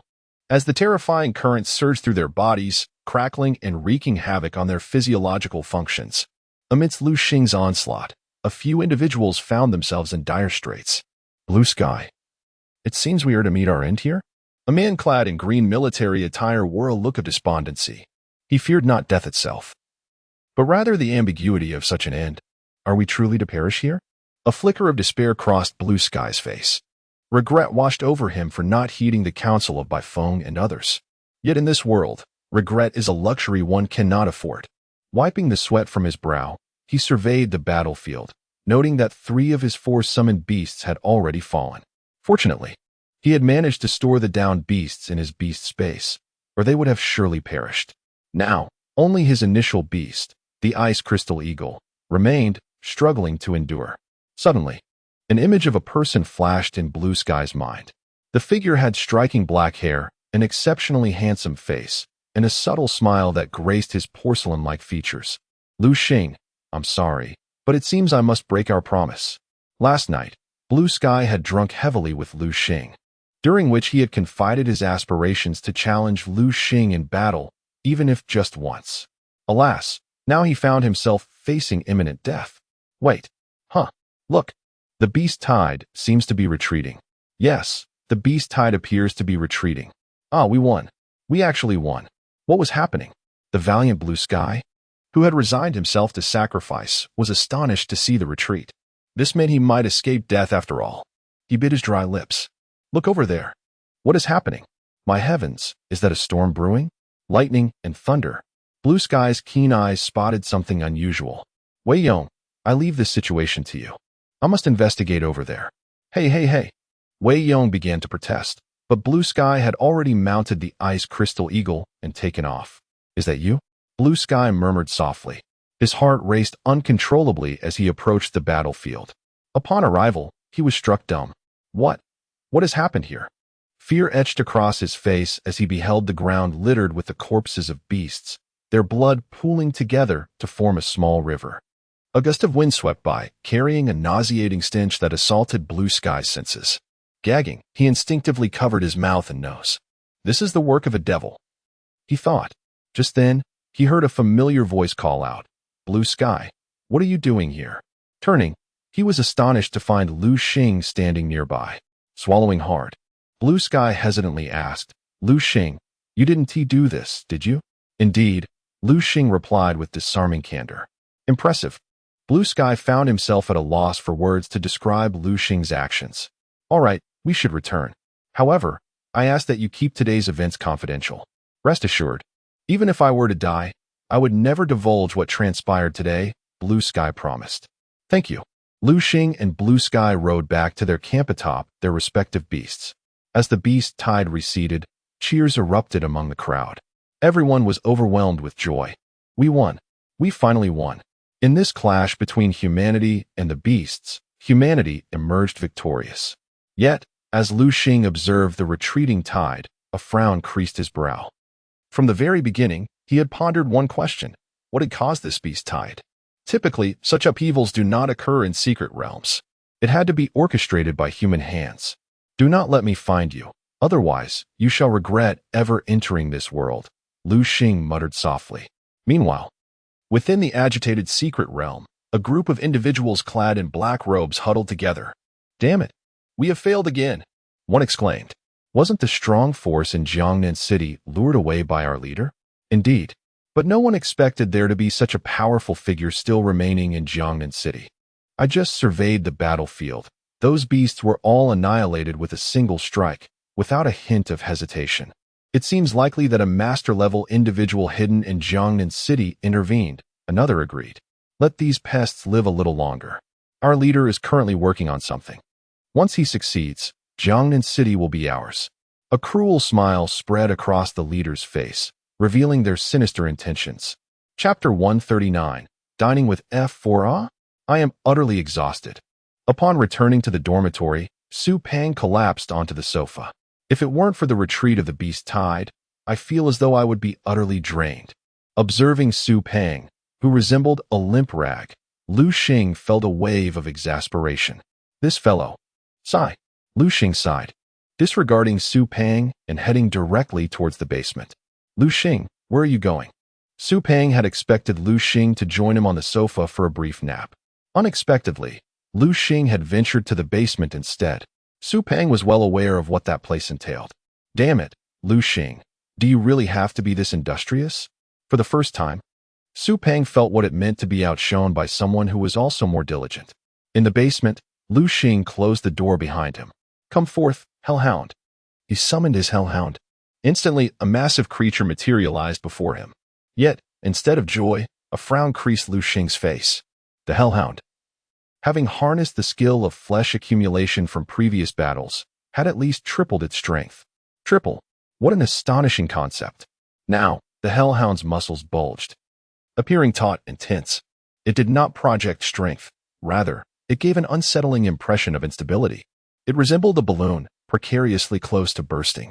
What on earth is happening? Liu Xing's brow furrowed. While the hellhound's power had indeed increased, it seemed to come with severe side effects. The hellhound, now devoid of its previous congeniality, emanated an aura of brutality. Indeed, it must be that flesh accumulation skill at work. Initially, Liu Xing felt elated about acquiring this skill. But now his face was etched with concern. Gazing at the hellhound, he realized that without the system to restrain it, this creature might have lunged at him already. At this moment, the hellhound felt utterly unfamiliar to him. It was akin to a once noble knight who, upon discovering a forbidden tome, succumbed to temptation, ultimately falling into darkness. Liu Xing held a distinct perspective on evil. Evil is simply evil. There exists no good or bad in it. For evil embodies a heart that drives its wielder to commit atrocities. At that moment, Liu Xing sensed the hellhound was on the verge of being consumed by darkness. If he were a villain, aligned with the cult of salvation, he would undoubtedly encourage the hellhound's descent into malevolence. The difference between dark arts and conventional practices lies in the rapidity of cultivation and the potency of the power gained, albeit at the cost of one's true nature. He needed to devise a means to eradicate the hellhound's malevolence. Liu Xing instinctively clenched his fists. Otherwise, if it truly fell into darkness one day, he would be doomed. A hellhound consumed by darkness would lose its intellect, driven solely by a singular thought: slaughter. Liu Xing did not wish for his hellhound to meet such a fate. But how could he dispel its dark tendencies? After a moment of contemplation, he realized he seemed powerless to act. It appeared he could only take one step at a time. Come back, hellhound. Liu Xing retracted the creature. He exited the basement, where Su Peng turned to him. Are you done? Su Peng instinctively glanced at the clock on the wall. Wait a minute. You usually take over an hour. Why are you back so soon? Only 3 minutes later. Has the daytime battle exhausted you too much? Listening to Su Peng's remarks, Liu Xing felt a wave of disbelief. Enough chatter. Let us go? Where to? Of course, I'm taking you out for some delicious food. Delicious food. Upon hearing this, Su Peng sprang up from the sofa. Hey, fatty, didn't you say you were exhausted? Exhausted, of course. But when it comes to food, exhaustion doesn't matter. Seeing Su Peng's eager expression, Liu Xing couldn't help but twitch his lips. The two departed the dormitory, making their way towards the foot of the mountain. Halfway there, they encountered 4 individuals. Both parties paused, exchanging glances. Liu Xing said he would treat me to a feast. Would you all like to join? Su Peng cheerfully inquired. Upon hearing this, Bai Feng and his companions exchanged glances, reaching a consensus. Why not? It's Liu Xing treating us. We must take advantage of this. Thus, Liu Xing's dining party expanded. On the way, Su Peng couldn't resist asking Liu Xing, what delicacies are we having today? It's a secret. Liu Xing replied with a mysterious smile. For some reason, upon witnessing Liu Xing's grin, F4 instinctively shivered. After a brief wait, they found themselves standing inside a modest establishment. Liu Xing, is this what you call a feast? Otherwise, what did you expect? Come on, everyone, don't be shy. Take a seat. F4 exchanged glances before settling at a table. It was their first experience in such a place. Oh, it's filthy, Bai Feng exclaimed, grabbing a napkin and vigorously wiping the table. The other 3 watched his antics in silence. Hello, would you all like to order? 1 portion of mixed noodles with dumplings for each of them, and a large plate of beef stir-fried rice noodles for us. All right, please wait a moment. The proprietress jotted down the order and headed to the kitchen. By the table, Bai Feng and the others began to chat. Liu Xing, what kind of place is this? Bai Feng, clearly unimpressed with the environment, frowned. Isn't it obvious? Bai Feng, for someone as wealthy as you, you've never been to a place like this? Should I know? Listening to Bai Feng's words, Liu Xing pondered. These 4 individuals hailed from affluent families. Their usual dining experiences took place in upscale restaurants. They would never venture into such a humble eatery. Even when they dined in a cafeteria, it was on the 3rd floor, ordering dishes rather than queuing for takeout. Chapter 140. Why are you going to Ling Stone Temple? Is this a joke? You are unaware of the renowned Shaxian Hotel? This establishment is a national chain, a goddess in the hearts of all working individuals. Listening to Su Peng's words, Bai Feng and the others exchanged puzzled glances. At that moment, the proprietress brought forth the prepared dishes. Please make way, be cautious, it's hot. Before long, she had laid out a feast of mixed noodles, dumplings, and steamed buns. Bai Feng and the others stood frozen, taken aback by the spread before them. Hey, what are you all doing? Hurry up and eat. Su Peng had already begun, shoving a dumpling into his mouth. Ouch, ouch, hot. Watching Su Peng's antics, Bai Feng and the others felt a mix of exasperation and amusement. Despite their initial reluctance towards this place, seeing Liu Xing begin to eat, they couldn't refuse him. As they picked up their chopsticks, a delightful surprise awaited Bai Feng. After taking a bite, his eyes sparkled. Delicious.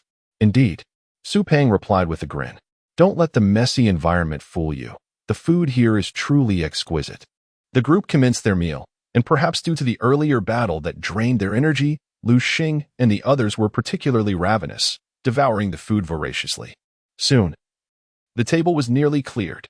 Proprietress, please bring me another basket of dumplings. Su Peng raised his hand eagerly. Being a foodie, he finished his portions more rapidly than the others. All right, I'll have a basket too, Jiang Yin chimed in. Count me in for another basket, Bai Feng added. They all ordered more dishes, reassured by the fact that Liu Xing was treating them. Liu Xing glanced at Yin Guoli and Lan Tian. Do you want any? Lan Tian and Yin Guoli, having moderate appetites, shook their heads. No, we're fine. This is already plenty for us. Liu Xing nodded, observing their well-maintained physiques, which suggested they exercised restraint in their diets. In contrast, Jiang Yin appeared to be showing signs of weight gain, while Bai Feng seemed exceptionally lean, clearly possessing a naturally high metabolism. Such individuals could indulge in late-night feasts of burgers and fries without gaining an ounce. Burp. Su Peng let out a satisfied belch, patting his round belly. During this time, he ordered 3 more baskets of buns, leaving Lan Tian and Yin Guoli in awe, curious about the structure of Su Peng's stomach that could accommodate so much food. Bai Feng and Jiang Yin shared their astonishment too. Liu Xing, Lan Tian suddenly called out. What's up? Liu Xing turned to him. Are you troubled by something? Liu Xing paused, then smiled wryly. How did you know? Lan Tian rolled his eyes. It's written all over your face. Wow, Liu Xing, when did you turn into such a miser? I merely had a few extra baskets of dumplings. Is it really worth being upset over? Come on. Liu Xing pushed Su Peng playfully, thankful for his antics that lightened the previously awkward atmosphere. Liu Xing had been preoccupied with worries regarding the hellhound, but since Lan Tian brought it up, he decided to share, albeit omitting certain details, such as the hellhound's newly acquired skill of decaying flesh accumulation. Are you saying your hellhound is showing signs of losing control due to excessive slaughter? Liu Xing nodded solemnly. This is serious. If not handled properly, your hellhound could truly descend into madness. That would be disastrous. Lan Tian frowned deeply. That's why I'm worried. But I have no way to resolve it. Liu Xing lamented, feeling a headache coming on. Seeing Liu Xing's troubled expression, Lan Tian exchanged glances with Yin Guoli, and they both smiled mysteriously. While we may not be able to assist in other matters, this one you've come to the right people for. Really? Liu Xing's eyes lit up. He felt fortunate. Merely dining led him to a potential solution for his worries. Please, tell me how. Do you know Ling Stone Temple? Ling Stone Temple? Liu Xing raised an eyebrow. Why do you suddenly bring this up? There's a Master Yi Deng there, a master of Buddhist teachings, renowned for dispelling malevolent energies. Liu Xing pondered thoughtfully. But where is this Ling Stone Temple? And how do I meet Master Yi Ding? He sought clarity, determined to understand fully before proceeding. I know where it is. You do? Liu Xing was surprised that Su Peng had this knowledge. Yes. Hey, chubby, be honest. Have you grown disillusioned and decided to become a monk? Su Peng shot Liu Xing a glare. You're the one destined for monastic life. My family has been passed down for 9 generations. If my father knew I wanted to become a monk, he'd break my legs. As he spoke, an image of his father, with a gentle smile, flashed through his mind, causing Su Peng to shudder involuntarily. All right, enough of your nonsense. Quickly tell me, where is Lingstone Temple, and why have you been there? Feeling sheepish, Su Peng scratched his head. Oh, I didn't visit to pray or worship. It's for something else. What could that be? Don't you know? The vegetarian dishes at Lingstone Temple are some of the finest delicacies in Jiangnan City. Su Peng's words left everyone speechless. A true foodie. Now that they knew the location of Lingstone Temple, the next crucial step was understanding how to meet Master Yi Ding. From Lan Tian's description, Liu Xing realized that this master, being the head monk, would likely not be easily accessible. Observing Liu Xing's troubled demeanor, Lan Tian couldn't help but speak up. Others may not be able to help you, but I can. Chapter 141. Journey to Lingstone Temple. Can you assist me?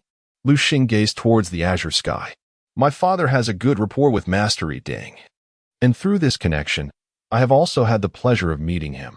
Allow me to compose a letter of introduction for you. I trust Master Yi Ding will grant you an audience upon receiving it. Thank you very much. The following day, Liu Xing and Su Peng emerged from Jiangnan Beast Taming University. They hailed a cab at the roadside, embarking towards Lingstone Temple. Liu Xing opened the door and took his seat, followed closely by Su Peng. As Su Peng entered, Liu Xing distinctly felt the vehicle sink considerably. Wow, Su Peng. How much do you weigh now? Su Peng shot Liu Xing a glare in response. Hey, Liu Xing. Are you not aware that inquiring about a man's weight is rather impolite? Liu Xing, bewildered, replied, Isn't it only inappropriate to ask girls? Why does it suddenly apply to boys? Oh please, what difference does it make? Su Peng shrugged. All right, driver, let us be on our way.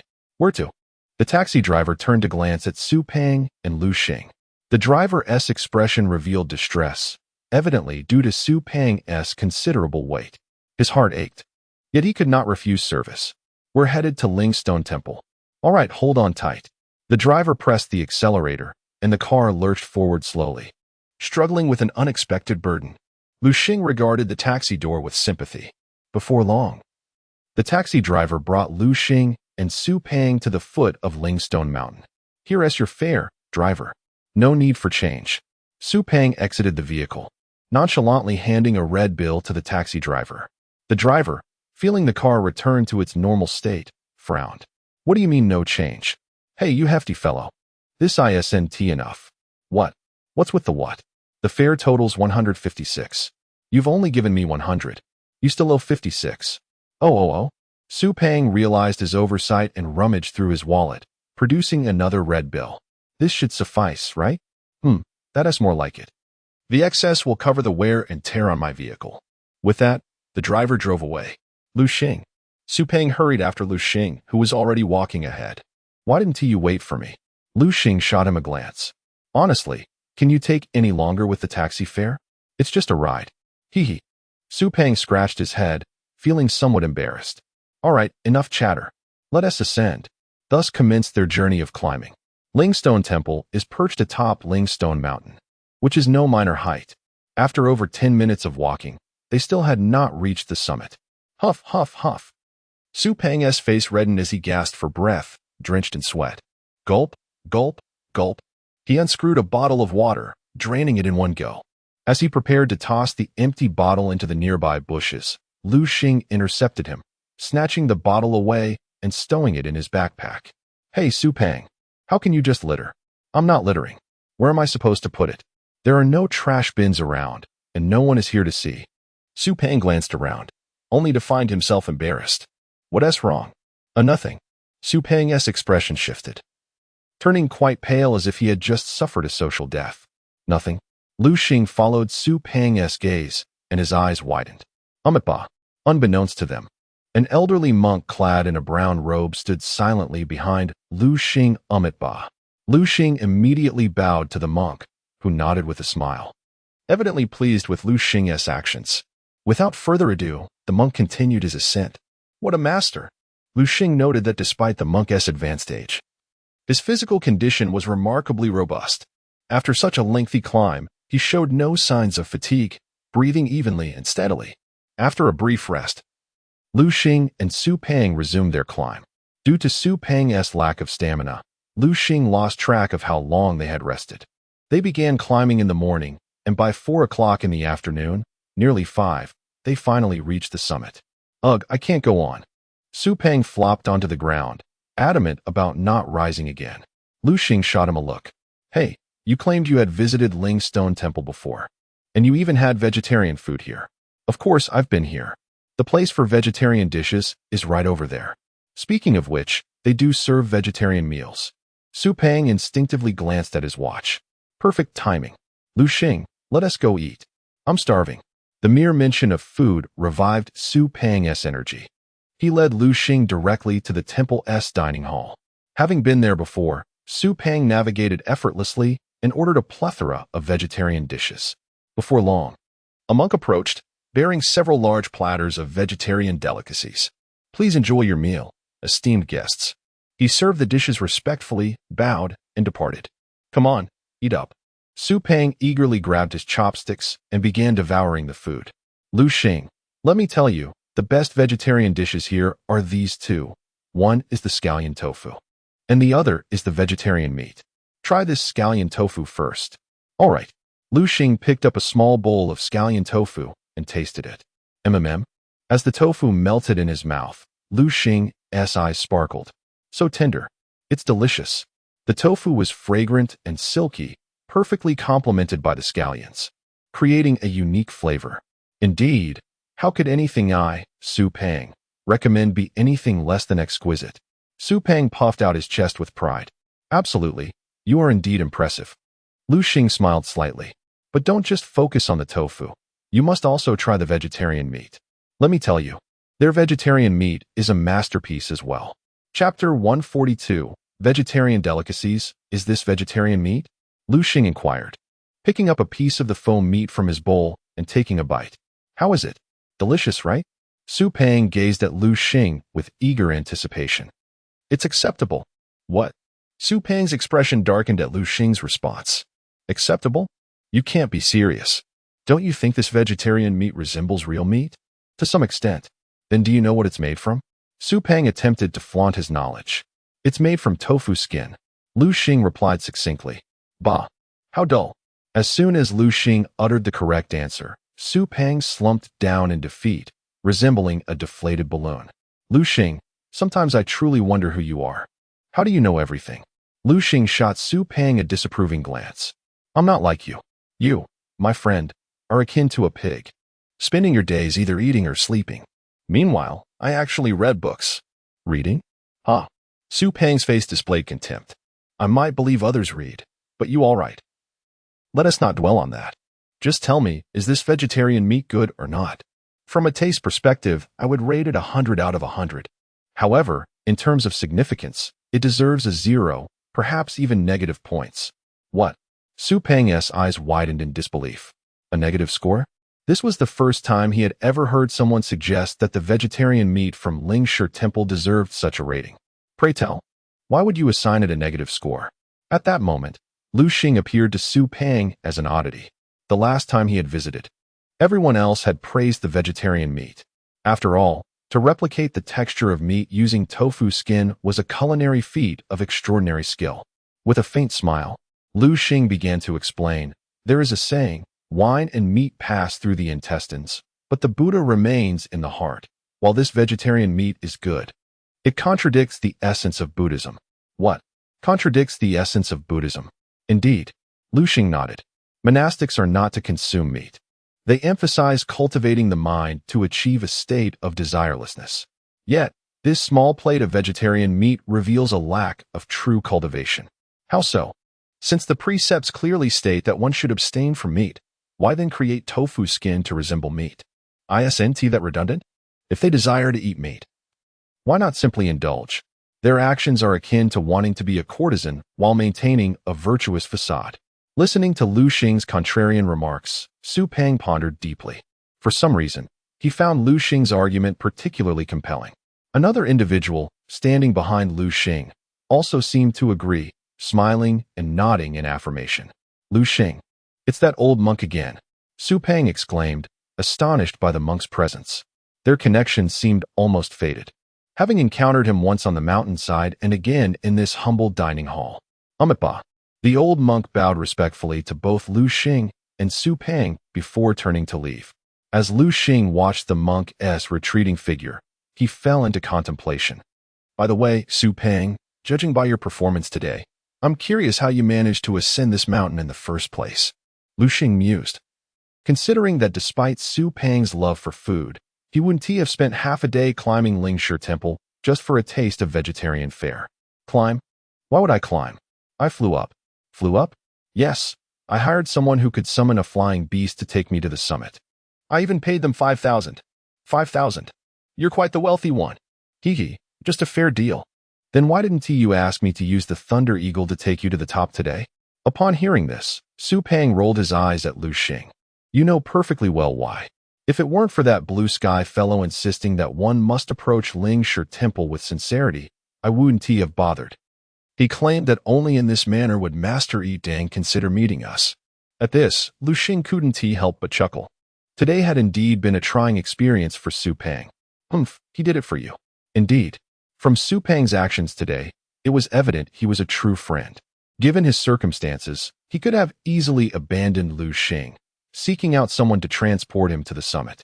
After all, it was Liu Xing who sought an audience with Master Yi Dang, not Su Peng. After their meal in the dining hall, Liu Xing glanced at his watch. To his surprise, it was already 6 o'clock. Let us go? Where to? Of course, to find Master Yi Dang. Isn't it a bit late for that? Su Peng observed the dimming sky, realizing darkness would soon envelop them. Enough chatter, let us hurry. Liu Xing dismissed Su Peng's concerns and strode towards the exit. Hey, Liu Xing, you heartless one. Wait for me. Su Peng called out as he hurried to catch up. After some inquiries, the duo soon arrived at Master Yi Dang's meditation chamber. Inside, Master Yi Dang was deep in meditation, while a young acolyte awaited at the door. Young monk, could you please inform Master Yi Dang that we have urgent matters to discuss? Urgent matters? The young acolyte scrutinized Liu Xing and Su Peng.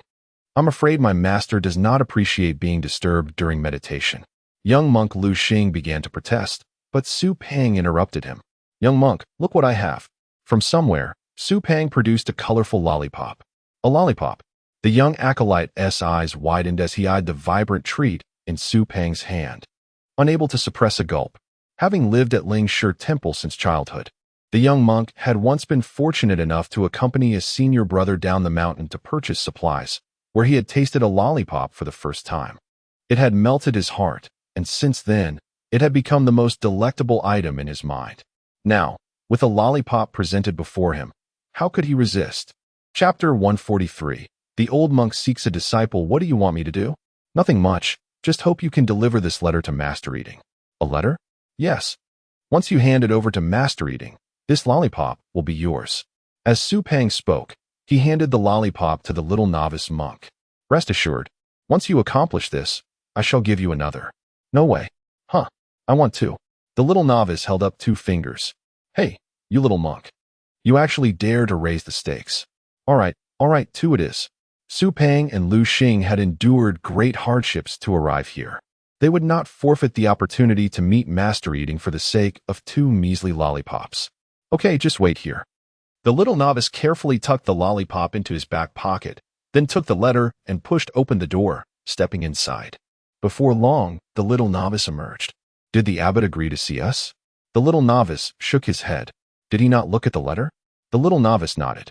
Hey, this old monk certainly has a grand demeanor. Here, little monk, give this to him. He will surely meet with us shortly. Su Peng produced an envelope from somewhere and handed it to the little novice. Liu Xing glanced at the envelope, noticing it was quite bulging. Clearly, it contained a number of enticing items. Su Peng, isn't this inappropriate? Oh, what is wrong with it? Others may throw stones to find their way, but I, Su Peng, shall take a different approach today. I shall throw money to find my way. They say money can move mountains. I refuse to believe there is anyone who dislikes money. With a confident demeanor, Su Peng declared to Liu Xing, just watch. The abbot will definitely grant us an audience. Are you so certain? Of course. Just look at who I am. I am Su Peng. Creak. At that moment, the door to the meditation room swung open. The little novice bowed to Liu Xing and said, "This benefactor, my master has asked you to come in." See, it worked. Liu Xing prepared to enter, followed closely by Su Peng, only to be stopped by the little novice. "Hey, you. I'm the one who gave you the lollipop. Do you still want it?" Upon hearing this, the little novice bit his lip, his face betraying hesitation. "All right, Su Peng, stop teasing the child. Quickly give him the lollipop. Also, since Master Eating has only agreed to see me, you'll have to wait outside." "Fine, but do take care." Su Peng was not particularly interested in Liu Xing's conversation with Master Eating. After all, it was Liu Xing who aimed to heal the hellish two-headed dog, not he. Su Peng. Liu Xing stepped into the meditation room and saw an old monk draped in a brown robe, murmuring prayers. He refrained from interrupting and patiently awaited his turn. Time passed, and finally, the old monk paused his recitation. "Ah, young benefactor, we meet again. Indeed. I am quite curious. How did you recognize me?" The old monk, having halted his chanting, replied, "I am not entirely sure. Perhaps it is just an instinct. It feels as though we share a profound connection, as if fate has conspired for us to meet." Indeed, the Buddha speaks of fate. Today, Liu Xing had proven his connection with Master Eating. They had crossed paths on the mountainside, at the dining hall, and even in this secluded meditation room. Reflecting on the events of the day, Liu Xing realized that if the first two encounters were due to fate, the last one had nothing to do with it. It was purely a matter of Su Peng's financial influence. He had bribed a monk, and that fellow had revealed Master Eating's location. Liu Xing was astonished to witness Su Peng's audacity in bribing the monk. "Goodness," he exclaimed, "bribing a monk, what a serious offense." But according to Su Peng, in this day and age, one must possess wealth. After all, money can indeed move mountains. What might be impossible under normal circumstances could perhaps be resolved with a little cash. "By the way, young benefactor, what does the note you wrote mean?" Master Eating began to read the words on the paper aloud. The demon-slaying youth ultimately became a demon, yet the last demon transformed into a savior. "May I ask, are you the demon-slaying youth? Or have you become the demon?" "Neither." Liu Xing shook his head. "Neither? No, I do not wish to save the world as a savior. Nor do I desire to harm the innocent as a great demon. I merely wish to possess strength, a strength that can protect my loved ones and friends. As long as they are safe, that is enough for me." Ah. Listening to Liu Xing's words, the old monk appeared contemplative. Indeed, quite insightful. Such wisdom. I wonder if you would consider following me in practice? Follow you in practice? Liu Xing stood frozen, taken aback by the old monk's unexpected proposal to take him as a disciple. "Your performance today was remarkably impressive, igniting in me the desire to accept you as my disciple. Be it your efforts to stop Su Peng from littering on the mountainside, your eloquence in the dining hall, or your quiet patience just now, each reflects your admirable character. Today is Friday, and an additional chapter has been added. Thanks to everyone's positive feedback, the book's rating has risen to 7.4. Thank you all for your support. There will be another update tonight." Chapter 144. The Astonished Old Monk. No. Liu Xing waved his hand dismissively. As long as one possesses a Buddha heart, it matters not whether one is at home or a monk. The essence remains unchanged. Upon hearing Liu Xing's words, Master Eating's eyes sparkled with enlightenment, and he could not help but repeat them. What profound wisdom! Truly remarkable! Master Eating gazed at Liu Xing with a penetrating stare, as if he beheld an exquisite gem. After a brief moment, he managed to compose himself, apologizing. "Forgive me. I have been somewhat rude." "Not at all. I appreciate your candid nature," Liu Xing replied. "This young man indeed possesses a heart of innocence." Master Eating mused silently within. A heart of innocence, a synonym for a good person, often bestowed with the label of Navi. Those with such a heart tread a path fraught with challenges. As they do not engage in flattery or sycophancy, They adhere strictly to the truth and diligently undertake their tasks. Consequently, they are often viewed as easy targets for ridicule. Nevertheless, those with a heart of innocence make for excellent friends, for they harbor no ulterior motives and can be trusted implicitly. Alas, Master Eating had misjudged. Liu Xing was far from possessing a heart of innocence.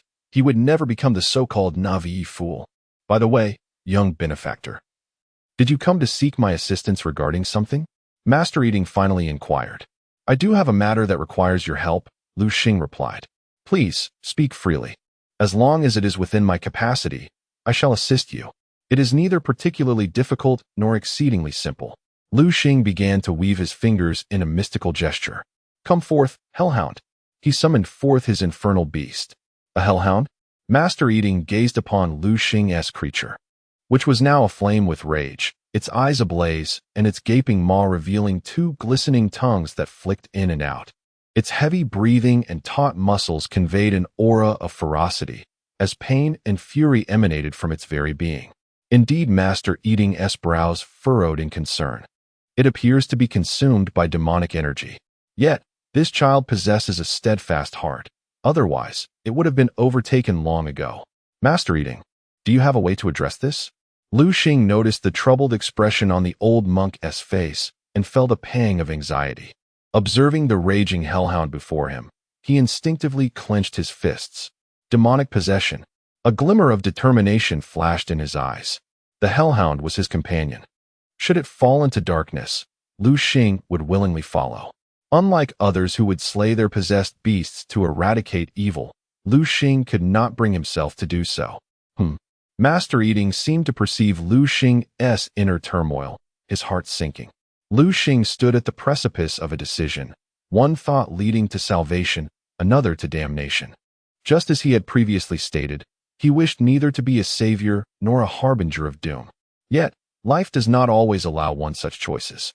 If Liu Xing's hellhound succumbed to darkness, even if he refrained from slaying it, those so-called righteous individuals would do so on his behalf. At that point, Liu Xing would be left to flee with his hellhound, effectively pushed into the abyss by others' decisions. No, I must help this young man. Master Eating murmured softly. As the saying goes, the Buddha saves all beings. At this critical juncture, if he failed to assist Liu Xing, his own cultivation would be rendered futile. Young benefactor, withdraw your hellhound and follow me. Master Eating beckoned Liu Xing to walk with him towards the back of the meditation hall. Upon entering the rear of the hall, Master Eating opened a hidden door. Come. Under Master Eating's guidance, Liu Xing found himself in the courtyard behind the hall. What is this place? Liu Xing was taken aback to discover a sheer cliff, a steep precipice rising abruptly. I call this the Cliff of Reflection, Master Eating declared. He then produced a book from his sleeve and handed it to Liu Xing. You shall meditate here. Liu Xing's brow furrowed as he accepted the tome. Upon closer inspection, he realized it was titled, The Tranquility Incantation. No, wait, it's actually called the Tranquility Mantra. This sacred text was a treasured secret of Ling Shi Temple, traditionally reserved solely for each generation's abbot. As he spoke, Master Eating cast a glance skyward. Master, I do this to save lives. I am left with no choice. This was precisely why Master Eating had initially wished to take Liu Xing as his disciple, intending to pass on the title of abbot along with this invaluable text. However, Liu Xing had refused, and Master Eating could not compel him. Fate would have to decide. Thank you. Liu Xing expressed his gratitude. Now, focus on your studies. I shall take my leave. With that, Master Eating departed. Liu Xing found a mat and sat cross-legged, immersing himself in his studies. The night was eerily quiet, broken only by the sound of pages turning. Suddenly, a small figure appeared, swirling around Liu Xing. It was his six-winged angel. At that moment, Liu Xing was enveloped in an ethereal state, exuding an aura of sanctity. The six-winged angel felt an overwhelming desire to draw closer to him. Time passed, and Liu Xing began to recite softly, The Bodhi tree is no tree. The bright mirror is not a platform. Originally, there is nothing. Where can dust alight? Upon hearing Liu Xing's verses, Master Eating, who had returned, stood frozen in place. His eyes widened in disbelief. How could this young man, having only recently begun his quest for enlightenment, attained such a profound state. Truly a remarkable individual. Was this what he meant by practicing as a layperson, asserting that all paths lead to the same destination? Clearly, it was his own practice that fell short. At that moment, Master Eating held 2 bowls of sweet dumplings, intending to share them with Liu Xing, but he was utterly captivated by the latter's poetic recitation. Master Eating. Liu Xing sensed someone behind him, turning to find the old monk. He immediately rose and bowed respectfully. Chapter 145. The dust settles indeed, young benefactor. Your innate talent and wisdom are unparalleled. I am truly impressed. Master Eating bowed respectfully to Liu Xing. You flatter me, Master Eating. By the way, how is your hellish 2-headed dog faring now?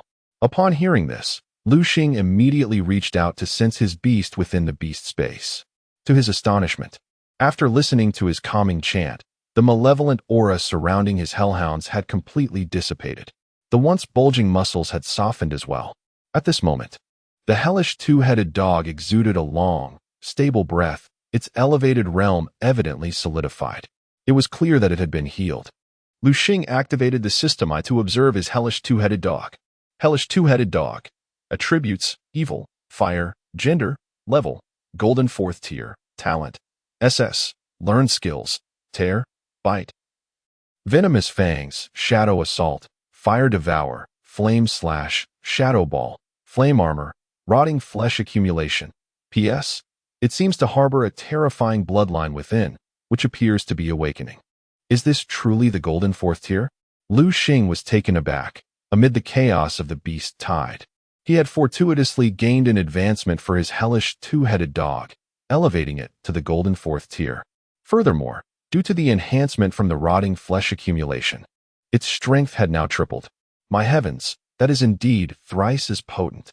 The original hellish 2-headed dog was already formidable. Now, its power has surged to 3 times that. Incredible. Liu Xing immediately bowed to Master Eating, overwhelmed with gratitude. I cannot express how thankful I am for your immense assistance, Master. I am at a loss regarding how I might repay you. Master Eating, however, simply smiled and shook his head. I require no repayment from you. If you truly wish to help me, then do me a favor. What favor? I have recently sensed that the world may soon fall into unrest. I hope you can do your utmost to rescue the people of this realm. You wish for me to save the world? Rest assured, I am not so naive. I do not ask you to save people. Rather, I ask you to vanquish demons. Vanquish demons? Upon hearing those words, Liu Xing's lips curled into a faint smile. But, Master, have you heard the saying? The demon-slaying youth ultimately becomes a demon, and the last demon emerges as a savior. Master Eating paused momentarily at Liu Xing's words. Then, are you the demon-slaying youth or the demon? I am neither. Ha ha. Master Eating laughed, and Liu Xing joined in his mirth. Well then, young benefactor, I trust you must be hungry. Come, have some tang yuan. Certainly. Liu Xing and Master Eating sat down, enjoying the tang yuan while engaging in deep discourse. The following morning, Liu Xing bid farewell to Master Eating alongside Su Peng, as they ventured towards the foot of Lingshe Mountain, basking in the morning sunlight. Su Peng gazed at Liu Xing, unable to contain his astonishment. What on earth did you discuss with Master Eating last night? It seems you two hit it off quite well. Oh, nothing much, just some Buddhist teachings. Buddhist teachings? Su Peng was momentarily taken aback. Then, he looked at Liu Xing with a teasing glint in his eye. I didn't expect you to have knowledge of Buddhism. Liu Xing, however, did not elaborate further, instead chuckling. I actually don't know much. I was merely speaking off the cuff.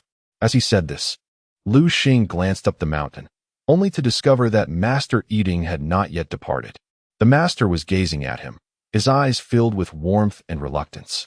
Young benefactor, may our paths cross again. Last night, he had gained much, more than he had acquired over half a lifetime of cultivation. Liu Xing and Su Peng descended the mountain and took a taxi towards Jiangnan Beastmaster University. Oh no, what's wrong? Liu Xing was startled by Su Peng's sudden exclamation. Ah, it's your fault. I completely forgot to have breakfast on the mountain. Liu Xing rolled his eyes at Su Peng. This guy only thinks about food. You don't understand. The breakfast at Lingshe Temple is simply porridge. You have no idea. Their porridge is made over a wood fire, and the chef's skills are exceptional. Even without sugar, the porridge is sweet and soft. Seeing Su Peng lost in reverie, Liu Xing sighed. How about this? I'll treat you to Tao Tao Ju. Tao Tao Ju. Su Peng's eyes lit up at the mention of the name. Tao Tao Ju is a renowned tea restaurant in Guang City, with branches nationwide. And Jiangnan City is no exception. Driver, please change the route. We're heading to Tao Tao Ju. Certainly. The taxi driver nodded. Since the fare is on the meter, Liu Xing and Su Peng could go wherever they pleased. Upon arriving at Tao Tao Ju, as they ascended the stairs, they spotted familiar faces in the corner. Isn't that F4? Liu Xing? Lan Tian was surprised to see Liu Xing there. Liu Xing? Where? Bai Feng began looking around. Over there. Lan Tian gestured with his chin. Bai Feng turned in the direction Lan Tian indicated and spotted Liu Xing and Su Peng. He sprang up from his seat and rushed over to Liu Xing. Boss Liu Xing, what brings you here? Liu Xing rolled his eyes at Bai Feng. What's wrong? Just because you're here, I can't be? No, that's not what I meant. You know I didn't mean it like that. Liu Xing, seeing Bai Feng's anxious demeanor, couldn't help but chuckle.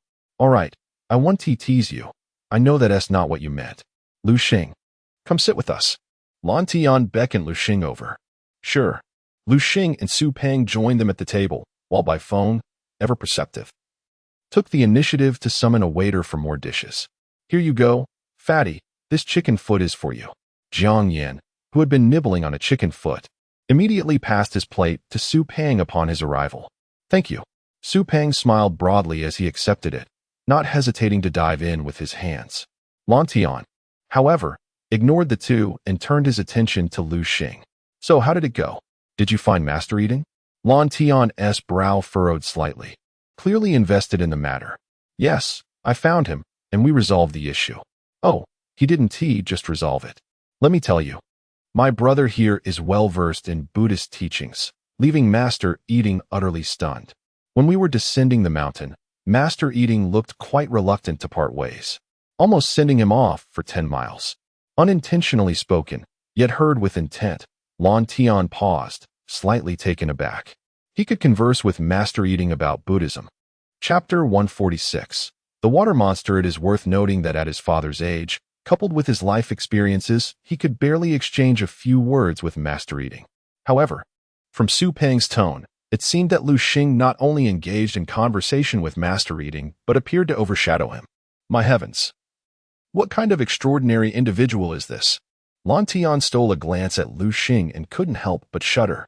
This fellow, not only handsome but incredibly capable, possessed exceptional beast mastery skills and was well-versed in Buddhist teachings. It also seemed that he had a pleasant demeanor. To Lan Tian's astonishment, he noticed that his 3 close friends had inexplicably grown quite fond of Liu Xing. Terrifying. Truly, it was too frightening. Instinctively, Lan Tian swallowed hard, feeling somewhat fortunate not to have become Liu Xing's adversary. His principle in life was to always align himself with the victor. Clearly, Liu Xing was a winner in life, and thus, he resolved to steadfastly stand by Liu Xing's side in the future.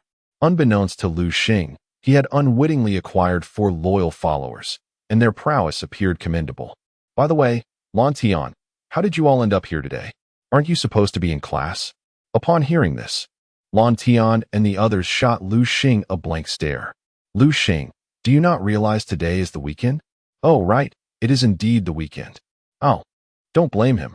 You all know this fellow has hardly attended any classes since the semester began. Su Peng mumbled with chicken claws in his mouth. What? Hardly attended any classes? Bai Feng and the others were taken aback. Can you even pass the upcoming exams? Exams. Liu Xing suddenly recalled that at Jiangnan Beastmaster University, not only was there a practical examination involving beast dueling, but there was also a theoretical exam covering relevant knowledge about beast mastery. If it were solely a practical exam, that would be manageable. Given Liu Xing's current strength, defeating those instructors would be a walk in the park. However, the theoretical exam. No, I must return to seek out Xiao Meng for her class notes. Liu Xing contemplated cramming for a last-minute review. Hey. Just as Liu Xing was about to leave, Bai Feng grabbed him. Where are you off to? Of course. Back to school. It's the weekend. Why go back? To have some fun, of course. Are you afraid of failing? Don't worry. Your relationship with Principal Liu Xing is quite good. Just ask him to help you out, and perhaps the teachers will grant you additional points for participation. Then all you need is a casual review, and you'll pass with ease. That's true. Liu Xing settled back into his seat. Enough about me. You guys certainly know how to enjoy yourselves. Hee hee hee. Bai Feng and the others scratched their heads, feeling a bit embarrassed. We're just here for a meal. We have other activities planned shortly. What activities?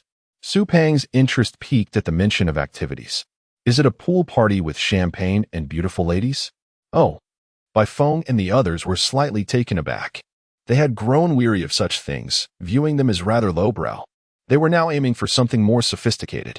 After finishing their meal, Liu Xing and the others boarded a vehicle and headed towards a destination. Liu Xing, seated in Bai Feng's car, admired the luxurious interior. Unable to contain his curiosity, he inquired, "How much did you pay for this Mustang?" "I don't know. Someone gifted it to me for my birthday." Hearing this, Liu Xing couldn't help but twitch his mouth. Damn, these wealthy folks. He wished he could slap himself for asking such a question. Bai Feng and the others took Liu Xing and Su Peng directly to a tourist attraction. As soon as Liu Xing stepped out of the car, he heard Jiang Yin shouting, "Hey, Su Peng, you need to lose some weight." "Ah, my beloved car." Jiang Yin caressed his red sports car, his face contorted in pain. "Enough with the antics. Let's get moving." Yin Guoli interjected, trying to mediate. Under Bai Feng's guidance, the group arrived at the lakeside. What's going on? Why is there not a soul in sight today? Bai Feng curiously surveyed the surroundings. He couldn't help but ask Lan Tian and the others, "Did one of you book the place?" The group exchanged glances. "Was it you?" "Not me. It's not like I'm the kind of person who has money to burn." "Who could it be then?" Just then, an elderly security guard approached, wielding a baton. "Hey, you all. What are you doing here?" Upon seeing Bai Feng, the old man paused for a moment, then smiled. "Oh, young master, what brings you here today?" Bai Feng furrowed his brow. "What is the situation here? Why is it so deserted?" "Ah, young master, you may not be aware, but there have been reports of a water monster here in the past few days." "What? A water monster?" "Yes. Several people have gone missing, and rumors say it is the work of this water monster." Upon hearing this, Bai Feng's expression grew serious. "Given such circumstances, why did you not notify the patrol team?" "Oh, we did. But you know how it is with those patrol team members. They're just loafers, collecting a paycheck without doing any actual work." Bai Feng contemplated this and replied, "That makes sense. Liu Xing, should we head back?" Upon hearing about the water monster, Su Peng seemed a bit frightened. "Oh, don't worry. The water monster won't eat you." "Really?" "Yes, you're so plump. How could a water monster possibly take a bite?" "Well, that isn't certain. What if the water monster has a taste for fatty meat?" Jiang Yin chimed in to tease Su Peng for the sake of revenge for his car. Su Peng, upon hearing this, instinctively took a few steps back. "All right, enough of this nonsense. Let's put it to a vote. Should we head back or venture into the lake?" Liu Xing surveyed the group and spoke. Jiang Yin, being bold, was the first to cast a vote in favor of going into the lake, stating, "Of course, we must go into the lake. Now that we are here, why would we turn back?" Upon hearing this, Su Peng immediately cast a vote against it. "Let's go back. I believe we need not take this risk." Yin Guoli adjusted his glasses. "I'll follow Lan Tian's lead. Whatever he chooses, I will too. I choose to stay." Bai Feng cast another vote in favor of going into the lake. Now it was Liu Xing and Lan Tian's turn. Lan Tian turned to Liu Xing, clearly deferring his choice to him. After a moment of contemplation, Lan Tian declared, "Then let us venture into the lake." "Ah? What do you mean? Ah? Since you have come all this way, do you truly intend to retreat for the sake of the so-called water monster?" Liu Xing cast a glance at the tranquil lake. "A water monster, you say?" A glimmer of murderous intent flickered in his eyes. Should that creature dare to show itself, Liu Xing would not hesitate to send it to meet the Buddha. Chapter 147. The paddle boat race. Liu Xing and his companions donned life jackets before descending onto the small pedal boats, designed for only 2 passengers each. With 6 participants, they formed 3 pairs, Lan Tian with Yin Guoli, Bai Feng with Jiang Yin, and Liu Xing paired with Su Peng. Before stepping off the boat, Bai Feng proposed, "Shall we have a race? Let's see who can reach that point first." He pointed towards a distant black dot, the pavilion at the center of the lake. The winning team can demand a favor from the losing team. What do you say? Everyone agreed enthusiastically. However, once they were on the water, Liu Xing's expression darkened. Su Peng, I really think you ought to lose some weight. Liu Xing was taken aback when Su Peng's weight caused their boat to tilt, rendering it nearly impossible for them to move forward on the lake. Haha, look at Liu Xing over there. Bai Feng could not contain his laughter at Liu Xing's predicament. This is hilarious. Su Peng, you are a riot. Jiang Yin chimed in. Hey Liu Xing, we're off. We'll wait for you ahead. Lan Tian and Yin Guoli shamelessly set off, paddling swiftly towards the pavilion. Sorry, Liu Xing, Su Peng mumbled, feeling guilty for Liu Xing's embarrassment. It's all right. I'll think of a way. Liu Xing's mind raced, and an idea struck him. Come forth, spirit water turtle. He summoned the creature and tossed a rope towards it, securing their boat to its back. With the turtle's assistance, their vessel regained balance. All right, spirit water turtle, let's catch up. With a command, the turtle sped towards Bai Feng and the others. Bai Feng and his team, initially enjoying their leisurely pace, were startled to see Liu Xing and Su Peng rapidly approaching with the turtle's help. Whoa, that's cheating, Liu Xing, Bai Feng shouted, instinctively increasing his pedaling speed. Liu Xing shot him a glance, retorting, You only said that the first team to reach the pavilion wins, nothing more. Is it too late for me to clarify? Ignoring Bai Feng's protests, Liu Xing surged ahead with the spirit water turtle. No way, we can't let him surpass us. If he's using a summoned beast, we will too. Jiang Yin yelled to Bai Feng. Hey, don't just shout. Hurry up and summon your beast. Jiang Yin's face fell as he realized. You know all my summoned beasts are fire types and terrified of water. How can I summon them now? Bai Feng paused, scratching his head sheepishly. Oh right, my bad. Then watch this. Come forth, white-furred sea lion. Liu Xing raised an eyebrow in surprise. He had not expected Bai Feng to possess such a creature. The sea lion, typically known for its dark fur, was strikingly white, resembling a snow princess of the sea. White-furred sea lion, attribute, water. Ice, gender, female, level, silver 8, talent, skills, wave walker, water tornado, water spray, frosty wind, and A-grade talent, silver 8 white-furred sea lion. Bai Feng had clearly invested significant effort into nurturing it. Meanwhile, seeing Bai Feng's summon, Lan Tian felt compelled to compete. Come forth, fitness frog. The fitness frog stood upright on the water's surface, arms crossed, striking poses to showcase its muscular physique, much to the amusement of Su Peng, who couldn't help but lick his lips at the sight. I need to ask Lan Tian where he caught that frog. What for? Planning to capture a fitness frog as your next summon? Liu Xing teased. No, I just think it would make a great dish if prepared as boiled frog. The mention of boiled frog reminded Liu Xing of a dish from his past life, a culinary delight he could not forget. As Liu Xing and Lan Tian discussed their favorites, Bai Feng and Lan Tian, aided by their summon beasts, pressed on. Spirit water turtle, faster. They're catching up. The turtle complied, accelerating its paddling. White-furred sea lion, keep it up. Fitness frog, you too. The competition reached its climax, with Bai Feng in the lead, Liu Xing trailing closely behind, and Lan Tian in third. Just as Bai Feng approached the pavilion, a sudden splash erupted, and a massive tentacle surged forth, sweeping towards them. The tentacle struck with such speed that they had no time to react, pulling Bai Feng and his team underwater. Liu Xing. The unexpected turn of events left Liu Xing startled. That must be the water monster the old security guard warned us about. He never anticipated that such a creature truly existed beneath the lake's surface. Chapter 148. Blue-ringed octopus spirit water turtle hastened to their rescue. Liu Xing, quick-witted and agile, drew a knife and swiftly severed the ropes binding the spirit water turtle. With that, the spirit water turtle broke free from the vessel Liu Xing occupied, plunging into the depths of the water. Oh no! Liu Xing exclaimed, as the sudden loss of the spirit water turtle's support caused his boat to tilt precariously, while Su Peng's vessel sank lower. In a moment of urgency, Liu Xing lunged forward, pulling Su Peng to the center of the boat.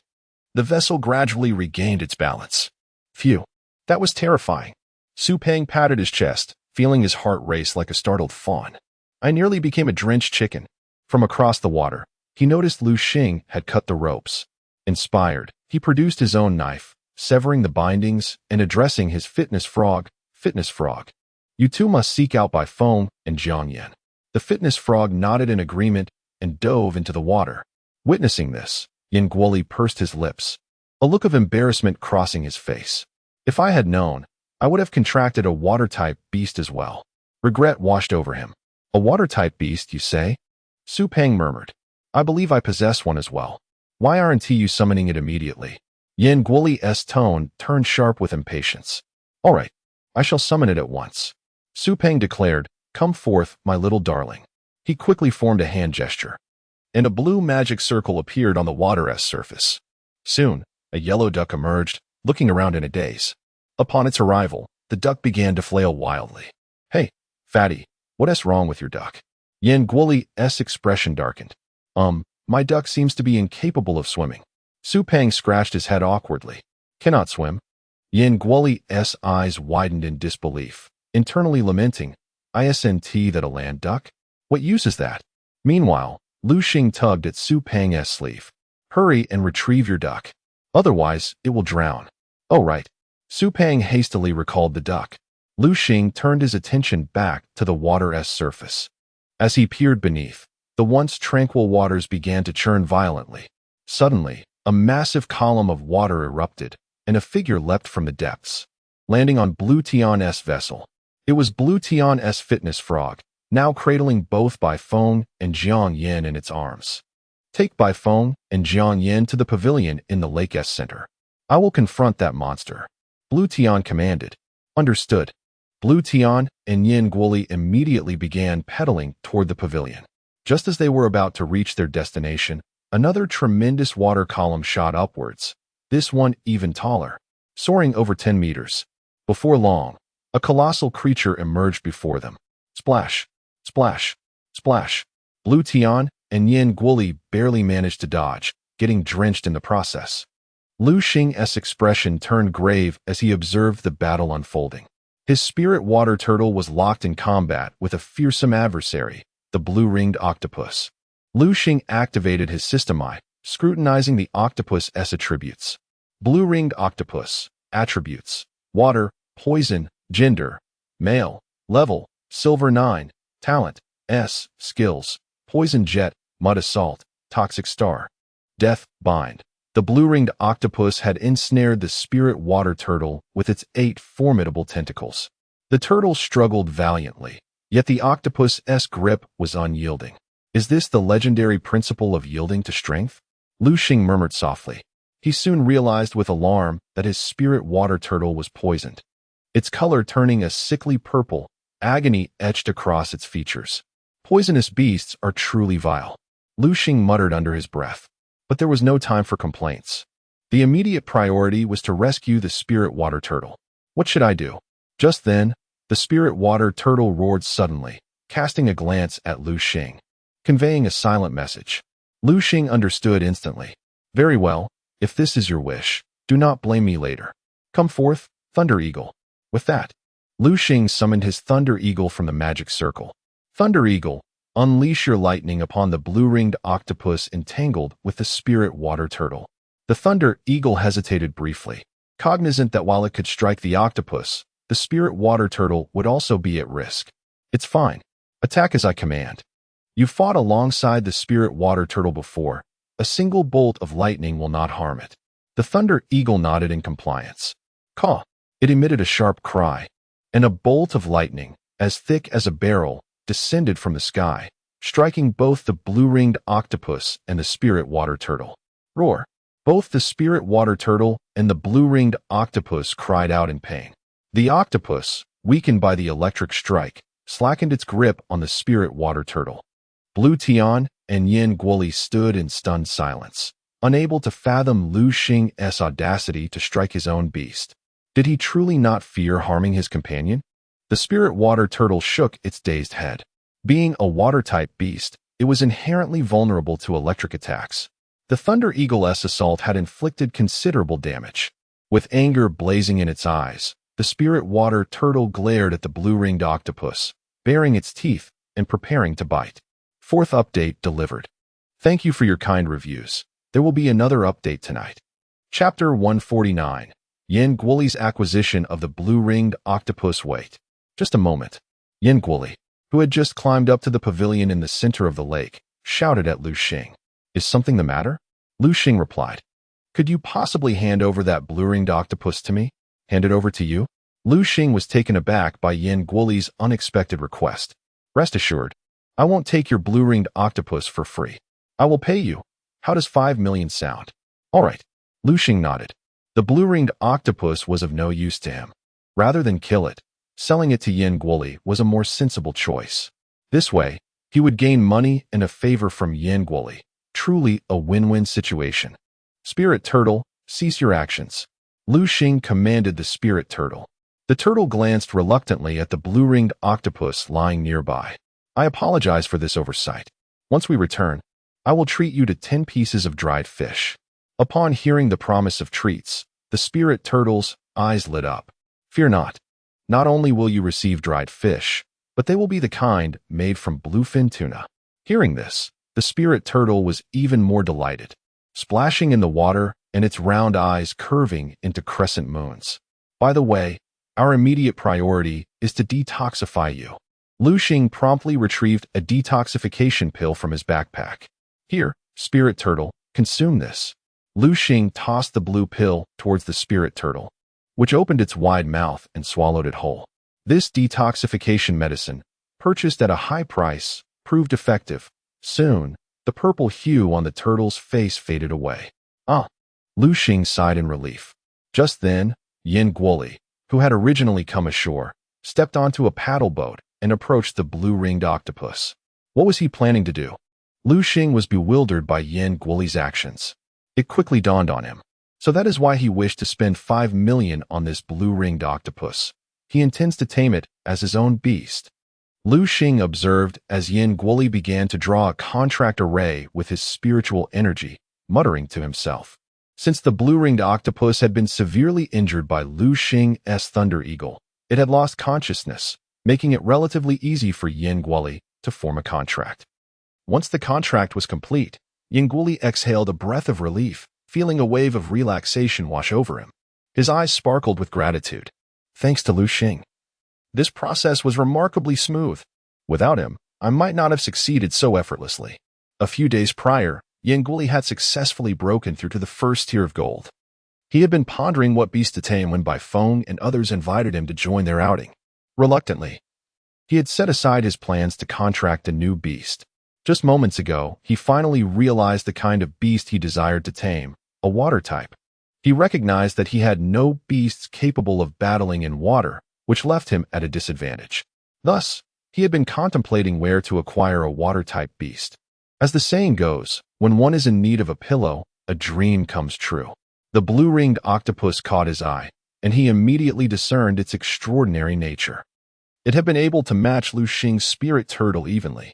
Had it not been for Liu Xing's Thunder Eagle intervening, they would have likely fought indefinitely. I must tame this blue-ringed octopus. With this thought in mind, Yin Guoli approached Liu Xing to negotiate the purchase. Come back, blue-ringed octopus. Yin Guoli summoned the creature back into his possession. The blue-ringed octopus, having been struck by the Thunder Eagle's lightning and severely injured, would need ample time to recuperate in Yin Guoli's beast space before it could be released again. Yin Guoli turned to Liu Xing, intending to express his gratitude once more, only to find that Liu Xing and Su Pang had already moved to the pavilion. Observing the unconscious Bai Feng and Jiang Yin, Lan Tian appeared flustered. While he could have offered advice about beast taming, he felt utterly helpless when it came to rescue operations. Liu Xing, they fainted. What shall we do? Unknowingly, Lan Tian had come to rely on Liu Xing as his anchor. What to do? Of course, we must perform CPR. CPR? What is that? I don't know how. Oh, you don't even know CPR? Step aside, let me handle it. Su Pang pushed Lan Tian aside. He knelt down, first clearing Bai Feng's airway before commencing chest compressions and artificial respiration. With a loud sputter, water erupted from Bai Feng's mouth. Cough, cough, cough. Bai Feng began to cough violently. He is awake. He actually woke up. Lan Tian was elated, akin to a child celebrating a small triumph. Su Peng, unperturbed, repeated the process and successfully revived Jiang Yan as well. Goodness, that was exhausting. I can't go on. I need to sit down for a moment. Su Peng stood and headed towards a nearby stone bench, collapsing onto it with a sigh. Bai Feng and Jiang Yan, having regained consciousness, gazed at each other in bewilderment. Panting heavily. An hour later, Bai Feng and the others were gathered in a cozy living room. Having taken hot showers and changed into clean clothes, they felt refreshed. Bai Feng approached Su Peng, holding 2 glasses of red wine. Brother Peng, to be honest, I have always looked down on you. If you weren't Liu Xing's brother, I wouldn't have regarded you at all. But this time, I must say, I am truly impressed. Bai Feng had never expected Su Peng to save them without hesitation, performing chest compressions and artificial respiration to pull them back from the brink. This was a life-saving grace. Indeed, Brother Peng, we are immensely grateful. Had it not been for you, we might not have survived today. Jiang Yan added, joining Bai Feng with a glass of wine. Oh, you are too kind.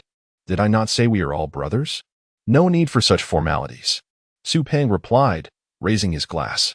All right, no more talk. Cheers. He downed his drink in one go. Brother Peng has quite the capacity. Bai Feng and Jiang Yan, seeing he had finished, followed suit and drank deeply. The group began to revel in their gathering, enjoying drinks and laughter until the next day, when Bai Feng escorted Liu Xing and Su Peng back to school. Chapter 150. Enhancing Su Peng's strength. Fatty, what's wrong? On the way back to the dormitory, Liu Xing noticed that Su Peng appeared rather gloomy, evidently burdened by unspoken thoughts. This fellow had no subtlety. His emotions were always etched across his face, whether joy or sorrow. Nothing. Su Peng suddenly turned to Liu Xing and said, Do you think I'm useless? Not at all. I think you're quite remarkable, Liu Xing replied, his demeanor utterly sincere, devoid of any pretense. What is bothering you today? Why so sentimental? Ah, it's all because of you guys. We? Yes, each one of you is so powerful, it puts immense pressure on me. Upon hearing this, Liu Xing instantly understood. It was clear that Su Peng felt overshadowed by Yin Guoli and the others. Come on, fatty, it's nothing to fret over. They're older and stronger than us. That's perfectly normal. You must realize that they are a whole year older than us, some even 2. As Liu Xing's explanation sank in, Su Peng nodded thoughtfully. You seem to have a point. Right. Wait, what do you mean? Su Peng retorted. You're younger than them, yet your strength surpasses theirs. Who am I? Can they even compare with me? Liu Xing felt displeased by Su Peng's remarks. True, Su Peng conceded, you are indeed a monster. Who could possibly rival you? Listening to Su Peng's banter, Liu Xing couldn't help but twitch the corners of his mouth. Were it not for their brotherhood, he might have kicked him in jest. All right, don't be so anxious. At your age, being at silver level 5 is already commendable. Huh, how did you know I'm silver level 5? Su Peng was taken aback, for he had never disclosed this to Liu Xing. After all, this advancement to silver level 5 had only occurred in recent days. Liu Xing shot Su Peng a knowing glance. Did you forget? My strength surpasses yours. Recognizing such trivial matters is child's play for me. Indeed. Su Peng nodded again. Now, stop moping. Let us take a day off today. Tomorrow, I'll help you enhance your strength. Really? Su Peng's eyes suddenly brightened, and the clouds of gloom within him evaporated at Liu Xing's words. Of course. When have I ever deceived you, Su Peng? Su Peng instinctively pondered. Well, it seems you haven't. Then there you have it. Liu Xing rolled his eyes at Su Peng, and the two returned to their dormitory, having indulged in a fair amount of alcohol the previous night with Bai Feng and others. Both Liu Xing and Su Peng felt somewhat hungover. They retreated to their respective rooms and fell into a deep slumber, sleeping through the day. By evening, they awoke, had a quick bite, and then returned to sleep. The following day, Liu Xing and Su Peng stood at the school gate, each carrying a backpack. Su Peng's bag was as bulging as ever, but Liu Xing paid it no mind. Ah, Liu Xing yawned, hailing a cab while instructing Su Peng to take one on his own. They headed straight to the entrance of a secret realm. Liu Xing, why have you brought me here? Su Peng was surprised to find himself at the entrance to a secret realm. To enhance your strength, of course. Enhance my strength? Enough chit-chat. Let us go. Liu Xing guided Su Peng into the secret realm. What is this place? Su Peng glanced around, intrigued by the splendid environment. The surroundings were adorned with verdant mountains and flowing waters, accompanied by the sweet melodies of birds and the fragrance of flowers. Liu Xing, where are we? The gourmet forest. Gourmet forest? Why did you bring me here? To upgrade your little glutton. Upgrade my little glutton? Yes. Liu Xing nodded. Su Peng's interest piqued. You mean you know how to strengthen my little glutton? Absolutely. Not only do I know how to strengthen it, but I also know how to perfect its enhancement. Really? Why would I lie? Liu Xing declared, summoning forth his hellhound. Come forth, little glutton. Su Peng imitated Liu Xing, summoning his own little glutton. Climbing onto its shoulders, he felt a rush of excitement. Suddenly, the little glutton seemed to catch a whiff of something enticing and darted off in a particular direction. Hellhound, let us follow, Su Peng exclaimed, as the little glutton led them directly to a fruit tree. Liu Xing glanced up at the tree, noticing it was laden with luscious red apples. With a solid punch, the little glutton struck the trunk of the apple tree. Crash! The entire tree began to sway violently. Thud! Thud! Thud! Countless large, ripe apples tumbled to the ground. The little glutton wasted no time, happily scuttling over to the fallen apples, devouring them without concern for cleanliness. 1 apple, 2 apples, 3 apples. It seemed insatiable as it gorged itself. Liu Xing watched in disbelief, witnessing a creature that devoured apples without spitting out the seeds for the first time. In no time, the little glutton had consumed every apple within reach. Burping contentedly, it collapsed onto the ground and fell asleep. Observing the peacefully snoozing little glutton, Liu Xing felt a wave of exasperation. Are you sure this creature is a little glutton and not a pig? It eats until satisfied and then just dozes off. Ignoring the little glutton, Liu Xing addressed Su Peng. You should store it away for now. All right. Come back, little glutton. Su Peng quickly performed the incantation to return his little glutton. Curiously, he inquired, Liu Xing, what exactly are we doing here? Of course, we are here to evolve your little glutton. To evolve my little glutton? Yes. Do you know what materials are needed for its evolution? No, I don't. Su Peng shook his head. Liu Xing sighed with exasperation. I often tell you to read more. How could you not know such basic knowledge? Isn't it embarrassing? As he spoke, Liu Xing realized something. Wait a moment. There might not be any books on that outside. The only reason Liu Xing was aware of the little glutton's evolution path was due to the evolution book given to him by Yin Ruyu. Chapter 151. The Quest for the Appetizing Fruit. Observing the aggrieved expression on Su Peng's face, Liu Xing realized he had misspoken. He immediately offered words of comfort. All right, all right. Do not be disheartened. Let us swiftly seek out the materials required for your little stomach king's evolution. According to the evolution manual provided by Yin Ruyu, Liu Xing understood that the next evolutionary form of the stomach king was the gastronomic monarch. The conditions for evolution were quite demanding. 1. Ensure that the stomach king is well fed, and 2. Provide it with a fruit known as the appetizing fruit. The first condition alone posed a challenge for many, as feeding the stomach king to satiety would require a considerable expenditure on ingredients. Not to mention the quest for the appetizing fruit itself, which had its own specifications. Not just any appetizing fruit would suffice. What Liu Xing sought was one that had reached a maturity level of 100. Only then would the evolution from stomach king to gastronomic monarch be flawless. The appetizing fruit, true to its name, serves to stimulate appetite. It only attains a delightful sweet and sour flavor when it reaches full maturity. If it is underripe, the fruit is unpalatable, and if overripe, it becomes excessively sweet and bitter.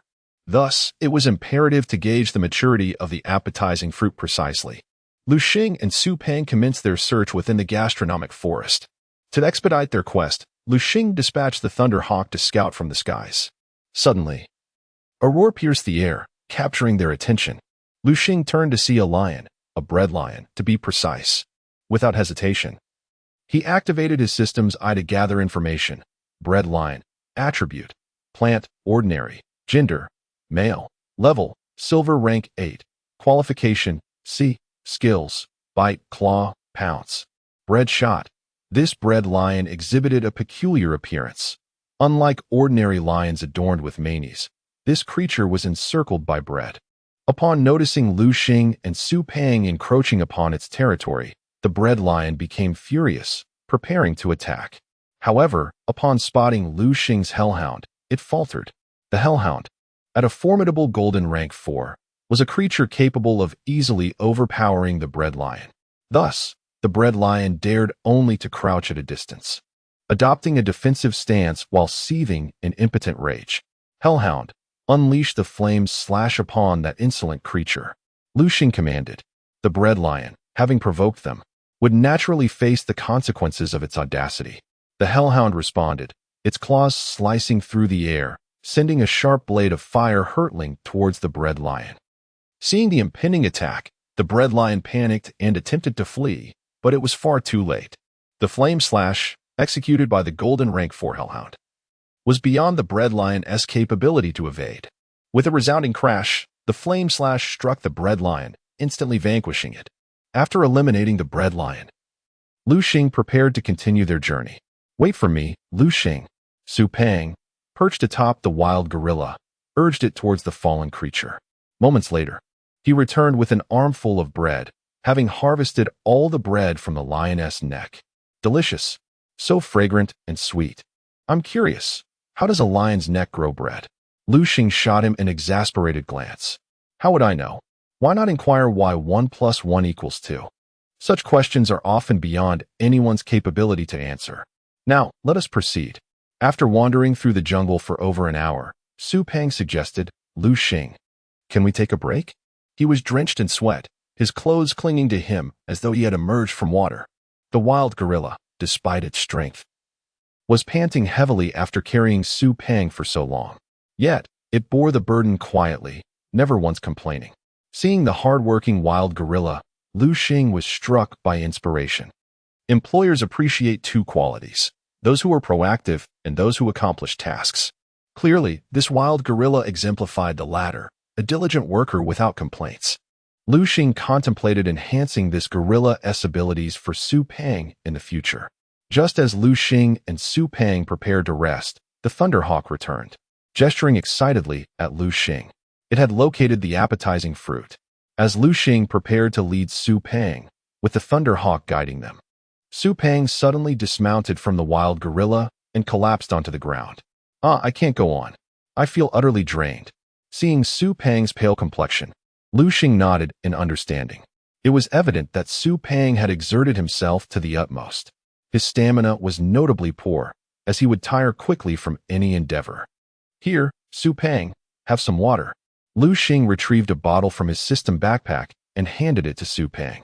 Thank you, Su Peng exclaimed, eagerly unscrewing the cap. He gulped down the entire 500 milliliters of mineral water in one go, leaving Liu Xing astounded. What kind of structure does this guy's stomach have to consume that much water in one sip? Perhaps influenced by Su Peng, Liu Xing too yawned. All right, let us rest here for a moment. He leaned against a large tree and settled down.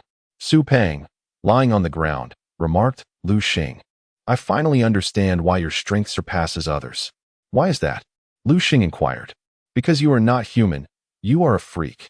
My goodness, after such a long journey, I feel as though I might collapse, drenched in sweat, while you look as fresh as ever with hardly a bead of sweat on your brow. How is that not freakish?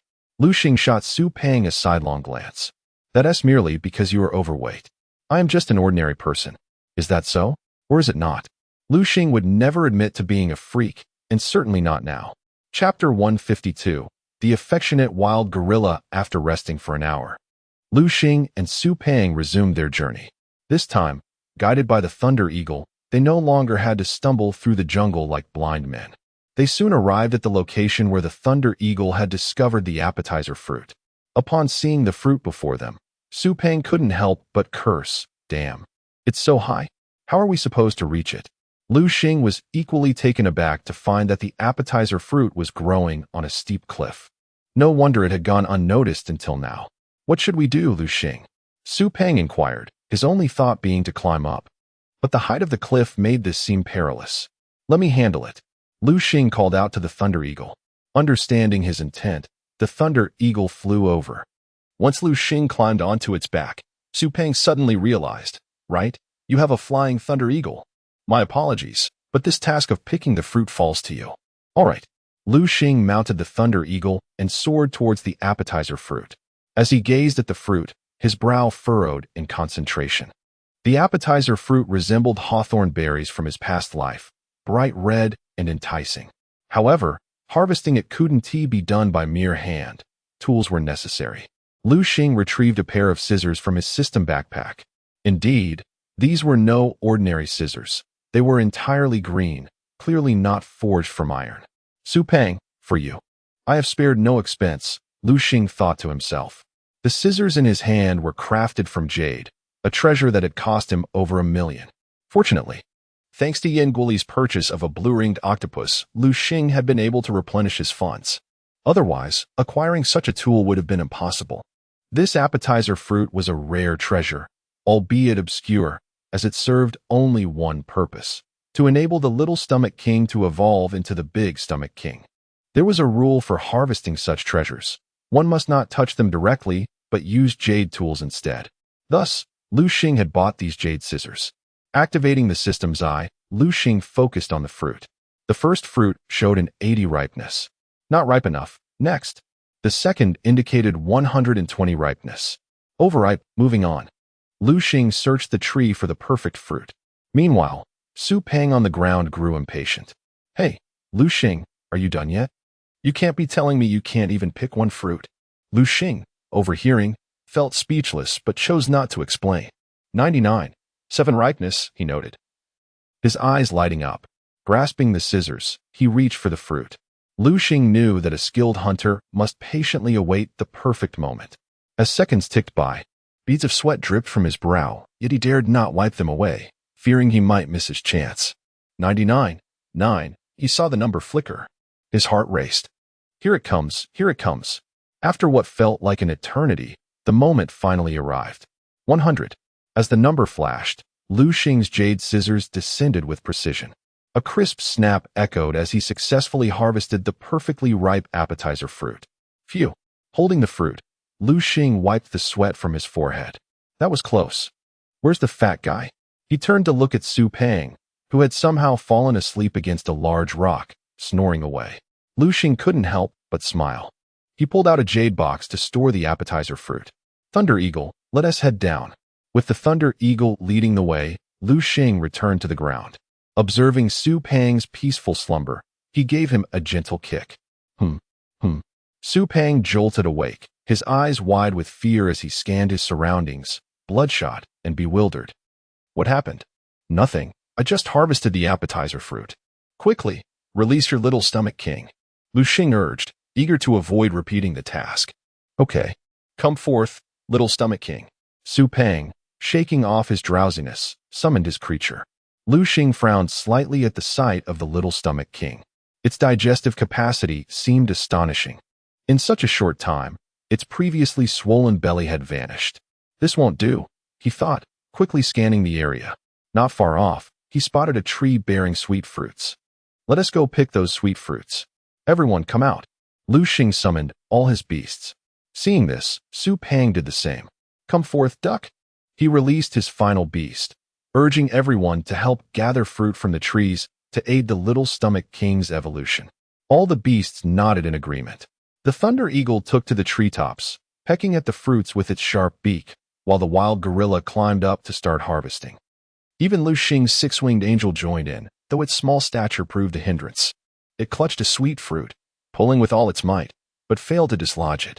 The wild gorilla, observing, smiled, not in mockery, but in camaraderie. Spotting a larger sweet fruit nearby, it swiftly plucked it and handed it to the struggling six-winged angel. Thank you. The six-winged angel said sweetly, grateful for the assistance. The wild gorilla's face flushed with embarrassment as it scratched the back of its head. Liu Xing was taken aback by this unexpected display of warmth from the otherwise aloof wild gorilla, realizing that even the simple-minded Su Peng-esque creature possessed such endearing qualities. The six-winged angel, fruit in hand, fluttered over to Liu Xing. Master, this is for you. It offered the sweet fruit. Liu Xing smiled gently at the gesture. If the master doesn't eat it, of course, this sweet fruit is meant for my little darling. As he spoke, he reached out to caress the six-winged angel's tiny head. Chapter 153. The Little Stomach King evolves into the Great Stomach King. Thank you, Master. The Six-Winged Angel, cradling a sweet fruit, soared onto Liu Xing's shoulder. Ahem. The Six-Winged Angel opened its tiny mouth and took a bite of the sweet fruit.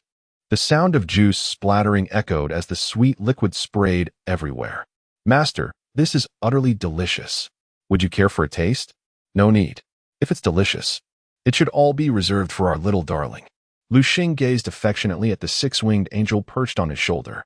He then shifted his attention to the hellhound nearby, which was on guard, its expression serious as it surveyed the surroundings. Hellhound, why don't you lend a hand? The hellhound hesitated, tempted by the suggestion. Yet duty called it to remain vigilant. As the eldest among them, it bore the responsibility of protection. With the assistance of the other beasts, the Little Stomach King was surrounded by heaps of sweet fruits, resembling a small mountain. Without hesitation, it began to devour the fruits. The fruits were not particularly large, allowing the Little Stomach King to consume them one by one with ease. Before long, the mountain of sweet fruits had vanished into its belly, and its previously deflated stomach now protruded. Burp. The Little Stomach King let out a satisfied belch, preparing to lie down for a nap when Liu Xing called out, "Wait." The Little Stomach King looked at Liu Xing in confusion, unsure why it had been halted. "This is for you." Liu Xing opened a jade box, revealing a mouth-watering appetizer fruit. The Little Stomach King's eyes widened at the sight of the bright red fruit, drool escaping its mouth. However, it refrained from lunging for it, instead pointing at Liu Xing's box and then at itself, seeking confirmation that the fruit was truly meant for it. "Yes, it's for you. Go ahead and eat." At Liu Xing's encouragement, the Little Stomach King felt a surge of joy, though it was already full. Indulging in one more appetizer fruit was certainly manageable. It extended its hand, grasping the fruit, and without hesitation, popped it into its mouth. As the appetizer fruit slid down, the Little Stomach King's expression shifted to one of distress. It felt as though its insides were twisting painfully. Ouch! The pain is excruciating. The Little Stomach King clutched its belly and began to roll on the ground. "Liu Xing, is it all right?" Su Pang, knowing Liu Xing would never harm the Little Stomach King, felt a pang of sympathy witnessing its suffering. Liu Xing, with a steely resolve, remarked, "Enduring hardship is the path to greatness. To attain extraordinary power, one must endure some pain." Just then, Su Pang, astonished, noticed a radiant white light enveloping the Little Stomach King. It's evolving. Su Pang never imagined his Little Stomach King would reach such a stage. Roar. The Little Stomach King transformed into the Great Stomach King, growing several times larger. As the glow dissipated, a formidable figure emerged before Liu Xing and Su Pang.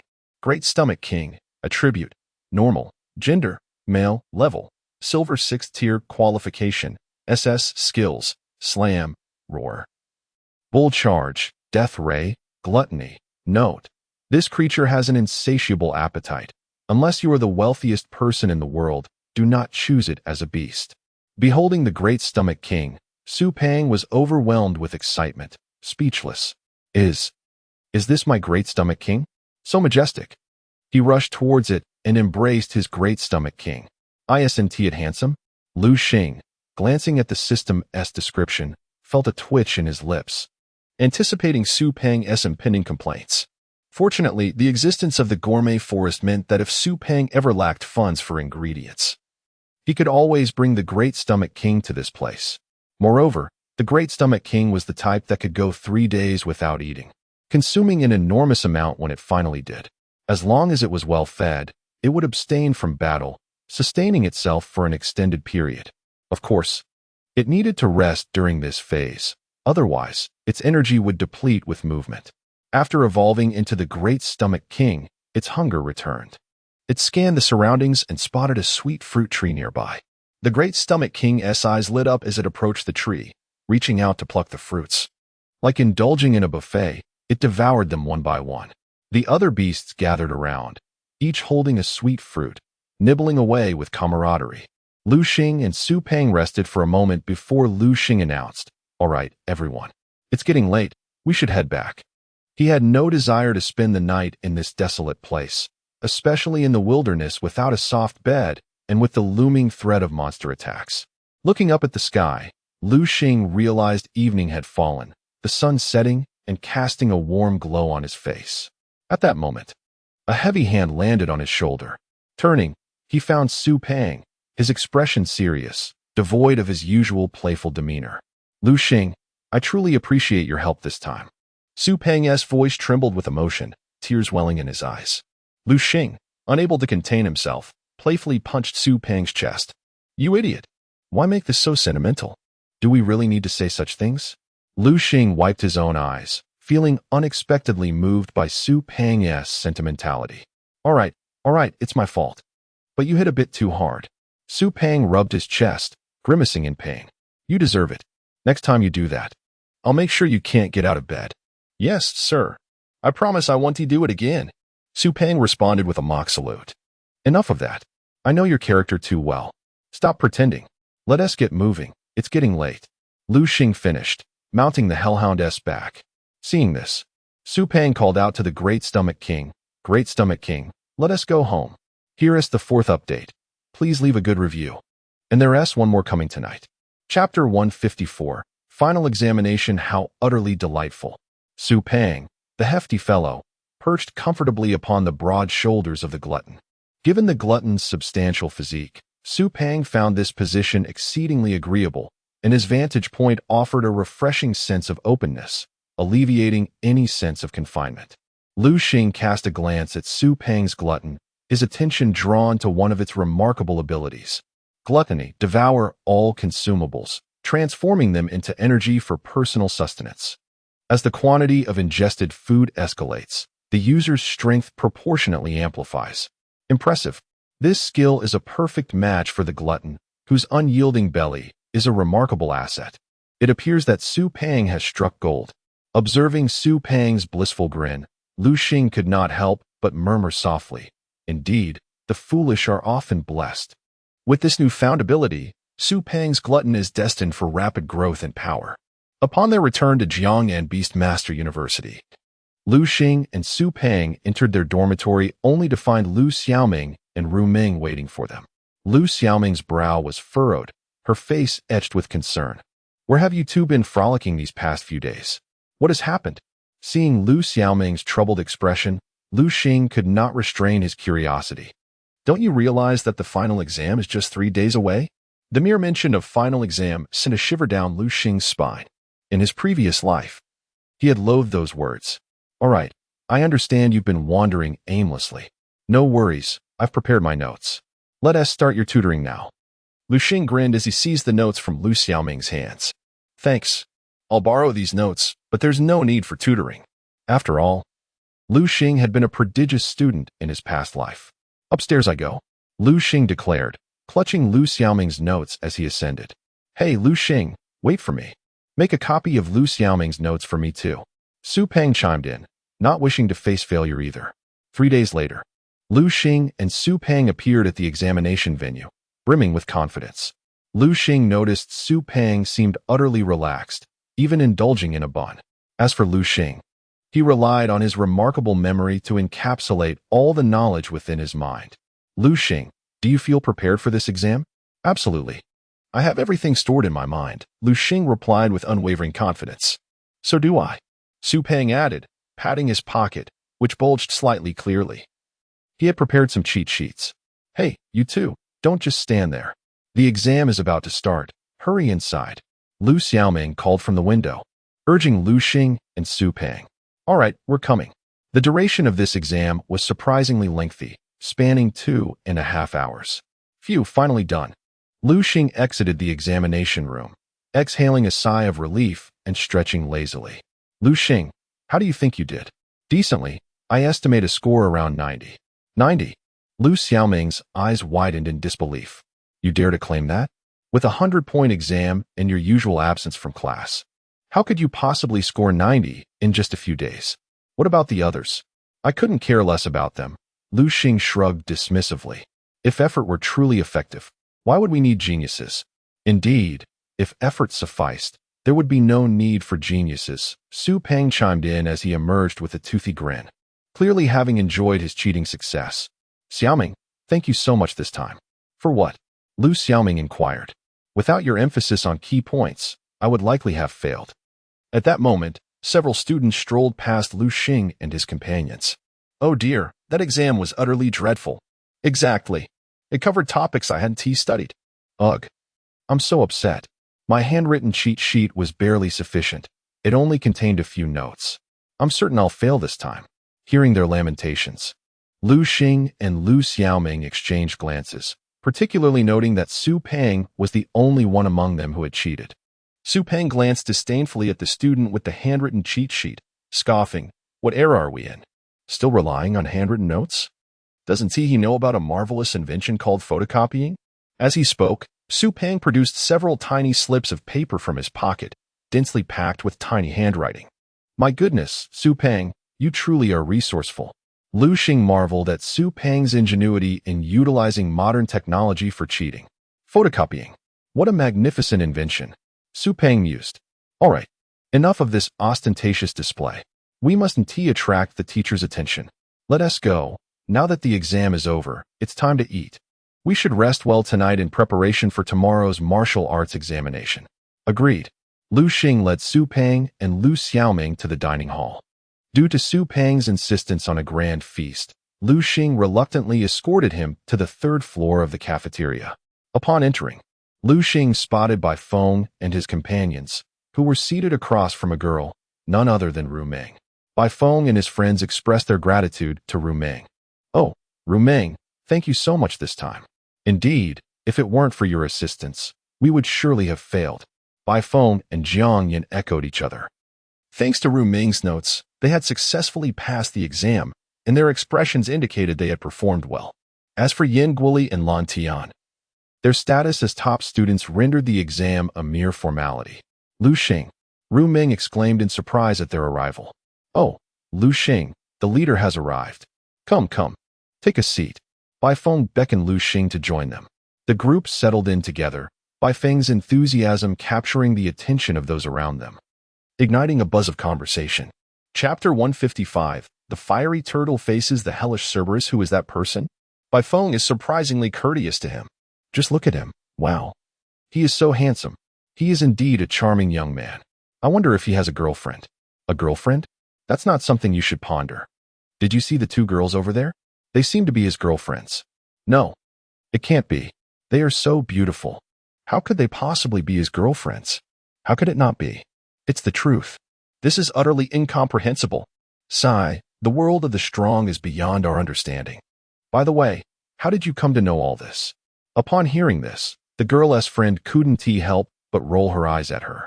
You, bookworm, only ever immerse yourself in the library. Of course you wouldn't know such things. If this continues, you'll turn into a mere bookworm. I enjoy it. I love reading.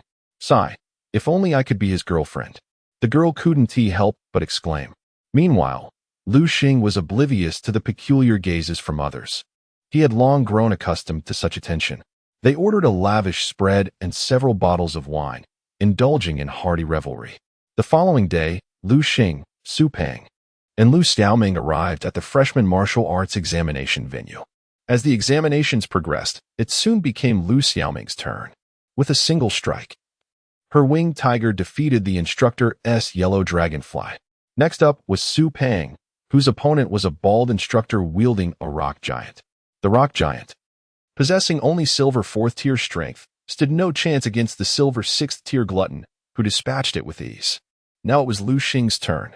As he approached the duel platform, his reputation as a prominent figure in the freshman class drew the attention of his peers. Look, the Rookie King is stepping up. Where's the Rookie King? Over there. Come on, let us hurry and watch. The crowd gathered around the duel platform, their eyes fixated on Liu Xing's opponent. And upon seeing who it was, they all shuddered in fear. That is Xie Yuding. The students stammered, their faces pale with terror. An evident reflection of the psychological shadow she cast. This reveals just how formidable she truly is. Xie Laoshi, it's been a while. Liu Xing awkwardly greeted Xie Yuding. Yes, it has indeed been a while. Xie Yuding crossed her arms, her expression stern, as if someone owed her a fortune. Nicknamed Xie the Heartless, she was notorious for her lack of compassion, adhering strictly to her principles. Consequently, She was despised by both students and instructors alike. However, Xie Yuding remained unaffected by others' opinions. Their disdain had no bearing on her. "You, how dare you skip my class?" Xie Yuding's expression darkened. She cared little for Liu Xing's prowess. Skipping class was simply unacceptable. Since Liu Xing dared to do so, she was prepared to teach him a lesson. "Come forth, fiery turtle." Xie Yuding summoned her beast. The fiery turtle. My heavens, that is Xie Laoshir's strongest beast. The rookie king is in for trouble. Ha ha. He deserves it for being so arrogant. I think Xie Laoshir should teach him a proper lesson to curb his arrogance. The referee, witnessing Xie Yuding's beast, turned pale. He anticipated that she would use the fiery turtle against Liu Xing. Xie Laoshir. Isn't this a bit excessive? What is wrong with that? Have I broken any rules? Xie Yuding shot a glare at the referee, who was too weak to stand up to her. No. The referee, while uttering these words, silently cursed. Damn it, tomboy, I wish you a lifetime of solitude. Simultaneously, he looked at Liu Xing with sympathy, harboring a glimmer of hope that Liu Xing might triumph over Xie Yuding. However, he knew this was nearly impossible. No student had ever defeated a teacher at Jiangnan Beastmaster University. The fiery turtle, huh? Liu Xing glanced at Xie Yuding's fiery turtle. Fiery turtle. Attributes: fire. Rock. Gender: level, gold 5th tier. Talent: A. Skills: flame jet, lava surge, smoke eruption, flame charge, flying stone, with his system I. Liu Xing effortlessly discerned the attributes of Xie Yuding's fiery turtle. How ruthless. She shows no mercy, unleashing her strongest move right from the start. However, for others, this might spell disaster. But he is Liu Xing. Come forth, hellish Cerberus. Liu Xing swiftly performed the incantation, summoning his hellish Cerberus. Roar. Upon its arrival, the hellish Cerberus opened its massive jaws and howled at the sky. After a bone-chilling roar, all the students shrank back in terror, their beasts trembling uncontrollably. Some of the weaker beasts even lost control of their bladders out of fright. My heavens. Is that his beast? What is that? It's enormous. Like a monster. Is he really a student? How can he be so powerful? Su Peng and Liu Xiaoming exchanged glances, both thinking, Liu Xing's hellish Cerberus seems even stronger now. Liu Xing surveyed the fiery turtle and his hellish Cerberus. In terms of levels, Xie Yuding's fiery turtle was gold 5th tier, while Liu Xing's hellish Cerberus was gold 4th tier, a tier lower. Yet, the talent of Liu Xing's Cerberus far surpassed that of the fiery turtle, and it possessed a formidable skill, Fire Devour. Thus, this battle was essentially a guaranteed victory for Liu Xing. Chapter 156. Defeating Xie Yuding. Charcoal Tortoise. Unleash Flame Jet.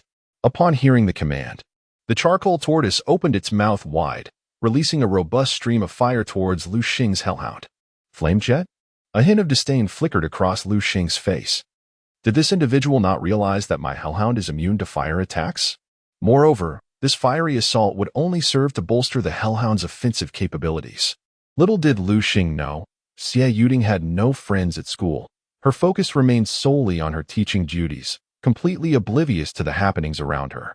Thus, she was unaware of the hellhound's immunity to fire. What is happening? Xie Yuding exclaimed in confusion as she witnessed her charcoal tortoise's fiery attack land harmlessly on the hellhound. Panic surged within her. You little brat, what is your hellhound capable of? In that moment of uncertainty, a voice chimed in, Teacher, his hellhound is immune to fire attacks. So please refrain from using fire-based skills against it. Liu Xing turned to see the speaker, a rather unattractive girl with protruding teeth, a pockmarked face, thick glasses, and a frizzy braid, dressed in dowdy clothing. Initially, Liu Xing had intended to confront the individual, but upon seeing her appearance, he quickly dismissed the thought. The sight was simply too off-putting. He felt it would sully his hands to engage her. Thank you, Xiaoqing. Xie Yuding recognized the girl, who often sat in the front row during class, frequently raising her hand to answer questions. She was the quintessential model student. Upon seeing the girl, Liu Xing finally understood the adage that unattractive people should study more. He resolved that in the future, should he encounter an unattractive girl, he would not comment on her looks, but instead say, Given your appearance, you must have read a great deal. Charcoal Tortoise, use rock throw. Having learned of Liu Xing's hellhound's immunity to fire, Xie Yuding wisely chose to switch tactics, opting for a rock-type move. The charcoal tortoise opened its mouth, expelling a massive stone. Whoosh! The stone flew swiftly, cutting through the air with a sharp sound, hurtling toward the hellhound. Liu Xing smirked coolly at the approaching projectile. A trivial maneuver. Hellhound, shatter it with rending claw. Responding to his command, the hellhound slashed its razor-sharp claws forward. A crisp crack echoed as the enormous stone was cleaved into several pieces, plummeting to the ground. Xie Yuding stood frozen in disbelief. She had anticipated that the charcoal tortoise's rock throw would inflict significant damage upon Liu Xing's hellhound, yet it was effortlessly neutralized. Hellhound, it's our turn. Use flame slash. Upon receiving the order, the hellhound swiftly slashed its claws, unleashing a fierce blade of fire toward the charcoal tortoise. The flame slash carved a deep gash into the ground as it surged forward. Not good. Charcoal tortoise, dodge. Quickly, the charcoal tortoise scrambled to the side. The flame slash grazed its body, striking the wall behind it with a resounding crash. Boom. The wall was left with a gaping hole, and Xie Yuding's expression shifted uneasily. What level is your hellhound? She could not help but inquire. Guess. Xie Yuding was taken aback by Liu Xing's retort. He had no intention of acknowledging her as a teacher. Charcoal tortoise, use rock throw. Refusing to concede, Xie Yuding persisted with her assault. The charcoal tortoise opened its mouth once more, hurling another massive stone toward the hellhound. Liu Xing was momentarily surprised. He had expected Xie Yuding to forfeit upon witnessing his true prowess. But instead, she pressed on. Fine, if you wish to continue, I shall indulge you. Hellhound. Evade the stone, then use rending claw on the charcoal tortoise. The hellhound swiftly leapt backward, skillfully dodging the charcoal tortoise's rock throw. It then charged forward toward the charcoal tortoise. Seeing the hellhound drawing closer, Xie Yuding felt a surge of anxiety. Gritting her teeth, she commanded, Charcoal tortoise, use flame charge. Enveloped in flames, the charcoal tortoise lunged fiercely at the advancing hellhound. Bang! The two creatures collided. The charcoal tortoise's head met the hellhound's claws with tremendous force. Whoosh! A shadow was sent reeling backward. It was the charcoal tortoise. The hellhound, bolstered by the power of decaying flesh, had undergone a remarkable transformation. With threefold strength, it easily overpowered the charcoal tortoise. Boom! The charcoal tortoise crashed into the concrete wall, the impact embedding it within the structure. Charcoal tortoise! Xie Yuding gasped.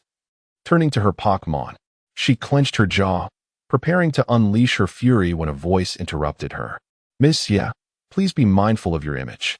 The referee, having long harbored discontent towards Xie Yuding, seized the opportunity to strike.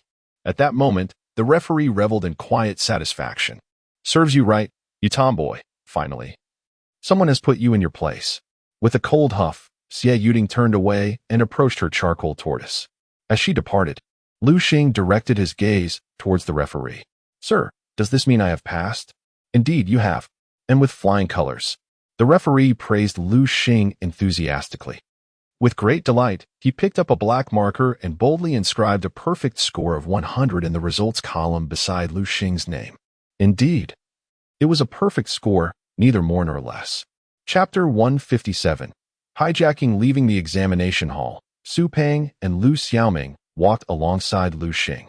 Su Peng furrowed his brow and couldn't help but ask Liu Xing, aren't you worried about Xie Yuding failing you? Liu Xing shook his head in response. She won't. What makes you so certain? Because she's not that kind of person. Liu Xing had come to understand Xie Yuding's temperament. Such individuals strictly adhere to the rules. As long as one follows the guidelines, they will not cause trouble. However, the rules constrain us as well as them. Su Peng stretched lazily. The exam is finally over. Liu Xing, where do you think we should go during the vacation? Liu Xing pondered for a moment. How about we head home first? Suddenly, he felt a surge of nostalgia for his house. Sounds good. Liu Xiaoming chimed in. I miss my parents too. The three of them purchased tickets the following day, preparing to return to Guangzhou from Jiangnan City. On the airplane, Liu Xing was initially in high spirits, having just acquired a new skill for his six-winged angel, Holy Shield. However, he soon felt discomfort. He never anticipated that he would find himself sandwiched like an Oreo cookie. To his left was Su Peng, who had fallen into a deep sleep, snoring loudly. To his right was Liu Xing, engrossed in a book titled The Overbearing CEO Falls in Love with Cinderella. Liu Xing hesitated to disturb her. Forget it. I might as well sleep. Liu Xing tilted his head and decided to rest, leaning against Liu Xiaoming's shoulder. Before long, Liu Xing was jolted awake by a commotion. Come on, hand over your money. Confused, he blinked and surveyed his surroundings. What was happening? To his astonishment, several men in black stood near the aisle, armed with machetes and accompanied by a beast. Hijacking. Liu Xing's first instinct was alarm. What the hell? Am I possessed by a ghostly elementary student? How can I encounter a hijacking while flying? He quickly scanned the scene and counted 5 hijackers, all wearing black masks to conceal their identities. One of them was instructing others to toss their valuables into a bag. Seriously? They're using a bag to collect money. Liu Xing couldn't help but scoff. While one thug gathered valuables, another scrawny man eyed the passengers with a lewd gaze, soon fixating on Liu Xiaoming. Hee, looks like my luck is in. A cute girl right here, and she looks innocent. The scoundrel grinned widely. Hey, fatso, move aside. Su Peng remained oblivious in his slumber. The rogue shoved Su Peng, who fell to the floor. With a dirty grin, the man leaned toward Liu Xiaoming, his filthy hand reaching out. At that moment, Liu Xing intervened, gripping the rogue's arm. He twisted it sharply. Crack! The sound of bones snapping echoed as Liu Xing broke the man's arm. The rogue collapsed to the ground, clutching his shattered limb and wailing in agony. His screams drew the attention of the others. Liu Xing sprang into action, tackling the bag carrier, seizing his head and twisting it violently, snapping his neck with a swift motion. Suddenly, a dark figure lunged at Liu Xing. It was the black-furred rat, its sharp fangs aimed at Liu Xing's flesh. Just as the rat was about to strike, the 6-winged angel appeared beside Liu Xing. I will vanquish you, vile rodent, it declared, conjuring a blade of light in its right hand. With a flick of its wrist, the blade soared towards the rat. Judgment! The radiant weapon easily pierced the rat's abdomen, killing it instantly. The force of the impact sent the rat flying, crashing into one of the hijackers behind. This is bad. We've encountered a tough opponent. The leader of the hijackers frowned, surprised to find a formidable fighter aboard the plane. The black-furred rat, despite its lowly status, was a silver tier beast, yet it had been effortlessly dispatched. The leader glanced around, noting that out of 4 subordinates, 3 lay incapacitated. The last was still in the cockpit, holding the pilot hostage. Thus, he had to engage in battle himself. The leader's gaze hardened as he focused on Liu Xing, soon noticing his beast. No way. Is that a 6-winged angel? This kid is quite lucky to have one. Enough chit-chat. Liu Xing shot back coldly at the leader. Will you surrender? Or do I have to take action myself? Surrender? The leader scoffed. If I've come this far, I must have made ample preparations. With that, he produced a round object from his pocket. Is that a bomb? One of the men gasped in horror. Well, looks like we have someone knowledgeable here. So what's it going to be? Will you surrender, or shall we all perish together? The leader taunted as he tossed the bomb lightly in his hand. You may try, Liu Xing replied, his eyes narrowing. Though the bomb seemed formidable, harming him was nearly impossible. After all, Liu Xing's 6-winged angel had just learned Holy Shield yesterday, and he was already contemplating how to utilize it. Chapter 158. You can actually fly a plane. Hey, don't come any closer. The leader of the black-clad men was taken aback as Liu Xing approached him. Don't be afraid. Didn't you say you wanted to detonate the bomb? Go ahead. As Liu Xing spoke, he continued to close the distance. As Liu Xing drew nearer, the leader's anxiety escalated. He was acutely aware of Liu Xing's prowess.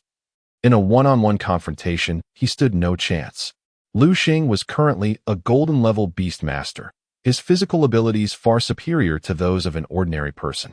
Furthermore, the bond between a beast master and their beast strengthened both parties. Liu Xing's physique seemed influenced by the accumulation of decaying flesh. Though he was not particularly large, his strength was astonishing. He clenched his fist, feeling capable of punching through the aircraft's wall. However, he refrained. Doing so would endanger the passengers aboard. The passengers, keenly aware of the situation, buried their heads, fearful of witnessing the leader's true face and being silenced. Suddenly, a man sprang into action, brandishing a sharp knife. He lunged at the leader's abdomen. With a sickening squelch, the knife pierced through. Liu Xing was momentarily stunned. He had been prepared to intervene, only to have someone else step in. He's dead. Haha, that guy is dead. The attacker, a bespectacled man in a blue shirt, appeared rather refined. Liu Xing noticed he was wielding a scalpel. This man was a doctor, Liu Xing surmised.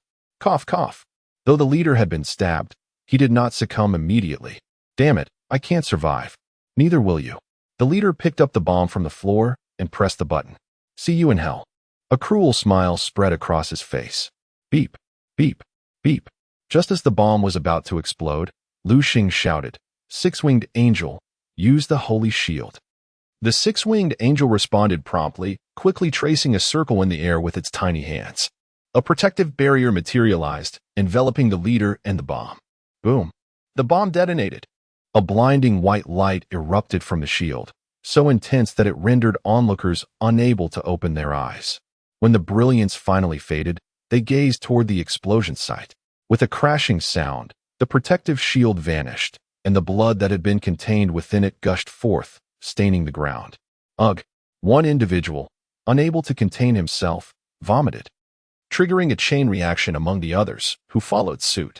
Liu Xing's expression darkened. After all, he had witnessed a living person being reduced to a pool of blood before him. Phew! Liu Xing exhaled in relief. Thankfully, the holy shield from the six-winged angel had intervened. Otherwise, they all might have perished. He looked toward his six-winged angel. Six-winged angel, attribute, spirit. Fairy, gender. Level, golden 4th stage. Talent, SSS. Skills, judgment, holy healing, holy shield. At that moment, the six-winged angel possessed the strength of the golden 4th stage. Liu Xing examined the holy shield skill. Holy shield summons a circular barrier that can withstand all enemy attacks. The shield lasts for 5 seconds and has a cooldown of 1 hour. Duration increases with the user's level. Indeed, 5 seconds of true masculinity. Liu Xing couldn't help but mutter under his breath. Additionally, the holy shield had a cooldown period. However, Liu Xing understood. If the holy shield could be used without limit, it would indeed be a broken skill. With the leader eliminated, only one black-clad man remained, the one in the cockpit. The explosion had awakened Su Peng from his slumber. Liu Xing, what is happening? Nothing. Go back to sleep. Oh. Su Peng had intended to do just that when he noticed red liquid flowing toward him. My heavens. What is this? It's just blood. What? Just blood? Liu Xing, you fool. As Su Peng prepared to say more, Liu Xing had already headed into the cockpit. Hey! A loud shout erupted as a man lunged at Liu Xing with a blade. Liu Xing swiftly sidestepped, narrowly avoiding the attack. That was close. Almost caught by that man. When the attacker failed, he prepared to strike again, but Liu Xing swiftly advanced, delivering a powerful punch to the man's abdomen. He then seized the man's hand and twisted it violently, producing a sickening crack. Without mercy, Liu Xing extended his right hand and grasped the man by the throat, applying pressure until he snapped it. He then discarded the body as if it were refuse. Liu Xing glanced at the cockpit, alarmed. He had not anticipated the black-clad man's malice. Having witnessed his leader's demise, he had killed both pilots, intending to perish alongside Liu Xing and the others. Liu Xing. What do we do? Su Peng entered, having seen the pilot's fate. What now? Liu Xing glanced at Su Peng. Hey, Su Peng, can you fly a plane? Fly a plane? Up, down, left, right, Alibaba. Liu Xing shot him an incredulous look. Come on, you think flying a plane is as simple as that? Well, I don't know anything about flying a plane, but if you mean shooting down a plane, then I could teach you. Liu Xing's mouth twitched at Su Peng's words. What a time for such frivolity. All right, you take the co-pilot's seat. Liu Xing, what are you? Since you can't, I must take control. Wow, you can actually fly a plane? Su Peng's eyes widened in disbelief. Do you really think flying is just about those silly commands? Liu Xing sighed, murmuring as he surveyed the instrument panel, we must treat this dead horse as a living one. For updates on time, thank you for your kind reviews and gifts. Chapter 159. Aftermath. Liu Xing settled into the driver's seat, while Su Peng occupied the passenger seat. Hello? This is 0101. Please respond. Despite the gravity of the situation, Su Peng couldn't resist fiddling with the intercom. Liu Xing gazed intently at the control stick. gritting his teeth. This was a matter of life and death, and everything hinged on this moment. As he spoke, he placed his hands firmly on the control stick. With Liu Xing's maneuvers, the entire aircraft began to tremble violently. Observing this, Su Peng hurriedly fastened his seatbelt. Liu Xing, do you even know how to fly? At this point, concern finally etched itself onto Su Peng's face. Liu Xing turned his head and flashed a mysterious smile. Su Peng shivered involuntarily. Hold on tight. Liu Xing commenced piloting the aircraft. As the plane flew steadily, Su Peng's jaw nearly dropped in disbelief. Wow, Liu Xing, how on earth can you fly a plane? His expression was one of utter astonishment. Seriously, is there anything you can't do? Liu Xing thought to himself, it's merely a stroke of luck. Suddenly, memories from his past life surfaced. Though he had never piloted an aircraft, he had experienced similar VR games. Thus, with a mindset of desperation, he attempted to fly the plane and was astonished to find success. Su Peng, call for Yao Yaoling. Liu Xing shouted to his companion. All right. Su Peng promptly dialed Yao Yaoling. After some communication, the ground team quickly took action, providing Liu Xing with the location of the nearest airport. Liu Xing piloted the aircraft toward that destination. Once the plane landed smoothly, Su Peng let out a huge sigh of relief. He couldn't help but extend his right hand and give Liu Xing a thumbs up. You're incredible. As the plane came to a halt, a throng of individuals clad in green military uniforms surged into the aircraft, escorting all passengers, including Liu Xing, away. After a thorough inquiry, Liu Xing was released. He had acted heroically by eliminating the bandits, and as a golden-level beastmaster, even if he had taken lives, the most he faced was a monetary penalty. After all, the nation needed talents like him. A golden-level beastmaster could transcend the confines of the law. Such were the rules of this alternate world. Hey, do you see that? See what? That young man. Which young man? The crowd turned their gaze toward Liu Xing. Well, he is quite handsome. Who mentioned that? Do you know who he is? He is the hero who single-handedly took down 5 criminals and piloted a plane. It's him. The members of the inspection team widened their eyes in disbelief. This is far too young. Many among them had witnessed the grisly scene, which had made several nauseous. They couldn't believe that the culprit was right before their eyes. Terrifying. Truly terrifying. Realizing this, apprehension washed over the crowd, and they instinctively took a few steps back. Moreover, there's something you don't know about him, one said. What is it? He is a golden beastmaster. What? A golden beastmaster? My goodness. Is he a reincarnation of some great being or the grandson of a powerful figure? His prowess is astonishing. Amidst the murmurs, Su Peng couldn't help but tease Liu Xing. It seems they are whispering about you, and they appear a bit frightened. Su Peng's face was filled with schadenfreude. Liu Xing shot him a glance. Let them be afraid. What does it matter? I don't need their approval. True enough. Su Peng nodded. Reflecting on the day's events, Liu Xing formed a perspective. Firstly, his strength was sufficient. Otherwise, he would have been a lamb to the slaughter on that plane. It was precisely because of his strength that, after eliminating the bandits, the inspection team was grateful. Not only did they offer him fine tea, but they also awarded him a sum of money. As he held the bank card in his hand, Liu Xing couldn't help but grimace. These folks are rather stingy. I saved the entire plane, and this is all they offer, 100,000. Is this just a pittance? Muttering to himself, he tucked the bank card into his pocket. After all, free gifts should never be declined. Once the card was secured, Liu Xing and Su Peng exited the inspection team's office building. Just as they stepped outside, Liu Xiaoming rushed in from the outside, running straight to Liu Xing and enveloping him in a hug. Are you all right? Of course, I'm fine. What could possibly happen to me? Liu Xing shrugged. Let South leave this place. It's not the right time or place for conversation. On the way, they began to chat. Liu Xiaoming couldn't help but ask Liu Xing, what was that move you used with the 6-winged angel on the plane? It was able to withstand the explosion of a bomb. Su Peng had dozed off and missed the scene, but Liu Xiaoming was fully aware of everything that unfolded. You mean the sacred shield? Yes. It's a defensive skill that conjures a protective barrier to withstand all enemy attacks. Remember, all. What? Su Peng stood frozen. To withstand all attacks? That is utterly remarkable. Indeed, but this skill has its drawbacks. The duration is somewhat short, and there is a cooldown period. How long is the duration? 5 seconds. 5 seconds? Why does that sound so familiar? Su Peng's face suddenly flushed. Liu Xiaoming, oblivious, continued. 5 seconds is quite impressive. It's already lengthy. You have no idea about others. Some only last for a second. Yet, that single second has been glorified beyond belief. True, Liu Xing nodded. However, he refrained from disclosing everything to Liu Xiaoming, as he feared it might overwhelm her to know that the duration of the sacred shield could extend with the six-winged angel S increasing power. A skill that can be enhanced. That is simply extraordinary. Chapter 160. Have you ever heard of the caterpillar that becomes a dragon? Due to the flight situation, Liu Xing and his companions landed earlier than expected. Fortunately, they were not far from Guang City. Liu Xing and Su Peng decided to purchase high-speed train tickets and return to Guang City. Creak. Liu Xing opened the door. As soon as he entered the house, he furrowed his brows. The place had not been inhabited for a long time, and a musty odor permeated the air.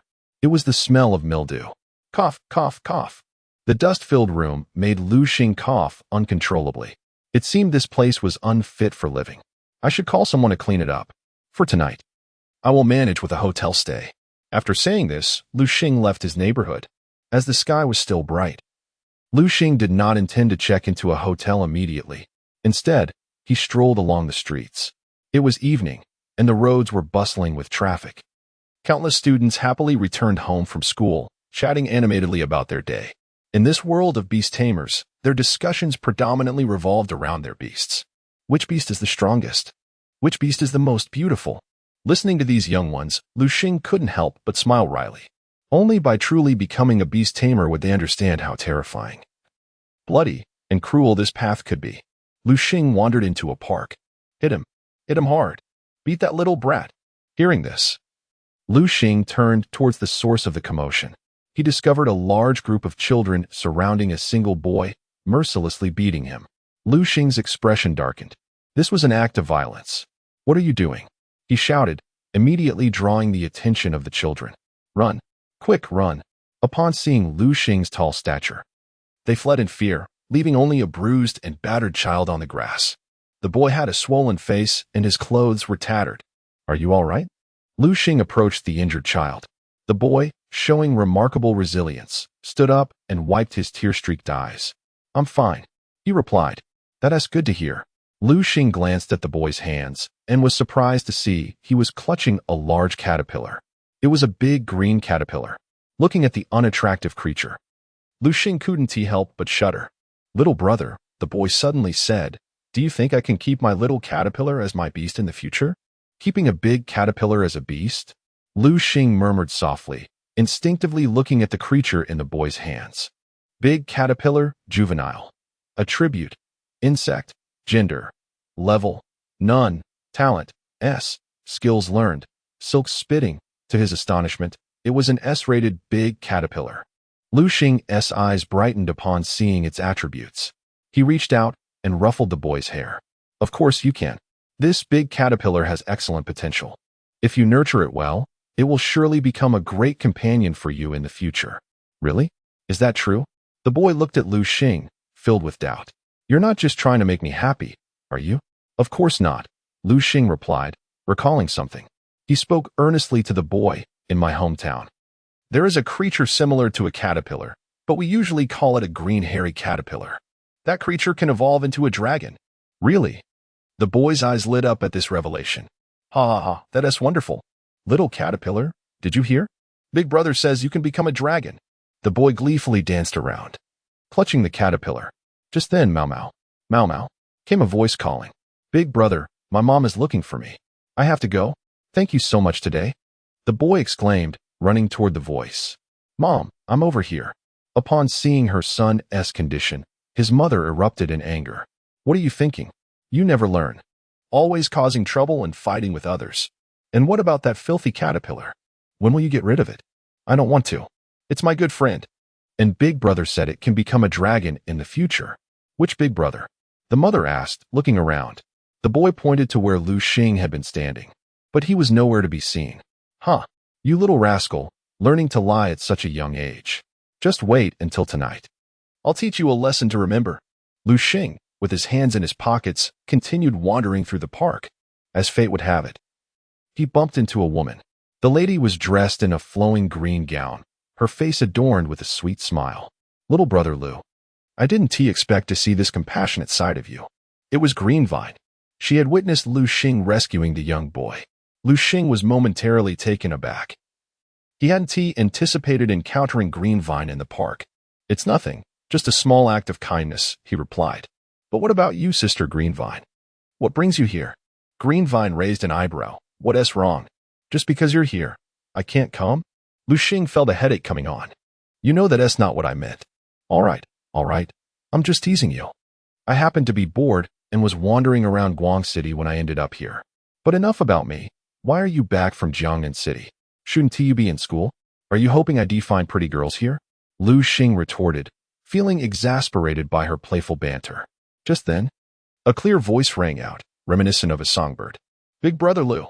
Liu Xing turned toward the sound and spotted several vibrant young girls nearby. One of them, with a ponytail, waved enthusiastically at him. "Oh, it seems there's a gathering of beauties. I must be in the way." Greenvine teased Liu Xing. "A gathering of beauties? You're overthinking it, Sister Greenvine." Liu Xing offered a wry smile. Chapter 161. The Jester. Soon, several girls approached Liu Xing. "Liu Xing. Who is she?" Su Xiaya inquired. Indeed, the newcomer was none other than Su Xiaya, the sister of the plump Su. Liu Xing had never anticipated encountering Su's sister in this park. "Xiaoya, this is Sister Greenlow," he introduced. "Sister Greenlow, this is Xiaoya, Su's sister." "Who is Su?" she questioned. "He's the chubby guy who follows me around every day." "Oh, you mean that little fat boy?" Greenlow remarked, her interest piqued. "I remember him." She couldn't help but scrutinize Su Xiaoya. "Goodness, I never imagined that little chub would have such a beautiful sister. I wonder which of them is biologically related, as they bear no resemblance to each other." Liu Xing furrowed his brow at her comment. "Xiaoya, my apologies. Sister Greenlow can be a bit blunt." "Humph." Su Xiaoya detested when others compared her to her brother. "Xiao Lu, Xiao Hui, let us go." She huffed, leading her two friends away. Watching their retreating figures, Liu Xing sighed. "What's wrong? Are you upset because I made your little girlfriend angry?" Greenlow teased. "You could have chased after her." Liu Xing shot her a disapproving glance. "You know that's not what I meant. By the way, Sister Greenlow, what brings you to this park?" He knew her well enough. She was either on a mission or indulging in beauty sleep at the Phoenix base. It was rare for her to simply stroll through a park. "Sigh, it seems nothing escapes your keen perception," Greenlow replied, her gaze drifting to a nearby stage bustling with people, creating an atmosphere of excitement. Meanwhile, Su Xiaoya and her friends walked along, still fuming. "Oh, Xiaoya, don't be upset," Xiaolu consoled. "Yes, cheer up. Have you forgotten why we came here?" Xiao Hui chimed in. "Of course not. We came to watch the magic show," Su Xiaoya affirmed. "So let us put aside our earlier discomfort." Suddenly, she exclaimed, "Oh no. I forgot to say goodbye to Liu Xing." Without hesitation, she turned to find him, but was halted by Xiao Lu. "Xiaoya, let it go. They might have left already."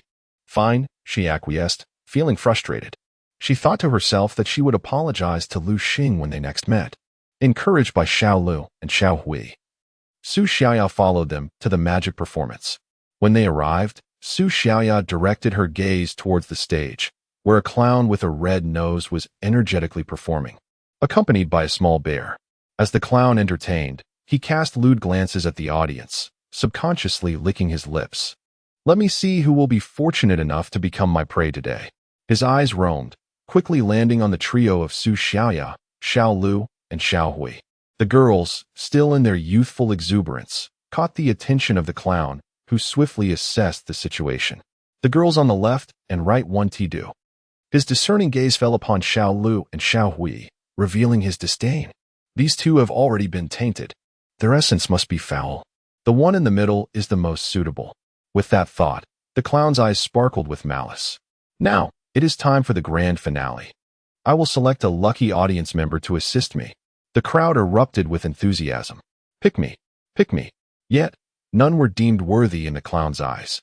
"You, the little girl at the back." "Me?" Su Xiaoya was taken aback, surprised to be chosen. "Yes, you with the ponytail." "All right, A surge of joy filled her heart. She turned to Xiao Lu and Xiao Hui, exclaiming, "I'm going up. Go on, go on." They encouraged, envy glimmering in their eyes, astonished by Su Xiaoya's fortune. As she ascended the stage, the clown directed her into a box. A sinister smile crept upon his face as he commanded, "Sweetheart, just stay inside obediently." His expression twisted into a grotesque sneer as he addressed the bear beside him. "Hypno Bear, unleash your hypnotic powers." Upon hearing this, the bear extended its arms, its eyes glowing red, emitting waves of crimson light. The audience, initially cheering, suddenly fell limp as the hypnotic waves washed over them. Laughter erupted from the clown. "Fools. A bunch of imbeciles." After his tirade, he appeared satisfied. "Now, I shall indulge in my feast." With that, the clown pushed the box onto a vehicle and drove away. "Sister Green Lo, why didn't you let me intervene?" Liu Xing and Green Lo emerged from the shadows. "I am unaware of how many young girls this fiend has ensnared, so I intend to follow him to his secret lair." "Understood," Liu Xing nodded. "Let us go." Together, they made their way to the parking lot, ready to pursue the clown. As for losing track of him, that concern was unfounded. Green Lo had discreetly affixed a locator to Su Xiaoya. Moreover, two figures soared above, the eagle and the bat, trailing the clown's vehicle. Chapter 162. The Joker's secret lair. Liu Xing sat in the vehicle driven by Green Lotus, and soon they arrived at a secluded area on the outskirts. Stepping out of the car, Liu Xing gazed at it in astonishment. He had not anticipated that Green Lotus would choose a raptor. In his mind, he envisioned her driving a Porsche or a Ferrari instead. "What are you looking at?" she inquired. "Nothing," he replied. "Let us hurry, otherwise, your little girlfriend will be in danger." With a nod, Liu Xing followed her as they approached the area, only to find it eerily empty, devoid of any wooden cabins or structures. "How strange. The tracker clearly indicated she was here," Green Lotus exclaimed, puzzled. At that moment, a Thunderhawk swooped down from the sky, landing beside Liu Xing. "Thunderhawk, where has Su Xiaoya been taken by the Joker?" The Thunderhawk exchanged a glance with Liu Xing, who swiftly understood the unspoken message. He stepped forward and began to sift through a pile of leaves on the ground. Soon, a manhole cover emerged before him. "Green Lotus, I found the entrance." "Excellent." They descended into the Joker's secret lair through the manhole. Upon entering, Liu Xing couldn't help but marvel. "I never expected such a hidden realm within." Contemplating for a moment, he declared, "Come forth, six-winged angel." Liu Xing performed the summoning gesture, calling forth his six-winged angel. The space was rather confined, preventing him from summoning his larger beasts. Thus, he could only summon the six-winged angel. The moment Green Lotus beheld the angel, her eyes sparkled with delight. "Wow, how adorable. Come here, let your sister hold you." As her hand neared the angel, it instinctively dove into Liu Xing's embrace, frightened. "Ah, who would have thought this little one is so shy?" "All right, Green Lotus. Please don't tease it. It's a bit scared of strangers." "Humph." Green Lotus pouted, visibly displeased. However, an idea seemed to dawn upon her, and her expression brightened. "Little one, how about I find you a good friend?" While speaking, she began to conjure a spell. "Come forth, Green Sprite." The Green Sprite appeared at her command. Upon seeing the Green Sprite, the six-winged angel's eyes lit up with excitement. Gathering courage, it flew from Liu Xing's arms towards the Green Sprite. The two little beings, akin to long-lost friends, began to frolic together. "All right, enough of the playtime. We need to rescue Xiaoya." Liu Xing was determined. After all, she was Su Pao's sister. If anything were to happen to Su Xiaoya, he felt he could never forgive himself, let alone face Su Pao. Liu Xing and Green Lotus traversed the Joker's secret lair. Thanks to the tracker Green Lotus had placed on Su Xiaoya, they swiftly located her whereabouts. At that moment, Su Xiaoya was bound to an operating table. Gagged with a cloth, her attempts to scream rendered futile. She was engulfed in sorrow, despair, and countless negative emotions. Tears streamed down her face uncontrollably, as if a tap had been turned on. Desperately struggling against her restraints, she found them unyielding. In her heart, she yearned for someone to rescue her. Suddenly, a shadow flickered in her mind. It was Liu Xing, who had previously saved her from Tiger Head Mountain. She hoped he could come to her aid once more. Yet, deep down, she felt a wave of hopelessness wash over her. "Be still, my little darling," the Joker said, standing nearby as he uncorked a bottle of red wine. Pouring himself a glass, he savored a sip, relishing the taste. His gaze lingered on Su Xiaya, eyes gleaming with a fervent intensity, as though he beheld a work of art. "Don't move, my dear. I will take good care of you shortly." As he spoke, he licked his lips, eliciting a whimpering cry from Su Xiaya. At that moment, Liu Xing and Green Lotus arrived at the door of the chamber. Liu Xing narrowed his eyes, focusing on the Joker's hypnotic bear. Hypnotic bear. Attribute: normal. Gender: level, silver, rank 7. Talent: B. Skills: hypnosis, drowsy fist, sleep. Liu Xing furrowed his brow, surprised at the strength of this perverse individual. Through his conversations with Green Lotus, he knew that the Joker lacked any substantial background and had attained his current status through sheer effort. Unfortunately, he had chosen a nefarious path. Little one, use judgment on that hypnotic bear. Remember, strike true. At Liu Xing's command, a glint of murderous intent flashed across the six-winged angel's face. "Apologies, but my master has commanded me to terminate you." Transforming into a demonic figure, the six-winged angel swiftly conjured a blade of light, hurling it towards the hypnotic bear. Feeling an ominous chill, the hypnotic bear's pupils dilated as it attempted to flee, but its body lagged behind its mind. With a piercing sound, the judgment blade pierced through the hypnotic bear's abdomen, pinning it against the wall. Its head drooped, lifeless. Hypnotic bear. The Joker was taken aback, unable to fathom that someone had followed him to his secret lair. No, this cannot be real. His eyes blazed crimson. The hypnotic bear had been his only companion, now brutally slain before him. "I will make you pay." The Joker swiftly performed a spell, summoning two beasts before Liu Xing and Green Lotus, the Black Wolf King and the Black Rat. Liu Xing assessed the attributes of the two beasts with a discerning eye, recognizing the Black Wolf King as the most formidable among them. Black Wolf King. Attribute: evil. Gender: level, silver, rank 9. Talent: A. Skills: Shadow Ball, Rending Claw, Bite. Here's the 4th update. Thank you all for your gifts and positive reviews. Your encouragement fuels my dedication to delivering 4 updates daily. Chapter 163. Slaying the Black Wolf King. Sister Green Low, leave the Black Wolf King to me. The black-furred rat is yours. All right. Green Low nodded in agreement. The black-furred rat was only at the silver tier 2 level, with ordinary attributes. Green Low had no trouble handling it. However, Liu Xing's true intention was not for Green Low to deal with the black-furred rat, but rather to rescue Su Xiaya, who was bound to the bed. Of course, Liu Xing could not directly inform Green Low of this, as doing so would surely attract the Joker's attention. If the Joker threatened Liu Xing and Green Low with Su Xiaya's life, it would spell disaster. "Little one, use judgment on that Black Wolf King." Liu Xing commanded his six-winged angel. Upon hearing this, the six-winged angel grasped the air with its right hand, and a blade of light materialized in its grasp. "I shall slay this foul beast, for it dares to threaten me and my master." The angel hurled the luminous blade toward the Black Wolf King. The speed of the blade was astonishing, piercing the Black Wolf King's body in the blink of an eye. However, what followed astonished Liu Xing. What is happening? Liu Xing was taken aback to find that his six-winged angel's judgment attack was utterly ineffective against the Black Wolf King. Yet, being quick-witted, Liu Xing soon realized the reason. "Damn it," he swore under his breath. The Black Wolf King was an evolved form of the Black Wolf Hound and possessed dark attributes. The judgment ability was of a psychic nature, and creatures of dark attributes were immune to psychic attacks. After all, darkness could devour the mind. Seeing this, the Joker smirked coldly. "Black Wolf King, kill that wretch." Upon hearing this, Liu Xing exclaimed, "Little one, we must flee." He began to run. The Black Wolf King, sensing the urgency, quickened its pace, its eyes glinting with menace. The more one feared a Black Wolf Hound, the more ferocious it became.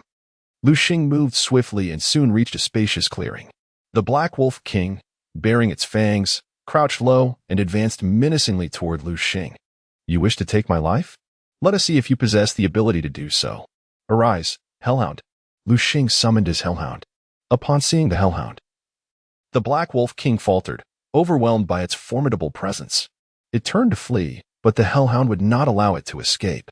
With a sudden leap, the Hellhound lunged forward, opening its massive jaws and swallowing the Black Wolf King whole. Thank you for your efforts, Hellhound. Liu Xing patted his hellhound, realizing that his six-winged angel had a flaw. When faced with a creature like the Black Wolf King, he felt utterly helpless. I must properly equip this little one.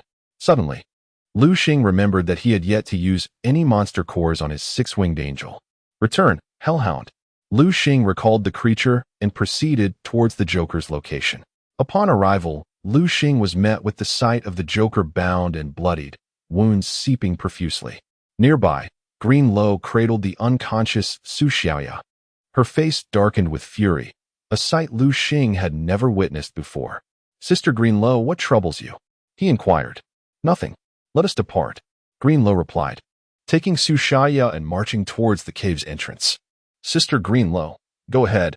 I will follow shortly. Green Lo, aware of Liu Xing's intentions, did not stop him. After she left, Liu Xing glanced at the struggling Joker. Ignoring him, Liu Xing approached the hypnotic bear, drawing a knife and plunging it into its skull. Ugh! The Joker's eyes widened in rage, but he could only whimper, unable to speak. He had never expected Liu Xing to not only kill the hypnotic bear, but also desecrate its corpse. Indeed, there was a monster core. Liu Xing retrieved a rag, cleaned the monster core, and placed it into his system backpack. His gaze fell upon the Joker lying on the bed, and his expression darkened upon witnessing a horrifying sight, a pile of bones in the corner of the room. Estimating from the number of skulls, Liu Xing deduced there were a total of 8 corpses, 8 once vibrant girls who could have lived joyful lives, attending school, working, falling in love, marrying, and raising families. Yet, their lives had been shattered by this very individual. No wonder Green Lo was so enraged. Liu Xing's own anger boiled within him. Casting a cold glance at the Joker, who was now on the brink of death due to blood loss, Liu Xing grabbed a bottle of alcohol from the table and began to douse the surroundings. He then tossed a lit candle, igniting the room in a fierce blaze, consuming the darkness entirely. Liu Xing departed from the scene. On the bed, the Joker hovered on the edge of death, his life flashing before his eyes. He recalled his birth into a broken family, where his stepmother treated him cruelly, meting out punishment at the slightest provocation. He had a sister, born of his stepmother and another man, who also tormented him daily. One day, he rebelled, striking her with a stick in a moment of anger, inadvertently killing her. Panicking, he dragged her lifeless body to a desolate area, intending to hastily bury her. In that moment, Pandora's box was opened. The world lost a suffering little boy and gained a merciless killer, the Joker. Is the matter resolved? Green Lo leaned against the Raptor truck, surprisingly smoking a cigarette. Would you like some? She offered Liu Xing. No, thank you. Liu Xing was taken aback to see Green Lo smoking, just as Yen Ryu had. He began to wonder if members of the Phoenix mercenary group were all smokers. Well, since the task is complete, let us return. Green Lo tossed aside the cigarette and climbed into the driver's seat, ready to leave. Liu Xing, however, did not immediately join her.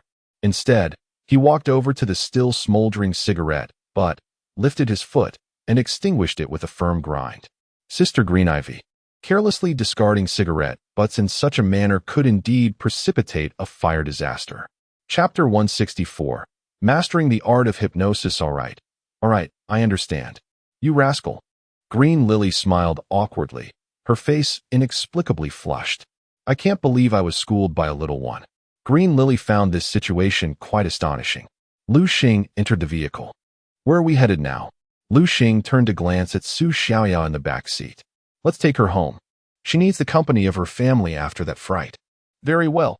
Green Lily drove Liu Xing to Su Xiaoya's residence.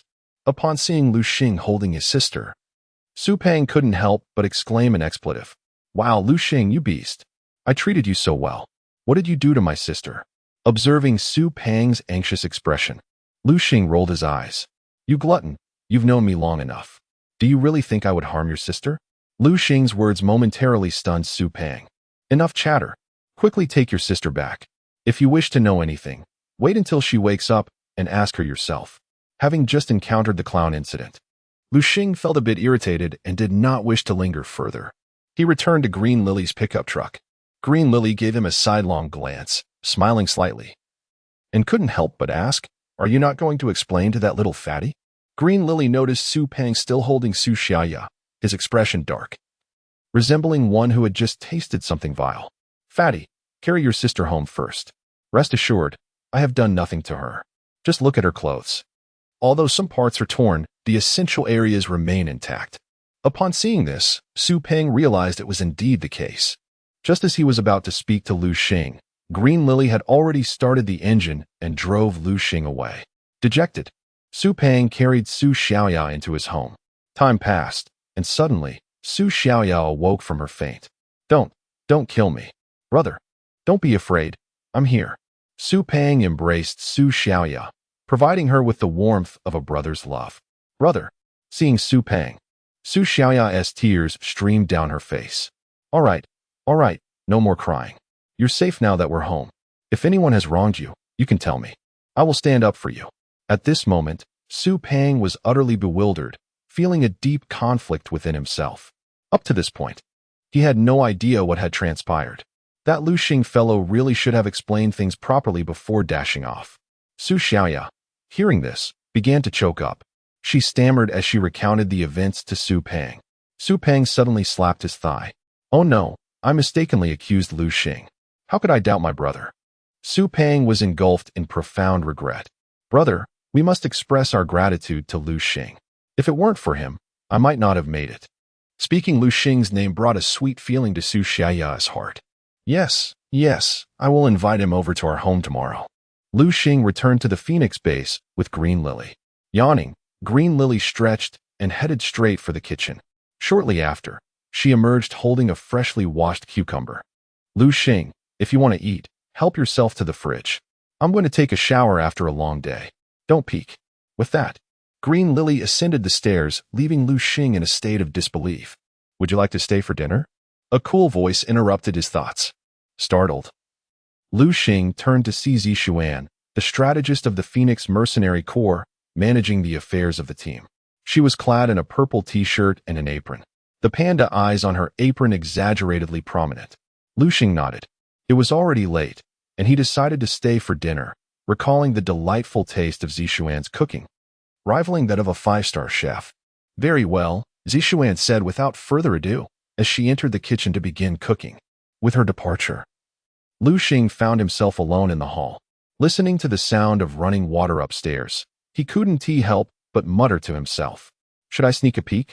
Just as this thought crossed his mind, Liu Xing shook his head vigorously, dismissing it. He was not a lecherous person. Suddenly, an idea struck him. He retrieved the Hypnosis Bear's Beast crystal from his system backpack. Gazing at the crystal, a smile crept onto Liu Xing's face. Come forth, little one. Liu Xing summoned his six-winged angel. Here, little one, eat this. He offered the Hypnosis Bear's Beast crystal to the six-winged angel. It's candy, the angel exclaimed, delighted, as it popped the crystal into its mouth. However, as soon as the crystal entered, it melted into liquid and flowed into the angel's belly. Master, you deceived me. This is not candy at all. Not sweet at all. Humph, I won't talk to you anymore. Liu Xing, observing the angel's haughty demeanor, felt a wave of frustration. But he knew he had to coax it. Here, have a lollipop. Liu Xing handed the specially made lollipop from Su Peng to the six-winged angel. Now that's more like it. Thank you, master. The six-winged angel, like a child, was overjoyed by the sweet treat, with a peck on Liu Xing's cheek. Its affection was evident. At this moment, Liu Xing's focus shifted to the system prompt panel. Congratulations, host. Your six-winged angel has consumed the Hypnosis Bear's Beast crystal and will learn the following skills. Hypnosis. Emit a hypnotic beam to mesmerize the enemy in front of you. Effective only on those with their eyes open. Daze Punch. Use your fist to strike the enemy. Those hit may fall into a daze. Remember, it's only a possibility. Sleep. Restore vitality and injuries through sleep, interrupted upon being awakened. These skills are quite impressive. After a moment of contemplation, Liu Xing chose Hypnosis. Since this was the Hypnosis Bear's signature technique, if he were to learn it, he would choose the best. Ding dong. Congratulations, host. Your six-winged angel has mastered hypnosis. Liu Xing smiled, satisfaction evident on his face. Indeed, having external assistance is delightful. Learning skills is a breeze. Effortlessly accomplished. Hey, you foolish boy, what are you grinning at? Just then, A familiar voice resonated through the air. Chapter 165. Invisibility of the foot. Liu Xing turned his head and discovered a woman dressed in a striking red gown entering from outside. Sister Phoenix, it's been a while. Liu Xing greeted the Fire Phoenix with a smile. Upon hearing this, the Fire Phoenix couldn't help but glance at Liu Xing. Well, have you stumbled upon some treasure recently? Your words are as sweet as honey. Liu Xing chuckled in response. All right, come with me. Following the Fire Phoenix, Liu Xing entered the dining room. Once seated, Zixuan, perhaps aware of the Fire Phoenix's return, emerged from the kitchen carrying a plate of edamame and a dish of smashed cucumbers. The rice will take a while to cook, so you should eat this to tide you over. Thank you, Sister Zixuan. No need for thanks. Zixuan's tone remained perpetually indifferent, sending a shiver down Liu Xing's spine. What on earth is wrong with her? Liu Xing couldn't help but sneak a glance at Zixuan's retreating figure. Hey, brat, what are you staring at? Nothing. Liu Xing quickly redirected his gaze. You've got some nerve. The Fire Phoenix teased as she munched on the edamame. Our aviator hero, tell us about your glorious feats. Aviator hero? What is that? Liu Xing furrowed his brow, having never heard himself referred to in such a manner. Sister Phoenix, are you mistaken? Liu Xing couldn't resist asking the Fire Phoenix. How could I be mistaken? Just take a look at this. The Fire Phoenix pulled out a photograph from her pocket and tossed it in front of Liu Xing, picking it up. Liu Xing realized it was a candid shot taken of him by someone in the inspection team. The angle isn't bad. It captures my handsome features quite well. Stop being so vain. The Fire Phoenix snatched the photo back from Liu Xing's hands. You little rascal, you can't even return home peacefully. You ended up encountering a robber on the plane. That's something I've never experienced in my life, yet you did. Upon hearing this, Liu Xing felt a wave of confusion wash over him. Sister Phoenix, should I say I'm lucky or unfortunate? Robber? What robber? At some point, Lion had finished her shower. However, this girl had the audacity to come down wrapped only in a bath towel. The Fire Phoenix's eyes widened in surprise. Lion, don't you care about your image at all? Can't you see Liu Xing is still here? Lion paused for a moment. She was accustomed to this behavior and had genuinely forgotten Liu Xing was present, considering no men had ever visited Phoenix Base until now. After a brief contemplation, Lion smiled at the Phoenix. Oh, Liu Xing is not an outsider. What does it matter if he sees me? I won't lose anything. If anything, I could just marry him later. Lion's words left Liu Xing utterly speechless. This enchantress is a living embodiment of mischief. All right, enough of this. The Fire Phoenix redirected her focus to Liu Xing. Now, tell us about your heroic actions on the plane. Liu Xing began recounting the tale. After about 10 minutes. Not bad. Liu Xing, I didn't expect you to be so brave. You subdued the robber in just a few moves and prevented the bomb from exploding, saving everyone on the plane. But what astonishes me even more is that you not only know how to fight but also how to fly a plane. Where did you learn these skills? Lion's comments deepened the frown on Liu Xing's brow. I need to keep my distance from this girl. So, you can really fly a plane? The Fire Phoenix's expression turned serious. It is important to note that neither Beastmaster High School nor Beastmaster University offers flight courses, unless one attends an aviation university. Yes, Liu Xing nodded. How did you learn? I don't know, perhaps from playing games before. Games. The Fire Phoenix gasped in disbelief. After a moment, she responded, You have some audacity. Don't you realize that piloting a plane is exceedingly difficult? A single mistake could lead to catastrophic outcomes. Liu Xing chuckled. I had no choice. I had to take a gamble. Even if I couldn't save them, I could escape myself. But they. Liu Xing's voice trailed off. The Fire Phoenix nodded. In moments of peril, most Beastmasters would have fled without a second thought, believing their lives to be more precious than those of ordinary people. For you to act as you did reflects commendable character. Little did Liu Xing know, his actions had garnered the admiration of the Fire Phoenix, Lion, and even Zixuan in the kitchen.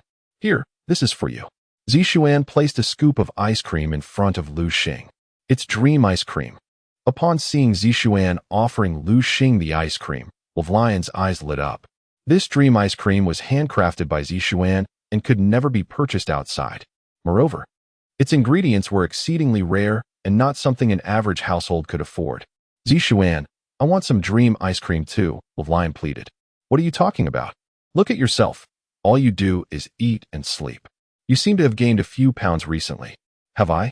Lion glanced down, realizing her view was obstructed, preventing her from seeing her feet. All right, dinner will be served soon. If you eat the ice cream now, how will you have room for dinner later? Why can he eat? How can you even compare yourself to him? Listening to Zixuan's double standards, Lion couldn't help but pout.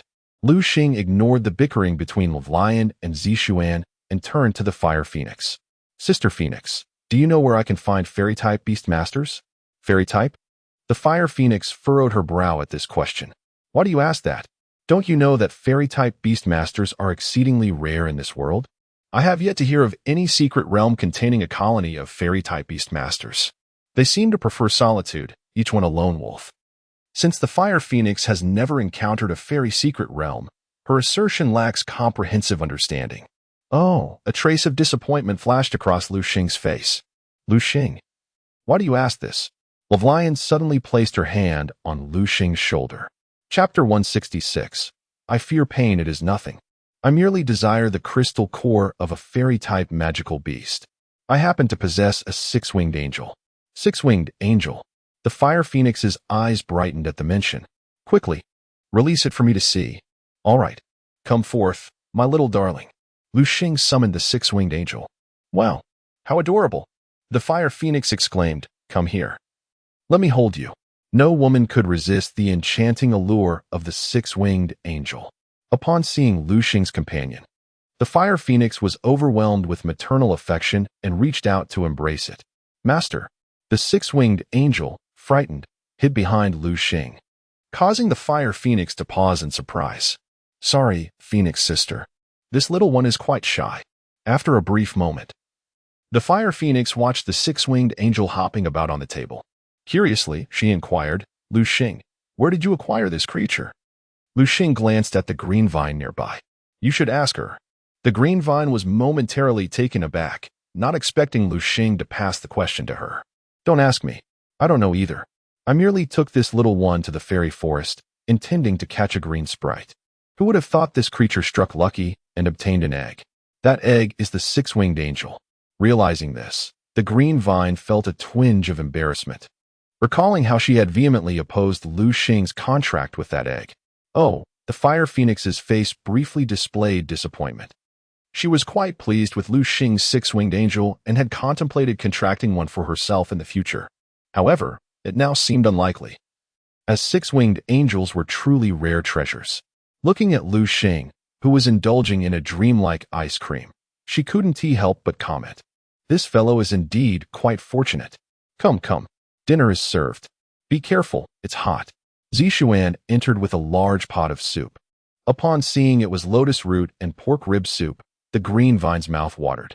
Zixuan then brought forth several dishes, and everyone took their seats to begin dining. That night, Liu Xing stayed at the Phoenix base.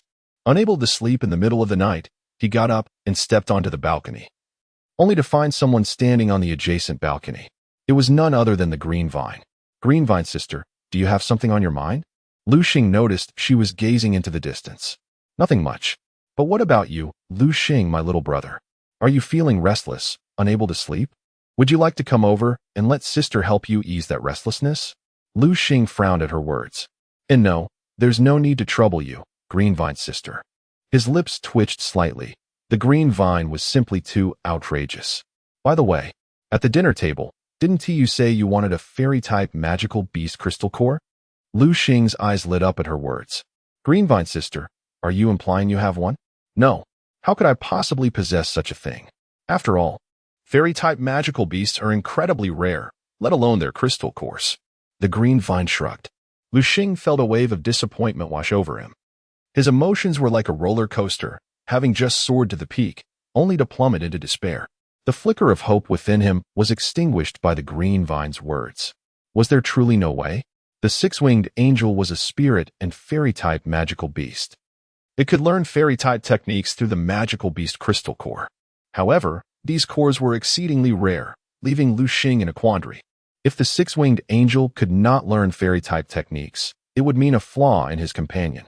In this perilous world of magical beasts, even the slightest imperfection could spell disaster for Liu Xing. Thus, he was determined to rectify this potential shortcoming. Against malevolent magical beasts, fairy-type techniques were the most effective. Moreover, the six-winged angel, being a fairy-type creature, would wield such techniques with greater ease and power. Don't be so downcast. Although I do not have one, I know of a place that surely does. Where? Liu Xing's interest piqued. The green vine smirked mischievously. A secret. Your immediate priority is to get a good night's sleep. Tomorrow, I will take you to that place. The following day, Liu Xing remained at the Phoenix base. Feeling on the verge of madness, the green vine had promised to take him to a special location, yet she seemed to delay her actions. She only told Liu Xing one thing. Rest well and conserve your strength. A great battle is imminent. Liu Xing was left bewildered. He spent the day idly at the Phoenix base, watching television, and consumed half of the snacks laid out on the coffee table. As night fell, a knock echoed at his door. He initially thought there would be no action that night, but to his surprise, the green vine had arrived, dressed in a green cheongsam. She exuded an alluring aroma that captivated Liu Xing, leaving him momentarily spellbound. You little rascal, why are you just standing there? Hurry up and come with me. The green vine whispered, urging him to follow. They descended the stairs stealthily, as if they were thieves, and made their way to the garage to drive away. Unbeknownst to them, a red-haired woman stood on the third-floor balcony, watching their departure with a smirk. On the road, Liu Xing could not help but ask, Green Vine's sister, where are we going? Why are we sneaking around like this? The green vine glanced at him, chuckling in a rather mischievous manner. Liu Xing felt a chill run down his spine as he crossed his arms protectively over his chest. Green Vine's sister, I've just turned 18. I'm scared. Please, don't take me to any place like that. I fear pain. Hearing his words, the green vine bit her lip, then suddenly pinched the soft flesh at his waist and twisted it as if opening a bottle cap. Ah, Liu Xing cried out in pain. Green Vine's sister. I'm sorry. I want to speak out of turn again. As he pleaded, the green vine finally released her grip. Humph, she scoffed. What are you thinking? You little rascal? Your mind is so filthy. I think I need to give your brain a thorough cleansing. Then where are we going? Why are you acting so mysteriously? From the green vine's demeanor, Liu Xing deduced that their destination was not a wholesome establishment. To the casino. If you have not yet left a favorable review, I kindly ask you to consider doing so to help elevate the rating to 8 stars. Thank you. Chapter 167. A trip to the casino. Going to the casino? Liu Xing expressed a hint of surprise at these words. What is the matter? Can't I go to the casino? No. It's just that I'm curious as to why we can't go openly. Why must it be done in secrecy? Green Luo frowned at his remark, her face instantly displaying a look of grievance. It's all because of your sister, the Phoenix. She's wonderful in every way but has a penchant for meddling. I used to have no particular hobbies, except for enjoying a few games at the casino. But she disapproved and gave me a good beating whenever she caught me. Consequently, I had to give up this pastime. Liu Xing's lips twitched at her words. It was the first time he had heard gambling referred to as a hobby. Little did he know that a few years ago, Green Luo had been a compulsive gambler, spending days on end in the casino. Had it not been for the arrival of the Phoenix, she might still be lost in that world. Following Green Luo, Liu Xing arrived at the largest casino in the city, Golden Melody Pavilion. As they stepped inside, Liu Xing was awestruck by the lavish decor. It felt as though he had entered a palace, adorned with gilded embellishments and majestic dragon carvings on the columns, with a crimson carpet underfoot. Every wooden fixture in sight was crafted from precious mahogany. Truly extravagant. Feeling the ambience of Golden Melody Pavilion, Green Luo experienced a wave of exhilaration, as though she had returned home. All right, Liu Xing, come with me. Where to? I'll show you something remarkable. Guided by Green Luo, Liu Xing soon found himself in front of a glass display case. Green Luo began her explanation. Do you see this? This is a night pearl, said to glow at night. That one is a 10,000-year coral. Isn't it beautiful? And over there is a mermaid pearl, rumored to extend one's lifespan. Though, who knows if it's true, as no one has actually tried it. Listening to Green Luo's descriptions, Liu Xing examined the glass case before him, realizing that each item within was worth millions. Suddenly, his eyes lit up. Sister Green Luo, how much is this? She glanced at the display. The crystal core of the Thornflower Demon. Priced at 32 million. 32 million. Liu Xing's brows furrowed in concern. Oh no, I don't have that much money. Green Luo smiled slightly. Even if you had that much, it wouldn't help you.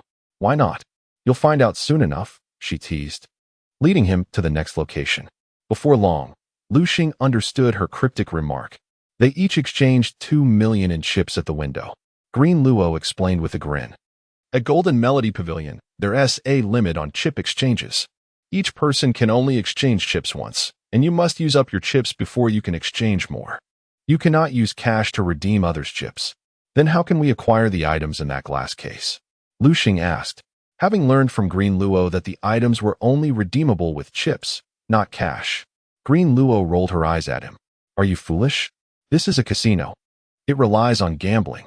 Well, I won't waste more time on you. I'm off to enjoy myself. You're on your own. With that, she merrily wandered away.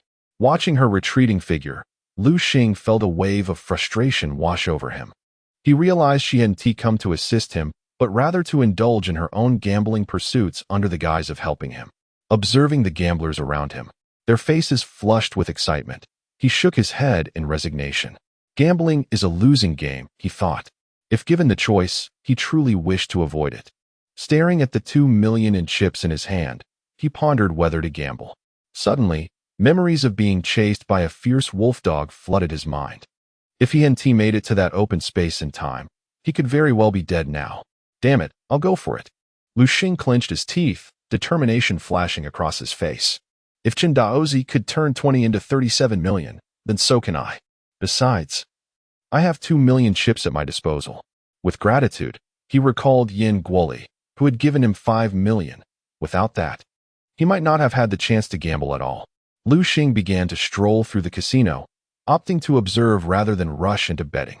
Before long, he found himself at a gaming table, gazing at the surface. Goodness, are these players wagering such high amounts? He was astonished to see the minimum chip value was 100,000. Open. 112 small. The dealer lifted the lid of the betting bowl, excitement radiating as he began collecting the winnings. Liu Xing paused, focusing his attention on the dealer. In no time, the dealer resumed shaking the bowl. Bang. He placed the bowl back on the table. Place your bets. As the crowd of gamblers began to place their bets, Liu Xing noticed something peculiar. When his gaze fell upon the bowl, a system notification appeared before him. 355, big. This revelation baffled Liu Xing. Could it be that my system possesses such a feature? In a moment of intrigue, the dealer opened the bowl. 355, big. Liu Xing was momentarily taken aback. Is this real? He couldn't believe it, and continued to watch intently. After observing 4 rounds, he finally understood that he could discern the numbers within the bowl. To avoid any mistakes, he decided to wager only half of his chips. 1 million, bet big. He tossed 1 million in chips onto the big option. The dealer's eyes brightened at his bet. He smirked, preparing to perform a little trick. Hey, watch your hands. Liu Xing's comment attracted the attention of others around. The dealer, caught off guard, immediately halted his actions, beads of sweat forming on his brow. Hey, what are you doing? Hurry up and open it. I'm eager to collect my winnings. Another gambler urged impatiently. Yes, yes. The dealer, looking quite helpless, reluctantly opened the bowl. 466 big. Seeing this, Liu Xing's lips curled into a slight smile. It was evident that this time, he had emerged victorious. Chapter 168. The helpless boss Zhou. After Liu Xing won several rounds consecutively, the dealer grew increasingly sweaty, panic evident on his face. His brows furrowed tightly, and a glimmer of cunning flashed in his eyes as he seemingly devised a strategy to counter Liu Xing. However, Liu Xing was fully aware of his every thought. The dealer hastily shook the dice cup. Place your bets. Witnessing Liu Xing's fortunate streak, the crowd refrained from betting, opting instead to wait for Liu Xing. Holding all the chips, Liu Xing declared, I bet on small. The crowd followed suit, preparing to wager on small. I bet on big. They echoed his sentiment. Ready to wager on big. Observing this, the dealer's lips curled slightly, convinced that Liu Xing was destined to lose. Liu Xing smiled faintly. Then I shall bet on a leopard. He tossed his chips onto the leopard spot. Instantly, the others withdrew their chips, exclaiming, betting on a leopard? What a joke. That's absurd. Liu Xing glanced at his chips, which had accumulated to 8 million after several wins. Should he hit the leopard? The casino's rule dictated a payout of 30-1, meaning he could walk away with 240 million. The dealer's hands began to tremble. He never anticipated that Liu Xing would foresee his intentions. "Hurry up and reveal the outcome," shouted the onlookers, eager for the spectacle. The dealer, overwhelmed, felt the world spin before him, and he fainted. Those frequenting the casino were prominent figures from Jiangnan City, all eager to witness the high-stakes gamble. "What a useless fellow. Let me assist you." A burly man stepped forward and flipped open the dice cup. "My goodness, 6 sixes. A leopard. Young man, you've struck it rich." The burly man, relishing the chaos, spoke with a hint of mockery, eager to see how the situation would unfold. The commotion caught the attention of the owner of Jean Lafont. An elderly man with a dragon-headed cane descended from the upper floor, flanked by several security guards in black uniforms. A man wearing gold-rimmed glasses stepped forward. "Is there an issue?" he inquired of the old man. "Apologies, boss, my subordinates failed." "Failed to notice," came the stammering reply. The old man snorted disdainfully and approached Liu Xing. The burly man, grinning, addressed him. "What's the matter, Boss Zhou? Can't you afford to lose?" Zhou's face twitched awkwardly at the remark. "This amount is still within my means. After all, in business, we must adhere to the rules." "Oh, are you implying that my little brother Liu Xing doesn't follow the rules?" Green Lotus emerged from the crowd. Zhou's expression shifted upon seeing her. A headache surged within him. Despite the crowd's prominence, the true figures of concern for Zhou were Green Lotus and the burly man, nicknamed Butcher, a member of the enforcement team with significant clout. As for Green Lotus, while she herself held no great power, her grandfather, known as Green Old Demon, was a formidable master of legendary status. Both were individuals Zhou could not afford to offend. He quickly resolved to pay Liu Xing his winnings, for the casino must adhere to its regulations. What are the rules? They dictate that if one is weaker, they must abide by the stronger's rules. If stronger, they must adhere to the superficial rules. After an investigation confirmed Liu Xing's integrity, Zhou had no choice but to comply. "Wait a moment. Is there an issue?" Liu Xing smiled slightly. "Oh, what do you mean?" Zhou's eyes lit up. If Liu Xing intended to exchange for goods, it would be manageable, as everything within the glass cabinet was acquired by Zhou. This meant that the prices were set by him, ensuring that the more Liu Xing exchanged, the less Zhou would lose, aligning with Zhou's original intent. In full view of the crowd, Liu Xing approached the glass cabinet. "I want this, this, and this. Please wrap them up for me." "Certainly." Zhou signaled to a nearby subordinate, who promptly began to package the selected items for Liu Xing. The total value of these items was 88 million. "For the sake of friendship, I'll waive the excess." 80 million. The crowd gasped in astonishment. Initially displeased, they had anticipated Zhou would exert pressure. But they were taken aback by his generous concession, waiving 8 million. "Ha ha ha. Boss Zhou, what a clever move." Butcher praised him. "You're too kind, Butcher." Little did he know, Zhou's heart was bleeding internally. Yet, to ensure the casino's continued operation, he suppressed his anguish. "Liu Xing, my little brother, let us depart." Having secured what he desired, Liu Xing saw no need to linger. He and Green Lotus left Jean Lafont. Watching their retreating figures, the man in gold-rimmed glasses revealed a vicious glint in his eyes. He gestured to Zhou, making a slicing motion across his throat. "Boss, should we?" Slap. Zhou struck him across the face, swelling his cheek. "If you seek death, do not involve me. Spread the word. Tonight's events must remain confidential. If you encounter those two in the future, steer clear of them." "Yes, yes." "And that little Liu, take care of him." "Understood." The man in gold-rimmed glasses harbored a sinister intent, targeting the dealer who had lost to Liu Xing. Zhou gazed into the distance, muttering, "Green Old Demon's granddaughter, is it?" At the mention of those words, he shuddered involuntarily. He had witnessed Green Old Demon's prowess firsthand. Despite his establishment's stature, it paled in comparison to true power. Should he dare to harm Green Lotus tonight, the Green Old Demon would undoubtedly come for him with lethal intent. A master of such caliber was not one a mere casino owner could defy. Chapter 169. Learning the fairy light. Liu Xing sat in the vehicle driven by Green Lo, returning to the Phoenix base. As they arrived, a graceful silhouette standing on the balcony instantly caught his eye. A look of confusion appeared on her face. The Fire Phoenix had intended to go personally to bring Liu Xing and Greenlow back, but unexpectedly, before she could set off, they had already returned. How curious. Truly a strange occurrence. The Fire Phoenix understood Greenlow's nature. If it weren't for her, Greenlow would likely still be a hopeless gambler. Liu Xing had followed Greenlow to the casino, yet somehow managed to bring her back. What kind of charm does this fellow possess? The Fire Phoenix grew increasingly intrigued by Liu Xing. No, I must inquire further. In the garage, Greenlow suddenly smiled at Liu Xing, little brother. I've done you a huge favor tonight. How will you repay me? As she spoke, Greenlow sensuously licked her alluring lips. Liu Xing swallowed hard. What do you suggest for repayment? Perhaps I should offer myself? I could give you my ancestral chromosomes. Ancestral chromosomes? What are those? Oh, it's nothing.